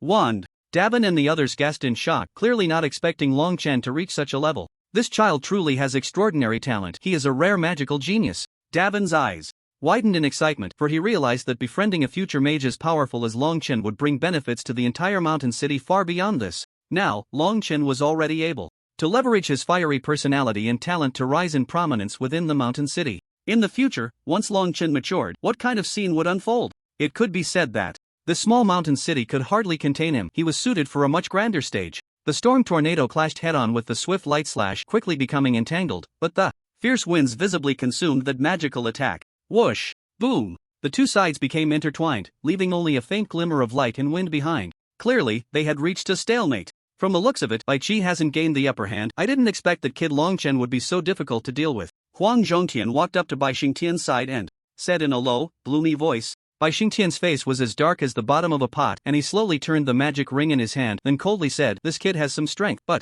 my flag's power is not to be underestimated. Defeating the flag is not that simple." Boom! Boom! Boom! On the magic platform, the two quickly exchanged several attack spells. Thud! Bai Chi fell to the ground, unable to help but take 2 steps back, his face pale as he wiped the blood from the corner of his lips, gasping for breath. Clearly, the intense magical attacks had taken a toll on Bai Chi's body. But at that moment, anger had already enveloped his heart, and a beam of magical light quickly formed in the palm of Bai Chi's hand. Suddenly, a magical sheen flashed around Bai Chi, slowly rolling and gathering towards his palm, forming a spherical lightning bolt. White family's golden lightning. Upon seeing the light and the lightning ball blooming in Bai Chi's palm, Devon and the others' expressions changed drastically, and they shouted out loud. The golden lightning is a mid-level late-stage magic of the White family, almost equivalent to a half-step high-level spell. Unexpectedly, Bai Chi was able to unleash this move. Although it was certainly not as powerful as Bai Xingtian's, its might was absolutely not to be underestimated. City Lord, quickly make Long Chen concede. Dai Shuer's expression changed rapidly, and she couldn't help but shout. This victory or defeat is not important. If he doesn't recognize it, he might not survive. The White family intends to go all out. Devon was startled, seeing his daughter's anxious face, knowing that this matter couldn't be delayed. He immediately stood up, intending to call for a stop. But in the next moment, he was stopped by Su Ruru. "Wait, just wait a moment, we must believe in Long Chen." Su Ruru held on to the anxious Dai Shuer, worry flashing in her beautiful eyes. Although she desperately wanted to rush in and end the battle, her subconscious intuition told Su Ruru that she could trust Long Chen. Long Chen would not let them down. "Long Chen, although I admit you are very powerful, I'm sorry, this time in the match, you lost." Bai Chi laughed loudly, the golden lightning in his hand continuously gathering, slowly coalescing into an incredibly powerful force. He raised his hand, aiming at Long Chen, and the magic in his hand swiftly swept towards Long Chen like a fierce wind. Watching the increasingly close spherical lightning and the powerful magic swirling within, Long Chen slowly closed his eyes. System, has the copy succeeded? Composite magic. Spherical lightning has been successfully copied. Good. Long Chen suddenly opened his eyes, a glint of brilliance flashing within. At the same time, he immediately formed a hand seal. Holy Light Shield.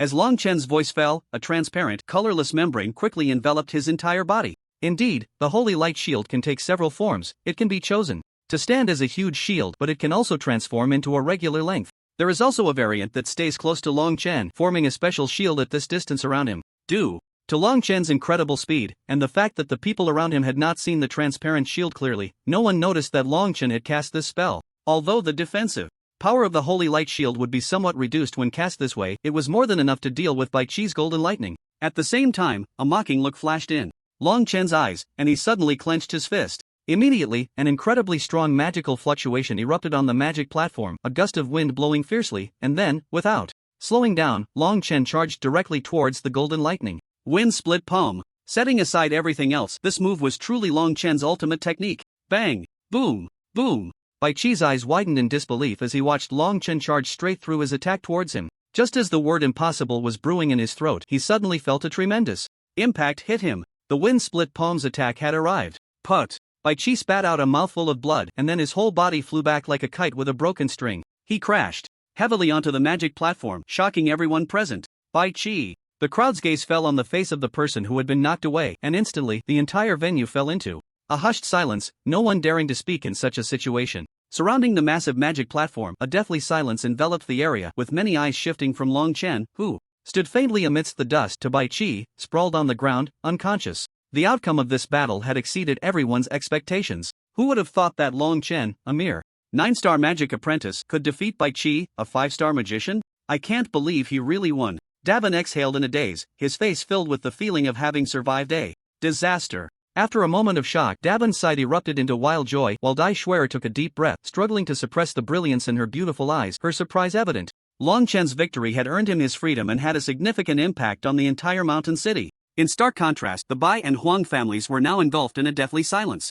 Bai Shengtian wore a grim expression, almost on the verge of exploding at any moment. This loss was not just about losing face, it proclaimed to the world that the Bai family was not an untouchable existence, that they too had despicable fools among them. The veil of shame that the noble families had long hidden behind was brutally torn away by Long Chen. Now, it was evidently a shackle binding those who saw him, rendering them immobile. Bai Chi's crushing defeat was not only witnessed by the noble families but also by many others. Some were doormen, some were apprentices, some were guards, some were from the noble families causing a ruckus, and some were the regular followers and punching bags of the young masters. Long Chen stood up and unveiled all of this, telling them that the world was not as they thought. The noble families were not invincible. What of the lofty Bai Chi? Even in defeat, he would still bleed and cry for mercy. What of the noble families? Did the blood that flowed from their wounds not appear red? You won, you really won. Su Roro exclaimed, taking a few quick steps forward, joyfully.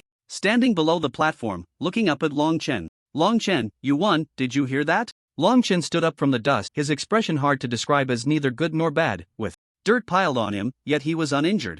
In a corner where no one was watching, a transparent shield slowly retracted back into the magic array, disappearing into the air. Davin stepped forward, approaching Bai Shengtian with a smile. By family head, we had an agreement, this carriage must enter the platform soon. What will you do next? You know, right? My city lord's mansion is always blocked by so many people, it's too unreasonable. You promised that if we won, then. Bai Shengtian sneered and said, then what? No longer making things difficult for Long Chen, right? Hee, I did say that, but I never said I would let my people leave here. Davin's expression darkened, is that so? It turns out the Bai family head speaks like flatulence, with no effect whatsoever. Bai Shengtian was clearly just being unreasonable, he had no intention of backing down so easily. Even if things had come to this point, it didn't really matter much. The city lord's mansion was weak, having interfered with the Bai family's affairs multiple times, and in fact, Bai Shengtian had long harbored thoughts against the city lord's mansion, but he had never revealed them. Taking advantage of this opportunity, Bai Shengtian planned to fight the city lord's mansion to the bitter end overnight.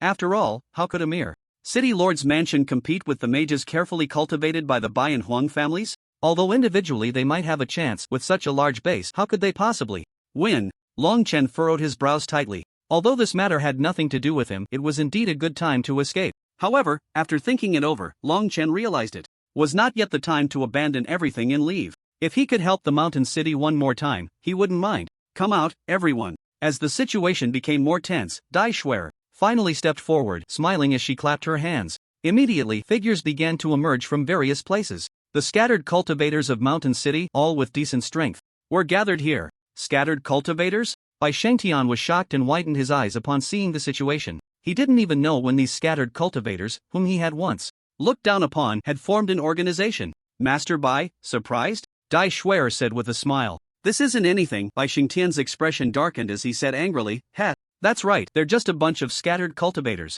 My Bai family's guards can easily crush you. Family guards? Dai Shuer chuckled strangely and then, accompanied by the rising shouts of the scattered cultivators, those who had once been called family guards cautiously poked their heads out again. Many of them were quite familiar with these scattered cultivators. Bai Shengtian's eyes widened in fury. What's going on? What's the situation? What disgusting methods did you use? Speak quickly. My Bai family's guard army is my Bai family's guard force. Their strength is immense. Is that so? But whether our scattered cultivators are weak or not is not something you can just say and have it be true. A hint of coldness appeared on Dai Shuer's face as she waved her hand, and immediately both sides began to engage in battle. The morale of the scattered cultivators surged, each one as excited as if they had been injected with adrenaline. It was precisely because of Long Chen's presence that their emotions were so high. We scattered cultivators have always been suppressed by the great families, but even amidst this suppression, we can still give birth to incredibly powerful mages. This shows that the great families themselves are nothing but a pile of mud. The world of mages should be fair. The existence of great families is a tumor. The scattered cultivators roared. In reality, not every great family in every place was as shameless as the one in Mountain City. Strong individuals formed families, and families nurtured strong individuals. Once the descendants were not strong enough, the family would decline, rather than like these families that controlled all resources and seized opportunities from others. In Mountain City, the conflict between the great families and scattered cultivators had always been irreconcilable. Bai Shengtian never expected that these scattered cultivators, whom he had never regarded, could unleash such powerful combat strength. This was beyond his expectations. Damn it! Bai Shengtian looked angrily at the guards and scattered cultivators from his own family fighting together, with neither side able to gain the upper hand. How is this possible? How could these filthy rats from the gutters possess such formidable strength? Huang Zhongtian's eyes widened in anger. Dai Wen burst into laughter. Two old friends, your great families have controlled the world for quite some time now. Do you really think that closing your eyes means you can't see the disease that exists in the shadows? You noble families have ruled the world long enough. It's time for a change. Bai Shengtian gritted his teeth. You're dreaming. Dai Wen and Bai Shengtian both leaped into the air, crashing into each other. Both were high-level mages, and their first moves were their signature skills. Thunder Break, Swift Light Slash. The sound of high-level magic unleashed by high-level mages was entirely different. In an instant, the sky was completely pierced by this magic. The rumbling thunder and the sky-splitting light slash intertwined, directly dividing the heavens. The residual waves surged outward like Moses parting the sea, toppling some low-level magic apprentices to the ground. Long Chen jumped off the magic platform, scooping up Xiaojiu with one hand, quickly shielding Su Ruru and Dai Shuer behind him. Light. Shield. A massive shield rapidly unfolded in front of the three, blocking the oncoming waves. Is this what a high-level mage is like? Long Chen looked up in shock at the clash between the two, murmuring to himself. Compared to magic apprentices, the power that high-level mages could unleash was far beyond what they could even touch. Facing such beings, without a means to protect oneself, one might not survive a single blow. At the same time, a fierce battle intent ignited in Long Chen's eyes. One day, he would reach this level too. In reality, it had only been half a year since he stepped into the realm of magic apprentices, and Long Chen had already reached the threshold of a half-step mage. Once he advanced again, he would directly leap over these levels and enter the mage realm. Long Chen was confident that once he stepped into the mage realm, he would be invincible among mages below 5 stars. Although the high-level mage realm was still very distant for Long Chen, it was definitely not an unreachable end for him. As long as he had the replication system, he had infinite possibilities. Xiaojiu, how do you feel? Long Chen stroked the fur of the fox in his hand, smiling as he asked. Woo woo. Xiaojiu flicked her big tail, her gaze filled with battle intent as she looked over there. Ha ha, I knew you wouldn't be willing to back down. Don't worry, just follow me, and I will raise you to be the most powerful nine-tailed white fox in this world. Su Mei glanced at the commotion over here and breathed a sigh of relief after seeing Long Chen protect the two girls. Kid, die for me. At that moment, a yellow figure shot forward like lightning, directly attacking Long Chen. I see the one looking for death is you. Su Mei was furious, quickly moving over to intercept the yellow figure, shouting angrily. Huang Zhongtian, you shouldn't be so shameless, your opponent is me. Huang Zhongtian was blocked midway by Su Mei and couldn't help but sneer, a hint of mockery flashing in his eyes. Su family's little girl, I see you've lost your mind. Dare to oppose us. Do you know what kind of consequences you'll face? Heh, some people shouldn't think too highly of themselves. Shameless old fool, no matter how old you get. You're still shameless. Sume sneered, her eyes filled with derision. Huang Zhongtian's expression quickly darkened, looking for death. The two raised their hands simultaneously and crashed into each other. Although neither was a high-level mage, they were both peak intermediate mages, and their strength was not to be underestimated. It's been years since I've had such a thrilling battle. You probably forgot how miserable it was when you lost to me back then. Sume raised her hand and shot out an ice spike. Water explosion. Immediately, a waterfall surged down, rushing towards Huang Zhongtian. Earth wall. Reinforce. Huang Zhongtian reacted quickly, countering with 2 defensive spells to block Sume's attack. The two fought while rapidly ascending, the battlefield quickly rising higher, and another battlefield appeared in the sky. Below, the battle raged between the scattered cultivators and the family guards. Long Chen, thank you for your help. Now is a good opportunity to leave. You can go, Dai Shuer said calmly, glancing at Long Chen. What? Su Ro exclaimed, a hint of astonishment in her beautiful eyes. Now, Dai Shuer nodded. It's a great opportunity to leave now, no one will stop you. Long Chen furrowed his brows. In this situation, are you sure nothing unexpected will happen? Dai Shuer pursed her red lips and gave a bitter smile. Given the situation in Mountain City, reaching this point is already quite difficult. I don't know what more I can do. Regardless of win or lose, at least this battle has meaning. Long Chen had initially thought Dai Shuer was confident of victory, but he didn't expect there to be uncertainties. But if we lose, what kind of breathing space will be left for the great families? Do you know what your city lord's mansion will face? Su Ro also frowned tightly. But we can't delay any longer. It won't be long before the next city magic competition. If Mountain City is still in this situation by then, it will likely be quickly replaced by other cities and will not survive at all. Resources will be completely stripped away. Dai Shuer was very clear about what she was doing. Neither my father nor I will regret it. Your appearance has brought new opportunities and hope to Mountain City. If we don't seize this chance, we may not have another. We have waited too long for this day. At this moment, the battle in the sky had reached a fever pitch, with both sides barely holding their ground, managing to fight to a standstill.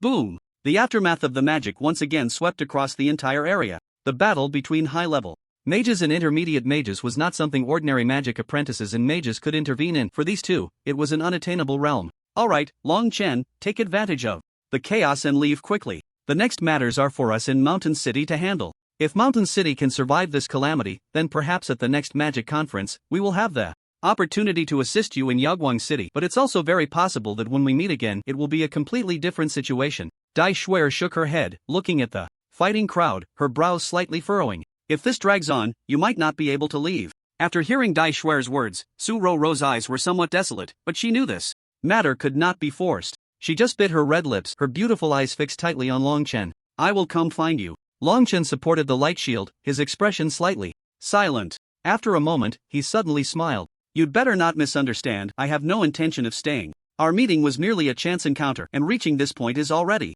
my limit. Since you all say so, I won't be polite. After saying this, Long Chen took advantage of a wave of aftermath to quickly flip over a few times, and his figure soon disappeared. With the aid of the wind element, Long Chen's speed was quite fast, and in just a few breaths, he had completely swept out of the battlefield. Woo! Stop talking nonsense, I have no deep entanglement with them. There was no need to care so much. I've gotten what I needed, and I've given what I should give. I don't owe them anything. Long Chen's face was grim as he pressed down on Xiaojio's head, his expression somewhat dark. However, Xiaojio was quite persistent, continuing to call out a couple of times, using its fluffy head to pull out a piece of white, jade-like pendant from Long Chen's embrace. Long Chen was momentarily stunned when he saw the jade pendant that resembled sheep-fat white jade. He blinked, and suddenly a phrase he had once said flashed through his mind. Once I learn it, I'll get you one too. The girl's bright smile appeared before him, causing a ripple in Long Chen's heart. I haven't given this away yet. The pendant was engraved with the magic array of the Holy Light Shield. Long Chen rubbed the pendant in his hand, his eyes filled with complex emotions, and he bit his teeth in a moment of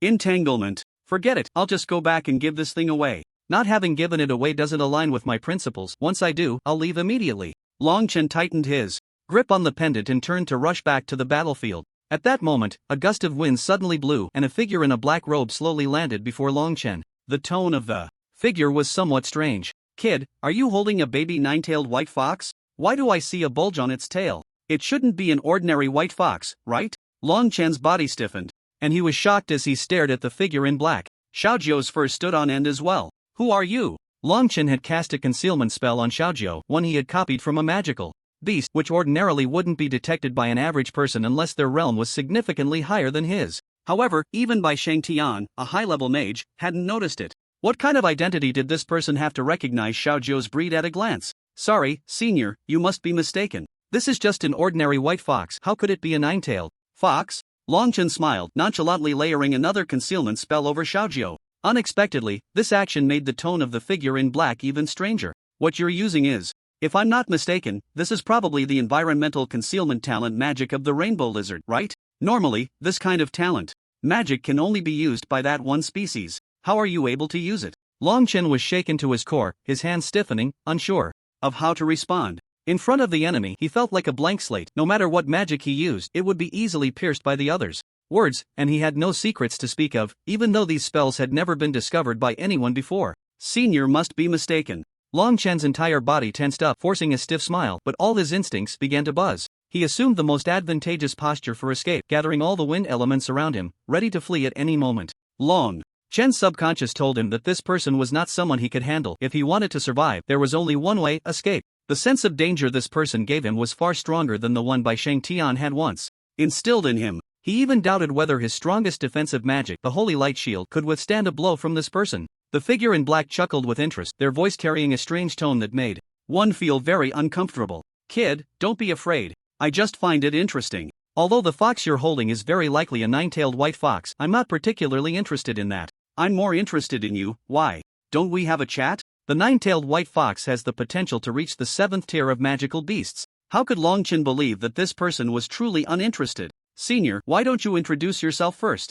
I'm just a mere magic apprentice. Surely a powerful mage like you wouldn't bother with someone like me. At the very least, I deserve a clear understanding of my fate. Under the assurance that even if he tried to escape, he would definitely not be able to get away, Longchen instead calmed down, looking steadily at the man in black and retorting. The man in black found it even more interesting. Interesting. I'm just an unknown magician. If you want to know my name, it's not impossible, but there's nothing to be proud of.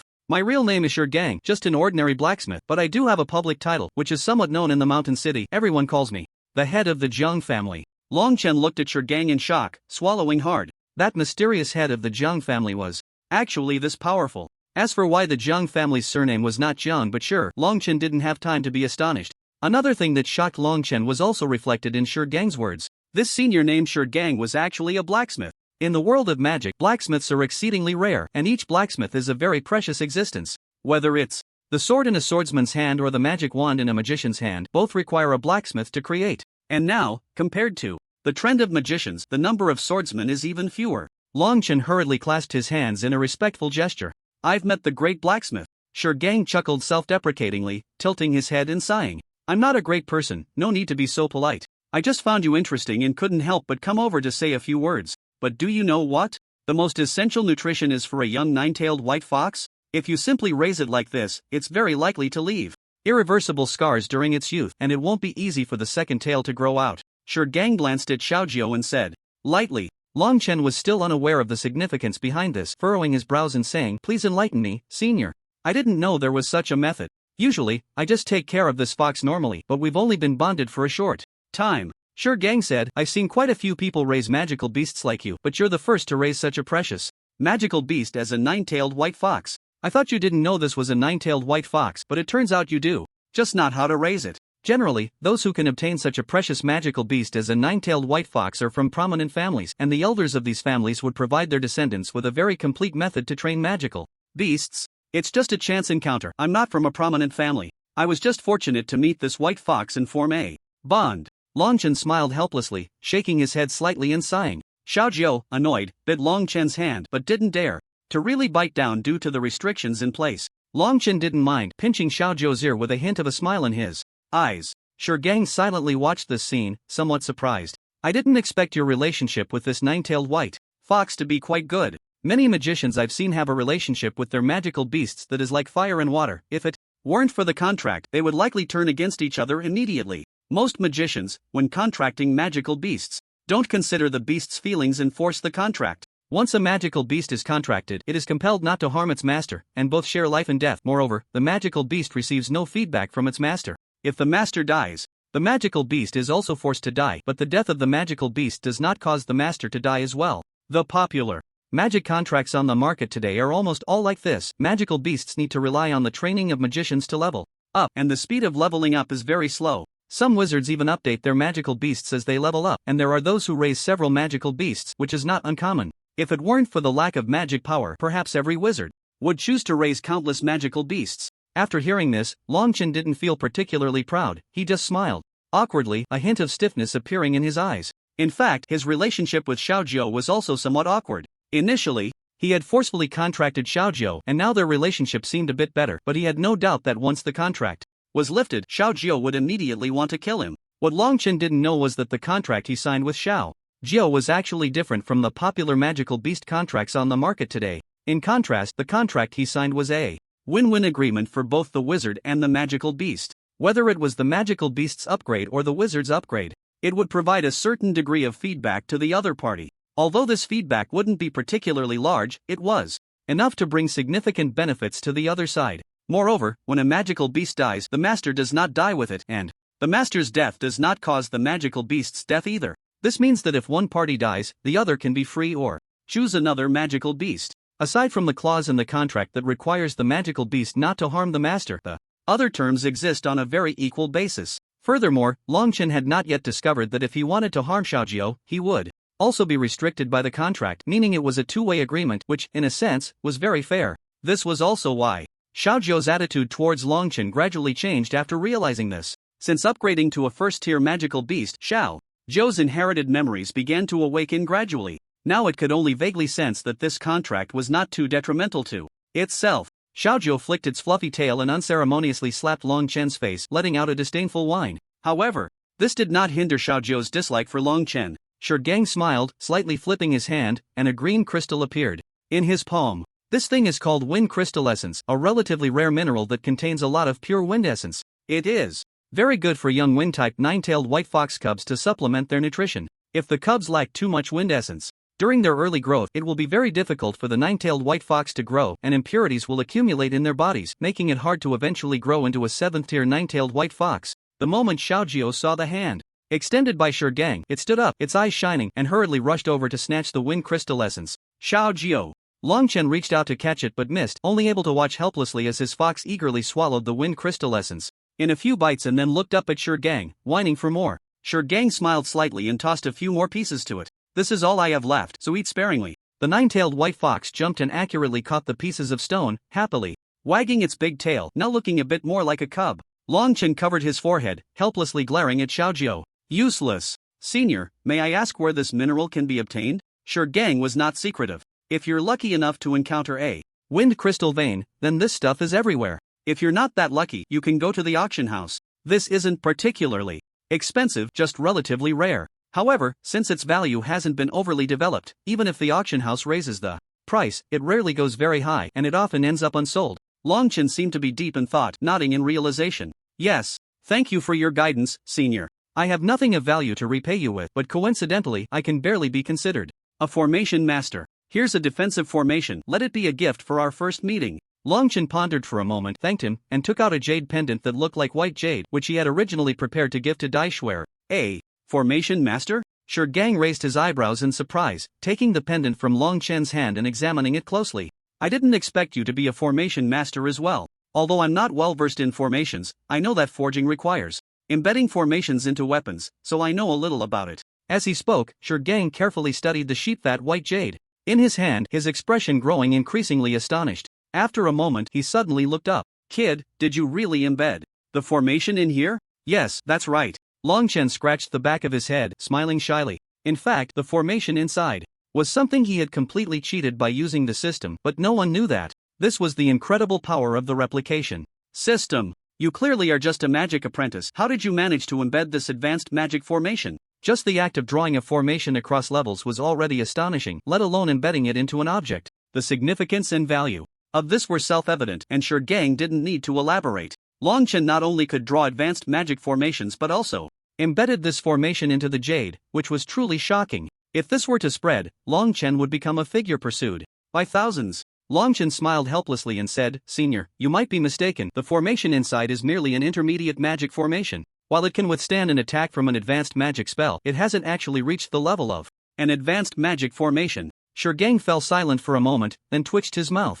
Is that so? It seems my eyesight isn't very good. It appeared he didn't quite understand intermediate magic formations. Generally speaking, no intermediate magic formation could possibly defend against an attack from an advanced magic spell. A formation capable of doing that could hardly still be called an intermediate magic formation. It would be more appropriate to call it an advanced magic formation. Everyone else was desperately trying to elevate the level of their magic formations, while it was rare for someone like Long Chen to downgrade his. Although this item wasn't particularly useful to Shi Gang, it was still quite a precious thing. For Shi Gang, who merely offered a casual suggestion, this gift was clearly too valuable. I'll accept this, but I don't like owing others favors. Kid, if you have a wish, I can grant you one. Regardless, returning this favor was at least not a loss for Shi Gang. For someone as abnormal as Long Chen, there was immense potential for growth in the future. Moreover, judging by Long Chen's attitude towards what he had done, it was evident he was abnormal and unaware of it. As for wishes, Long Chen was about to refuse when suddenly a flash of inspiration struck him. He looked up and glanced at the battlefield, which was rumbling in the distance, his expression gradually becoming serious. After a while, Long Chen spoke calmly. I wonder how strong your abilities are, senior. I hope it's not rude to ask. Shi Gang raised an eyebrow, following Long Chen's gaze, and began to speculate on what Long Chen was planning. At least, I can easily take down a few advanced magic users. Long Chen no longer asked further, just nodded and said, I hope the senior can lend a hand to the City Lord's mansion. Mentioning the City Lord's mansion, Shi Gang's eyes also flashed with a hint of admiration. Speaking of the City Lord's mansion in Mountain City, it is indeed quite a remarkable place. The City Lord and his daughter are not simple characters, and the situation in Mountain City is rather rare. Aside from such a desolate place, it is rare for a talented mage to be overlooked. They either choose an academy or are noticed by powerful forces. There is almost no place where a family holds power and cultivates some useless individuals while burying true talents. Although different situations have different methods and approaches, places like Mountain City are also quite uncommon. Many cities in the outside world mostly measure value based on a mage's talent, and naturally, the mage's own strength follows closely behind. However, I did not intend to intervene in the matters of Mountain City. Since you have spoken up, I will make an exception and help the City Lord's mansion and those scattered cultivators. Long Chan's eyes brightened slightly, and he respectfully clasped his hands over his head and bowed. Thank you for your assistance, senior. Shi Gang said no more, then leaped and disappeared from the spot, his black robe sweeping through the air, leaving Long Chen standing alone, gazing into the direction of the battlefield. I have done all I can for this matter. I only hope you can smoothly pass through this calamity. Long Chen murmured, closing his eyes, and then once again took out 2 pieces of jade from his bosom. He buried the 2 pieces of jade beneath a large tree nearby, leaving behind a rich source of spiritual energy. Long Chen's spiritual energy formed a shining arrow on the trunk of the tree, pointing towards the ground below. After doing all this, Long Chen took a distant glance at the battlefield, took a deep breath, held Xiaojiu, and resolutely rushed back. Long Chen knew that even if he arrived at the scene now, there was nothing more he could do. He had already done all he could. With his current strength, facing off against high-level mages would only hinder rather than help. Never before had Long Chen desired power so much, yearning for continuous growth and strength. On the other side of the battlefield, the fight between both sides had reached a fever pitch. Dai Xuer looked up with concern at the battlefield above. What worried her most was not the battle of the low-level mages below, but the crucial fight among the 4 key individuals. If any one of them lost, it would lead to an absolute reversal of the situation on the scene. You filthy bitches! Dare to fight me, truly unaware of your own weight. Huang Zhongtian's eyes flashed with a cruel glint as he raised his hand for a strike. Su Mei, however, was not intimidated by Huang Zhongtian's attack, wearing a cold smile on her face. Heh, old man, I see you've forgotten how miserable you cried when you lost to me back then. You and I should have fought long ago, so you can recognize what you truly are. Shut the hell up! Huang Zhongtian roared, a look of humiliation flashing in his eyes. Losing to Su Mei in the magical competition was the most regrettable moment of his life. Even to this day, Huang Zhongtian refused to mention that past, but that did not mean everyone had forgotten what had happened. It was just that no one brought it up in front of him, giving him face. Dragon breath magma. Huang Zhongtian stood in place, his eyes suddenly turning crimson. He pulled out a magic wand, used for assistance, and began to draw a unique and mysterious technique in midair. Su Mei was slightly taken aback. Huang Zhongtian had actually comprehended Dragon Breath Lava, a special magic that was a family heirloom of the Huang clan. Its power was incredibly strong, and it couldn't be easily unleashed. Once used, it would drain all the magic power from his body. However, the resulting force was unparalleled, making it very difficult for even high-level mages to withstand such an attack. Of course, Huang Zhongtian was only an intermediate mage at this point, so using this attack would certainly reduce its effectiveness, but it should not be underestimated. Su Mei's expression became slightly serious, and she solemnly drew a water-blue magic wand from her body. Ice Mountain Storm, she whispered, and immediately, shallow ice began to float around her, enveloping her in a slowly radiating water blue light. Two attacks were unleashed simultaneously from the two of them, colliding fiercely in midair. The massive ice mountain storm and the red lava merged in the air, producing a sizzling sound followed by rising steam. Sizzle. A sound like boiling water being poured over lime continuously echoed, signaling that this battle had entered a state of white-hot intensity. Both of them unleashed their most powerful moves, and the outcome hinged on this moment. Die for me. Huang Zhongtian's eyes flashed with intense anger as he pressed down hard on his magic wand, causing the dragon breath lava to surge even more violently from the magic circle. Stop dreaming. I will remind you that you were defeated by me back then, and now you are the same. Sume shouted, once again increasing the infusion of magic power, making her attack even more fierce and overwhelming, directly staining half the sky red. The ice blue and golden red lights suppressed each other, refusing to yield, as their masters continuously strengthened their standoff. The rising steam gradually enveloped the entire sky. Su Roro stared in shock, her beautiful eyes wide with admiration. Is this my mother's strength? Is this the power of an intermediate mage? If she kept working hard to cultivate, could she also reach this level? Only by becoming stronger do I have the right to seek Long Chen, so that I can help him. Long Chen chose to leave because I am of no help to him now. Su Roro murmured to herself, her beautiful eyes flickering with a dazed and melancholic expression. Then, a fierce desire to strive arose within her. I must work hard to become stronger. You lost. Sume roared, swinging her wand fiercely, as the brilliant blue light in the sky completely suppressed the gradually fading red light. This is impossible. I don't believe it. Why am I losing? Huang Zhongtian shouted in disbelief, but his body was already exhausted, signaling the complete end of this battle, with Sume emerging victorious. A yellow beam of light fell from the sky like a meteor, and Huang Lon, shocked and furious, rushed towards Huang Zhongtian, filled with rage. You dared to hurt my father. You are seeking death. Stay right there and don't move. This battle is not something you can interfere in. Dai Shuer stepped forward, lightly waving her hand, and a massive magic circle appeared in front of Huang Long, with a golden light shield directly enclosing him. Ah! Huang Long screamed, his eyes flashing with a mix of shock and anger. However, no matter how hard he tried, he couldn't escape the golden light shield and could only beat against the walls like a trapped prisoner. Sume slowly descended from the sky, her magic robe shimmering with a dim blue light, clearly indicating that her magic power had been nearly exhausted. Sume's face was slightly pale, and she stumbled for a moment as she fell, but Su Roro quickly stepped forward to support her. Mother, are you alright? I'm fine, don't worry. Sume waved her hand, took a moment to adjust her breathing, and steadied herself once her complexion improved. Sume had already achieved victory, but now the only remaining war that was most concerning was the battle between Bai Shengtian and the city lord, Daiwan. Dai Shuer clasped her hands behind her back, looking up with some worry, her beautiful eyes shimmering with complex emotions. Father. No matter how mature and strong Dai Shuer was, she was still just a little girl, and she couldn't help but worry about her father, who was in a dangerous situation. And now, the battle between Dai Wen and Bai Shengtian was indeed not optimistic. Bai Shengtian twisted his mouth into a strange smile. Dai Wen, I told you that you absolutely cannot defeat me this time. Do you believe it? Just because you say it's impossible, does that make it so? Bai Shengtian, you are as confident as ever. A cold, indifferent look flickered in Bai Shengtian's eyes. You'll find out soon enough whether it's confidence or not, Daiwan. Have you forgotten what level you are at after staying in that turtle shell of a lord's mansion for so long?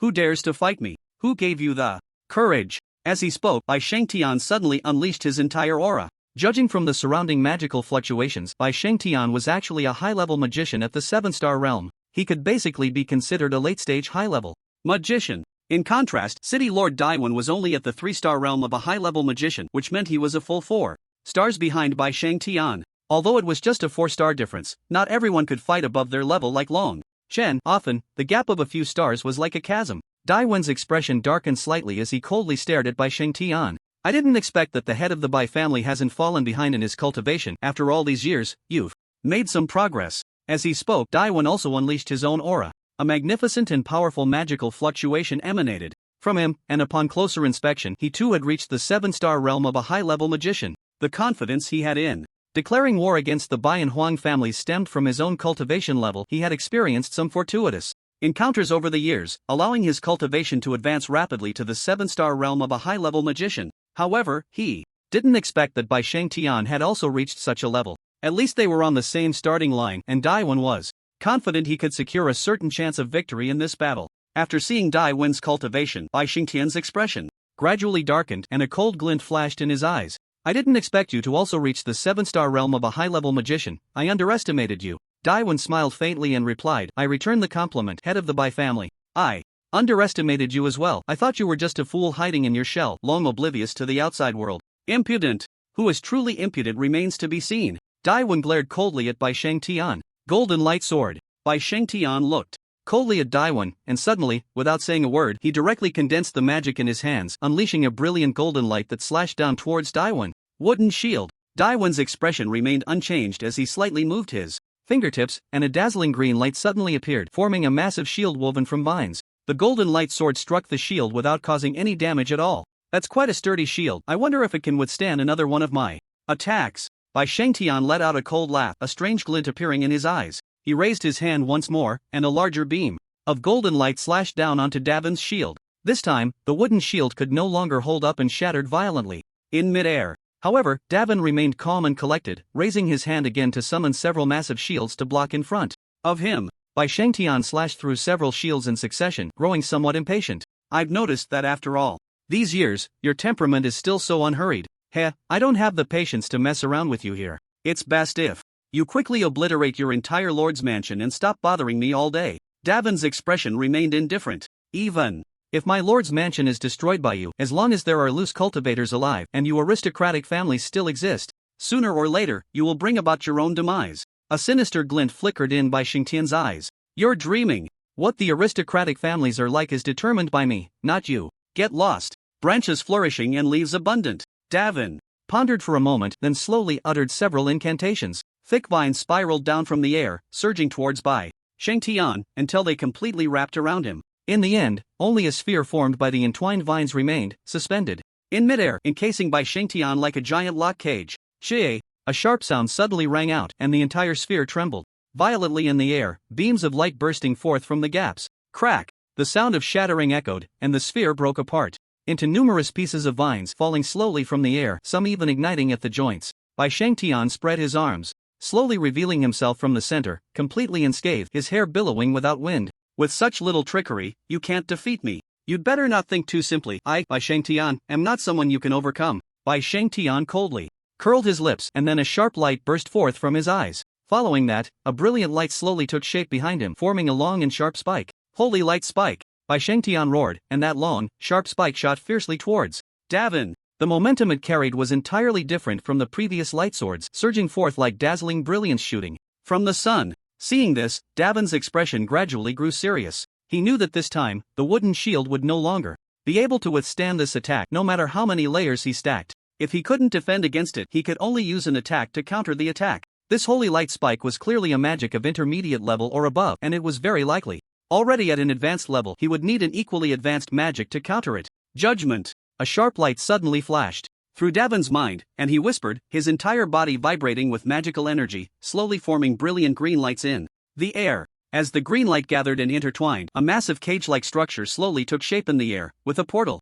opened at the front, seemingly welcoming, yet also waiting. Inheriting advanced magic judgment, the eerie green light flickered around the cage, carrying a dangerous and deadly aura. There was no doubt that if anyone accidentally entered this magic, they would be met with a tragic death. The cage moved steadily forward, but its speed was not diminished at all as the holy light shot from the front rushed towards the side. The sword met it in midair, and the moment the holy light sword pierced into the cage, the door inside slammed shut. A dark green and pitch black light flashed instantly, illuminating half the sky with its dark green glow. Woo woo! A sound like a steam whistle erupted from within, as if someone were scratching a blackboard continuously, producing a sound akin to torture. Two spells released by high-level mages collided fiercely in midair, the piercing sound nearly causing all the low-level magic apprentices to faint from the shock. Karalala! Pong pong! The enormous sounds echoed one after another, carrying a terrifying menace. Bai Shengtian's face darkened almost instantly. Die! Whoa! Bai Shengtian had never imagined before releasing this magic array that his own magic could be broken by someone else, and in such a fierce manner, directly devouring his own magic.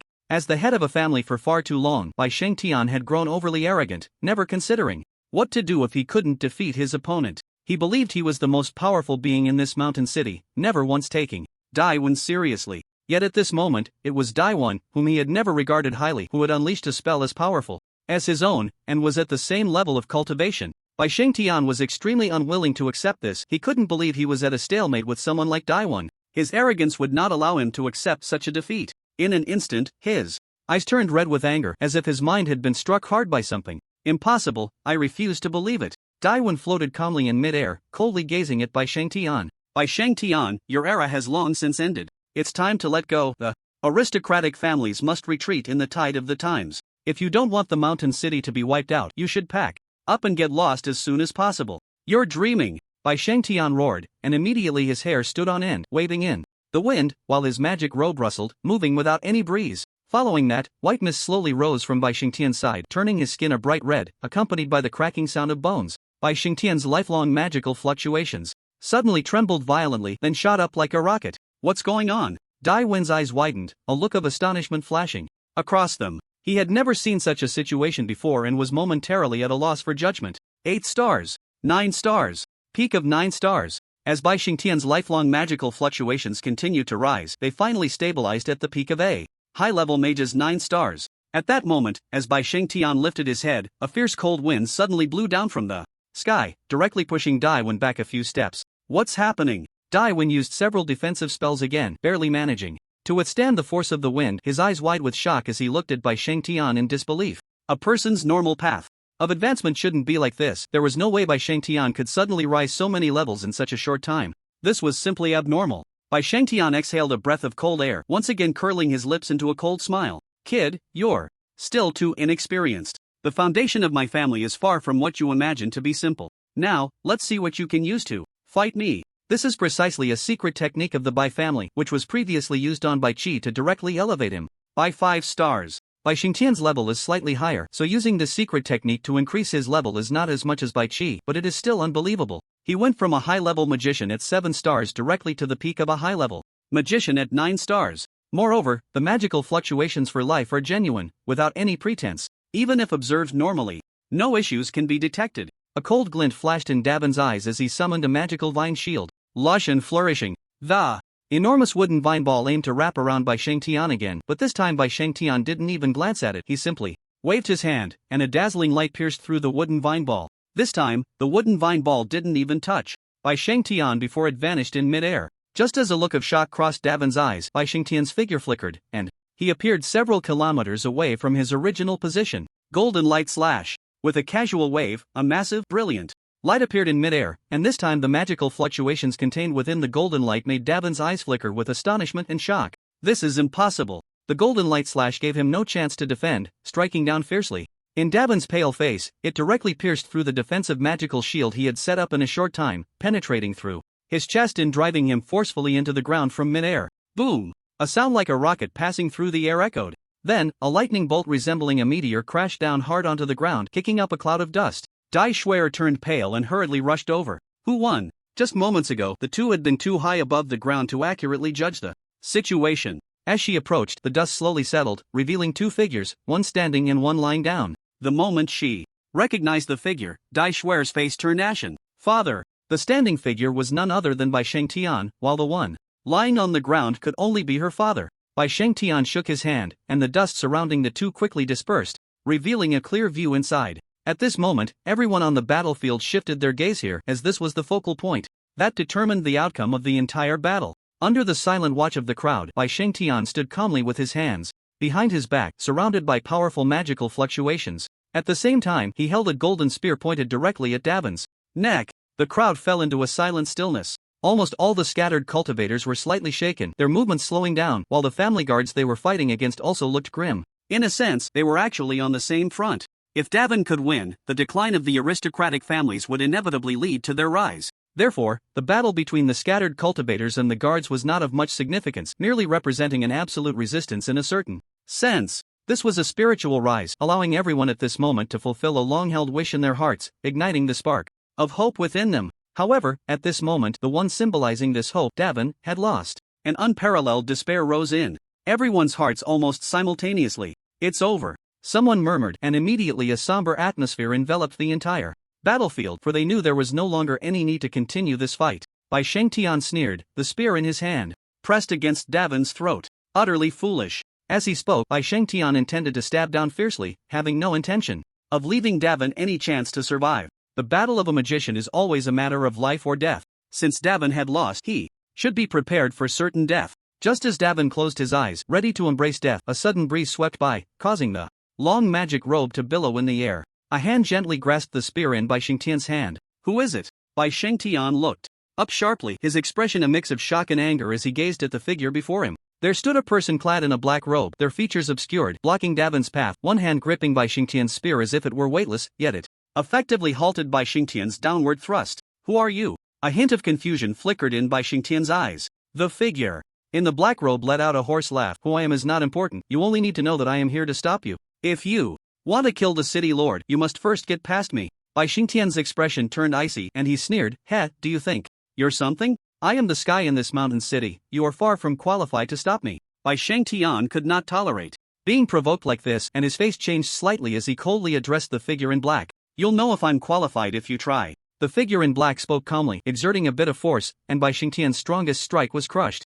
effortlessly in his palm, as if it posed no pressure at all. Are you really going to obstruct me? Bai Xingtian glanced at him, his expression gradually darkening, anger flickering in his eyes. Not only do I want to stop you, but judging by the situation, if I don't kill you, things here won't settle down. You want to kill me? Bai Xingtian's face turned completely grim, certain that the newcomer was not friendly. Moreover, for some reason, he felt an inexplicable familiarity with the figure in black, a sense of recognition that he could not place, lingering in his mind, refusing to dissipate. At that moment, Davin's slightly hoarse voice broke the silence. You are the head of the Zheng family? Davin struggled to lift his head, looking at the back of the figure in black. Although he found it hard to believe, his intuition told him it was true. The head of the Zheng family had always been an incredibly mysterious figure, with no one knowing the extent of his powers. However, since the head of the Jiang family was merely the leader of a small clan, and the overall strength of the Zheng family was far inferior to that of the Bai family, everyone assumed his power was much weaker than Bai Xingtian's.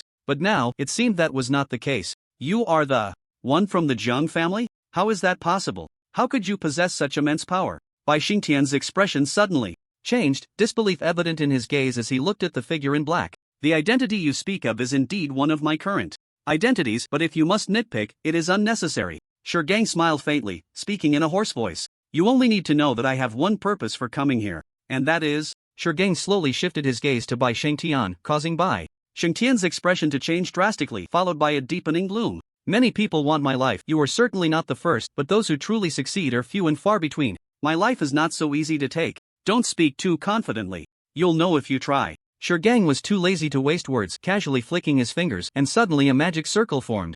In his hand, sealed, the word Stone Ridge faintly emerged, and immediately a massive black strip appeared at the edge of the magic circle, heading straight for Bai Xingtian. The pitch-black strip seemed to have no resemblance to anything else, and it radiated no light whatsoever, looking like the most basic magic cast by an apprentice. However, if one were to look closely, the unusual aspects of that dark strip would become apparent. Staring at the black strip for a long time felt like being submerged in a pitch-black sea, sinking to the bottom with no chance of escape. It seemed to absorb all the surrounding light, leaving everything else dim in comparison. Bai Xingtian let out a contemptuous sneer. You think you can kill me with this thing? Just with this, Stone Ridge replied with a smile. The black strip floated towards Bai Xingtian slowly, like a joke, moving at a speed as slow as a snail, so much so that Bai Xingtian couldn't be bothered to dodge it, completely dismissing it. What a ridiculous thing! Bai Xingtian scoffed, and then a brilliant halo shot straight towards the black strip. This dark thing, it feels like my sun and moon are competing for brilliance. Stone Ridge said leisurely, with that thing of yours, it's just a child's toy, a mere firefly's light. It wasn't that Stone Ridge looked down on Bai Xingtian. In fact, the magic Bai Xingtian used seemed somewhat legitimate, but when it came down to it, its attack power would diminish significantly, and being able to suppress Devon was merely a matter of realm oppression. Of course, this reduction in attack was only relative. Stone Ridge had seen true light magic before. That brilliance was like a crescent moon in the sky, impossible to look at directly, and it was on a completely different level from Bai Xingtian's. However, at this moment, these things were not important. What Bai Xingtian never expected was that when his magical attack made contact with the black strip, it suddenly dissipated. It vanished completely, as if it had never existed. No, it couldn't be said to have dissipated, it was more like a kind of devouring. A kind of devouring in a certain sense. After absorbing Bai Xingtian's light spike, the black strip changed its gentle forward trend and began to speed up. So fast that Bai Xingtian didn't even have time to dodge. The black strip was already upon him. Bai Xingtian's eyes widened in terror, and he began to wail. No, but it was already too late. The moment the black strip touched Bai Xingtian, it clung tightly to him, and no matter how hard he struggled, he couldn't break free. Help! Save me! Let me go just this once. I can give you power, give you magic crystals, give you resources. Whatever you want, I can give it to you. Please spare me. Bai Xingtian frantically waved his hands, his eyes filled with deep fear and anxiety. At this point, one of his arms had already been completely devoured, the severed end still oozing bright red blood. Holy light spike! A brilliant light spike appeared in the air, fiercely stabbing towards the pitch-black strip. Bai Shengtian desperately unleashed magic, trying to remove this thing that seemed to be standing on his bones, but he found that no matter what he did, he couldn't shake it even a little. The brilliant light he cast was swallowed the moment it made contact with the black strip. Holy light sword! Useless! All of it was useless. Not a bit of it worked. When these attacks landed, they were completely ineffective. Bai Shengtian was slowly being devoured, half of his body gone, and in the silent, fearful gazes of the crowd, the other half of his mouth was also consumed. Until the very end. Completely vanished. The onlookers gasped at this scene, and when they looked at the man in black, their eyes were filled with deep fear. With just a raise of his hand, he could easily destroy a person, and that person was Bai Shengtian, hailed as the strongest high-level magician in Shancheng. Who exactly is the head of the Jiang family? No, this person is definitely not just the head of the Jiang family. Why has he come to Shancheng, and what is his purpose? With such formidable strength, wanting to destroy Shancheng would be a piece of cake. Although Daiwan lay on the ground, he witnessed the entire process of Bai Shengtian's defeat. But what rose within him was not joy, but a profound sense of fear and vigilance. This person's strength is unfathomable, and his allegiance is unclear. He could very well deal a devastating blow to Shancheng. Senior, I apologize for not welcoming you properly. Upon your arrival, I am very grateful for your life-saving grace. I will repay you in any way I can within my capabilities. Daiwan struggled to get up, painfully kneeling on the ground, his face filled with panic. There's no need to be afraid. I have no interest in your Shancheng. I am merely here to take care of some small matters and will be leaving soon, Gang said lightly. As for the reward, someone has already paid for you. My assistance this time was merely at someone else's request. Now that the matter is resolved, my task is complete. At someone else's request? Daiwan was even more astonished, swallowing hard. In shock. I have no connections with any powerful individuals. How could it be? To be able to summon such a powerful senior. This person must be someone of significant status, but no matter how hard Daiwan thought, he couldn't figure out who it could be. From a distance, Dai Shuer watched the turn of events, her expression slightly dazed, and after a moment, she pursed her red lips and smiled. She then took a few steps forward, standing in front of her father, bowing respectfully to express her gratitude. Thank you, senior, for saving my father. Immediately after, Dai Shuer asked, may I ask, if it's not too presumptuous, whether the one who entrusted you was a boy holding a white fox? Gang looked at Dai Shuer in surprise and nodded. Indeed. Dai Shuer did not ask this question on a whim. It wasn't merely her own speculation, but rather a special intuition. This intuition told her that this incident must be related to Long Chen. Upon hearing this, Dai Shuer took a deep breath, her beautiful eyes complexly gazing in the direction Long Chen had left. In the end, I owe you another huge favor. Gang said no more and nodded at Dai Shuer. I believe the subsequent matters can be handled well by your city lord's mansion. I have some things to attend to, so I will take my leave. With that, Gang waved his sleeve, and a flash of magical light passed by, causing him to disappear from the spot. Huang Zhongtian was trapped inside the barrier, unaware of his fate, and his greatest opponent, Bai Shengtian, was already dead. Even the last hidden danger, the head of the Jiang family, had just left in a certain sense. The current situation was nothing short of a great victory for the city lord's mansion. Dai Shuer pushed aside her chaotic thoughts, stepped forward, her beautiful eyes shimmering with brilliance. She covered her mouth and shouted to the scattered cultivators and guards still fighting below. We won! We won! We won! We won! The scattered cultivators fell silent for a moment, then erupted into cheers like a tsunami. Following that, the expressions of the guards also became incredibly complex. They had been forcibly conscripted by the aristocratic families, and their lives within those families had not been easy. Now, this situation brought them no harm at all. The scattered cultivators excitedly rushed into the guard circle, cheering with their former friends and relatives. Did you hear that? We won! From now on, we will no longer have to endure the arrogance of the noble families. The defeated magical beasts belong to us, and the spiritual herbs we find don't have to be handed over. Most importantly, without the noble families, the resources of the mountain city will be ours to control. The guards could no longer contain their excitement. Some of them, who had been oppressed for so long, even shed tears of joy. That's great, that's great! Everyone jumped with joy. Whether they were rogue cultivators or former guards, all cheering in unison. The only ones with grim faces were the children of the noble families. They stood silently in the corner, their faces ashen. However, the number of noble family members was not large, and facing the overwhelming number of rogue cultivators and defected guards, they did not dare to act rashly. After all, there were still Devon and Sume watching them closely. The noble families had suffered heavy losses, but the city lord's mansion had hardly any casualties. With the deaths of Bai Shengtian and Huang Zhongtian, the remaining members could hardly stir up any Waves. Dai Shuer closed her eyes, smiling with a mix of comfort and complexity. Thank you, she whispered softly, her words quickly dissipating into the air. Number 6. Number 6. Number 6. Someone below started the chant, and soon everyone joined in the cheer. Number 6. Number 6. They had not forgotten who brought about this grand transformation and freedom. Everyone cheered for number 6, a title that hardly counted as a name, celebrating with joy. Among them were even some very powerful individuals, including half-step intermediate mages. Most of them were at the mage level. They all knew that number 6 was merely a magic apprentice, but at that moment no one cared about that. Everyone was cheering, everyone was applauding. They shouted and praised this unknown name. What they did not know was that this transformation in the mountain city was indeed closely related to number 6. It not only began with him but also ended with him. Dai Shuer stood high above, looking up at the newborn sunlight, her beautiful eyes filled with warm smiles. The kindness of today, I believe we will have the chance to repay it in the future. The deadlock in the mountain city was broken by such an inconspicuous little magic apprentice. If it were just Dai Shuer, she believed she would never have had the chance to accomplish these things. Long Chen was indeed indispensable. After stabilizing the city, they sent people to search the forest and found the jade pendants Long Chen had left for Dai Shuer and Su Ro, which made the two women feel even more emotional. Their resolve to follow through growing stronger.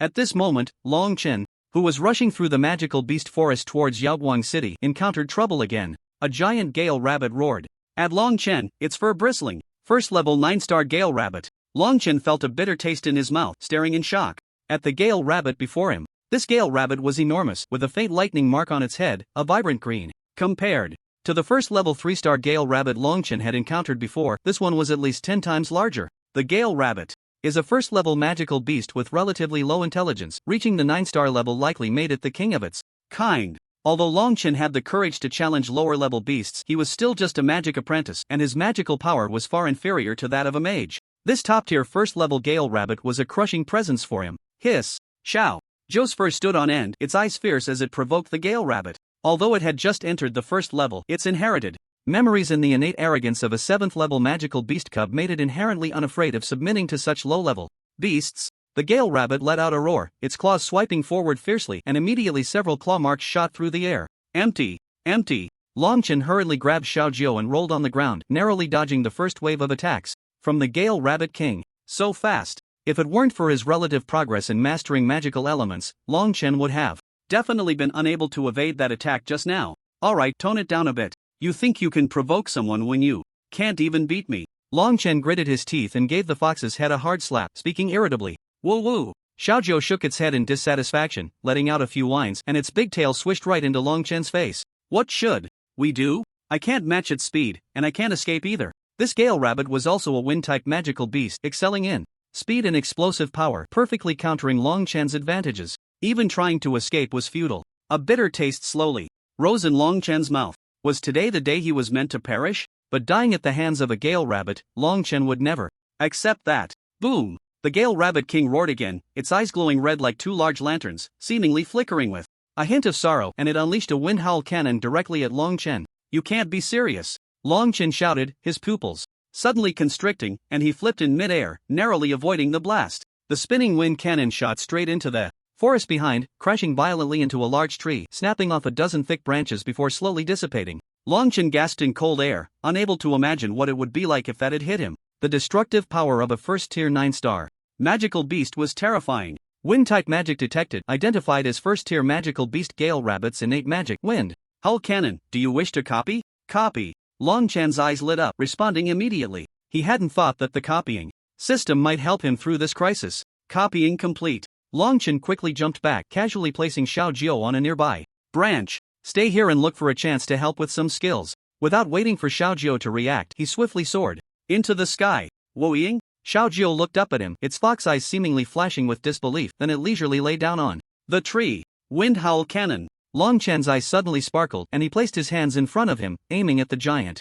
gale rabbit below that was looking up at him, a gust of wind rushing towards it. It was the wind howl cannon that the gale rabbit had just used. Xiao Jiu stood up abruptly, staring at Long Chen in shock, unable to fathom how he had managed to unleash a skill belonging to the gale rabbit. In its inherited memories, this was nearly impossible. It recalled how Long Chen had used its own skills before, and its gaze towards him instantly changed. The human it had contracted with seemed to be quite extraordinary.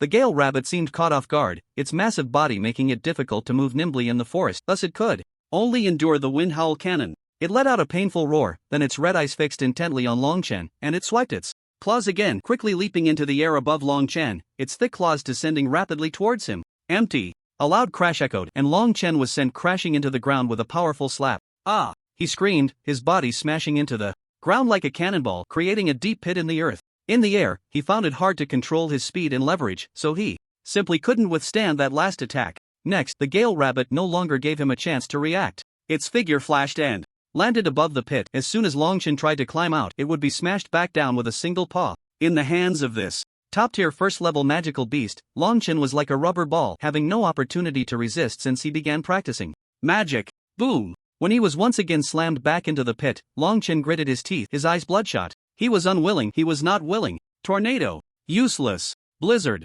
Useless. Wind split palm. Still useless. The Gale Rabbit King was far too large, and its magical power was not something an ordinary first-level magical beast could compare to. Although Long Chen's attacks were also very powerful, they were powerful in a fundamental sense. Against opponents of similar strength, it was not a big deal, but against the Gale Rabbit King, where the strength difference was so vast, they were of no use at all. This was the crushing difference in levels and magical power. Each time he was struck by the Gale Rabbit King's claws, Long Chen felt his proficiency in wind magic slowly increasing bit by bit. Although the progress was very slow, it was indeed moving forward. Long Chen never once gave up trying to dodge its attacks. Boom boom boom. After an unknown number of times, Long Chen was once again slapped into the pit, and he felt a certain restriction within him suddenly loosen. It was as if he had broken through some kind of bottleneck. Level up. Long Chen quickly realized this was the feeling of leveling up. Leveling up in the midst of battle was not his first experience, but facing such a powerful opponent was indeed a first.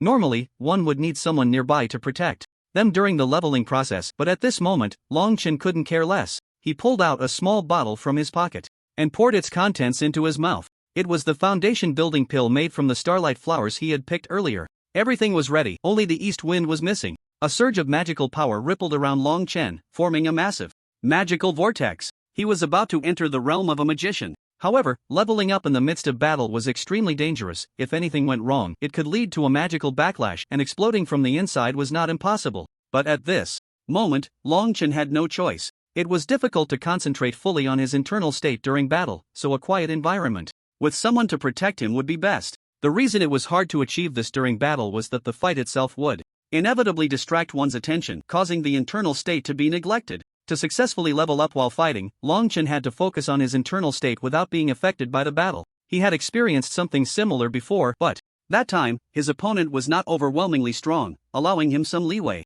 However, this time the situation was even more perilous, as his opponent was a magical beast nearly a whole level stronger than him. The Gale Rabbit King would not give Long Chen that much time. Roar! Boom boom boom! A gale cannon shot towards Long Chen once again, carrying a rich wave of wind elements. Wind elements? Long Chen's eyes suddenly widened, and his breathing quickened. Right, wind elements. How did I not think of this at first? I can sense the wind elements. He had forgotten that he could perceive the wind elements. The Gale Rabbit King's attack characteristics were very clear. Although it was fast and fierce, it had no intention of hiding, so the surrounding wind element fluctuations were actually quite obvious. So obvious that Long Chen could clearly perceive them without needing to sense them carefully. Long Chen slowly closed his eyes, calmed his breathing, and directly focused all his attention on the magical vortex within him. As for the Gale Rabbit's attacks from the outside, he only left a faint instinctual perception. Long Chen focused intently on guiding the magical energy fluctuations within his body to continuously impact the threshold waves flowing along his meridians. At the same time, he sensed a massive surge of wind elemental energy approaching him from the left front. Long Chen steadied his breath, quickly shaping the surrounding wind elements, and gently pushed his body to the side. Whoosh! The enormous wind cannon whizzed past Long Chen, barely missing him, yet it did not harm him in the slightest. Xiaojiu watched Long Chen intently, its outstretched paw slowly retracting. The moment it sensed that Long Chen was about to advance, it intended to step in and protect him, holding back the Gale Rabbit King. It knew that advancing was a crucial moment for humans. If Long Chen were to die, it would not benefit it either. Xiaojiu was unclear about the specific terms of their contract, though it vaguely understood some significance. It was not explicit. It did not intend to gamble on such possibilities. However, it did not expect that Long Chen did not need its help at all. Xiaojiu's eyes flickered as it stared at Long Chen, who was now floating calmly in midair with his eyes closed, clearly not focused on the outside world. Yet even so, in the battle against the Gale Rabbit King, Long Chen did not show any disadvantage. The moment the Gale Rabbit King's attack landed on him, he could swiftly evade. Unlike the previous passive situation of being beaten, he appeared very relaxed and his movements became increasingly agile and rapid. Clearly, his control over the wind elements was continuously rising. However, at this moment, Long Chen even ignored the system's notification sound. If someone were to see Long Chen's state at this time, they would probably be shocked to the point of their eyes popping out. Because at this moment, Long Chen had effortlessly entered a meditative state during battle. The meditative state is a realm that many mages yearn for, achievable only through faith and comprehension, and the cultivation speed in this state is incredibly fast. It is several times faster than normal cultivation. Typically, for a mage to reach such a state, they must be fully dedicated, find a specialized guardian, or sit quietly in a cultivation chamber, making it nearly impossible to achieve so easily. Not to mention that this was happening in a combat state. This was almost an impossible feat. However, what is impossible for ordinary mages seemed to be incredibly simple for Long Chen. He could even enter the meditative state at any time, during high-intensity combat while multitasking. If this were to spread, countless mages would be green with envy. Bang! Bang! As the attacks missed, the Gale Rabbit King gradually became agitated, its rhythm thrown off, and in the later stages, it could not help but personally charge in to attack Long Chen. However, in this mysterious state, Long Chen was in a highly concentrated mental state. He would not be distracted at all. Even when the Gale Rabbit King attacked personally, it could not touch a single hair on Long Chen's tail. It gradually became irritable, its roars echoing thunderously. Roar! Xiao Jiao impatiently flicked its tail but still held back its claws, refraining from intervening in this trial that belonged to Long Chen. It could see that Long Chen had not yet reached his limit. If it intervened, it could very well disrupt Long Chen. Thus, it remained still. At this moment, Long Chen was making a final push against the last threshold. He could feel that as long as he broke through this barrier, he would successfully enter the realm of mages. Charge! The magical energy patiently continued to gather, ultimately coalescing into a surging stream, relentlessly crashing toward the final opening. Boom! Crack! Something shattered, producing a crisp breaking sound. Dong dong! The surrounding air fell into a hushed silence, and Long Chen suddenly opened his eyes, the sound of his heartbeat distinctly ringing in his ears. Foundation established. The realm of a magician, achieved. He spread his palms, feeling the surging waves of magical power within, a hint of excitement flickering in his gaze. I've waited too long for this day. The title of magician marks the true beginning of the path for all who study magic. Reaching this step means one can truly stand on their own and become an immensely powerful magician. It can be said that the foundation of everything is laid in this realm.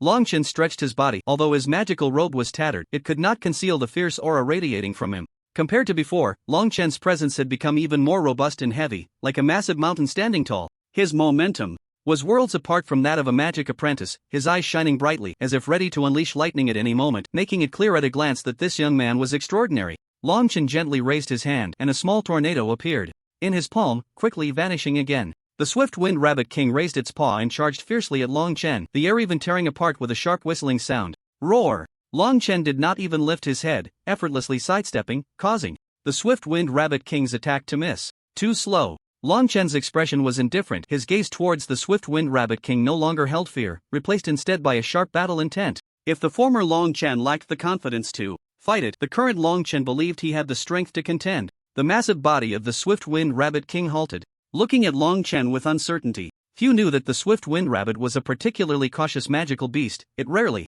attempted what it could not accomplish unless it had complete assurance. The swift Wind Rabbit retained the cautious and vigilant nature of a rabbit. While it would not flee at the slightest disturbance, it was sufficiently wary of the aura of strong opponents. Although Long Chen had just entered the realm of a magician, he felt entirely different from before. If the previous Long Chen could not instill a sense of crisis in the swift Wind Rabbit that made it want to flee, the current Long Chen was the complete opposite. The difference he had crossed was not trivial. Moreover, this sense of crisis was continuously rising. The swift Wind Rabbit King stood rigidly for a moment, instinctively wanting to turn and leave, but it was unwilling to depart just like that. Long Chen chuckled lightly, a hint of amusement in his expression. Why aren't you attacking? Roar! The swift Wind Rabbit let out a fierce but hollow roar. It could not believe it was unable to defeat Long Chen, the waste it had been chasing just moments ago. Clearly, the opponent was weaker, yet it felt fear. Whoosh! Long Chen's figure flickered and he dashed past, appearing above the swift Wind Rabbit. Earth Shield. Circle. Wind Howl Cannon. Long Chen cast magic with both hands simultaneously and, with a thunderous roar, the surrounding earthen walls began to rise from the ground, encircling and ultimately trapping the swift Wind Rabbit inside. Roar! The swift Wind Rabbit instinctively tried to dodge and escape, but it was already surrounded by layers of earth shields. It looked up and saw the blank space above, let out a roar, and quickly leaped upwards. However, as it hovered in midair, the wind howl cannon struck down fiercely, hitting the wind's eye directly.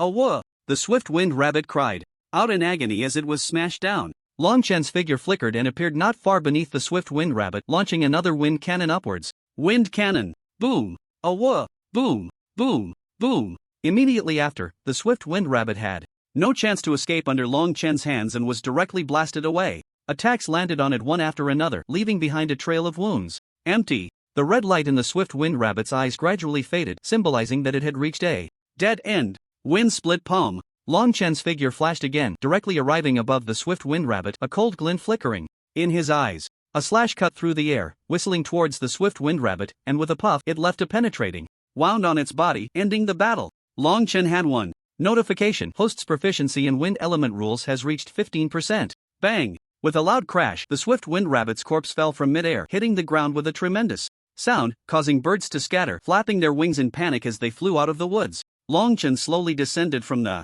air, walking beside the corpse of the swift-winged rabbit. The tension that had been tightly wound finally relaxed. He closed his eyes, feeling the magical energy that had surged within him quickly weaken, leaving him feeling completely empty inside, with nothing left. He took a deep breath, trying to take a few steps forward to retrieve the swift-winged rabbit's magic crystal, but another paw was quicker than his. Xiaojiu stood on the body of the swift-winged rabbit, its sharp claws emerging from its pads, effortlessly fishing out the magic crystal and pushing it in front of Long Chen. "Woo!" Xiaojiu called out, tapping the magic crystal with its front paw, its fox eyes seemingly carrying a hint of complexity. "Is this for me?" Long Chen steadied himself, staring in surprise. "Thank you." He picked up the magic crystal, absorbed a bit of magical energy, and felt his exhausted body finally recover.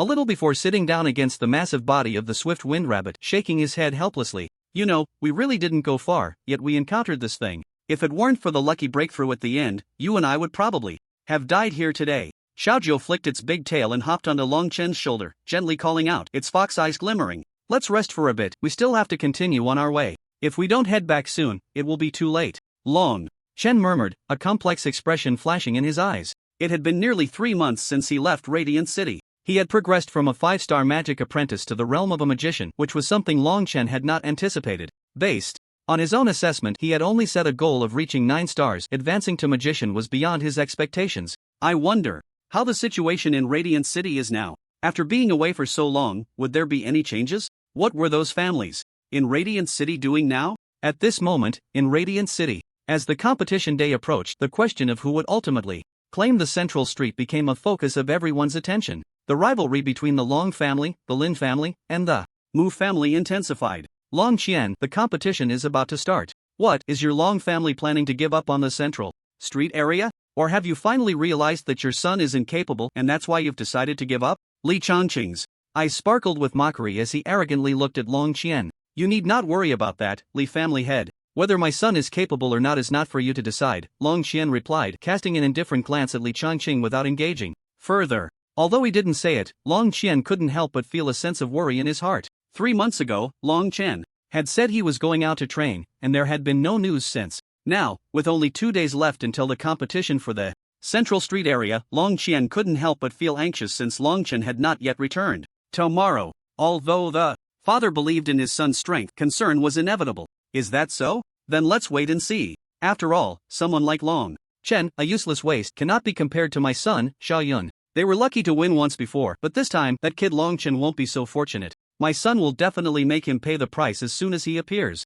If he doesn't show up, that's fine, it means he has some sense. But if he dares to appear, I'll make him understand what kind of price he is about to pay. When Li Changqing mentioned Long Chen, his expression darkened, clearly harboring no fondness for him. After all, Long Chen had publicly humiliated the Li family back then, which was something Li Changqing, who valued his reputation, could hardly tolerate. Why must you two be so confrontational? This time we are joining forces to compete for the Central Street. Infighting is not acceptable, Mu Tianyu said with a smile, appearing to be peaceful and uncontentious. Li Changqing snorted coldly, casting a frosty glance at Long Qian, and fell silent. "Ha, the three of you seem to be enjoying a lively conversation. It's been a long time since we last met. I wonder how your health is holding up. Can you still walk the steady path?" Just as the atmosphere between the three grew tense, a hearty laugh suddenly rang out from not far away. Upon hearing this laughter, Long Qian and Li Changqing frowned, their smiles fading considerably. Everyone turned their gaze toward the source of the sound, and they saw another group of people approaching with great momentum.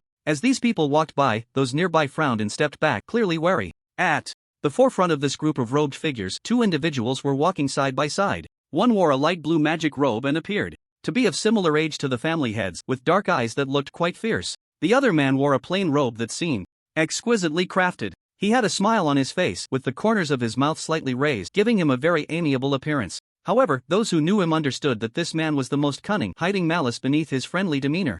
It's Lord City Master and Lord Lu. Someone in the crowd recognized the two and exclaimed in surprise. The robed figure was Lu Feng, a staff member of the City Lord's mansion, a powerful two-star high-level magician who only took orders from the City Lord.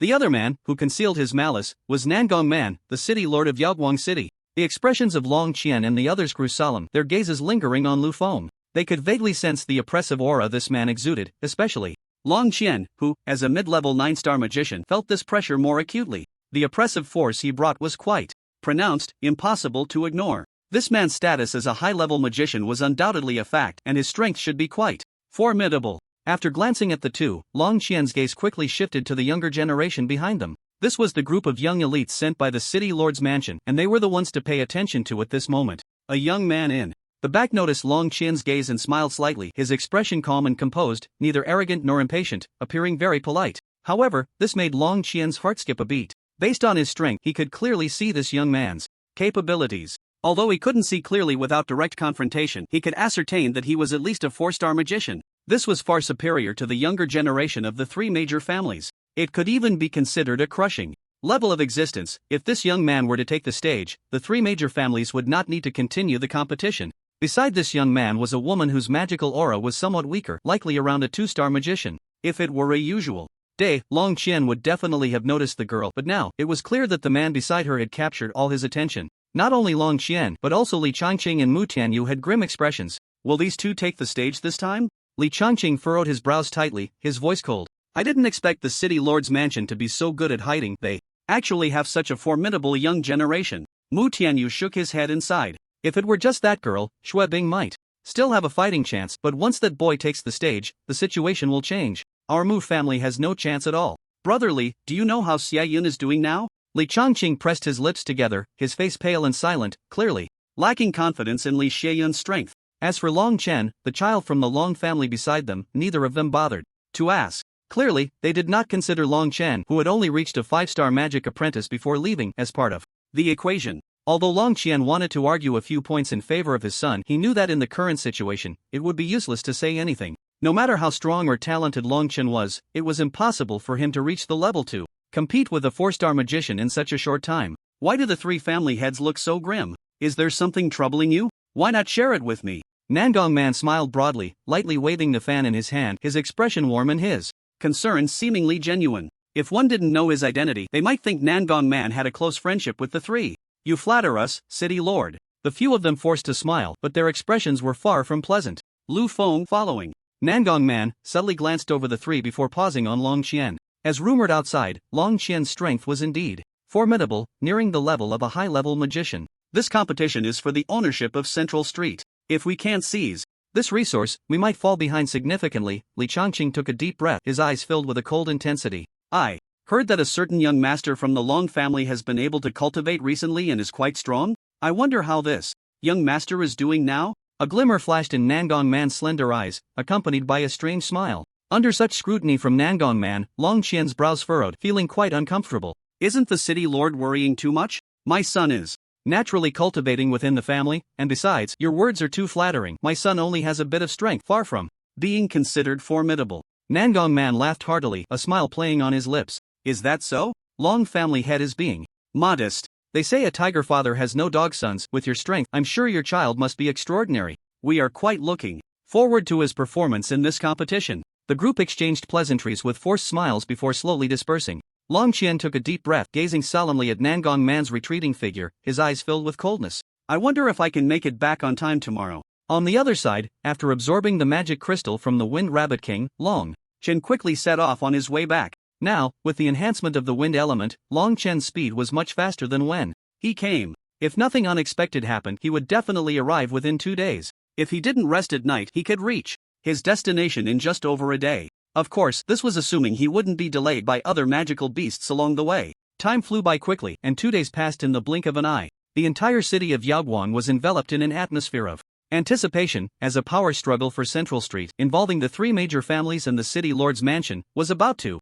begin. Almost all the young talents of Radiant City gathered at the scene to witness the battle between the leaders of the younger generation. Long family. Is Ming'er not back yet? Long Qian was as anxious as an ant on a hot pan, sweating profusely as he paced back and forth, his eyes flickering with worry. Long Kuan took a deep breath and said, "Head of the family, don't be too anxious. I believe Ming'er is a sensible person and will definitely return before it starts." Has brother not returned yet? Long Imoer bit her red lips, her clear and delicate face showing a hint of concern. Could there be any danger? For the past 3 months, she had been more worried about Long Chen's whereabouts than anyone else, constantly thinking about him, fearing he might encounter some danger. Although Long Chen said nothing when he left, she always felt that, given his nature, he wouldn't just go to safe places for training. It's fine, Ming'er is very strong, there's no need to worry, Long Qian reassured her. Despite saying that, the fact that there had been no news for such a long time, and with less than half a day left before the start, made the possibility of Long Chen returning very slim. Long Qian took a deep breath. Let's hope so. If he can't make it back, that's fine, we still have some younger members in the family who can compete. I just hope Ming'er can return safely. Long Kuan nodded.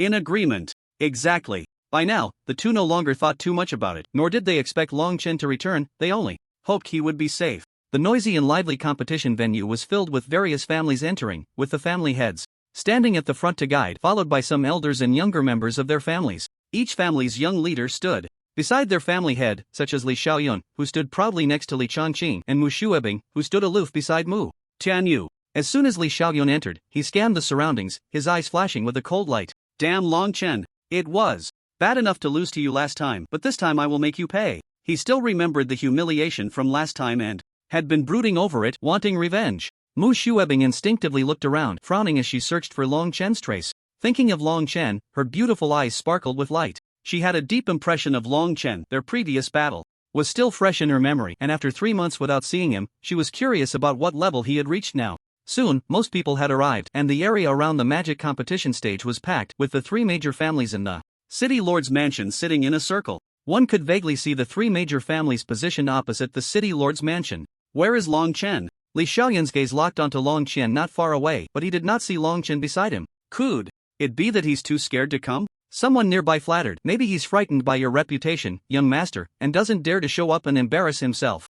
That's true. Li Xiaoyun arrogantly raised his chin, feeling pleased with himself. Mu Shuebing shot a disdainful glance at Li Xiaoyun, cursing him as a fool under her breath. However, she soon furrowed her brows tightly. What on earth is going on? Why hasn't Long Chen arrived yet? She didn't believe Long Chen's absence was due to fear of Li Xiaoyun. In her view, Li Xiaoyun's strength was hardly intimidating. After all, Long Chen had defeated the 9-star Li Xiaoyun at the 5-star stage, so he surely wouldn't avoid the venue out of fear. Many had noticed Long Chen's absence. At least the younger generations of the major forces all saw the vacancy beside Long Qian. On the city lord's side, a man in a moonlit magic robe flashed a hint of interest in his eyes and whispered something to a woman beside him dressed in a flamboyant fiery outfit. The two cast a glance this way, though it was quickly withdrawn. It indicated that they had noticed the unusual absence of Long Chen. Long Qian took a deep breath, suppressing the impatience in his eyes, and looked far into the horizon. Ming'er. The news of Ming'er not coming must be clear to all the major families, including the city lord's mansion. By now, Long Kuan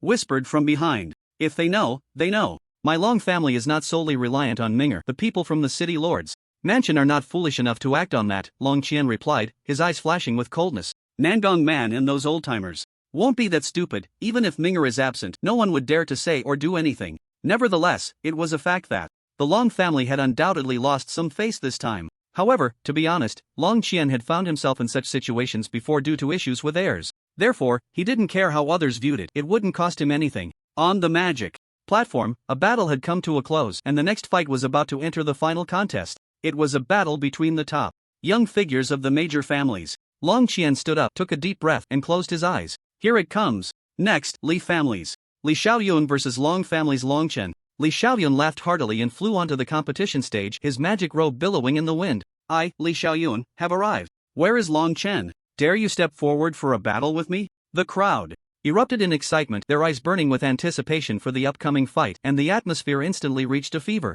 pitch. Li Xiaoyun, Li Xiaoyun, Long Chen, Long Chen. Amidst the cheers, everyone's gaze fell to the center, eagerly awaiting the appearance of the two protagonists. Long Qian's face darkened as he closed his eyes again, taking a deep breath. Just as he was about to speak, a graceful figure suddenly darted out beside him. Long family's Long Amour requests to replace Long Qian for the battle. A crisp and sweet voice rang out, shocking everyone present. Moo. Long Qian's eyes widened in disbelief, his expression changing as he exclaimed. Although Long Amour was quite powerful, she was still far from the level of someone like Li Xiaoyun. The referee hesitated for a moment, but upon seeing Long Amour already on the stage, quickly agreed. Very well, Long Amour versus Li Xiaoyun, the match begins. The purpose of this competition was to determine the strongest, and there was essentially no difference among the major families. The crowd erupted in chatter. Mu Shuebing furrowed her brows tightly. What on earth is going on with Long Chen? At this point, he still hadn't appeared? Li Xiaoyun crossed his arms and chuckled.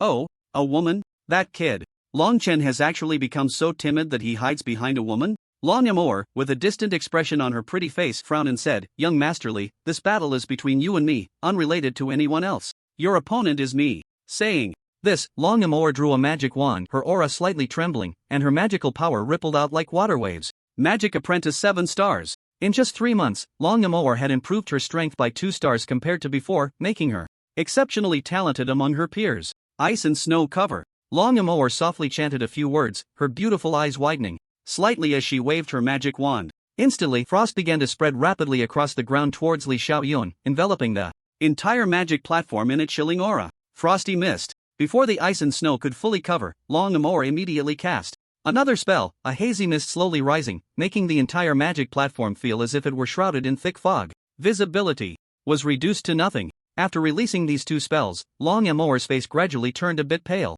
She knew she couldn't engage in a war of attrition with Li Xiaoyun, so she used her strongest techniques right from the start. The magic within her had already been consumed by more than half with these 2 moves, and the key was the strongest strike that was to follow. Ghost Step Shadow Stab. A deep dark light flashed in Long Amour's beautiful eyes, and then she slowly vanished into the mist like a shadow. Li Xiaoyun stood in the thick fog, feeling the frost suddenly covering his feet, making it difficult to move. He was surprised. For a moment, then he laughed. Interesting. Unfortunately, he was the one she encountered. Li Xiaoyun sneered, completely unfazed. Suddenly, he shook his body violently, and a powerful wave of magic spread from him, followed by a whirlwind that blew the mist away completely. Magician Level 1. Li Xiaoyun had broken through to Magician Level 1 in these 3 months. Long Qian's pupils shrank suddenly, and he shouted in a panic, Amour, be careful. At this moment, Long Amour was holding the shadow stab, her body suspended in midair. The instant the mist dissipated, she was exposed. Her combo had been broken, but it was too late to regret and withdraw now.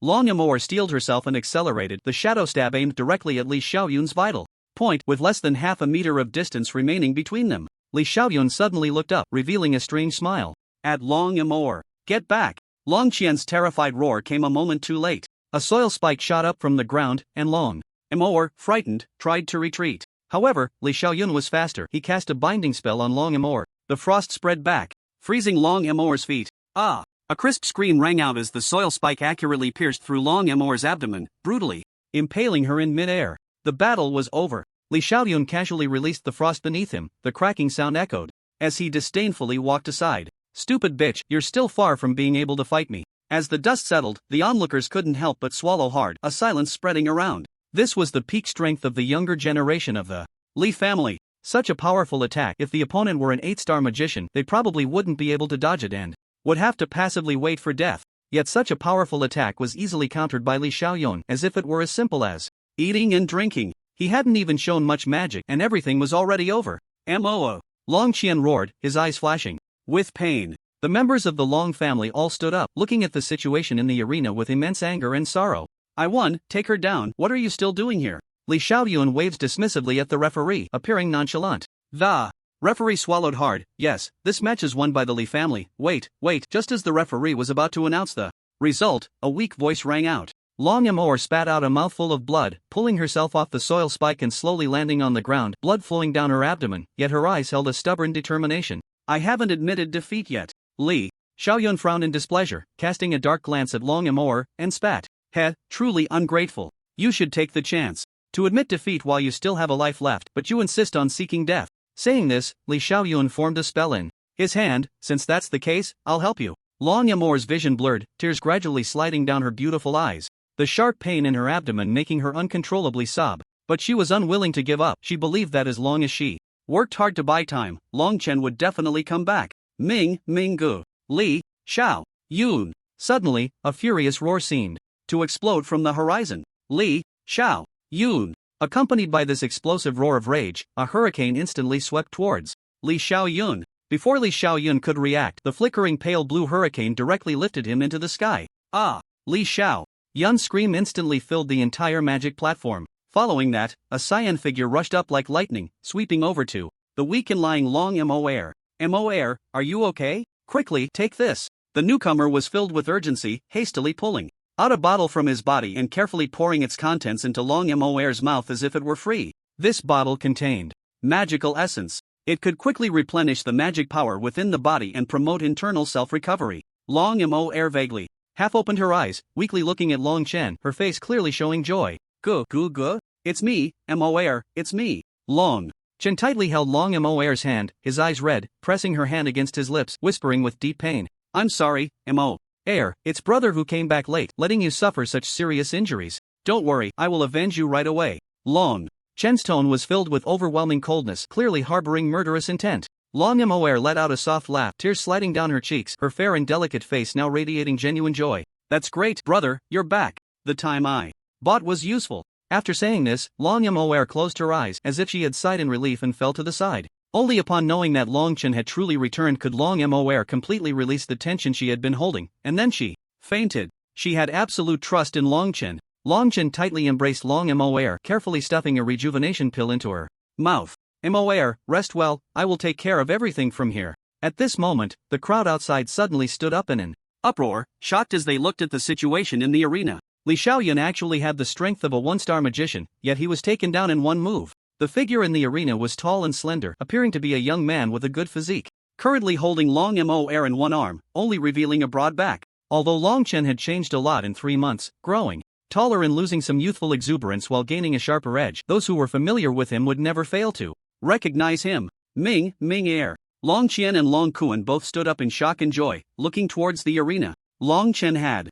actually returned at this critical moment. When Mu Shuebing saw Long Chen's figure, she couldn't help but curve her lips, but she quickly concealed it, not letting anyone notice. The gentleman from the city lord's mansion looked at the scene with interest, pondering, so this is Long Chen? The girl in red snorted coldly, crossing her arms. So what? I heard this guy has a low realm, and can't be compared to your brother at all. There's no need to worry. Ling Air, don't say that. The fact that he was able to defeat Li Xiaoyun back then shows that realm doesn't represent everything, does it? Nangong Wuji chuckled, gently tapping Nangong Ling's head with his folding fan. If he is fortunate enough to survive and face you, remember not to underestimate him too much during the battle. Nangong Ling covered her head, stuck out her tongue, and scoffed. Cut it out, you clearly don't take him seriously at all. Don't worry, this battle doesn't need you to step in, I can handle these foolish family heads on my own. You don't get too full of yourself, after all, we can't lower our status by comparing ourselves to these guys. Nangong Wujie shook his head lightly, his expression indifferent as a cold, disdainful look crossed his face. Clearly, he was arrogantly dismissing this so-called Central Street competition. Boom! Long Chen slowly stood up, and with a casual wave of his hand amidst the crowd's attention, the raging tornado gradually disappeared from the open ground before him. A figure fell from the center, crashing heavily to the ground. It was Li Xiaoyun. Long Chen's figure flickered, and he directly appeared at the spot where Li Xiaoyun had fallen, gripping his neck tightly and lifting him up with an extremely cold expression. Li Xiaoyun, who gave you the guts to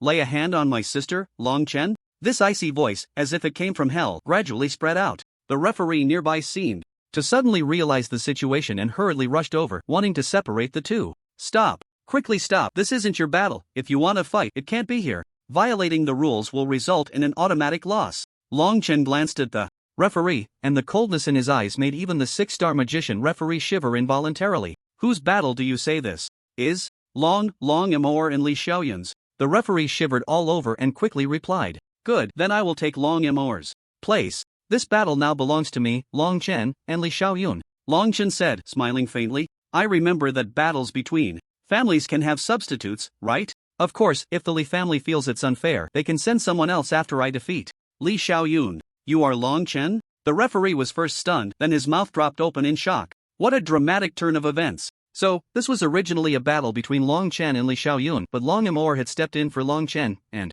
Now Long Chen had suddenly returned. The referee hesitated for a moment but eventually nodded. However, I remind you, this is the last time substitutions are allowed. If you substitute again, this match will be nullified. After saying that, the referee leaped back, returning to the edge of the competition area, feeling a slight sense of relief. He didn't know why, but that unknown little brat had given him such a strong sense of pressure. He had barely managed to control himself from fleeing, as it was somewhat inappropriate for a referee to act that way. Li Xiaoyun, being choked, felt a rush of blood to his head and dizziness. He opened his mouth in disbelief but found he couldn't escape Long Chen's grip. Shameless! Li Xiaoyun hoarsely cursed Long Chen. His eyes filled with resentment. Ha! Long Chen's expression was indifferent as he tightened his grip. Li Xiaoyun, am I not asking you a question? Who gave you the guts? Whom? Li Xiaoyun's eyes bulged as he was choked, and he hoarsely shouted in anger. Are you out of your mind? I can do whatever I want. I'm a magician now. Kid, if you have the guts, let me go, and we'll compete. With magic.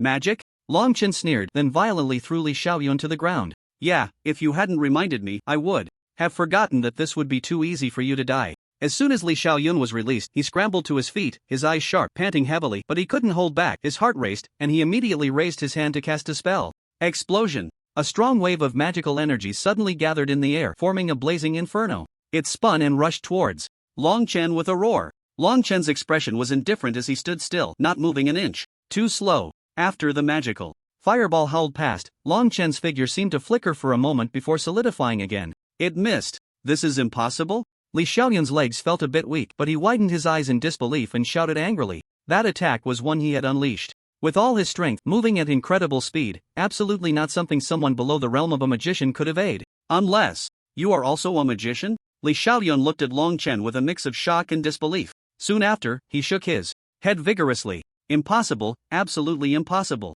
How could you advance to the realm of a magician in just 3 months? Even he, having advanced from a 9-star apprentice to a magician in 3 months, could be considered a genius. How could Long Chen achieve such an unfathomable feat? Not only those in the arena, but even the people outside were closely watching the scene. Li Changqing's voice was deep, his eyes glinting with a strange light. Who can tell what realm this Long Chen is in now? The elders of the Li family exchanged glances for a while before someone hesitantly spoke up. Head of the family, we cannot see clearly. This boy's aura is cleverly concealed, as if he has considerable experience in this. My strength cannot penetrate it. Li Changqing's face darkened rapidly, a chill evident in his expression, because he too could not discern what realm Long Chen was truly in. By normal standards, this was abnormal. It could only be said that Long Chen perhaps gained some opportunities during his training outside, but if that opportunity only had the function of concealing his aura, it would be too useless. Many possess the ability to hide their strength from prying eyes, but once they engage in battle, that concealment becomes ineffective, and their magical level would be exposed by the fluctuations of their magic power. It could be said that in combat it was quite a hindrance. On the other side, Long Kuan was quietly asking Long Chen in a low voice, "Can you tell what strength this boy has now?" Long Chen frowned slightly and shook his head. No, this kid learned something from somewhere, and others probably haven't noticed either. I just don't know about the lord of the city. That high-level magician was the one Long Chen had been worried about all along. After all, as a high-level magician, the opponent's strength was certainly formidable. He wondered if the opponent could see through the first layer set up by Long Chen. Of course, the opponent's abilities were definitely very powerful. Returning to the battlefield, Long Chen coldly tugged at the corner of his mouth. Heck, to deal with you, I don't even need to use magical skills. A casual wave of magic can send you flying thousands of miles. Li Xiaoyun would not believe it. Stop talking. Nonsense. I tell you, it's best to have some humility. I see you don't even know who you are. Long Chen was not just speaking casually. In his eyes, Long Chen now seemed incredibly weak, almost like a fragile child before him. Back when he was a 5-star, he could easily overpower Li Xiaoyun. Now that he had advanced to magician, Long Chen was no longer afraid of Li Xiaoyun in the slightest. Long Chen looked coldly at Li Xiaoyun, a murderous intent rising in his eyes. Heaven knows how that murderous intent surged when he returned and saw Li Xiaoyun harm Long Amour. He wished he could kill Li Xiaoyun immediately to avenge Amour. If he hadn't come back, who knows what kind of situation Amour would be in now. Thinking of this, Long Chen could no longer contain the murderous intent in his heart. Wind, he casually raised his hand, not needing to summon the magical fluctuations within him. With his current mastery over the rules of the wind element, harnessing the winds of the world was an effortless task. After he spoke, the wind elements in the air trembled for a moment, and then the air began to flow, the wind elements instantly condensing into a gust that howled and swirled in place. Go! He flicked his finger, and the wind immediately surged toward Li Xiaoyun with incredible speed. What is that? Li Xiaoyun frowned slightly, a hint of anger flashing in his expression. Earth split. He shouted, his body radiating magical light, and a massive fissure suddenly split vertically from the air. Immediately, it was as if something had isolated Li Xiaoyun's front, making it completely impassable.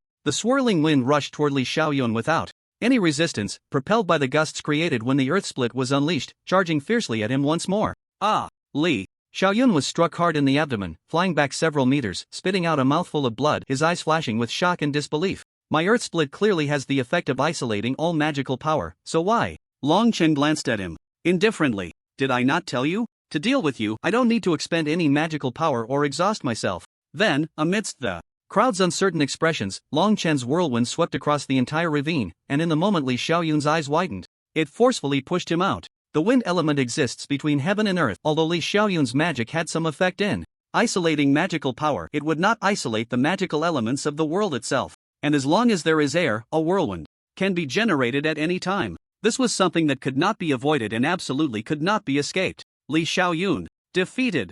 The crowd erupted in an uproar. Members of several prominent families stood up, staring in shock at Long Chen, who stood with his hands behind his back, disbelief flickering in their eyes. What on earth just happened? Even if Li Xiaoyun was merely a facade, he was still a mage-level existence. Yet, in front of Long Chen, he was so easily defeated, and Long Chen hadn't even done anything. Li Xiaoyun had simply been sent flying. He hadn't even used a single magical skill. Long Qian's eyes sparkled with shock and astonishment. What had happened to Long Chen in these 3 months? Why had he progressed so rapidly to a point that even he could not easily see through? But soon, a deep sense of relief washed over him. Ming'er has become so strong, that's wonderful. Long Quan nodded with a smile. Indeed, Ming'er has truly brought honor to our Long family. In the future, the Long family will be entrusted to him, and seeing his rapid growth, we can rest assured. Li Changqing was furious, immediately rushing over to bring Li Xiaoyun back from the ground. Damn Long Chen! Xiaoyun, are you alright? Long Qian quickly followed to support Long Chen. Li Changqing shot a fierce glare at Long Qian, gritting his teeth as he spoke.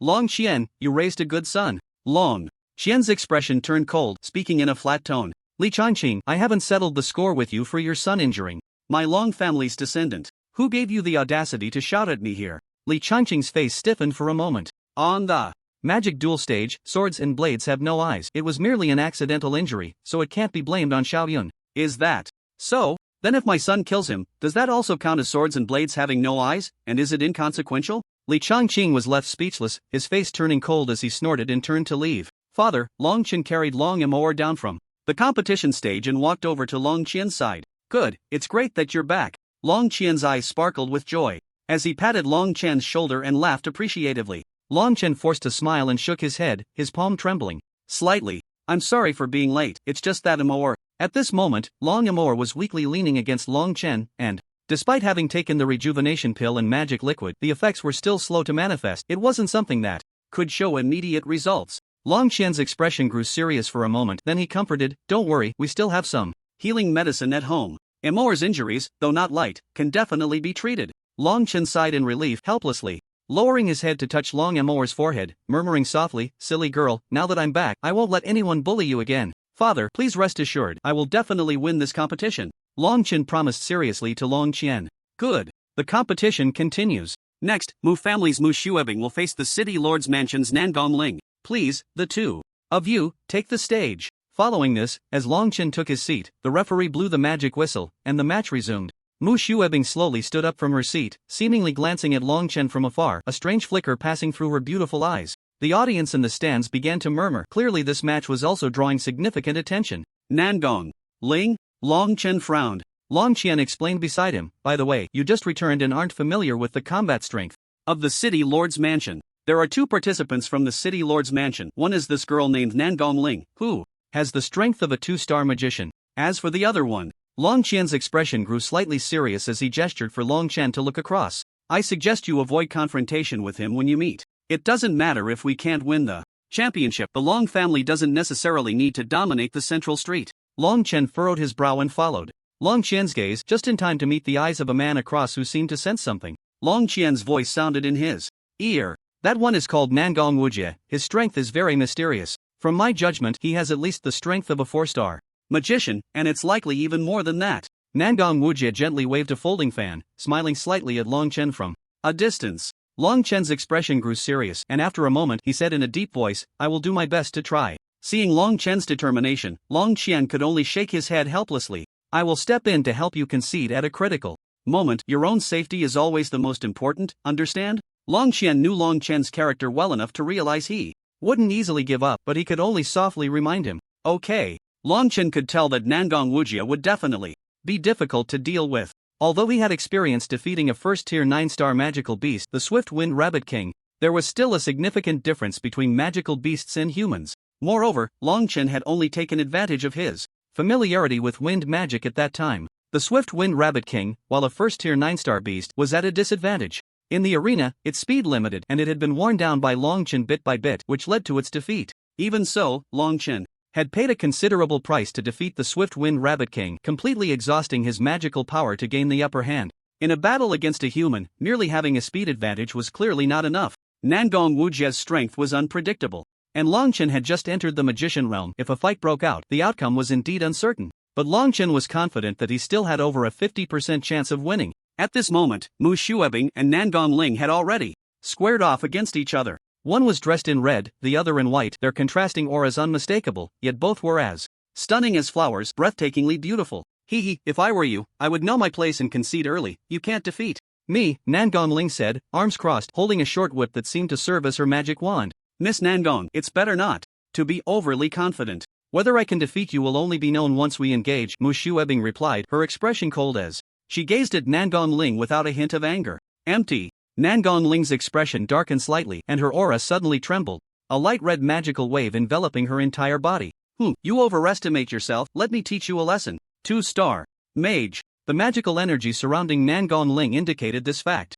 This was already the highest level of power displayed so far. The crowd below erupted in astonishment. I didn't expect Nangong Ling to reach the 2-star mage stage at such a young age, even 1 star higher than Li Xiaoyun. Truly a dragon among people. Mu Xuebing seems to be at the 9-star apprentice mage level, although still powerful, compared to before this person could finish. The situation on stage changed again. Mu Xuebing, with an unchanged expression, released her magical energy, a light blue ripple floating up and surrounding her. 2-star mage. 2-star mage? The crowd gasped in shock. Mu Tianyu's face broke into a proud smile. Mu Xuebing had actually risen to the 2-star mage level in just 3 months. Phoenix Dance of Peace. Mu Xuebing, unwilling to waste words, narrowed her eyes for a moment, and then a brilliant light appeared, soaring and spiraling into the sky. Ah! The clear cry of a phoenix seemed to resonate in the air as an ice-blue phoenix slowly took shape amidst the roaring magical waves, spreading its wings and lending out a crisp call to the heavens. Frosty cold light and snowflakes fell from the sky, covering a 3-meter radius in ice and snow. This is the Mu family's ultimate skill, Phoenix Dance of Peace. I didn't expect Mu Xuebing to have mastered it to this extent. How powerful! Truly deserving of being the leader of the younger generation, Mu Xuebing's strength cannot be underestimated. Below, some recognized the origin of this skill and began to discuss it excitedly. On another high platform, Mu Tianyu's eyes flashed with satisfaction as those beside him offered compliments. Master Mu, your training of your daughter is truly impressive. Her talent is astonishing. Mu Tianyu feigned humility. It's nothing, it's just Shuer being diligent. Though he said this, the pride and satisfaction in his eyes were nearly overflowing. Who could not see his joy? On the battlefield, Mu Xuebing coldly stated, Miss Nangong, if you don't make a move soon, don't blame me for being ruthless. Nangong Ling, seeing the phoenix poised in the air, let out a cold laugh. Interesting, I underestimated you, it seems you will be a very interesting opponent. With that, Nangong Ling suddenly flicked her whip and shouted, Flame Tornado. Boom! The red magical wave trembled violently, swirling in the air to form a brilliant flame, roaring and engulfing the sky, rushing straight towards Mu Xuebing not far away. Go! Go! The two women shouted simultaneously. Two skills clashed violently in midair, causing everyone's gaze to become fixated. All eyes were on the two women, excitement palpable. Boom! Crack! The flames and ice collided, a fierce clash of water and fire, producing sharp sizzling sounds, and white mist immediately began to rise. The two women clearly did not underestimate each other, using their strongest techniques right from the start. If the opponent had even a slightly weaker magical power, they would probably have been unable to stand their ground by now. However, both of them still had the energy to continue the battle. After the first round of attacks, they both understood each other's true levels, and their gazes simultaneously turned cold and serious. I underestimated you. Nangong Ling gritted her teeth and let out a proud, cold laugh. What a surprise, Mu Xuebing, I didn't expect you to have some strength. It seems I underestimated you. Mu Xuebing's expression remained unchanged as she coldly clasped her hands behind her back, hiding the fact that her palms were already trembling from the cold. Is that so? I suppose there are even more surprises in store for Miss Nangong, she replied. Nangong Ling's expression changed repeatedly, as if she were struggling with something, and her grip on the short whip tightened slightly. She stood still, looking up at the observation platform not far away, biting her red lip tightly. After a moment, Nangong Ling closed her eyes, took a deep breath, and suddenly opened them wide, speaking sharply. I concede. The crowd below erupted in an uproar upon hearing Nangong Ling's voice. No one expected her to say such a thing. Not only the people below, but even Mu Shuebing, standing on the stage, showed a hint of surprise in her eyes. Nangong Ling snorted coldly. Don't think that my conceding means I've lost to you. If it weren't for... She didn't finish her sentence, only stamping her foot in frustration, puffing out her cheeks in anger. Damn it, who knew? You were also a 2-star magician? How infuriating. Then, Nangong Ling stormed off like a beautiful red peacock, her head held high in anger. The match ended in a rather absurd manner. They had only exchanged blows once, and it was already so exciting. Who knew how it would end if they continued fighting? Moreover, it was a battle between two stunning beauties. Who wouldn't want to see the final outcome? The referee quickly regained composure and announced, the winner of this match is Mu Shuebing. Cheers erupted from the audience, a thunderous applause that made everyone unable to contain their excitement. After a 15-minute break, for the contestants to recover their magical power, the referee announced the next match. Mu Shuebing vs. Nangong Wujie. Nangong Wujie? The crowd exchanged glances, puzzled. Who was this person? They had never heard of him before. Those who truly knew Nangong Wujie's identity were already going crazy. In the direction of the three major families, everyone felt a sudden chill in their hearts. Mu Tianyu looked at the smiling young man slowly walking onto the stage, his expression darkening. Mu Shuebing, this is dangerous. Mu Shuebing stood up, warily watching the young man in front of her, who was smiling and swaying a folding fan. You are Nangong Wujie? Nangong Wujie sighed lightly, looking at Mu Shuebing with interest. Indeed, that is me. However, I didn't expect to personally enter the arena this time. This year, one of the three waste families actually produced someone as competent as you. It took me by surprise. So, what do you say? Are you interested in joining my lord's mansion? Mu Shuebing's expression turned cold. You must be dreaming. Whether you can defeat me is still up for debate. It's best not to be so arrogant. Nangong Wujie smiled faintly. You don't really think I had my sister concede because I couldn't defeat you, do you? What do you mean? It means Mu Shuebing quickly concede. You can't defeat him. The two sentences rang in Mu Shuebing's ears simultaneously, the latter clearly a thunderous declaration. She suddenly stiffened. Thunder flash. A low, deep voice suddenly echoed from above.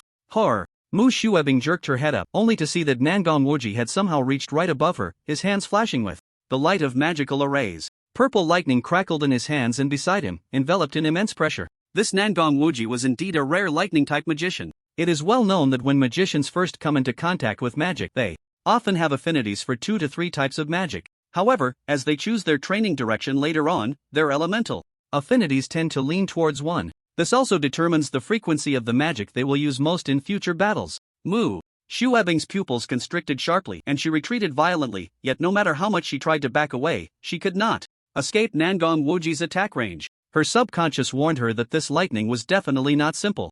Nangong Wujie smiled inscrutably and lightly flipped his hand, causing the lightning to roar down. Holy light shield. Suddenly, another figure rushed up at an incredible speed, so fast that it was almost impossible to catch with the naked eye. The figure swept in front of Mu Shuebing, quickly extending a massive transparent light shield that completely enveloped both of them. The thunderous lightning struck hard against the shield, yet it caused not a single scratch. The Holy Light Shield, a special pseudo-advanced magical array, was copied by Long Chen from Bai Qi earlier and could withstand one attack from a high-level magician at most. Nangong Wujie's lightning was no joke. Even a mid-level magician would likely suffer some damage from it, but under the absolute defense of the Holy Light Shield, it seemed a bit lacking. Kalarala. The lightning slowly dissipated in mid-air, and Long Chen raised his head, his eyes sharp with light, and said urgently, "Do you want to kill someone?" Mu Shuebing stood frozen in place, trembling as she looked at the broad back in front of her. It was this very silhouette that had rushed up without hesitation to block the fatal attack for her. Mu Shuebing bit her red lips tightly, but she couldn't help the slight flush that crept to her ears.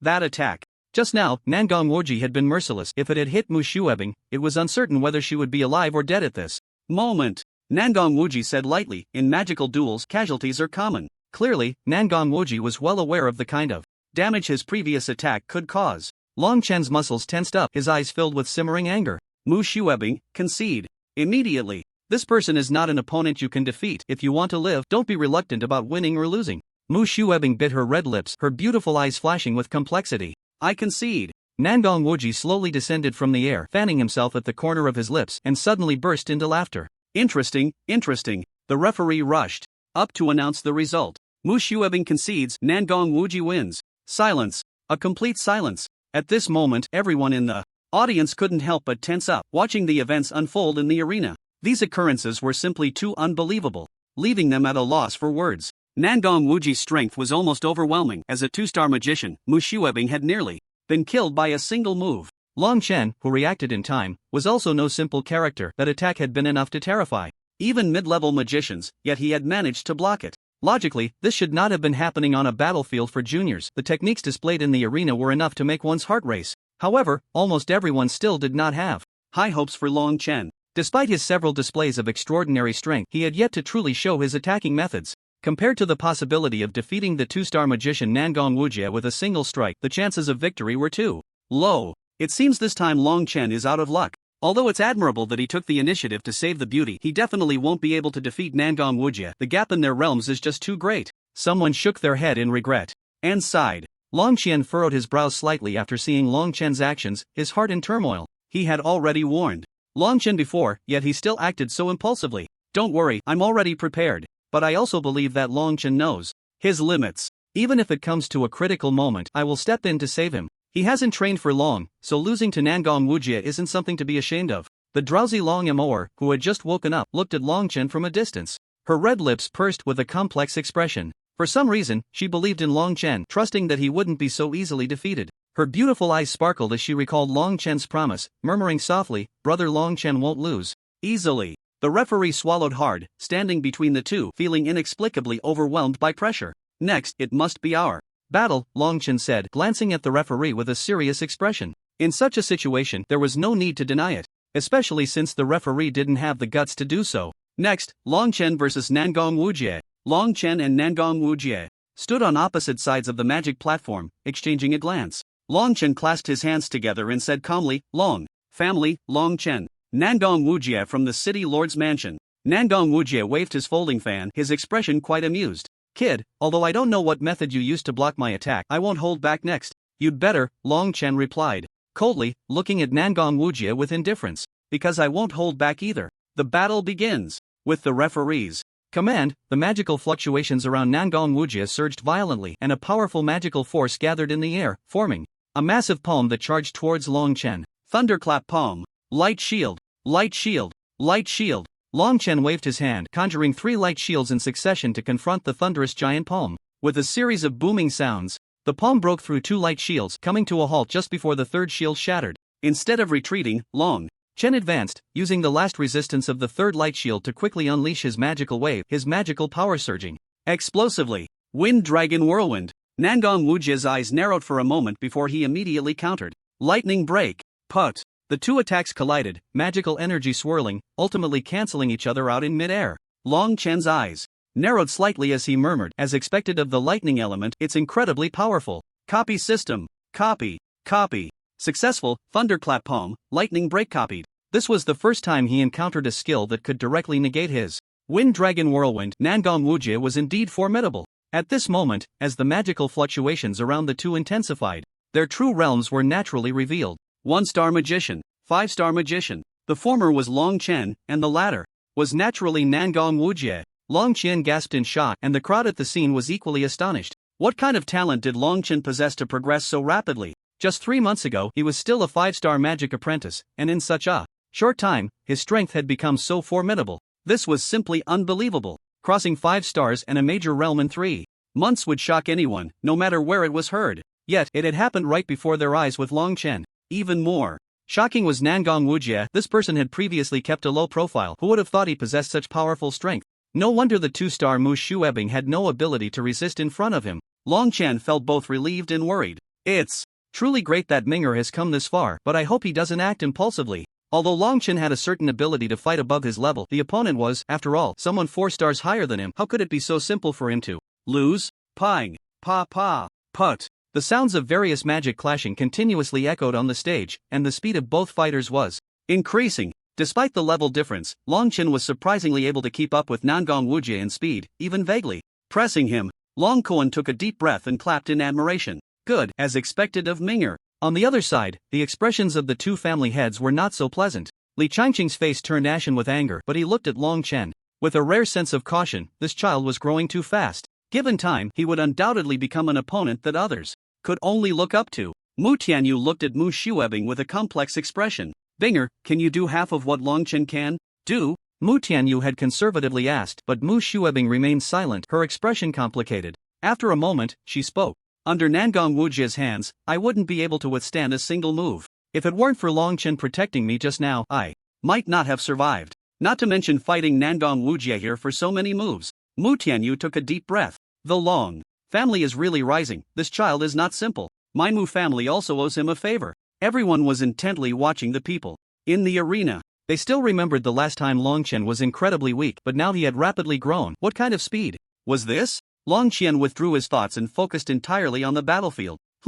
Is this wind magic? When did Minger become so proficient in wind magic? However, even so, while it may give him a slight advantage, without any lethal moves, he will eventually be defeated. Long Qian's sharp eyes quickly identified Long Chen's current problem. He had stumbled upon an opportunity in the forest, leading to his increasing proficiency in wind magic, and his commonly used spells in battle had mostly become wind-based skills. However, this had an undeniable drawback. The wind element itself was slightly weaker in attack power compared to other elemental skills. The overwhelming combat style wasn't obvious, but it could be seen in a balanced confrontation. Just as everyone was closely watching Long Chen and Nangong Wujie clash, boom! A loud explosion rang out, and Long Chen smiled. Strangely, suddenly stomping the ground, coldly staring at Nangong Wujie, his hands forming a seal. Thunderclap palm. Boom!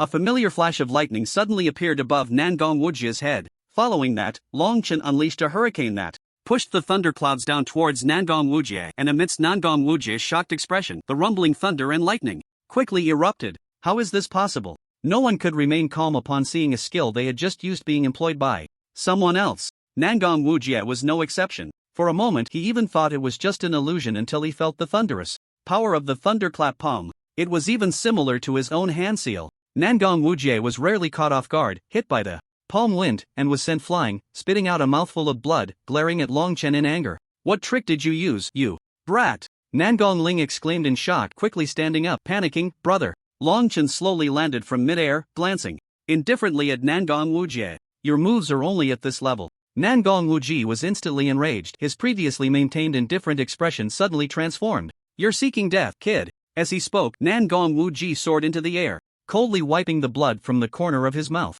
I will make you pay for your ignorance and foolishness. Although he felt some trepidation at Long Chen suddenly using his own techniques, Nangong Wujie would not doubt his own strength because of it. Thunderclap bomb. Nangong Wujie shouted angrily, and the magical fluctuations around him instantly roared and surged, all rising into the air like suction, forming one thunderclap bomb after another, connecting in waves, completely enveloping the entire space above the magic platform. One could imagine that there was no room for resistance beneath this. Nangong Wujie licked his lips, his eyes icy cold. This time, I want to see if you can dodge it. Brother! Long Chen stood up in a panic the moment he saw this move, looking anxiously at Long Chen. Just as he was about to speak up to concede for Long Chen, Long Moer gently tugged at the corner of Long Chen's clothes. Uncle, please watch my brother closely, Long Moer said softly. Long Chen was taken aback for a moment, then focused his gaze. He saw Long Chen standing there with a calm expression, even under the rolling thunder, showing not a hint of change in his demeanor. The words Long Chen had on the tip of his tongue suddenly became stuck. Long Chen's demeanor indicated he had no intention of conceding. If he spoke carelessly, wouldn't that be undermining Long Chen's own decision? Long Kuan, seeing Long Chen remain silent, grew anxious. Head of the family, why aren't you speaking? This situation is too dangerous. If it drags on, it could seriously injure Ming Er. Long Qian took a deep breath, his expression serious, and calmly said, I respect Ming Er's decision, and I believe he has his own way to resolve this. Although Long Chen's small figure appeared insignificant beneath the vast expanse of lightning, he was still incredibly eye-catching. Mu Shuebing's usual icy demeanor turned into slight anxiety. What is the head of the Long family thinking? Even now, he won't concede? Even if Long Chen is a first-level magician, how could he possibly withstand this attack?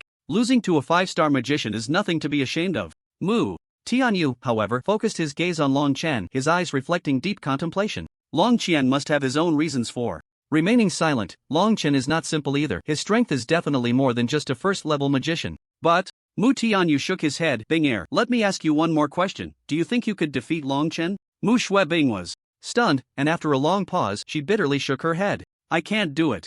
She herself was a second-level magician, and just thinking about facing Long Chen made her feel a wave of unease and lack of confidence. This was enough to demonstrate Long Chen's formidable strength. Against Nangong Wuji, among those present, no one had a greater chance of victory than Long Chen. Under this encirclement-style assault, Long Chen took a deep breath and slowly closed his eyes. He could naturally sense how powerful these lightning attacks were. Standing in the center of this storm, even trying to dodge with the speed of the wind would be exceedingly difficult, and he could easily be struck in the process. System, can I copy? The copy system beeped.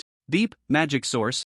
Intermediate thunder magic. Thunderclap bomb, copying, copy failed. Please create a replicable environment. Host. Long Chen took a deep breath and seriously looked up at the gathering lightning above. Experiences of failure in his own replication system were rare. Of course, success wasn't guaranteed every time. When the opponent's skills were in a state of complete activation and they showed no signs of weakness due to their vast experience, Long Chen had a certain chance of failing to replicate. Long Chen slowly closed his eyes, his mind racing with ways to break the situation. What should he do? The holy light shield could block the attack, but its coverage was insufficient and his magical power couldn't sustain it for long, so that method was not suitable. Wind magic had no suppressive effect against lightning magic, and facing off like this could easily lead to a disadvantage. So even his strongest wind magic wouldn't work. What to do? Long Chen's thoughts spun rapidly in his mind, and his breathing became slightly hurried. He knew that not only was he focused on this matter, but his father and family were also watching him closely. He didn't want to concede so easily. Suddenly, Long Chen opened his eyes wide, looking up at the coldly smiling Nangong Wuji, a glint of icy determination flashing in his eyes. Ha! Light shield. That's right, he planned to use the light shield. Compared to the holy light shield, the magical power consumption of the light shield was much lower, and although its area was also insufficient, the quantity could make up for it. Whoosh! A multitude of light shields suddenly appeared overhead, completely enveloping Long Chen's head. Even so, there were still some areas that couldn't be blocked at all, as Long Chen's magical power was limited. This was the maximum he could sustain at once. Bang! A bolt of lightning crashed down, striking one of the light shields. The shield shook but held strong without shattering, while the lightning disappeared into the air. Although the thunder bomb was a mid-level spell, its numerous attacks meant that each individual strike wasn't particularly strong. If it were aimed at an ordinary one-star magician, it would be fine, but against Long Chen, this attack was somewhat lacking. Nangong Wuji's gaze turned slightly cold, and with an indifferent expression, he waved his hand again, sending several bolts of lightning crashing down towards the gaps. Whoosh! The light shields quickly shifted, and several nearby shields gathered together to block the attack. In the midst of the back and forth, many of the light shields couldn't hold up and dissipated, but Long Chen quickly replenished them. However, both of their faces turned pale. This was a contest of magical power. Tomorrow, Long Chen murmured in shock. He actually blocked them all. Long Koan gasped in disbelief. In the midst of the torrential lightning, it was already difficult to react, yet Long Chen was able to calmly block all the lightning, still standing firm against his opponent. That was a 5-star magician, and Long Chen was actually able to hold his ground against such a powerful magician. Such strength was truly astonishing. How could your magical power be so abundant? Nangong Wuji looked at Long Chen in shock and anger, his breath quickening, the certainty in his tone completely dissipating. Long Chen looked up and sneered. I told you, you were too happy too soon. Saying this, Long Chen changed the hand gestures for his spell, and his magical robe was swept up by a wind vortex. You've had your turn, now it's mine. Wind split palm. Long Chen roared, forcefully launching the spell from his hand. The explosive wind split palm howled as it sliced through the air. Nangong Wuji's pupils constricted sharply. Logically, an attack from a mere one-star magician shouldn't cause him any harm, yet this attack sent chills down his spine. Brother, be careful. Nangong Ling shouted anxiously, her eyes swirling with concern. Nangong Wuji closed his eyes, took a deep breath, and tightly gripped the folding fan in his hand, his face quickly revealing a cold expression. He originally thought that there would be no rivals here to match him, but unexpectedly, a Mu Shuebing and this kid named Long Chen emerged out of nowhere. He flipped his hands, widened his eyes, and with a sudden thrust of the fan in front of him, shouted, Shockwave. Charge! The fan in Nangong Wuji's hand instantly unleashed a fleeting magic circle towards Long Chen. Thunder and lightning clashed violently in mid-air, colliding fiercely, with the wind split palm resulting in a dramatic reaction, and then a flash of light disappeared into the void. Put! Nangong Wuji spat out a mouthful of blood, enraged. Damn kid, damn! How dare he inflict such unexpected and significant damage on him? It was a miscalculation. Long Chen's expression was also not good. He stood in place, breathing somewhat erratically, watching Nangong Wuji with extreme vigilance. It could be said that this was the most troublesome opponent he had encountered so far, and Nangong Wuji's strength was certainly not to be underestimated. Nangong Ling, seeing Nangong Wuji spitting blood, couldn't help but stand up abruptly, her beautiful eyes no longer calm. Brother! Nangong Man also furrowed his brows tightly, looking at Lu Hang with a gaze that seemed to carry a hint of murderous intent. To be able to force Nangong Wujie to this extent, this kid's talent was too terrifying. If he were to stay, he could pose a huge threat to the Nangong family and the city lord's mansion. That damned old man Long Qian, how could he cultivate such a formidable child again? Boom! The two clashed fiercely once more, their moves dissipating in midair, yet neither managed to injure the other in the slightest. However, both of their magical energy reserves had already reached their limits. If this continued, it would only lead to unnecessary casualties. Wind split. Palm. Long Chen once again unleashed his strongest move, his figure flashing as he charged directly in front of Nangong Wujie, his eyes clear and focused. In the tightly contracted pupils of Nangong Wujie, Long Chen directly struck out a palm, sending a shockwave that hit Nangong Wujie's abdomen, causing him to fly backward. Huff, huff, oh! Accompanied by Long Chen's heavy panting, the cheers of the crowd erupted like a tsunami. The cheers rolled in with intense waves. We won! We actually won! Long Qian stood up suddenly, his face filled with immense excitement. Central Street, we got it! At first, no one expected that Long Chen would actually achieve victory in this competition. The younger generation of the Long family, after the shock, began to cheer and roar. Usually, the Long family had suffered a lot from other families due to the lack of talent in the younger generation, and they often dared to be angry but not speak out. This time, they finally had a chance to hold their heads high again. Even Long Cohen let out a slow breath, sitting back down, his eyes shining with relief and appreciation. Long Qian, you really have a good son. Long Qian nodded with a smile, his eyes full of pride. Yes, my son has indeed not let me down. Even Li Changqing, who usually had a poor relationship with Long Qian, couldn't help but show a mix of amazement and jealousy. He knew what level his own son was at, not to mention this battle, even against Mu Shuebing he probably wouldn't win, yet Long Qian was able to defeat the 5-star magician Nangong Wujie. No matter how hardly Xiaoyun tried, he couldn't catch up to Long Qian now. Li Changqing couldn't help but let out a bitter laugh, shaking his head and sighing. Long Qian's talent truly left him shocked and powerless. At this rate, no matter how many good things he piled up for Li Xiaoyun, it would be of no use. The gap between the two was not something those things could bridge. Speaking of which, the magic used by Ming'er in the battle was something we had never heard of before, and it wasn't even family magic. Where on earth did Ming'er learn it? And how did Long Qian manage to unleash that thunder palm during the fight? That overwhelming power certainly wasn't just for show. However, he could never have imagined that this ability was something Long Qian obtained through the copy magic system. For him, using someone else's magic in battle was simply routine. In stark contrast to the jubilant Long family, the Lord's mansion was shrouded in a cold atmosphere. Almost everyone wore a gloomy expression, and no one dared to provoke them at that moment, lest they become the target of their wrath. They had not only lost the battle but also a Central Street, and most importantly, the Lord's mansion's 5-star powerhouse had been defeated by a mere 1-star magician. Long Qian, what a slap in the face. On the magic platform, the residual magical waves slowly dissipated, revealing Long Qian standing in the center.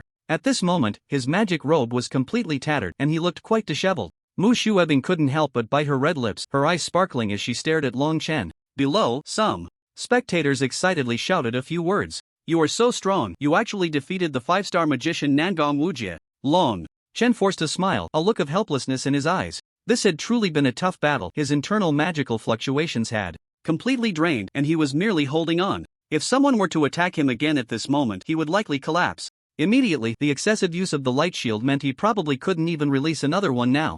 Long Qian extended his arm, and the little nine, who had been sitting at the bottom of the platform, flicked its tail and jumped onto Long Qian's shoulder. Long Qian stroked the little nine's fur, smiling wryly as he whispered, "Can you give me a lift? I can't move a step right now." The little nine glanced at Long Qian, and a gust of wind elements steadily gathered beneath his feet, gently lifting him as if on a breeze towards the edge of the platform. The stunned referee watching Long Qian descend finally seemed to awaken from a dream, and hurriedly stammered, "The battle is over. Long Qian wins." Everyone had already clearly seen the outcome, so the announcement didn't come as a surprise. They couldn't help but start whispering among themselves, exchanging glances. Nangong Ling quickly flew to the edge of the arena, helping Nangong Wujie up, her previously cheerful expression now replaced with a chilling intensity.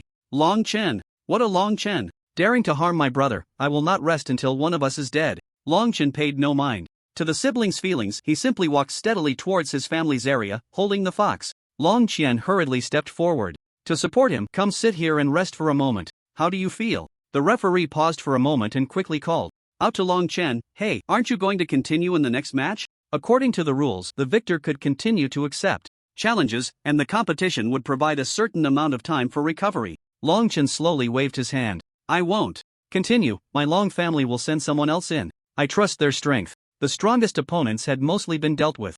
Especially the biggest threat, Nangong Wujia. Continuing to participate would be unfair to the others, not to mention that his current physical condition didn't allow him to keep competing. He had done all he could. The sovereignty of the Central Street was already in hand, and the remaining conflicts among the younger generations of the three major families were no different from clan competitions. Long Qian also noticed that Long Chen looked somewhat weak at that moment and quickly stepped forward to help him sit down carefully. Don't worry, let us handle the next matters. You've done very well. Naturally, Long Chen's honesty at this moment was the most valuable asset of the Long family, and the most important thing was Long Chen himself. Everything else could be set aside for now. Long Qian turned to the dark-faced Nangong man not far away and laughed, saying, City Lord Nangong, this time it can be said that our Long family has taken the lead and the Central Street now belongs to us. I hope the City Lord can approve the handover procedures as soon as possible. Nangong man's face was as dark as thunder, with an unparalleled coldness. Rest assured, Long family head. Even as he said this, Nangong man's usual smile had vanished, and the gritted teeth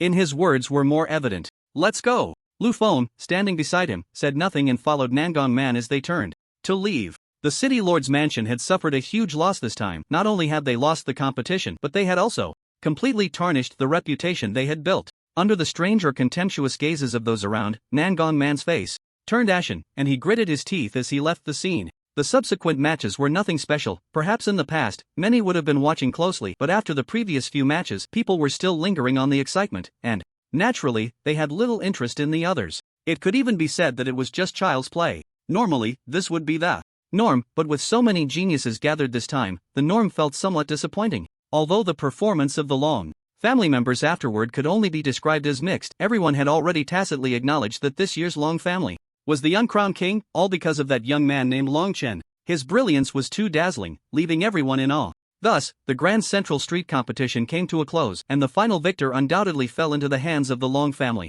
Since Long Chen's return and his great defeat of Li Xiaoyun and Nangong Wujia, the younger generation of the Long family had been invigorated, each performing much better than usual, which made Long Qian and Long Kuan unable to stop smiling. When the Long family returned from the magic duel arena, the news of Long Chen defeating a 5-star magician spread like wildfire, a shocking piece of news that stirred various emotions in everyone's hearts. Long Chen had greatly honored the Long family, making all the Long family members very proud. At this moment, in the hall of the Long family, the magical lights were bright all night, filled with laughter and joy. At the table, Long Qian sat in the main seat, while Long Chen had taken Long Kuan's former position. Sitting to Long Qian's left, this was a seat reserved for the most esteemed individuals aside from the family head. Long Chen felt somewhat helpless, fidgeting as he glanced at Long Kuan on the other side. Dad, isn't it inappropriate for me to sit here? Uncle, Long Kuan should be the one sitting here, right? Long Kuan laughed heartily. What's inappropriate about it? Just sit quietly. With no choice, Long Chen could only sit obediently, not daring to say anything more.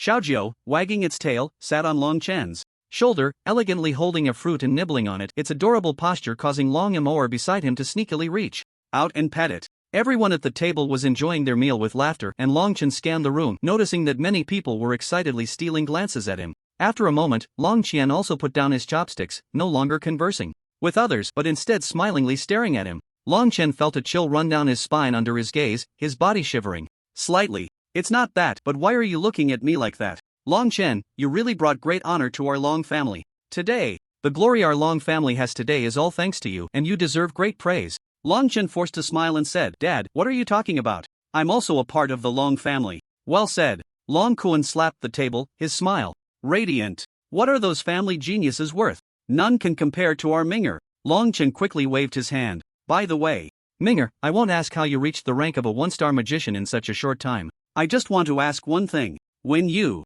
competed today, you used that magic skill from the Nangong family, Thunder Palm. What's the story behind that? Hearing this, Long Chen's heart skipped a beat, feeling both nervous and relieved. He knew that sooner or later, he would have to address this ability in front of his father, otherwise, he couldn't keep it hidden forever. But why was he able to perfectly replicate someone else's magic skill?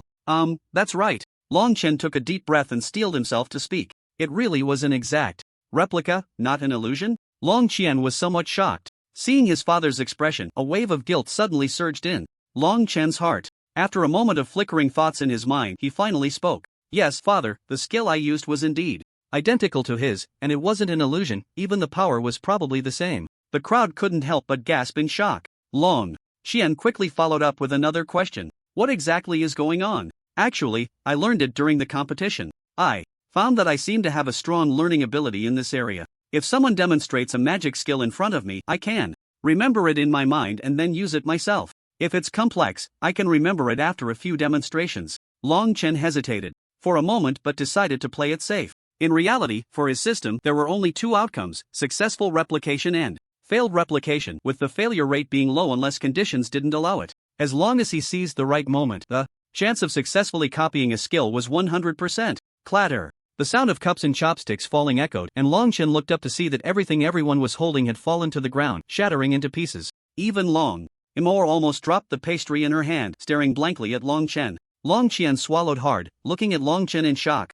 Minger, you mean you can remember a magic skill after just one demonstration? Yes. Seeing the astonished and incredulous expressions on everyone's faces, Long Chen felt quite helpless. But given the current situation, this was the only explanation he could give. It was much better than exposing his replication system. If people found out that he could not only replicate skills, but also talents, that would be truly unacceptable. Thud. Someone swallowed nervously, their eyes widening uncontrollably. Soon, more and more sounds of swallowing could be heard. To be able to remember a magic skill after just one demonstration and then use it oneself, what an outrageous talent that was! What level of genius could achieve such a feat? Not to mention their small city. Even among the more powerful family geniuses, there probably wasn't anyone who could confidently claim they could do this.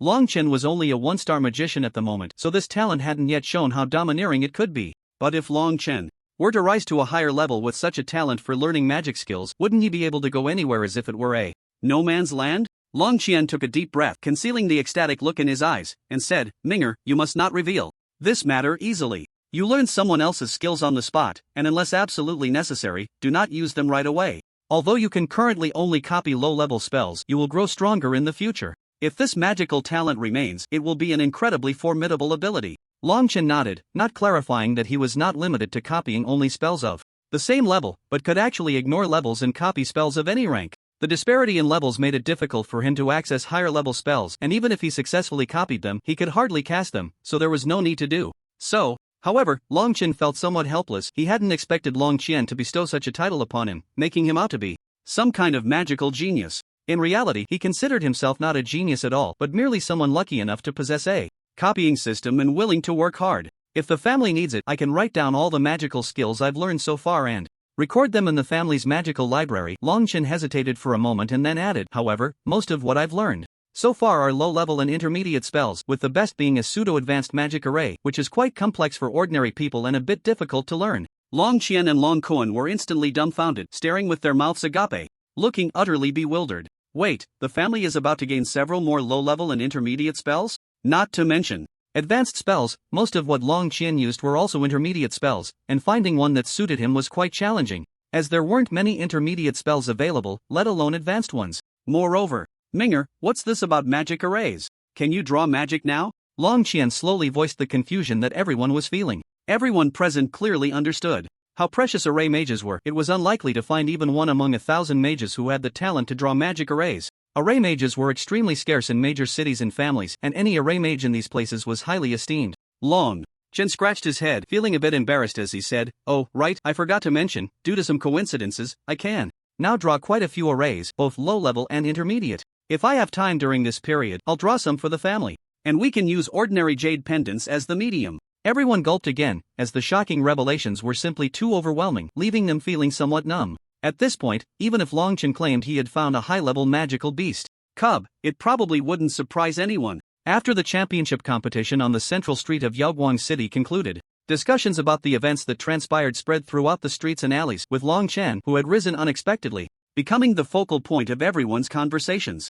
At this moment, Long Chen's name had already become synonymous with the strongest of the younger generation in Yaoguang City, and many mages regarded him as an idol. Dusk. In the backyard of the Long family, the sound of carving echoed. Scattered across the ground were many discarded jade materials, and many family mages, usually dressed elegantly, were now sitting beside them, carving jade pendants without a hint of fatigue. In the center, shallow magical fluctuations were floating, as one magic array after another was integrated into the jade pendants. With a flash of light, they took shape and landed in a tray held by someone behind. The person in the center was none other than Long Chen. At this moment, he was continuously drawing magic arrays, almost flawlessly merging them into the jade pendants at a rapid pace, looking very relaxed, with not a single drop of sweat on his forehead, enough to show his formidable magical power reserves. During the time he was in seclusion, Longchen had already practiced the magic arrays he learned from the Mountain City Lord's mansion to great proficiency. Now, when he went to draw them again, it was merely a matter of using the replication system to reproduce the magic arrays. As long as he controlled the fusion of magical power well, there was no way he could make a mistake. If other array masters saw the scene, they might even harbor thoughts of killing Longchen. What does it mean to draw an array without error? For example, even the most powerful array masters today cannot achieve perfection, let alone a newcomer who is not highly ranked in the field of arrays. Moreover, this newcomer was purely learning through his own exploration. If it weren't for the fact that the mages of the Long family had basically never encountered a true array master, they wouldn't be so calm at this moment. Tomorrow. There's no need to work so hard, just prepare a little. Your primary task is still to improve yourself, Longchen said as he walked in, feeling both bittersweet and gratified at the sight. Longchen had already brought countless benefits to the Long family, not to mention the magic arrays and magical skills now. Longchen felt ashamed that he could provide so little for Long Chun. He couldn't help but think of the person he had buried deep in his heart, letting out a bitter smile. In the end, I still have to rely on you, my son. Am I really that useless? If he weren't so weak, why would his son have to endure so much hardship?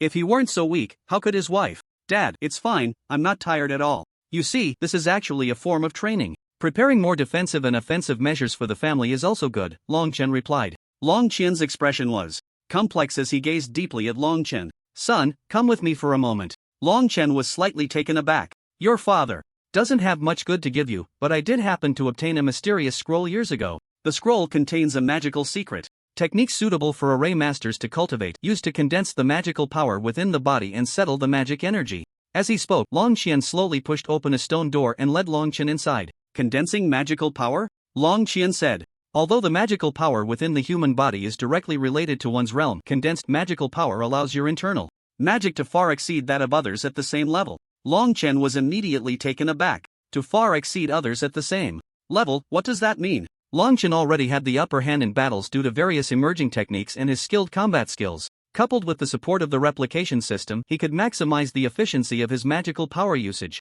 allowing him to cast more spells. If he also had this technique to enhance his abilities, then Longchen's overall combat capability would increase significantly. This could be said to be the most suitable training method for Longchen at present. This is it. It's called the condensing magic decision. Longchen brushed off the dust, picked up a box in front of him, and handed it to Longchen. Whoosh, whoosh, whoosh. The sound of orderly breathing echoed continuously. A figure sat upright in the mist, draped in a magical robe, with eyes slightly closed, exhaling white mist with each breath. At the same time, the surrounding magical energy flourished, creating a special ecological environment. The effects of magic on plants are naturally very high, and obedient attacks have no impact on it. Condensing magic decision. Longchen's eyes widened slightly, a flash of light passing through them. He felt the magical power within him being suddenly compressed, the originally hazy and thin magical energy condensed into a thick mist, flowing as if there were droplets settling and floating within. Longchen opened his eyes, the magical fluctuations around him spreading out as he slowly stood up, feeling a surge of fullness within him. Once the condensing magic decision was cultivated, Longchen immediately noticed its benefits. After solidifying his magic power, the space within his body that could hold magic power increased significantly. If his total capacity was 10 and after compression it was 6, then he had gained an additional half of that space to accommodate new magic power, making it 3 times more than that of an average person. What a terrifying capacity! Longchen suddenly became curious about the level of this technique. If it truly could refine his magic continuously as his father said, then it must be an incredibly formidable technique. Copy system, perform a check. Beep, magic power fluctuations detected, no rank technique, copy successful, detected technique is in incomplete state, would you like to complete it? No rank technique? Incomplete state? Longchen was momentarily stunned, his expression slightly shocked. What? Did this mean, no rank technique and incomplete state? These were things Longchen couldn't comprehend at the moment. Complete. It's completing. Insufficient data, completion failed, please provide additional information. Longchen was instantly speechless. Wasn't this just impossible to complete? It sounded like something else entirely. He thought the copy system had gained such great abilities. Just as this thought crossed his mind, he felt a sharp pain in his head, followed by the cold voice of the copy system. No rank technique is an extremely rare incomplete version. The system itself will not easily provide an assessment. The technique itself is not limited by the owner's rank and can be used at all ranks. It is very precious, and if the system does not have enough references, it cannot be completed. Long Chen quickly asked, then what do you mean by references? Other. Incomplete pages. Long Chen's brows furrowed slightly. He flipped through the condensing magic decision in his hands and, upon reaching the end, indeed found several faint tear marks on a few pages. So that's how it is. A thoughtful look flashed in Long Chen's eyes. If this were true, the value of this technique would be irreplaceable. Coupled with the subsequent supplements from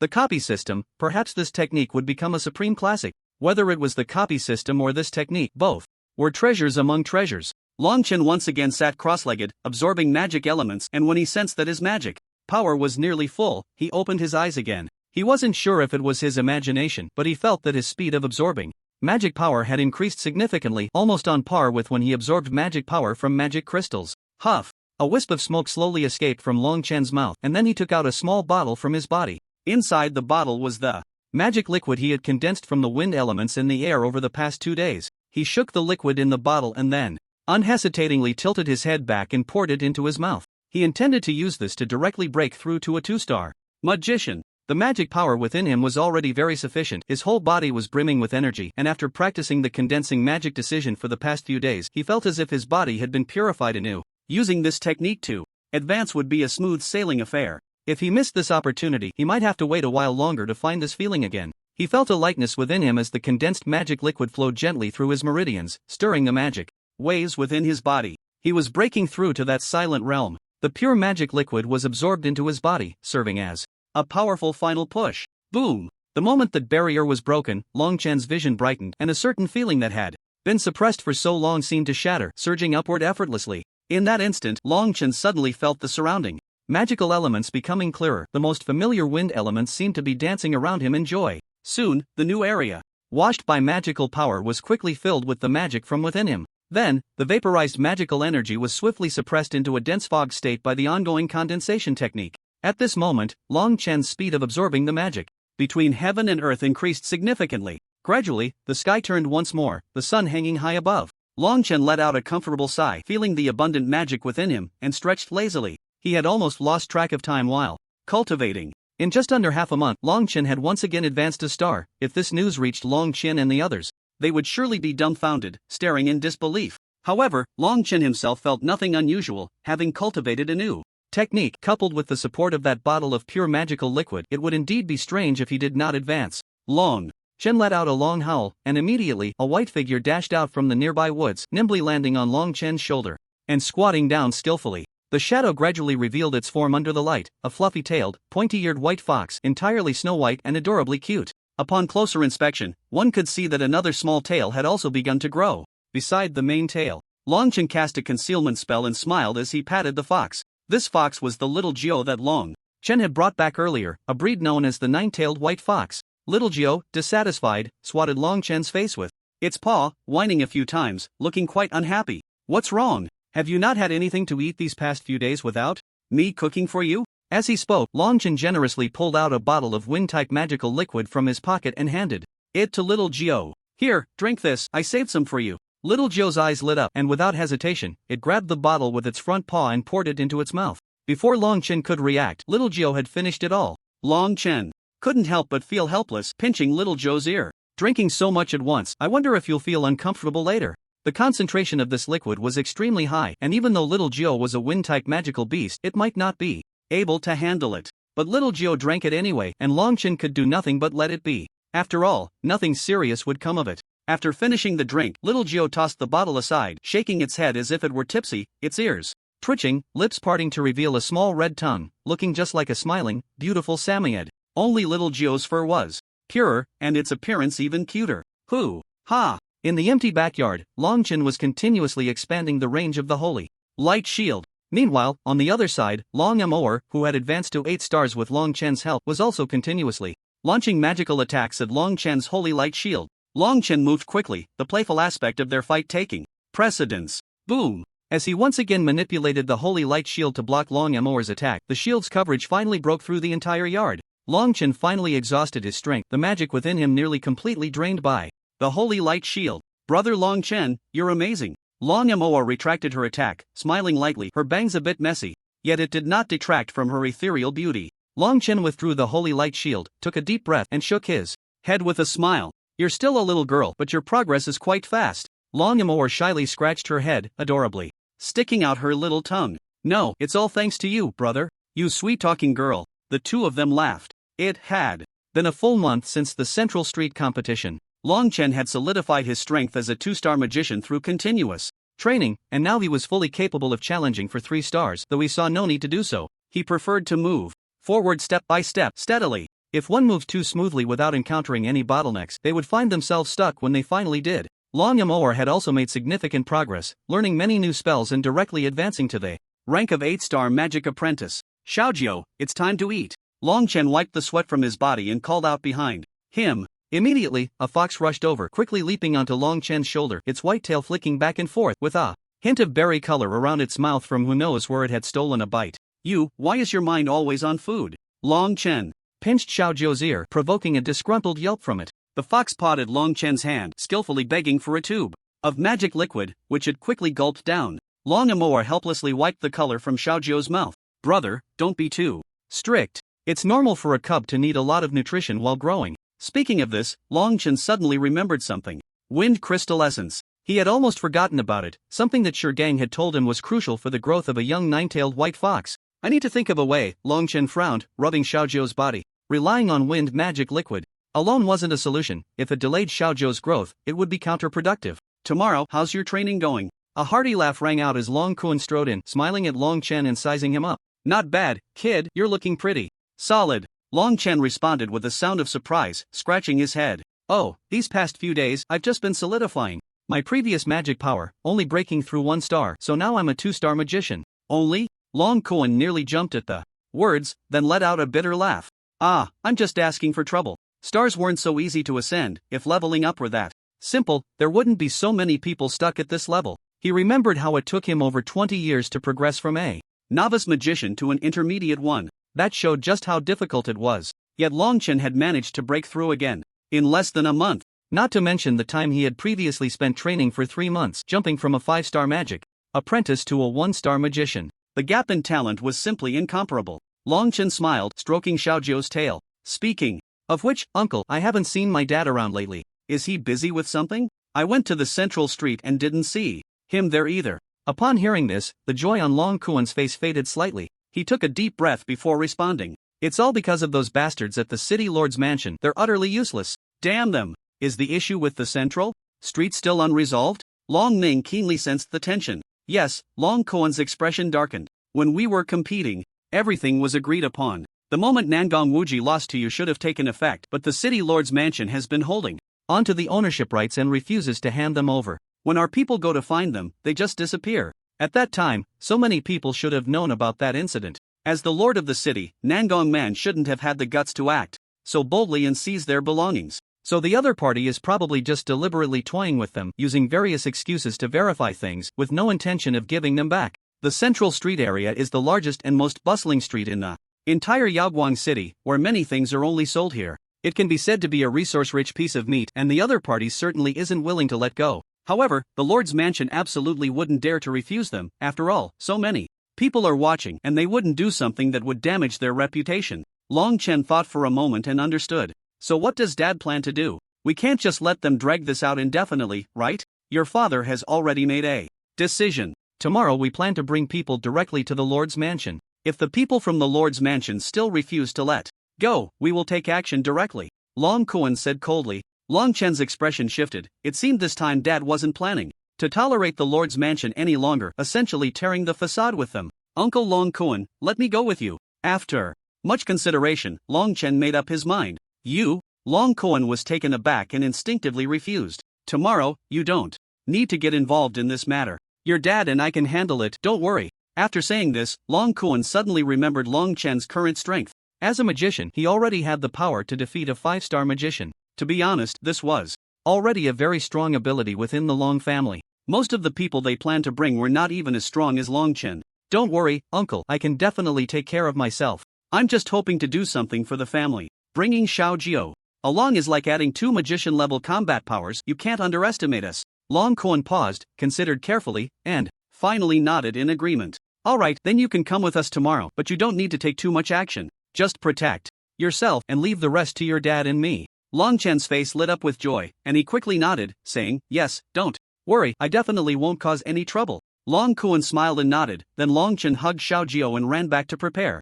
rubbing his fists in excitement. Then I'll take this opportunity to draw some attack and defense magic arrays for the family. It's best to be fully prepared to ensure nothing goes wrong. Long Kuan watched Long Chen's departing figure with a smile until he could no longer see him. Then his expression darkened as he looked coldly at the horizon. Nangong man, you've been dominating Yaoguang City for too long. I think it's time you realize that my Long family is not a soft persimmon for you to squeeze. Let the battle begin. My Long family is not afraid of you. The next morning, at the entrance of the Long family, several magical beasts were at the forefront, with Long Qian and Long Kuan seated atop them. Both were now wearing high-level magic robes that they wouldn't normally wear, adorned with mysterious yet understated patterns. Next to Long Kuan's magical beast, a young boy's figure was quite noticeable. A white fox was perched on his shoulder, its bushy tail swaying behind him, and his eyes were clear and bright. Long Qian helplessly glared at the boy. You really can't sit still, can you? You have to come along. Don't run around when the time comes. This isn't a competition among young people.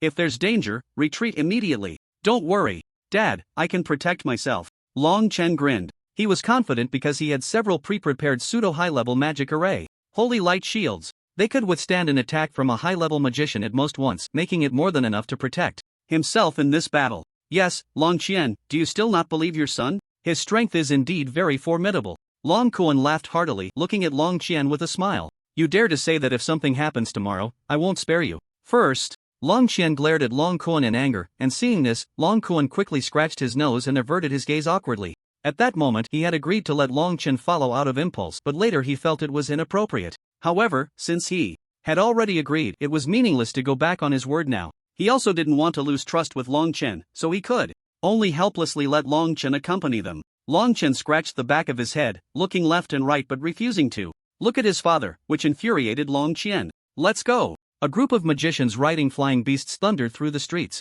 naturally attracting a lot of attention, especially Long Chen, who had a beautiful white fox perched on his shoulder. Many girls couldn't help but cover their mouths and gasp in surprise upon seeing him. The central street is the most prosperous place in the entire Radiant City. It would not be an exaggeration to say that it is a place where money flows like water. The daily trading volume accounts for almost half of the entire Radiant City, making it a very important location. Usually, the place is controlled by the Lord's mansion, and the profits gained from it each year are certainly not to be underestimated. Resources are also a part of strength. If the Lord's mansion loses control of this area, it would certainly incur a significant loss in revenue. Similarly, if the Long family gains control of the central street, the existing profits and resources would surely multiply. The central street is not far from the Long family's main residence, and with the speed of the flying magical beasts, they arrived at the outskirts of the central street in less than 15 minutes. What surprised the Long family members was that the usually bustling central street was now very desolate and looked quite barren. Long Qian's expression changed slightly as he controlled the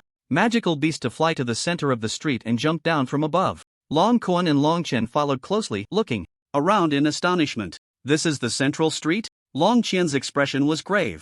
Those people from the Lord's mansion really have no intention of honestly handing over the central street. That old scoundrel Nangong man is truly cunning. Let's go directly to the Lord's mansion, Long Qian commanded in a low voice. Then, the few of them jumped back onto the magical beasts and sped towards the direction of the Lord's mansion. Before long, a massive iron gate appeared before the Long family members, flanked by tall walls, and they could vaguely see the black tower floating in the air inside. That was the iconic presence within the Lord's mansion, a small magical tower. Nangong Man had always secretly cultivated a group of magicians, independent of the family, forming a faction that belonged solely to the Lord's mansion. Buzz! A sound of magic being released echoed, and a tremendous wave of magical energy suddenly surged from behind. Long Chen turned around to see that all the magicians from his family were glaring at the gate of the Lord's mansion, unleashing their magical fluctuations, their aura sharp as they stared at the mansion, as if they could unleash an attack at any moment. Seeing this scene, Long Chen couldn't help but feel a surge of heat in his heart, a blazing fire roaring within him.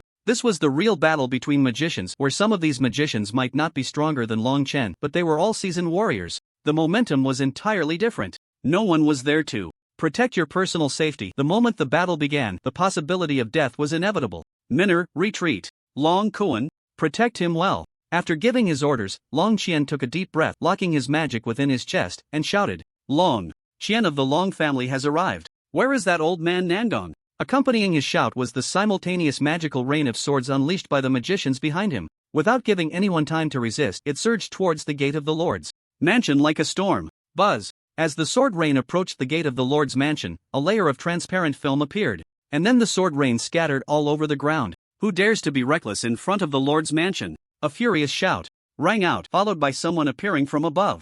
The pitch-black magic robe rustled fiercely, and the newcomer looked over with a grim expression. Nan Gongyu. Long Qian's eyes widened slightly, his expression showing a hint of vigilance as he looked at Nan Gongyu. Nan Gongyu was a guest elder of the Nangong family, a powerful figure with the strength of a 6-star intermediate mage, whose methods were unpredictable and not easy to deal with. Using such a powerful presence right from the start, it seemed. The Nangong family was quite clear about their unwillingness to hand over the central street this time. We, the Long family, have come today to demand an explanation. When will the central street promised by the Lord's mansion be approved? Long Qian's voice infused with magical power, booming like thunder in front of the entire Lord's mansion. Isn't your Long family being a bit too impatient? Nan Gongyu's expression was mocking as he slowly descended in front of the Lord's mansion gate. It's just a matter of making you wait a little longer. Why come knocking at the door? Indeed, Lord Long, since our Lord's mansion has already promised to hand over the central street to you, we certainly won't act without reason. How about this? Let's both compromise a little. In 10 days, we will immediately hand over the central street to you. How does that sound?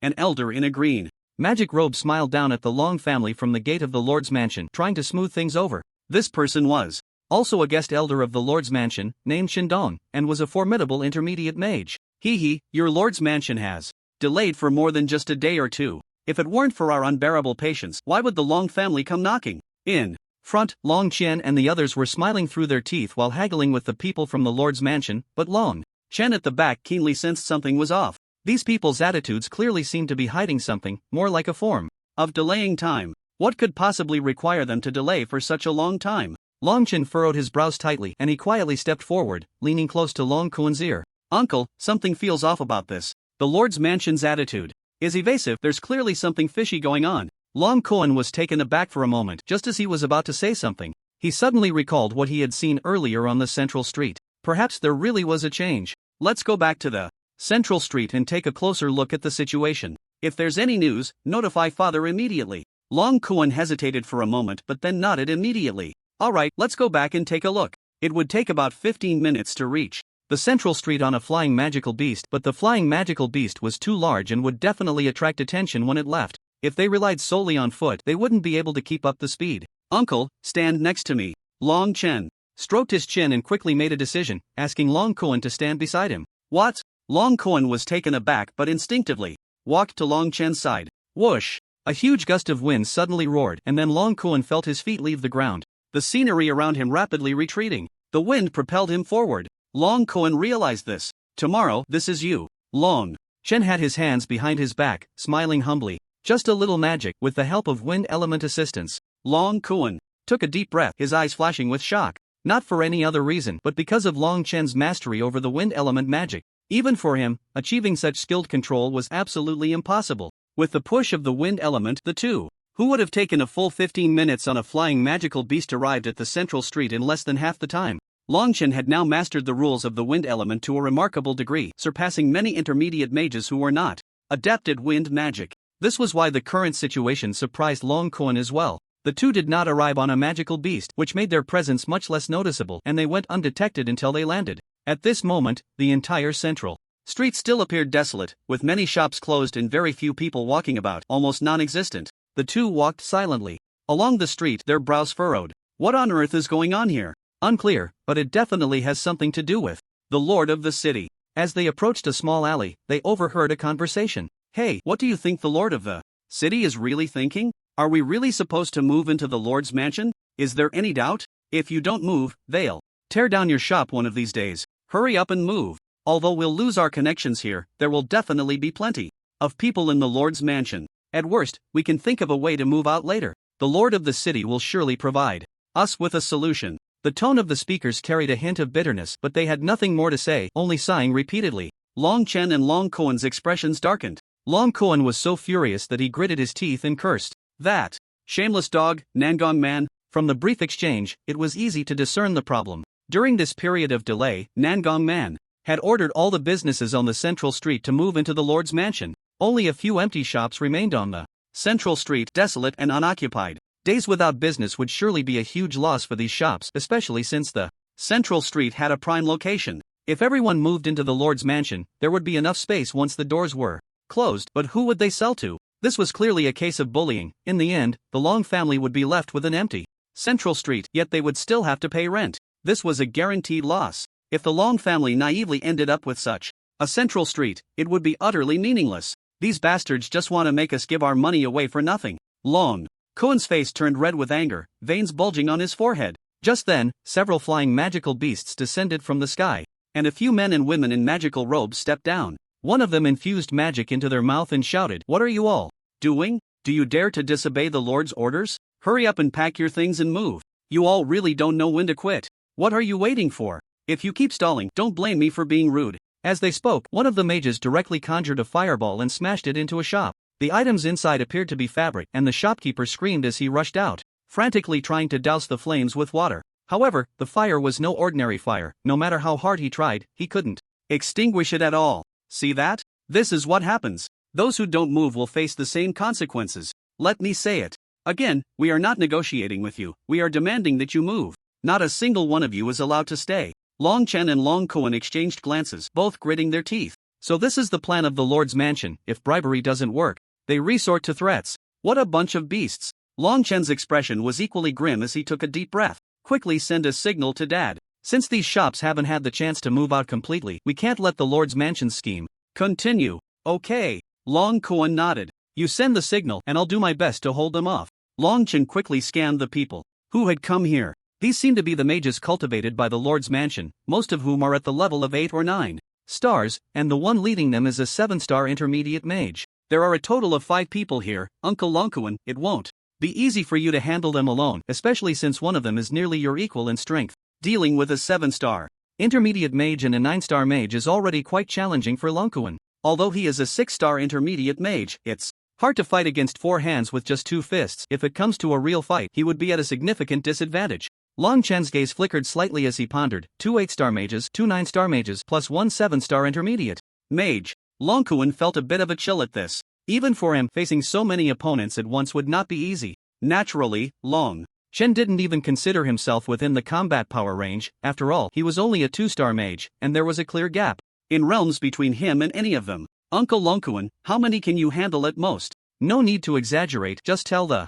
truth. Long Kuan gritted his teeth and said, I know that 7-star intermediate mage, his name is Nangon Yi, and he is the head of the guards in the Lord's mansion. He's very difficult to deal with. If I go all out, I can at most handle 1 more 9-star mage. What about the other 3? Hurry up and come out, all of you. If you don't come out, I'll burn your shop down. Long Chen closed his eyes. There's no time left, just send a signal magic to notify my father. Long Kuan was slightly startled. Tomorrow, should we retreat a bit? If we signal from here, we will definitely be discovered by the other side. The enemies' strength far exceeded theirs, and each of them was a trained combat mage. They only had 2 people on their side. If they wanted to escape, they could still manage it, but if they were discovered, they would have to confront them head on. Then let's fight them head on. Long Chen said coldly. Uncle Long Kuan, you handle the one in the white robe and the leading 9-star mage, and I'll block the rest. What? Long Kuan's expression changed slightly upon hearing this. Is Long Chen really planning to hold off 3 8-star and 9-star mages by himself? Trust me, Uncle Long Kuan, I'm confident. It seemed that Long Chen noticed the expression. In Long Kuan's eyes, he smiled lightly, his demeanor calm. He had already broken through to the 2-star mage realm, and compared to before, the magic power within him had increased several times. Thanks to the existence of the magic formula, the magical fluctuations in his body were suppressed to a certain range, increasing his overall capacity. When it really came to a fight, Long Chen would not lack magic power, and with his numerous techniques and hidden cards, he was determined to give it a try. Long Kuan would never have done something so reckless, but seeing Long Chen so insistent, he gritted his teeth, took out a magic token, and crushed it. Immediately, a brilliant golden light shot up into the sky. The golden light shone brightly, visible within a radius of several thousand meters. Several mages from the Lord's mansion quickly noticed the commotion and turned around warily. At the moment they turned, Long Chen and Long Kuan stepped out from their hiding place. Woo! Just as they exchanged glances, Long Chen suddenly whistled, and a white light shot in from the horizon. A fox? The people from the Lord's mansion widened their eyes in shock upon seeing the newcomer. The first one on the left is yours. Long Chen's voice came swiftly. The person he referred to was an 8-star mage. When handing this opponent over to Xiao Jiao, Long Chen didn't even ask whether the 2-star first-level beast Xiao Jiao could hold off the opponent. This was the unique trust between the two. Woo! Xiao Jiao flicked its big tail, excitement gleaming in its eyes. Since following Long Chen, Xiaojiu hadn't fought for a long time. Beasts were inherently combative, let alone Xiaojiu, who had the bloodline of a high-level beast. The 8-star mage pointed at was initially startled, but soon realized that Xiaojiu was actually just a first-level 2-star beast. A mere 2-star first-level beast. Ha, you really underestimate me. The 8-star mage was taken aback, then quickly sneered in anger. Since you dare to come, don't blame us for taking action to kill you. Attack together, don't give them a chance to maneuver. As they spoke, several mages shouted in unison, raising their hands to unleash powerful magical skills towards Xiaojiu. However, just as these magical skills were about to reach Xiaojiu, a tall figure swiftly flashed by, followed by several golden barriers appearing in front of Xiaojiu, shimmering with a cold light, and when they collided with the magical skills, there was not a ripple to be seen. Retreat! The sudden appearance of the magical shield caught the attacking mages off guard. Boom! Following that, several wind tornadoes roared out, swirling towards the few people in front. The sudden attack hidden behind the shield stunned the mages for a moment, and they quickly pulled up their magical barriers to counter the wind tornadoes with their own defensive measures. Bang bang! Several crisp sounds rang out as the hastily erected barriers of the mages were shattered by the wind tornadoes, causing them to stagger back under the shocked gazes of everyone present. Long Kuan, who was preparing to take action from behind, gasped in shock. At this scene, not only him but the people in the surrounding shops and those secretly watching the battle were all trembling. They never expected that with the cooperation of Long Chen and a white-tailed fox, the two, relying on their strength as a 2-star mage and a 2-star first-level beast, could force back 4, 8, and 9-star mages. Indeed, he deserves to be called the pinnacle of the younger generation in Yaoguang City. His strength cannot be underestimated. At this moment, when everyone looked at Long Chen's calm figure, even someone like Long Kuan couldn't help but secretly admire him. Without needing time, this child had already surpassed many people. Take action! Long Kuan's eyes narrowed, and he sternly commanded. Then the two quickly charged towards their designated opponents according to the original plan. Long Kuan and Long Chen simultaneously restrained 2 people, leaving the remaining one for Xiaojiu to handle. Long Chen had great confidence in Xiaojiu's strength.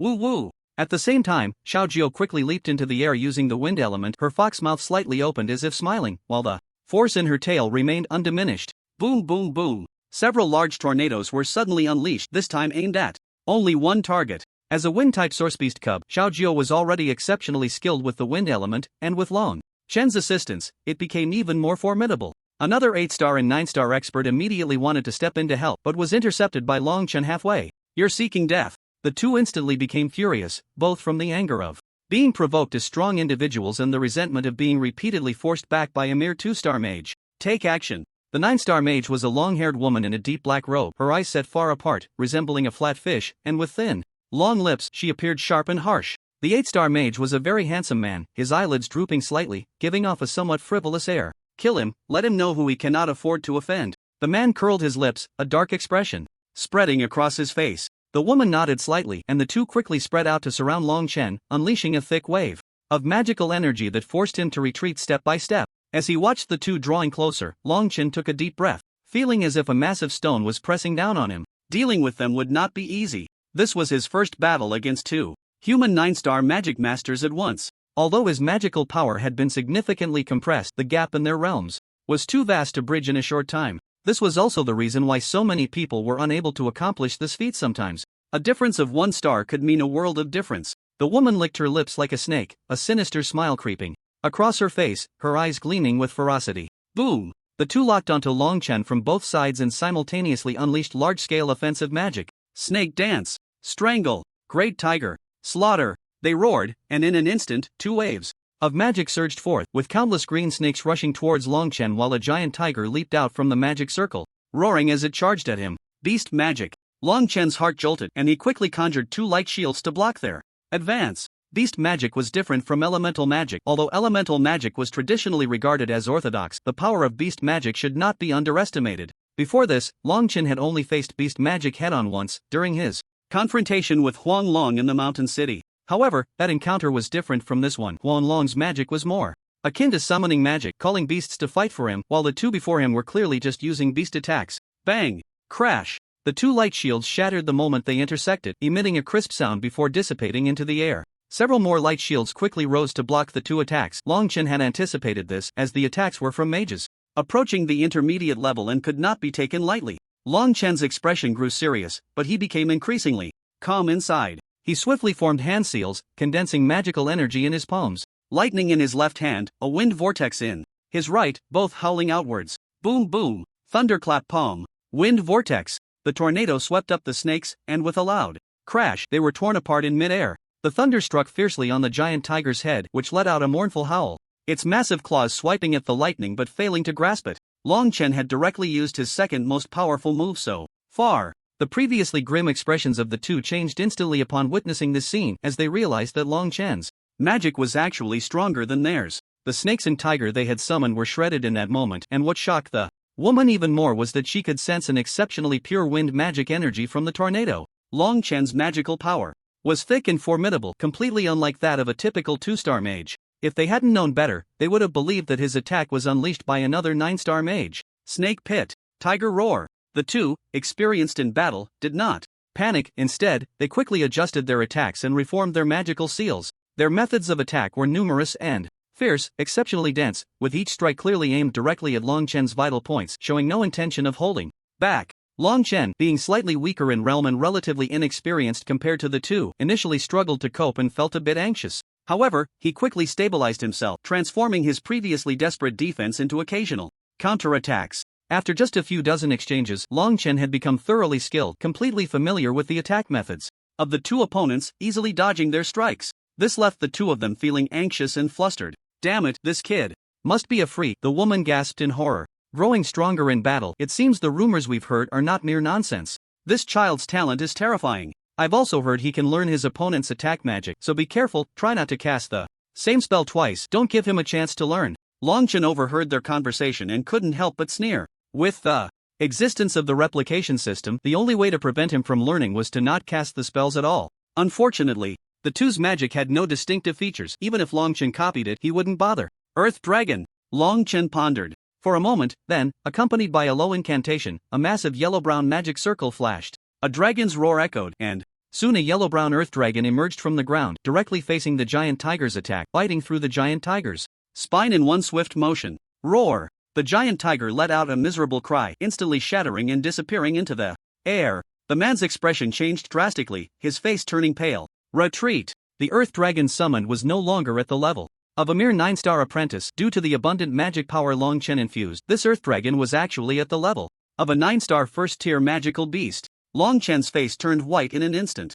This earth dragon isn't easy to summon. If it weren't for my ample magic, what I summoned would probably just be on the same level as myself. Long Chen's gaze flickered as he muttered to himself. The earth dragon let out a roar, its massive dragon's cry piercing the sky, drawing the attention of nearby mages. This is... Before the 7-star intermediate mage facing Long Kuan could react, the earth dragon launched its attack. Boom! Boom! Boom! Several mud bombs shot from the earth dragon's mouth, crashing violently into the man and woman, who were caught off guard and sent flying, screaming in pain. Following that, Long Chen quickly followed up with his final attack.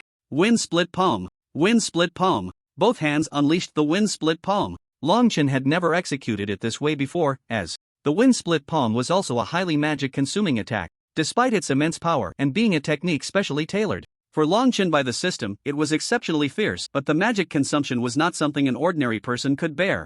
If Long Chen hadn't repeatedly compressed the magic power within him, he definitely wouldn't dare to use it like this. Put! The two were struck hard in the abdomen, spitting out blood and collapsing to the ground in misery. Defeated? Long Kuan gasped, shocked at the scene before him. He had never imagined that Long Chen, relying solely on the strength of a 2-star mage, could defeat two top-tier peak mages. Initially, he thought it would be very difficult to even stop him. Since he could defeat them, it indicated that Long Chen's strength was at least at the 9-star level now. Entering the mage realm meant reaching the peak. This phrase was perfectly applicable to Long Chen. Invincible at the same level, this terrifying yet fitting thought suddenly flashed in Long Kuan's mind. Long Kuan swallowed hard, feeling a sense of awe. Long Chen's talent was indeed frightening.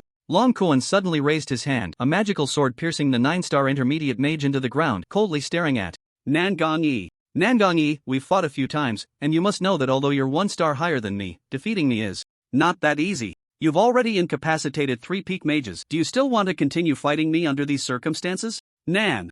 Gong Yi's expression darkened suddenly as he glanced at the 3 people on the ground, gritting his teeth and cursing under his breath. Useless. Xiao Jiu and the 8-star magician were locked in a stalemate, and it was clear that Xiao Jiu held the upper hand, easily suppressing his opponent. Meanwhile, their side had already lost 3 peak magicians, leaving only 1 remaining. It was already difficult enough to hold off Long Kuan. If that kid lying on the ground decided to intervene, the outcome would truly be uncertain. Just as Nan Gongyi's thoughts were racing, a loud shout suddenly rang out. Who dares to bully someone? From my city lord's mansion. A tall figure shot over from a distance, his magic robe billowing. Nan Gongwu. Long Kuen's face changed drastically as he recognized the newcomer, while Nan Gongyi's face lit up with joy. Old 5, kill that Long Chen. This kid must not be left alive. Long Kuen, restrained and unable to act recklessly, could only roar in fury, his eyes bloodshot. Ming Er, run quickly. Nan Gongwu was a mid-level magician at the one-star realm. Long Chen's expression also gradually turned grim as he shook his head slightly. No way, we can't leave now. Not to mention that Xiao Jiu was still in battle. At this distance, they were already within the range of magic attacks. If the opponent unleashed a skill, it would be a crushing blow. Losing. The moment he turned his back on the enemy. As Nan Gongwu drew closer to Long Chen, the despair on Long Kuen's face became increasingly evident. Ming Er. Nan Gongwu, you a mid-level magician, bullying my nephew who has just entered the magician realm. Don't you feel ashamed? I'm your opponent, come here. Long Kuen's face flushed with rage as he shouted at Nan Gongwu. A bolt of lightning suddenly struck at Long Kuen's abdomen, forcing him back several steps. Put. Long Kuen's face turned pale as he suddenly spat out a mouthful of blood. Your opponent is me. Nan Gongyi let out a slow, cold laugh, looking at Long Kuen with a sinister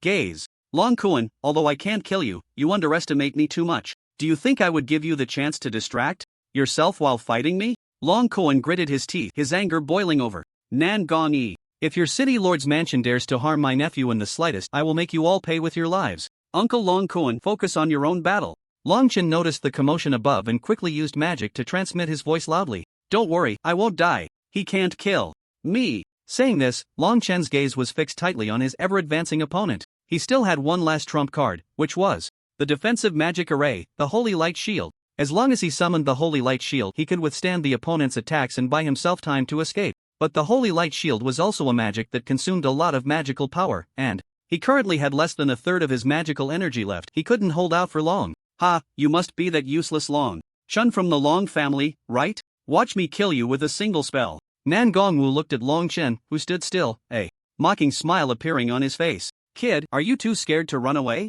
With that, Nan Gongwu quickly formed a spell with his hands and a massive fire dragon appeared in front of him, roaring upwards. Long Chen took a deep breath, closed his eyes, and felt the magical energy within him surge violently. System, is there any magic that can counter this? The copying system fell silent as various names of spells that Long Chen had copied were used flashed by, many dissipating until only 2 names remained.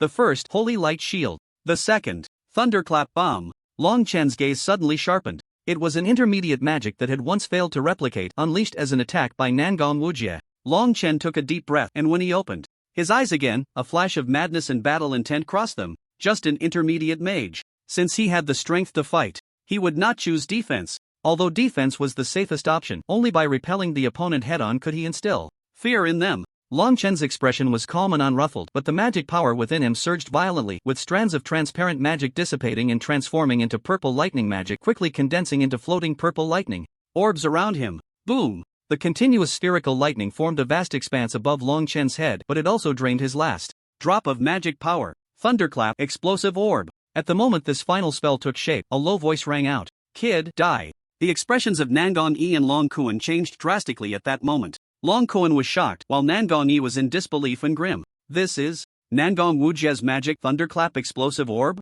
When did he learn it? Nan Gongyi gritted his teeth in anger. What a shameless little thief. The roaring fire dragon suddenly charged down, smashing fiercely towards Long Chen. At the same time, the vibrations of the lightning chain buzzed. Bang bang. Long Chen gritted his teeth and stood firm, waving his hand as the lightning orbs behind him surged out violently. Boom! A tremendous sound erupted as the fire dragon and lightning collided fiercely in mid-air, the intense magical fluctuations rapidly spreading and rising. Long Chen's forehead bulged with veins, and he let out a roar, unable to hold back as he staggered back a few steps, spitting out a mouthful of blood. However, the scene Nan Gongwu had imagined did not occur. Aside from spitting blood, Long Chen's figure did not waver again. Nan Gongwu was also knocked back a distance by the shockwave of the attack, and after stopping, he looked at Long Chen in shock. Clearly, he never expected Long Chen to withstand his attack. How is this possible? Nan Gongwu wiped the sweat from his forehead in disbelief. Are you really just a 2-star mage? Long Chen tugged at the corner of his mouth, wiped the blood from his lips, leaving a trace.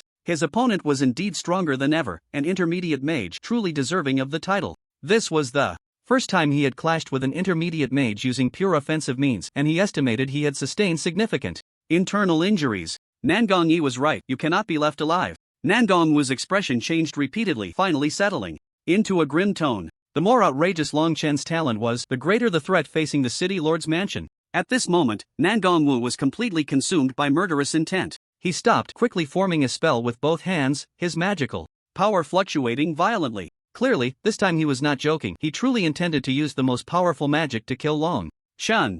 Get lost. Just as Long Chen's face turned pale, tightly gripping the magic liquid in his hand, preparing to forcefully break through his physical limits to cast the holy light shield, a furious shout erupted. At the same time, a tall and mighty figure blocked Long Chen's path, casually unleashing a magical attack that sent Nangong Wu flying. Dare to touch my son? You seek death. Long Chen's eyes widened in delight. Dad. The newcomer was none other than Long Kuan. You little brat, I haven't settled the score with you yet. Who gave you the courage to come here? You didn't even think to tell your father. Long Chen turned around, angrily scolding, but when he saw Long Chen's pale face, his heart softened immediately, tossing a bottle of rejuvenation pills. Quickly recover, you've done enough. No need to take action anymore. Long Chen nodded. I believe in Dad. This time, it was Nangong Wu and Nangong Yi whose expressions changed dramatically. Following Long Qian's arrival were the various guest experts from the Long family. Each one possessed the strength of a mid-level magician. As one of the three major families in Yugwang City, the Long family's foundation was certainly not to be underestimated.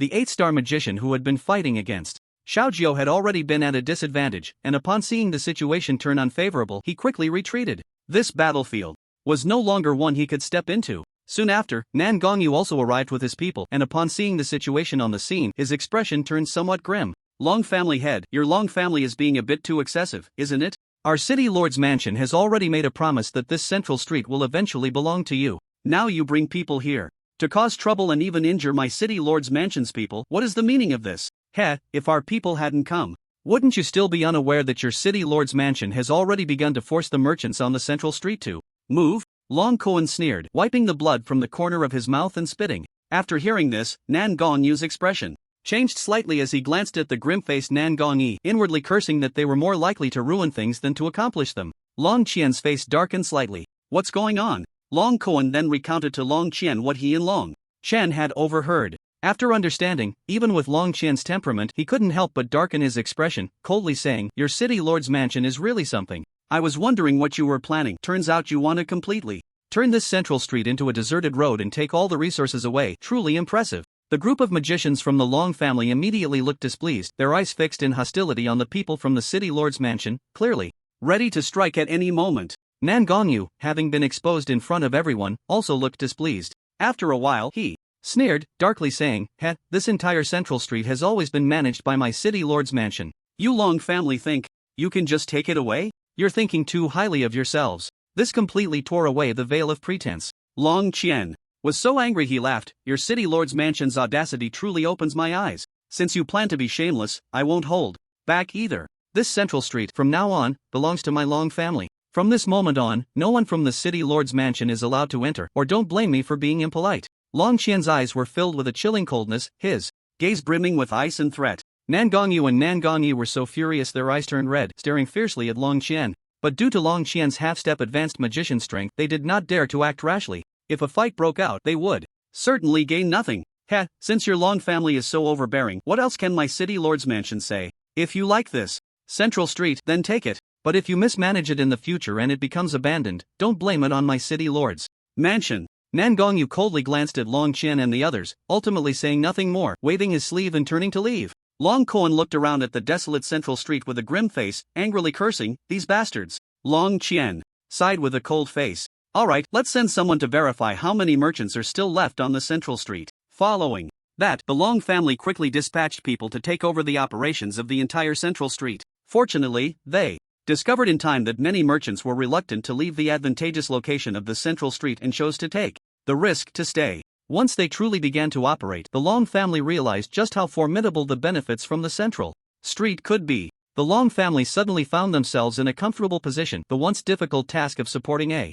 magician now allowed them to freely provide resources for the magician's training, coupled with the various magical skills and magic formations that Long Chen had prepared for the Long family. They quickly became a popular destination for powerful wandering magicians seeking refuge. The manpower of the Long family became robust and formidable once again. There were even rumors circulating that a powerful and mysterious formation master must be hidden within the Long family. Hence, there were so many resources for formations. Even a true formation master had come to seek refuge. The newcomer was a young wandering formation master who could draw several low-level magic formations. His original family had been destroyed due to an internal conflict, forcing him to set out once more in search of a place to stay. Upon receiving the news, Long Qian was overjoyed and hurriedly went out to welcome him. Formation masters were incredibly precious. Adding a formation master to the family was a tremendous boon. Su Yang, still somewhat arrogant as a formation master, was not very polite when he met Long Qian. I came here just to hear that your Long family has a formation master capable of drawing intermediate magic formations.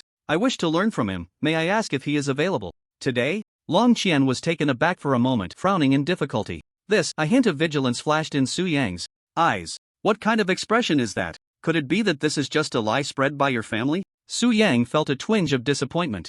Just consider it a wasted trip for me. With that, Su Yang waved his sleeve and was about to leave. You're looking for a formation master who can draw intermediate magic formations? At that moment, a faint voice rang out. Long Chen walked in from outside, his expression still calm upon seeing Su Yang. Yes, but I didn't expect your Long family would dare to spread false information. In reality, there is no intermediate formation master at all. Su Yang scolded angrily. Who says there isn't? Long Chen smiled and glanced at Su Yang. Isn't the one right in front of you? Su Yang was momentarily stunned, and then he saw Long Chen begin to draw a formation in the air with his bare hands. The flickering magical fluctuations indicated that this magic formation was indeed real. In just a quarter of an hour, a fiery red magic formation took shape in midair. Long Chen casually raised his hand, and the magic formation directly enveloped Su Yang's side. Intermediate magic flame maze. Su Yang's scalp went numb, and he suddenly felt the magic formation take effect. A wave of heat surrounded him, and roaring flames ignited, completely engulfing him. Ah! Su Yang let out a scream, his body going limp as he collapsed to the ground. Long Qian looked at Long Chen helplessly. Alright, don't scare him anymore. Long Chen chuckled and waved his hand to cancel the magic formation. It was just a joke, after all. Su Yang, his legs weak and utterly shocked, stared at Long Chen, his lips trembling. Why you? Long Chen smiled and said, Don't worry, you're not hurt. Su Yang swallowed hard and suddenly lunged forward, sincerely hugging Long Chen's thigh. Master, I was disrespectful before. Please take me in as a guest elder in your esteemed family. I can give up everything. I beg you to be my master. Long Chen was taken aback. Master? This person looked like an adult. Why was he calling someone master upon meeting them? Long Chen was of the same age, just having shed his apprentice status. In his view, how could he possibly have the ability to be someone's master? Yet Su Yang didn't care about these things. He wasn't a fool. A person who could draw an intermediate magic formation by hand in just a quarter of an hour, regardless of their current cultivation level, would undoubtedly have limitless potential in the future. After practicing formations for so many years, Su Yang prided himself on his talent, but upon meeting Long Chen, he realized what it meant to have someone beyond oneself and a sky beyond the sky. The Long family thus gained a true formation master, and the family's fortune became even more prosperous. The Long family was thriving. Long Qian was all smiles every day, and the family's resources were completely at Long Chen's disposal, allowing him to cultivate at any time. Brother Ming, the family head, said that Sister Yenner is coming back. Did you know? One day, while Long Chen was cultivating in the family, Long Amour quietly opened the door and squeezed in from outside, playfully jumping onto Long Chen and giggling. Long Chen reached out to catch the little girl, helplessly tapping her nose. You little girl, take it easy. Sister Yenner is coming back? Long Chen's expression became slightly dazed, thinking of Long Yenner who had gone to the Holy Demon Academy to study, and a sense of longing arose in his heart. It's been a long time since we last met. It's just the right opportunity to see each other. Long Amour pouted her red lips. Recently, brother, you've been cultivating all the time and haven't spent any time with me. The little girl rarely acted spoiled, and Long Chen's heart softened a lot as he patted Long Amour's head to comfort her.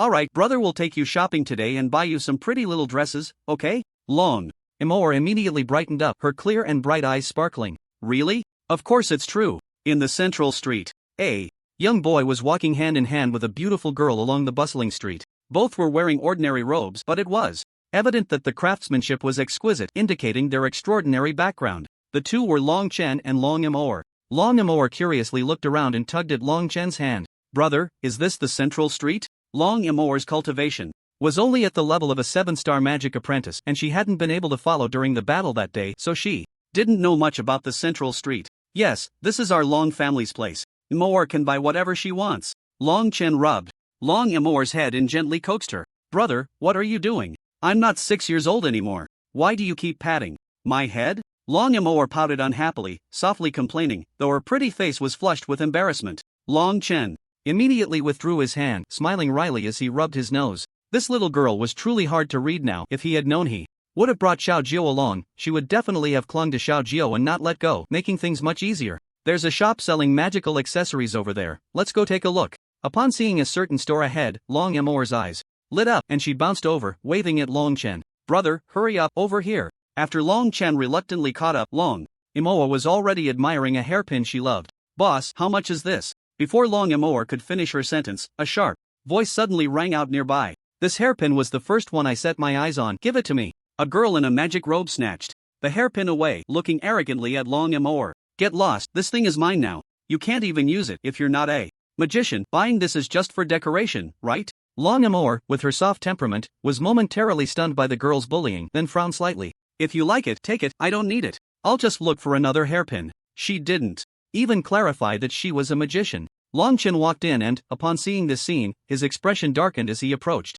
Long Amour. Amour, are you okay? Long Amour smiled, pursing her red lips. I'm fine, don't worry, Brother Ming, let's go. Go? Who allowed you to leave? The spoiled girl in front sneered, her eyes glinting with mockery. You need to apologize to me. Apologize properly, or I won't let you off. Long Amour frowned at the sight, her good temper ignited into anger. Miss, don't go too far. If you like the hairpin, just take it. Why be so calculative? Long Amour's crisp voice carried a hint of fury. I don't care. Stop talking nonsense. Are you going to apologize or not? The girl sneered, pulling out her magic wand, and the magical elements around her surged, finally settling at the level of a 6-star magic apprentice. Among ordinary people, such strength could be considered a remarkable talent, and those around her showed expressions of astonishment. However, in the eyes of Long Amour and her companions, it was hardly impressive. Not to mention Long Chen, even Long Amour was currently a 7-star magic apprentice. Are you scared? I'm a 6-star magic apprentice, with limitless potential in the future.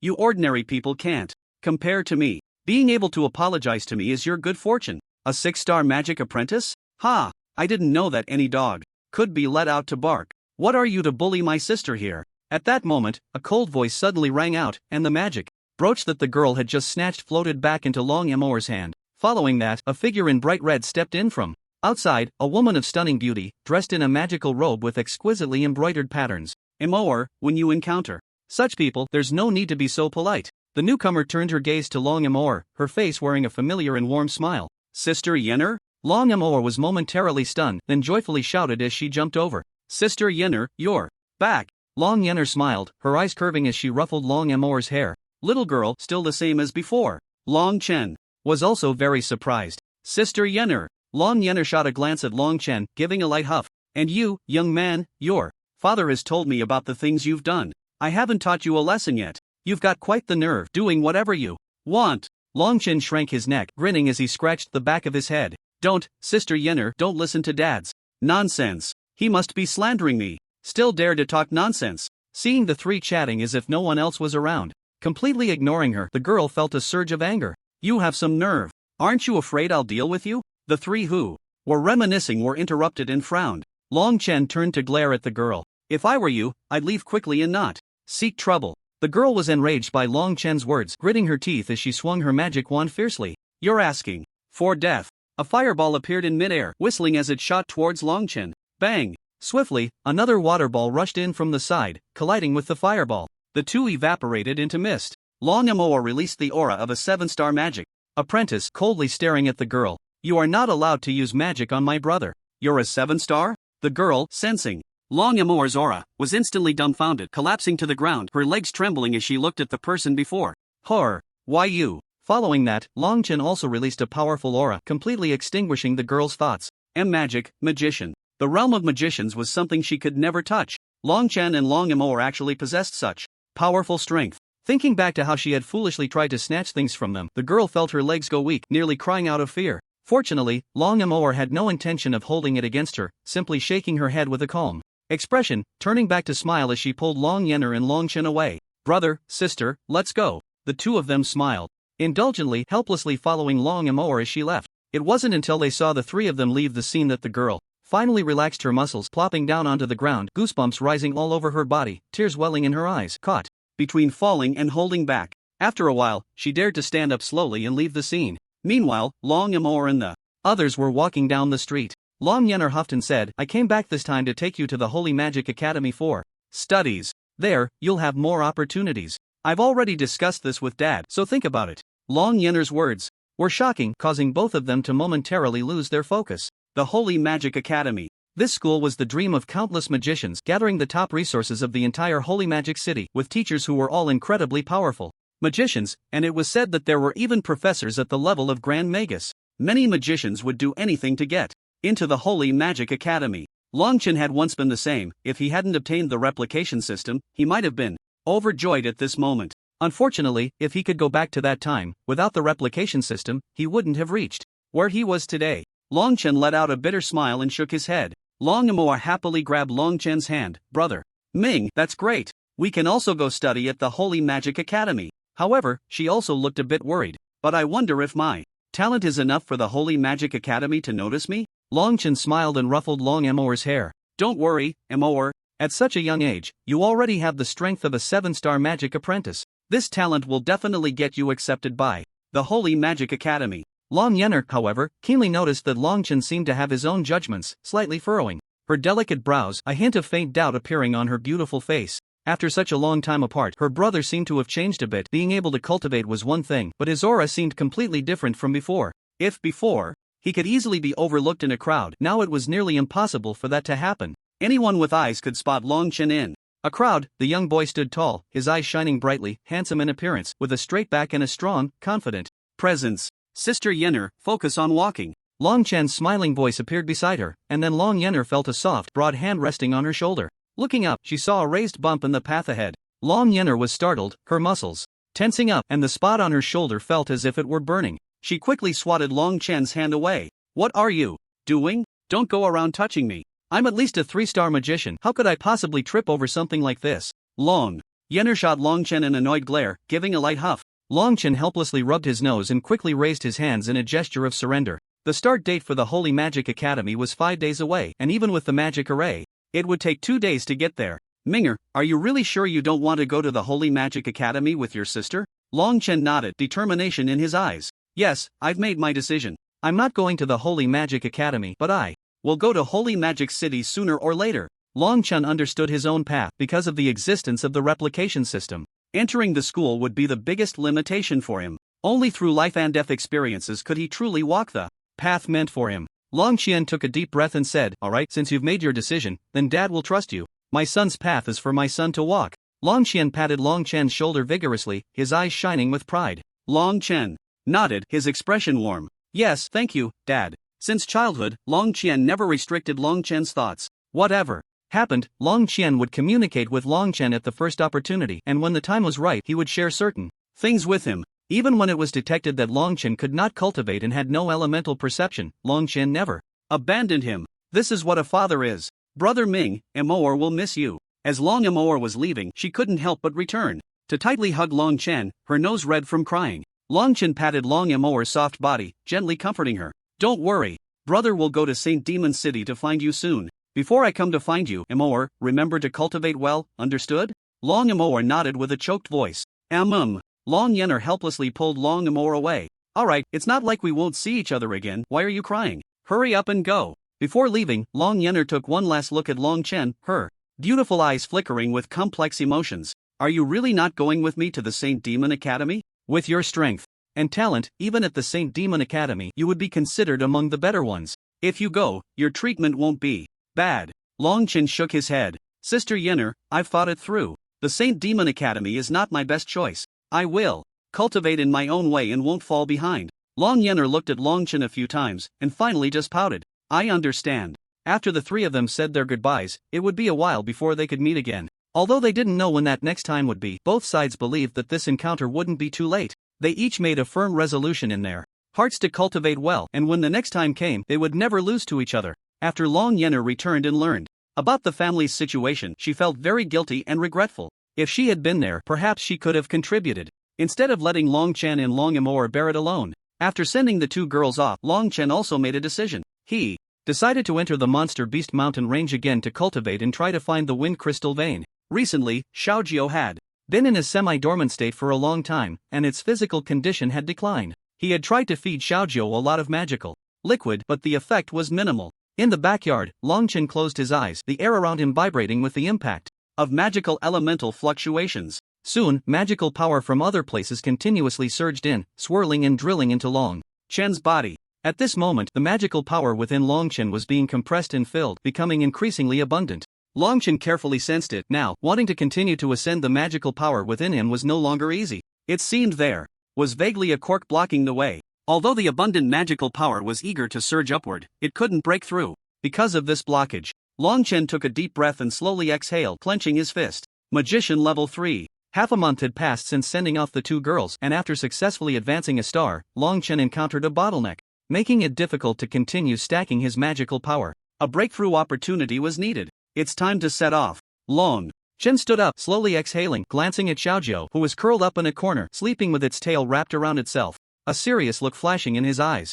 After Xiaojiao's second tail grew a little, it had stopped growing, resembling a small bump hidden at the end of the first tail, completely still. This time, Long Chen's upgrade to level 3 would also benefit Xiaojiao to some extent, but this pure magical power accumulation didn't seem to be a good thing for Xiaojiao's current state. Long Chen understood that if he didn't want Xiaojiao to have problems, he had to quickly find something to improve its current physical condition. Long Chen sighed and stood up. Over the past half-month, Long Chen had been contemplating this matter almost every day, but how could news about the wind crystal vein be so easily obtained? Not to mention him, even the entire Yaoguang city had not heard of any existence of wind crystals. Long Chen had been trying to find ways to gather relevant information, but there had been no response. Thinking of this, Long Chen couldn't help but shake his head helplessly. After temporarily suppressing this thought deep in his mind, Long Chen slightly extended his hand, and a gentle breeze began to swirl around him. The force of the wind gradually intensified, eventually transforming into a tornado that connected the sky and the earth, centered around Long Chen. Long Chen's control over the wind element had once again reached a new level.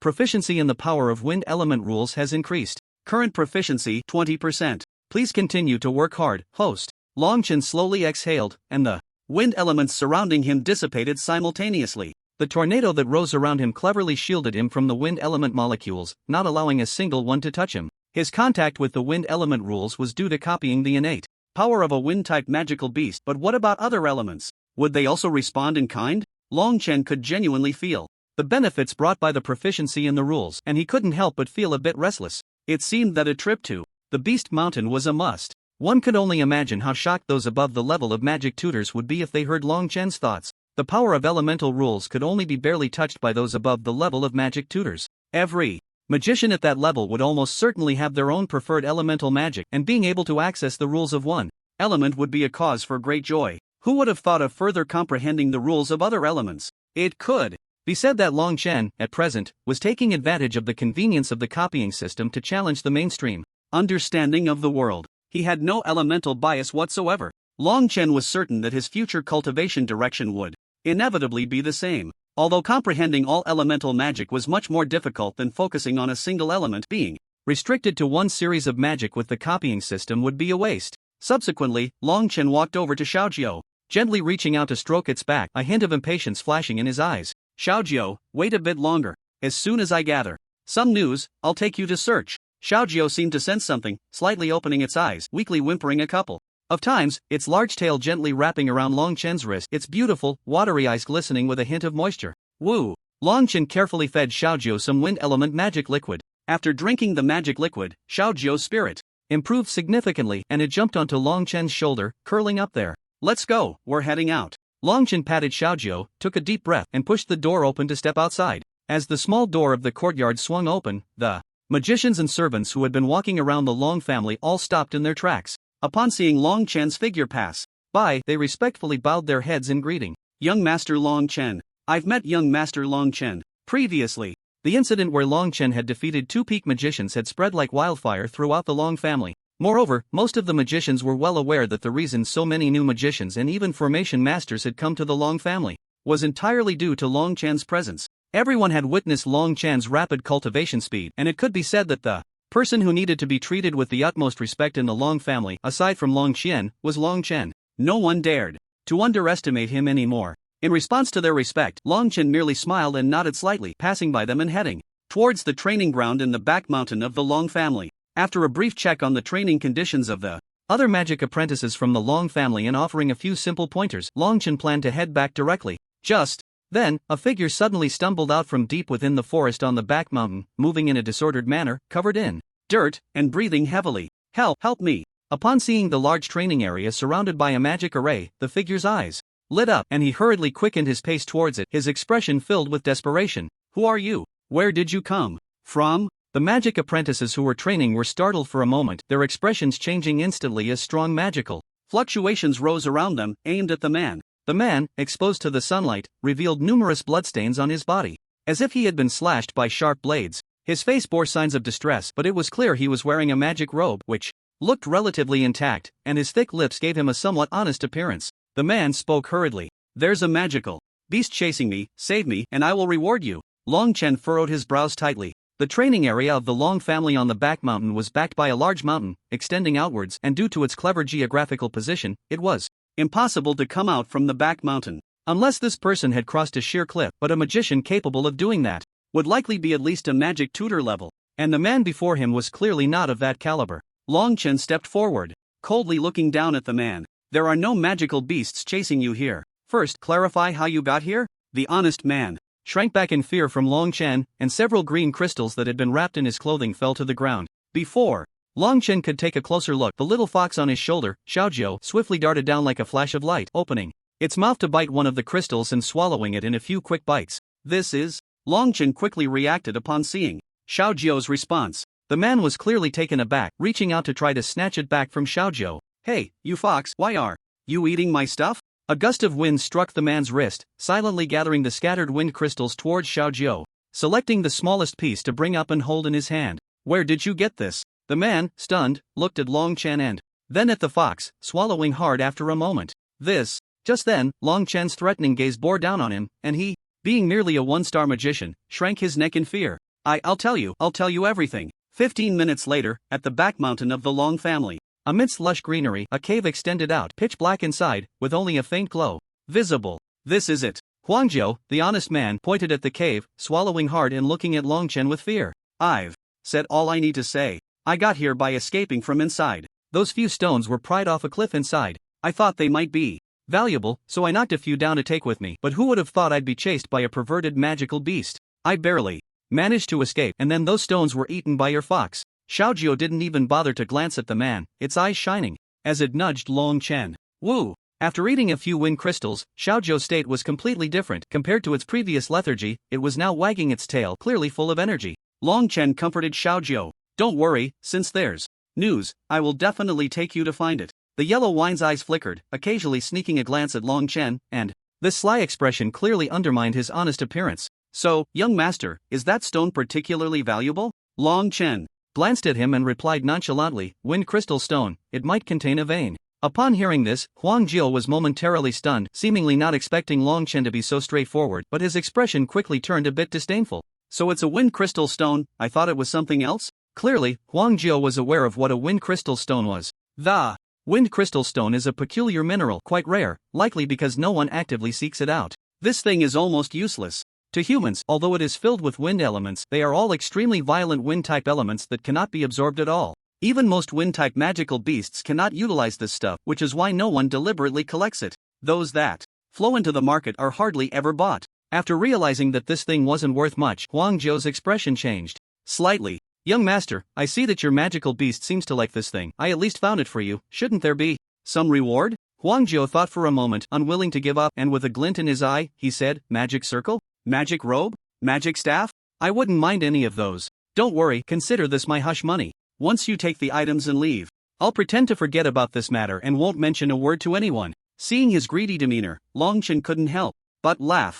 Such people are the easiest to deal with. They are often timid and opportunistic. As long as Long Chen casually gives him something, he would never be foolish enough to go out and blab, and of course, even if Long Chen gave him nothing, he might still not dare to speak. However, Long Chen wouldn't take that risk. The fact that the other party found him the most urgent item was already enough. Long Chen fished out a few jade pendants from his pocket and took out a bottle of healing potion, tossing it to Huangjiu. The potion is for your injuries, and the jade pendants are the magic circles you wanted. One is a mid-level attack circle, one is a low-level attack, and one is a low-level defense. Huangjiu hurriedly reached out to catch the jade pendants, feeling a bit hot to the touch, his expression somewhat dazed. Mid-level? He hadn't even encountered a low-level one before. He was just a poor loose cultivator, barely struggling to reach the realm of a one-star magician, but compared to those wealthy young masters with abundant resources, he was still far behind. Long Chen's generosity left Huangjiu momentarily speechless. But that wasn't all. A faint glow flickered in Long Chen's hand as a magic robe unfolded.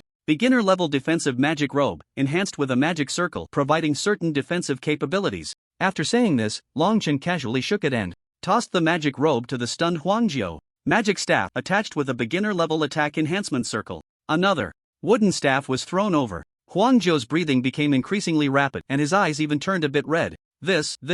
Huangjiu had only said that last sentence casually, never expecting to actually receive such precious items, all enhanced with magic circles. Such valuable items would be worth an immeasurable fortune in the outside world, but now he was holding them, feeling their intense heat. Huangjiu struggled to speak. Why, young master, these items are too precious, they aren't worth the information I provided. Let alone the information. Huangjiu felt that even a wind crystal stone vein wouldn't be worth these items. Nothing precious about it. Your information is equally valuable to me. As he spoke, Long Chen glanced at the yellow wine and directly walked into the cave. Only the yellow wine remained outside, holding something and silently staring at the cave entrance for a long time. In fact, Long Chen had not told a single lie. Those items attached to the magic array might be precious to others, but to him, they were truly things he could create with ease. Not to mention they were just low-level magic arrays.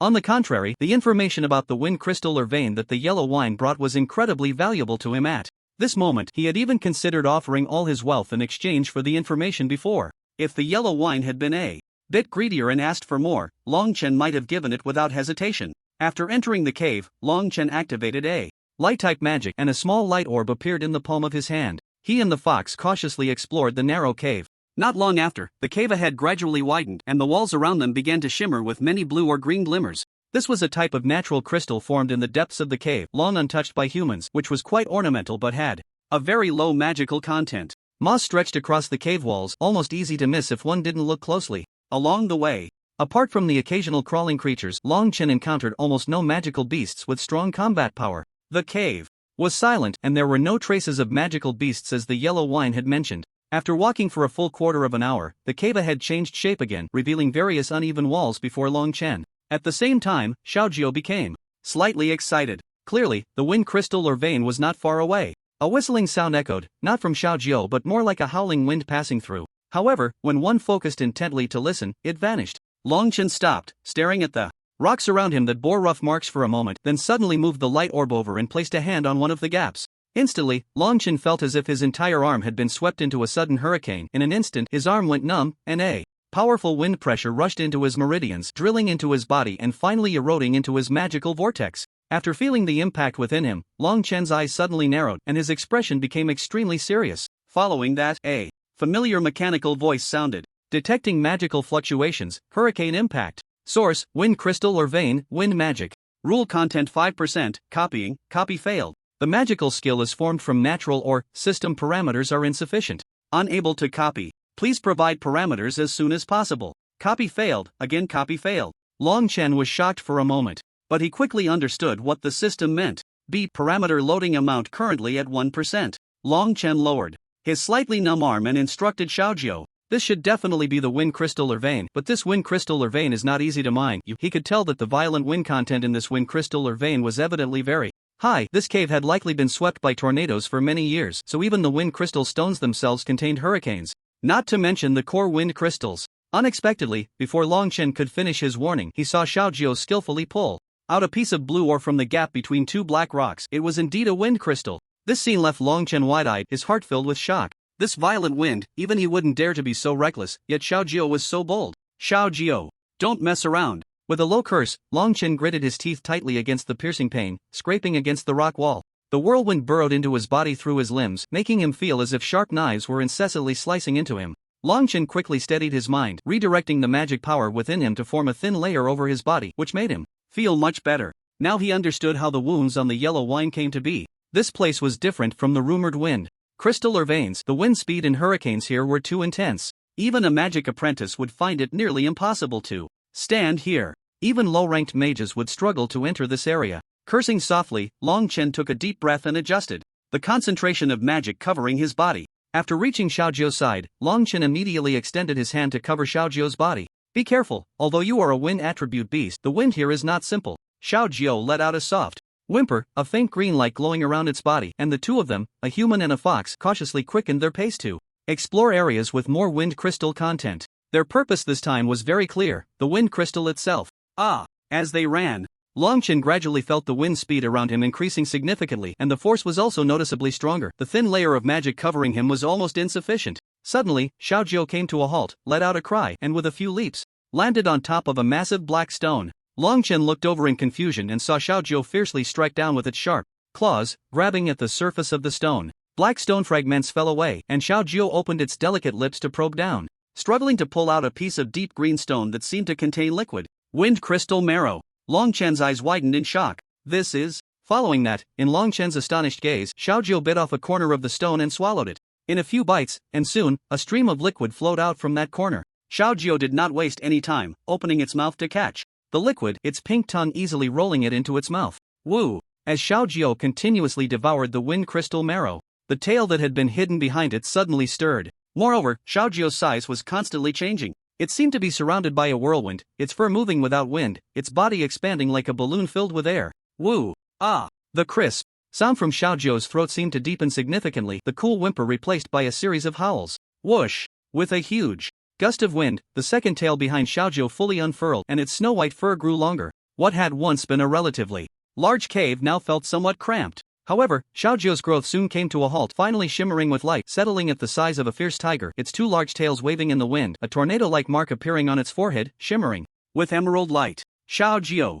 Longchen walked over and tentatively reached out to gently touch Xiao Jiao's head. After its fox head elongated, it lost the cute appearance of its youthful days, its lips became slender, its fox eyes elongated, yet it remained stunningly beautiful, with a slender and graceful figure, a concave abdomen, and four incredibly long but powerful legs. The two large tails behind it were as long as its body, with fluffy fur that spread out behind it, boasting beautifully elongated lines. This transformed Xiao Jiao inexplicably left Longchen slightly dazed, a strange feeling rising in his heart. No wonder they say that foxes are synonymous with beauty. Even though Xiao Jiao still looks like a fox, it cannot hide the extraordinary charm she possesses. If Xiao Jiao were human, she would undoubtedly be an unparalleled beauty, captivating and enchanting. A strange thought suddenly arose in Longchen's mind. However, this thought was quickly dismissed. Since he had signed an equal contract with Xiao Jiao, her growth would also bring him tremendous benefits. At this moment, Longchen felt an unspoken connection pulling him and Xiao Jiao together, and within him, a surge of wind elemental power was continuously flourishing, intertwining with his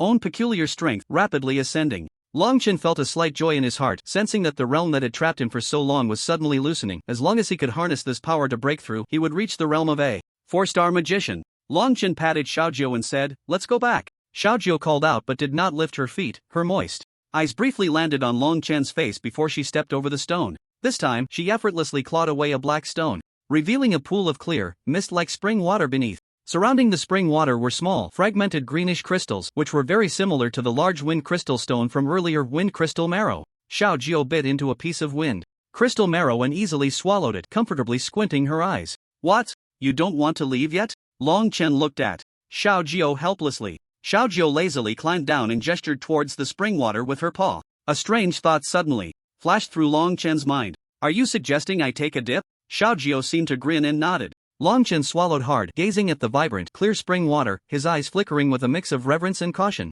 This spring water was likely something extraordinary, but whether he could enjoy it was another matter. Just the wind from the rocks was already hard for him to bear, let alone this evidently potent liquid spring water. Longchen's intuition told him that this substance was anything but simple. This place was a mineral vein formed by the accumulation of wind elements over the years. What could the spring water be in such a location? Xiao Jiao lay nearby, seemingly regretting not being able to reach the spring water, merely waiting silently for Longchen. Longchen stood beside her, looking down, his gaze lingering on the spring water for a long time. After much hesitation, he gritted his teeth and jumped down a few steps. Swish! The moment he jumped in, Longchen felt the thin layer of magical power covering him vanish completely. After a moment of silence, an unprecedented, intense pain suddenly engulfed Longchen's entire body.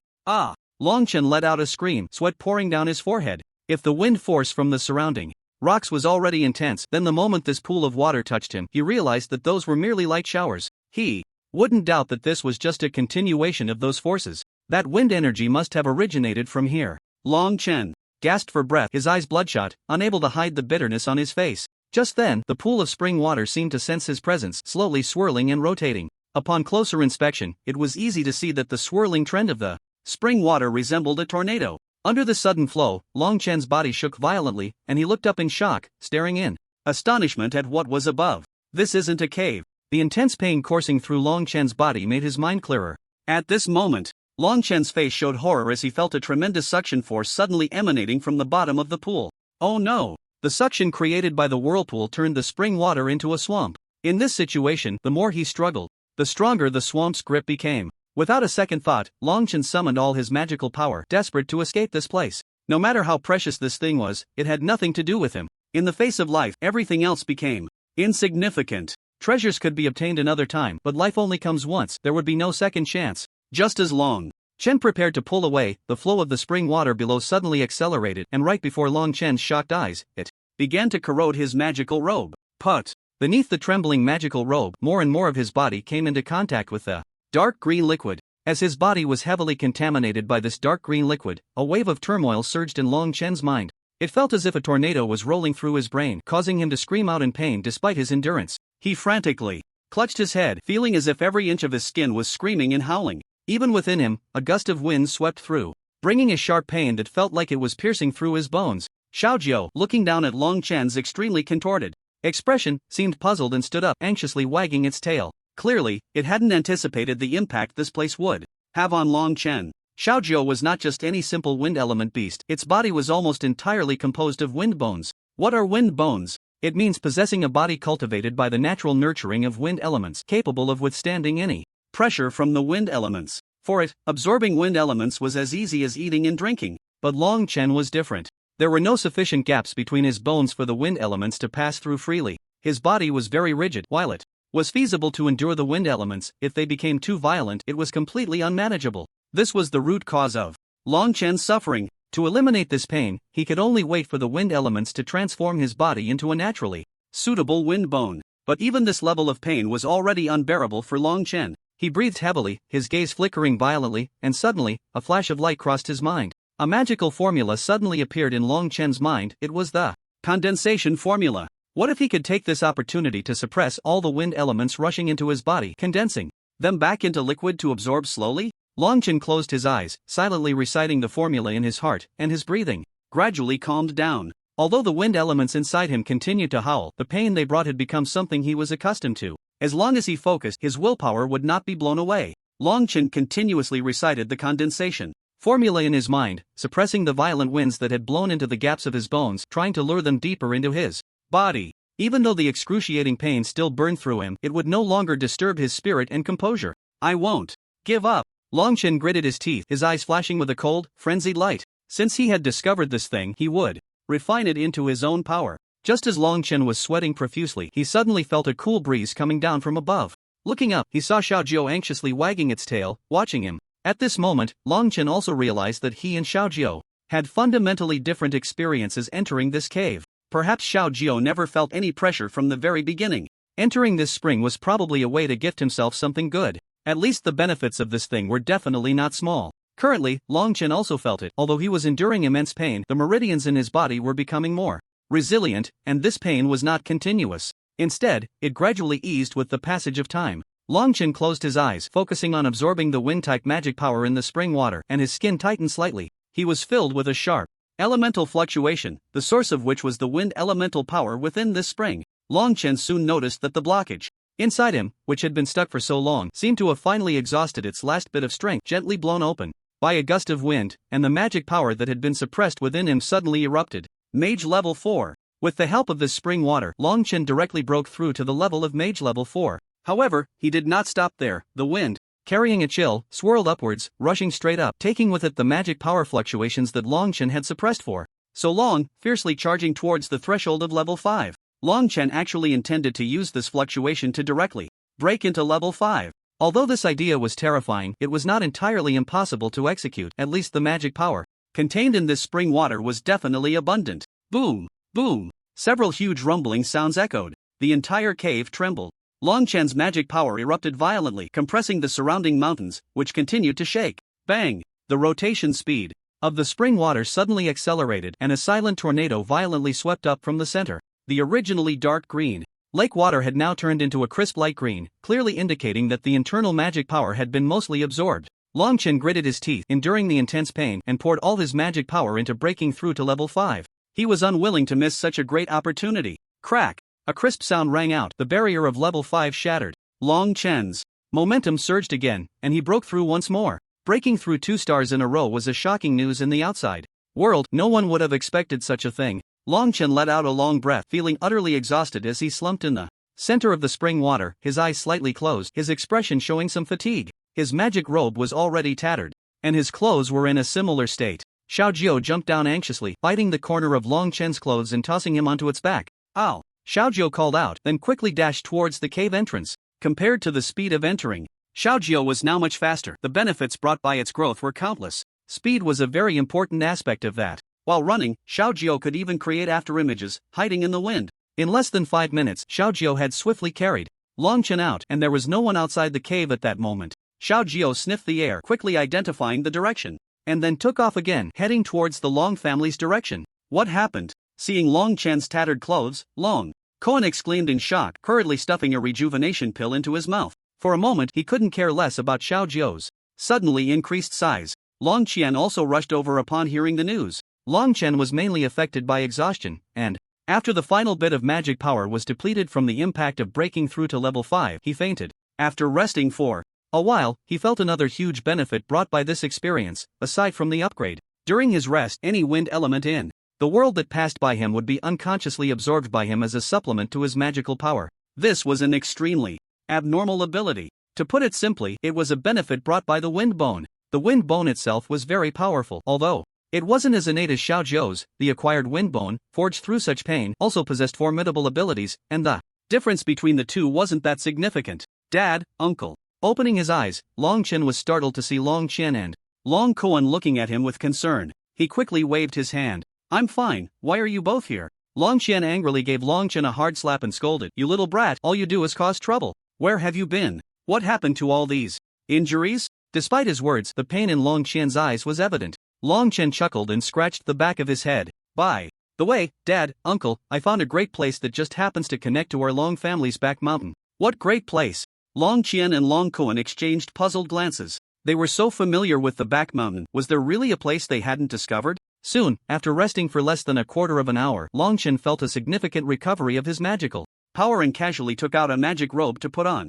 Let's go, I'll show you, and you'll see. Long Chen gestured for Long Qian and Long Cohen to follow, then stood up with Xiao Jiao and headed towards the back mountain. When Long Chen released his magical fluctuations, a hint of shock flashed in Long Qian and Long Cohen's eyes. This is 5-star mage? Long Cohen looked at Long Chen in disbelief. When did you become a 5-star mage? I remember, just a few days ago, he was still a 3-star mage. Even so, the speed of advancing a star within half a month left Long Cohen utterly astonished. Who would have thought Long Chen could continue to level up? Long Qian and Long Cohen exchanged glances, suppressing their uncontrollable shock before rushing out again. This made them realize something. Long Chen and Xiao Zhou's speed was incredibly fast, so fast that even Long Qian and Long Cohen had to take it seriously to barely keep up. Especially for the lower-ranked Long Cohen, he had to exert all his strength just to keep pace with Long Chen. The day's shocks were too much for Long Qian, making him feel a bit overwhelmed. Long Chen's rate of progress was terrifying, and his own strength was definitely not to be underestimated. Reaching the cave entrance at high speed, Long Chen touched the rocks, closed his eyes to quietly sense, and then took a deep breath. This is it. Dad, Uncle, get ready to come in with me. Long Qian and Long Cohen exchanged glances and cautiously entered the cave. After walking for about a quarter of an hour, the three of them and a fox arrived at the spot where Long Chen had reached. Long Qian was the first to react. This is a wind crystal vein, and the wind power here is no small matter. Long Qian squeezed a nearby green wind crystal, marveling at it. The astonishment on Long Qian's face gradually faded, leaving only a sense of regret. What a pity. This wind crystal vein can't be used for cultivation. The wind elements are too violent and not suitable for training. He sighed slightly. In fact, he had been stuck at this level for a long time, just a step away from entering the advanced mage realm. But still, he was just a little short. This threshold had trapped countless people throughout history, and many had been stuck here, which was quite normal. Although Long Qian was disappointed, he wouldn't be overly fixated on it. Although if he could become a high-level mage, the Long family would truly have the strength to confront the 2-star high-level mage Lu Feng from the city Lord's mansion. In this way, the Long family would have much less to worry about in this radiant city. Long Chen saw the regretful expression on his father's face and couldn't help but smile, leading Long Qian back to the spring they had visited earlier. Dad, I brought you here because I want to use the power of this place to help you one last time.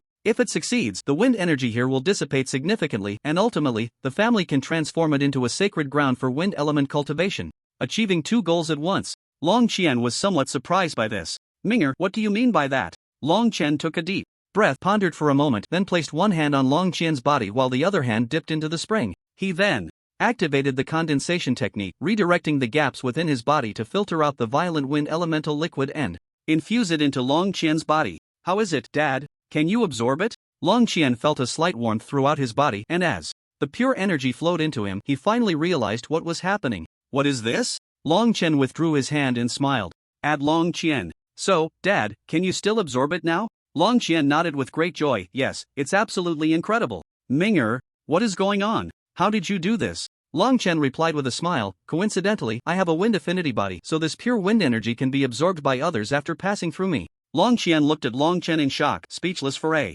long time. Dad, if you need it, I can help you advance. Below the back mountain, if I'm not mistaken, there is a wind crystal mine. Although wind crystals themselves are not very valuable, once we filter their energy cleanly, it will be completely different. The remaining mine can also form a natural training ground. Upon hearing this, Long Qian trembled with excitement, imagining that scene in his mind, his breath quickening and his gaze gradually becoming fervent. Long Qian also swallowed hard and shouted in excitement. Head of the family, our Long family is about to have another high-level mage. Long Qian nodded, took a deep breath, and sighed. I know, this is all thanks to Ming'er. If it weren't for him, I wouldn't have this opportunity. Long Qian patted Long Qian's shoulder vigorously. Ming'er, well done, truly well done. Seeing the two elders so happy, Long Qian couldn't help but smile slightly. The prosperity of the family brought him immense joy. He would eventually set out for training. Now that Xiaozhou's issue was resolved, he would stay at home for a while longer to ensure that Xiaozhou's demand for wind crystals decreased. Before departing, he also clearly understood that if his father broke through to become a high-level mage, the Long family would have much more confidence. In Radiant City, the biggest hidden danger was the city lord's mansion. As long as they could restrain the other party, the Long family would not encounter problems. The grievances between the other two major families and the Long family had dissipated, and they likely no longer had the courage to offend the Long family, so there was no need for concern. Deep within the wind crystal cave, Long Qian sat cross-legged on a rock above the spring, his expression solemn. Long Qian smiled slightly, not hesitating, and directly sat behind his father, placing one hand on him while the other hand flipped slightly, beginning to absorb the violent wind elemental power within the wind crystal cave. The raging wind elemental magic surged into Long Qian's body, where it was refined and transformed into pure magic energy that flowed into Long Qian's body. After the wind element had modified his physique, Long Qian's tolerance for pain had increased tremendously. Even the current level of pain was trivial to him, barely registering any sensation. The familiarity with the power of the wind element rules has increased. By 1%, the comprehension of the wind crystal mine's elemental rules is complete, and the current total proficiency in wind element rules is 25%. Long Qian closed his eyes, fully focused. This process of absorption and transformation lasted for several hours. Long Qian's body was like a bottomless pit quickly being drained. This was not an easy task for Long Qian. Although his physique had been transformed, he still felt immense pain, as the ferocious wind elements were not so forgiving. Huff. Long Qian slowly withdrew his palm, his face slightly pale. Long Qian's body shimmered with brilliance, and upon opening his eyes, he turned to see Long Qian's condition filled with worry. Ming'er, are you okay? Long Qian smiled and waved his hand. I'm fine, Dad. This is also a form of cultivation for me. You just focus on your breakthrough. Long Qian took a deep breath and nodded through gritted teeth. Alright, I must thank my son first. After saying this, Long Qian settled down, concentrating on his breakthrough. Long Qian had been stuck at this realm for several years, and breaking through was not easy. What he lacked was an opportunity. Although the wind crystal mine contained immense spiritual power, it was difficult to utilize. Long Qian, with his wind bones, transformed this spiritual energy, using the power of the replication system to infuse magic power into Long Qian. This allowed Long Qian to gain the chance to break through to the high-level mage realm. With this surge of momentum, he could unleash his spiritual energy in one go. Boom! Long Qian gritted his teeth, increasing the intensity of his absorption of the wind element's spiritual energy in the cave. Long Qian's body suddenly flashed with light, followed by a cracking sound, as if something had broken through the last tightly held barrier and surged upward. A massive whirlwind rapidly formed inside the cave, drawn in by Long Qian. Long Qian did not expect this, his eyes widened in shock, his face pale. What's going on? The wind crystal cave, under the pressure of massive spiritual energy absorption, formed a hurricane that howled towards him.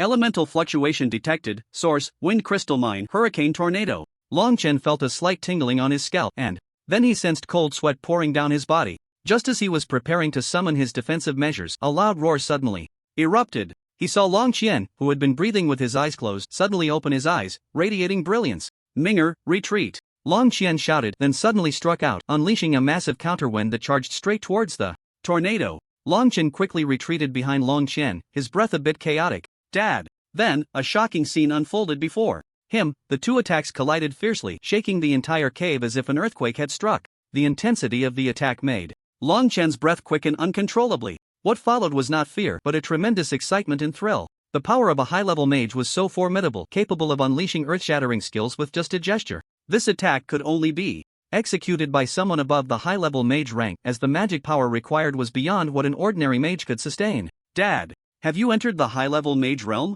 Long Qian protected Long Chen as they rushed out, his tone filled with excitement. Exactly. The immense wind force in the wind crystal cave allowed him to comprehend his own path as a mage. In that final moment, Long Qian broke through the barrier of the high-level mage. Great, heaven bless our Long family. Long Koan was incredibly excited. Long Qian's ascension to the rank of high-level mage spread like wildfire throughout the entire Radiant City, and the addition of a high-level mage brought joy to the people of Radiant City. The only one who was displeased was probably Nangong Man at the Lord's Mansion. Well, Long Qian, who would have thought he really had the ability to reach the high-level mage realm? Lord City Master, should we still take action against the Long family? Nangong Man's face darkened as he coldly said, What?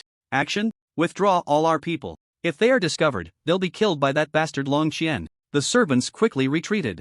Respectfully. Regardless, Long Qian's promotion brought pressure to many, including the Lord's Mansion. Nangong Man, wary of Long Qian's strength, retracted all plans against the Long family. The other two major families also adjusted their strategies towards the Long family. Now that the Long family was in its prime, who would want to offend them? Beast Mountain Range. The vast mountain forest, with its lush trees, sprawled across the entire range, outlining a deep and expansive landscape. The cloudless sky stretched for miles, with a golden sun hanging on the horizon, and a gentle breeze occasionally swept through, causing the leaves to rustle. The sound of birds chirping rose and fell, as if competing to play music. Long Chen leaped between the trees, silently feeling the traces of the wind's movement. On his shoulder perched a snow-white fox, its two large tails swaying in the breeze. Upon closer inspection, one could see that Long Chen's eyes were slightly closed. The magic within him flowed slowly. His speed began to decrease, and for some reason, after a moment, he hesitated for a long time before each jump. Standing on a branch of a massive tree, Long Chen had been in a jumping posture for nearly half an hour, his magical energy abundant, yet he still hadn't made a move.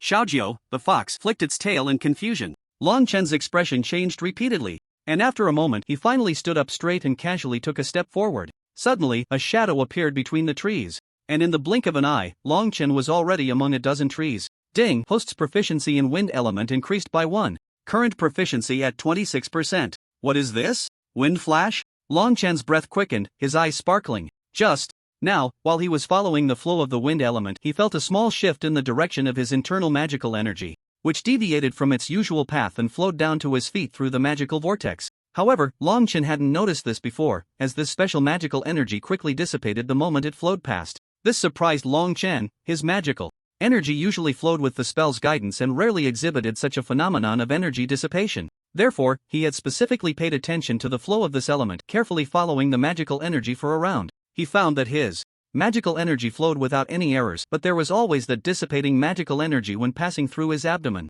Long Chen felt both puzzled and alarmed, but soon a sense of curiosity emerged. What would happen if he didn't suppress the flow of this magical energy and followed it? Long Chen swallowed hard, then followed the magical energy once more. When he took another step, this scene unfolded. This made Long Chen both excited and surprised. This brand new magical flow could form a magical skill on its own, and it consumed very little magical energy, almost negligible. This indicated that in battle, he could continuously use this magic. Moreover, compared to his vast magical energy reserves, this slight consumption was nearly nothing, and it didn't require any magical incantations to activate. It was more akin to an innate magical skill of a magical beast, requiring no incantation to cast. But this was a skill that Long Chen had comprehended on his own through his innate abilities. Excited by the acquisition of a brand new magic, Long Chen couldn't help but start experimenting continuously. As a result, his speed increased significantly. Through constant experimentation, Long Chen gained a deeper understanding of this special skill. Each time he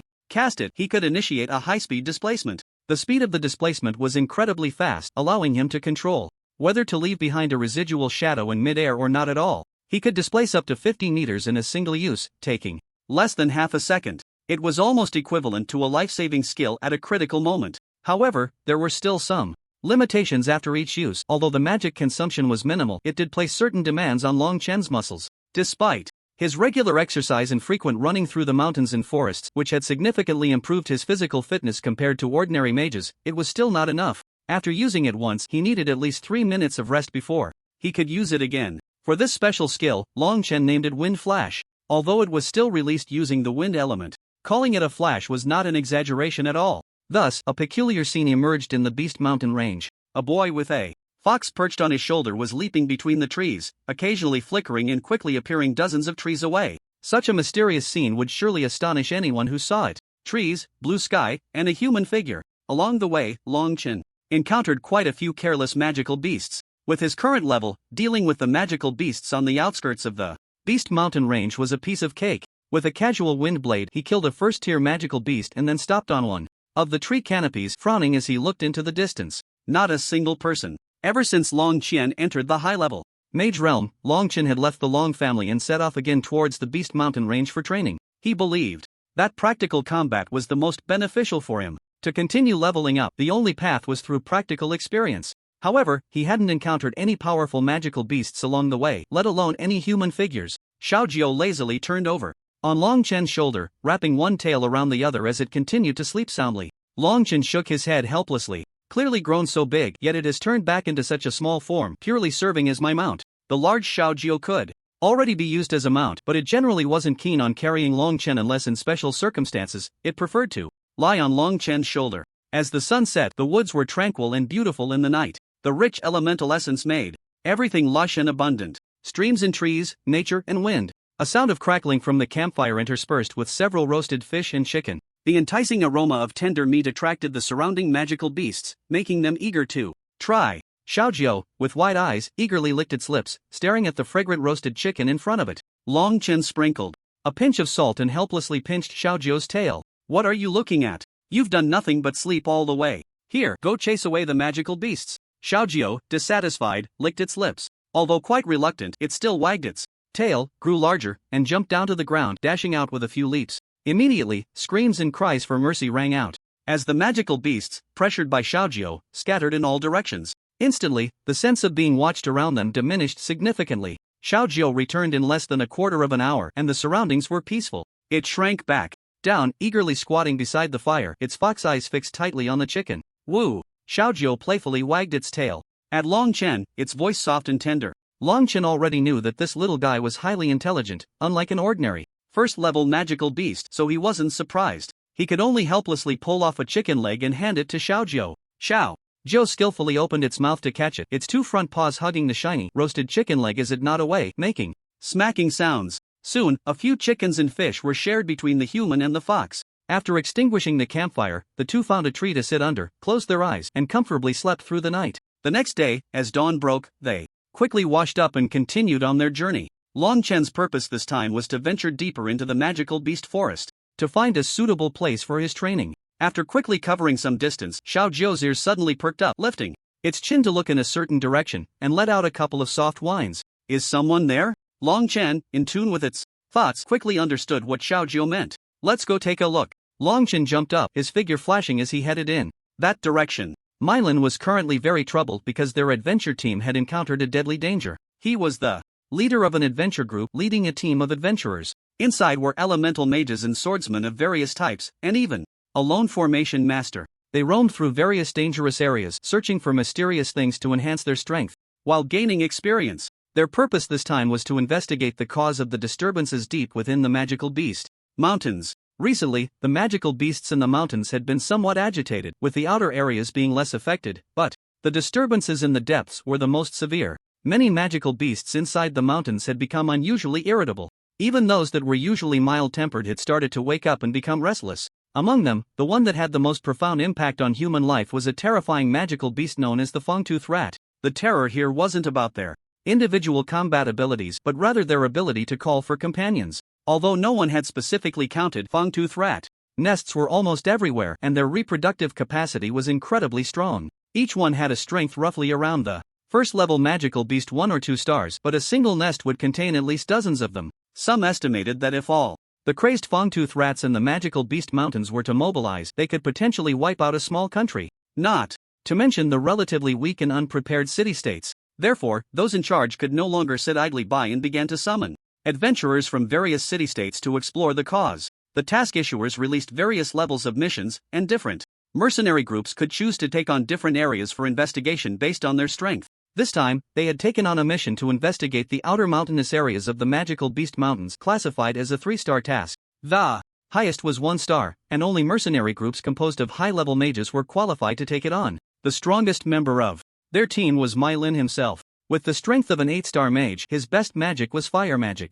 Besides him, there were 4 other team members, all of whom were severely injured at this point. The encirclement formed by the fangtooth rats had completely surrounded them, and even if they wanted to leave, they couldn't. Captain Mylin, let's fight these disgusting rats. Damn it, they're just a bunch of filthy pests. A voice came from below. Mylin could only smile wryly, glancing at the furious, burly swordsman, Fei Luan. How can we fight these rats? Everyone is injured now, our magic power is basically exhausted, and yet, these rats keep coming. A short mage in a blue robe glared angrily at Fei Luan, but the magic in his hands didn't stop. Wind blades were quickly sent out, ruthlessly severing the necks of a dozen fangtooth rats. One of the creatures almost climbed onto Mylin's robe, but he struck it down with a sharp blade. Farron, if it weren't for you provoking them, how could we suddenly attract so many? A person in a yellow magic robe shouted angrily at Farron from within the group. As he spoke, he waved his magic staff, and spikes of earth erupted from the ground, piercing through several of the sharp-toothed rats, causing a series of piercing squeaks. The swordsman Farron felt a bit embarrassed by the scolding and scratched his head awkwardly.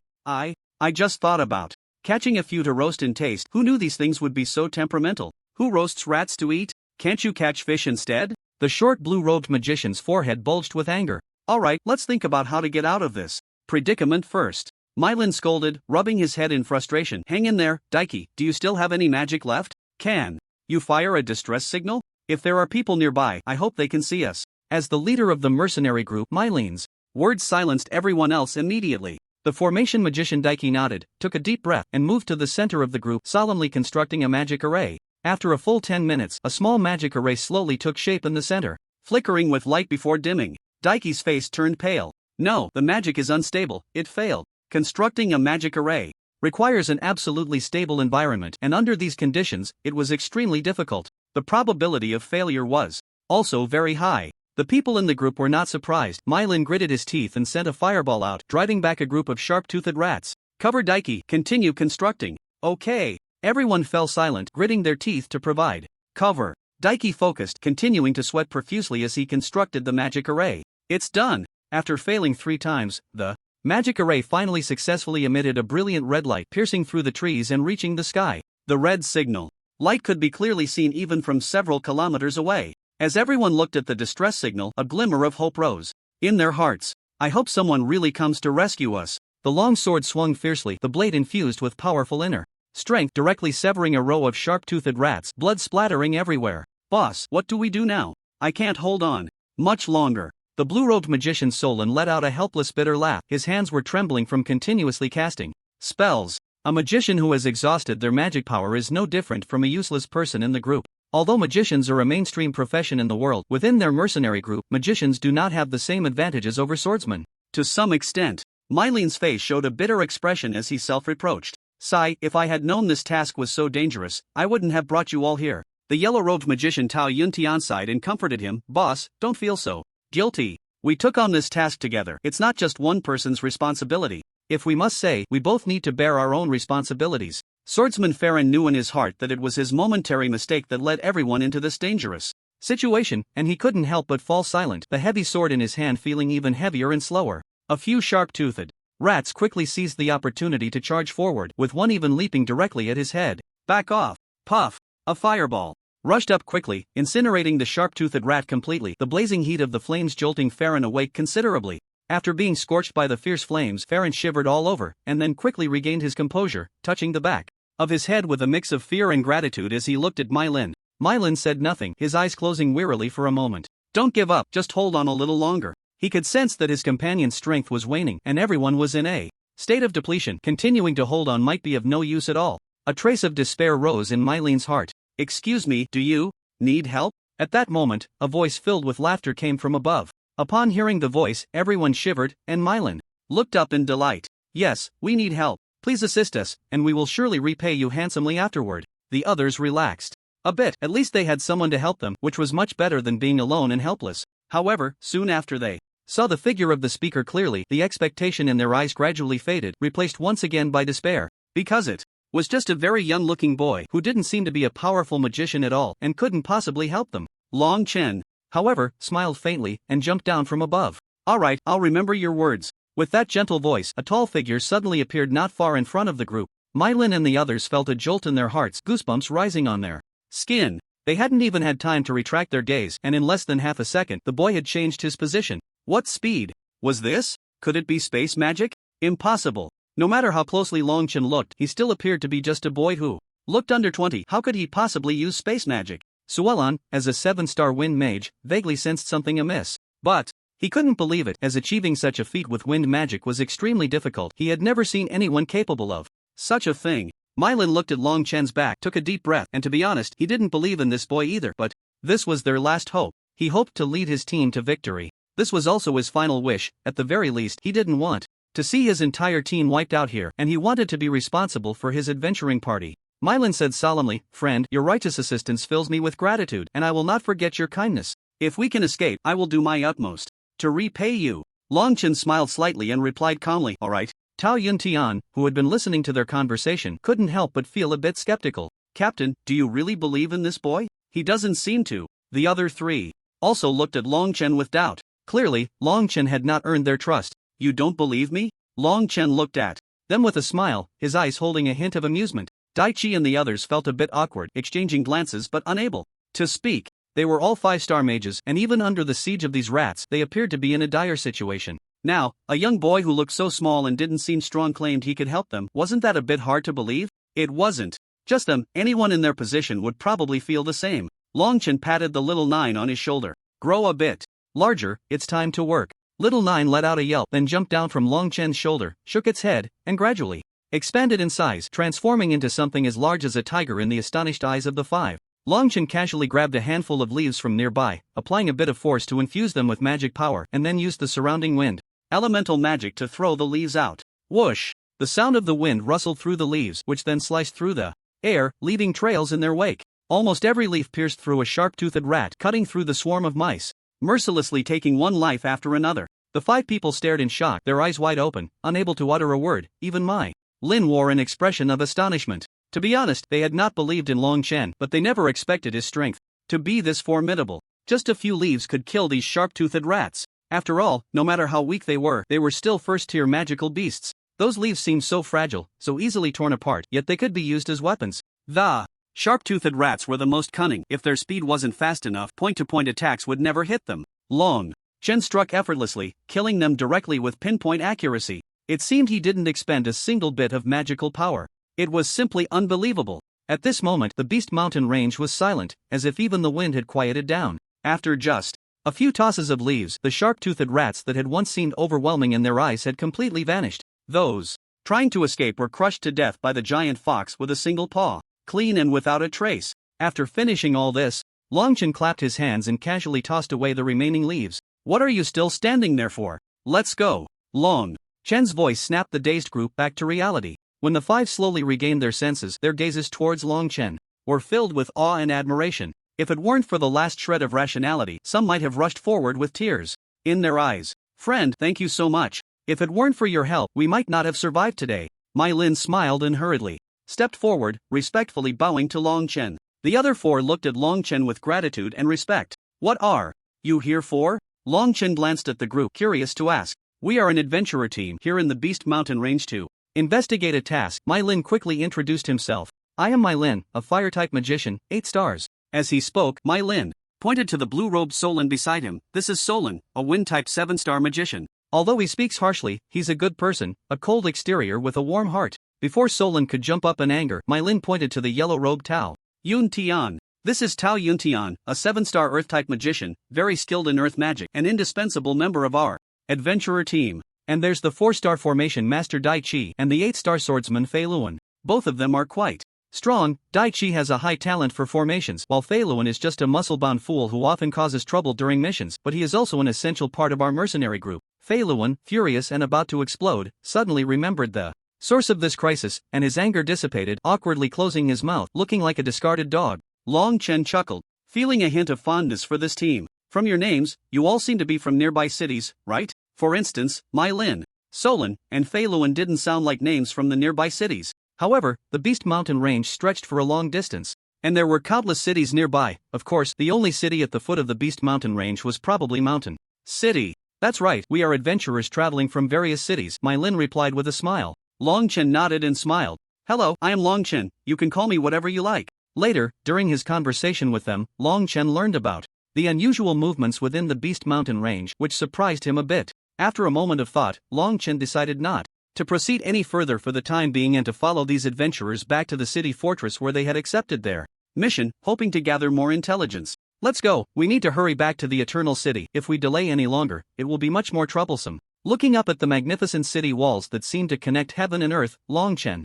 blinked in shock. The city he lived in, Radiant City, was not a fortress-type city, so he had never seen walls built so grandly. Coupled with the swordsmen holding swords, archers with bows, and mages in magical robes on the walls, Long Chen had no doubt that anyone with ill intentions would be immediately turned into a sieve by the defenders. As he got closer, Long Chen could see the material of the city walls more clearly. They appeared to be constructed from a special type of magical rock coated with an unknown substance that shimmered brilliantly under the sunlight. In the distance, he could see a treasure tower floating in the center of the city, radiating dazzling magical waves that looked extraordinarily impressive. Is this the city of mages? Long Chen murmured to himself, his eyes trembling with awe. Boss Long, it looks like you've never been to the Eternal City before, right? The swordsman Fei Luan chuckled, scratching the back of his head. In fact, when he first came here a few years ago, he was just as astonished by this massive fortress of the human empire. I was the same way the first time, but I got used to it after a while. Long Chen nodded slightly, feeling a bit overwhelmed himself. Yeah, this is my first time seeing an imperial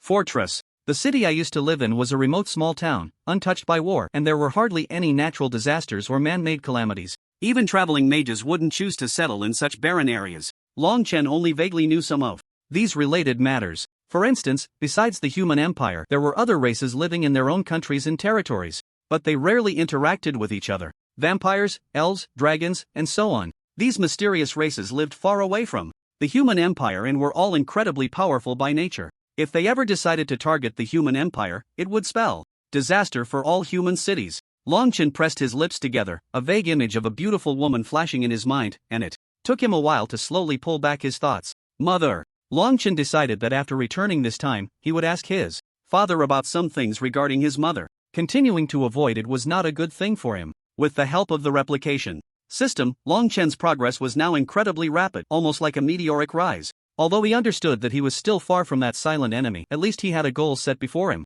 What Long Chen did not realize at this moment was that his return would indeed lead to a lot of understanding, but not from his father's mouth. However, that was a matter for later. They had just arrived at the gates of the Eternal City and were preparing to enter. Young Master Long, how about I take you to our guild first? Mai Lin said with a smile, patting Long Chen on the shoulder, his eyes filled with open-hearted mirth.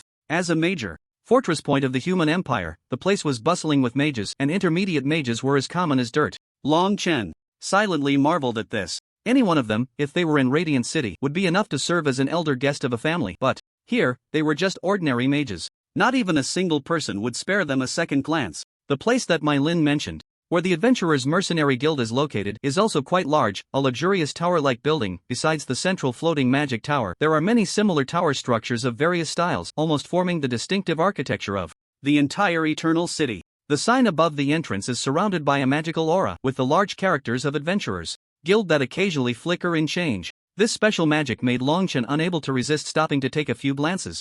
Once inside, the interior is extremely spacious, seemingly much larger than what was visible from the outside. Perhaps it is due to the enhancement of magic. Long Chen stroked his chin, pondering quietly. Surrounding the area are tables and bar lounges for resting, a place for mercenaries to take a break and discuss. Many mercenaries lazily sat in the bar, sipping drinks and chatting quietly with their companions, considering it a rest. There were even stunning and fiery mercenaries flirting with men, exchanging contact information with those they fancied, or leaving in embraces. Although this is a common sight, it is quite rare to see it happening inside a mercenary guild. Long Chen found it hard to imagine a group of bloodthirsty individuals being able to maintain such order. Managing it must not be as easy as it seems. My Lin proudly lifted his chin. Not bad, right? This is the headquarters of the guild in the fortress. Long Chen did not hesitate to express his admiration. It really is impressive. My Lin led his team directly to the central reception desk, slapping a sign on the table. Old John, help me with the task handover.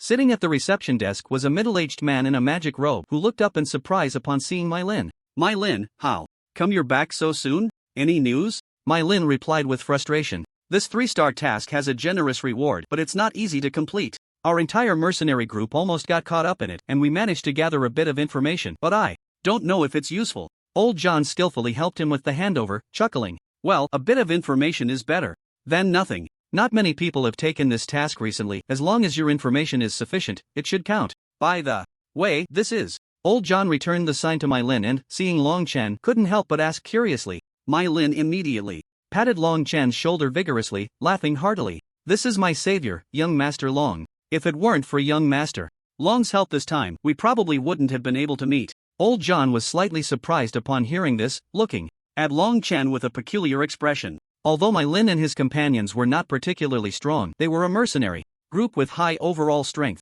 Plus, their leader My Lin is an 8-star fire mage who could practically walk through the outskirts of the Monster Mountain range as long as they didn't encounter a 9-star Beast King. Not to mention how they encountered danger in the Monster Mountain range. The fact that this seemingly young man had the strength to save My Lin and the others was indeed not to be underestimated. And since Old John was familiar with My Lin and the others, he knew their temperaments.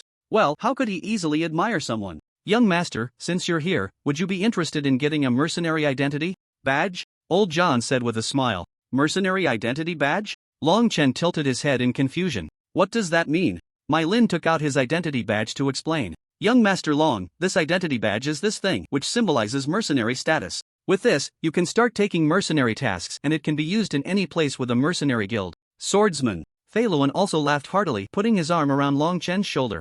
Boss Long, you should also get an identity badge and join our mercenary group. We've been short on people for a while, and with your addition, we wouldn't have to hesitate to take on bigger tasks. Although Tao Yuntian and Sualan didn't show it on their faces, they seemed to be quite eager. Long Chen chuckled and pondered for a moment. Alright, let's do it. After all, the purpose of coming out this time was to gain experience. And perhaps being a mercenary would be a good way to do that. The 5 of them exchanged glances and immediately cheered, their eyes filled with excitement and enthusiasm. With Long Chen joining, they felt much more at ease for the future. My Lin was even more excited, slapping the table and signaling Old John to get it done quickly. This is the Mercenary Copper Badge. Most people get a copper badge when they first apply for a mercenary identity, but those with strong abilities can be promoted quickly. You can take on magical tasks that include both lower and upper tiers. Old John explained. With a copper badge, you can take on tasks below 2 stars. The next level is the silver badge, which allows you to take on up to 4-star tasks, and the gold badge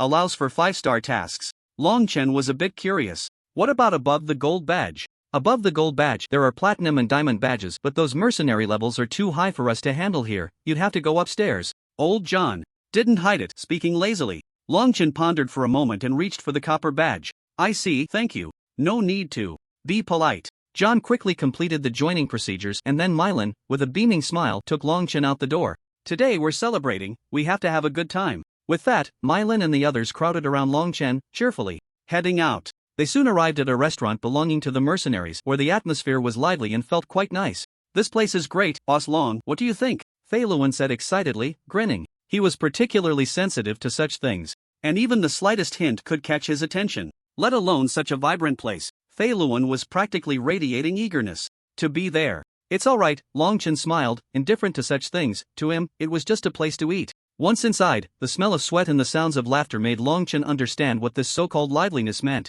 He shook his head in slight disbelief. It really is quite lively. Following Fei Luan, who was familiar with the place, Long Chen sat down at an empty table in the corner. The arrival of a few mercenaries didn't stir up any commotion. My Lin waved his hand, and a waiter came over with a notepad. They ordered some drinks and snacks. Let me tell you, the drinks here are really something, Fei Luan said mysteriously, giving Long Chen a thumbs up, his eyes gleaming with mischief. When the cold bottle of alcohol was brought over, as if to prove itself, Fei Luan tilted his head back and gulped it down, followed by a loud sigh of satisfaction. Delicious. Long Chen shook his head with a smile, feeling a bit helpless. The people of Yaoguang City didn't enjoy drinking. He had been training since he was young and hadn't encountered many people like Fei Luan, so seeing him now was somewhat novel. Tao Yuntian sat down next to Long Chen with a bottle of wine. Boss Long, don't mind this guy. We mages don't drink like that, just take a little sip from the small dish to show some spirit. Long Chen had a good impression of them, and seeing Tao Yuntian trying to get close, he didn't say anything, just smiled and patted Xiaozhou's tail.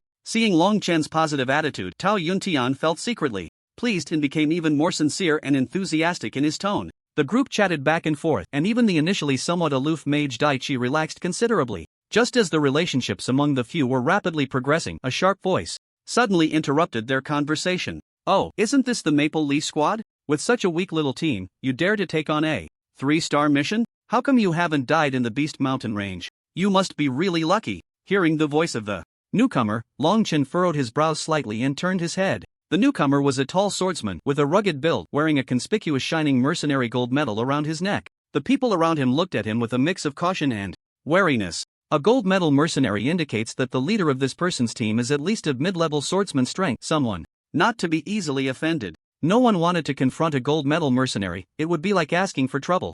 This guy is called Flandra, a 1-star mid-level swordsman, belonging to the Gale Mercenary Group, which is a gold medal mercenary group with many subordinates. They are not easy to deal with, so we should avoid confrontation and leave quickly, Solon whispered to Long Chen. Farron grumbled and slammed down his cup, somewhat displeased. What do you want, Flandra? Don't challenge my bottom line. If you want to fight, then fight. Maple Leaf angrily shoved Flandra. How can you still say that? Who cleans up your mess? Every time you cause trouble? After a fight, you make your teammates accompany you while being hunted. Farron shrank his neck, feeling too embarrassed to speak. Having just made a mistake, he felt a bit guilty and naturally didn't dare to provoke trouble. At this moment, Tao Yuntian also felt somewhat helpless. Captain, actually Farron is not wrong. Tolerating them every time is useless. We are not afraid of their mercenary group. Long Chen glanced thoughtfully and suddenly spoke up. Do you want to take action against them? The others exchanged glances and their hearts suddenly filled with joy. Yes, Farron nodded vigorously. Good. Then you can resist without worry. If you can't win, I will step in to help you. The group immediately felt delighted. Maple Leaf hesitated and opened his mouth but ultimately said nothing. Having been a mercenary for so many years, he had become less concerned about many things and was no longer as fiery as the younger mercenaries. Generally, he would ignore such provocations. With Long Chen present today, his words stirred something in him. To be honest, who could truly not care about these matters at all? Flandra, do you dare to provoke us? Are you looking for death? Maple Leaf slammed the table, his eyes red as he stood up and roared. Seeing Maple Leaf take the initiative, Farron quickly smashed his cup as well. That's right, a bunch of worthless scum. Do you know what happens when you offend your grandpa? Not only will I come back alive, but I can also bring your head with me. Do you believe it? Farron provocatively raised his middle finger. Daichi also sneered coldly, looking at Flandra with arrogance. Heh, summer insects cannot speak of ice. How could trash understand human words? Just a bunch of uncivilized beasts. Flandra and his team seemed not to expect the usually weak Maple Leaf mercenary group to dare to resist, and they immediately became furious. A mere 4-star formation mage, don't think I won't dare to kill you. A 6-star mage behind Flandra shouted in rage. So what if you're a 4-star formation mage? Do you believe I can take your life with just one word? Daichi scoffed disdainfully, sneering at the mage. The mage's face turned red with anger, his breath coming in heavy gasps, yet he remained silent for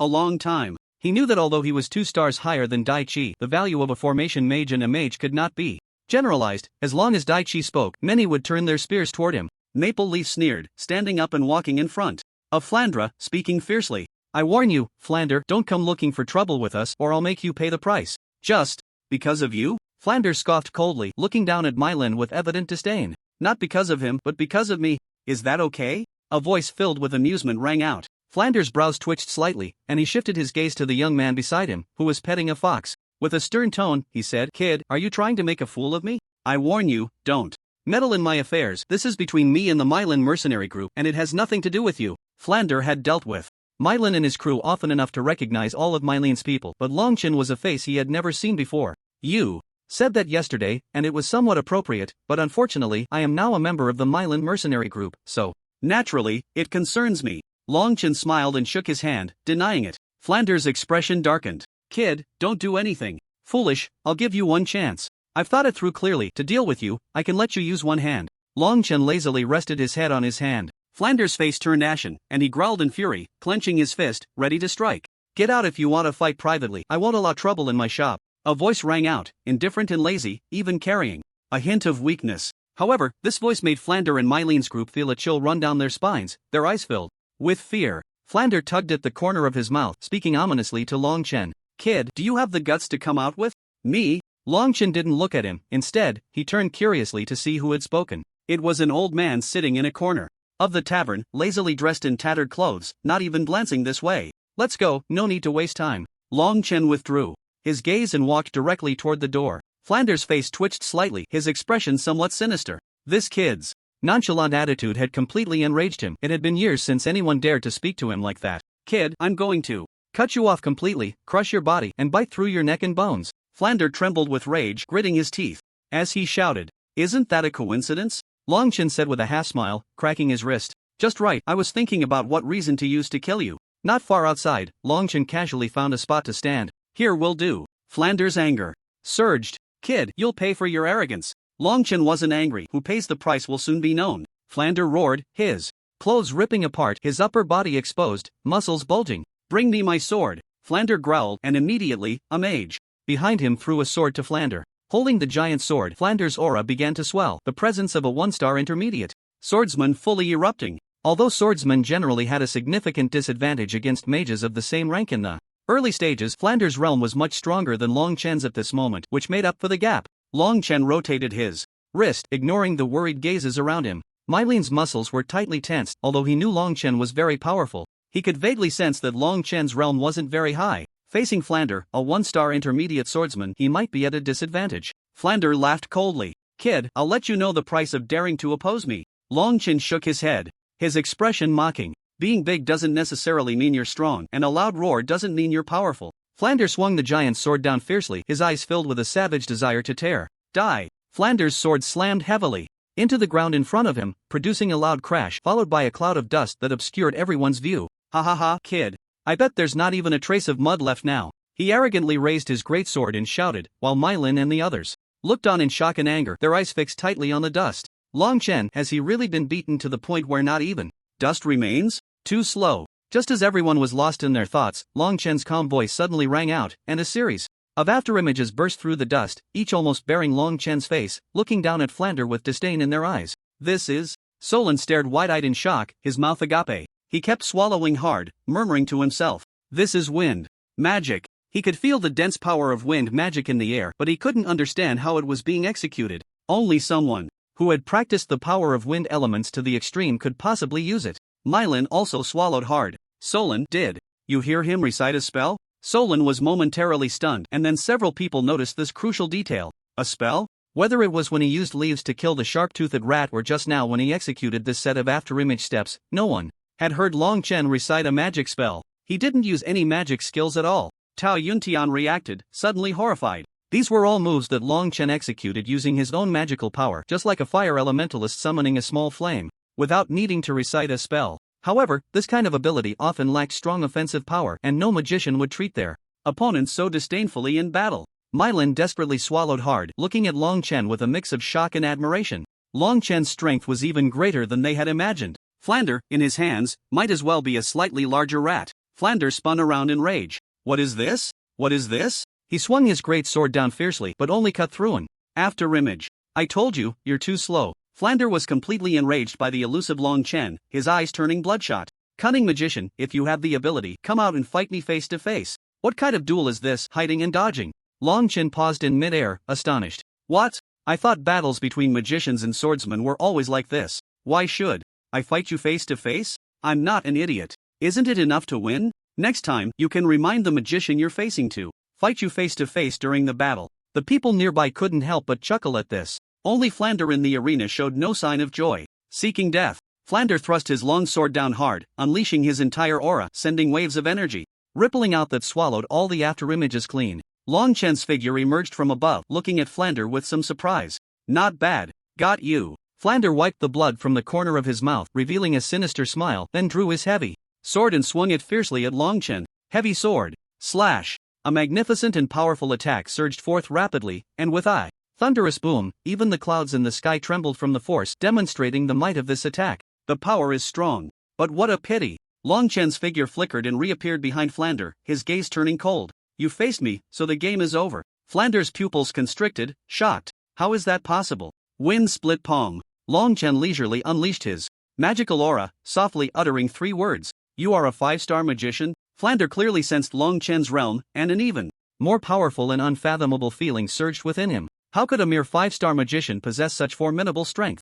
But soon, he had no time to ponder, as an attack brutally pierced through his flesh, directly impaling him. Boom boom! A violent roar echoed, followed by a figure being sent flying, crashing hard onto the shattered floor. Who was it? Everyone stared intently in that direction, their hearts swirling with confusion and shock. Who had won this battle? As the dust was blown away by the wind, it revealed a figure lying unconscious, blood spilling from his mouth. Flander? The magician over there shouted in shock, and a group of people rushed over to help Flander up. Mylin and the others desperately swallowed, turning their gaze to the center. Since Flander had been defeated, the one standing in the middle was Long Chen. Long Chen had defeated Flander. Long Chen calmly walked over to Flander's side, glancing down at Flander's unwilling expression. You're strong, but unfortunately, you met me. Long Chen's mastery of wind magic was just right to counter Flander. Perhaps any other magician would not have made Flander look so disheveled. But he happened to encounter Long Chen, so throughout the battle, he didn't even manage to touch Long Chen once. At this moment, the silence around was palpable, and the gazes directed at Long Chen had turned into genuine awe. To be able to so easily defeat Flander, and to do so with such ease, this person's identity and strength must be extraordinary. In fact, Long Chen had not expected to win so easily. Flander was powerful, but clearly belonged to the type lacking agility. That was why Long Chen could defeat him so effortlessly. Of course, being defeated by a 5-star magician must be more painful for Flander than death itself. Seeing Flander's teammates glaring at him in anger, Long Chen smirked and said lightly, "What are you looking at me for?" The few magicians trembled in fear, then glared at Long Chen in terror, angrily saying, "You dare to beat Flander like this? Our captain will not let you go." Long Chen scoffed, spinning the magic in his hand. "What, still not leaving?" The Gale Mercenary Corps was instantly frightened out of their wits, swallowing hard and begging for mercy. Then without hesitation, they turned and ran. The onlookers were left dumbfounded, watching this scene unfold. The notorious Gale Mercenary Corps had actually been scared out of their wits. How powerful must this person be? It was evident Long Chen's name would surely spread from today onward, and the incident of Flander from the Gale Mercenary Corps being toyed with would be impossible to conceal. Flander had done plenty of wicked deeds in the past, and those who held grudges against him felt a wave of satisfaction at this moment. Watching the disheveled Gale Mercenary Corps scatter in panic, a faint pride appeared on Long Chen's face. "Boss Long, you are too powerful." Fei Luan jumped out from behind, vigorously patting Long Chen's shoulder, speaking with a lisp. Sualan and Tao Yuntian also quickly walked to Long Chen's side, all smiles, their eyes sparkling, several times wanting to speak but inhaling deeply and swallowing their words back. "Brother Long, how are you? Not hurt, right?" Mylin hurriedly approached, worriedly patting Long Chen's shoulder, checking for injuries. During the time they had been drinking earlier, Long Chen and Mylin had already called each other brothers. "I'm fine, no need to worry, his attacks didn't even touch me." Long Chen smiled brightly, his expression filled with joy. Sualan and the others eagerly gave Long Chen a thumbs up. "By the way, Brother Long, I've always wanted to ask you, what exactly is your strength?" Mylin hesitated for a moment but finally spoke up. "Of course, I mean your true realm. We all understand your combat power." "My strength?" Long Chen had never intended to be evasive, especially since he was going to join the Mylin mercenary group soon. He slowly released his magical power fluctuations. 5-star magician? 4. A period of time that followed, life was quite peaceful, and Long Chen seemed to gradually blend into the life of a mercenary. He had gone on several missions with Mylin's team, and each time he returned, he encountered various events and battles. This allowed Long Chen's replication system to copy more diverse things. The magical power within him also settled down, preparing to break through to the next stage. 3-star mission. I received a 3-star mission, Boss Long, Captain. Fei Luan danced back, shouting loudly before he even reached the courtyard. Everyone gradually came out. Long Chen opened his eyes, stopped his training, raised an eyebrow, and looked at Fei Luan. In the Mercenary Guild, missions were categorized by levels. 1-star and 2-star missions were relatively abundant, with similar difficulty, making them suitable for teams like Mylin's. The danger was low, but the downside was that the promotion speed was very slow. To increase the entire team's promotion speed, they had to continuously take on higher-level missions, which would yield enough contribution points to level up quickly. Sualan was somewhat puzzled. "You, Fei Luan, actually managed to get a good mission? No way, I really didn't expect that." Dai Chi snorted lightly. "It might just be luck that he stumbled upon it. Don't get too proud, fool." Fei Luan jumped up in anger, pointing at Dai Chi's forehead, veins bulging on his temples. You arrogant formation master, with that little body of yours, I could lift you with one hand." Dai Chi wasn't afraid of Fei Luan, who was all bark and no bite. "If you have the ability, give it a try. Don't come to me for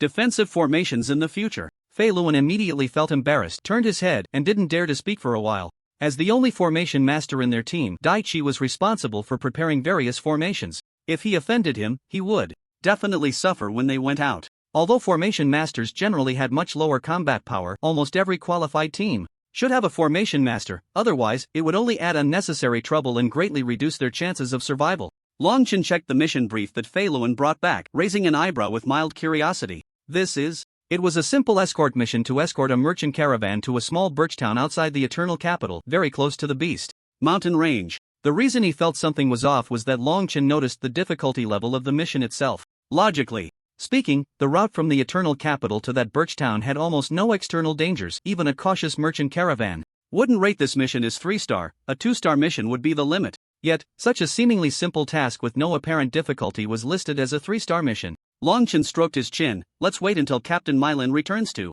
discuss this. I'm not very familiar with these things. Although he had some doubts, Long Chen didn't dare to make any guarantees, since he didn't know much about mercenaries. What's wrong? Sualan and the others also approached curiously to take a look at the mission card. This task does seem a bit off. Should we take it? This is a 3-star mission I managed to snag, and it's so easy, let's just take it, Fei Luan said nonchalantly. Idiot. Sualan angrily slapped him. With a brain like Fei Luan's, he really contributed all of it to his meager sword skills. Fei Luan was so furious he couldn't speak, only daring to glare at Sualan and the others, pouting in grievance. Tao Yun Tian chuckled, adding fuel to the fire. Fei Luan, how can Sualan say you're stupid? After all, you're just a bit simple-minded, what's wrong with that? Fei Luan took a long time to realize whether Tao Yun Tian was insulting or mocking him, and in the end he angrily tossed his sword aside and chased after the two to hit them. Damn cunning mage. The group laughed and ran out. Woo! Xiaojiu wagged its tail, brushing against Long Chen's face, its pink tongue flicking adorably.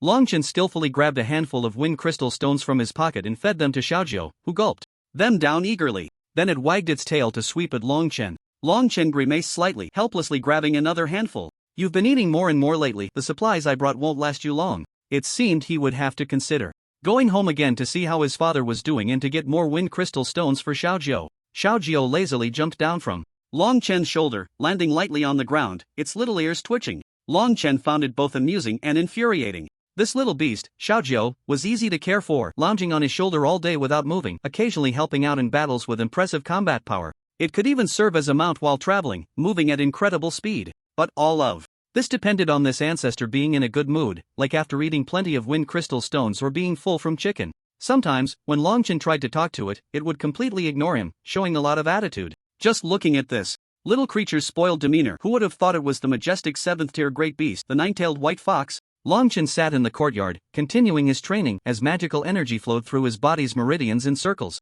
Soon, the night deepened, and the moonlight grew stronger. Long Chen suddenly opened his eyes and grabbed Xiaojiu beside him. Let's go out and take a look, something's not right. It had been a long time since they went out and they hadn't returned, which was unusual. Normally, even if something came up, My Lin and the others would at least inform Long Chen. So, something must have happened that they couldn't resolve. At this moment, besides Long Chen and Xiaojiu, there was also Daiqi, who had sensed something was off. This afternoon, when Sualan and the others went out, Daiqi hadn't followed them. He had been wanting to go out and look for them but didn't know how to start. Seeing Long Chen come out now, his expression immediately relaxed as if he had let out a breath. Long Chen saw Daiqi and said nothing, just waved his hand lightly, signaling him to follow, and then the two rushed out of the courtyard. Daiqi didn't have high strength and was afraid to go out alone, worried he would lose the last bit of hope. The two had just rushed out a short distance when they heard a cry for help. Long boss, Daiqi, over here. The two immediately turned around, looking in the direction of the voice. Long Chen dashed over quickly and saw My Lin, Sualan, and Tao Yun Tian lying on the ground, unconscious. A cold glint flashed in his eyes. What happened? Who did this? Fei Luan's condition wasn't much better. He had forced himself back, his eyes blazing with anger. The trash bastard from the Storm Mercenary Corps. Today Captain Mylan was called away by their leader, and when he returned, he ended up like this. We couldn't accept it and went to demand an explanation, and now look at us. Damn it! Long Chen laughed in anger. What a great Storm Mercenary Corps, truly impressive. Daiqi, can you draw a magic gathering array? Daiqi was taken aback for a moment. I can. With our magic power depleted and in a weak state, bring back some rejuvenation pills and magic essence, and it would be best to draw another magic gathering array to help them recover properly. You mean? Daiqi realized what Long Chen meant and looked slightly worried. Don't worry, I'm just going to practice a bit. I've been feeling a bit restless lately. Long Chen's expression was indifferent as he cracked his fingers, a cold glint flashing in his eyes. Daiqi knew he couldn't stop Long Chen and nodded. Alright, I understand. Turning into the night, Long Chen's face was a mix of light and shadow, with magical fluctuations rising and falling. Around him, like a giant beast lying in wait, Long Chen raised his hand and released a small tornado in his palm, murmuring to himself. It's been a long time since I've seriously made a move, hasn't it? Copy system? An invisible presence within him seemed to flicker faintly. Xiao Jiao, tonight, use all your strength, do you hear me? Xiao Jiao yawned, turned around and landed, howling, its form growing larger as it swiftly carried Long Chen in a certain direction. In a deep alley of the Eternal City, a courtyard still flickered with lights. Above the courtyard were several large characters that read Storm Mercenary Corps. A few lanterns hung lazily at the entrance, and several swordsmen holding long swords were nodding off on guard duty. Long Chen walked over casually, looked up, and murmured, "I've arrived. Who are you?" The two swordsmen suddenly woke up, drawing their swords and pointing them at Long Chen. "Oh, I'm just a guest here, hoping to meet your leader of the Storm Corps. I wonder if you could introduce me?" Long Chen said lazily after a moment of thought. The swordsmen exchanged glances and then sneered. "Heh, kid. What status do we have, and what status do you have? Is our leader someone you can just meet? Get lost." Long Chen smiled faintly. "Can't meet?" Just as the swordsman was about to nod in agreement, suddenly the world spun around him, and in a daze he saw his own body from a distance. Then everything went dark and he fell into eternal silence. Long Chen casually withdrew his hand and said lightly, "What a pity, can't understand words, isn't it good to be alive?" He gathered magic power in his hand, forming a massive tornado, which he smashed against the gate. The powerful wind from the tornado blasted the gate open. The people inside fell silent, and a middle-aged man at the center shouted in alarm, "Who is it?" Long Chen looked up indifferently. "Are you the leader of the Storm Mercenary Corps?" The middle-aged man, dressed in a magical robe, radiated magical brilliance, clearly a 3-star intermediate mage. The man's eyes twitched, and he looked at Long Chen with extreme caution. "That's right, I am the leader of the Storm Mercenary Corps, Wolf King. What do you want from me?" Long Chen smiled. "Nothing much, just here to take your head." Wolf King's expression changed drastically. "Kid, are you declaring war on our Storm Mercenary Corps?" "No, you've misunderstood. I'm just here to inform you of this matter." Long Chen looked at Wolf King with an indifferent expression. "Your opinions mean nothing to me." Not far away, a slightly tipsy mage stood up abruptly, glaring angrily at Long Chen. "Kid, who the hell do you think you are? Speak respectfully to our mercenary group's leader, do you hear me?" The mage's face was filled with anger, his attitude extremely arrogant. "Do you think our boss is just any level? He's a powerful intermediate mage, 3 stars. Before he could finish his sentence, a mouthful of blood suddenly spewed from the mage's mouth. His entire body was instantly slashed by sharp blades, and he collapsed to the ground, unconscious. The Wolf King stood up in shock. What kind of speed is this? Long Chen's speed was so fast that his opponent didn't even have time to react before losing the opportunity. The Wolf King's heart sank deeply, his face darkening as he looked at Long Chen, filled with disbelief. Where on earth did this expert come from? Even with his keen eyesight, he couldn't figure out how Long Chen had done it in that split second. In the blink of an eye, everything was already resolved. The Wolf King's heart turned cold, and a flash of light suddenly crossed his mind. "You are the one who defeated Flandra from the Mylan mercenary group." Long Chen nodded indifferently, his expression casual. He wasn't afraid of being recognized. After all, this identity wasn't real. "Hee, friend, don't be so impulsive." A smile appeared on the Wolf King's face, but just as he spoke, he suddenly formed a spell. Crimson Fire Hell. His face twisted in rage, and in an instant he unleashed an attack. Then the Wolf King roared, "What are you all standing there for? Attack! They've come to our door. Are you just going to wait to be crushed one by one?" The others quickly reacted, immediately launching attacks towards Long Chen. Fiery flames suddenly ignited in midair, and a rain of swords followed closely, rushing towards Long Chen's head with fierce red intensity. Long Chen's expression shifted, his gaze falling on the blazing flames. For some reason, the crowd, who had been filled with joy and excitement, suddenly felt a shift before their eyes, a flash of light passing by. Following that, Long Chen curled the corner of his lips. Then a strange arc appeared in his eyes. Wind flash. In an instant, right before the shocked and disbelieving eyes of everyone in the courtyard, Long Chen's figure flickered slightly and suddenly appeared outside the surrounding magic. The Wolf King stared wide-eyed at the empty spot, his eyes nearly popping out of their sockets. "Everyone, pay attention. Come to my side, don't get separated. Release all your magic." Instantly, everyone in the courtyard quickly gathered around, closing in on the Wolf King. Over the years, the members of their mercenary group had developed an excellent tacit understanding, knowing how to cooperate better without needing many words. The Wolf King's face grew serious, his spirit highly tense, his teeth clenched, filled with anger. "Everyone, stay alert. Don't let your guard down. This kid is not simple." The crowd nodded, their eyes scanning around. The Wolf King gritted his teeth and said in a deep voice, "Friend, I don't know why you have such hostility towards us. I remember you and the Mylan mercenary group have only just met, so why go to this extent? If you are willing, join us now. Our Wolf King mercenary group is ready to offer you the best conditions, and your rewards will be several times more than what Mylan offers. Long Chen smiled slightly. Unfortunately, I value my friends very much. Anyone who dares to harm my friends will pay the price. The Wolf King's expression suddenly changed, panic evident in his eyes. Friend, how about this? Our Wolf King mercenary group apologizes for this matter. Can we let it go? The injuries Mylan suffered are not severe. We didn't use lethal force, and I am willing to provide medicine. Regret? It's too late. Long Chan's deep voice echoed from behind the Mad Wolf. Cold sweat instantly drenched the Mad Wolf, his eyes trembling violently, his whole body shaking. You! When did you appear behind me? The others were equally horrified, abruptly turning to face Long Chen's direction. They wanted to rush forward to help, but Long Chen's eerie speed flashed in their minds. The oppressive feeling it brought had not yet dissipated, and everyone swallowed hard, falling a step behind. Long Chen pressed down on the Mad Wolf's shoulder, a wind blade spinning in one hand, grazing the front of the Mad Wolf's neck. The Mad Wolf desperately swallowed, his eyelids twitching. He silently let his palm drop, revealing a jade pendant-like object in his hand. He knew this was his last resort, containing a mid-level magic array sealed within. As long as he could unleash this magic array, he would have a chance to escape. I beg you to spare me this time. I can give you anything you want. What do you desire? Gold and silver treasures, status and power, the Mad Wolf croaked. He was extremely nervous, his fingers trembling from overwhelming agitation. Why bother with these meaningless things? You've accomplished nothing but to anger me, Long Chen said, a hint of regret in his voice. The hand pressing on the Mad Wolf's shoulder did not withdraw, but suddenly a light sword shot directly out from the Mad Wolf's heart.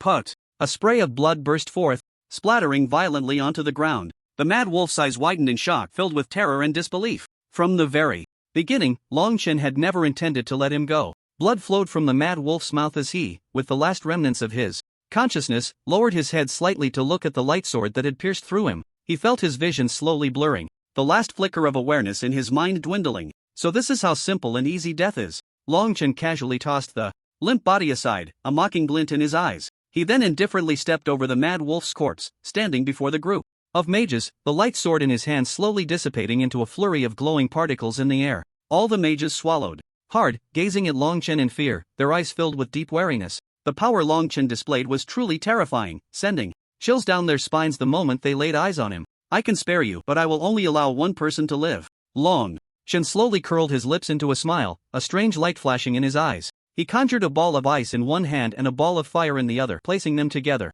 But you don't have much time. Before this fireball melts the ice ball, you can decide who will walk out of this door and live. Long Chen wore a devilish smile, his voice low, like the seductive words of Satan. Sizzle, sizzle. The sound of the fireball melting the ice ball tortured the ears of everyone present. The sound of water dripping onto the ground grew increasingly clear. One of the mage's expressions shifted repeatedly, and then he gritted his teeth, unleashing an attack spell towards a nearby swordsman. The one who survives must be a noble mage. Foolish swordsman, die. The swordsman's pupils constricted, caught off guard by the attack, and he spat out a mouthful of blood. The mage's words enraged all the swordsmen present. You never said anything like this during our missions. So, it turns out you mages think this way. A tall swordsman roared in fury. It's not easy to put on a friendly face every day, is it? But now that we've come this far, there's no need for pretense. The swordsman, being in a sensitive position, faced natural oppression from many arrogant and foolish mages of the same rank. If it weren't for the need to use the swordsman as bait to attract magical beasts and his robust physique, it's likely that their weak swordsman Hanli wouldn't even be present in this team. Boom! In an instant, the battle between the swordsman and the mages erupted first. The greatest advantage a mage has over a swordsman is ranged attacks. If executed properly, the swordsman would be unable to reach the mage, and victory would be out of the question. However, in this situation, everyone was in a small courtyard, and the distance couldn't be stretched too far. If a mage made a mistake and got caught, they would face the wrath of a heavy sword and attacks. The companions who once shared drinks had torn apart that layer of hypocrisy, and all the suppressed resentment and confrontations in their hearts were magnified. A small courtyard had unexpectedly turned into a hellish azura abyss. The evil of humanity was laid bare. The chaotic battle between mages and swordsmen ultimately became a fight between mages, and swordsmen. Everyone was blinded by rage, completely disregarding everything. Long Chen sat high above, watching the scene unfold before him, his eyes flickering with a cold light. Under the light, the scene appeared even more blood-soaked. Until the last moment of the slaughter, a mage unleashed flames that burned the last knight to death, his body covered in blood. He gasped heavily and walked up to Long Chen. I won. Long Chen withdrew his Gaze from the swordsman and glanced indifferently at the mage. Let's go. A flash of ecstasy suddenly crossed the mage's eyes, and he immediately rushed toward the gate. However, just as he was filled with joy at escaping, a downward tornado suddenly swept him up. W.I. The mage's eyes were filled with astonishment and shock as he struggled to speak. Long Chen calmly walked over to the tornado, watching the mage inside, who was struggling to maintain his balance. Do you think mages are inherently more noble than swordsmen, even if they are your companions who have saved you from danger multiple times? Do you still believe that? The mage gritted his teeth fiercely, his eyes filled with ferocity and disdain. Mages are indeed noble beings. Swordsmen are just a bunch of muscle-bound brutes, a group of useless trash, crude and disgusting. Long Chen slowly shook his head and then waved his hand. Suddenly, sharp wind blades joined the tornado, mercilessly slicing at his flesh. Ah! The mage let out a piercing scream, his eyes filled with fear and hatred. You lied. You said you would let me go. Long Chen replied indifferently. Oh, really? Unfortunately, I've changed my mind. The rules are set by the victor, and coincidentally, I despise those who betray their companions the most. The mage's breathing became rapid, and he looked at Long Chen as if he were staring at a demon. He realized that from the very beginning, Long Chen had no intention of letting any of them go. Everything was a deception aimed at making them consume each other in infighting. Kid, you underestimate us too much. A fierce anger surged in the mage's heart. He crushed a piece of jade pendant in his hand, and a thin layer of water mist enveloped him entirely. Mid-level defensive magic, water, shield. After escaping, the mage quickly rushed forward, his heart filled with extreme fear. One thought remained in his mind: to escape, to run far away, preferably leaving this eternal city behind. He never wanted to encounter this devil again. To escape. Long Chen's face revealed a half-smile, half-blank expression as he let his hands drop and chose not to pursue. He didn't even release any more magic. However, the magician quickly realized his foolishness. Before him appeared a gigantic fox with 2 snow-white tails. The fox's eyes curved like it was smiling, but the moment it saw his father, it flicked its tail lightly, and 2 tornadoes wrapped around him. Boom! Ah! The magician let out a piercing scream. Xiaojiu jumped up, its sharp claws striking at him fiercely, and 3 blades easily tore through his magical robe, blood gushing out sharply. Coupled with the unrelenting spinning impact of the tornado, the magician's eyes soon dimmed. Long Chen stepped out, glanced at the limp figure on the ground, his gaze cold. Fool! Xiaojiu yawned, strolled over, and nudged Long Chen's hand. Well done. Long Chen smiled and patted Xiaojiu's head, tugging at its ear, which made Xiaojiu shake its head in displeasure.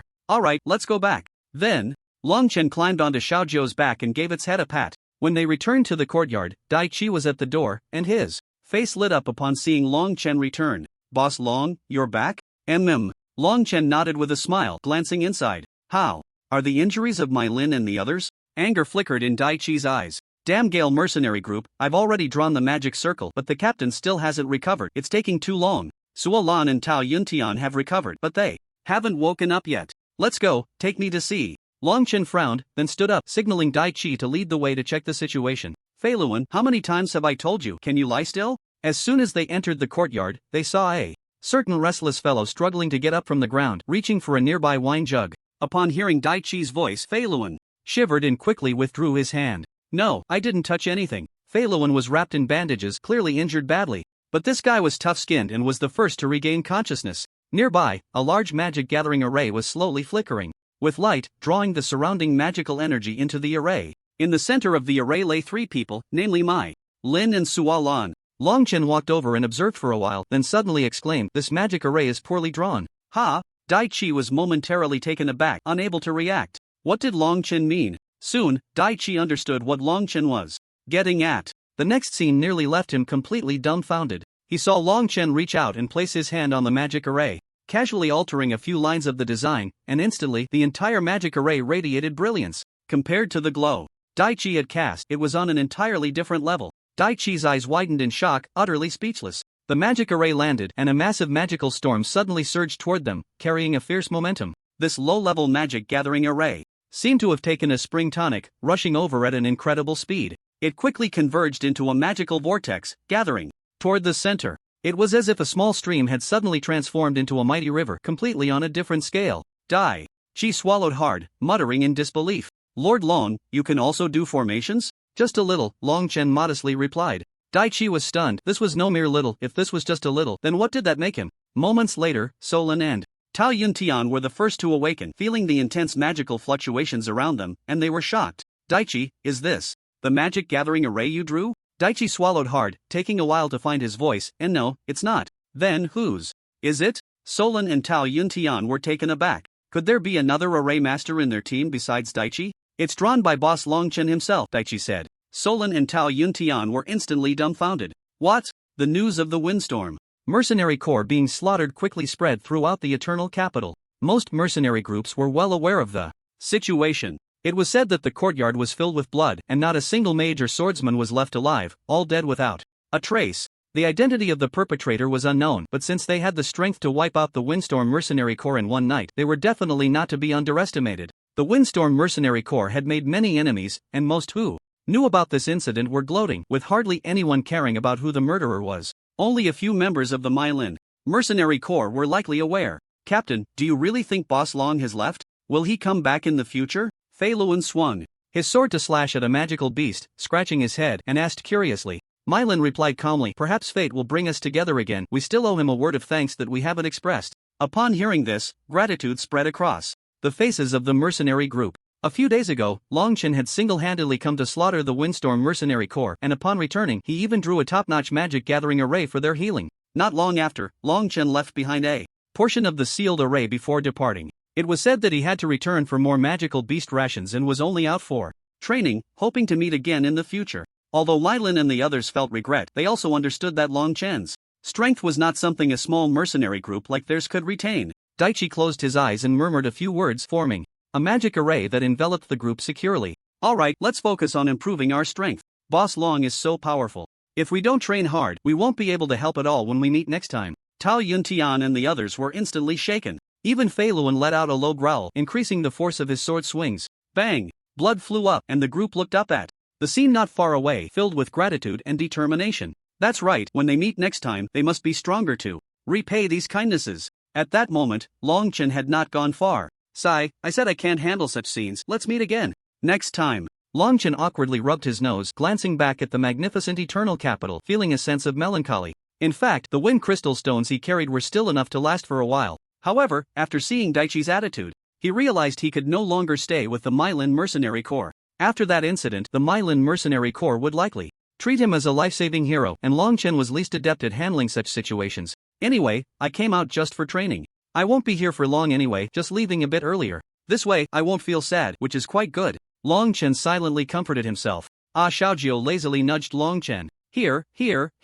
He took a few wind crystal stones from his hand and stuffed them into Xiaojio's paws, shaking his head with a wry smile. I just said, with your eating habits, when will it ever end? I guess my stock really won't last much longer. The figures of a man and a fox slowly disappeared into the magical Beast Mountains. Ha! Longchen sat cross-legged on the tree, exhaling slightly, a glimmer flashing in his eyes. He could feel the magical power within his body increasing more and more. At this rate of progress, in just about a week he would be able to attempt to break through to the 6-star magician realm. With the existence of the replication system, the current star levels posed very little restriction on Longchen. His cultivation was smooth and unimpeded. While for others, even reaching 1 star was difficult, he had managed to advance from just entering the magician realm to the 5-star magician realm in a mere 3 months. Continuing to cultivate endlessly was clearly not the right path. Longchen decided to stop his training and venture deeper into the monster beast mountain range to find suitable magical beasts to practice on. After jumping down from the tree, Longchen wandered around a few times, feeling somewhat puzzled.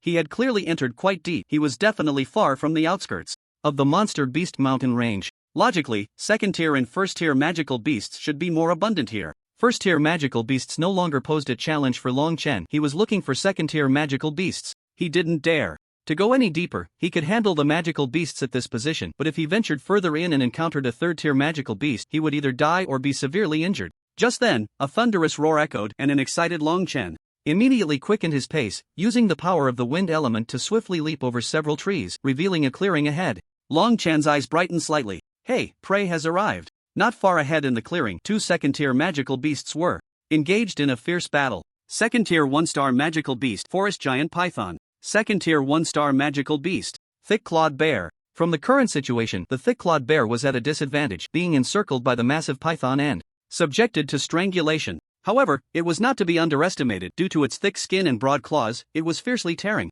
at the python's body. Upon closer inspection, the python's body was covered in bloody gashes from its attacks. Longchen's eyes lit up, and he took a deep breath, holding his breath and focusing. The battle had reached a fever pitch. The forest giant python shimmered with green light, the wood element gathering around it, slowly healing its wounds, its tongue flicking out as it opened its mouth to bite the thick-clawed bear's ear. Ding! Detected wood magic fluctuations. Source: second-tier magical beast. Forest giant python's innate skill, rejuvenation, can evolve. Long Chen's eyes immediately brightened. Replication, healing. Skills were incredibly rare, and having finally encountered one, he certainly wouldn't let this opportunity slip by. System: what does can evolve mean? Long Chen quickly asked. The forest giant python possesses a faint wood dragon bloodline. The mechanical voice of the replication system echoed faintly. However, the implication of this statement made Long Chen's eyes shine brightly. Wood dragon? It sounded incredibly powerful. Since this skill could evolve, it meant that the healing skill's effects were beyond his imagination.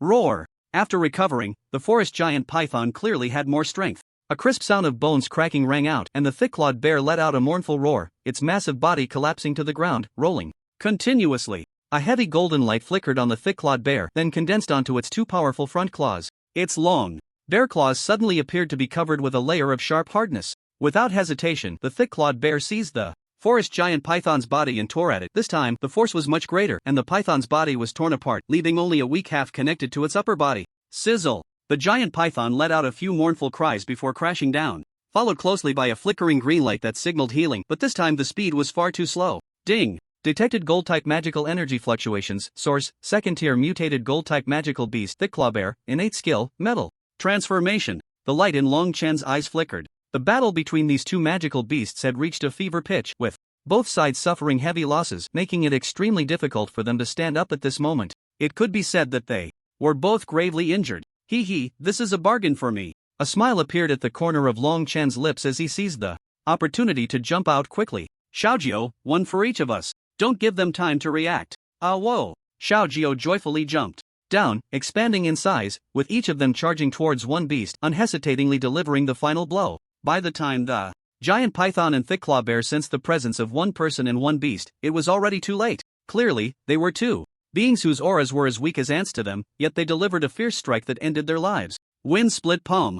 Ah, whoa! A massive whirlwind suddenly rose up, rushing towards the two magical beasts. Long Chen exhaled, struggling to say, "This bear's hide is really thick. If I hadn't used all my strength in that last hit, I would have been in danger just now." Ah, whoa! Xiaojiao responded in agreement. Long Chen didn't notice at all. It was one thing for him, but Xiaojiao, as a magical beast, was at least 5 or 6 stars weaker than these second-tier beasts, yet showed no fear. Instead, it could easily break through their defenses. It could be said that a perverse master raised a perverse magical beast, and slaying opponents of a higher tier was simply normal for them. Long Chen dug out the cores of the two massive beasts, weighing them in his hand. They were as large as his palm. Not bad. Long Chen stroked his chin. By the way, I wonder if I can start comprehending other magical elements. Right.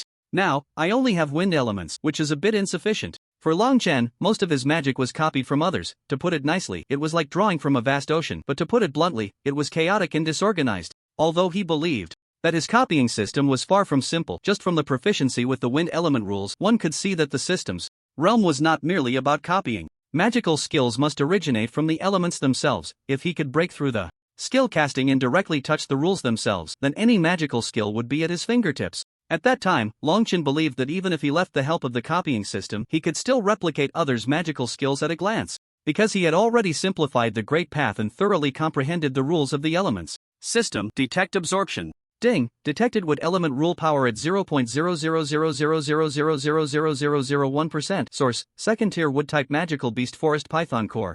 Absorption successful. Detected host's wind magic element rule comprehension has reached 25%. Can comprehend new element rules. Start? Long Chen was overjoyed upon hearing this. Of course. Hurry up and start. He could really continue to comprehend the power of the next element. When it came to the core of the thick-claw bear, the system absorbed it as usual, but not a single sound was made. Long Chen waited for a long time. System? The system remained silent. He called out again in confusion. System, what about the gold element rule power? The copying system replied slowly, gold element rule power not detected, and the host does not meet the activation conditions. Please focus on improving the other two elements and do not seek quick success. Long Chen, what does this mean? So this thick-claw bear is not worthy of a name. However, after a moment of frustration, Long Chen came to realize that trying to comprehend multiple elements at once was futile. The results would likely not be very good. So, he decided to focus on the two elements he was currently working on, which were already quite useful. There would be opportunities In the future. At night, the starry sky was brilliant, and fireflies danced in the air. Deep within the monster forest, a wisp of flame rose, and thin smoke curled upward, carrying with it a hint of human existence. If anyone were to see it, they would surely be shocked, for that location was very deep within the forest, and even intermediate mages would not dare to venture there lightly, as they could easily encounter deadly dangers. Xiaojiao, stop messing around, Long Chen said with a hint of helplessness in his eyes as he grabbed one of the big fox's tails. Xiaojiao let out a couple of dissatisfied yelps, sitting down and licking its fur. In front of them lay two massive monster corpses cut into pieces, a bear skin hanging up to dry, and a snake skin shimmering with a green phosphorescence. On the fire, a large piece of snake meat and a bear paw were being roasted. It was indeed the forest giant python and the thick-clawed bear. The bear paw and the python's meat were both very thick, with a good balance of fat and lean meat. As the flames roasted them, a delicious aroma wafted through the air, sizzling enticingly. It's not done yet, don't rush. Long Chen helplessly pinched Xiaojiao's ear, his eyes filled with exasperation. Although Xiaojiao wasn't averse to eating raw meat since they were already roasting it, it was better to wait until it was cooked. The nutritional value of the bear paw was quite substantial, and roasting it would make it even more delicious. Long Chen intended to take the bear skin back as a gift for Long Qian. He initially thought about discarding the snake skin, but its texture was incredibly smooth, even when touched backward, it didn't feel prickly, resembling a fine piece of jade. Moreover, the skin was relatively intact, so Long Chen changed his mind and decided to take it back to make a cool mat. It should be quite comfortable to sleep on in the summer. Oh whoa, alright, eat up. Xiaojiao once again wagged its tail in dissatisfaction and nudged Long Chen, prompting him to quickly return to the present and hand a large piece of snake meat to Xiaojiao. Xiaojiao hadn't transformed back to its smaller size, likely because it was in a growth phase, growing rapidly and having a large appetite. Xiaojiao alone had devoured more than half of the giant forest python. Long Chen's hands were nearly worn out from roasting, and he was already full after eating half of a bear paw. The other half had gone into Xiaojiao's belly. After a long day, Long Chen still forced himself to sit up, closed his eyes, and entered a meditative state. At this moment, the magical power within him was very abundant, as the condensation technique was in operation, forming a vortex at the dantian in his abdomen. The vortex flowed slowly, with thick magical energy that seemed almost tangible, following the gentle current. Long Chen exhaled a stream of white air, mist swirling around him. Xiao Jiao glanced over, lazily yawning, its pink tongue flickering in and out. It lay beside Long Chen, its two large tails intentionally or unintentionally forming a protective posture around him. It was guarding Long Chen. At this moment, Long Chen focused all his attention inward. One thing he could always be certain of was that this condensation technique was definitely not simple. However, he had once tested his father, and when his father practiced, he did not exhibit such powerful effects. The magical energy would only become a bit more solid. Even that was enough for his father to treat it as a treasure. This was also why Long Qian, despite being only an intermediate 9-star mage, was not afraid of Lu Feng at all. The condensation technique indeed granted one the ability to challenge beyond their level. He was merely following the flow of his meridians, but the condensation technique felt like a fish in water, as if it resonated perfectly with his magical energy, producing terrifying effects. Long Qian suspected that it might be due to the bloodline from his mother's side within him. However, it was still uncertain how this was the case, and it was not something Long Qian could clarify at the moment. Yet, this was merely the effect of the incomplete text. As he continued to cultivate, he felt his magical power gradually becoming more condensed, but he always fell short of breaking through to the next level. Long Qian thought to himself. It seemed he needed to prioritize the search for the complete text. If this half had such terrifying effects, what would the complete version yield? Long Qian could hardly imagine. With the help of the replication system and the condensation technique, Long Qian could now be considered invincible among his peers. However, as his strength grew, he knew that this advantage might not last long. Because of the presence of the two great overlords in this region, no reckless magical beasts dared to cause trouble. It was very quiet and safe without Xiaojiao keeping watch. A sleepless night. At this moment, Long Qian was still unaware that he would not have another opportunity to send out that bear skin in the near future. The next day, Long Qian hurriedly increased his speed towards the direction of Radiant City. With his quickened pace, Long Qian moved very fast. As the outline of Radiant City slowly appeared before him, his eyes brightened and a deep sense of longing welled up in his heart. Dad, Uncle Long Kuan, I'm back. He patted Xiaojiao, and the two of them instantly dashed towards Radiant City like lightning. Radiant City, Long family. Long Qian rushed over, a joyful smile on his face, spinning like a whirlwind to the entrance, and fell down. Dad! The moment he landed, Long Qian suddenly felt a jolt in his heart, a hollow sensation flooding through him. What was happening? Long Qian then realized that the usually bustling entrance of the Long family was now filled with silence. His heart sank and everything before him went dark as he quickly rushed inside the main gate. Blood!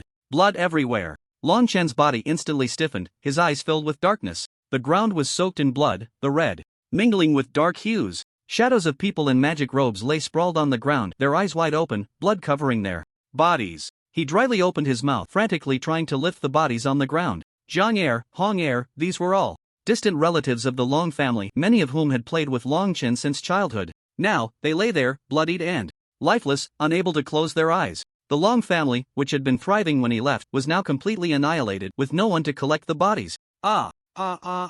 Long Chen's hands were covered in blood, his eyes red, his throat emitting a hoarse sound. Dad, Uncle Cohen. In a daze, Long Chen suddenly remembered something, breathing heavily as he rushed into the courtyard. Dad, Uncle Cohen. Long Chen's heart contracted violently. He told himself that his father and Long Cohen were powerful and would not die so easily. Long Chen frantically turned over the bodies, seeing countless young, familiar faces. Almost all were members of the Long family. These people had expressions of fear and unwillingness in their eyes, their bodies cold, yet their eyes remained open. Uncle Cohen. It was only when he turned over a figure he recognized all too well that Long Chen's voice became completely hoarse. It was Long Cohen. In the corner of the courtyard, his azure magic robe was stained blood red, and his eyes were still open. Long Chen trembled as he reached out to check Long Cohen's breath, and everything before him went black.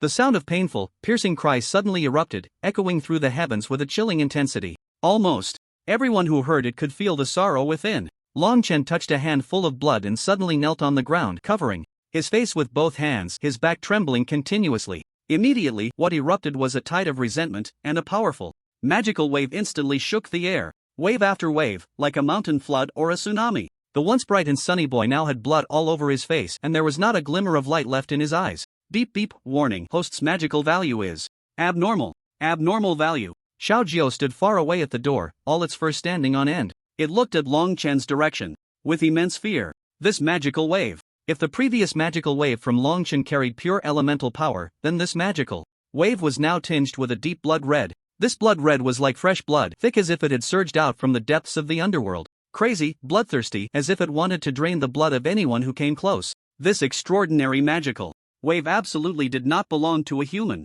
If someone were close at this moment, they would probably see Long Chen's bizarre state. His skin had turned pale, but his lips were dark red, like the color of congealed blood, with two small fangs faintly visible at the corners of his mouth. The once handsome and masculine boy's features now seemed to have a soft focus added, the contours becoming clearer and deeper, so much so that even his pores were invisible. His black hair flowed smoothly to the sides, and his eyes glimmered with an eerie dark red. Although the difference was not very large, he no longer looked human. Instead, he resembled a legendary species of some kind. A blood clan. Blood. Blood. Kill. He wanted to see blood, wanted to see bright red blood. Long Chen's mind became hazy, and in that moment, only this single thought enveloped him. The feeling came swiftly, so quickly that he had no time to suppress it, and it violently invaded his consciousness. Even when he realized what was happening, a strange hunger surged within him, like a craving for something bloody and sweet. What is it? A sharp, anxious cry pierced through the darkness and suddenly jolted Long Chen awake. Xiao Jiao. Long Chen opened his eyes wide, the crimson hue in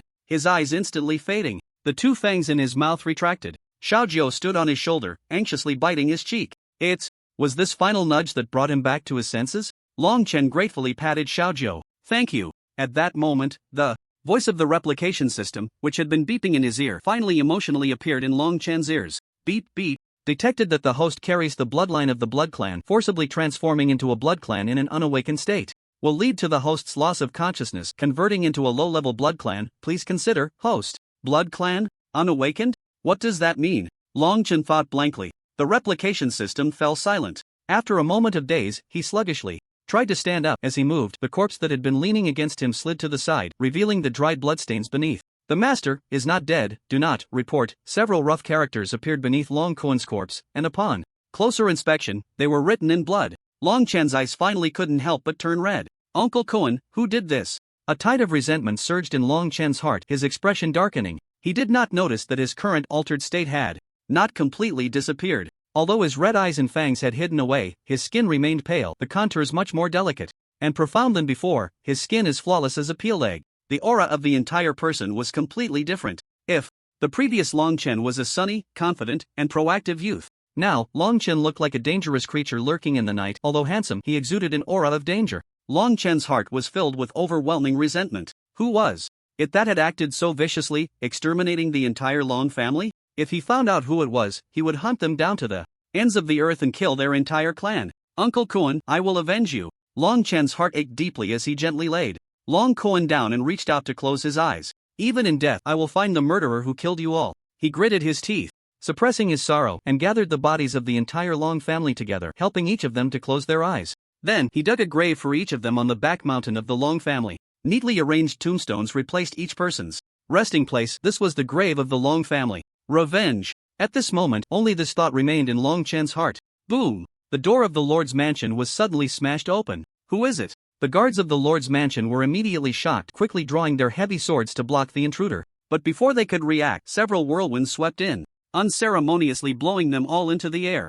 Ah! The guards screamed in despair. This commotion caught the attention of the mages in the Lord's mansion, and the central magic tower flickered before several mages rushed out. Almost every one of them was radiating the aura of intermediate mages. Long Chen coldly gazed into the depths of the Lord's mansion, his killing intent surging, and the magic around him erupted in a blood-red hue. What is this? The mages were all shocked, stepping back in fear from the bloody and murderous aura of the thick magical power. Where are Nangong Man and Lu Feng? Get out here! Faced with Long Chen, who was gradually revealing himself in mid-air, several intermediate mages' faces changed dramatically, retreating in fear. You are Long Chen? But how could that be? This kid clearly had the strength of a mage. Even if he progressed quickly, it was impossible for him to exude such an aura. This presence was definitely not something a mage could release. Who dares to invade the Lord's mansion? A sharp voice suddenly rang out, and a fiery red figure quickly rushed out, blocking Long Chen's path. The faces of the several intermediate mages changed simultaneously.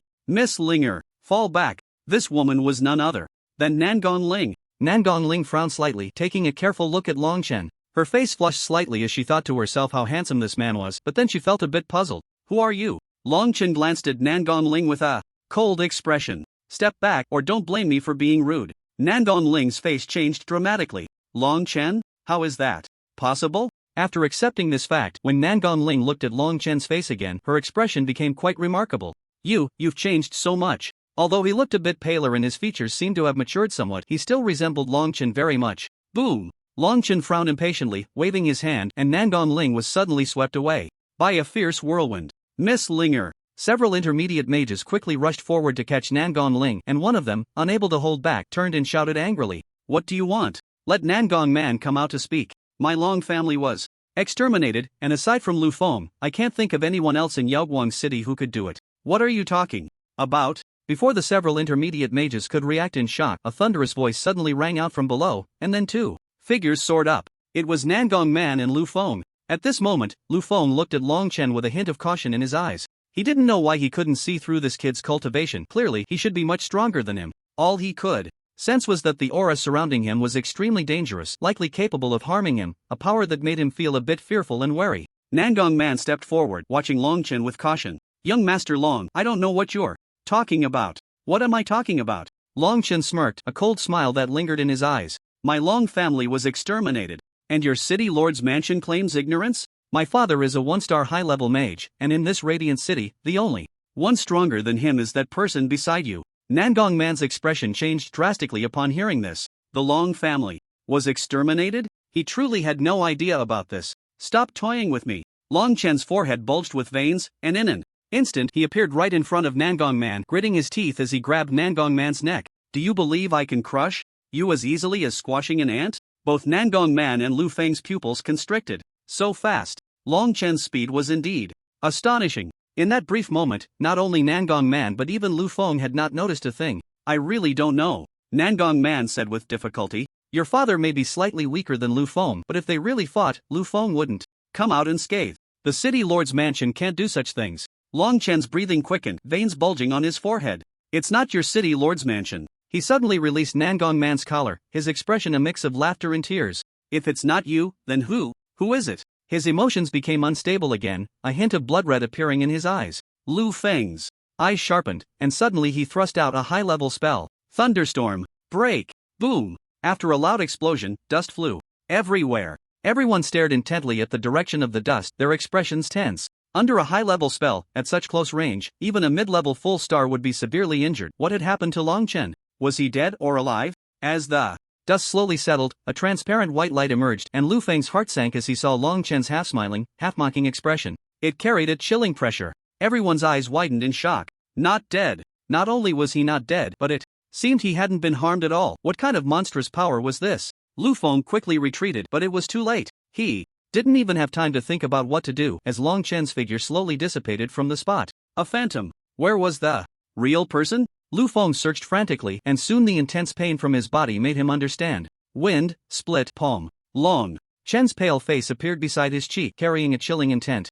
Lu Feng's scalp tingled, and he spat out a mouthful of blood. He dared not believe it as he looked down, only to see a sharp, pitch-black nail piercing through his chest, his blood-red heart beating in that palm. At the same time, the excruciating pain suddenly made his whole body tremble. Crack! The last scene Lu Feng saw before losing consciousness was his heart being crushed by that hand. Lu Feng was dead. A dignified high-level mage, killed in a single encounter. What could be more unbelievable than this? Nangong Man was completely dumbfounded. How is this possible? He had thought Long Chen would be powerful, but he never expected him to be this strong. Moreover, Long Chen's state was very strange. No mage had ever used such a method, crushing an opponent's heart with bare hands. Long Chen curiously retracted his hand, glancing at the long black nails that had grown, a flash of excitement in his eyes. Such powerful strength. In that fleeting moment, he felt a surge of new power gathering towards his palm. Instantly, without a second thought, he unleashed the wind-split palm, not expecting such extraordinary results. This was a power that belonged to him. Long Chen could sense it.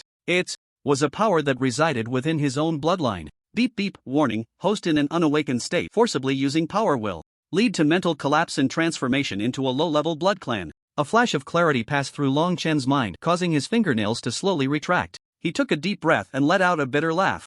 I really am easily influenced by emotions. Regarding this blood clan, Long Chen had gained a slight understanding after using this power a few times. When he leaned towards the transformation into a blood clan, his mental state became much more intense than usual. The desire for battle also increased correspondingly. If this state were to be maintained for a long time, it might really lead to the situation the system described, transforming into a mindless low-level blood clan that only knew slaughter. Sorry, Long Chen apologetically said. To Nangong Man, lacking sincerity, I accidentally killed him. Nangong Man swallowed hard, forcing a stiff smile, and took a small step back. We, the city lord's mansion, really didn't do anything to the Long family. I understand. Long Chen closed his eyes, a trace of sorrow in his gaze. The city lord's mansion was excluded. This matter was not their doing. After sending away the death god that was Long Chen, Nangong Man directly plopped down onto the ground, drenched in sweat as if it were raining. In reality, his clothes underneath were completely soaked. He had only managed to stand by forcing himself. His legs were trembling and weak. Lu Feng, as a high-level mage, had been taken out by him in one move. What was he even worth? The city lord's mansion was completely finished this time. Losing a high-level mage was akin to losing two arms, but no one had the guts to seek revenge on Long Chen. Of course, no one was foolish enough to seek death. Long Chen sat in front of the Long family's gate with his eyes closed, his expression deeply fatigued. The Long family had been exterminated while he was unaware, yet he didn't even know who his enemies were. How was his father doing now? He had searched through the corpses at home but couldn't find his father. Unsure whether to feel joy or sorrow, his father was now missing, and what was he doing? Long Chen regretted going out to train. Although he might not have been able to do anything at home, at least he wouldn't have to face such tragic pain. Young master. Long. Just when he was overwhelmed with fatigue and didn't know where to start, a cautious voice rang out. Long Chen suddenly opened his eyes to see a familiar, honest-looking man in a yellow robe standing in front of him. Long Chen was taken aback for a moment, then murmured, Huang Jiao? The person who discovered the wind crystal stone vein. Long Chen had given him quite a few good things. It really is you, young Master Long. I almost didn't recognize you. Huang Jiao let out a heavy sigh of relief, then hesitated a bit, gritting his teeth as he spoke. I already know about the tragedy of the Long family. I have a piece of information that I don't know if it will be useful, but I think I should tell you. Long Chen stood up abruptly, staring intently at Huang Jiao. Speak. Huang Jiao was startled, hurriedly gesturing in a fluster.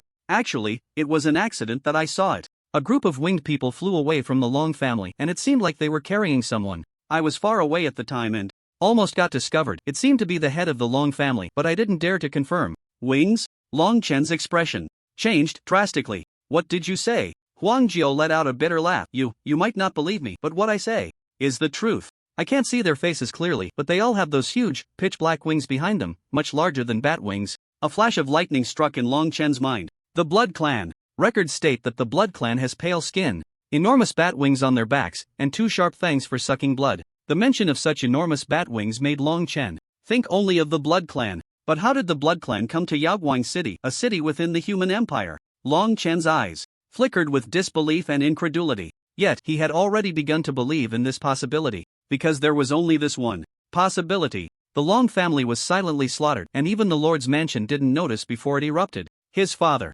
and Uncle Long Kuan were not weak. If they were killed, only an extraordinarily powerful being could accomplish that. When he was collecting the bodies, he also discovered that almost everyone died with a single blow. They lost their breath without any chance to struggle. Huang Jiu hesitated as he looked at Long Chen. Young Master Long, do you believe me? Thank you. Long Chen took a deep breath, suppressing the uncontrollable killing intent in his heart, and patted Huang Jiu's shoulder. Your information is very useful. Whatever you want is thanks. I can give it to you if I can. Huang Jiu's expression was complex, and he let out a bitter laugh. Young Master Long, it's nothing. You don't need to do this. It's what I should tell you. I'm sorry, I saw it at the time, but I didn't have the courage to rush in and help. Long Chen looked deeply at Huang Jiu. You did the right thing. If you had gone up, it would only have led to your death, and then today, no one would have brought me this news. Saying this, Long Chen took out a piece of white jade pendant and handed it to Huang Jiu. Holy Light Shield, a defensive array that can withstand a blow from a high-level mage. Huang Jiu was dumbfounded, staring in shock at the white jade pendant in his hand.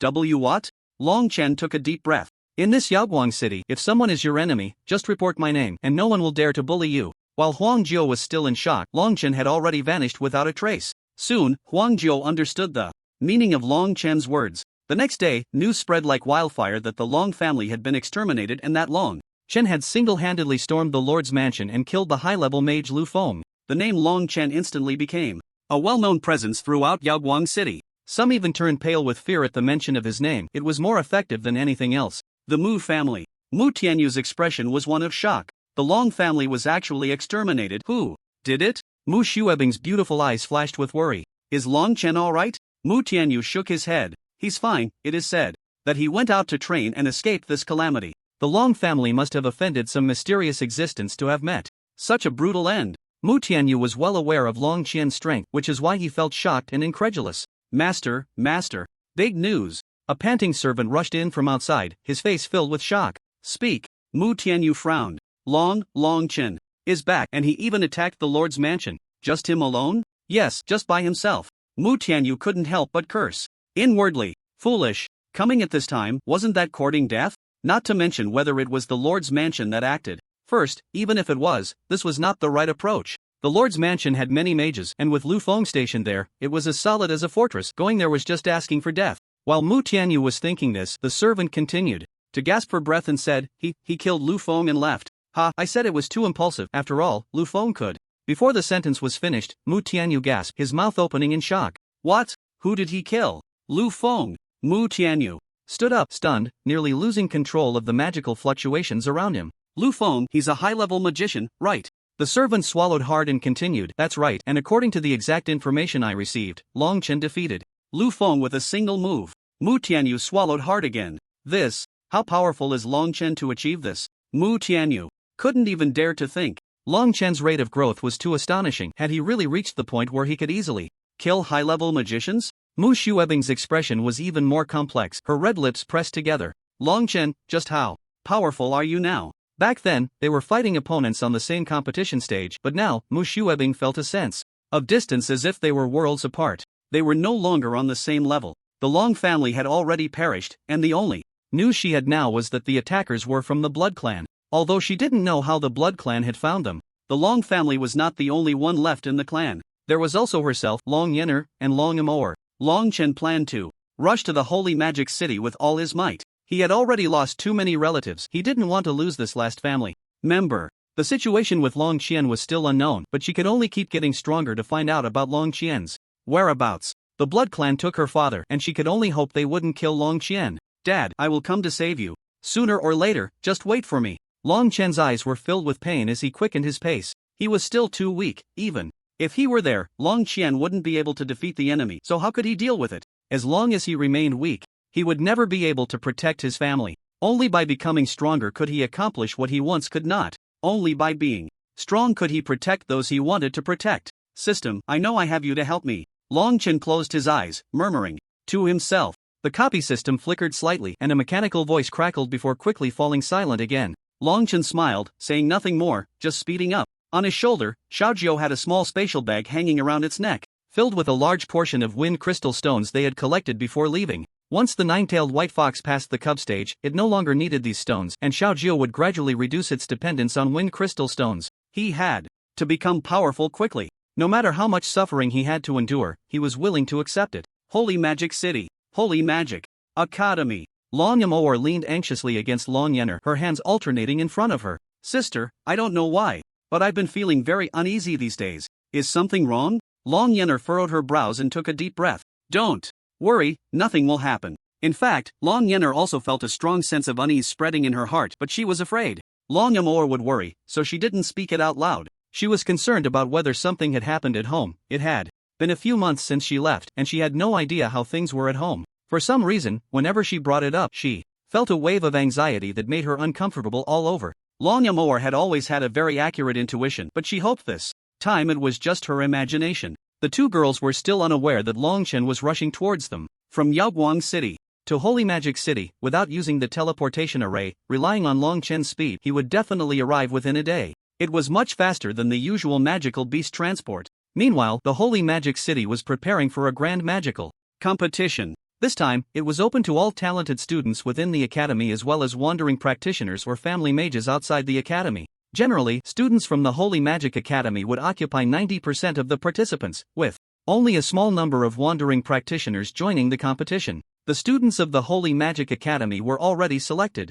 Elites, each possessing exceptional talent, naturally taking the spotlight. Before the competition, the students within the academy would also undergo preliminary selections, with mentors eliminating a batch of those with weak foundations who were temporarily unfit for battle. Some even began to pressure the favorites for the championship in advance. Sai, Arson, who do you think will win this time? I remember the champion 3 years ago was Senior Qin Yutian, and this year his brother Qin Feng seems to be participating too. Hey, it's not just Qin Feng. I also heard that Senior Wanner has been released by her mentor this time, aiming for this year's championship. What? You mean that Senior Chen Wanner with a 9-star affinity for elemental talent? I thought she was in seclusion. I didn't expect her to come out this year. Both Qin Feng and Senior Wanner are incredibly strong.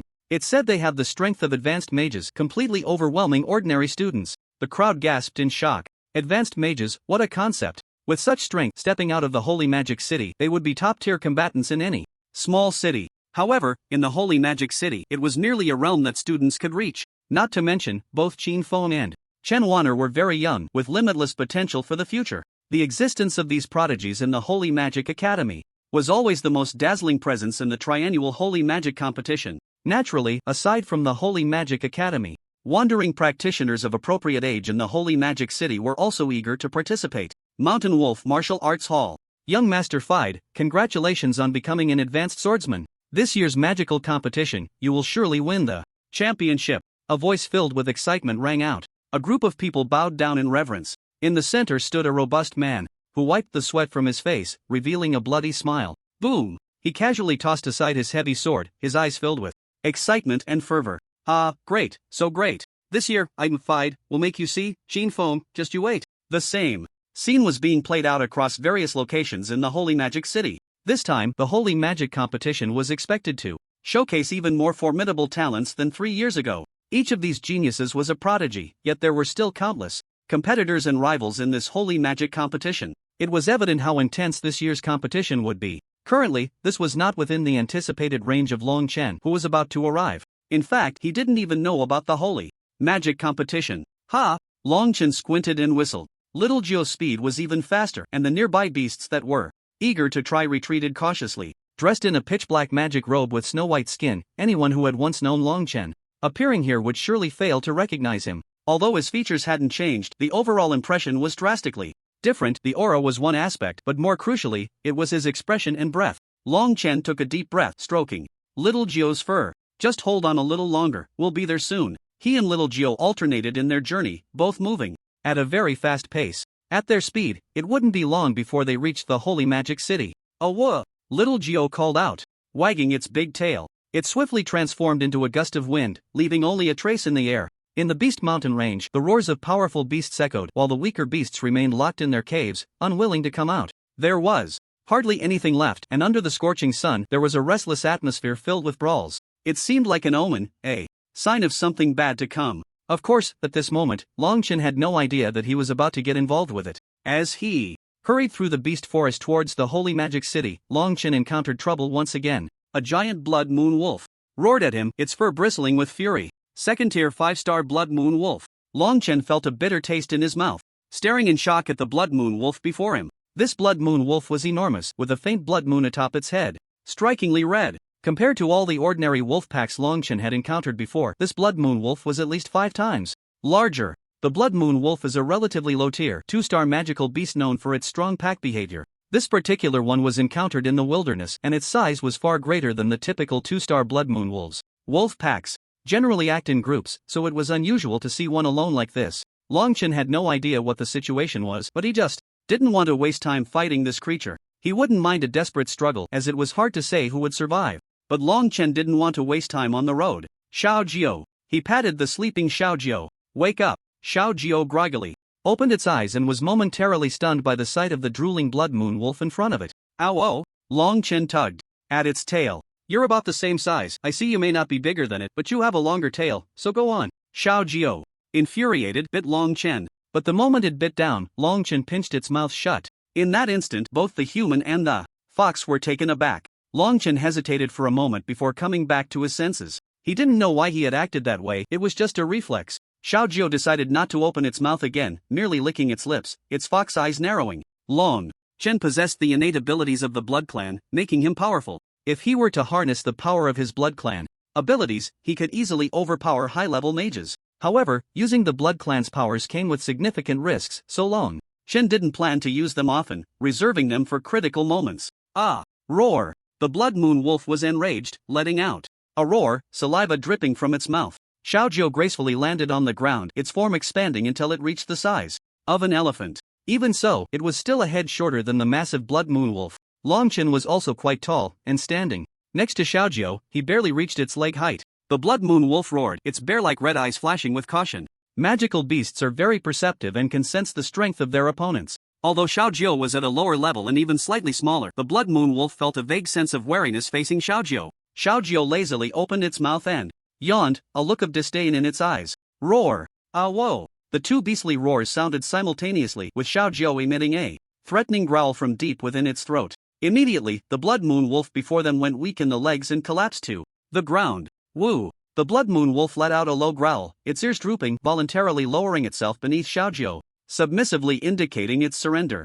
Bloodline suppression. If someone knowledgeable were to come by at this moment, they would recognize the underlying principle at play. This was the power of bloodline suppression. Although there was a certain gap in strength, if the magical beasts belonged to the same lineage, some would experience fundamental bloodline suppression. The blood moon wolf happened to belong to the canine family, and its bloodline was a variant of the white fox. As the highest level 9-tailed white fox of this bloodline, it was almost like a king to it. Owl Little Jiao slowly walked over, placing its paw on the blood moon wolf's head under Long Chen's astonished gaze, a flash of blue light passing by. Immediately, Long Chen also felt a sense of leadership being transmitted from Little Jiao. When he looked at the blood moon wolf again, he sensed a deep respect emanating from within. This blood moon wolf was now also submissive to Long Chen. 10 minutes later, a light gray-haired blood moon wolf was rushing swiftly towards the holy demon city. On it sat Long Chen and Little Jiao. Although their speed was much faster compared to the blood moon wolf, it was still a long journey, so conserving energy was paramount.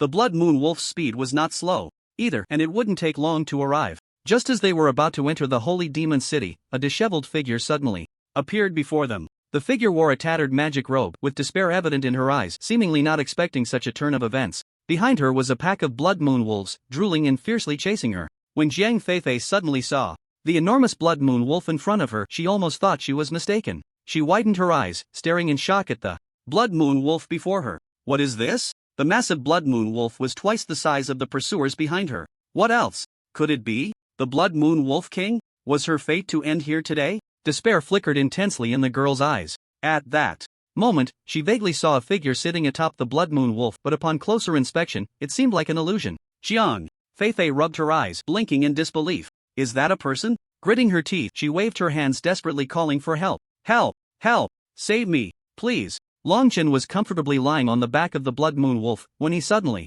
faintly heard a cry for help. Opening his eyes, he saw a girl not far away frantically waving at the blood moon wolf. It was clear that although she was terrified, her desire to escape was very strong. Looking closer, he noticed a pack of blood moon wolves chasing her from behind. As they got closer, the pack seemed to hesitate and stopped, their eyes flashing with caution. Stop. Longchen patted the blood moon wolf beneath him. The distant blood moon wolves dared not pursue any further, seemingly reluctant to give up their prey, and began to linger in place. Longchen stood up coldly, releasing a faint pressure towards that direction. The blood moon wolf king let out a furious roar towards the sky, as if its authority had been provoked. Woo! The pack of blood moon wolves immediately shrank back, their tails tucked, making whimpering sounds in their throats, ears lowered, and then they turned and vanished. Jiang Feifei watched this scene in disbelief, her eyes wide open, filled with shock. What was happening? The blood moon wolves that had chased her so relentlessly were easily driven away by someone. Longchen jumped down from the wolf's back. Do you need something? Jiang Feifei quickly regained her composure, swallowing hard, and said in astonishment, Thank you for your help. My name is Jiang Feifei, and I am a wind magic user. If you need anything, I am willing to offer my assistance. By the end, Jiang Feifei seemed a bit guilty. The other party was such a powerful magician, surely they wouldn't need her help. Where are you going? Longchen shook his head with a smile. I don't need your help. My assisting you was just a small effort. Jiang Feifei stared blankly at Longchen, her beautiful eyes trembling slightly. Why you? The Longchen. Before her had a head of jet black, smooth hair, snow-white skin, deep and handsome features, with dark eyes and crimson lips. He looked like a striking dark knight, exuding a dangerous and powerful aura, yet unexpectedly, he was so easygoing. Jiang Feifei met Longchen's deep, dark eyes and inexplicably sensed a faint sadness and tenderness that was hard to articulate. He was a man with a story. Jiang Feifei subconsciously defined Longchen in her heart. Moreover, he was incredibly handsome, a dream lover for countless girls. With such immense power, many young women would be willing to devote themselves to him upon reaching the holy Demon City. Jiang Feifei bit her lip. Sir, thank you for your help. Is this direction leading to the holy Demon City? My home is in the holy Demon City, and I am very familiar with it. If you don't mind, I can guide you. Longchen nodded. All right, thank you. Then, come up. Come up? Jiang Feifei quickly understood what Longchen meant. She watched as he effortlessly jumped onto the back of the blood moon wolf and then turned to extend his hand towards her. A shiver ran down Jiang Feifei's spine. She still felt a deep-seated fear and unease looking at the blood moon wolf.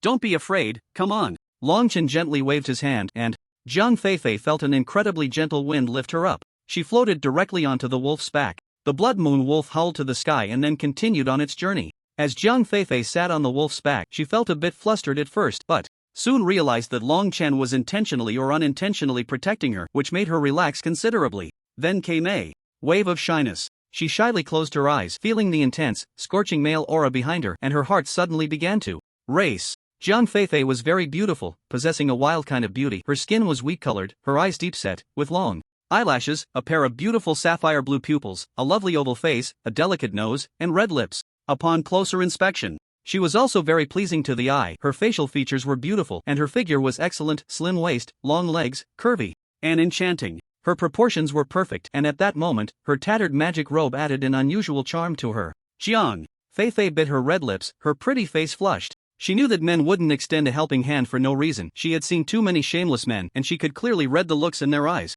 Such gazes used to fill her with genuine disgust. But in this situation, thinking that such a gaze came from Longchen didn't make her feel the slightest bit nauseous. Instead, just a little thought brought a wave of warmth and pinkness rising within her. Ugh! As Jiang Feifei pondered these thoughts, her gaze became somewhat misty. Yes, sir, if you need anything, I can. Jiang Feifei bit her red lip, closed her eyes, and said it as if she was throwing caution to the wind. After a long pause, however, she received no response. Jiang Feifei thought, could he be waiting for her to take the initiative? But that wasn't impossible. After all, strong individuals often had their quirks. Although she was a girl and felt a bit shy, if it really came down to it, she could take the initiative. But how should she take that first step? Just as she finally mustered the courage to tug at her tattered clothing and opened her eyes to turn around, she found that Longchen had already closed his eyes and fallen asleep. Beside him lay a fox, its posture exuding an inexplicable elegance and beauty, its watery big eyes resting on her, seemingly hinting at a sense of mockery. Jiang Feifei. The fox elegantly groomed its fur, its large tail swishing down onto Longchen's neck, as if declaring some sort of sovereignty.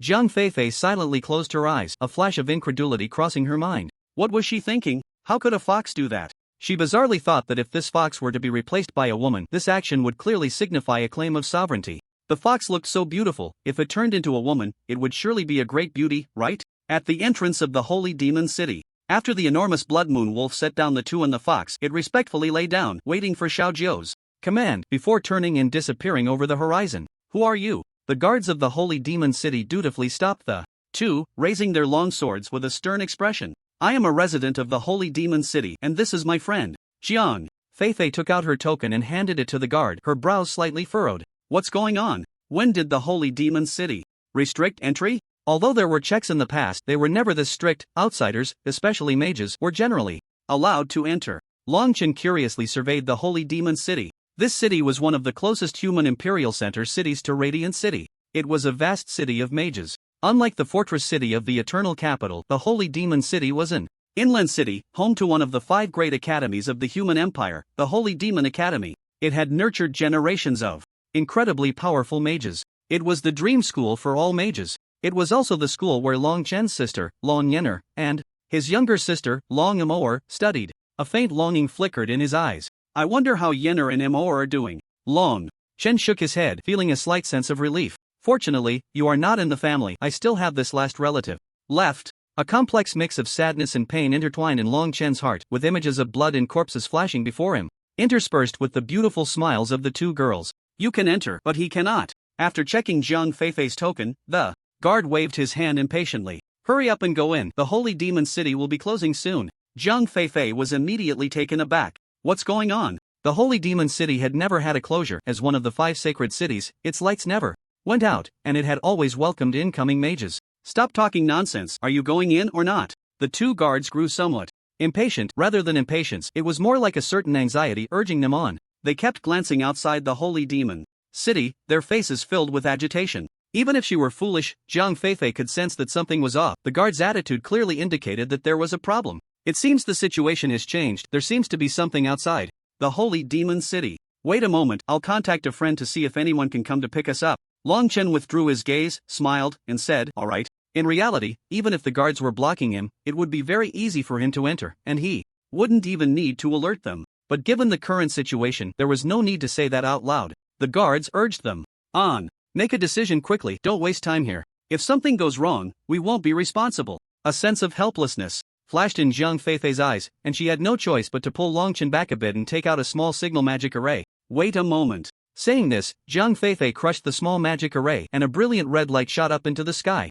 Just then, not far from the entrance of the Holy Demon City, a team of mages and swordsmen appeared, panting and stumbling back, all bearing expressions of sorrow. The 2 guards immediately changed their expressions and rushed over. Captain Hua, are you all right? The leader was a tall swordsman, carrying a bleeding figure on his back, his expression extremely grim. Is there a healing mage? Wood, water, or light magic will do. Hurry and find one. The 2 guards exchanged anxious glances. Captain Hua, we have nowhere to find a healing mage right now. Healing mages are rare, and almost all of them are protected, making it difficult to find one in any team. Hua Xinghui knew that urging them was futile, but his teammate was still bleeding profusely, and if treatment wasn't administered soon, it would surely lead to a life-threatening situation. Hua Xinghui gritted his teeth, his eyes reddening. Does anyone still have magic elixirs or rejuvenation pills? Take them out and give them to Bard. Everyone's eyes turned red, and no one spoke further, pulling out all the healing potions they had on them. The life and death of their teammate was the most important thing to them at that moment.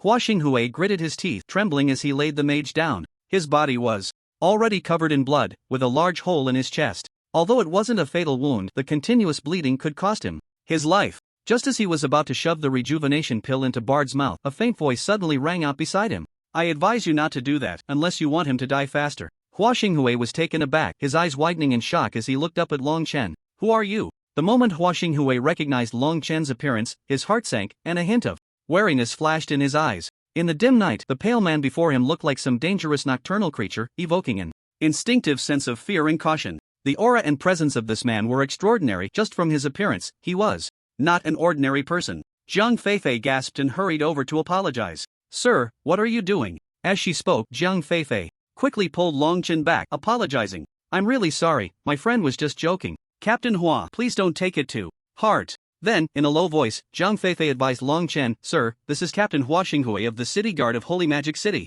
He is very powerful, so please don't confront him. Long Chen chuckled. I'm just stating the facts. The team members immediately grew angry upon hearing this, with one swordsman even drawing his sword and pointing it at Long Chen. Pretty boy, you don't care about my teammate's life or death, but if you dare to insult him, I'll make you pay the price. The atmosphere became tense. Jiang Feifei looked around, her face a bit flustered. Captain Hua, Lord Long. Hua Xinghui's gaze was heavy, his hand pressing on his teammate's wound, but his eyes were filled with immense pain. After a moment, he took a deep breath and stopped the angry warrior. Stand down. He then stood up and said seriously, friend, why do you say that what I'm doing will only harm my teammate? Do you have a better solution? Hua Xinghui spoke quickly, clearly unwilling to waste time. The rejuvenation pill is a good restorative, but in his current condition, it's not suitable. The potency is too strong for his body to handle, and it will only cause him greater harm. If his body collapses, then no matter what method is used, he won't be saved. As Long Chen spoke, he walked over to Bard's side, crouched down, and placed his hand on the wound.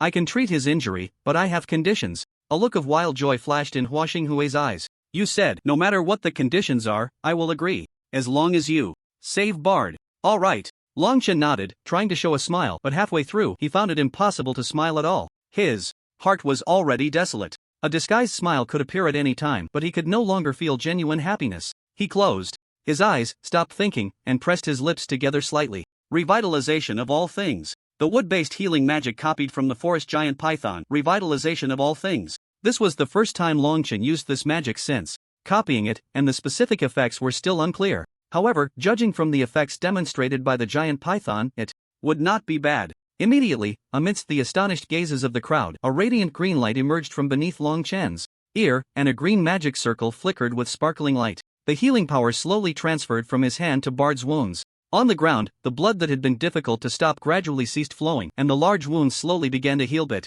by bit. The healing of the wounds was visible to the naked eye. This, Hua Xinghui looked at the scene before him in shock, dumbfounded. Although he had urgently sought out a mage who could use healing magic, he had never heard of a healing mage whose healing magic was so astonishing. In less than 10 minutes, Bard's wounds were completely healed, leaving no trace of injury on his body, smooth as unblemished skin. The two guards exchanged glances, their eyes filled with shock and horror. Hua Xinghui took a deep breath, clasped his hands, and respectfully bowed to Long Chen. Thank you for your help. If you have any requests, please let me know, and I will do my utmost to fulfill them. Long Chen glanced at the city gate, withdrew his hand, and stood up. It's nothing, I only have one request. The sky is getting dark, and I can't enter this city gate. It doesn't feel good to sleep outside, so I hope Captain Hua can take me in. Upon hearing this, Hua Xinghui's eyes flashed with shock, while the two guards looked ashamed, their faces turning red. Long Chen raised an eyebrow and said, what's wrong? Is my request too difficult to fulfill? Hua Xinghui was startled and quickly waved his hand.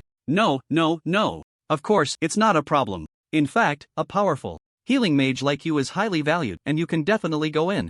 I just feel that your request seems too simple. It is inevitable that I will take you in, it's just a small effort for me. You can make another request. Hua Xinghui couldn't help but say. Although he was taking advantage of the situation, he didn't want to brush off the benefactor who saved his team member. Long Chen smiled. Is that so? Then it's a coincidence, it's just a small effort for me as well. Hua Xinghui was speechless for a long time, looking at Long Chen in shock, his eyes sparkling with admiration. The other team members also lowered their heads in shame. They realized that their level was indeed far inferior to Long Chen's. Hua Xinghui took a deep breath and bowed even more sincerely. Friend, thank you. We, the city guard team, owe you a favor. If you need anything in the future, please feel free to command us. He was clearly convinced by Long Chen and willingly made this promise. A favor from the entire city guard team. How powerful that was, especially in the Holy Magic City. If Long Chen were a bit arrogant, he could even act without restraint.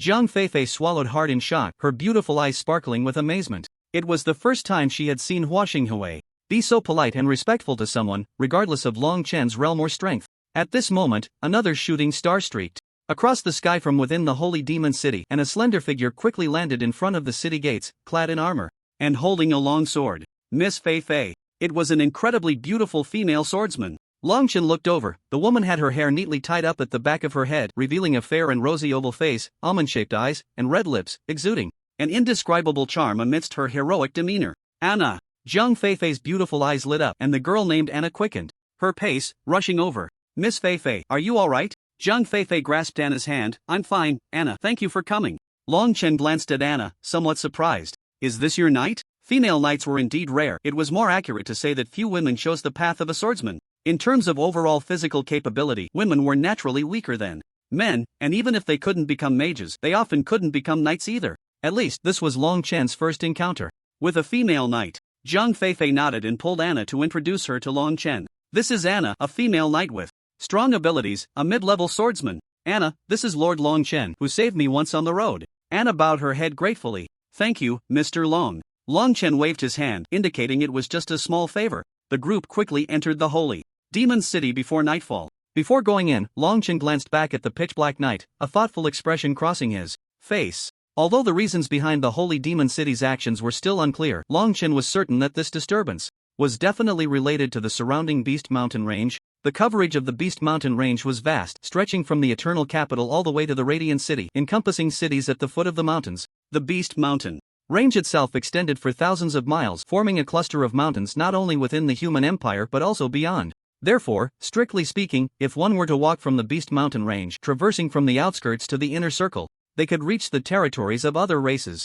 However, this was merely hearsay. No one had ever dared to cross the Beast Mountain range on foot. Even powerful beings at the level of holy demon masters met the same fate. The only outcome of venturing deep into the Beast Mountain range was death. Holy Demon Inn. Long Chen set down his belongings and lay back on the bed to relax. It was getting late and he would look for the two sisters tomorrow. In fact, Long Chen didn't even know how to tell them this news. His father was missing, and his family had perished overnight. Just speaking of such things felt unbelievable. Yet, it had indeed happened, and there was no way to change it. Long Chen didn't know what to do. Just as his thoughts were racing and he let out a long sigh, there was a sudden knock on his door. Long Chen frowned and got up to open it. Upon opening the door, he saw a stunning beauty standing before him, dressed in a revealing outfit, and he couldn't help but feel a slight stir in his heart. What a stunning beauty! Before him stood Zhang Feifei, but unlike during the day, she was clearly dressed up this time. Her hair was intricately braided in a casual, lazy style, gently cascading down her back, paired with a simple wrap top and a sizzling leopard print mini skirt with fine vines entwined around her body.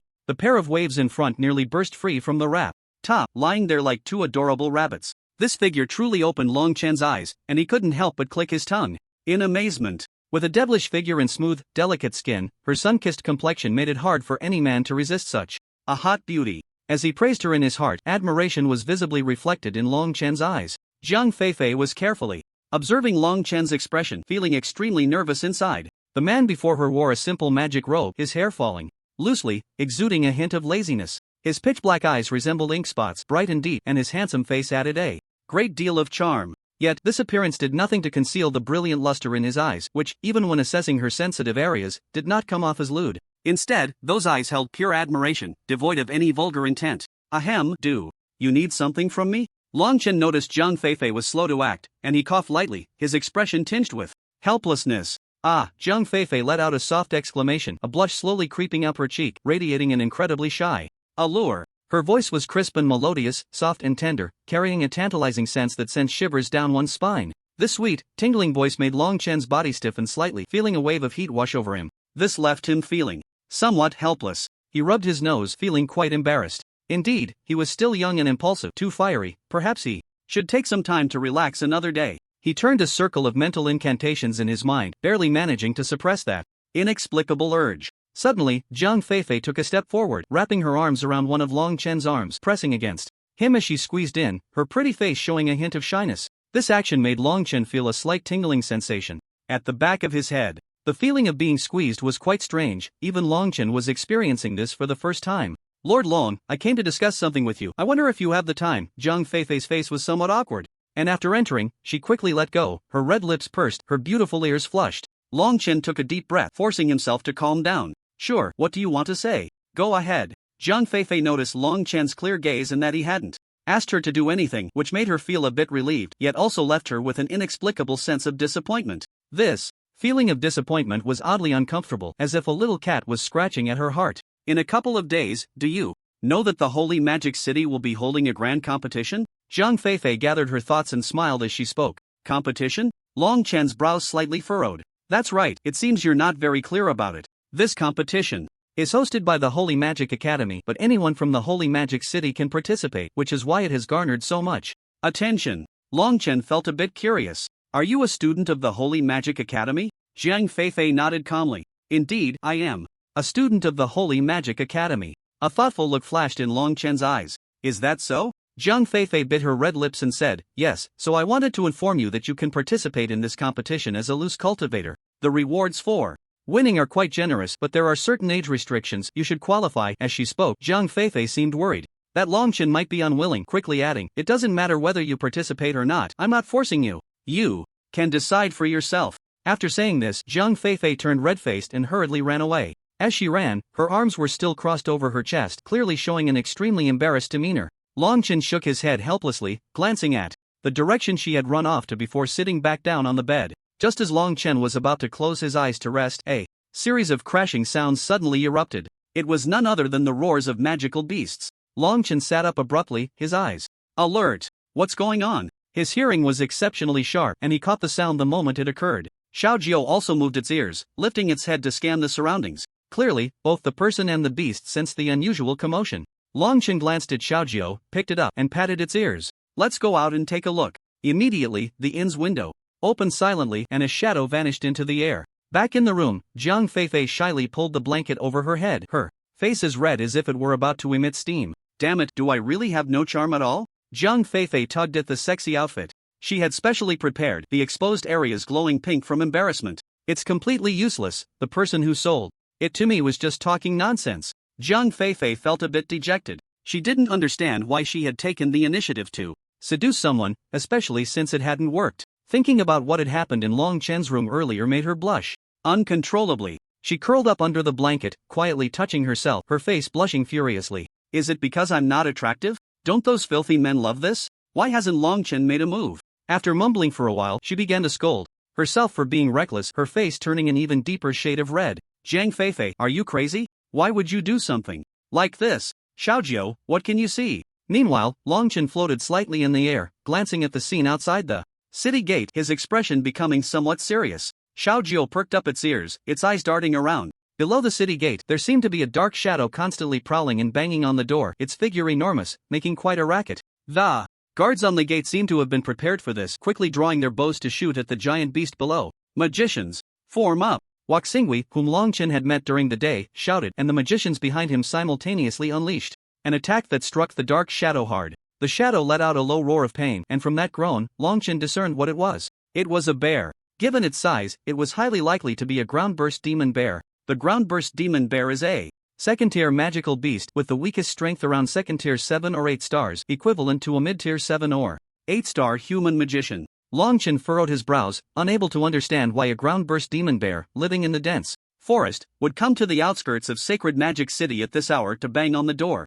It just didn't make sense. Let's see what happens next. Long Chen calmed down and carefully observed the situation. Roar! The ground-burst demon bear let out a furious roar, and then Waxingui drew out his massive greatsword, roaring as he jumped down, the sword piercing directly through the ground-burst demon bear's body. Howl! The ground-burst demon bear let out a final, mournful scream, crashing heavily to the ground, no longer moving. Waxingui took a deep breath, fatigue flashing in his eyes. Bader walked over, forcing a smile. Boss, should we request reinforcements from above? At this rate, we won't be able to hold on. Ever since the magical beasts in the Beast Mountain range went berserk, it's been getting worse every day. Waxingui frowned, pondering for a moment. We can hold on a bit longer. I've already reported to the higher-ups. Bader angrily retorted, a bunch of bastards. It started with first-tier magical beasts, which were manageable, but now the beasts' levels are getting higher, and this time we're facing late second-tier magical beasts. Are we going to be dealing with third-tier beasts in a couple of days? Waxingwe's expression was also grim. Hold on, we can't let the magical beasts breach the city. Long Chen understood what was happening here. For unknown reasons, the magical beasts began attacking the city. At first they were only first-tier magical beasts, and the stronger ones above did not take it seriously. It was always the city guards who held the line. Now, as the strength of the magical beasts grew stronger, it led to the scene today where outsiders were prevented from entering the city. The Holy Magic City is currently in crisis.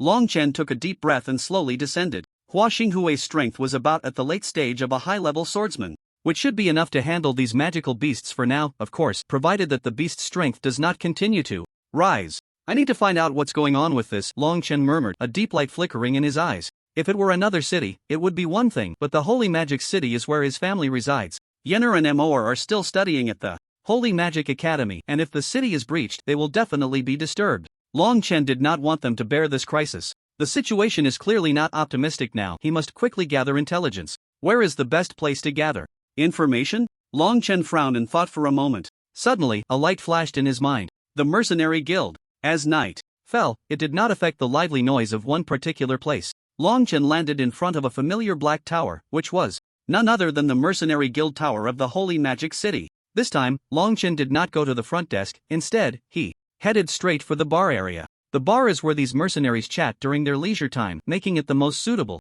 place to gather information. Hey, have you heard? This year's competition in the Holy Magic City will have several beautiful women participating. We brothers are in for a treat. Hey, don't say that. If we work hard, we might even get one as a wife. What a pipe dream. A few rugged mercenaries were chatting idly, their words flowing freely. Long Chen glanced around and his gaze fell on a dark corner, where a pale, delicate back was wrapped in a strap, unable to hide the beauty of its owner. Not just him, but several men were drooling, their eyes burning with desire. Long Chen frowned. For some reason, she looked somewhat familiar.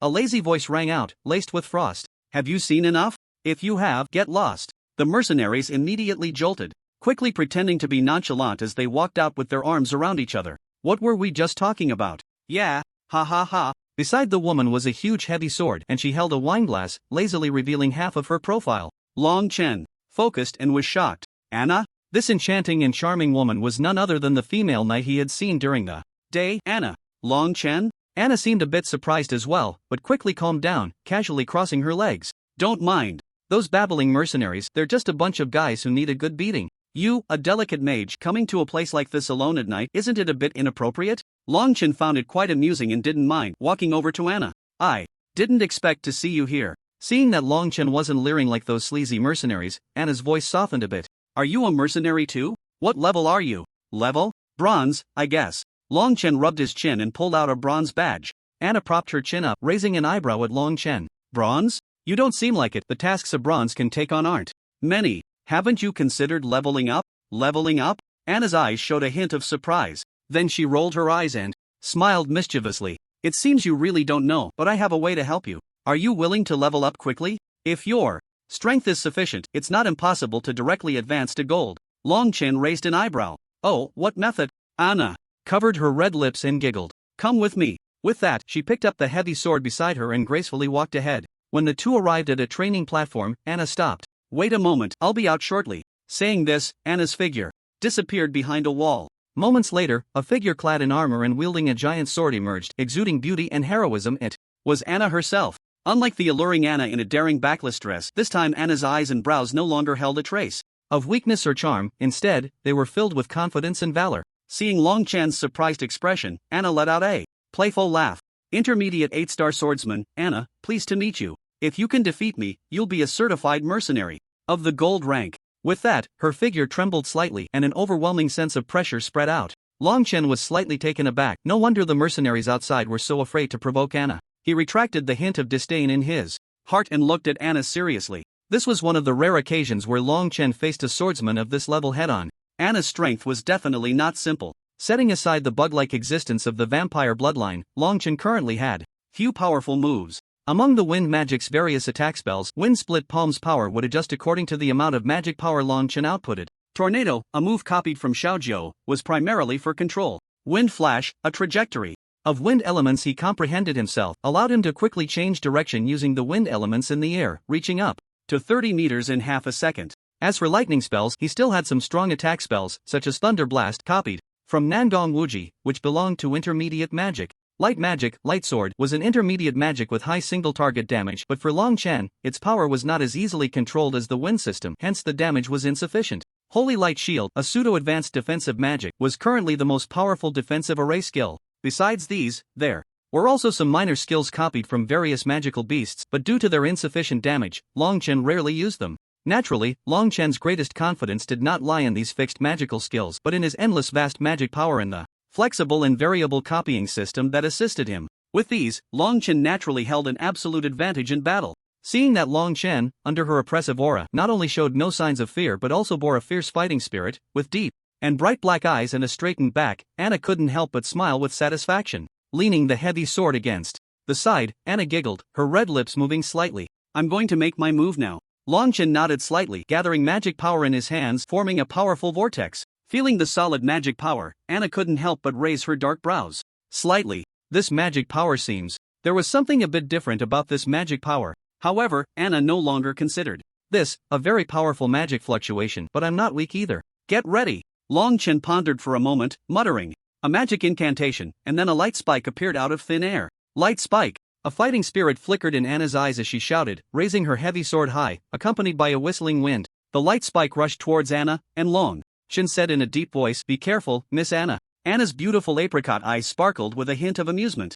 "You're the one who should be careful." With that, the wind generated by the heavy sword swiftly surged forward, directly shattering the light spike and charging towards Long Chen. The tip of the sword stopped less than half a meter in front of Long Chen's eyes in an instant. Long Chen's pupils constricted, and the beauty behind the heavy sword smiled gently, her red lips curling enticingly, exuding a captivating charm. "So, what do you think? I'm not easy to deal with, you know. If you don't bring out all your strength, you won't be able to defeat me." A waft of fragrant air brushed against his cheek as Anna retracted her long sword, nimbly leaping back twice. Long Chen took a deep breath, his expression growing serious. The sweet peach-scented breeze lingered at the tip of his nose, reminding him that this beautiful woman before him was not to be underestimated. In the past, he had a clear advantage when facing swordsmen. Most of the swordsmen he encountered had a significant weakness in speed, which was precisely where he excelled with his wind magic, applying it to himself. Thus, he naturally held an advantage against strength-type swordsmen.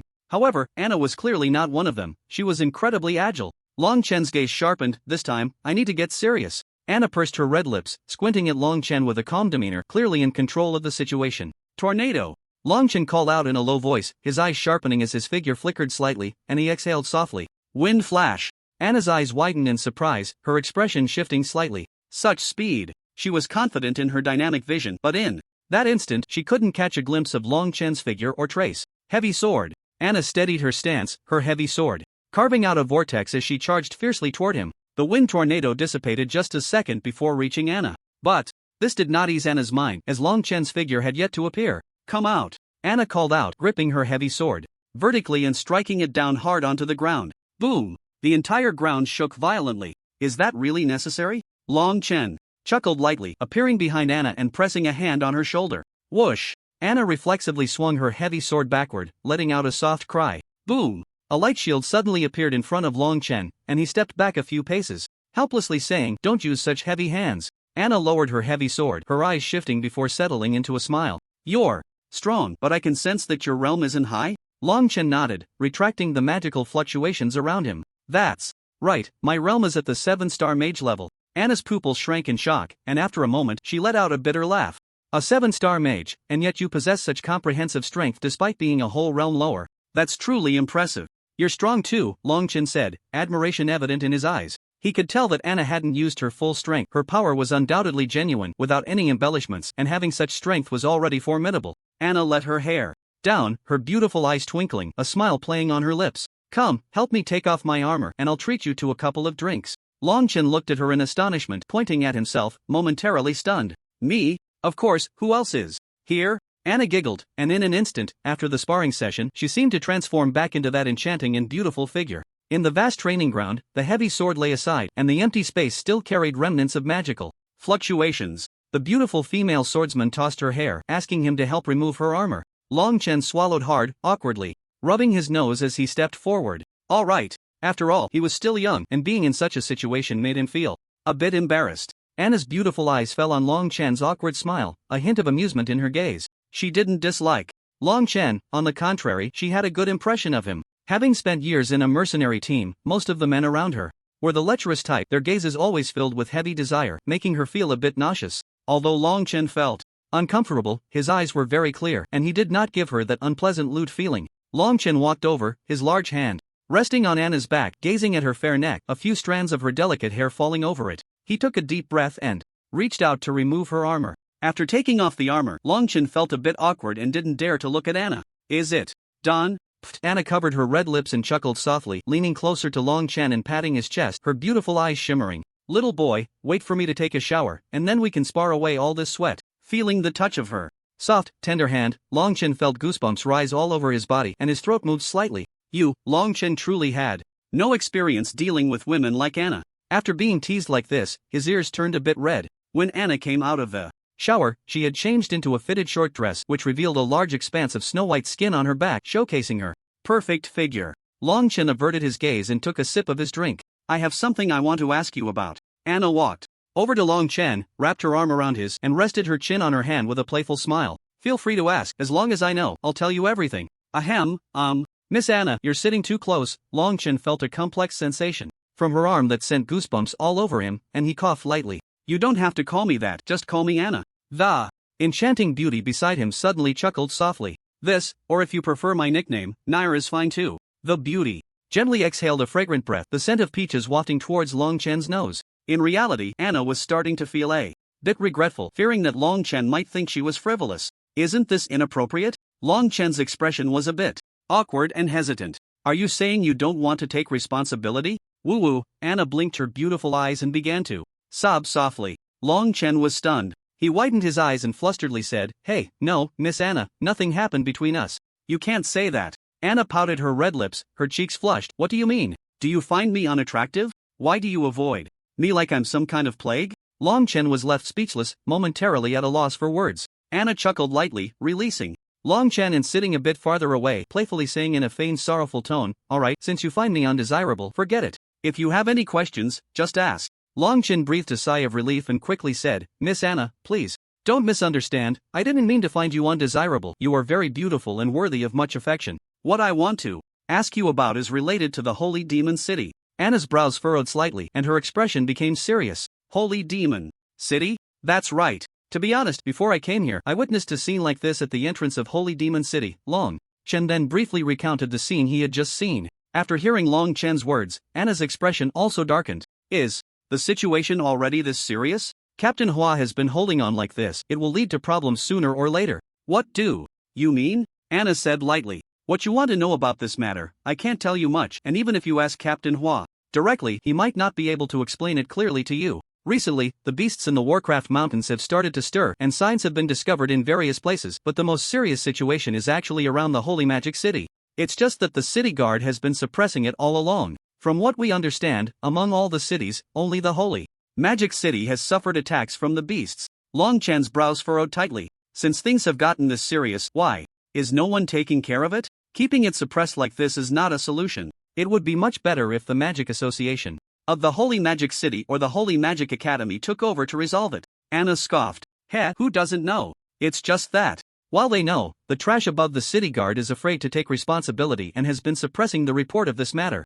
Even if the people below the city guard are angry, they are helpless. Long Chen's expression grew grave. So it's not that the higher-ups of the Holy Magic City are ignoring it, but that there is a problem with the city guard? Has no one noticed? Anna said lightly, that scum Madrid, if he knew someone dared to leak the news, would definitely not let them off the hook. So, even if someone knows a bit about it, they wouldn't dare to say anything. What about Hua Xinghui? Hua Xinghui is directly under Madrid. To him, it's just a handy tool. Hua Xinghui has reported this matter multiple times to get Madrid's attention, but he has always been indifferent. A hint of anger flashed in Long Chen's eyes. Doesn't he fear that if this matter blows up, it will affect the entire Holy Magic City? Anna's face was full of sarcasm. If he had that kind of foresight, this matter wouldn't have happened. I understand now, thank you. Long Chen took a deep breath, his face cold as he stood up and turned to wave his hand. What do you want to do? Anna couldn't help but ask as she watched Long Chen's back. I won't do anything. In 20 days, the first competition of the Holy Magic Tournament is about to begin, and I will ensure the official holding of the tournament.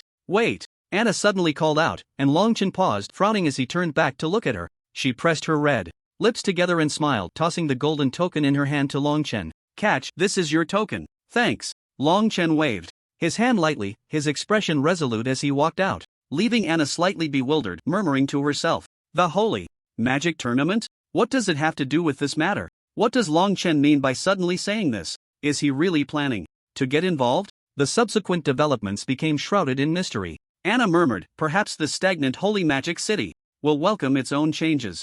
After Long Chen left the mercenary guild, he returned to the inn, sitting cross-legged with his eyes closed in meditation. Imoor and Yenner were both at the Holy Magic Academy, and they would surely participate in the Holy Magic Tournament. In 20 days, if the issue of the beast riots was not resolved, it could very well affect the holding of this tournament. Long Chen came to the Holy Magic City with the purpose of training, and the beast problem was also a form of training. For him, some matters had to be resolved quickly. Regardless of the outcome, he had no intention of sitting idly by. The next morning, Long Chen went to the Mercenary Guild to accept a mission to investigate the cause of the beast movements in the Warcraft Mountains and then set off, leaving the Holy Magic City. He decided to delve deep into the Warcraft Mountains for training. He was currently only at the level of a 7-star magician, and he planned to elevate himself to the level of an intermediate magician within 15 days. He knew this could be considered a pipe dream, but time was running out. According to his understanding, the one called Madrid was a high-level 4-star magician. At his current level, he had no chance against him, only by advancing to an intermediate magician would he barely stand a chance.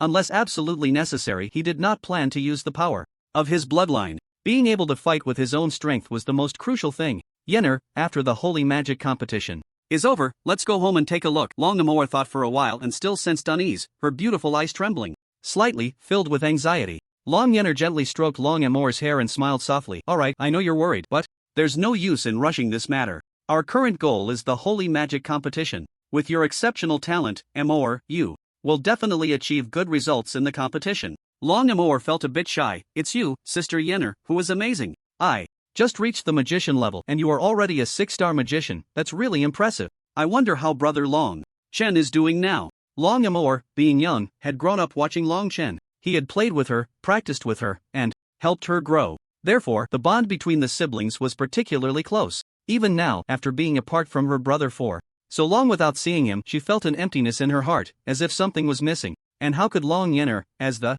sister who doted on her the most, not know what her sister was thinking? She gently stroked Long Amor's hair. Sister, don't worry.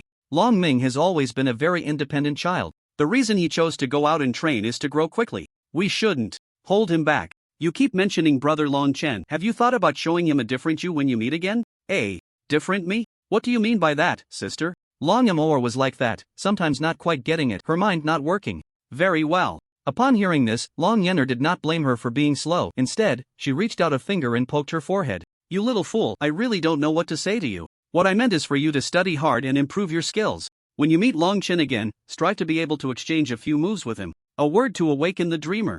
Upon hearing this, Long Amor instantly perked up. What her sister said made a lot of sense. It had been so long since she last saw brother Long Chen. If she remained at her previous level, it would be quite embarrassing. She had to seize the time to practice diligently and strive to impress her brother. Thinking of this, Long Amor seemed to be infused with some kind of elixir. Her spirit lifted, and her eyes sparkled with determination. Sister Yenner is right. It's not just about making a splash in the holy magic competition to gain the favor of a great teacher, but also to make my brother see me in a new light. I must make him believe that I am no longer the timid little girl hiding behind him. Humph, Amor, I've been at the academy with you for so many days, and I've never seen you so spirited before. It's making me a bit jealous, Long Yenner said, pouting her lips and pretending to be extremely dissatisfied. Long Amor thought her sister was really angry, and she was so startled that she hurriedly said many good things. Her anxious and innocent expression was truly adorable. Seeing her sister's expression, Long Yenner couldn't help but chuckle. Oh dear, even a heart of iron would soften at the sight of your chubby little face.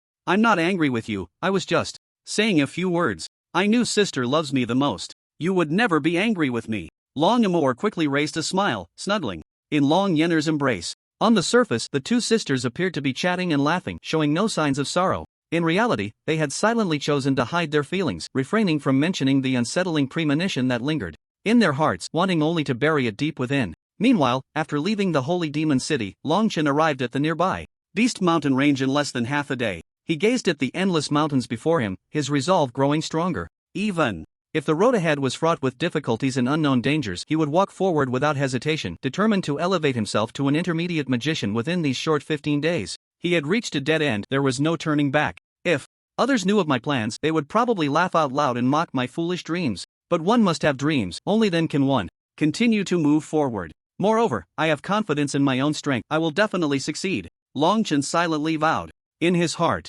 At that moment, Xiao Jiao on his shoulder seemed to sense his emotional fluctuations and let out a couple of soft grunts. Hearing the sound, Long Chen took a few wind crystals from his pocket, held them in his hand, and offered them. Come, fill your belly first and then we can go in. After all, the Beast Mountain range is extremely dangerous, and I really need you, my powerful guardian. Poof. Xiao Jiao understood his words and responded with a couple of calls in agreement. After consuming a few wind crystals, it jumped down and shook its fur, appearing much more spirited. Long Chen noticed that this ancestor was ready, so he waved his hand and said, then let's set off. This time we enter the Beast Mountain range to enhance our skills, who knows, there might be unexpected surprises. As soon as he finished speaking, Xiao Jiao nimbly jumped onto his shoulder. Thus, the man and the fox entered the outer woods of the Beast Mountain range. The moment Long Chen stepped in, his alertness heightened significantly, and he felt the atmosphere around him change. It seemed calm on the surface, but hidden dangers lurked beneath. It felt as if one could easily fall into a trap and never escape, leaving nothing but bones behind. Moreover, the Trees in the forest were quite old, growing tall, their canopies intertwining, allowing only specks of sunlight to filter through and sprinkle onto layer after layer of leaves. The eerie atmosphere combined with the oppressive environment made everything feel terrifying. However, for Long Chen, none of this was particularly frightening. The surrounding darkness was too intense, with little light, making it troublesome to walk and wasting his time as he sought to delve deeper into the Beast Mountain range, which was quite frustrating. Just as he was feeling irritable, he suddenly remembered a gift that Huangjiu had given him before his departure. After rummaging around for a while, he finally pulled out a luminous pearl from his pocket. Thank goodness I brought this, otherwise, I would have to stumble around in the dark like a blind man with my eyes wide open. Saying this, Long Chen channeled his magical power into the luminous pearl. The pearl, which had been dim just moments ago, suddenly radiated a dazzling light, as if it were about to illuminate the entire forest. This was a bit too bright. Long Chen thought that if he were to wander around the forest with this luminous pearl, it would be like asking for a quick death. It was akin to holding up a big sign that read, "Come catch me." With this thought, Long Chen shivered and then adjusted the intensity of the magical power he was channeling into the luminous pearl. Under his control, the brightness of the pearl finally dimmed slightly. After a few seconds, it reached the perfect brightness. Long Chen looked at the luminous pearl in his hand and nodded in satisfaction. This is perfect. As he spoke, he released his hand and gently summoned the wind magic within him, causing the luminous pearl to hover above his body, just enough to illuminate the path ahead and a small area around him. He was fully prepared. Now, it was time to explore the Beast Mountain range. Although Long Chen had ample confidence in his abilities, he was never an arrogant person. Moreover, the Beast Mountain range was exceptionally dangerous, not a place for showing off. Besides, there were no beauties accompanying him. Even if he wanted to show off, no one would be watching. If he wasn't careful, he could even lose his life, and this was no joke. In short, he proceeded through the Beast Mountain range with utmost caution. However, the journey had been too quiet, which made Long Chen increasingly uneasy, and he couldn't help but mutter, "They say the Beast Mountain range is extremely perilous, but why is there no sound at all?" After mumbling a couple of words, he felt a bit thirsty and approached a pool of water, ready to take a few sips. Just as he was about to reach out to touch the water, he sensed a surge of spiritual energy rising within it. Long Chen silently cursed, and at the same time, he withdrew his hand and quickly retreated to a position several dozen meters away, channeling his magical energy while keeping an eye on the water's movements. The pool, which had just been calm, suddenly erupted with a loud bang. Countless splashes of water soaked the surrounding leaves. Long Chen quickly conjured a simple holy light shield to block the spray, only lowering it when the water settled down. Looking towards the pool, he saw a dark mass emerging in the center. Just as he was speculating about what kind of magical creature it was, a deafening roar echoed through the air. Hiss! The water surged again, and a turtle, about his height, appeared in the middle of the pool, its legs nearly as thick as his own. A thick black mist surrounded it, making it look extremely terrifying. Long Chen focused his gaze and confirmed that what lay before him was a 2-star, first-tier black underworld turtle. Although this turtle was not as large as other magical creatures, it possessed immense strength. A casual stomp could easily crush a newly advanced intermediate mage, making it easier than squashing an ant. Most people would have fled at the sight of such a creature. However, for Long Chen, this was a rare opportunity for training. It was also his first battle since entering the Beast Mountain range. They say the beginning is always the hardest, so let this black underworld turtle be a good start. With that thought, Long Chen clarified his intentions, fully unleashing his aura and rapidly channeling his magical energy. He parted his thin lips and uttered just 2 words: "Light Sword." With a sharp command, Long Chen unleashed his magical energy towards the black underworld turtle. The turtle quickly sensed his hostile intent, and a burst of black smoke erupted from its body, sweeping towards him with overwhelming force, blocking his fierce attack. Long Chen was not surprised that his attack was thwarted. After all, the opponent was a 2-star magical creature. If such an attack could be easily bypassed, that would be a great joke. After blocking the attack, the black underworld turtle became visibly agitated and launched an indiscriminate counterattack. In an instant, the water beneath it surged, uprooting countless towering ancient trees around it. After a thunderous crash, the area was left in ruins. Long Chen narrowed his eyes and raised his hand again. Tornado. The next second, a whirlwind suddenly appeared in the middle of the pool beneath the black underworld turtle, lifting it high into the air. At this moment, it was the perfect opportunity to attack. "Xiaojiu, you've had your fill, now it's time for you to work," Long Chen commanded as he moved. As soon as he said this, Xiaojiu lazily stretched, and the moment it opened its eyes, it exuded an overwhelming pressure. When it jumped to the ground, its body swelled several times, becoming much larger than the black underworld turtle. In short, this fox overwhelmed the turtle with its imposing presence. Its pair of fox eyes sparkled with intense killing intent. After letting out a howl, Xiaojiu raised its paws and pounced into the air, opening its bloody maw to bite down directly on the black underworld turtle's head. Once bitten, the black underworld Turtle struggled desperately. Its limbs and tail flailed about, but in the face of Xiaozhou's absolute strength, it was no different from a mere tickle. Longchen certainly wouldn't be idle either, channeling the magic power within his body. With a sharp shout, he declared, "Thunderclap bomb." As soon as the words left his mouth, a loud bang suddenly erupted from the turtle's shell, followed by an intense burst of light that could even blind someone if they weren't careful. But it was only a matter of seconds. Moments later, everything returned to calm. Only the surrounding scene of devastation could prove how fierce the battle had been here. Longchen landed back on the ground and looked at Xiaozhou in the air, saying, "Xiaozhou, don't eat it all. If we don't encounter any magical beasts in the next few days, this will be our only food supply." Xiaozhou grumbled in dissatisfaction. But after swallowing the black underworld turtle's head, it shrank its body and jumped back to the ground, climbing onto Long Chen's shoulder. Long Chen's earlier move had blown the turtle's shell apart. At that moment, blood and flesh had flown everywhere, and the scene was extremely gruesome. Yet, as Long Chen looked at the bloody mess before him, he felt no fear or dread. He only felt a bit regretful, thinking he should have controlled his strength a little better, otherwise he wouldn't have blown the turtle meat all over the place, wasting such good materials for soup. But the leftovers should be enough, after all, I have a small appetite. Saying this, Long Chen turned to Xiaozhou beside him. "Tonight we'll have a good meal. I'll make you a turtle soup. This stuff is a great tonic." Xiaozhou tilted its head, revealing a hint of anticipation in its eyes. Although it was a contracted beast and could eat raw food, that didn't stop it from highly appreciating Long Chen's culinary skills. The next phase was cooking. Xiaozhou couldn't help out, as it knew nothing about cooking. It would only cause trouble if it went over. So it lazily lay beside and watched. Long Chen piled all the meat from the black underworld turtle around the pond. Then he picked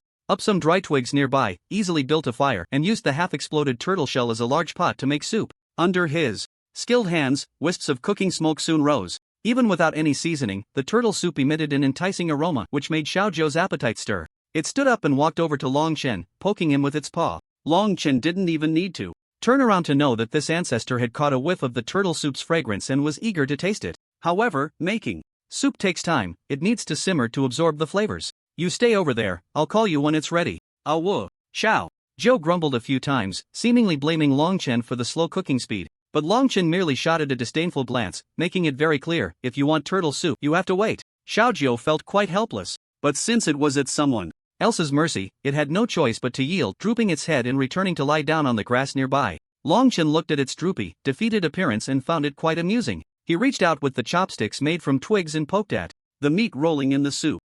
It was already cooked. "Xiaozhou, catch. If it falls on the ground, it's not my fault."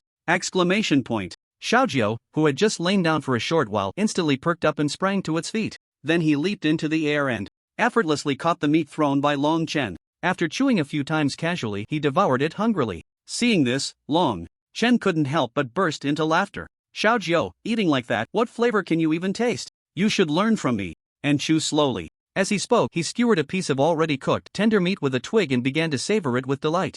The sound of him munching made it seem particularly appetizing. Xiaozhou, dissatisfied with him eating alone, bared its teeth in protest. Long Chen glanced at it sideways, a smug smile on his lips. Then, with his other hand, he picked up another piece of meat with the twig and tossed it towards Xiaozhou. In the forest, by the pond, clearly there were traces of battle everywhere. The flowers, grass, and trees were in disarray, and even the air was tinged with a faint smell of blood, with a heavy crimson hue visible around. However, this did not affect the pair of man and fox. They were enjoying their meal, having stewed the black underworld turtle into soup, and were both thoroughly satisfied. After eating, drowsiness set in. Long Chen soon felt his eyelids fighting against each other, yawning as he said, all right, we've eaten and drunk enough, it's time to sleep. We need to continue exploring deeper tomorrow. Owo, Xiaozhou called out in response. Hearing this, Long Chen chuckled softly and reached out to stroke the soft fur on Xiaozhou's head. He quickly found a suitable spot, leaned against a rock, lay down, gently closed his eyes, and began to drift into sleep. Xiaozhou also stopped playing, returned to its original size, surrounded Long Chen, and slowly lay down, closing its eyes to sleep. A night without dreams, a good sleep lasted until dawn. When the sound of birds chirping nearby reached him, Long Chen slowly opened his eyes. A new day has begun. After filling my stomach, I should continue moving forward.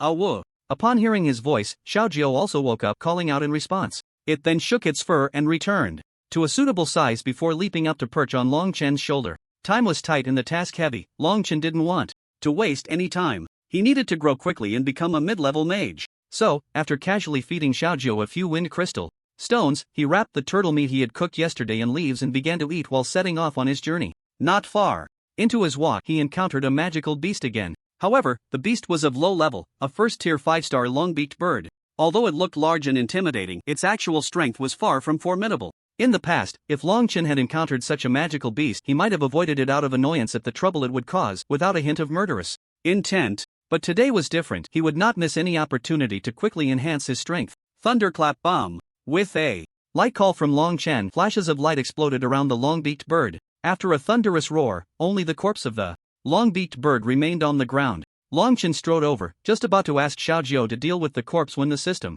suddenly fluctuated. Ding! Detected weak elemental rule power on the long-beaked bird, of the metal attribute. Would you like to absorb it? Absorb. A look of surprise appeared on Long Chen's face as he answered without hesitation. He had thought this long-beaked bird was merely for practice, its greatest use being to fill Xiaojiu's belly, but unexpectedly, he discovered elemental rule power. Such a stroke of luck was something he had to accept. The moment he agreed, he felt warmth flowing through his limbs, as if something was entering his body from the outside. Long Chen was very clear that he was absorbing the power of elemental rules. During the absorption process, there were no accidents. The metallic elemental power fused perfectly with his own magic power, as natural as if it had been with him since birth. In an instant, the fluctuations of magic power in his body calmed down. Long Chen slowly opened his eyes. The power absorption is complete, Xiaojiu, it's your time to shine. Poof! Xiaojiu flicked its tail, jumped down from Long Chen's shoulder, and instantly grew several times in size. Then it opened its massive mouth and directly swallowed the long-beaked bird.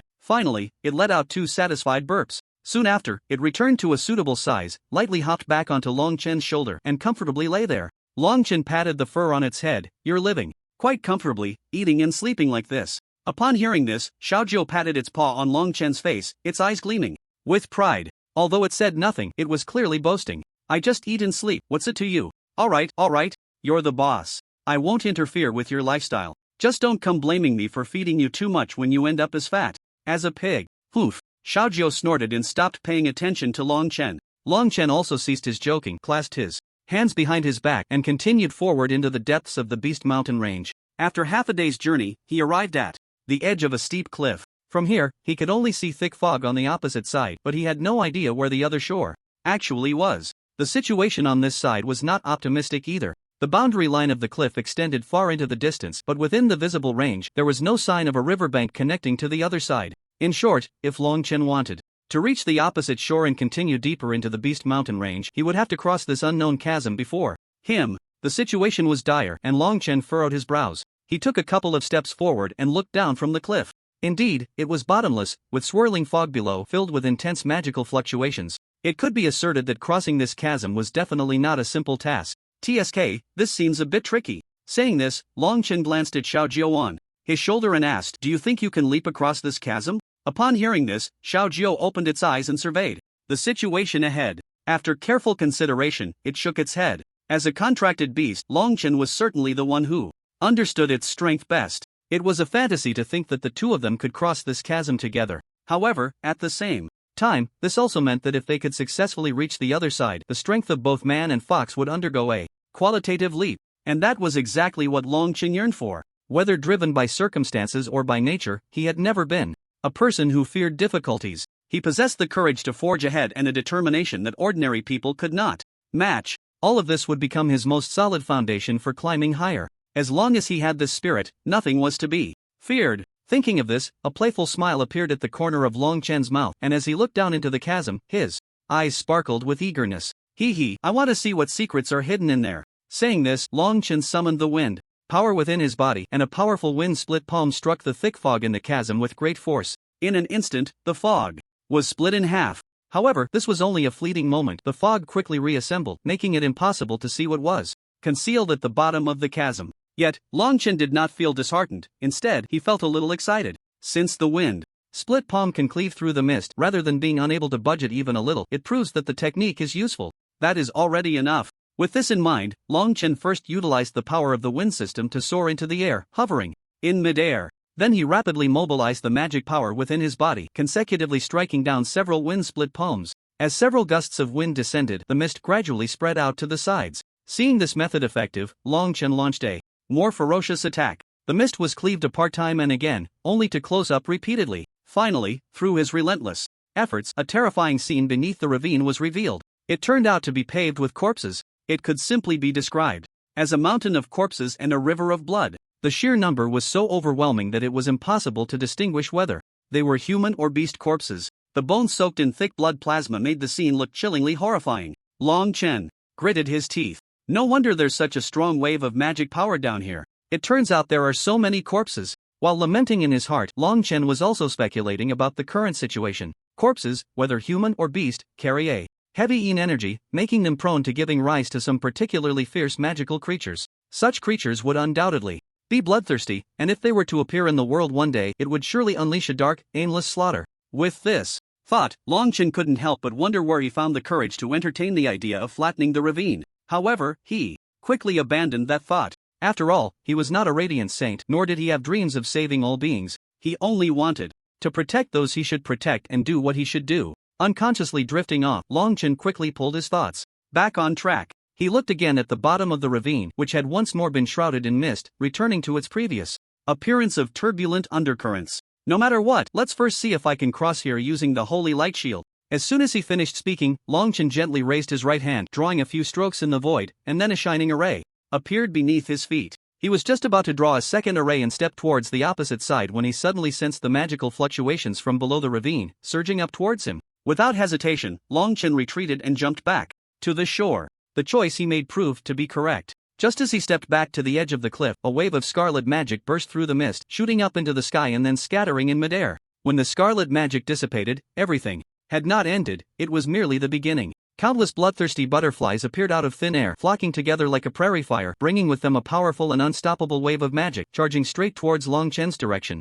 Bloodthirsty butterflies love living beings the most. Whether human or beast, once they touch them, death is certain, and there are rarely any who can escape. Long Chen calmly analyzed the situation before him while quickly conjuring the holy light shield to block the incoming bloodthirsty butterflies. However, he was very clear that this was not a long-term solution. The real safety would only come after dealing with this group of bloodthirsty butterflies. As for how to respond, he certainly couldn't use wind magic, as that would only blow the bloodthirsty butterflies away. Given the speed of these creatures, they would return in no time. At that point, the enraged bloodthirsty butterflies would possess even greater strength and become more brutal. Therefore, he absolutely could not use the wind magic he had mastered. Light magic was also not an option, as it could not effectively deal with this group of bloodthirsty butterflies. In a flash, Long Chen sifted through the magic he had already mastered and ultimately decided to use lightning magic. If that method didn't work, he would come up with another plan. Let's do it this way. First use lightning magic and see if I can blow this group of bloodthirsty butterflies to ashes.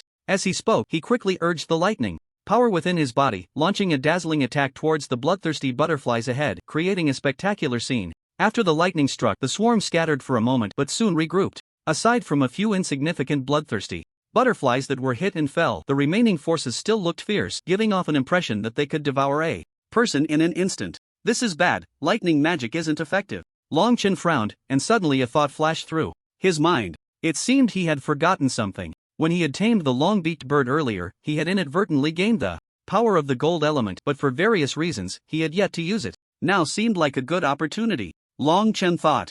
Clearly, although he was not yet familiar with this power, that did not prevent him from using it. There's a saying that practice is the only criterion for testing truth. If he kept hesitating and never used the power of the gold element, he would never have a day to showcase it. Only by using it boldly could he have the possibility to continue improving. Let me try this acquired power of the gold element and see what kind of might it possesses. As soon as he finished speaking, Long Chen activated the magic energy within his body, quickly drawing out the gold element power he had just absorbed, and then surged forward towards the group of bloodthirsty butterflies with lightning speed. In an instant, the bloodthirsty butterflies were enveloped in a pale golden mist, unable to move at all. Moreover, the power they emitted was gradually weakening. Noticing this change, Long Chen's eyes instantly lit up. Due to his unique physique and the existence of the system, Long Chen had an exceptional understanding of newly learned abilities. Therefore, using gold element magic with ease was a piece of cake for him. After realizing the strong power of the gold element against the bloodthirsty butterflies, Long Chen couldn't help but feel overjoyed. He channeled his magic energy again, activating the gold element magic he had just absorbed not long ago. The gold element magic fused perfectly with his body, and coupled with his extraordinary abilities, it was effortless to wield. Golden Light Slash. Long Chen didn't even know how he came up with this move. The name suddenly popped into his mind, and he shouted it out. With a loud roar, the golden mist floating in the air suddenly tightened. It grew tighter and tighter, and the pressure in the air became stronger, until, Finally, it crushed all the bloodthirsty butterflies into powder. Red powder rained down, directly falling into the midst of the ravine, disappearing without a trace. 5 minutes later, there was still no movement, as if the bloodthirsty butterflies that had rampaged earlier never existed at all. Long Chen returned to the edge of the cliff and waited for about 10 more minutes. Seeing that there was still no sound from the bottom of the ravine, he activated the magic power within his body, preparing to use the Holy Light Shield to cross the ravine again. Just as the Holy Light Shield was taking shape, a sudden burst of intense magic power erupted from the bottom of the ravine, shooting up into the sky. Long Chen instantly became alert, as he could clearly feel that this wave of magic power was even more violent than before, several times stronger. Therefore, he had to be more cautious this time. With this in mind, he quickly took a few steps back with Xiao Jiao on his shoulder, jumping to a spot 10 meters away from the edge of the cliff. At the same time, layers of mist at the bottom of the cliff dispersed, accompanied by a thunderous roar. A gigantic bloodthirsty butterfly burst forth. With a gentle flap of its wings, it could stir up a hurricane. Seeing this, Long Chen certainly did not dare to act carelessly. Feeling the pressure emanating from the bloodthirsty butterfly, Xiao Jiao jumped down from his shoulder. With a thud, his body swelled, returning to its rightful size. Long Chen nodded in satisfaction. I didn't expect you to finally move. If you hadn't made a sound, I would have thought you were dead asleep. Ah, Xiao Jiao howled to the sky, seemingly expressing his dissatisfaction. Long Chen smiled, the corners of his mouth quickly settling into a calm expression, as he gazed at the enormous bloodthirsty butterfly in the sky with deep eyes. This enemy is very terrifying. Xiao Jiao, you need to be careful. To prevent it from scattering powder, I'll first place a holy light shield on you. As he spoke, Long Chen had already begun his actions. His fingers moved rapidly in the air, forming one formation after another, which then quickly landed on Xiao Jiao. In an instant, Xiao Jiao was surrounded by the holy light shield, rendering ordinary attacks completely ineffective against him. Ah, it called out, thanking Long Chen for the holy light shield. The next moment, Xiao Jiao turned around, fully unleashing his aura, radiating a very strong momentum, and then glared fiercely at the bloodthirsty butterfly in the sky. This creature was born from corpses and did not adhere to basic biological laws, so for the bloodthirsty butterfly, there was no bloodline suppression. Therefore, this tactic would not work. However, Xiao Jiao was, after all, the offspring of a 7th-tier magical beast, the 9-tailed white fox, so his abilities were naturally extraordinary. After adjusting his state, he pounced towards the bloodthirsty butterfly in the air with an unstoppable force. As for Long Chen, he followed closely beside, ready to respond in case of any unexpected events. However, it turned out that he had underestimated Xiao Jiao's strength. As a contracted beast, Xiao Jiao's thought process was simple. Since the bloodthirsty butterfly was not suppressed by bloodlines, the most straightforward and effective method was to overpower the opponent with sheer strength. Thus, he no longer restrained his aura and used all his might to easily suppress the bloodthirsty butterfly. This precisely proved one thing: in the face of absolute strength, even the most troublesome enemy could be crushed like an ant. Xiao Jiao exerted all his strength and bit the bloodthirsty butterfly to death.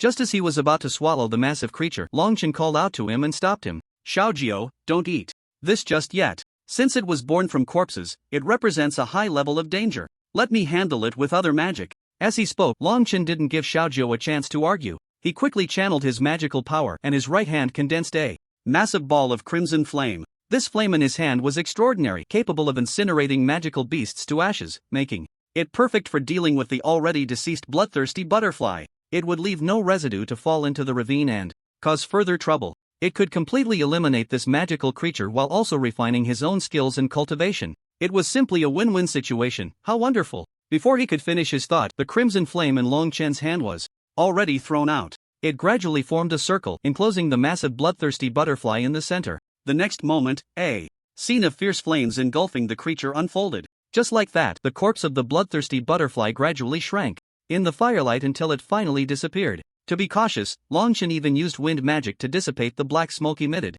during the burning, ensuring that nothing went wrong. At that moment, the system's prompt suddenly sounded. Ding ding ding, a treasure, the blood spirit pearl, has been discovered within the body of the bloodthirsty butterfly. Would the host like to absorb it? Never refuse something given for free. Without a second thought, Long Chen agreed and then asked, by the way, what is the use of this blood spirit pearl? The blood spirit pearl condenses a strong aura and resentment. If a person absorbs it, they may become emotionally unstable, and the magic power within their body could be impacted, leading to unimaginable consequences. The system seemed to recall something and paused before continuing. A friendly reminder to the host: you possess the bloodline of the vampire clan, which shares the same attribute as the blood spirit pearl. If you forcibly absorb this pearl, it could very likely cause a repulsive phenomenon, resulting in chaos within your magic power. Yes, that's true, you've reminded me. Long Chen recalled that with his vampire bloodline he certainly couldn't absorb the blood spirit pearl. However, it would be a shame to just throw away such a valuable treasure. At that moment, a flash of inspiration struck him and he turned his gaze to Xiao Jiao. System, can the Fox clan absorb the blood spirit pearl? Of course. The Fox clan is a noble beast clan, and if they obtain the blood spirit pearl, their power will surely advance. The system quickly provided an answer. Upon hearing the system's words, Long Chen instantly felt that this battle was not in vain. Not only had he utilized and mastered the power of the gold element, but he had also obtained a blood spirit pearl for Xiaojiao, which would greatly aid in her cultivation. When he calculated it carefully, it was simply a huge profit. Thinking of this, Long Chen raised his hand to collect the blood spirit pearl and called Xiaojiao over. You were the biggest contributor in taking down the bloodthirsty butterfly just now, so this is a reward for you. Xiaojiao let out a cry of thanks and immediately swallowed the blood spirit pearl that Long Chen had handed her. As soon as the pearl entered her stomach, a scarlet mist surrounded her. Long Chen was worried that Xiaojiao might encounter an accident during the absorption process, so he stayed close to protect her. Only after the scarlet mist disappeared did he secretly breathe a sigh of relief. He reached out to stroke Xiaojiao's soft fur. The blood spirit pearl has been given to you, and you've successfully absorbed it. Shouldn't you carry me over now? Xiaojiao nodded in response. Seeing this, Long Chen jumped onto Xiaojiao's back, preparing to cast spells related to the holy light shield. Just then, a rustling sound suddenly came from the nearby woods. Long Chen immediately noticed the commotion and temporarily abandoned the idea of leaping across the ravine. The man and the fox turned their attention to the woods not far away, ready for battle. In such a tense atmosphere, a familiar figure appeared before them. It was a blood moon wolf, the very one that Xiaojiao had previously suppressed using her bloodline advantage. Seeing the blood moon wolf in front of him, Long Chen couldn't help but smile. I didn't expect to see an old acquaintance. Xiaojiao, you can take a break, let it carry us over. Besides, given the current situation, it should be more familiar with the area. Xiaojiao made a couple of sounds in agreement and then shrank her body. The blood moon wolf had no chance to resist. The man and the fox had already jumped onto its back and found the most comfortable position to lie down. Even if it wanted to resist, it was wary of Xiaojiao's presence and thus abandoned that idea. As they approached the edge of the cliff, the wolf stretched its head out to peek down, its eyes flashing with a look of apprehension, as if it feared something truly terrifying. Long Chen noticed this trivial action. You don't need to be afraid of the bloodthirsty butterfly at the bottom of the ravine. We've already eliminated it. Upon hearing this, the blood moon wolf immediately displayed a look of terror, and its gaze towards Long Chen underwent a subtle change. From previous fear and trepidation, it gradually transformed into admiration. Following such a powerful man seemed like a good choice. With that thought, the blood moon wolf began to act. It first took a few steps back, then suddenly charged forward, seemingly wanting to leap across the chasm and reach the opposite bank in one go. However, a magical beast is still a magical beast, especially one that has not fully evolved like the blood moon wolf. It overestimated its own strength, and moreover, it was dragging two people behind it. Just halfway through the leap, its body couldn't help but plummet, falling into the boundless mist. Fortunately, Long Chen was well prepared. His fingers swiftly glided through the air, quickly drawing the magic array needed for the holy light shield. The moment the array was completed, it perfectly caught the falling blood moon wolf. Long Chen's voice was calm, his gaze fixed ahead. You can run as fast as you want to the other side. I will draw one holy light shield after another to support your leap across the chasm. With me here, you can rest assured. Ah, the blood moon wolf howled to the sky, becoming even more excited. In the following moments, it truly showcased its strength as the leader of the blood moon wolves. Stepping on the holy light shield quickly conjured by Long Chen, it shot out like an arrow released from a bow. In just a few moments, it had already run quite a distance, and when it looked back, the cliff was nowhere to be seen. 3 minutes later, Long Chen had been watching ahead, so he immediately noticed the bank that appeared in the distance. The bank here was bare, clearly not the place he had just been. This meant that he and Xiaojiao had successfully crossed the chasm and arrived at the opposite side. Great! Now we can continue exploring the Beast Mountain range. After he said this, not only did Xiaojiao beside him become excited, but even the system within his body showed a slight fluctuation, though it vanished almost instantly. Long Chen smiled. This replication system was truly strange. Sometimes it was as talkative as a gossiping woman, but at other times it would remain silent, only expressing emotions through fluctuations in electricity. TSK, indeed, things that are not human are hard to understand. Long Chen sighed inwardly and prepared to set off on his journey to continue exploring this beast mountain range. However, after taking just a couple of steps, he noticed that the blood moon wolf was following closely behind him, matching his pace with an attitude as if treating him like its master. What was going on here? Long Chen turned to look at Xiaojiao. Can I understand this as it recognizing me as its master? Upon hearing this, Xiao Jiao glanced at the blood moon wolf, then came back to her senses and nodded. After receiving such a response, Long Chen walked up to the blood moon wolf and reached out to stroke its extremely smooth fur on its head. The Beast Mountain range is exceptionally dangerous, with many paths to accompany. So, I hope you can continue to explore here with me. The blood moon wolf naturally did not speak, but it understood the meaning behind Long Chen's words and nodded in agreement. Seeing this, Long Chen was very satisfied. Good, as long as you behave, I won't let Xiao Jiao do anything to you. But if you have any other thoughts, I will have Xiao Jiao dismantle you in the next second. Long Chen gave a simple warning and continued forward with Xiao Jiao and the blood moon wolf. Unknowingly, the group ventured deeper and gradually arrived at the heart of the Beast Mountain range. Not far from here was the area with the strongest magical power in the entire Beast Mountain range, but it was also the most dangerous and deadly place. To facilitate hiding their tracks, Long Chen made the blood moon wolf shrink down and lie in his pocket. This place is very close to the center of the Beast Mountain range, definitely more dangerous than other areas, so be careful. As soon as he finished speaking, a roar of a wild beast echoed from afar. Long Chen was startled and quickly found a large rock to hide behind in its shadow, quietly observing the movements in this direction. Before long, a sky-splitting tiger swaggered out. Long Chen recognized at a glance that what stood before him was a sky-splitting tiger with the strength of a 7th-tier 1-star magical beast. The stone in his heart instantly rose to his throat, and his fists clenched tighter. Most men have a competitive spirit, and Long Chen, as a practitioner with immense magical power, was no exception. Coupled with the deep-seated blood feud he carried and the various pressures of the situation, he was even more eager to battle powerful magical creatures and achieve ultimate victory. However, that did not mean he was willing to throw his life away. The 7th-tier 1-star sky-splitting tiger before him, with its overwhelming aura and fierce visage, was clearly in a furious state. Charging at it now would be akin to rushing to one's death. Moreover, it would be a gruesome death, leaving nothing but bones to be devoured. A 7th-tier sky-splitting tiger, and he, a mere 7-star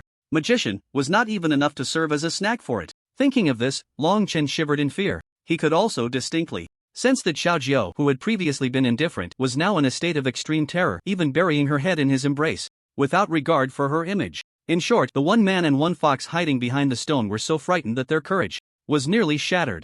Long Chen quietly activated the holy light shield, cleverly concealing their presence and aura. To the outside world, it appeared as if there was nothing behind the stone, just emptiness. Meanwhile, not far away, the sky-splitting tiger keenly sensed a faint fluctuation of spiritual power nearby, but it disappeared too quickly for even it to catch. So, it merely listened warily for a while before dismissing the matter from its mind. It then widened its eyes and let out a long howl. Although Long Chen and Xiao Jiao, hiding behind the stone, nearly lost control of their aura upon hearing that howl, almost ruining their carefully laid plans. In a panic, he quickly recited the stabilization spell in his heart, managing to steady his aura and avoid walking straight into the tiger's jaws. However, the magical fluctuations emanating from the sky-splitting tiger behind him never ceased, each wave more intense than the last, truly terrifying. At the same time, holding Xiao Jiao tightly in his arms and enduring the powerful magical fluctuations from behind, Long Chen felt a bit puzzled. They say that unusual occurrences often have strange explanations. As far as he knew, although the sky-splitting tiger was large and possessed terrifying strength,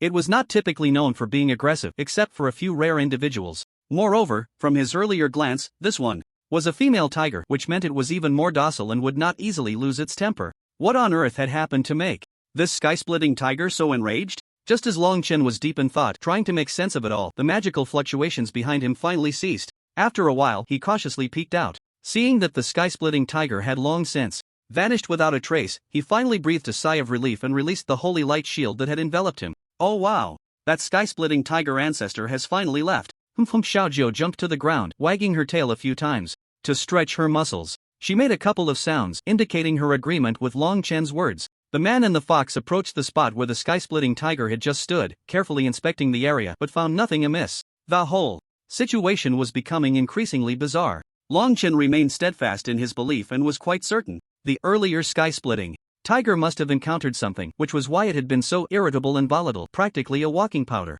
keg. As for the recent disturbances in the Beast Mountain range, it was likely related to this incident. With this in mind, Long Chen squatted down, holding Xiao Jiao in his arms. First, we need to figure out the reason for the sky-splitting tiger's agitation.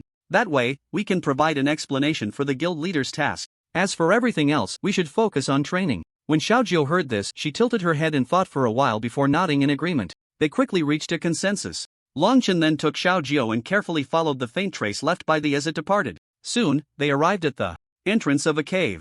The trace of the ended here, so it was certain that it was resting inside the cave or had some other purpose for staying. From the outside, the cave was pitch black, making it impossible to see what was inside. Surrounding it were lush plants brimming with magical energy, creating a pleasant scenery. However, Long Chen noticed something. Even though the plants were a delicious source of power for magical beasts, not a single low-star magical beast dared to approach. Could there be something terrifying inside? Or was this the lair of the, which made the low-star magical creatures too afraid to come near? There were too many mysteries that couldn't be solved in a short time. What should we do? Long Chen said, noticing an inconspicuous leaf at his feet. This kind of thing was common, and it wouldn't be surprising if it suddenly appeared in the cave. Suddenly, an idea flashed in his mind, and he thought of a brilliant plan. Long Chen was always decisive in his actions, never dragging his feet. He picked up the leaf from the ground, drew a thread of spiritual awareness from his mind, and quickly urged the wind element power within his body to blow the leaf away. Under his control, the leaf swayed and entered the cave. Through the spiritual awareness attached to it, Long Chen was finally able to see the scene inside the cave. After experiencing darkness, the world before him suddenly brightened. Upon closer inspection, he found that there was a luminous pearl inside the cave, providing light. However, at that moment he had no time to pay attention to the quality of the pearl, because he had already seen which was the same one he and Xiaojiao had encountered earlier, wandering restlessly inside the cave. Long Chen's nerves tensed up, and he focused more intently on observing the movements within the cave through his spiritual awareness. There was also a group of young cubs, barely born, with their eyes just opened and their fur not fully grown, crying out loudly. Thea's gaze was fixed on the cubs, frowning, but there was a raging anger in its eyes. Long Chen's intuition told him that its irritable mood was related to the cubs. Before long, he noticed something unusual.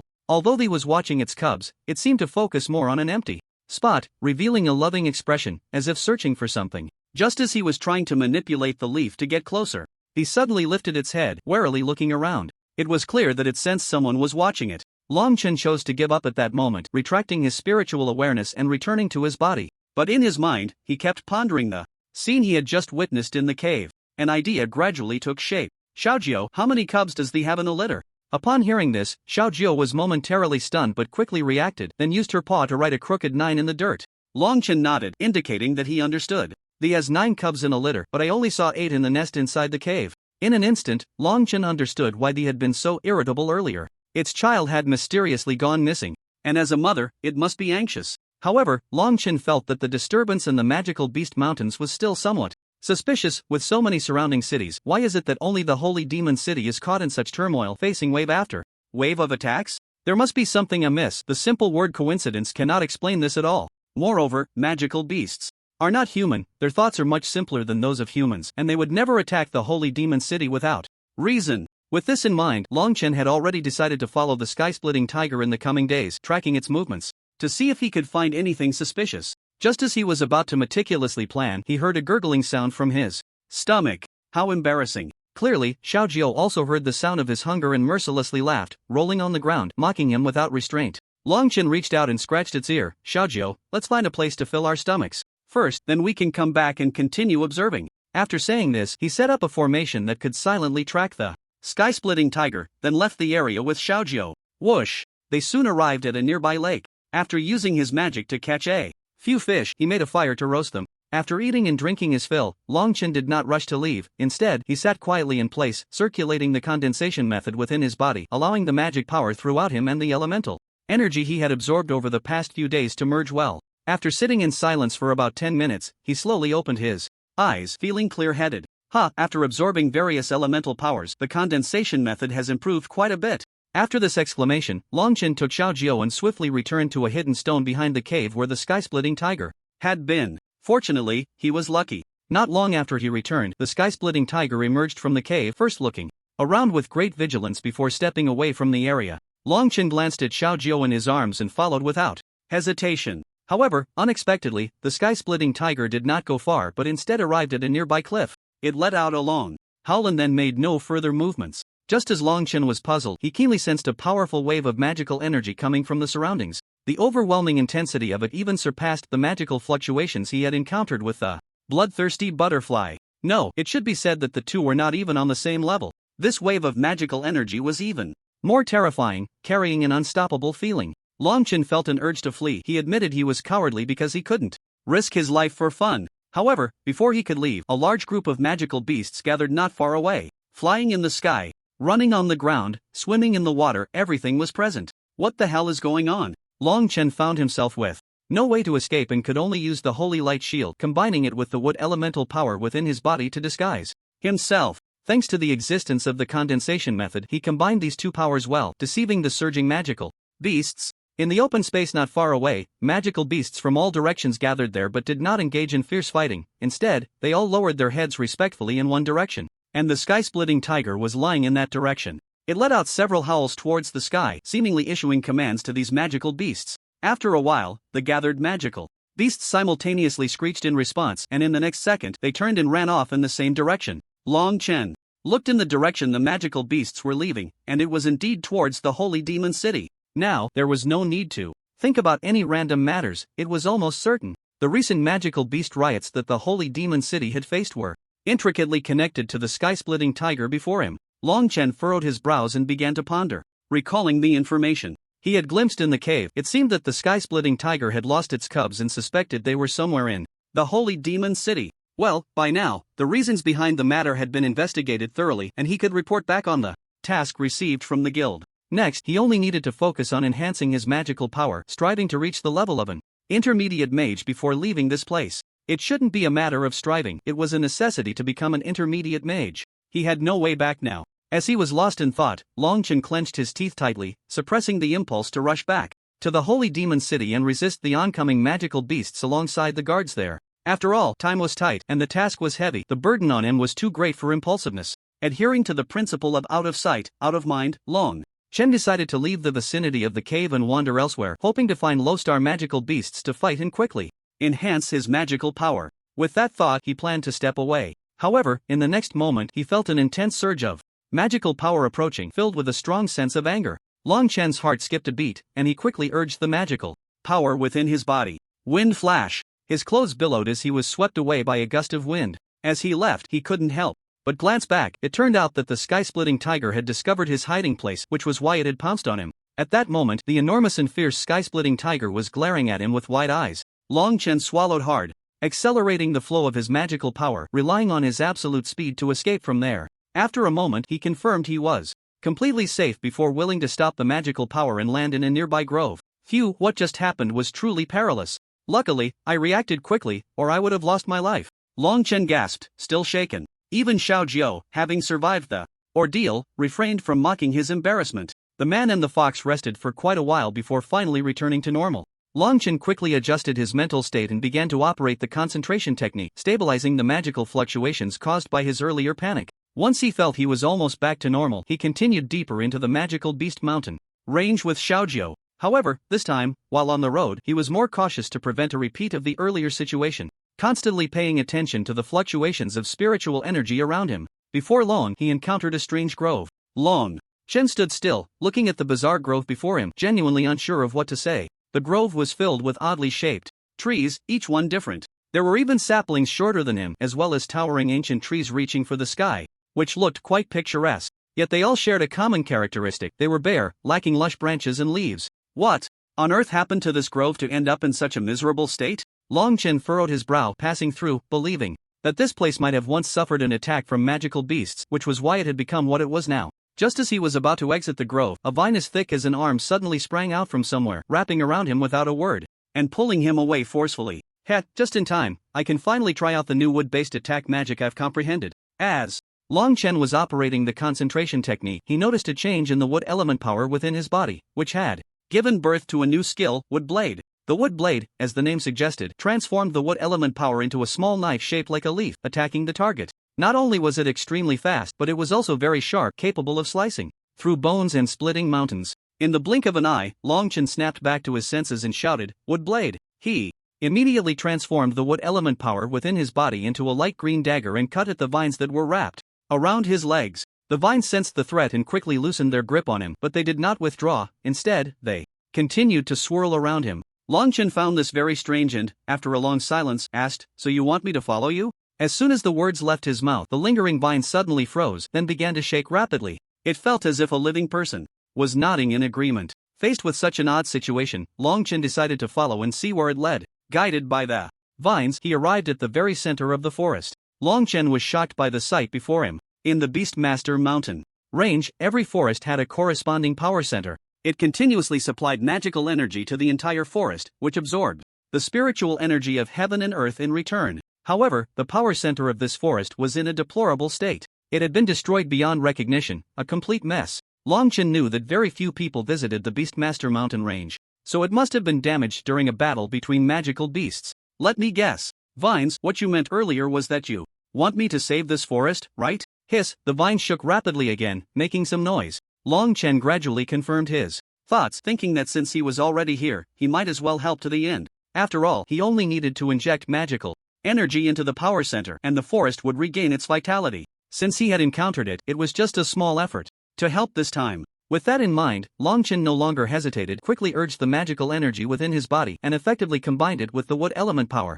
Once he expelled this portion of magical energy from his body, he directly injected it into the very center of the power center. In an instant, a burst of intense green light erupted and spread throughout the entire forest. The bare branches that had just been there instantly became lush and green, with some even sprouting cute little buds, restoring a vibrant scene. Ah, this looks much better. Long Chen inadvertently helped a little, and his mood became even more cheerful. Just as he was about to leave the forest, the vine he had seen earlier appeared before him again. After putting down what it was entangled with, it quickly left. Long Chen walked over to take a look and discovered that it was a pure white flower. At that moment, it was emitting a shimmering green light, incredibly endearing. Was this a gift from the vines? Long Chen felt a warmth in his heart for some reason and was about to pick up the flower and save it. However, the moment his finger touched the petal, he absorbed it just like that. Looking back at the ground where it had been, it was already empty. Before Long Chen could be surprised, a flash of thought crossed his mind, and the system's voice sounded. Ding, detected weak wood element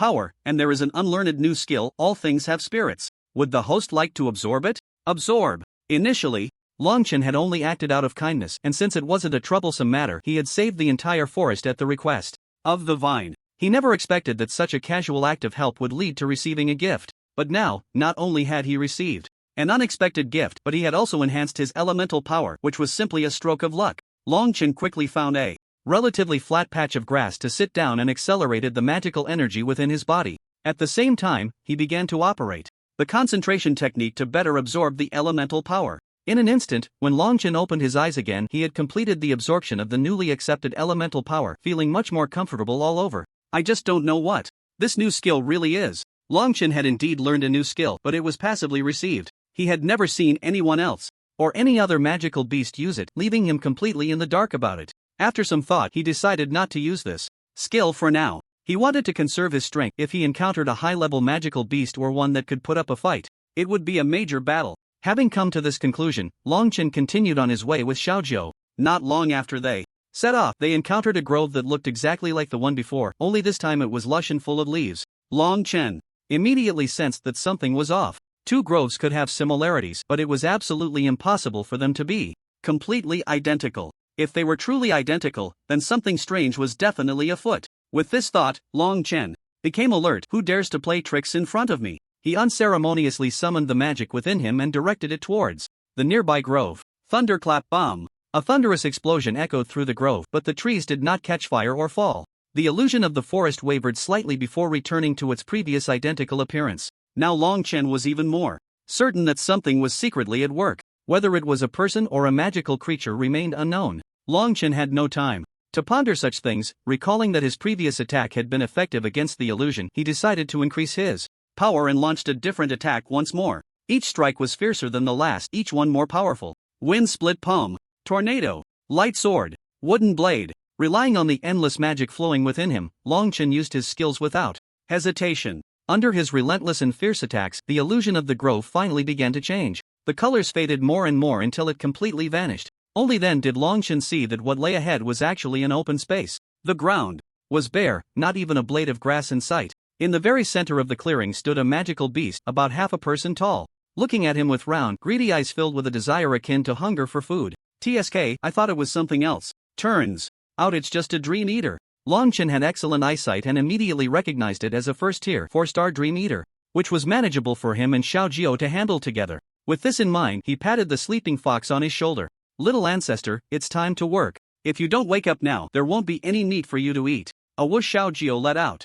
A Cryan then jumped down from Long Chen's shoulder, its body suddenly swelling several times in size, finally reaching about 2 stories high. The Dream Eater, being only half a person tall, was completely overshadowed in terms of presence. After waking up Xiaojiu, Long Chen didn't idle either. He quickly channeled his magic to activate his skills. Wind Flash. Long Chen moved swiftly, and in just a few seconds, he was already beside the Dream Eater. He raised a hand, his expression calm and unwavering. Light Sword. He lunged forward with lightning speed, but before he could make contact, the Dream Eater sensed danger and attempted to flee. But it was too late. Xiaojiu, drooling with anticipation, would never let such a delicious meal escape. It raised a paw and struck fiercely, sending the Dream Eater tumbling to the side before it could get far. Seizing the opportunity, Long Chen unleashed his magic once more. Light Sword. With a sharp command, a long light sword pierced through the Dream Eater from behind, taking its life just like that. Long Chen withdrew his magic, and the long sword of light vanished in an instant, causing the Dream Eater's corpse to fall to the ground and roll away a bit. Xiaojiu did not rush over immediately but turned to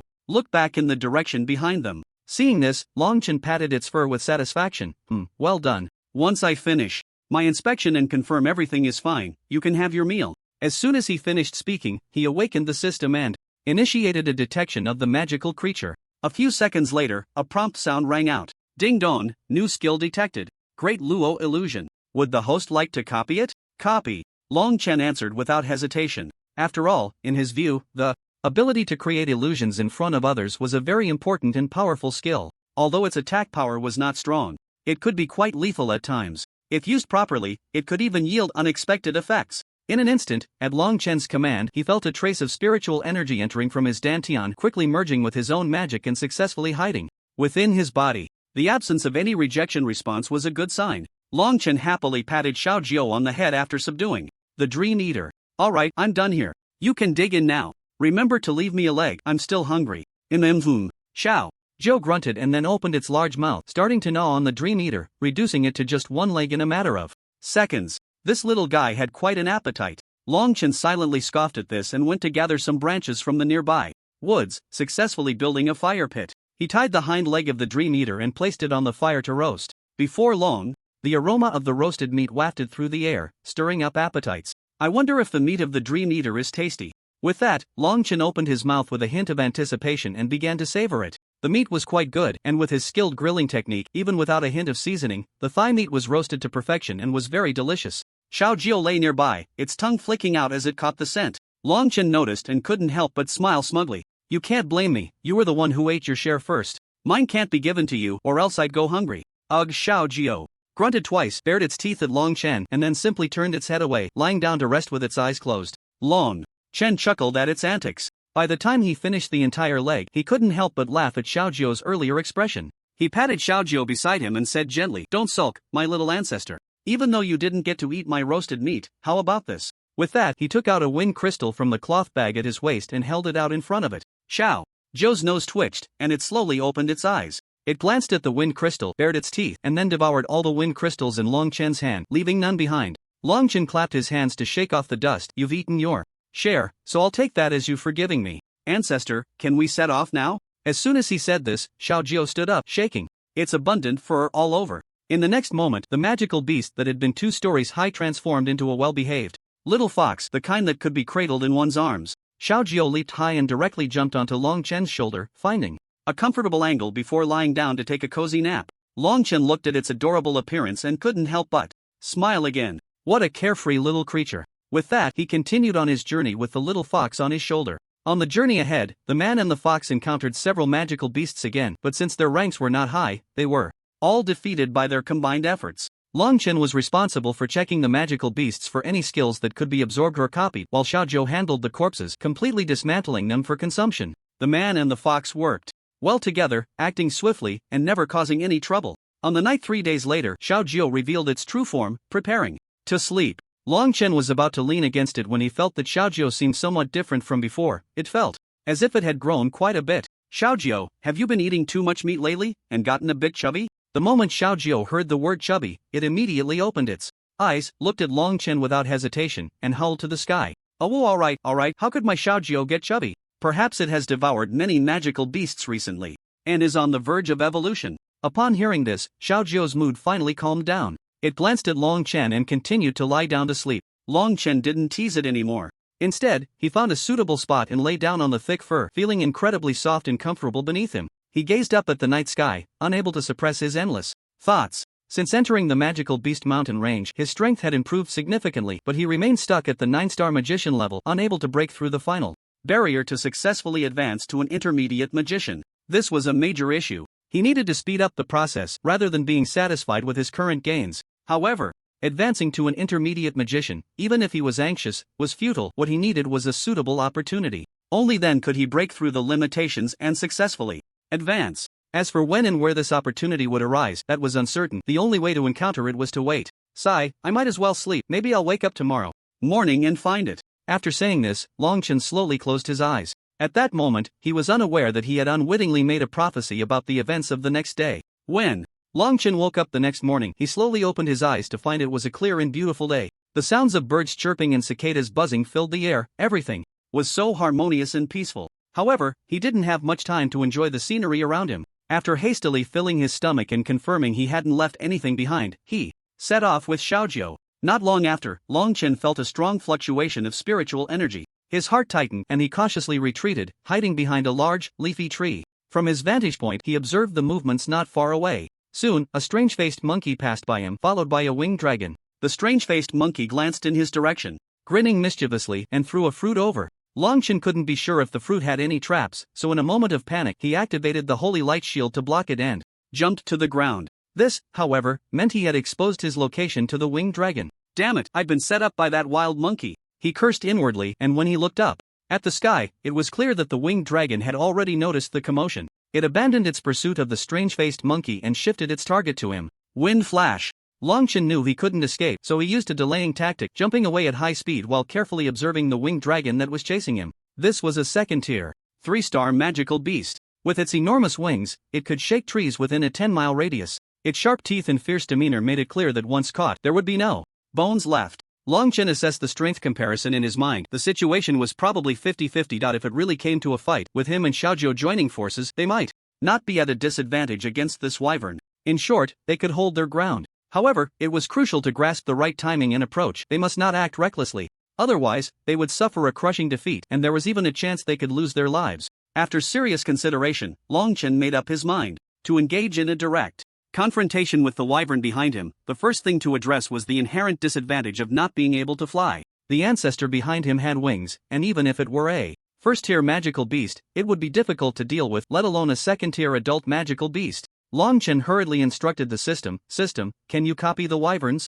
flying skills? Yes, but it will take some time, and due to the host's physical limitations, the skills cannot be fully utilized in a short period, the system replied quickly. While dodging the wyvern's attacks, Longchen continued to converse with the system. Then copy it as quickly as possible. I need it urgently. Understood, please wait a moment. The system will notify you once the copying is complete. After saying that, the system fell silent, focusing intently on copying the wyvern's flying skills, while Longchen could only continue to evade using wind flash with Xiaojiu. After a long while, Longchen felt somewhat exhausted, but the wyvern behind him was still tirelessly pursuing him. System, when will the absorption be complete? If you don't hurry, I'm going to be torn to shreds by this guy. However, the system did not respond.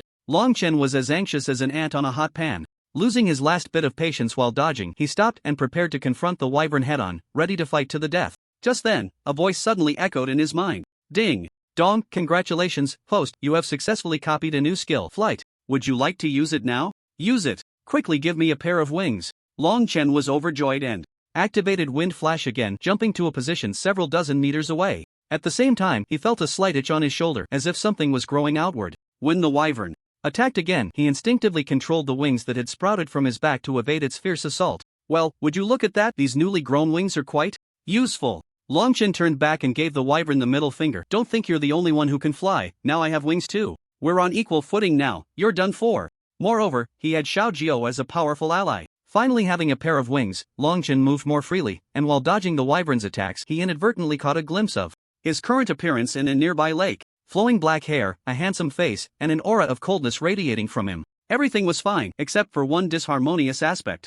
Damn, he really couldn't help but curse. It should be said that anyone would be unable to refrain from swearing. These wings behind him were just too damn ugly. They were so ugly that they reached a certain level of grotesqueness, and he didn't even know how to describe it. If he had to say, they looked like newly hatched chicks, and the kind that hadn't even grown all their feathers. System, get out here. These wings are so ugly, don't you have anything to say? The system just informed the host that due to the host's physical limitations, the wings cannot fully utilize their abilities in a short time. The system replied with righteous indignation. Long Chen rolled his eyes in silence. So that was what it meant to be unable to exert full potential. Fine, he could only accept it as it was, gritting his teeth. Moreover, the urgent matter was to defeat the wyvern behind him, not to lament over the ugly wings. With that thought, Long Chen quickly adjusted his mood, his entire aura flaring up, his narrowed eyes revealing anger as he stared at the wyvern not far away. Xiaojiu, we're going to have a life and death battle with this guy. Are you ready? Ah! In the blink of an eye, Long Chen had already engaged in combat with the dual-winged dragon, bringing Xiao Jiu along. The wings on his back were a bit ugly and not very aesthetically pleasing, but they were practical. Moreover, the speed and force of his flight were not inferior to those of the several meter-wide large wings. Long Chen thought to himself, since there was no one else around, there was no need to worry about appearances. Besides, given the current dire situation, with his life on the line, there was no need to care about those trivial matters. The clash of two magical forces created a massive shockwave, knocking down several trees in the vicinity. Whirlwind. With a sharp shout, a huge tornado rose into the air, enveloping the dual-winged dragon, instantly making it disappear from sight. However, Long Chen was very clear that this was merely a small trick, capable of trapping it for a moment but unable to inflict any real damage on the dual-winged dragon. As it turned out, he was right. Just a few seconds later, the dual-winged dragon flapped its enormous wings, dispersing the tornado that surrounded it. Then, glaring furiously at Long Chen and Xiaojiu, it charged at them without a word. This time, the magical force it unleashed was even more powerful, and even the residual shockwave from this force had already sent the surrounding forest into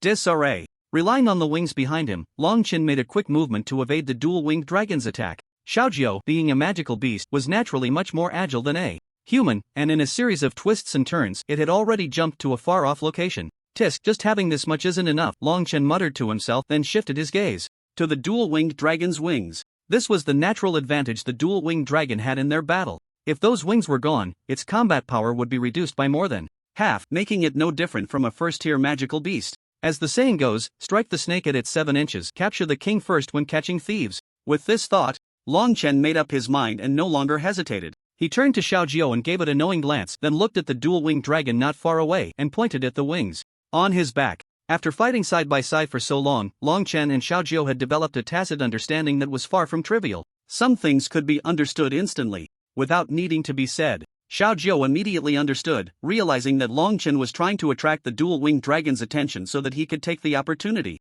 to unleash a powerful attack on its wings. Ah! Xiaojiu howled to the sky, indicating that it understood its master's intention. Then, its body swelled several times, using all its magical power to begin circling around the dual-winged dragon. Seeing this, Long Chen felt a great sense of relief. For a moment, his expression relaxed, but it quickly turned serious. Again. First, he used a wind flash to move several hundred meters away, then quickly gathered magical power in his right palm, taking advantage of the time Xiaojiu had bought him. With his endless magical power, he quickly formed a massive magical sphere. Then, in the next second, he threw it fiercely at the dual-winged dragon without hesitation. The dual-winged dragon was too busy entangled with Xiaojiu to pay attention to anything else. By the time it realized it needed to dodge, it was already too late. Even as it desperately flapped its wings to escape, it ultimately took the hit head-on. The enormous magical sphere struck its wings, and the collision of Long Chen's magic with the dual-winged dragon's magic produced a deafening sound. The force of the shockwave was immense, accompanied by a dazzling white light that spread outward. Long Chen shouted, "Xiaojiu, quickly shrink down. Jump into my arms." In just half a second, Xiaojiu returned to its gentle and adorable pet form, leaping into Long Chen's embrace in a flash. Long Chen's lips moved slightly, whispering softly. Because the surroundings were too noisy, this sound quickly dissipated into the air with the wind. But a few seconds later, he and Xiaojiu had already arrived several kilometers away. Then they hovered in the air, coldly observing everything in the distance. Fortunately, this man and fox had escaped quickly. If they had been caught in that white light, they would have met a fate of being ground to dust. After the huge noise, there was a deathly silence. Long Chen looked down and exchanged a glance with Xiaojiu in his arms, then activated wind flash again, his figure swaying as he jumped back to the original battlefield. He saw that the dual-winged dragon, which had just been flaunting its power in the air, had now fallen to the ground, its wings a bloody mess. The two massive wings drooped on the ground, connected to a body that was already broken and mangled. Now was the best time to slay it. Long Chen poked the fox in his arms and instructed, "Xiaojiu, little ancestor, it's time for you to show your might. There's a saying that goes, dragon meat in the sky, donkey meat on the ground, and for you, this is a fine feast." Xiaojiu grunted a couple of times, then jumped down from his arms. In the instant of landing, its body swelled several times, quickly growing to a size comparable to the dual-winged dragon. Oh no, perhaps it should be said differently, without its wings, the dual-winged dragon's strength had greatly diminished, losing its advantage in size. In short, it was no match for Xiaojiu at all. Although Xiaojiu was not a cruel beast, with such a delicacy before it, it had lost all leisurely thoughts. It then opened its gaping maw and pounced towards the dual-winged dragon. The latter tried to struggle, wanting to manipulate its wings to fly into the air and escape this danger as it had done before. But alas, with its wings severely damaged, it couldn't even stand, let alone fly. Thus, the power dynamic shifted from a 50-50 situation to a complete 10-0 in favor of Xiaojiu. Taking advantage of its physical and strength superiority, Xiaojiu extended its two front paws to firmly pin down the wings of the dual-winged dragon. Then, it opened its bloody maw again and bit straight down at its neck. Blood immediately gushed out, staining the surrounding scenery red. The dual-winged dragon initially struggled fiercely, but gradually lost strength. The movements of its limbs became smaller, and the anger in its eyes slowly faded away. A few seconds later, the dual-winged dragon gasped its last breath. And because Xiaojiu had used almost all its strength, it bit down so hard that the head shook a couple of times before it actually came off the neck, rolling far away. Long Shen returned to the ground and glanced at the dual-winged dragon's head in the distance. Xiaojiu, I can see that you really put in the effort this time, even biting off its head. He ignored Xiaojiu's puffed-up expression inside, then said, as before, you handle the dual-winged dragon's corpse, just leave me a small piece of meat to fill my stomach. As soon as he finished speaking, Long Chen felt Xiaojiu's resentful gaze. He could even guess what Xiaojiu would say if it were human. Just now you were saying I was strong, treating me like a dog. Do you believe I won't leave you any meat? Long Chen thought that since Xiaojiu was his contracted beast, it was necessary to appease it when it was angry. So he walked over and stroked its fur. Alright, little ancestor, I admit my attitude was wrong. I apologize, okay? Now you can enjoy your feast. It's up to you, even if you don't leave me any. Oh whoa. Xiaojiu grunted and then ignored Long Chen, turning its head to open its gaping maw and began to devour the delicious and fragrant flesh of the dual-winged dragon. For magical beasts, consuming beasts of the same rank or those of a higher rank would undoubtedly be a significant event that would enhance their cultivation in a short time. At this moment, Xiaojiu was still towering at several dozen meters high, so devouring the double-winged dragon was effortless. In just a few minutes, it had reduced the dragon to nothing but a skeleton. A few scattered pieces of meat remained on the skeleton, untouched, not because it couldn't eat them, but because it was saving them for Long Chen. As for itself, it leisurely took steps and walked a short distance away. The head of the double-winged dragon was right in front of it. Almost all the magical power the dragon had possessed in life was concentrated there, and if it consumed it, its own magical power would soar. Thus, it opened its massive jaws without hesitation and swallowed the dragon's head whole. Not far away, Long Chen approached the enormous skeleton and took out a small knife to slice off a few pieces of meat from it. Xiaojiu, even though you are a magical beast, could you eat a bit more?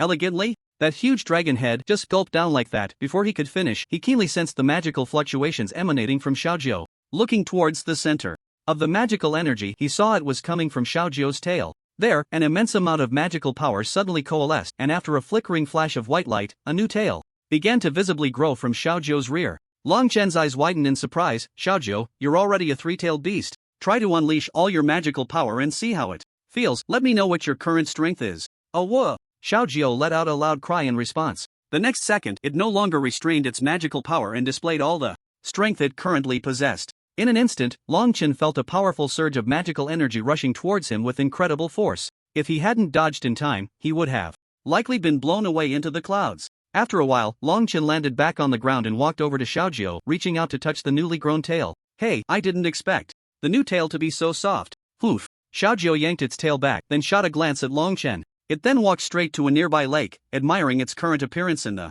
water's surface. Even though Xiaojiu still looked like a beast, Long Chen could clearly sense that it was very happy now. Moreover, it seemed to be more spirited than before. Thinking of this, Long Chen decided to test it out, so he walked over and asked, Xiaojiu, besides your sudden increase in strength, do you have any other feelings? Xiaojiu let out a cry, and the next second, it shrank its body and extended a small paw to start drawing on the ground. Long Chen walked over to take a look, although he didn't understand what it was drawing. He was certain of one thing: Xiaojiu's intelligence had indeed increased significantly compared to before. Understanding this, he felt overjoyed. He walked over and patted Xiaojiu's head. Xiaojiu, practice well with me. Who knows, maybe one day you'll be able to take on human form. Poof. Xiaojiu extended a paw and swatted Long Chen's hand away, then turned its head to the side, closed its eyes, and began to rest. At the same time, it started to circulate the magical power it had just acquired through sleep. Long Chen, of course, didn't take it to heart. He knew Xiaojiao was just playing with him and wasn't really angry. Besides, it had just grown a new tail and needed time to adapt and integrate. It was better not to disturb it. Then I'll just fill my stomach first. With that, Longchen skillfully started a fire and began to roast meat. Looking at Xiaojiao, who was still resting and circulating its magical power not far away, he felt a deep sense of envy. His contracted beast had already grown a third tail. When would he be able to advance to an intermediate mage? Sigh, it was really too difficult. Longchen sighed inwardly, but instead of feeling down, he began to enjoy the roasted meat. Perhaps it was because the earlier battle had consumed a lot of his stamina, so he devoured a great deal. By the time he finally filled his stomach, there were only a few pieces of roasted meat left. Xiaojiao, you ate the head of the double-winged dragon, so you grew a new tail. I've eaten so much dragon meat. Can I also fantasize about advancing? Before he could finish his sentence, Longchen keenly sensed a surge of new magical power within his body. It was rapidly circulating in his dantian, and if he didn't control it in time, something serious would definitely happen. He didn't have much time to think. He quickly sat up straight and began to circulate his concentration technique in his mind. Again and again, unknowingly, half an hour passed. Even Xiaojiao beside him could sense that the surrounding magical fluctuations seemed to have stabilized. Soon, Longchen slowly opened his eyes. There seemed to be a faint golden light flashing in his eyes, but it quickly disappeared, as if it had never existed. He let out a long breath. I've finally suppressed the magical fluctuations during the advancement. Xiaojiao, I am now an intermediate mage. As Xiaojiao, the contracted beast who accompanied Longchen day and night, could naturally feel his master's emotional fluctuations, it also became very happy. Just having advanced to an intermediate mage made Longchen extremely delighted. He immediately circulated his magical power and flew into the air, then began to cast spells to see what changes had occurred in his body and how his magical power had changed. Thus, the night in the Monster Beast Mountain range was destined to be anything but calm. Dong, ding, crash, various sounds and flashes echoed in the pitch-black night sky. However, for the beasts of the Monster Beast Mountain range, they had long been accustomed to being in danger, so they didn't care about these disturbances. As long as it didn't come right in front of them, they would definitely not move their nests. Longchen, familiar with their habits, was able to act so recklessly at such a late hour without any reservations. Once he had exhausted his excitement, he withdrew his magical power and returned to the ground. At that moment, he clenched his fists. Xiaojiao, I've figured out the reason for the unrest in the Monster Beast Mountain range. I've successfully advanced to an intermediate mage, and you've also grown a new tail, so now it's time to return to the Holy Magic City. As a contracted beast, Xiaojiao had its own thoughts but primarily followed its master's commands. So upon hearing Longchen's words, it stood up and shook its three large tails. Then it nodded seriously, its eyes shining with calmness and composure. Seeing this, Longchen couldn't help but reach out to stroke its fur. Xiaojiao, I feel like ever since you grew a new tail, you've become much calmer. I'm really looking forward to what you'll be like on the day you grow 9 tails. Whoa. Ever since Xiaojiao grew its new tail, it could almost understand everything Longchen said. So, upon hearing Longchen's words, it also showed an expression of anticipation. After all, its dream since childhood was to grow into a majestic 9-tailed white fox like its mother. Although the human and the fox couldn't communicate verbally, they still chatted like this. After a while, Longchen felt a bit tired, so he lay down on Xiaojiao's soft fur and began to drift off to sleep. Perhaps it was because he had just advanced to an intermediate mage. He was too excited to fall asleep. After tossing and turning for a long time, he finally felt a bit drowsy, closed his eyes, and fell asleep. The next day, morning, Longchen woke up almost at dawn, casually ate some of the leftover roasted meat from last night, and after filling his stomach, he set off with Xiaojiao. Since there's no one around now, let's just fly back directly. At worst, I can just hide my wings when I get close to the edge of the forest. As he spoke, Longchen summoned his magical power, causing a pair of wings to sprout from his back. He glanced back a couple of times and noticed that compared to when he had just learned to fly, his wings seemed to have grown quite a bit, with sparse hairs sprouting on them. In an instant, a flash of inspiration struck him, as if he suddenly understood something. After acquiring the flying skill, if he could use it frequently, these wings would surely become more robust and impressive. He skillfully maneuvered the wings behind him, soaring into the sky, and quickly headed towards the Holy Magic City. The journey back was incredibly dull, and he couldn't help but talk to himself. I just hope these wings grow faster, otherwise, looking so bare and ugly like this really won't do in front of so many people. This time returning to the Holy Magic City, I need to go to the guild first to respond to the task I took on. Then, I should plan the attack on the city guard. Moreover, this time, I must succeed and cannot afford to fail. The time is tight, and the task is heavy. I have no room to retreat. Success or failure hinges on this one move. I must defeat Madrid and then spread the news of the beast tide in the Beast Mountain range. After nearly a day of flying, Longchen finally reached the edge of the Beast Mountain range by evening. He concealed his wings and hurried to the city gate of the Holy Magic City before dark, lining up behind a long queue. Since discovering his bloodline from the vampire clan, his appearance had undergone a tremendous change. He had become increasingly handsome, captivating, and young women would fall for him at a glance. Therefore, this time when he entered the city, he specifically wore a cloak to slightly cover his overly striking looks. The line ahead moved slowly, and Long Chen held Xiaojiu, quietly following the crowd. Sigh. When will these days of fear and anxiety come to an end? Every day we have to calculate the time when we leave the city and then rush back desperately. You should be grateful that you can still stand here and talk. I have a relative who went out of the city a few days ago and couldn't return before dark. The family hasn't been able to contact him since. He probably perished at the jaws of a beast.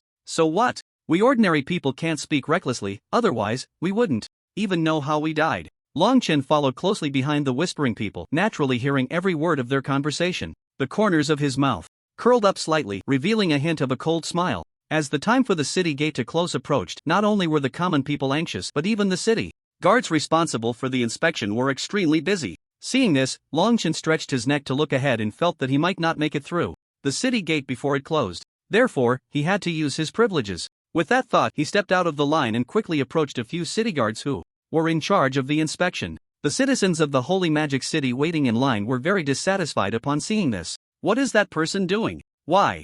Does he think he can break the rules? Does he think he can cut in line and enter the Holy Magic City first? This is truly outrageous. We've been waiting in line for half the day, facing life-threatening dangers, and this person is so ignorant of the rules. He should be arrested by the city guards and thrown to the Beast Mountain range to feed the beasts. Hearing these words, Long Chen felt no anger. He just found it a bit noisy, and it was hurting his ears. He turned around and glanced back, and although the lower half of his face was covered, those eagle-like eyes instantly frightened the chattering individuals into silence. Finally, his ears were at peace. It was only then that Long Chen stood before the group of city guards. He said coldly, "Let me in first, I have urgent matters." "Who do you think you are to speak to us like that?" The person speaking had just joined the city guard a few days ago, so he was unaware of what had happened. When Long Chen entered the city, just as he was about to use his magic to throw this person out, the other party slowly raised his hand, holding a token. "Isn't that the token of their captain, Hua Xinghui?" The man's attitude immediately changed, and he nodded and bowed. "Sir, you didn't show your token just now, so I misspoke and said some inappropriate things. Please don't take offense." He, "So can I enter the city now?" Long Chen asked coldly. The man hurriedly nodded, his tone becoming respectful, losing the arrogance from before. "Of course. Sir, you can use this door over here, no need to queue over there." "Thank you." Long Chen replied simply, then pressed down the edge of his cloak to cover his face as much as possible while still being able to see the road ahead. In this way, he smoothly entered the city before dark, relying on Hua Xinghui's token. The first thing he did was rush to the guild to report back, and after receiving the monetary reward he deserved, he checked into an inconspicuous little inn nearby. "Xiaojiu, you didn't have time to eat on the way back, here, take this." Saying this, Long Chen took out a few wind crystals from his pocket and tossed them towards Xiaojiu.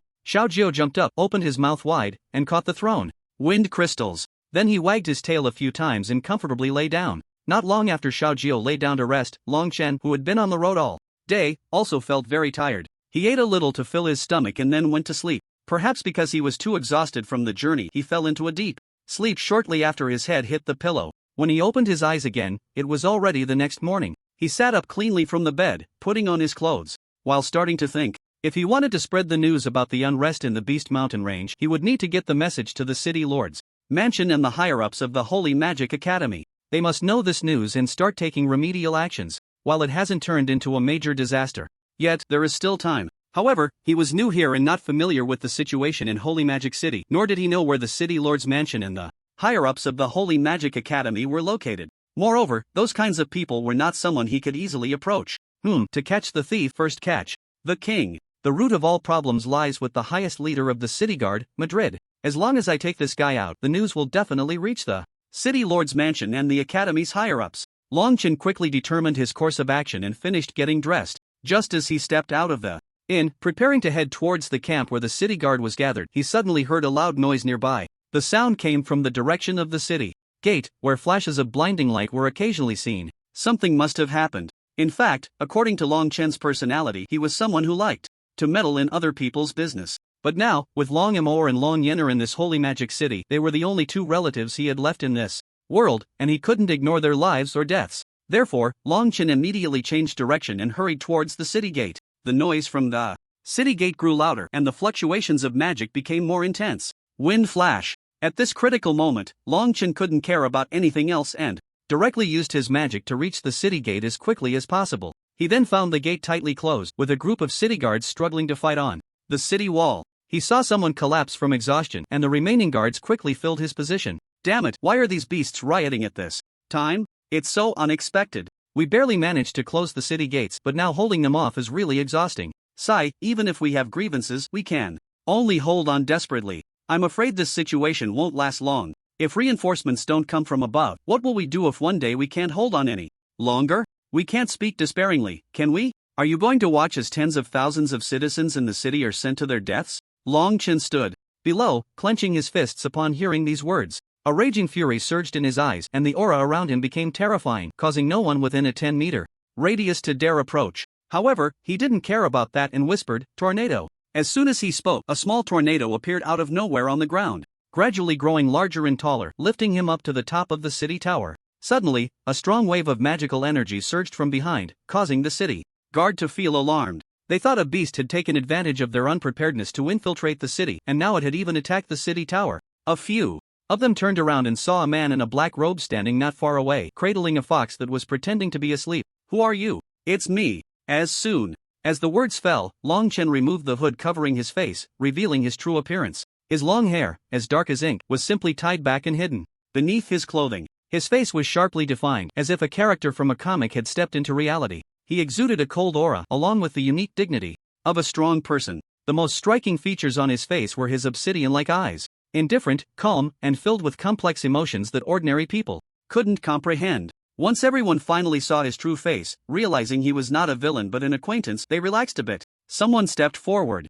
"Brother Long, you must be here to find Captain Hua, right? He's currently fighting the beasts on the other side of the city gate and probably can't spare the time to see you. The situation here is critical and very dangerous. You should come back later." "No need." With that, Long Chen soared into the air, flying directly outside the city gate. He narrowed his eyes dangerously and softly said, "Xiaojiu, after training in the Beast Mountain for so long, it's time for you to show your true power. Hee, don't let me down." Awo, Xiaojiu let out a long howl, then broke free from Long Chen's embrace. In the instant of landing, its body expanded several times. Shaking its fur, it exuded an undeniable aura of the nine-tailed fox. Meanwhile, Long Chen, suspended in the air, was not idle either. He channeled his magical energy and launched a fierce attack on the beasts below the city gate. Fortunately, the beasts attacking the city gate this time were not of high level and in small numbers, making them easy to handle. Wind split palm. A gust of wind swept down, sending countless beasts flying. Xiaojiu seized the opportunity and pounced, killing them all. Thus, a man and a fox began their battle under the astonished gazes of the crowd on the city tower. The city guard was greatly shocked by the scene before them, unable to recover for a long time. Hua Xinghui noticed the unusual situation and rushed over, only to see Long Chen single-handedly entangled with the beasts outside the city. Even without knowing the backstory, as the captain, he had a strong ability to remain calm in the face of change. He quickly shouted, "What are you all standing there for? Attack as much as possible and lend him a hand. He dares to face the beasts alone.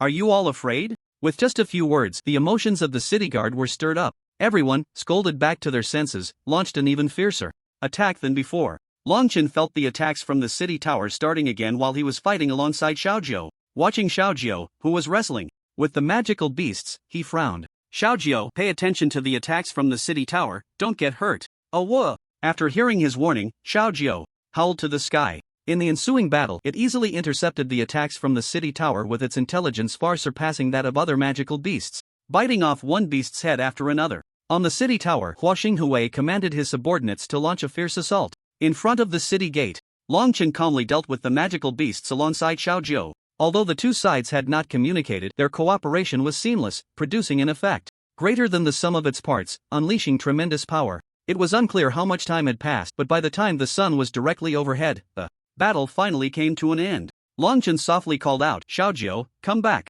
"Ah whoa." Upon hearing his voice, Xiaojiu instantly shrank in size and nimbly jumped into Long Chen's arms. Long Chen opened his embrace, catching the rushing Xiaojiu, and then stroked its soft fur. "Xiaojiu, you worked hard just now, but I believe you had a lot of fun too."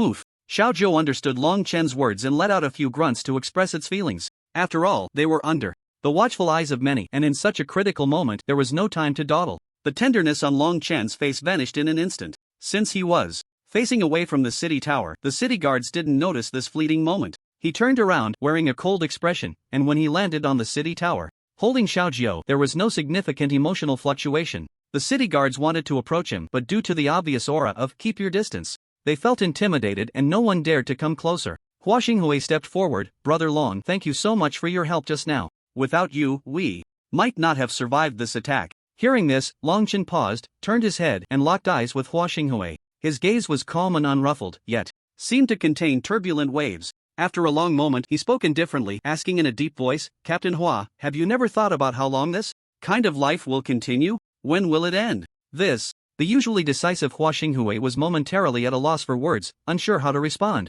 Did he not want to end such a life? But in this world, there were too many times when one was not in control of their own fate. The situation had developed to this point, and it was no longer something a mere city guard captain like him could control. Hua Xinghui remained silent for a long time, his expression complex. There was struggle, reluctance, and resistance, but after much turmoil, only helplessness remained. "Brother Long, I am just a small city guard captain. To the citizens of Holy Magic City, I seem to have boundless glory and power greater than the heavens. But the pain within is known only to me. I have no real power, even with all my passion. I can only be a puppet who obeys orders. Have you thought about changing this? Haven't you considered leaking this information to let the Lord's Mansion and the Academy's higher-ups know?" Long Chen pressed again. His gaze was piercing, carrying an interrogative tone. Faced with such a look, Hua Xinghui felt as if he had sensed something. He had a bold guess, but he did not dare to voice it. At that moment, Long Chen directly walked past him. "Hua Xinghui, I know you have too many constraints in this position and you cannot be blamed for that. So, let me handle this. I will defeat Madrid and successfully relay the news of the magical beast mountain ranges uprising to the Lord's Mansion and the higher-ups of the Holy Magic Academy. Brother Long, what are you planning to do? You are too weak on your own, you must not do anything foolish. Think of your family, think of yourself, you must not let a single misstep lead to eternal regret." Hua Xinghui quickly reacted, moving his body to stand in front of Long Chen. He wore a very determined expression. Seeing this, the darkness in Long Chen's eyes deepened, and he spoke softly. "Hua Xinghui, step aside. I know you have been struggling for the people in the city, and I think you are a good person. If you don't want to do this, then don't stop others. I don't want to hurt you. What if I insist on blocking you?" Hua Xinghui refused to budge, still resolutely standing his ground. At this point, Long Chen knew there was no way back. If he hesitated now, it would not only endanger the two relatives still in the city, but everyone in the city would suffer as well. By then, this place would become a hell on earth. Even if it meant exhausting all his strength, he would never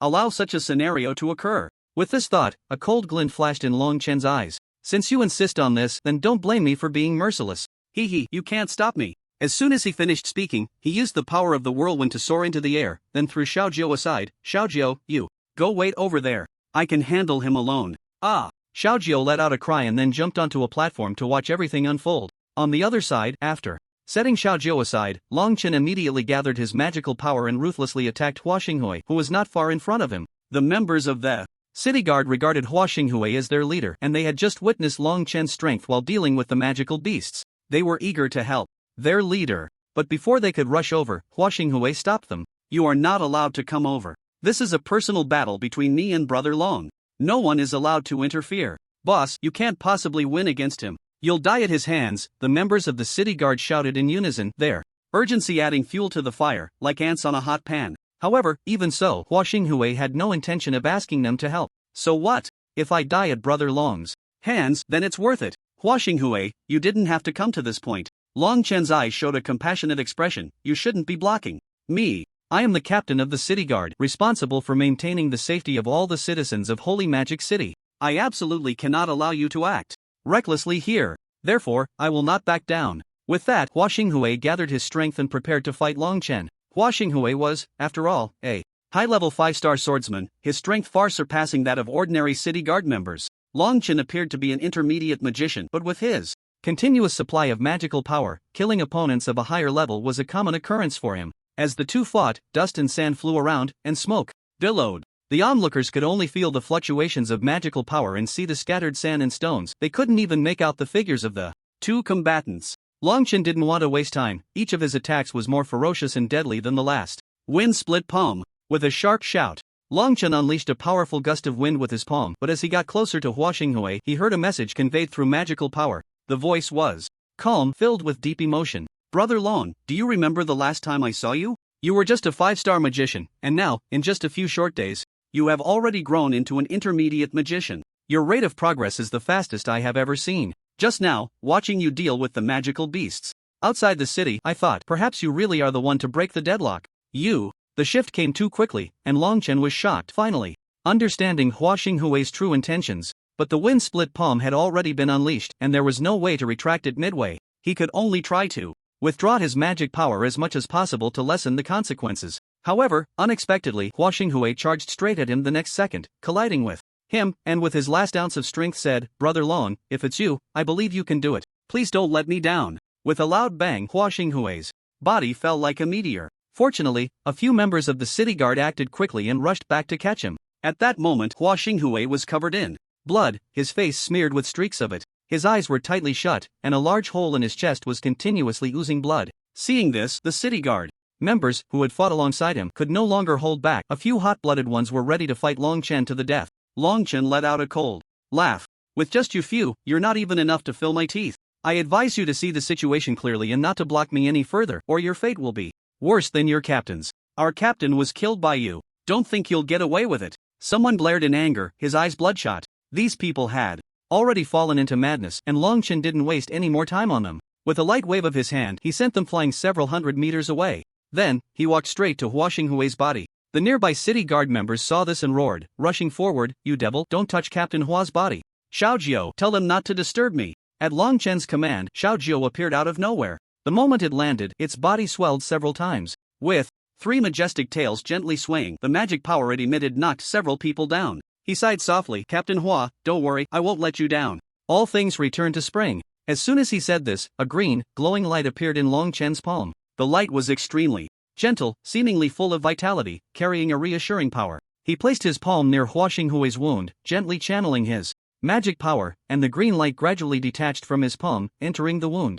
After a few seconds, when the green light completely vanished, the blood from Hua Xinghui's wound miraculously stopped. All the wounds on his body healed at a visibly rapid pace, and within just a few seconds he was completely restored, looking no different from an ordinary person except for the dust on his face. Seeing this, Long Chen stood up again and turned to Xiaojiu beside him. "Xiaojiu, we can go now." Ugh, Xiaojiu howled, then swiftly carried Long Chen forward. As for those city guard members, seeing the fearsome duo of one man and one fox finally leave, they immediately gathered around Hua Xinghui. Upon seeing that all his wounds had healed, they displayed expressions of shock. What is going on? Since it was someone with the surname Long who injured Captain Hua, why would he heal his wounds? Maybe it's because of their friendship. Since he seriously injured our captain, he felt guilty. Why bother with so much? As long as the captain is healed, that's all that matters. Let's carry the captain to a nearby room and take good care of him. Just then, they were unaware that Hua Xinghui had already regained a hazy consciousness. Hearing the shouting around him, he felt it was quite noisy. He frowned and gradually sat up straight. "What are you all shouting about? Captain Hua, you're finally awake. We were all so worried." Seeing Hua Xinghui finally awake, a tall and sturdy member of the team instantly had red eyes. The other city guard members were the same. For a moment, the atmosphere on the scene turned somewhat sorrowful. However, Hua Xinghui had no time to consider that. He was very clear about how severely he would be injured from Long Chen's earlier palm strike.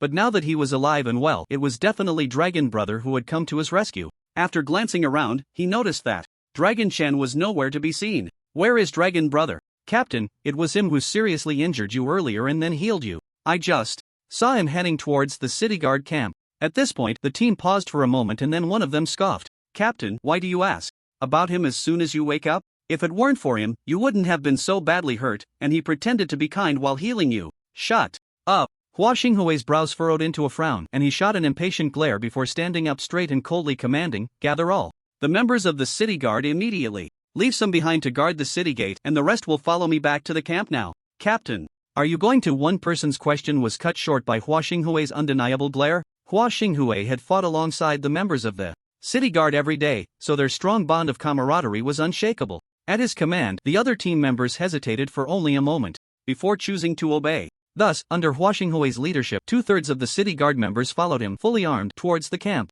After Dragon Chen left the city gate with Xiaojiu, the real journey began. Almost every few steps, he could see large groups of city guard troops approaching. Of course, these were a different group, not Hua Xinghui's subordinates. As soon as the two sides met, the air was thick with the smell of gunpowder, a standoff. The next second, they began to fight. "Xiaojiu, it's your time to shine. Our only goal is to reach Madrid. We can only move forward, there's no turning back." Upon hearing this, Xiaojiu shook off the fur after Dragon Chen jumped off his back. No longer suppressing the wildness unique to magical beasts, he unleashed his full aura, baring his teeth. As he stared at the people before him, the next second, he lunged forward, biting down on a neck, delivering a fatal blow. As the master, Dragon Chen naturally wouldn't be idle. He directly used his flying skill, and a pair of wings sprouted from his shoulders in the next moment. Before anyone could clearly see what the wings looked like, he executed the move All Things Have Spirit, and the wings instantly transformed. The sparse feathers were suddenly covered, replaced by a pair of extremely plump, oversized wings that were 4 to 5 meters long. A slight flap would stir up a gust of wind. The city guard members widened their eyes upon seeing this. Who exactly are you? Why do you have wings? Are you human? Heh, you're not worthy to know. A cold smile appeared at the corner of Dragon Chen's mouth, and in the next second, he launched an attack. A whirlwind suddenly rose from the ground, scattering the city guard members in disarray, breaking their formation. However, Dragon Chen showed no mercy and did not relent just because they were injured. Wind split palm, light sword, thunder explosive bomb. 3 consecutive waves of attacks descended, catching the city guard members off guard, leaving them unable to fight back. Those who died, died, those who were injured, with bodies strewn across the street. Some, unwilling to yield, still tried to stand up and block him, but even before they could gather their magic orbs, they were sent flying by a powerful surge of magic, crashing to the ground, their hearts shattered, closing their eyes and dying moments later. Help! Someone go inform Lord Madrid that a madman has come from the city gate and is about to kill in the military camp. It's said that Hua Xinghui, who was stationed at the city gate, has already died in battle, and the brothers there have suffered heavy losses. Even if the opponent is just one person, we still can't defeat him. This person is simply a monster. Not only does he have wings on his back, but his strength has reached a terrifying level. Crazy, they're all crazy. Before the magical beasts even arrive, the holy magic city is about to become a hell on earth. Looking at the group of people in front of him, baring their teeth and claws, Longchen sneered coldly, calm to the point of being frightening. He executed every enemy with an expressionless face, ruthless and decisive. Longchen quickly dealt with the shrimp soldiers and crab generals before him, flexed his wrist, and the killing intent in his eyes was unmistakable, as if he could flay someone with just a glance. Those who block me shall die. Meanwhile, in the city guard's military camp, a soldier rushed in, panting heavily. Madrid was leisurely drinking wine when he saw someone interrupting his enjoyment and felt quite displeased, casually smashing his cup to pieces. What do I usually teach you about handling matters? How reckless. What kind of discipline is this? Now go to the military camp and accept your punishment. Don't make me say it a second time. Captain Madrid, it's bad, something big has happened. The newcomer, disregarding his demeanor and even lacking the time to wipe his sweat, reported, a mysterious person has arrived at the city gate, killing gods if they block him, killing Buddhas if they block him. The city guard has already suffered over half casualties, they simply can't hold him back. What? Upon hearing this, Madrid stood up in shock, momentarily thinking his subordinate was joking. But soon, as more and more people rushed in to report, he confirmed that no one was deceiving him. Madrid frowned and paced back and forth, asking sternly, where is Hua Xinghui? Where has he gone? He used to be so glorious as the captain of the city guard, why isn't he showing up now? Reporting to Captain Madrid, Captain Hua swore to resist and stood in front of that person. But after just a few moves, he was defeated, lying on the ground covered in blood, his life uncertain. The reporting soldier said, bracing himself. Upon hearing this, Madrid gasped, nearly falling to the ground. You mean he single-handedly took down countless city guard personnel? Isn't that even more terrifying than the magical beasts that attacked the Beast Mountain a few days ago? As soon as he finished speaking, the soldier who came to report hadn't even finished his words when a loud crash came from the iron gate behind them. Clang, accompanied by the sound of countless fragments falling to the ground, there was a rustling noise. At that moment, a beast-like sound of footsteps came from outside, steady and powerful, swish swish. Madrid, I've come to find you. Longchen used the magic power within his body to convey a chilling voice that reached the ears of everyone present, clear and audible, sending chills down their spines. He jumped down from Xiaojiu's back, retracting the wings behind him. He was clearly smiling, yet it gave off a deathly aura. Although Madrid felt a bit scared inside, with so many eyes watching, he had to maintain his dignity. He absolutely couldn't show weakness, especially since he was a high-level magician. As he thought this, he successfully hypnotized himself, feeling a sense of invincibility. Who goes there? State your name. Longchen from the Long family, an obscure intermediate magician. Longchen's lips curled into a faint smile, but the city guard was nearly scared out of their wits. After all, they had just run in from the battlefield on the street and knew the strength of this ancestor. However, there are always those who fear nothing. Upon hearing that an intermediate magician stood before him, Madrid couldn't help but laugh until he couldn't straighten up. His eyes were filled with disdain. Oh, just an intermediate magician, and you dare to challenge me? Who gave you the courage? Or are you, young man, Eager to come here and seek death? Hee hee, it's still uncertain whose hands the deer will fall into. Long Chen's voice suddenly became deep as he raised the lightsaber in his hand, pointing it directly at Madrid's nose. Madrid, you concealed information and failed to report it, resulting in the deaths of several city guards. For the sake of your own position, you disregarded the safety of the entire citizens of Holy Magic City. What are your true intentions? Do you even realize your mistake? Each word pierced the heart, each tone wept blood. He nearly ground his teeth as he finished speaking, feeling it was still not enough, and added word by word, the Holy Magic Grand Competition is about to begin. If something goes wrong, can you bear the consequences and responsibility? The matter of the uprising in the Holy Magic Mountains was a taboo for Madrid. Anyone who dared to mention it in front of him usually met a bad end. At best, they would be dealt with by military law. At worst, it could cost them their lives. Hearing those words from Long Chen's mouth again felt like a thunderbolt, leaving him stunned in place. But soon, he was filled with rage, quickly channeling the magic power within him. Madrid shouted, "You're just a mere intermediate mage, daring to publicly question my decision. Your time of death has come. Today, I will make you understand that challenging my authority comes with a price." As soon as he finished speaking, a ball of light came crashing toward him. Long Chen reacted swiftly, effortlessly dodging the attack using Wind Flash. "You actually know Wind Flash?" Madrid exclaimed in shock, his eyes wide. The young man before him seemed far stronger than he had imagined. His mastery of wind element magic had reached an extraordinary level. In response to the question, Long Chen smiled slightly and retorted calmly, "It's just Wind Flash. Is it really worth your surprise? You, this so-called advanced mage, seem to be all show and no substance, clearly unable to protect yourself, yet you still have the audacity to mock me. I will make you kneel before me and beg for mercy." As he spoke, Madrid's anger intensified, glaring fiercely at the city guards. "What are you standing there for? Hurry up and come help deal with this person." "Yes, we understand." The city guards present responded in unison, quickly preparing to launch an attack on Long Chen. However, they couldn't even get close to him before being sent flying far away by a powerful wave of magic. Looking up, they saw a ferocious beast, a white tiger. A few people didn't even have time to escape and had already become the tiger's meal. Seeing this, Long Chen chuckled lightly. "Madrid, to deal with an enemy of your level, one fox and I are more than enough. As long as you admit your mistake now and report the uprising in the Beast Mountain range to the City Lord's Mansion and the higher-ups of the Holy Magic Academy, I can spare your life." Ha ha ha, what a daydream in broad daylight. Madrid laughed maniacally again. "Today, I am destined to be the final victor, and you can only become a corpse beneath my feet.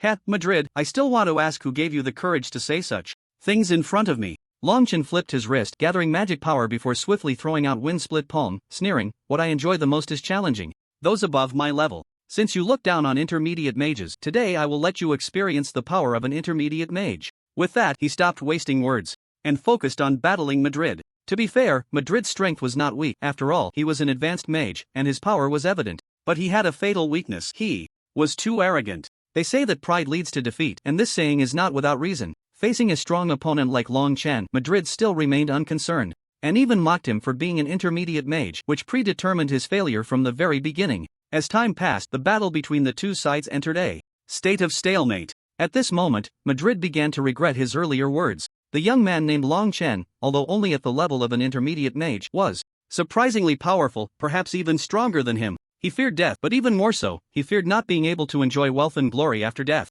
With this thought in mind, Madrid channeled his magical power and struck a nearby pillar in the hall. With a loud bang, the stone column exploded, and a thick cloud of smoke suddenly billowed out, quickly filling the entire hall. Long Chen squinted his eyes and shouted, "Xiaojiu, be careful of the mist, retreat to the courtyard."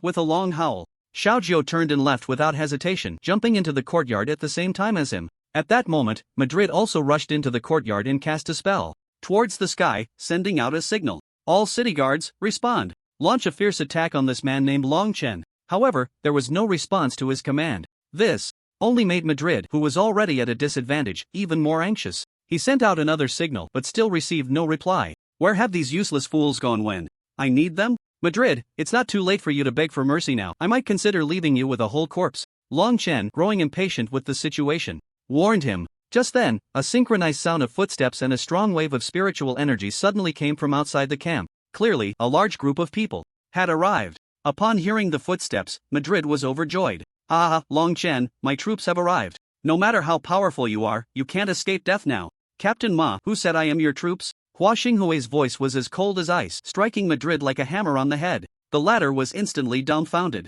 Wasn't this person supposed to be dead? Then who was leading the team now? Could it be a ghost? Hua Xinghui strode forward and stood beside Long Chen. Brother Long, I was initially worried that you couldn't handle it alone, so I brought the remaining city guards to help you. But it seems you can manage just fine on your own. Thank you for your kindness, Captain Hua. Given your injuries, I thought you wouldn't come or would arrive late, Long Chen replied. The two exchanged words as if they were having a casual conversation right in front of someone. Madrid was so furious he was about to explode, cursing, Hua Xinghui, I have treated you well and appointed you as the captain of the city guards, yet you now conspire with outsiders against me. What a waste of my investment in you. Investment? Captain Ma, I think you're joking. Hua Xinghui's gaze turned icy as he looked at Madrid. Captain Ma, ask yourself, since I took the position of captain of the city guards, have you ever treated me like a person? You clearly treated me like a dog, summoning me at will. You ungrateful wretch. Madrid cursed in exasperation. Now, he had completely fallen into a losing position. He had originally hoped that the remaining two-thirds of the city guards would help him overwhelm Long Chen with numbers, but now, it seemed that his last hope had also been shattered. Before Hua Xinghui could defend himself with a few words, Long Chen used Wind Flash to stealthily approach Madrid. Channeling his magical power, he pressed his light sword against the back of Madrid's heart. Captain Ma, do you have any last words to say? Feeling death so close, Madrid was truly terrified, trembling all over, nearly unable to stand. He desperately pleaded, esteemed ancestor, please don't kill me. Whatever you want, I can give you. Money, beauty, power, I can offer it all. Just please spare my life. As they spoke, Madrid suddenly remembered something as if he had grasped a lifeline. Ancestor, didn't you say I should report the disturbances in the Beast Mountain range? Just let me go, and I will report to the Lord's Mansion and the Academy's higher-ups right now. I won't waste any time. Too late. With that, Long Chen thrust the light sword in his hand forward, piercing Madrid through the heart. Long Chen gently shook his hand, and the magical power vanished, along with the light sword. Without any support, Madrid's body fell to the ground with a thud, his eyes wide open, as if he couldn't believe he had died just like that. At that moment, Long Chen waved his hand to the side. Xiaojiu, this is at least a high-level mage. After consuming him, your cultivation will definitely increase. You can handle the body. As for the other corpses here, you can decide what to do. Oh whoa! Xiaojiu let out a howl and then began to greedily devour the corpses in the camp. Meanwhile, Hua Xinghui walked over. Brother Long, now that things have escalated to this point, it's already beyond saving. What do you plan to do next? With such a commotion in the camp, the Academy and the Lord's Mansion will surely send people to investigate soon. But we can't wait any longer. The disturbances in the Beast Mountain range are becoming more frequent and must be effectively suppressed. Long Chen's thoughts were clear as he said seriously, Captain Hua, I'm an outsider and unfamiliar with the terrain here. So, please take me to the Lord's Mansion. I will negotiate with them. Are you really going to the Lord's Mansion? Hua Xinghui hesitated. The Lord's Mansion's current attitude was unclear, and if they went rashly, it would undoubtedly be fraught with danger. If a battle broke out, even with 10 city guards, it might not ensure Long Chen's safety. However, Long Chen's gaze was unusually resolute at that moment. You can't catch a tiger cub without entering the tiger's den. I believe I can come out alive. Alright, I truly admire your courage and selflessness, Brother Long, so I will accompany you. Even if misfortune occurs, it will be worth it. Hua Xinghui ultimately agreed, a decision made from the heart. Long Chen was greatly moved upon hearing Hua Xinghui's words. His eyes sparkled with determination. Captain Hua, meeting a brother like you is truly a great fortune for me. With your company in the upcoming actions, we will surely achieve twice the result with half the effort.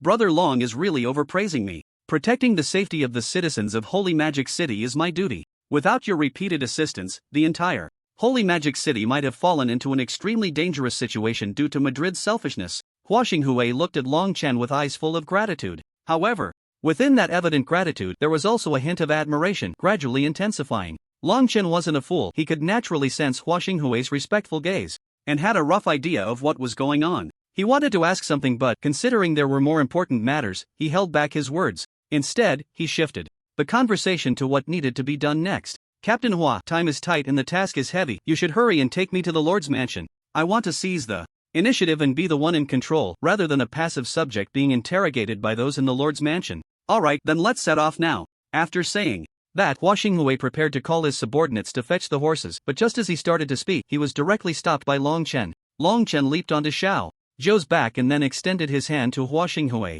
Captain Hua, you don't need to call anyone to fetch the horses. Compared to those magical beasts, I trust my Xiaojiu more. You don't have to be afraid. Xiaojiu has a gentle temperament and won't harm you. Well, except when he throws a tantrum and refuses to move. This little guy is quite adorable. When Xiaojiu heard her master rarely praise her in front of others, she casually hummed a couple of times to express her delight before quickly lying down. Seeing this, Longchen understood the little one's thoughts. He chuckled, Captain Hua, come on up. It's rare for Xiaojio to be so gentle with outsiders. Don't be fooled by how scary she looked when she was out there hunting. She's quite understanding and won't harm you. Thank you, Brother Long. Hua Xinghui exerted himself and jumped onto Xiaojio's back. However, since it was his first time sitting on a magical beast, he couldn't help but feel a bit stiff. Turning back to look at Long Chen, he saw that the latter had already comfortably laid down. Once Xiaojio sensed the two of them on her back, she straightened up, shook her fluffy white fur, and then dashed towards the Lord's mansion. Hua Xinghui's eyes were filled with admiration. He spoke, ever since we first met, I've greatly admired you, Brother Long. I believe you are a hidden master among the common folk, the kind that only reveals their brilliance when necessary. Not only can you save those on the brink of death, but you can also tame exceptionally gifted magical beasts as contract beasts. Now, you've even taken on a high-ranking position in the city guard and eliminated that scourge, Madrid.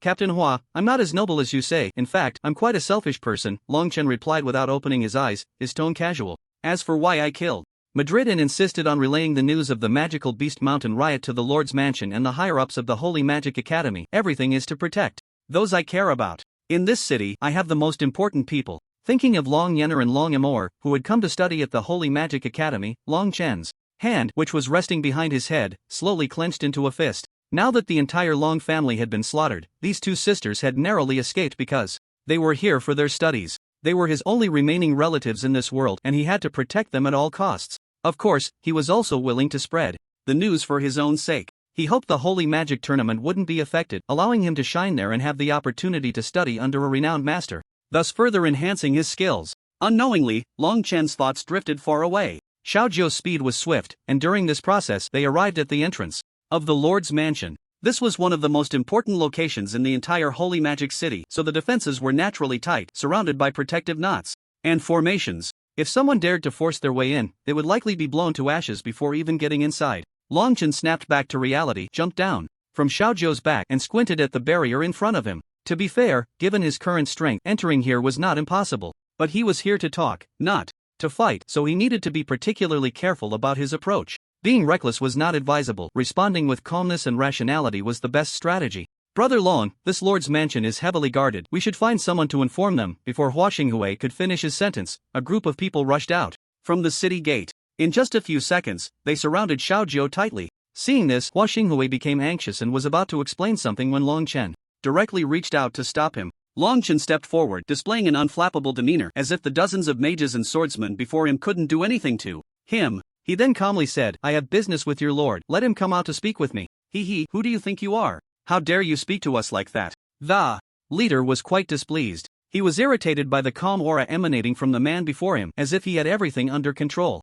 In short, he found nothing about him appealing. On the other side, Hua Xinghui stepped forward. Lancelot, I am Hua Xinghui, the captain of the city guard. Today, I have urgent matters to discuss with this dragon brother and wish to meet with the city lord. This cannot be delayed. Lancelot, knowing Hua Xinghui, softened his attitude slightly. He turned to glance at Long Chen. You can go in alone, that strange man cannot enter. Moreover, he must come with me to the dungeon for questioning. With the sacred magic tournament approaching, Lancelot dared not be careless. The more he looked at the man in the black cloak, the more suspicious he felt. He did not seem like a good person at all. Long Chen snorted coldly, Captain, I spoke to you politely just now, but you didn't listen, did you? I'll repeat myself. I want to meet with the city lord to discuss important matters. Who do you think you are? The city lord is not someone you can just meet whenever you want. Lancelot secretly summoned the magic within him, lowered his head, and chanted a spell, launching a powerful magic ball.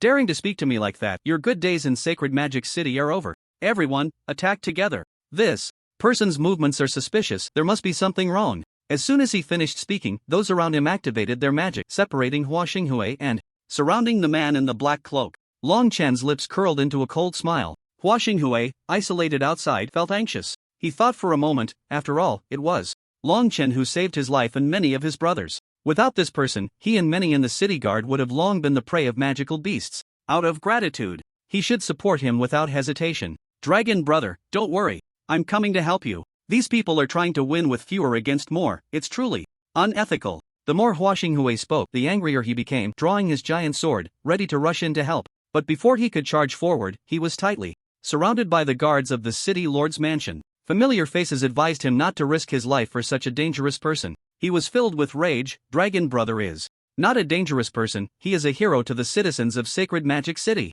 Without him, the city would be completely besieged by magical beasts. Then, chaos erupted around them. The sounds of colliding magic, swirling dust, and various battle cries filled the air. Hua Xinghui's voice quickly dissipated in the wind, and few heard what he had said. On the other side, Long Chen faced the combined assault of so many people, yet remained unflustered, showing no signs of panic. He parted his thin lips, exhaling softly. I wanted to have a good conversation with you, but you wish to bully the few with the many. Unfortunately for you, I excel at fighting against multiple opponents. With a wave of his hand, he tossed aside the black cloak, revealing his stunningly beautiful face. Since that's the case, there's no need for further talk. Let me teach you a lesson. Xiaojiu, it's time for us to show our skills. As he spoke, his aura surged, and Xiaojiu's body expanded several times, letting out auroras. It stood behind him. Lancelot and the others looked on, increasingly disdainful. Ha, looking so handsome, and now you dare to boast about defeating all of us? What a delusion. Today is your day to die. Aside from that magical beast beside you, you're just a waste. You can't defeat us. You might as well surrender early and hope for leniency. If we defeat this person and capture his magical beast, we can go to the city lord to take credit. As the crowd discussed, they had yet to realize the danger was approaching. When they finally came to their senses, they found that the center of the encirclement was already empty. They were all astonished, wondering where the person had gone. Suddenly, Captain Lancelot felt a chill at his neck. The next second, a hoarse, deep voice whispered in his ear, like a demon's murmur. I'm here.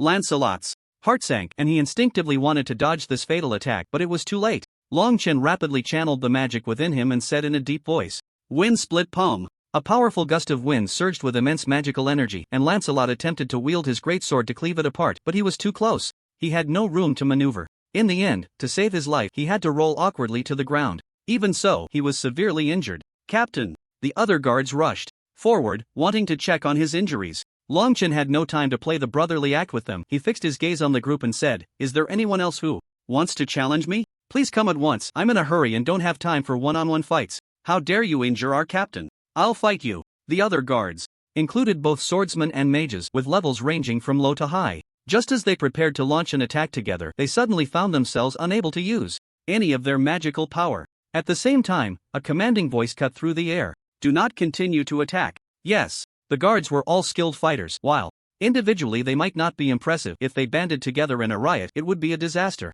Therefore, after being summoned to the Lord's mansion, they had all been placed under a special formation. Once the Lord recited a specific incantation, everyone's magic would be drained, instantly turning them into ordinary people. Just now, upon hearing the Lord's voice, their magic had been abruptly siphoned away. They knelt down in unison, not daring to make any moves that could be seen as defiance. Seeing their attitude, Long Chen roughly guessed the identity of the elderly man before him and also sensed the turbulent, unfathomable magic emanating from him. He respectfully clasped his fists in greeting. If I am not mistaken, this must be the Lord of the Holy Magic City. I came today to report an important matter, but was obstructed by these people, which forced me to take action. I hope for your understanding. Upon hearing this, Videl, the Lord of the Holy Magic City, looked at the young man before him. His hair was as black as ink, simply tied back with a hairband and hanging down his back. Against the contrast of his dark clothing, his skin appeared somewhat pale, giving off a fragile impression. However, Videl was, after all, the Lord of the Holy Magic City, and his insight was not as shallow as that of the guards.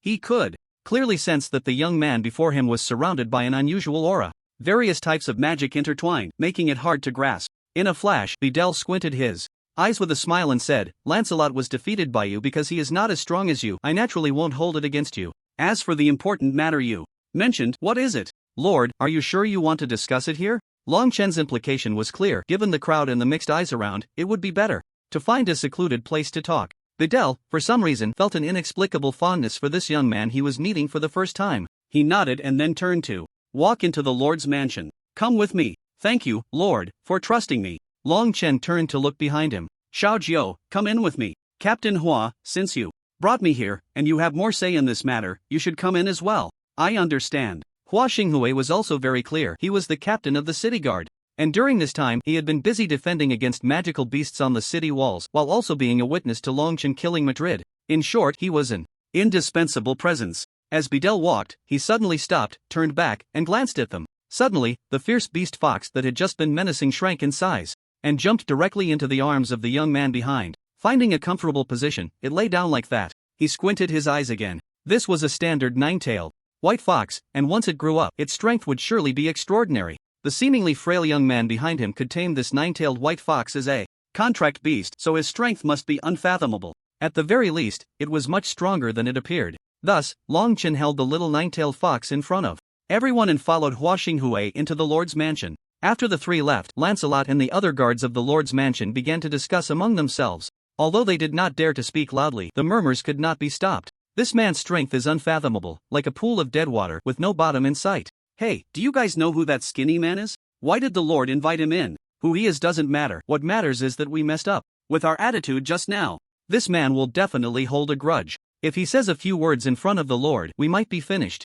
Anyway, things have come to this point. We can only leave it to fate. But the Lord is a wise man and won't kill the innocent. However, the guards had no idea that Long Chen had never held a grudge against them and didn't even think about them at all. At this moment, Long Chen had entered the side hall of the Lord's mansion and sat in the first position on the left. He was not a person who beat around the bush and did not like to speak in circles. So he got straight to the point. I have come to see the Lord to inform you of the current true situation in St. Demon City. The Beast Mountain is in turmoil, and St. Demon City is being attacked by hordes of beasts every day. The city guard is struggling to hold on and is about to collapse. Is this true? Badel frowned instantly and then turned to Hua Xinghui. From your attire, you should be a member of the city guard, and probably a captain. Or something. Is what he just said true? Hua Xinghui stood up and respectfully bowed to Badel. To answer Lord, everything Brother Long said is absolutely true, with not a hint of falsehood. I am one of the captains of the city guard, and recently I have been busy dealing with the surging beasts. Moreover, there is now a ban in the city to protect the safety of the citizens from beast attacks, so the gates are closed every evening. Thanks to Brother Long's help, we can barely hold on. As he listened to Hua Xinghui's report, Badel's face darkened severely. His brows furrowed into a shape, and the veins on his hands bulged. Long Chen could sense that the emotions of the Lord of St. Demon City were in great turmoil. At least it seemed he was completely unaware of the turmoil in the Beast Mountain. After a while, when Hua Xinghui finished speaking, Long Chen organized his words and was about to speak. Just then, a flustered guard rushed in from outside. Without saying a word, he knelt on the ground and said, reporting to the Lord, an accident has occurred in the city guard's barracks and thousands of people, including the captain of the city guard, Madrid, have all perished. What happened? What exactly occurred? Do you know who did it? Badel stood up in shock. Just a few days ago, he had been lamenting with others that the grand competition of St. Demon was about to begin and the peace in the city was a good thing. Now, thinking back, it was merely the calm before the storm. The kneeling guard sighed deeply. Lord, although this sounds unbelievable, it is indeed true. According to the few survivors, it was all the doing of one person. That man single-handedly took on the entire city guard and ultimately killed Madrid, and now he has vanished without a trace. Single-handedly taking on the entire city guard? Such power is truly terrifying. Madrid was a high-level mage, yet he was easily killed by someone. Badel pondered for a moment and asked, did anyone get a clear look at that person's appearance? Upon hearing this, the guard choked up, taking a long time to respond. The situation was too dangerous at the time. Some people had to keep their distance to save their lives, so they couldn't see that person's face clearly. It is said he wore a black robe, had long black hair, and a pale complexion. He suddenly slapped his thigh and said, survivors also mentioned that the most important thing is that this person has a three-tailed white fox as a contract beast. That fox is incredibly fierce and has killed quite a few city guard soldiers. Hearing this, Badel's eyes widened instantly and he turned to the right side. Long Chen, seeing this, calmly stood up and walked to the center of the open space. Lord City Master, you guessed correctly, the one who slaughtered the city guard and killed Madrid is me. I charged into the city guard alone, just to see Madrid. But upon meeting him, he refused to repent and even sent people to besiege me to conceal the news. I had no choice but to kill him. However, these people, especially Madrid, deserve to die, which is why I acted this way. You, Badel, quick-witted, immediately sensed the underlying meaning in his words. He turned to face the young man who had already stood up. Regardless, you must provide an explanation. Facing the scrutinizing gaze, Long Chen remained unflustered, his eyes calm and steady. In the following moments, he unreservedly recounted the entire sequence of events to Badel. Commander Madrid of the city guard clearly knew about the unrest in the Monster Beast Mountains but chose not to report it to protect his own reputation, pushing all the blame onto Captain Hua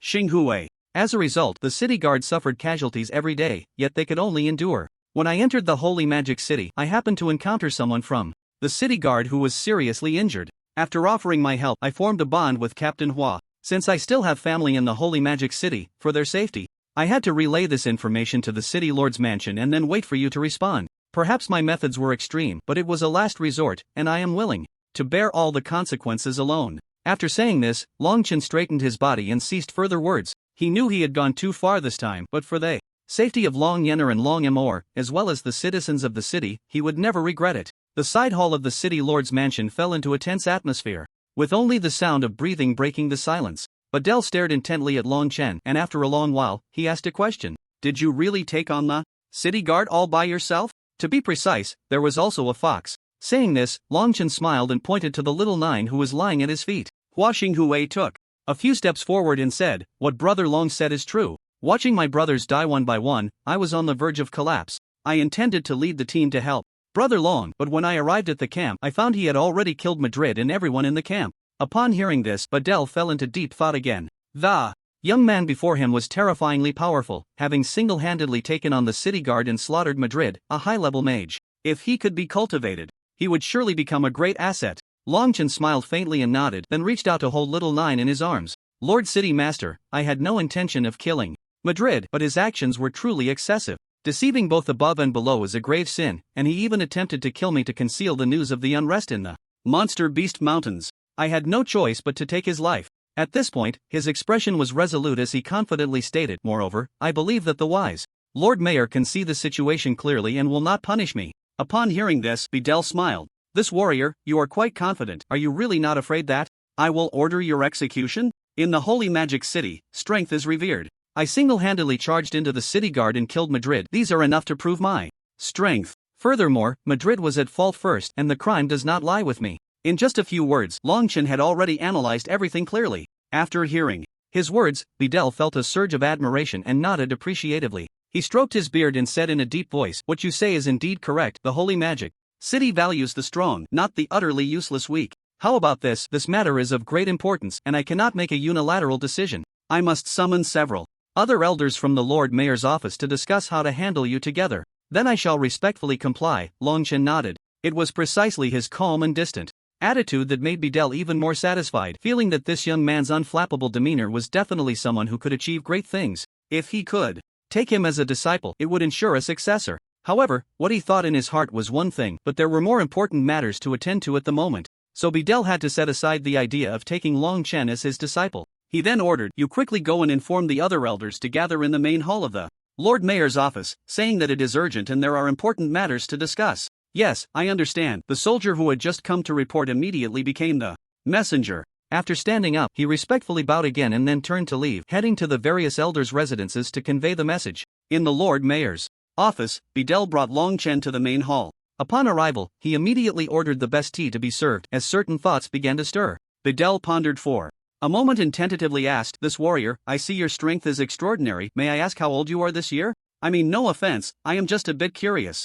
"You may not believe it, Lord Mayor, but I have just come of age," Long Chen replied calmly. "As for my purpose in coming to the Holy Magic City, it is to seek my family, and to refine my strength and elevate my cultivation." Upon hearing this, a glimmer of excitement flashed in Badel's eyes. "Young man, would you be interested in becoming my disciple? I will impart all my knowledge to you and help you achieve your desires, reaching a higher realm." "Ha, Lord Mayor, I think it is a bit too early to discuss this now." Long Chen politely declined, then added, "Moreover, I am still a murderer. Is it really appropriate for you to want to take me as your disciple? The Holy Magic Grand Competition is about to begin, and of course, I want to send a few capable disciples to participate so that I can outshine the other elders. I have been holding back my frustration for years since the champions for several consecutive years have not been my disciples." Badel's beard trembled with anger. Seeing this, Long Chen found the old man in front of him somewhat endearing. However, things that come too easily are not cherished. He would not easily pledge himself to Badel and become his disciple. Moreover, he had not yet met the other elders and the higher-ups of the Holy Magic Academy. Who knew if there would be someone among them that piqued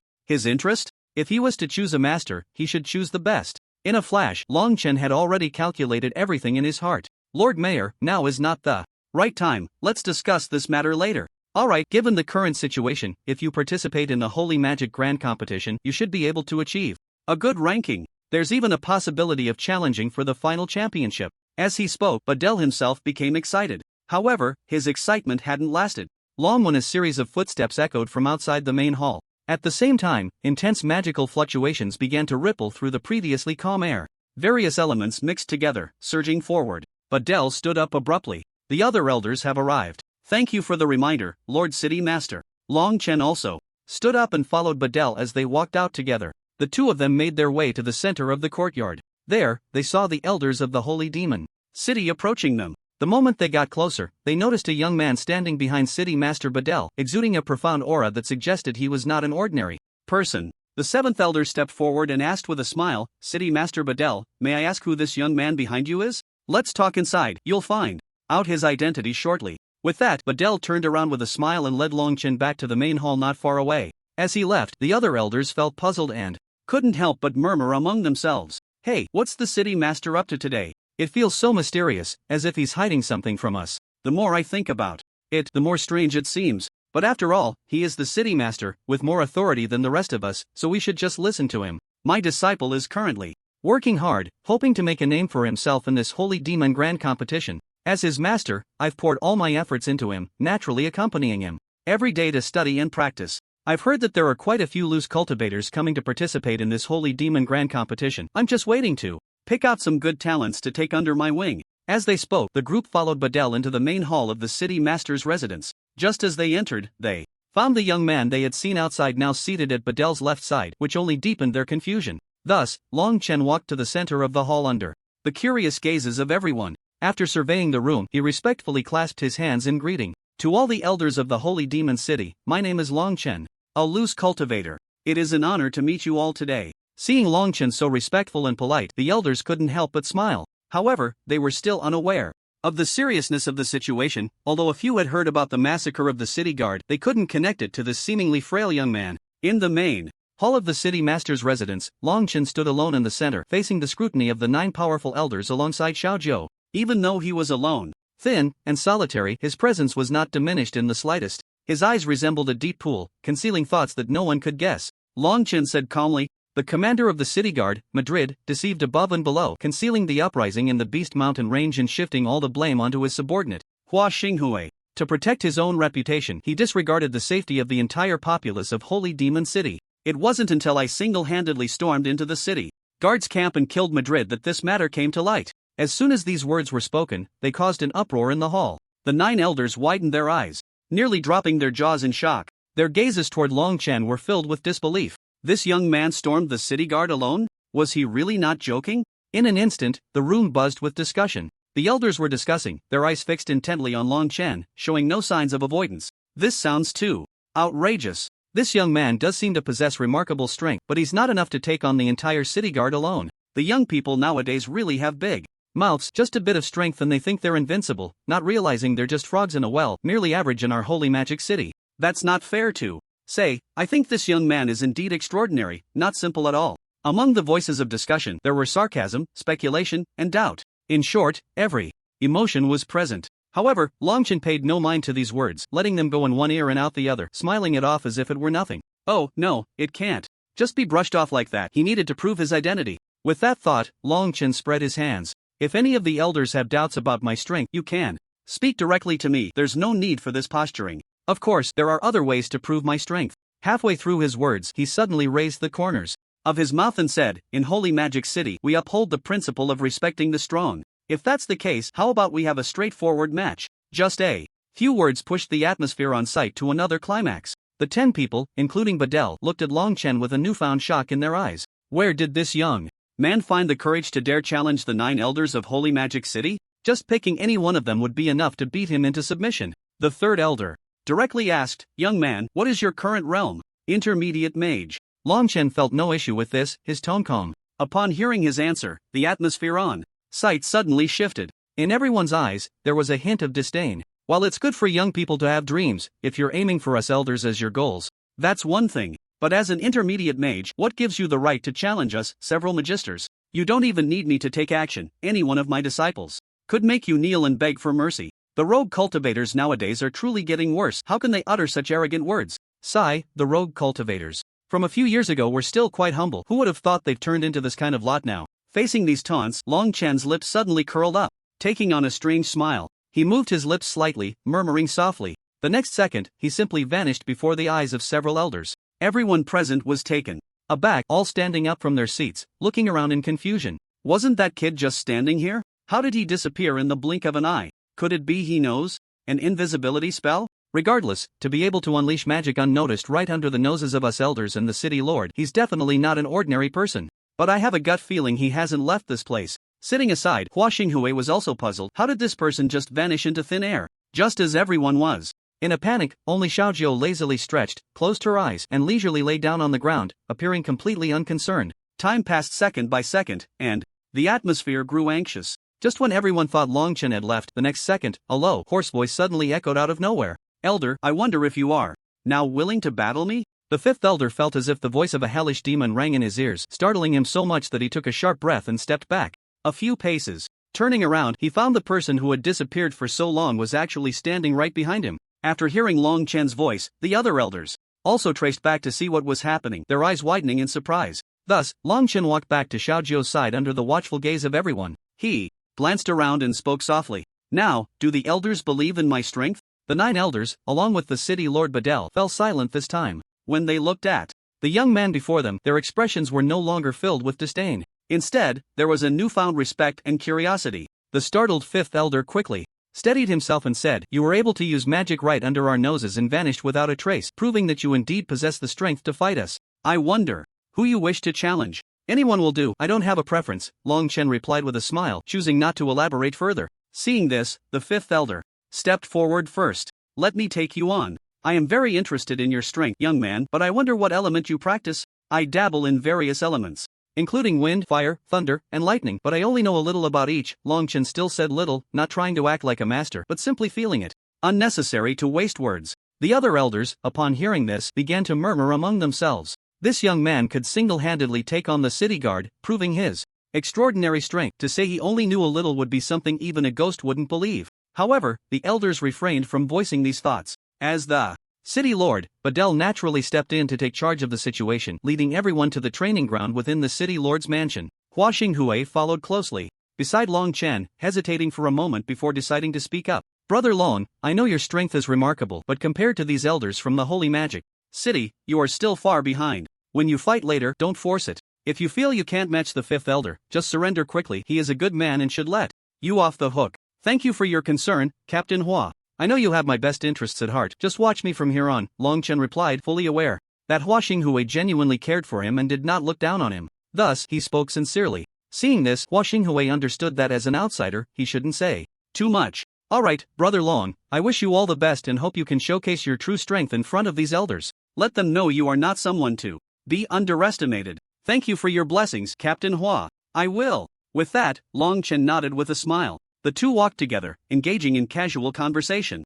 And before long, they arrived near the training ground of the city lord's mansion, following the elders ahead. Long Chen took a glance from a distance and felt a surge of emotion. The city lord's mansion was indeed different. The training ground here was leagues above the one near the tavern back then. Whether it was the layout of the area or the quality of the walls and other materials, everything was top-notch. Noticing that Long Chen had stopped, Badel walked over. "Young man, this is the exclusive training ground of the city lord's mansion. It is rarely used, so it looks as good as new, with no signs of damage. Thank you, Lord City Lord, for allowing an outsider like me to come here. I am truly grateful." Long Chen responded well. He was polite just enough, without being overly humble or ingratiating. Though his demeanor was calm, it was not excessively distant. After greeting the city lord, he stepped onto the training ground. Standing opposite Long Chen was the fifth elder, Gala. Given everything that had just happened, Gala dared not underestimate the seemingly frail young man before him. He accelerated the flow of magic within his body, preparing for battle. Meanwhile, quite a few people had gathered around the training ground.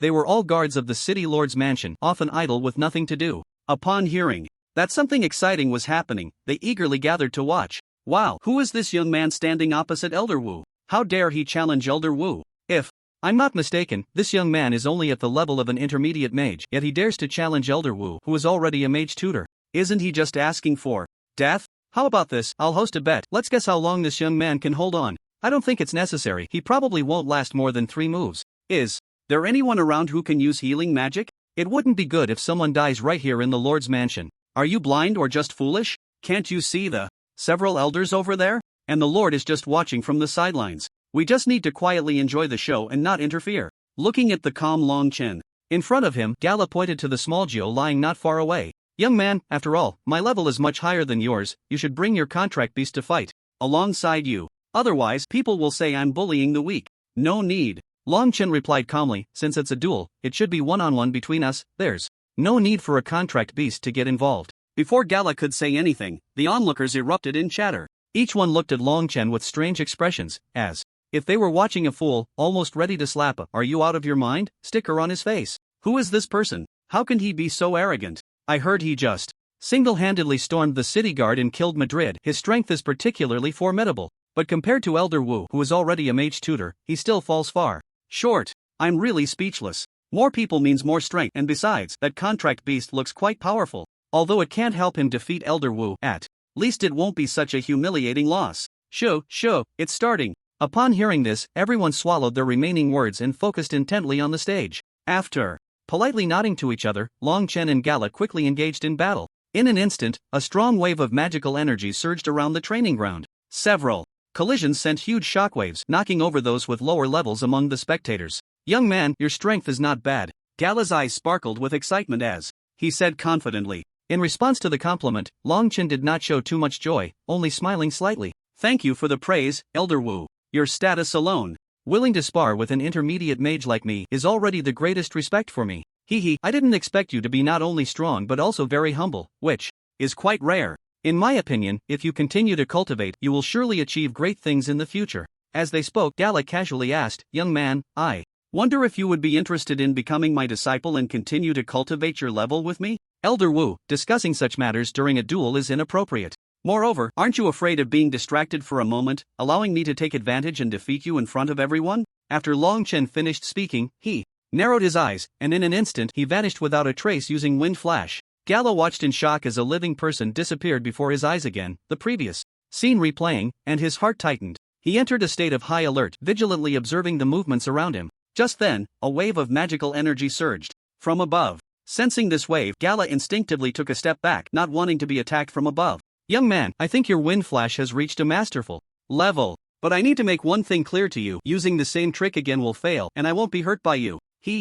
Long Chen chuckled lightly, then moved his lips. Gathering immense magical power in his left hand, wind split palm. With a sharp shout, Gala realized it was too late to evade the surging attack. He could only quickly recite a spell, doing his utmost to resist the onslaught. However, even so, he was pushed back by the powerful magic to the edge of the platform, nearly falling off.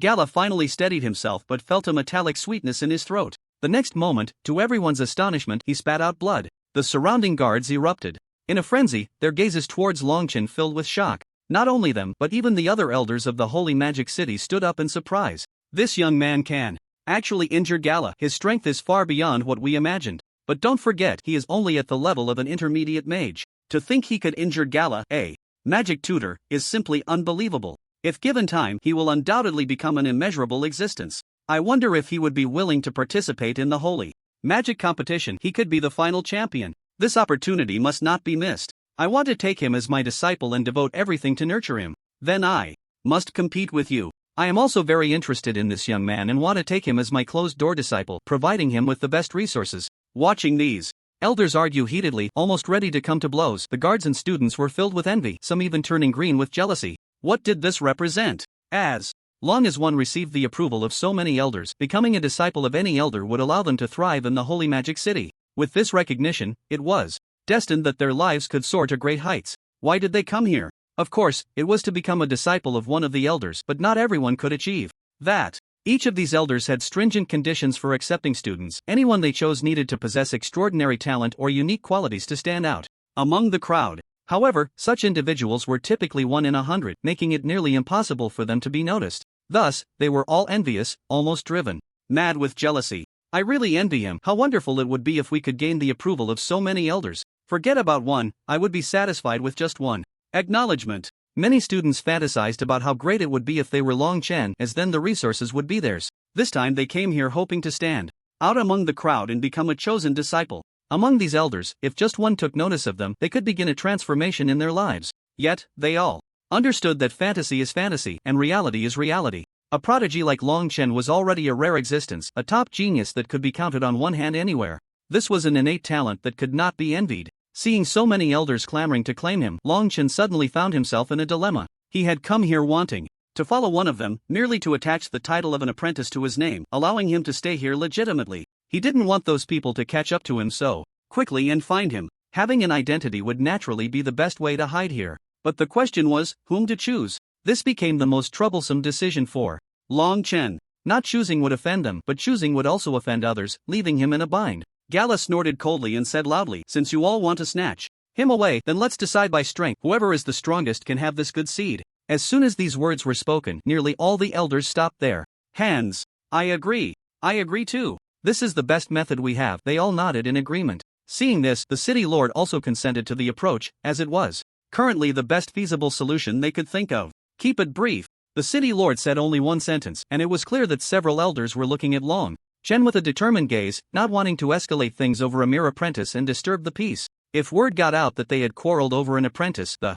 Holy Demon City would soon become a laughingstock. The key was that Bedell did not want this matter to spread quickly. Long Chen was the trump card of the Holy Demon. Grand competition, the key to victory. The city lord had already made plans to keep it under wraps. Seeing this, Long Chen also tacitly accepted the approach. Besides that, there was no other choice. This was the best option. Gara, although your light sword array is strong, my fire control technique is even stronger. Admit defeat. I don't want to hurt you. An elder with fiery red hair stepped onto the stage, looking down with indifference. Upon hearing this, Gara was furious, jumping onto the stage and gritting his teeth. I've long wanted to compete with you, now is a good opportunity. I'll show you how ridiculous your arrogance is. As soon as his voice fell, patterns lit up in front of Gara, forming a light sword array, and the sword shot towards the red-haired elder with a whoosh. The red-haired elder scoffed, conjuring a fireball in his hand and throwing it out. Fireball technique. The red-haired elder continued to throw fireballs, each one smashing the light swords, and there was a faint trend of them breaking through the light sword array. Seeing this, Gara's expression changed slightly, his movements shifting continuously, while the light swords began to change direction. Each direction was more cunning than the last, almost all hitting dead angles. The red-haired elder did not dare to be careless, thinking that for this promising apprentice, he had to win, he had to go all out this time. Witnessing two elders actually going to such lengths for an apprentice, the students below the stage were filled with jealousy, their faces contorted. What was going on? Two elders were actually fighting over an apprentice. This was unprecedented in 100 years. The key was that this was just one of the 9 elders, there would be several others competing as well. If these elders had been selecting before, they probably wouldn't have even bothered to glance at them. Many talented disciples in the Holy Demon City had long been reserved by these elders, usually admitted through special channels, and they didn't even need to appear here. Even if there were some, the elders would have already made arrangements with the families of these students, so they wouldn't need to wait here. The gap was simply too vast, each student was envious, wishing they could replace Long Chen at that moment. Countless female students were making eyes and sending flirtatious glances. Long Chen was already used to it, remaining unfazed. The guards were all excited. Once Long Chen returned from his training, he would become one of their ranks. At that time, they wouldn't have to deal with the difficult magical beasts that often resulted in casualties like before. Moreover, if such a genius appeared in the Holy Demon City, they would gain the attention of the Central Empire, allowing them to obtain more resources in the future. For them, the more geniuses like Long Chen, the better. It was like a new star rising. Long Chen scratched the fluffy ears of Xiaojiu, showing no interest in the battle on the stage. No matter who he became an apprentice to this time, it was unimportant to him. Joining was merely a process he had to go through. After learning how to study, Long Chen added a system, and he was already able to walk freely in the Holy Demon Mountain range. Of course, it was only on the outside, he couldn't venture deeper. To traverse the Holy Demon Mountain range, he needed to become stronger, but his current improvements were simply insufficient. Because of this, Long Chen wanted to find an environment here that could at least protect him for now, so he wouldn't be found by enemies seeking revenge. Gala quickly finished his duel with the elder with fiery red hair. Gala had cultivated a mid-stage bright sword array, making the light swords even sharper. The fireball technique of the red-haired elder was considered top-notch in Holy Demon City, but it was still a bit weak. At first, it could only be used for consumption, and after that, there was nothing more he could do. Gala's bright sword array surpassed most magic. Many elders had grim expressions, seemingly not expecting that Gala had actually cultivated to this higher stage. Who else wants to compete with me? Come up. Gala scanned the elders below the arena with an expressionless face, as if defeating an opponent was just an everyday occurrence. The other 7 elders began to hesitate. They were more skilled in group combat and were not suited for this kind of one-on-one fight. At the same time, these elders suddenly became enlightened, glaring angrily. They had been deceived, and only now did they realize it. It was only because they knew that Gala had not cultivated to a higher stage that they agreed to settle it with a one-on-one fight. They were a team in combat, but they also had advantages in this individual competition. Although they couldn't completely overpower Gala, they could still have the upper hand. This was based on equal stages, and the current outcome was completely different. This old fox, we were deceived. He tricked us. Damn it. These elders were furious, pounding their chests and stamping their feet. They had originally intended to go all out in the arena, but they had let their guard down. In an instant, it was as if they had lost something most important, each of them gritting their teeth and glaring at Gala. As for Gala, he acted like a smug little man, completely indifferent to the words of those around him. Despicable, you shameless Gala. I demand a change in the rules, this is unfair. Suddenly, 4 or 5 elders stepped forward, as this rule had instantly eliminated them. Are you trying to backtrack? This was your own agreement. Changing the rules in front of so many people. And you call me despicable? Don't you find yourselves ridiculous? Gala sneered coldly, directly starting to mock them. He was already confident of victory. After saying that, Gala continued, is there anyone else who wants to compete with me? If not, I now declare that Longchen is my disciple. Gala. These elders were filled with regret. If they hadn't been so careless earlier, they wouldn't have been eliminated without even having the chance to fight. Gala's maneuver left Longchen speechless. Was it worth offending so many elders for him? Longchen felt that he was indeed a rare talent, but offending so many elders was no small matter. The guards and the city lord, however, did not think so. This was something they often did. If they could take in such a good talent, they would do the same, even resorting to unscrupulous means. Such talents were too rare, but they could change Holy Demon City. Gala was merely exploiting a loophole. To obtain a good talent, his actions were already considered lenient. If it were someone else, or an enemy, they would have directly resorted to violence instead of engaging in so much verbal sparring. I'll go. The third elder, filled with righteous indignation, stepped forward from among the elders, determined to seize such a good talent this time.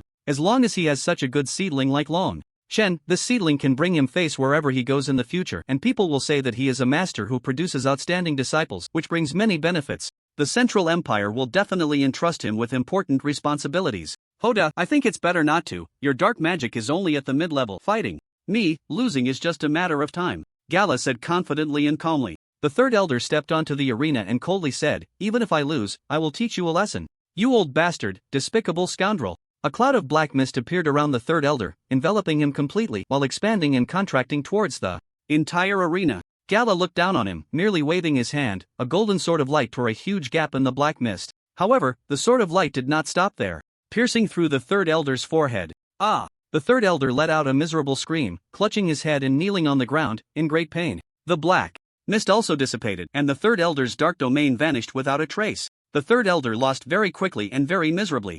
At a glance, the outcome was clear. Seeking your own suffering. Gala snorted coldly. This time he won, but he did not continue to be aggressive. Instead, he looked down from a height, his gaze sweeping over all the elders below the arena. Is there anyone else? These elders had nothing to say. They could only accept this hard-to-accept result. The rules were what they had stated before, and this was an unchangeable fact. Although they felt very displeased, they could not change this outcome. If they continued to complain, it would be tantamount to going back on their word, and such behavior would mean they were untrustworthy, making it unlikely for anyone to follow them in the future. Therefore, they could only tacitly accept this result. Congratulations, Grand Elder. Badel hurriedly approached and said, as long as he accepted such a disciple, it wouldn't be long before Gala was entrusted with important responsibilities in the royal city of the Central Empire. It was just a matter of time. The Holy Magic City was just a branch city. For them to gain more resources and achieve greater advancement, they had to step out from here. However, they did not have that opportunity. After Gala accepted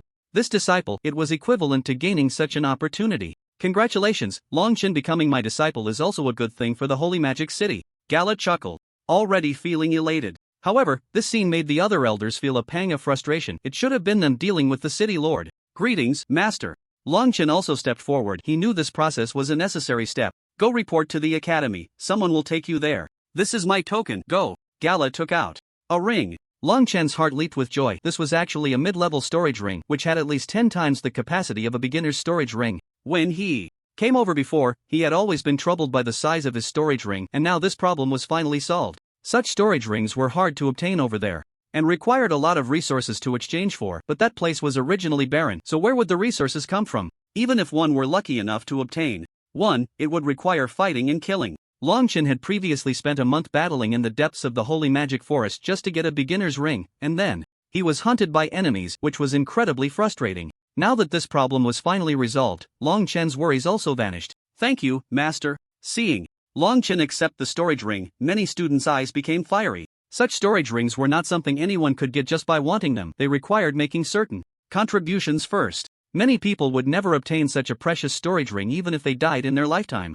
Take this place for example. Among these elders, not all of them necessarily possess intermediate storage rings, which are a symbol of status. Junior, follow me. At some point, a tall and stunning beauty appeared in front of him with an impressive figure and an extraordinary beauty. "Senior, my name is Longchen." Longchen introduced himself, his gaze unchanged. He had seen many beautiful women before, including Anna and others. It was Senior Lilith. That guy was treated so well, he actually had a senior taking him around the campus. I wish I could have such treatment. The other students gritted their teeth, their eyes fixed on Lilith. These students were all fiery-eyed, drooling with envy. Lilith was surprised that there was actually a man who showed no interest in her. The key was that this man in front of her didn't even seem to have the thought of looking at her, which was a first for her. In the academy, countless people who saw her would wish they could climb onto her. But this person was different, and Lilith couldn't help but take another look. This was completely different from what she had seen before. His eyes were clear, without any ill intentions. "My name is Lilith, and I am also the disciple of the Grand Elder. Come with me, I will take you to your residence." Along the way, Lilith opened up and found that Longchen was indeed different from the other students she had encountered. He was quite interesting to talk to. Longchen was always very direct in his speech, which she had never encountered before. "Where are you from? You're so impressive, able to defeat several elders. You're the first among so many apprentices in 100 years. Lilith actually knew that someone had challenged 9 elders before coming here. However, she hadn't seen the fights. It was all over before she arrived. Lilith was intrigued and couldn't help but ask the question she had been wanting to know. Longchen didn't say much. He only mentioned that he came from a remote place in the far west, not wanting to reveal too much about himself. He wanted to improve in a short time without being disturbed by outsiders. When he came here, Longchen knew that he could only stay for a limited time. After improving, he planned to head directly to the Central Empire, where he wouldn't have to hide anymore. At that time, he could deal with as many enemies as came his way. Naturally, he wouldn't reveal these secrets now. "Senior, this is my secret. I can't tell you. If you really want to know, I can tell you later if there's a chance." Longchen pondered for a moment and said with a smile. This question was a secret he couldn't disclose now, but that didn't mean it would always be a secret. Earlier, Longchen felt that this senior didn't seem like a bad person. She was quiet and he had a good impression of her, which was why he shared so much with Lilith. However, that didn't mean he would share everything and quickly become close friends with her. He had been too trusting in the past and had been deceived, so after that experience, Longchen wouldn't easily open his heart again. But after seeing what kind of senior Lilith was, he thought that having such a friend wouldn't be a bad thing. Previously, he had always been a lone wolf. Although he had Xiaojiu by his side to pass the time, it still didn't alleviate his loneliness. Longchen discovered that making friends seemed like a great way to pass the time. The path of cultivation alone was too dull and boring. Only with new methods could one progress faster and go further. "You said it yourself. I didn't force you. So it's settled. When you're ready, just tell me. You can't go back on your word." Lilith smiled sweetly, increasingly finding this man interesting. They had just met, yet he was already sharing so much with her. If it were someone else, they would have been impatient by now. These were actually private secrets, but Longchen had shown no aversion from the beginning until now. He had shared everything. Lilith found this way of interacting quite pleasant. "Here we are. This will be your new home." Upon arriving at the residence, Longchen felt quite satisfied. It was a nice place, complete with a small courtyard and a living room. It was larger than where he had lived before, and having the chance to stay in such a place was something he had longed for. Previously, Longchen's life had not been this good. He never dared to hope for such accommodations. "From now on, we will be students of the Holy Magic Academy. If you have any questions, feel free to ask your senior sister. And if I have any shortcomings, please do not hesitate to guide me." Lilith smiled slightly and turned to leave. Longchen stroked his chin and asked Xiaojiu, "What do you think of her?" Xiaojiu rolled her eyes, already aware of her master's thoughts. However, she still said, "Master, I think she is beautiful and very suitable to be your woman." Longchen's expression darkened as he looked at Xiaojiu in disbelief. That was not her intention at all. It seemed that due to the previous misunderstanding, Xiaojiu was still thinking about this matter. "Xiaojiu, I've said it many times already. What happened before was a misunderstanding." As Longchen spoke, he suddenly found it amusing that he was explaining so much. After all, he was the master. Why bother explaining so much? Besides, he had already clarified it many times, but no one believed him. And continuing to explain wouldn't change anything. "Xiaojiu, let's go. We need to understand the situation at the academy first." Longchen felt helpless, knowing that resolving this misunderstanding wouldn't happen overnight, so he decided not to dwell on it. He thought it best to first check out the layout of the academy, as he wanted to be able to escape quickly when the enemy came looking for him. That enemy was too strong. It was impossible to break through to that level in a short time. Here, it was merely a temporary hiding place for him. Once he reached a certain level of cultivation, he would need to head to the royal city to resolve these issues. Xiaojiu jumped onto Longchen's shoulder, and the pair began to stroll around the academy. The Holy Magic Academy was said to have been established after the ancient war, protected by a massive magic array, which remained intact to this day. Thanks to this protective magic array, the academy could once again shine brightly, giving birth to countless powerful individuals. However, due to the decline in talent, the academy was not as prosperous as it once was. Its glory could not last as it had in the past. Whenever a strong individual emerged, they would be taken away by the Central Empire, and many strong individuals willingly went to the royal city. The area was overrun with various magical beasts competing with the human race for resources, making the living conditions here extremely harsh. They all thought about heading to the royal city, knowing that only there could they obtain more resources. Once they reached a certain level of cultivation here, they would find themselves stuck. Only by going to the royal city could they acquire more resources and become stronger. Therefore, over the years, the strong individuals of Holy Magic City had aimed for the royal city. Countless powerful figures flocked there. However, because of this, both the Holy Magic Academy and Holy Magic City had declined year by year, their glory being short-lived. Long Chen frowned, beginning to consider whether he should leave Holy Magic City early. He had initially planned to cultivate here for 3 to 5 years. However, he realized that the Holy Magic Academy was not as glorious as it once was. The decline in talent was one issue, and the resources here were becoming scarcer. Just as he was pondering this, he was suddenly drawn to a group of people. Senior Luo's Earth Escape technique has become increasingly powerful, capable of both offense and defense. Even Harmon, who specializes in fire magic, is no match for him. Senior Luo is exceptionally talented, someone we can only envy. Senior Luo, defeat him. You are the strongest student in the academy. Countless students stood beneath the arena, their voices echoing endlessly. But every word reached Long Chen's ears without missing a beat. Initially, Long Chen was uninterested in all this, but when he saw a student manage to use Earth Escape in such a creative way, he couldn't help but take a few more glances. The more he watched, the more astonished he became. Could Earth Escape really be used like this? It was Long Chen's first time witnessing such a thing. He had thought he would only stay at the academy for a few days, but now it seemed he would have to change his plans. Long Chen had originally felt that there wasn't much for him to learn here, but now it appeared he had seriously underestimated what he could discover. He was learning for the first time that magic could be used in such ways. Previously, he thought Earth Escape was only useful for defense, making it one of the least useful spells among so many. However, once Earth Escape could be used for offense, it transformed entirely, becoming as effective as a fireball. In team battles, the status of Earth magic would rise significantly due to its newfound power.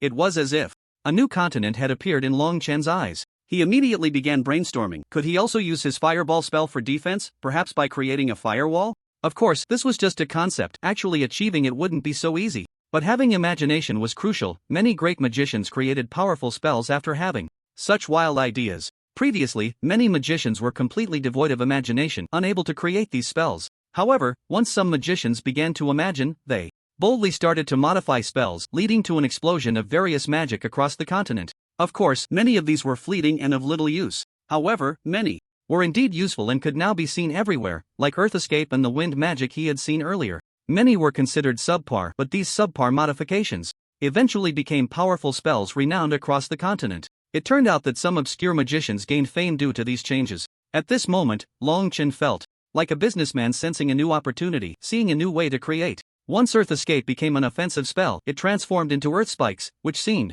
harmless but could be as unstoppable as a radiant sword formation. These Earth Spikes were as sharp as lightsabers, tearing through the flames to create a gash. I concede. Seeing the flames unable to breach the earthen wall, Harmon blurted out his surrender, quickly making a choice, terrified and collapsing to the ground. If these Earth Spikes were to pierce like the radiant sword, he would undoubtedly suffer a mental blow, and the next step would be worse than death. If you had surrendered earlier, I wouldn't have had to expend so much of my magical energy. Luo Rue raised an eyebrow, clearly displeased, but still accepted the surrender. This was the rule among students. No student could attack one who had conceded. To do so would violate the rules, resulting in severe penalties from the academy elders, or even expulsion, stripping the student of their status. Leaving the academy meant there would be no chance for advancement, a taboo known to all students. Soon, several other students stepped onto the arena, showcasing a variety of spells, all of which were low-level and intermediate magic. Just now, there were still 2 students worth watching, but the rest of the students had little to offer, and Long Chen quickly withdrew his gaze.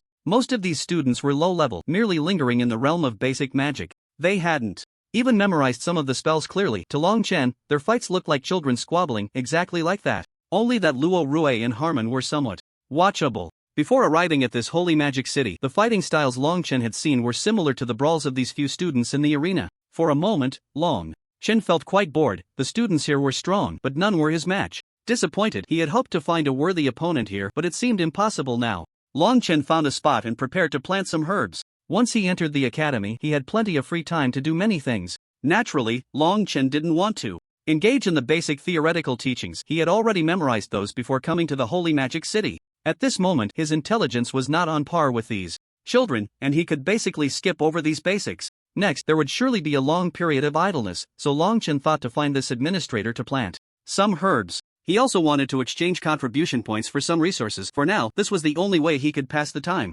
Besides that, there were no better methods to kill time. The Grand Elder would teach him, but not every day. Before this, he could only find something to do each day. I wonder when I'll see Anna again. Suddenly, Long Chen realized he actually missed that time a bit. It seemed that being with that little girl was quite a pleasant period. Putting that thought aside for now, he decided to spend his time here first. Elder, I want to learn herb planting from you. Long Chen searched many places. Within the academy, there were blacksmith guilds and magic guilds, which were the most sought-after professions on this continent. However, Long Chen did not choose these professions but opted for the least popular, most obscure herb garden. The herbs here were specifically provided for the academy, belonging to the logistics department, and in the future, herb apprentices would be recruited from here all over the continent. This was the most unpopular choice, and Long Chen thought perhaps this would be the quietest, least disturbed place. Most of the magical essentials that students in the academy needed to learn she had already mastered, and the theoretical aspects of those professions she could recite fluently. Now, she no longer needed to continue learning these. Coming here was merely seeking a period of refuge at the Holy Magic Academy. So, he chose this herb garden just randomly. Student, are you sure you want to choose the herb garden? The administrator looked at Long Chen in disbelief, thinking he had misheard. No one had come to such a place before. To this day, he was the only one managing these herbs in the herb garden. Many of the hard labor tasks for supplies were also done by him alone. It had been several years since the herb garden had been neglected. Yet now, someone had come, and the administrator found it unbelievable. He looked at Long Chen as if he were an alien. That's right. Long Chen nodded, resolute. Among so many places, this was the most suitable hiding spot for him, and he wanted to stay here. Alright, then this place is entrusted to you. Follow me.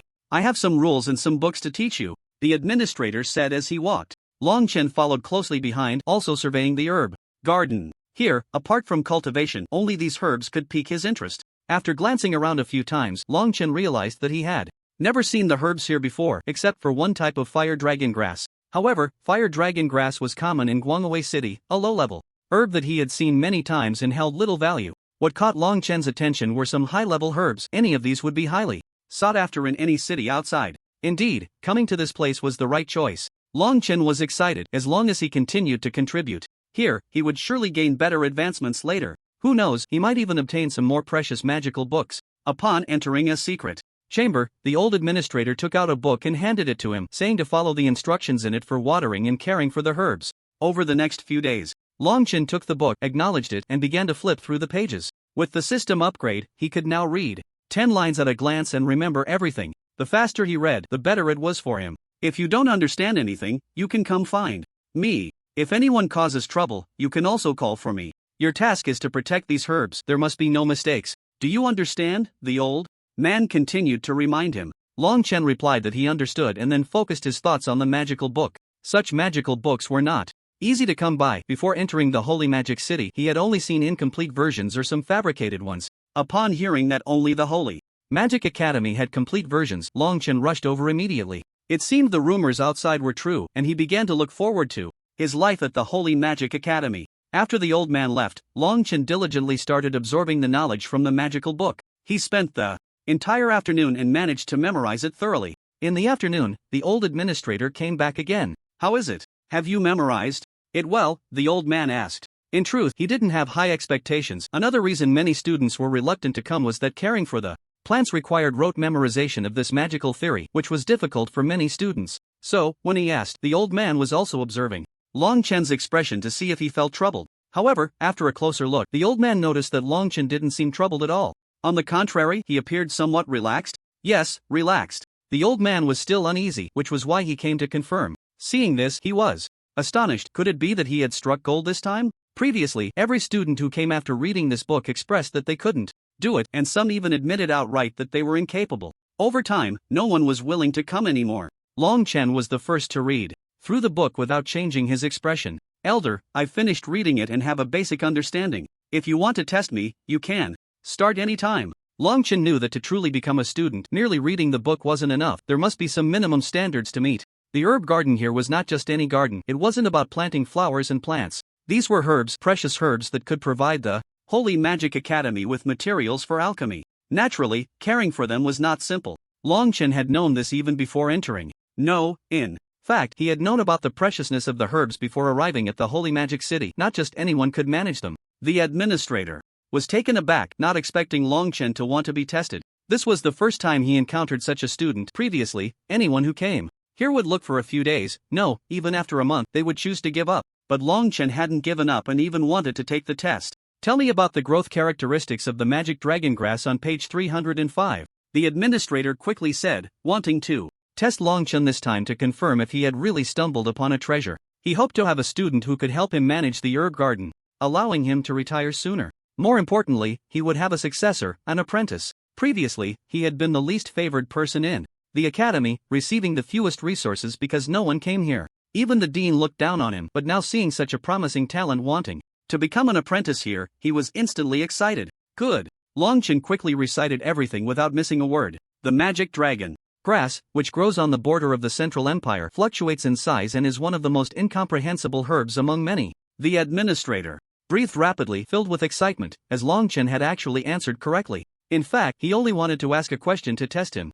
never expecting Long Chen to really get it right, which meant he had indeed read it just now. I'll ask you again, on the next page, what are the growth characteristics of the black dragon grass? Once he started asking, the administrator couldn't stop, his gaze becoming intense. This was the good seedling he had always wanted to recruit, but many good seedlings outside had been snatched away, and those who came in were unwilling to join the herb garden. He had always been alone. The administrator never expected that he would actually wait for such a good seedling to appear, and he couldn't calm down. Then, Long Chen accurately stated the characteristics of the black dragon grass. With the enhancement from the system, his brain could quickly analyze the correct answer. No matter how the administrator asked next, Long Chen could respond fluently. From now on, you are part of my herb garden. From today, I entrust everything here to you. After taking a deep breath, the administrator made a decision without hesitation. Long Chen shook his head and said, Elder, I'm afraid I can't become your apprentice. The administrator was taken aback. Why wouldn't you want to? What are you doing here then? Of course, the administrator hadn't asked yet, but Long Chen had already seen what the question was.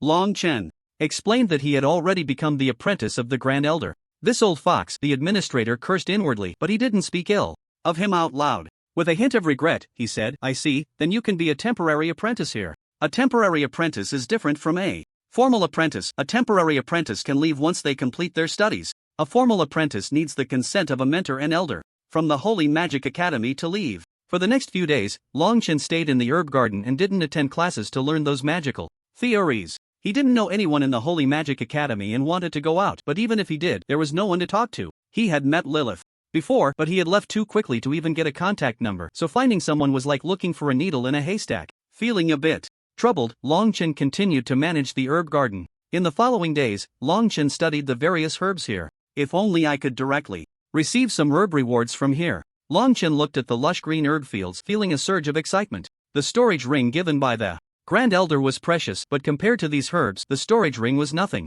Long Chen dismissed this thought, knowing that obtaining herbs was basically impossible. These were meant for the alchemy guild to refine and auction off. Who are you? In the following days, the administrator no longer came to the herb garden, leaving everything to Long Chen to manage. Suddenly, one day, a graceful girl with exquisite features arrived, her eyes sharp like swords. As she looked over, Long Chen's eyes remained fixed on the medicinal field. This is my grandfather's herb garden. Without the director's permission, no one is allowed to stay here. Who are you, and what is your purpose here? The girl, wearing a pair of high boots, with her fiery red hair cascading over her shoulders, stood shining under the sunlight, exceptionally beautiful. Long Chen then noticed a girl had appeared in the herb garden, a beauty just like Lilith. However, this beauty seemed to have a bit of a temper, demanding answers right away, with an air of superiority. What, didn't your grandfather tell you who I am? Long Chen felt quite frustrated with the old man. Although he was just a temporary apprentice, he would be taking care of things here for a long time, yet he hadn't even been given an identity. That was a bit excessive. Who exactly are you? If you don't reveal your identity, I won't hold back. His gaze was icy, and a long whip with a red tail ignited in her hand, suggesting she was ready to fight at any moment. Instantly, the air was thick with tension. Caught in a standoff, Long Chen slapped his forehead, thinking he could find some peace and quiet here at the Holy Demon Academy. He never expected that on his very first day he would encounter such a situation. He felt he had been too optimistic. It seemed that trouble was everywhere, and Longchen was quite annoyed. I am a temporary apprentice recruited by your grandfather. If you don't believe me, you can wait here for him to come. Longchen was naturally unwilling to resort to violence. If he did, it would be hard to resolve the conflict, so he preferred to avoid fighting for now. Do you think I would believe your nonsense? I see you must be here to steal herbs, and now that I've caught you, you claim to be my grandfather's apprentice. Hiss scoffed, her tone. I see. This girl had quite the imagination, leaving Longchen utterly speechless. To be precise, he had nothing to say. What kind of person was this?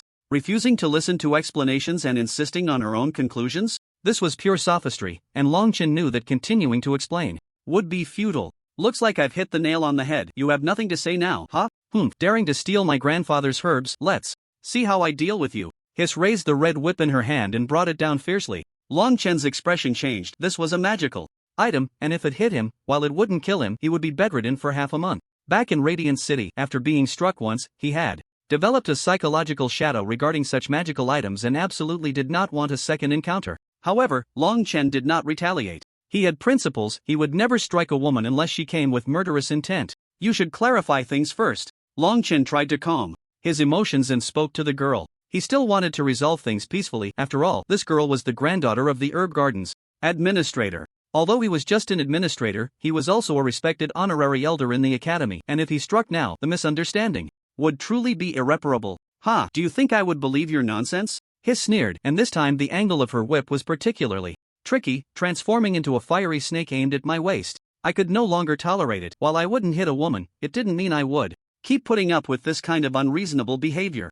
I had already made a concession that a man should make, yet she chose to push further, so I naturally couldn't just stand by. As the whip was about to strike me, mere inches away, I quickly condensed a radiant sword formation. Go! These lightsabers brushed past, and to his surprise, Hiss managed to dodge them all. Impressive! Longchen exclaimed, astonished that someone could evade such a radiant sword formation. When he arrived, he was rather uninterested, thinking there were no formidable individuals in the Holy Demon Academy. But at this moment, Longchen realized he had underestimated the place. It was indeed a den of hidden talents. You rogue! Although she dodged, Hiss's long run had left many cuts on her, exposing her smooth arms. Many areas were revealed, a glimpse of spring. Longchen couldn't help but take another look. She too couldn't resist. There was no way around it. At his age, filled with youthful vigor, how could he let this opportunity slip by? I will kill you! Hiss, furious and embarrassed, charged at him again, this time intending to engage in close combat. What a crazy woman! This was all her own doing. Longchen didn't dare to confront her head-on, mainly because he didn't want to hurt Hiss. If the administrator saw his granddaughter injured, he would surely be kicked out. Longchen wanted to stay here a bit longer. He didn't want to leave just like that. I told you it was a misunderstanding, but you wouldn't believe it. You brought this on yourself. How can you blame me? Longchen was genuinely frustrated. He had already explained everything clearly. It was her own imagination that led to this. If he truly had ulterior motives, he would have fled with the herbs long ago, and if he really intended to do so, he could have taken them and left. How could he possibly stay here, wasting time with her? Shameless! I won't believe your nonsense. Take this. She charged at him again, flames swirling in her hands, closing in on him in an instant. Longchen was surprised that she could move so skillfully. A person who could wield magic was already a genius, and it was rare. He didn't expect her to also master such an obscure form of movement. This was not something just anyone could achieve, and few would invest effort in mastering both. In terms of learning, the most taboo was being half-hearted. It would lead to poor results and possibly even madness. Yet she had managed to learn it, and crucially, she had integrated it well. If she hadn't reached a level of mastery, she wouldn't have been able to react so quickly. The flames nearly grazed Longchen's body, but he executed a nimble roll to evade, successfully turning danger into safety. You can dodge once, let's see how many more times you can do it. Hiss seethed. The competition was heating up. She had encountered many people in the academy, but this was the first time she faced such a tricky opponent. What frustrated Hiss even more was that this mediocre person was actually better than her. Previously, to stand out among the crowd, she had diligently trained in this area, putting in a lot of effort to achieve her current level. To be able to use both fire magic and close combat simultaneously, and to integrate them, she never expected that even with such skills, she would still be slightly inferior. Instantly, Hiss felt uncomfortable. She believed she had done a lot and should be one of the top students in the academy. Yet there was someone even more formidable than her, and Hiss was determined to settle the score. I've said it once, I don't want to say it a second time. Longchen was starting to feel dissatisfied with this fight. Why did it have to be resolved through combat? It shouldn't have come to this. If they had just talked it out earlier, valuing peace, no one would have to feel this way. But she insisted on doing this, making the situation worse, and Long Chen naturally didn't want to stir up trouble. He had just arrived, he had already planned how to enjoy his little life here. As a result, less than a day had passed when such a thing happened, and in an instant, Long Chen's mood shifted from joy to utter despair. It was all because of this little girl in front of him. Continue, come on. This time, Haisai simply couldn't take it in. Regardless of whether she had come in to steal herbs or not, she wouldn't let this matter end just because she had been put in a difficult position this time. At this moment, Haisai only wanted to determine the outcome of this confrontation. Only then could she prove that she was the second strongest in the outer courtyard. She had already lost to Rod once before, and she didn't want to lose to a newcomer again. After glancing a few times, Haisai confirmed that Long Chen was a new student at the academy, which made her even angrier. I won't continue fighting you, I still have to take care of the herbs, so you can stop. Long Chen frowned, wanting to continue tending to the herbs. If this continued, it would likely drag on indefinitely. Just like when she encountered those enemies before. Although this time there was no need for fighting outside, this situation was still giving her a headache for a long time. The entanglement in this matter was definitely not easy to resolve, so Long Chen chose to give up the fight. If you don't win against me today, there's no way I'm letting you walk out of here. Haisai made her stance clear, she just wanted to take care of him. Long Chen was very frustrated, she hadn't provoked anyone, so what was this all about? All the good feelings Long Chen had about coming to the Holy Demon Academy had vanished in an instant. If she had a choice this time, Long Chen would just want to leave the Holy Demon Academy and head straight to the royal city of the Central Empire. Although she couldn't join the academy there, she could at least go there to do business. Long Chen had already made plans before, but after suddenly encountering some enemies, she had no choice but to settle for the Holy Demon City. Coming here, Long Chen thought this place would allow her to have a good time for a while, at least to recuperate. She never expected to encounter such a situation, and it instantly gave her a headache. She didn't want to continue fighting here. Long Chen really disliked doing that. Have you had enough? I've made myself very clear. How many times do I have to say it before you stop? Long Chen was already a bit angry. If this weren't the Holy Demon Academy, she would really want to teach this girl a lesson. It was just because she had an elder protecting her that she could act so boldly in the academy. Otherwise, who would take her seriously? Long Chen appreciated Haisai's abilities, but those skills were far from enough in front of him. It was absolutely impossible for her to become an enemy. At least not in the short term. She simply had no interest in it. With such an opponent, Long Chen didn't even want to make a move. Haisai's whip strikes were fierce, yet full of flaws. Long Chen only had to pay a little more attention to easily dodge these attacks. Haisai didn't realize that as her magical power decreased, her movements began to slow down, and she was even less aware that she couldn't hit anything like this. Haisai was excellent, but that was merely excellent. It couldn't be considered strong, so Long Chen didn't regard Haisai as a rival at all. From earlier until now, it had all been Haisai making the moves. Long Chen found it quite annoying, but she still didn't strike back, not wanting to hurt Haisai. After all, she was the elder's granddaughter, not just an ordinary academy disciple. Moreover, Long Chen was reluctant to make a move because she had always had her own principle. She didn't want to strike against women. It had been this way before, and it was still the same now. Enough. Just because I don't want to make a move against you now doesn't mean I won't. From earlier until now, Haisai actually still wanted to continue entangling with her, which instantly made Long Chen angry. She hadn't been angry before, but that didn't mean she didn't have a temper. The reason for the anger was that Long Chen knew that if the fighting continued like this, there would definitely be no way for either side to coexist peacefully. Long Chen didn't want to be expelled from the academy so soon after arriving just because he offended someone. If he were to be kicked out like this, it would be a loss that outweighed the gain.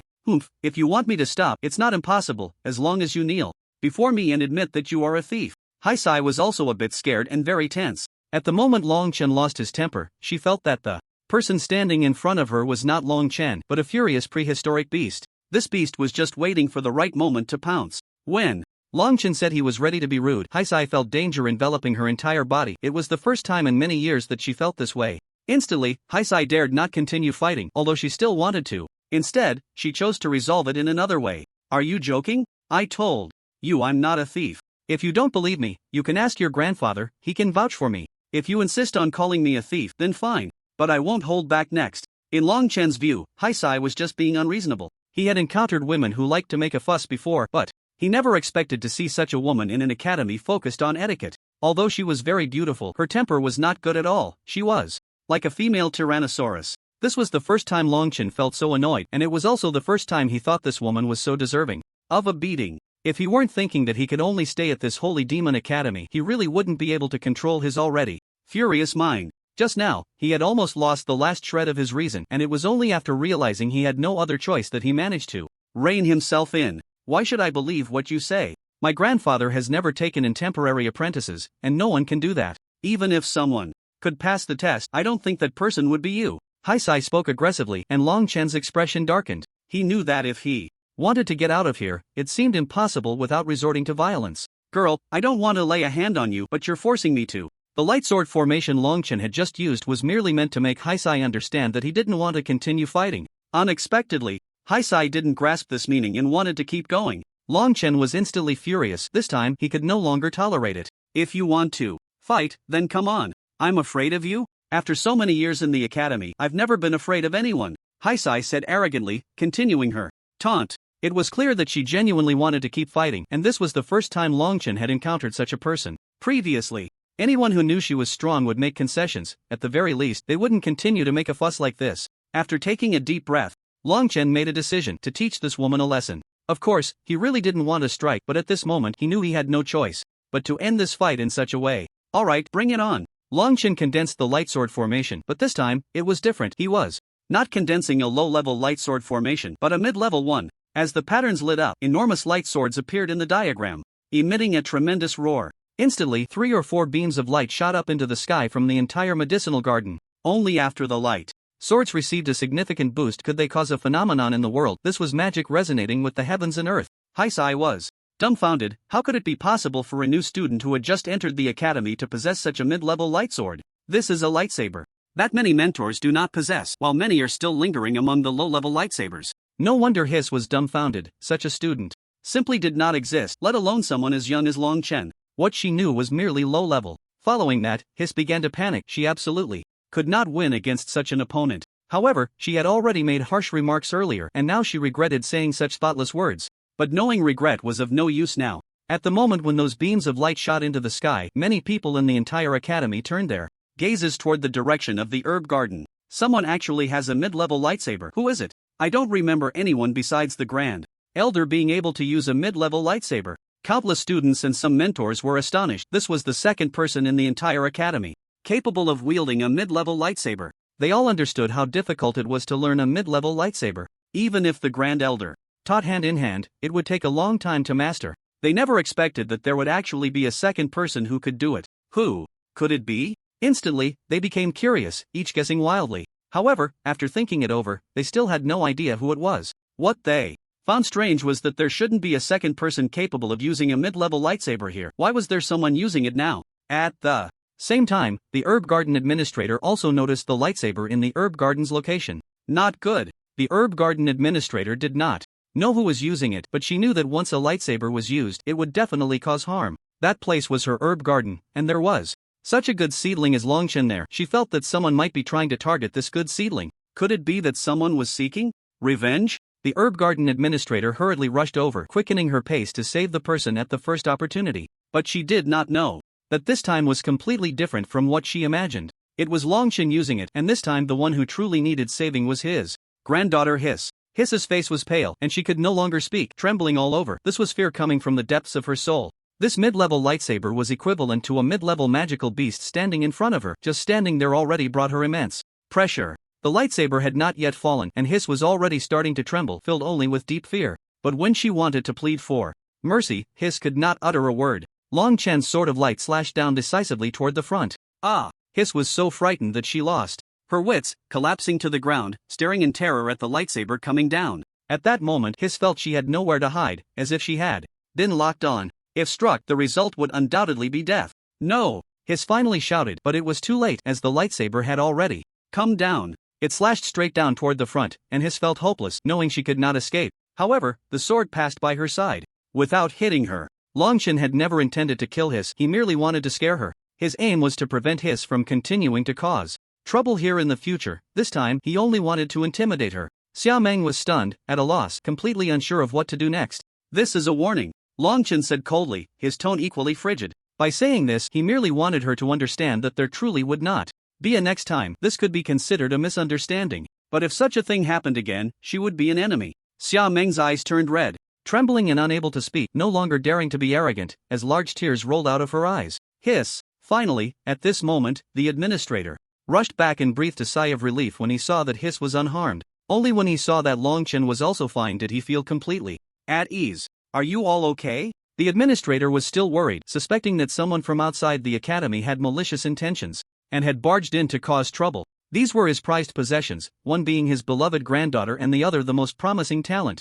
Long Chen, elder son, you should really keep an eye on your granddaughter. Long Chen recounted what had just happened, saying this only to prevent a similar incident from occurring again. This time, he had managed to restrain himself rationally, otherwise, what they would see now would not be an intact Hiss. The administrator was initially a bit confused, but he quickly realized that it was his granddaughter who had come in and caused a ruckus. Within the academy, this granddaughter often took advantage of her status to stir up trouble, and no one dared to offend her, so she practically did as she pleased. Hiss, you shouldn't come to this herb garden anymore. I've entrusted it to him to manage. Elder's son immediately made a decision, his expression serious. Hiss nodded. She didn't want to come here anymore either. This person was too fierce. If it weren't for her grandfather arriving in time, she might have already left this beautiful world. It's my fault for not keeping an eye on her. This is my compensation to you. Elder's son took out a gem, which was quite precious. Longchen accepted it, as it was only natural. If he hadn't endured time and again, this matter wouldn't have been so easily resolved.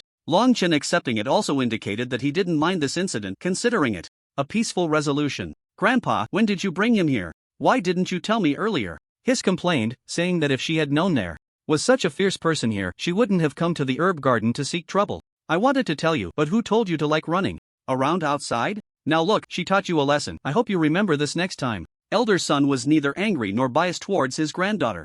Hiss was quite displeased. Why was it like this? It shouldn't have been this way. Her grandfather actually didn't speak up for her but sided with an outsider. Thus, this matter was considered peacefully resolved. After that, Hiss didn't come again, and Longchen finally enjoyed a quiet life. However, this peaceful life didn't last long, as a group of people arrived and broke the tranquility once more. The one who came was actually the strongest from the outer academy, Rod, who brought a dozen students to block the entrance. Just as Longchen intended to go to the student shop to buy some potions for herb care, he encountered this group of roadblocks. Do you have something to say? Longchen knew that this group was not here for good, but he still preferred to keep the peace. As long as they didn't make a move, he wouldn't strike first. It was best to avoid trouble as much as possible. You're the one who bullied Hiss. Rod, the leader, squinted her eyes and asked coldly. The students behind her all had unfriendly expressions, clearly coming with some resentment this time. Hearing this, Longchen could almost tell that this group was here to cause trouble. Why bother? Longchen didn't want to make a move, but it seemed he had no choice now.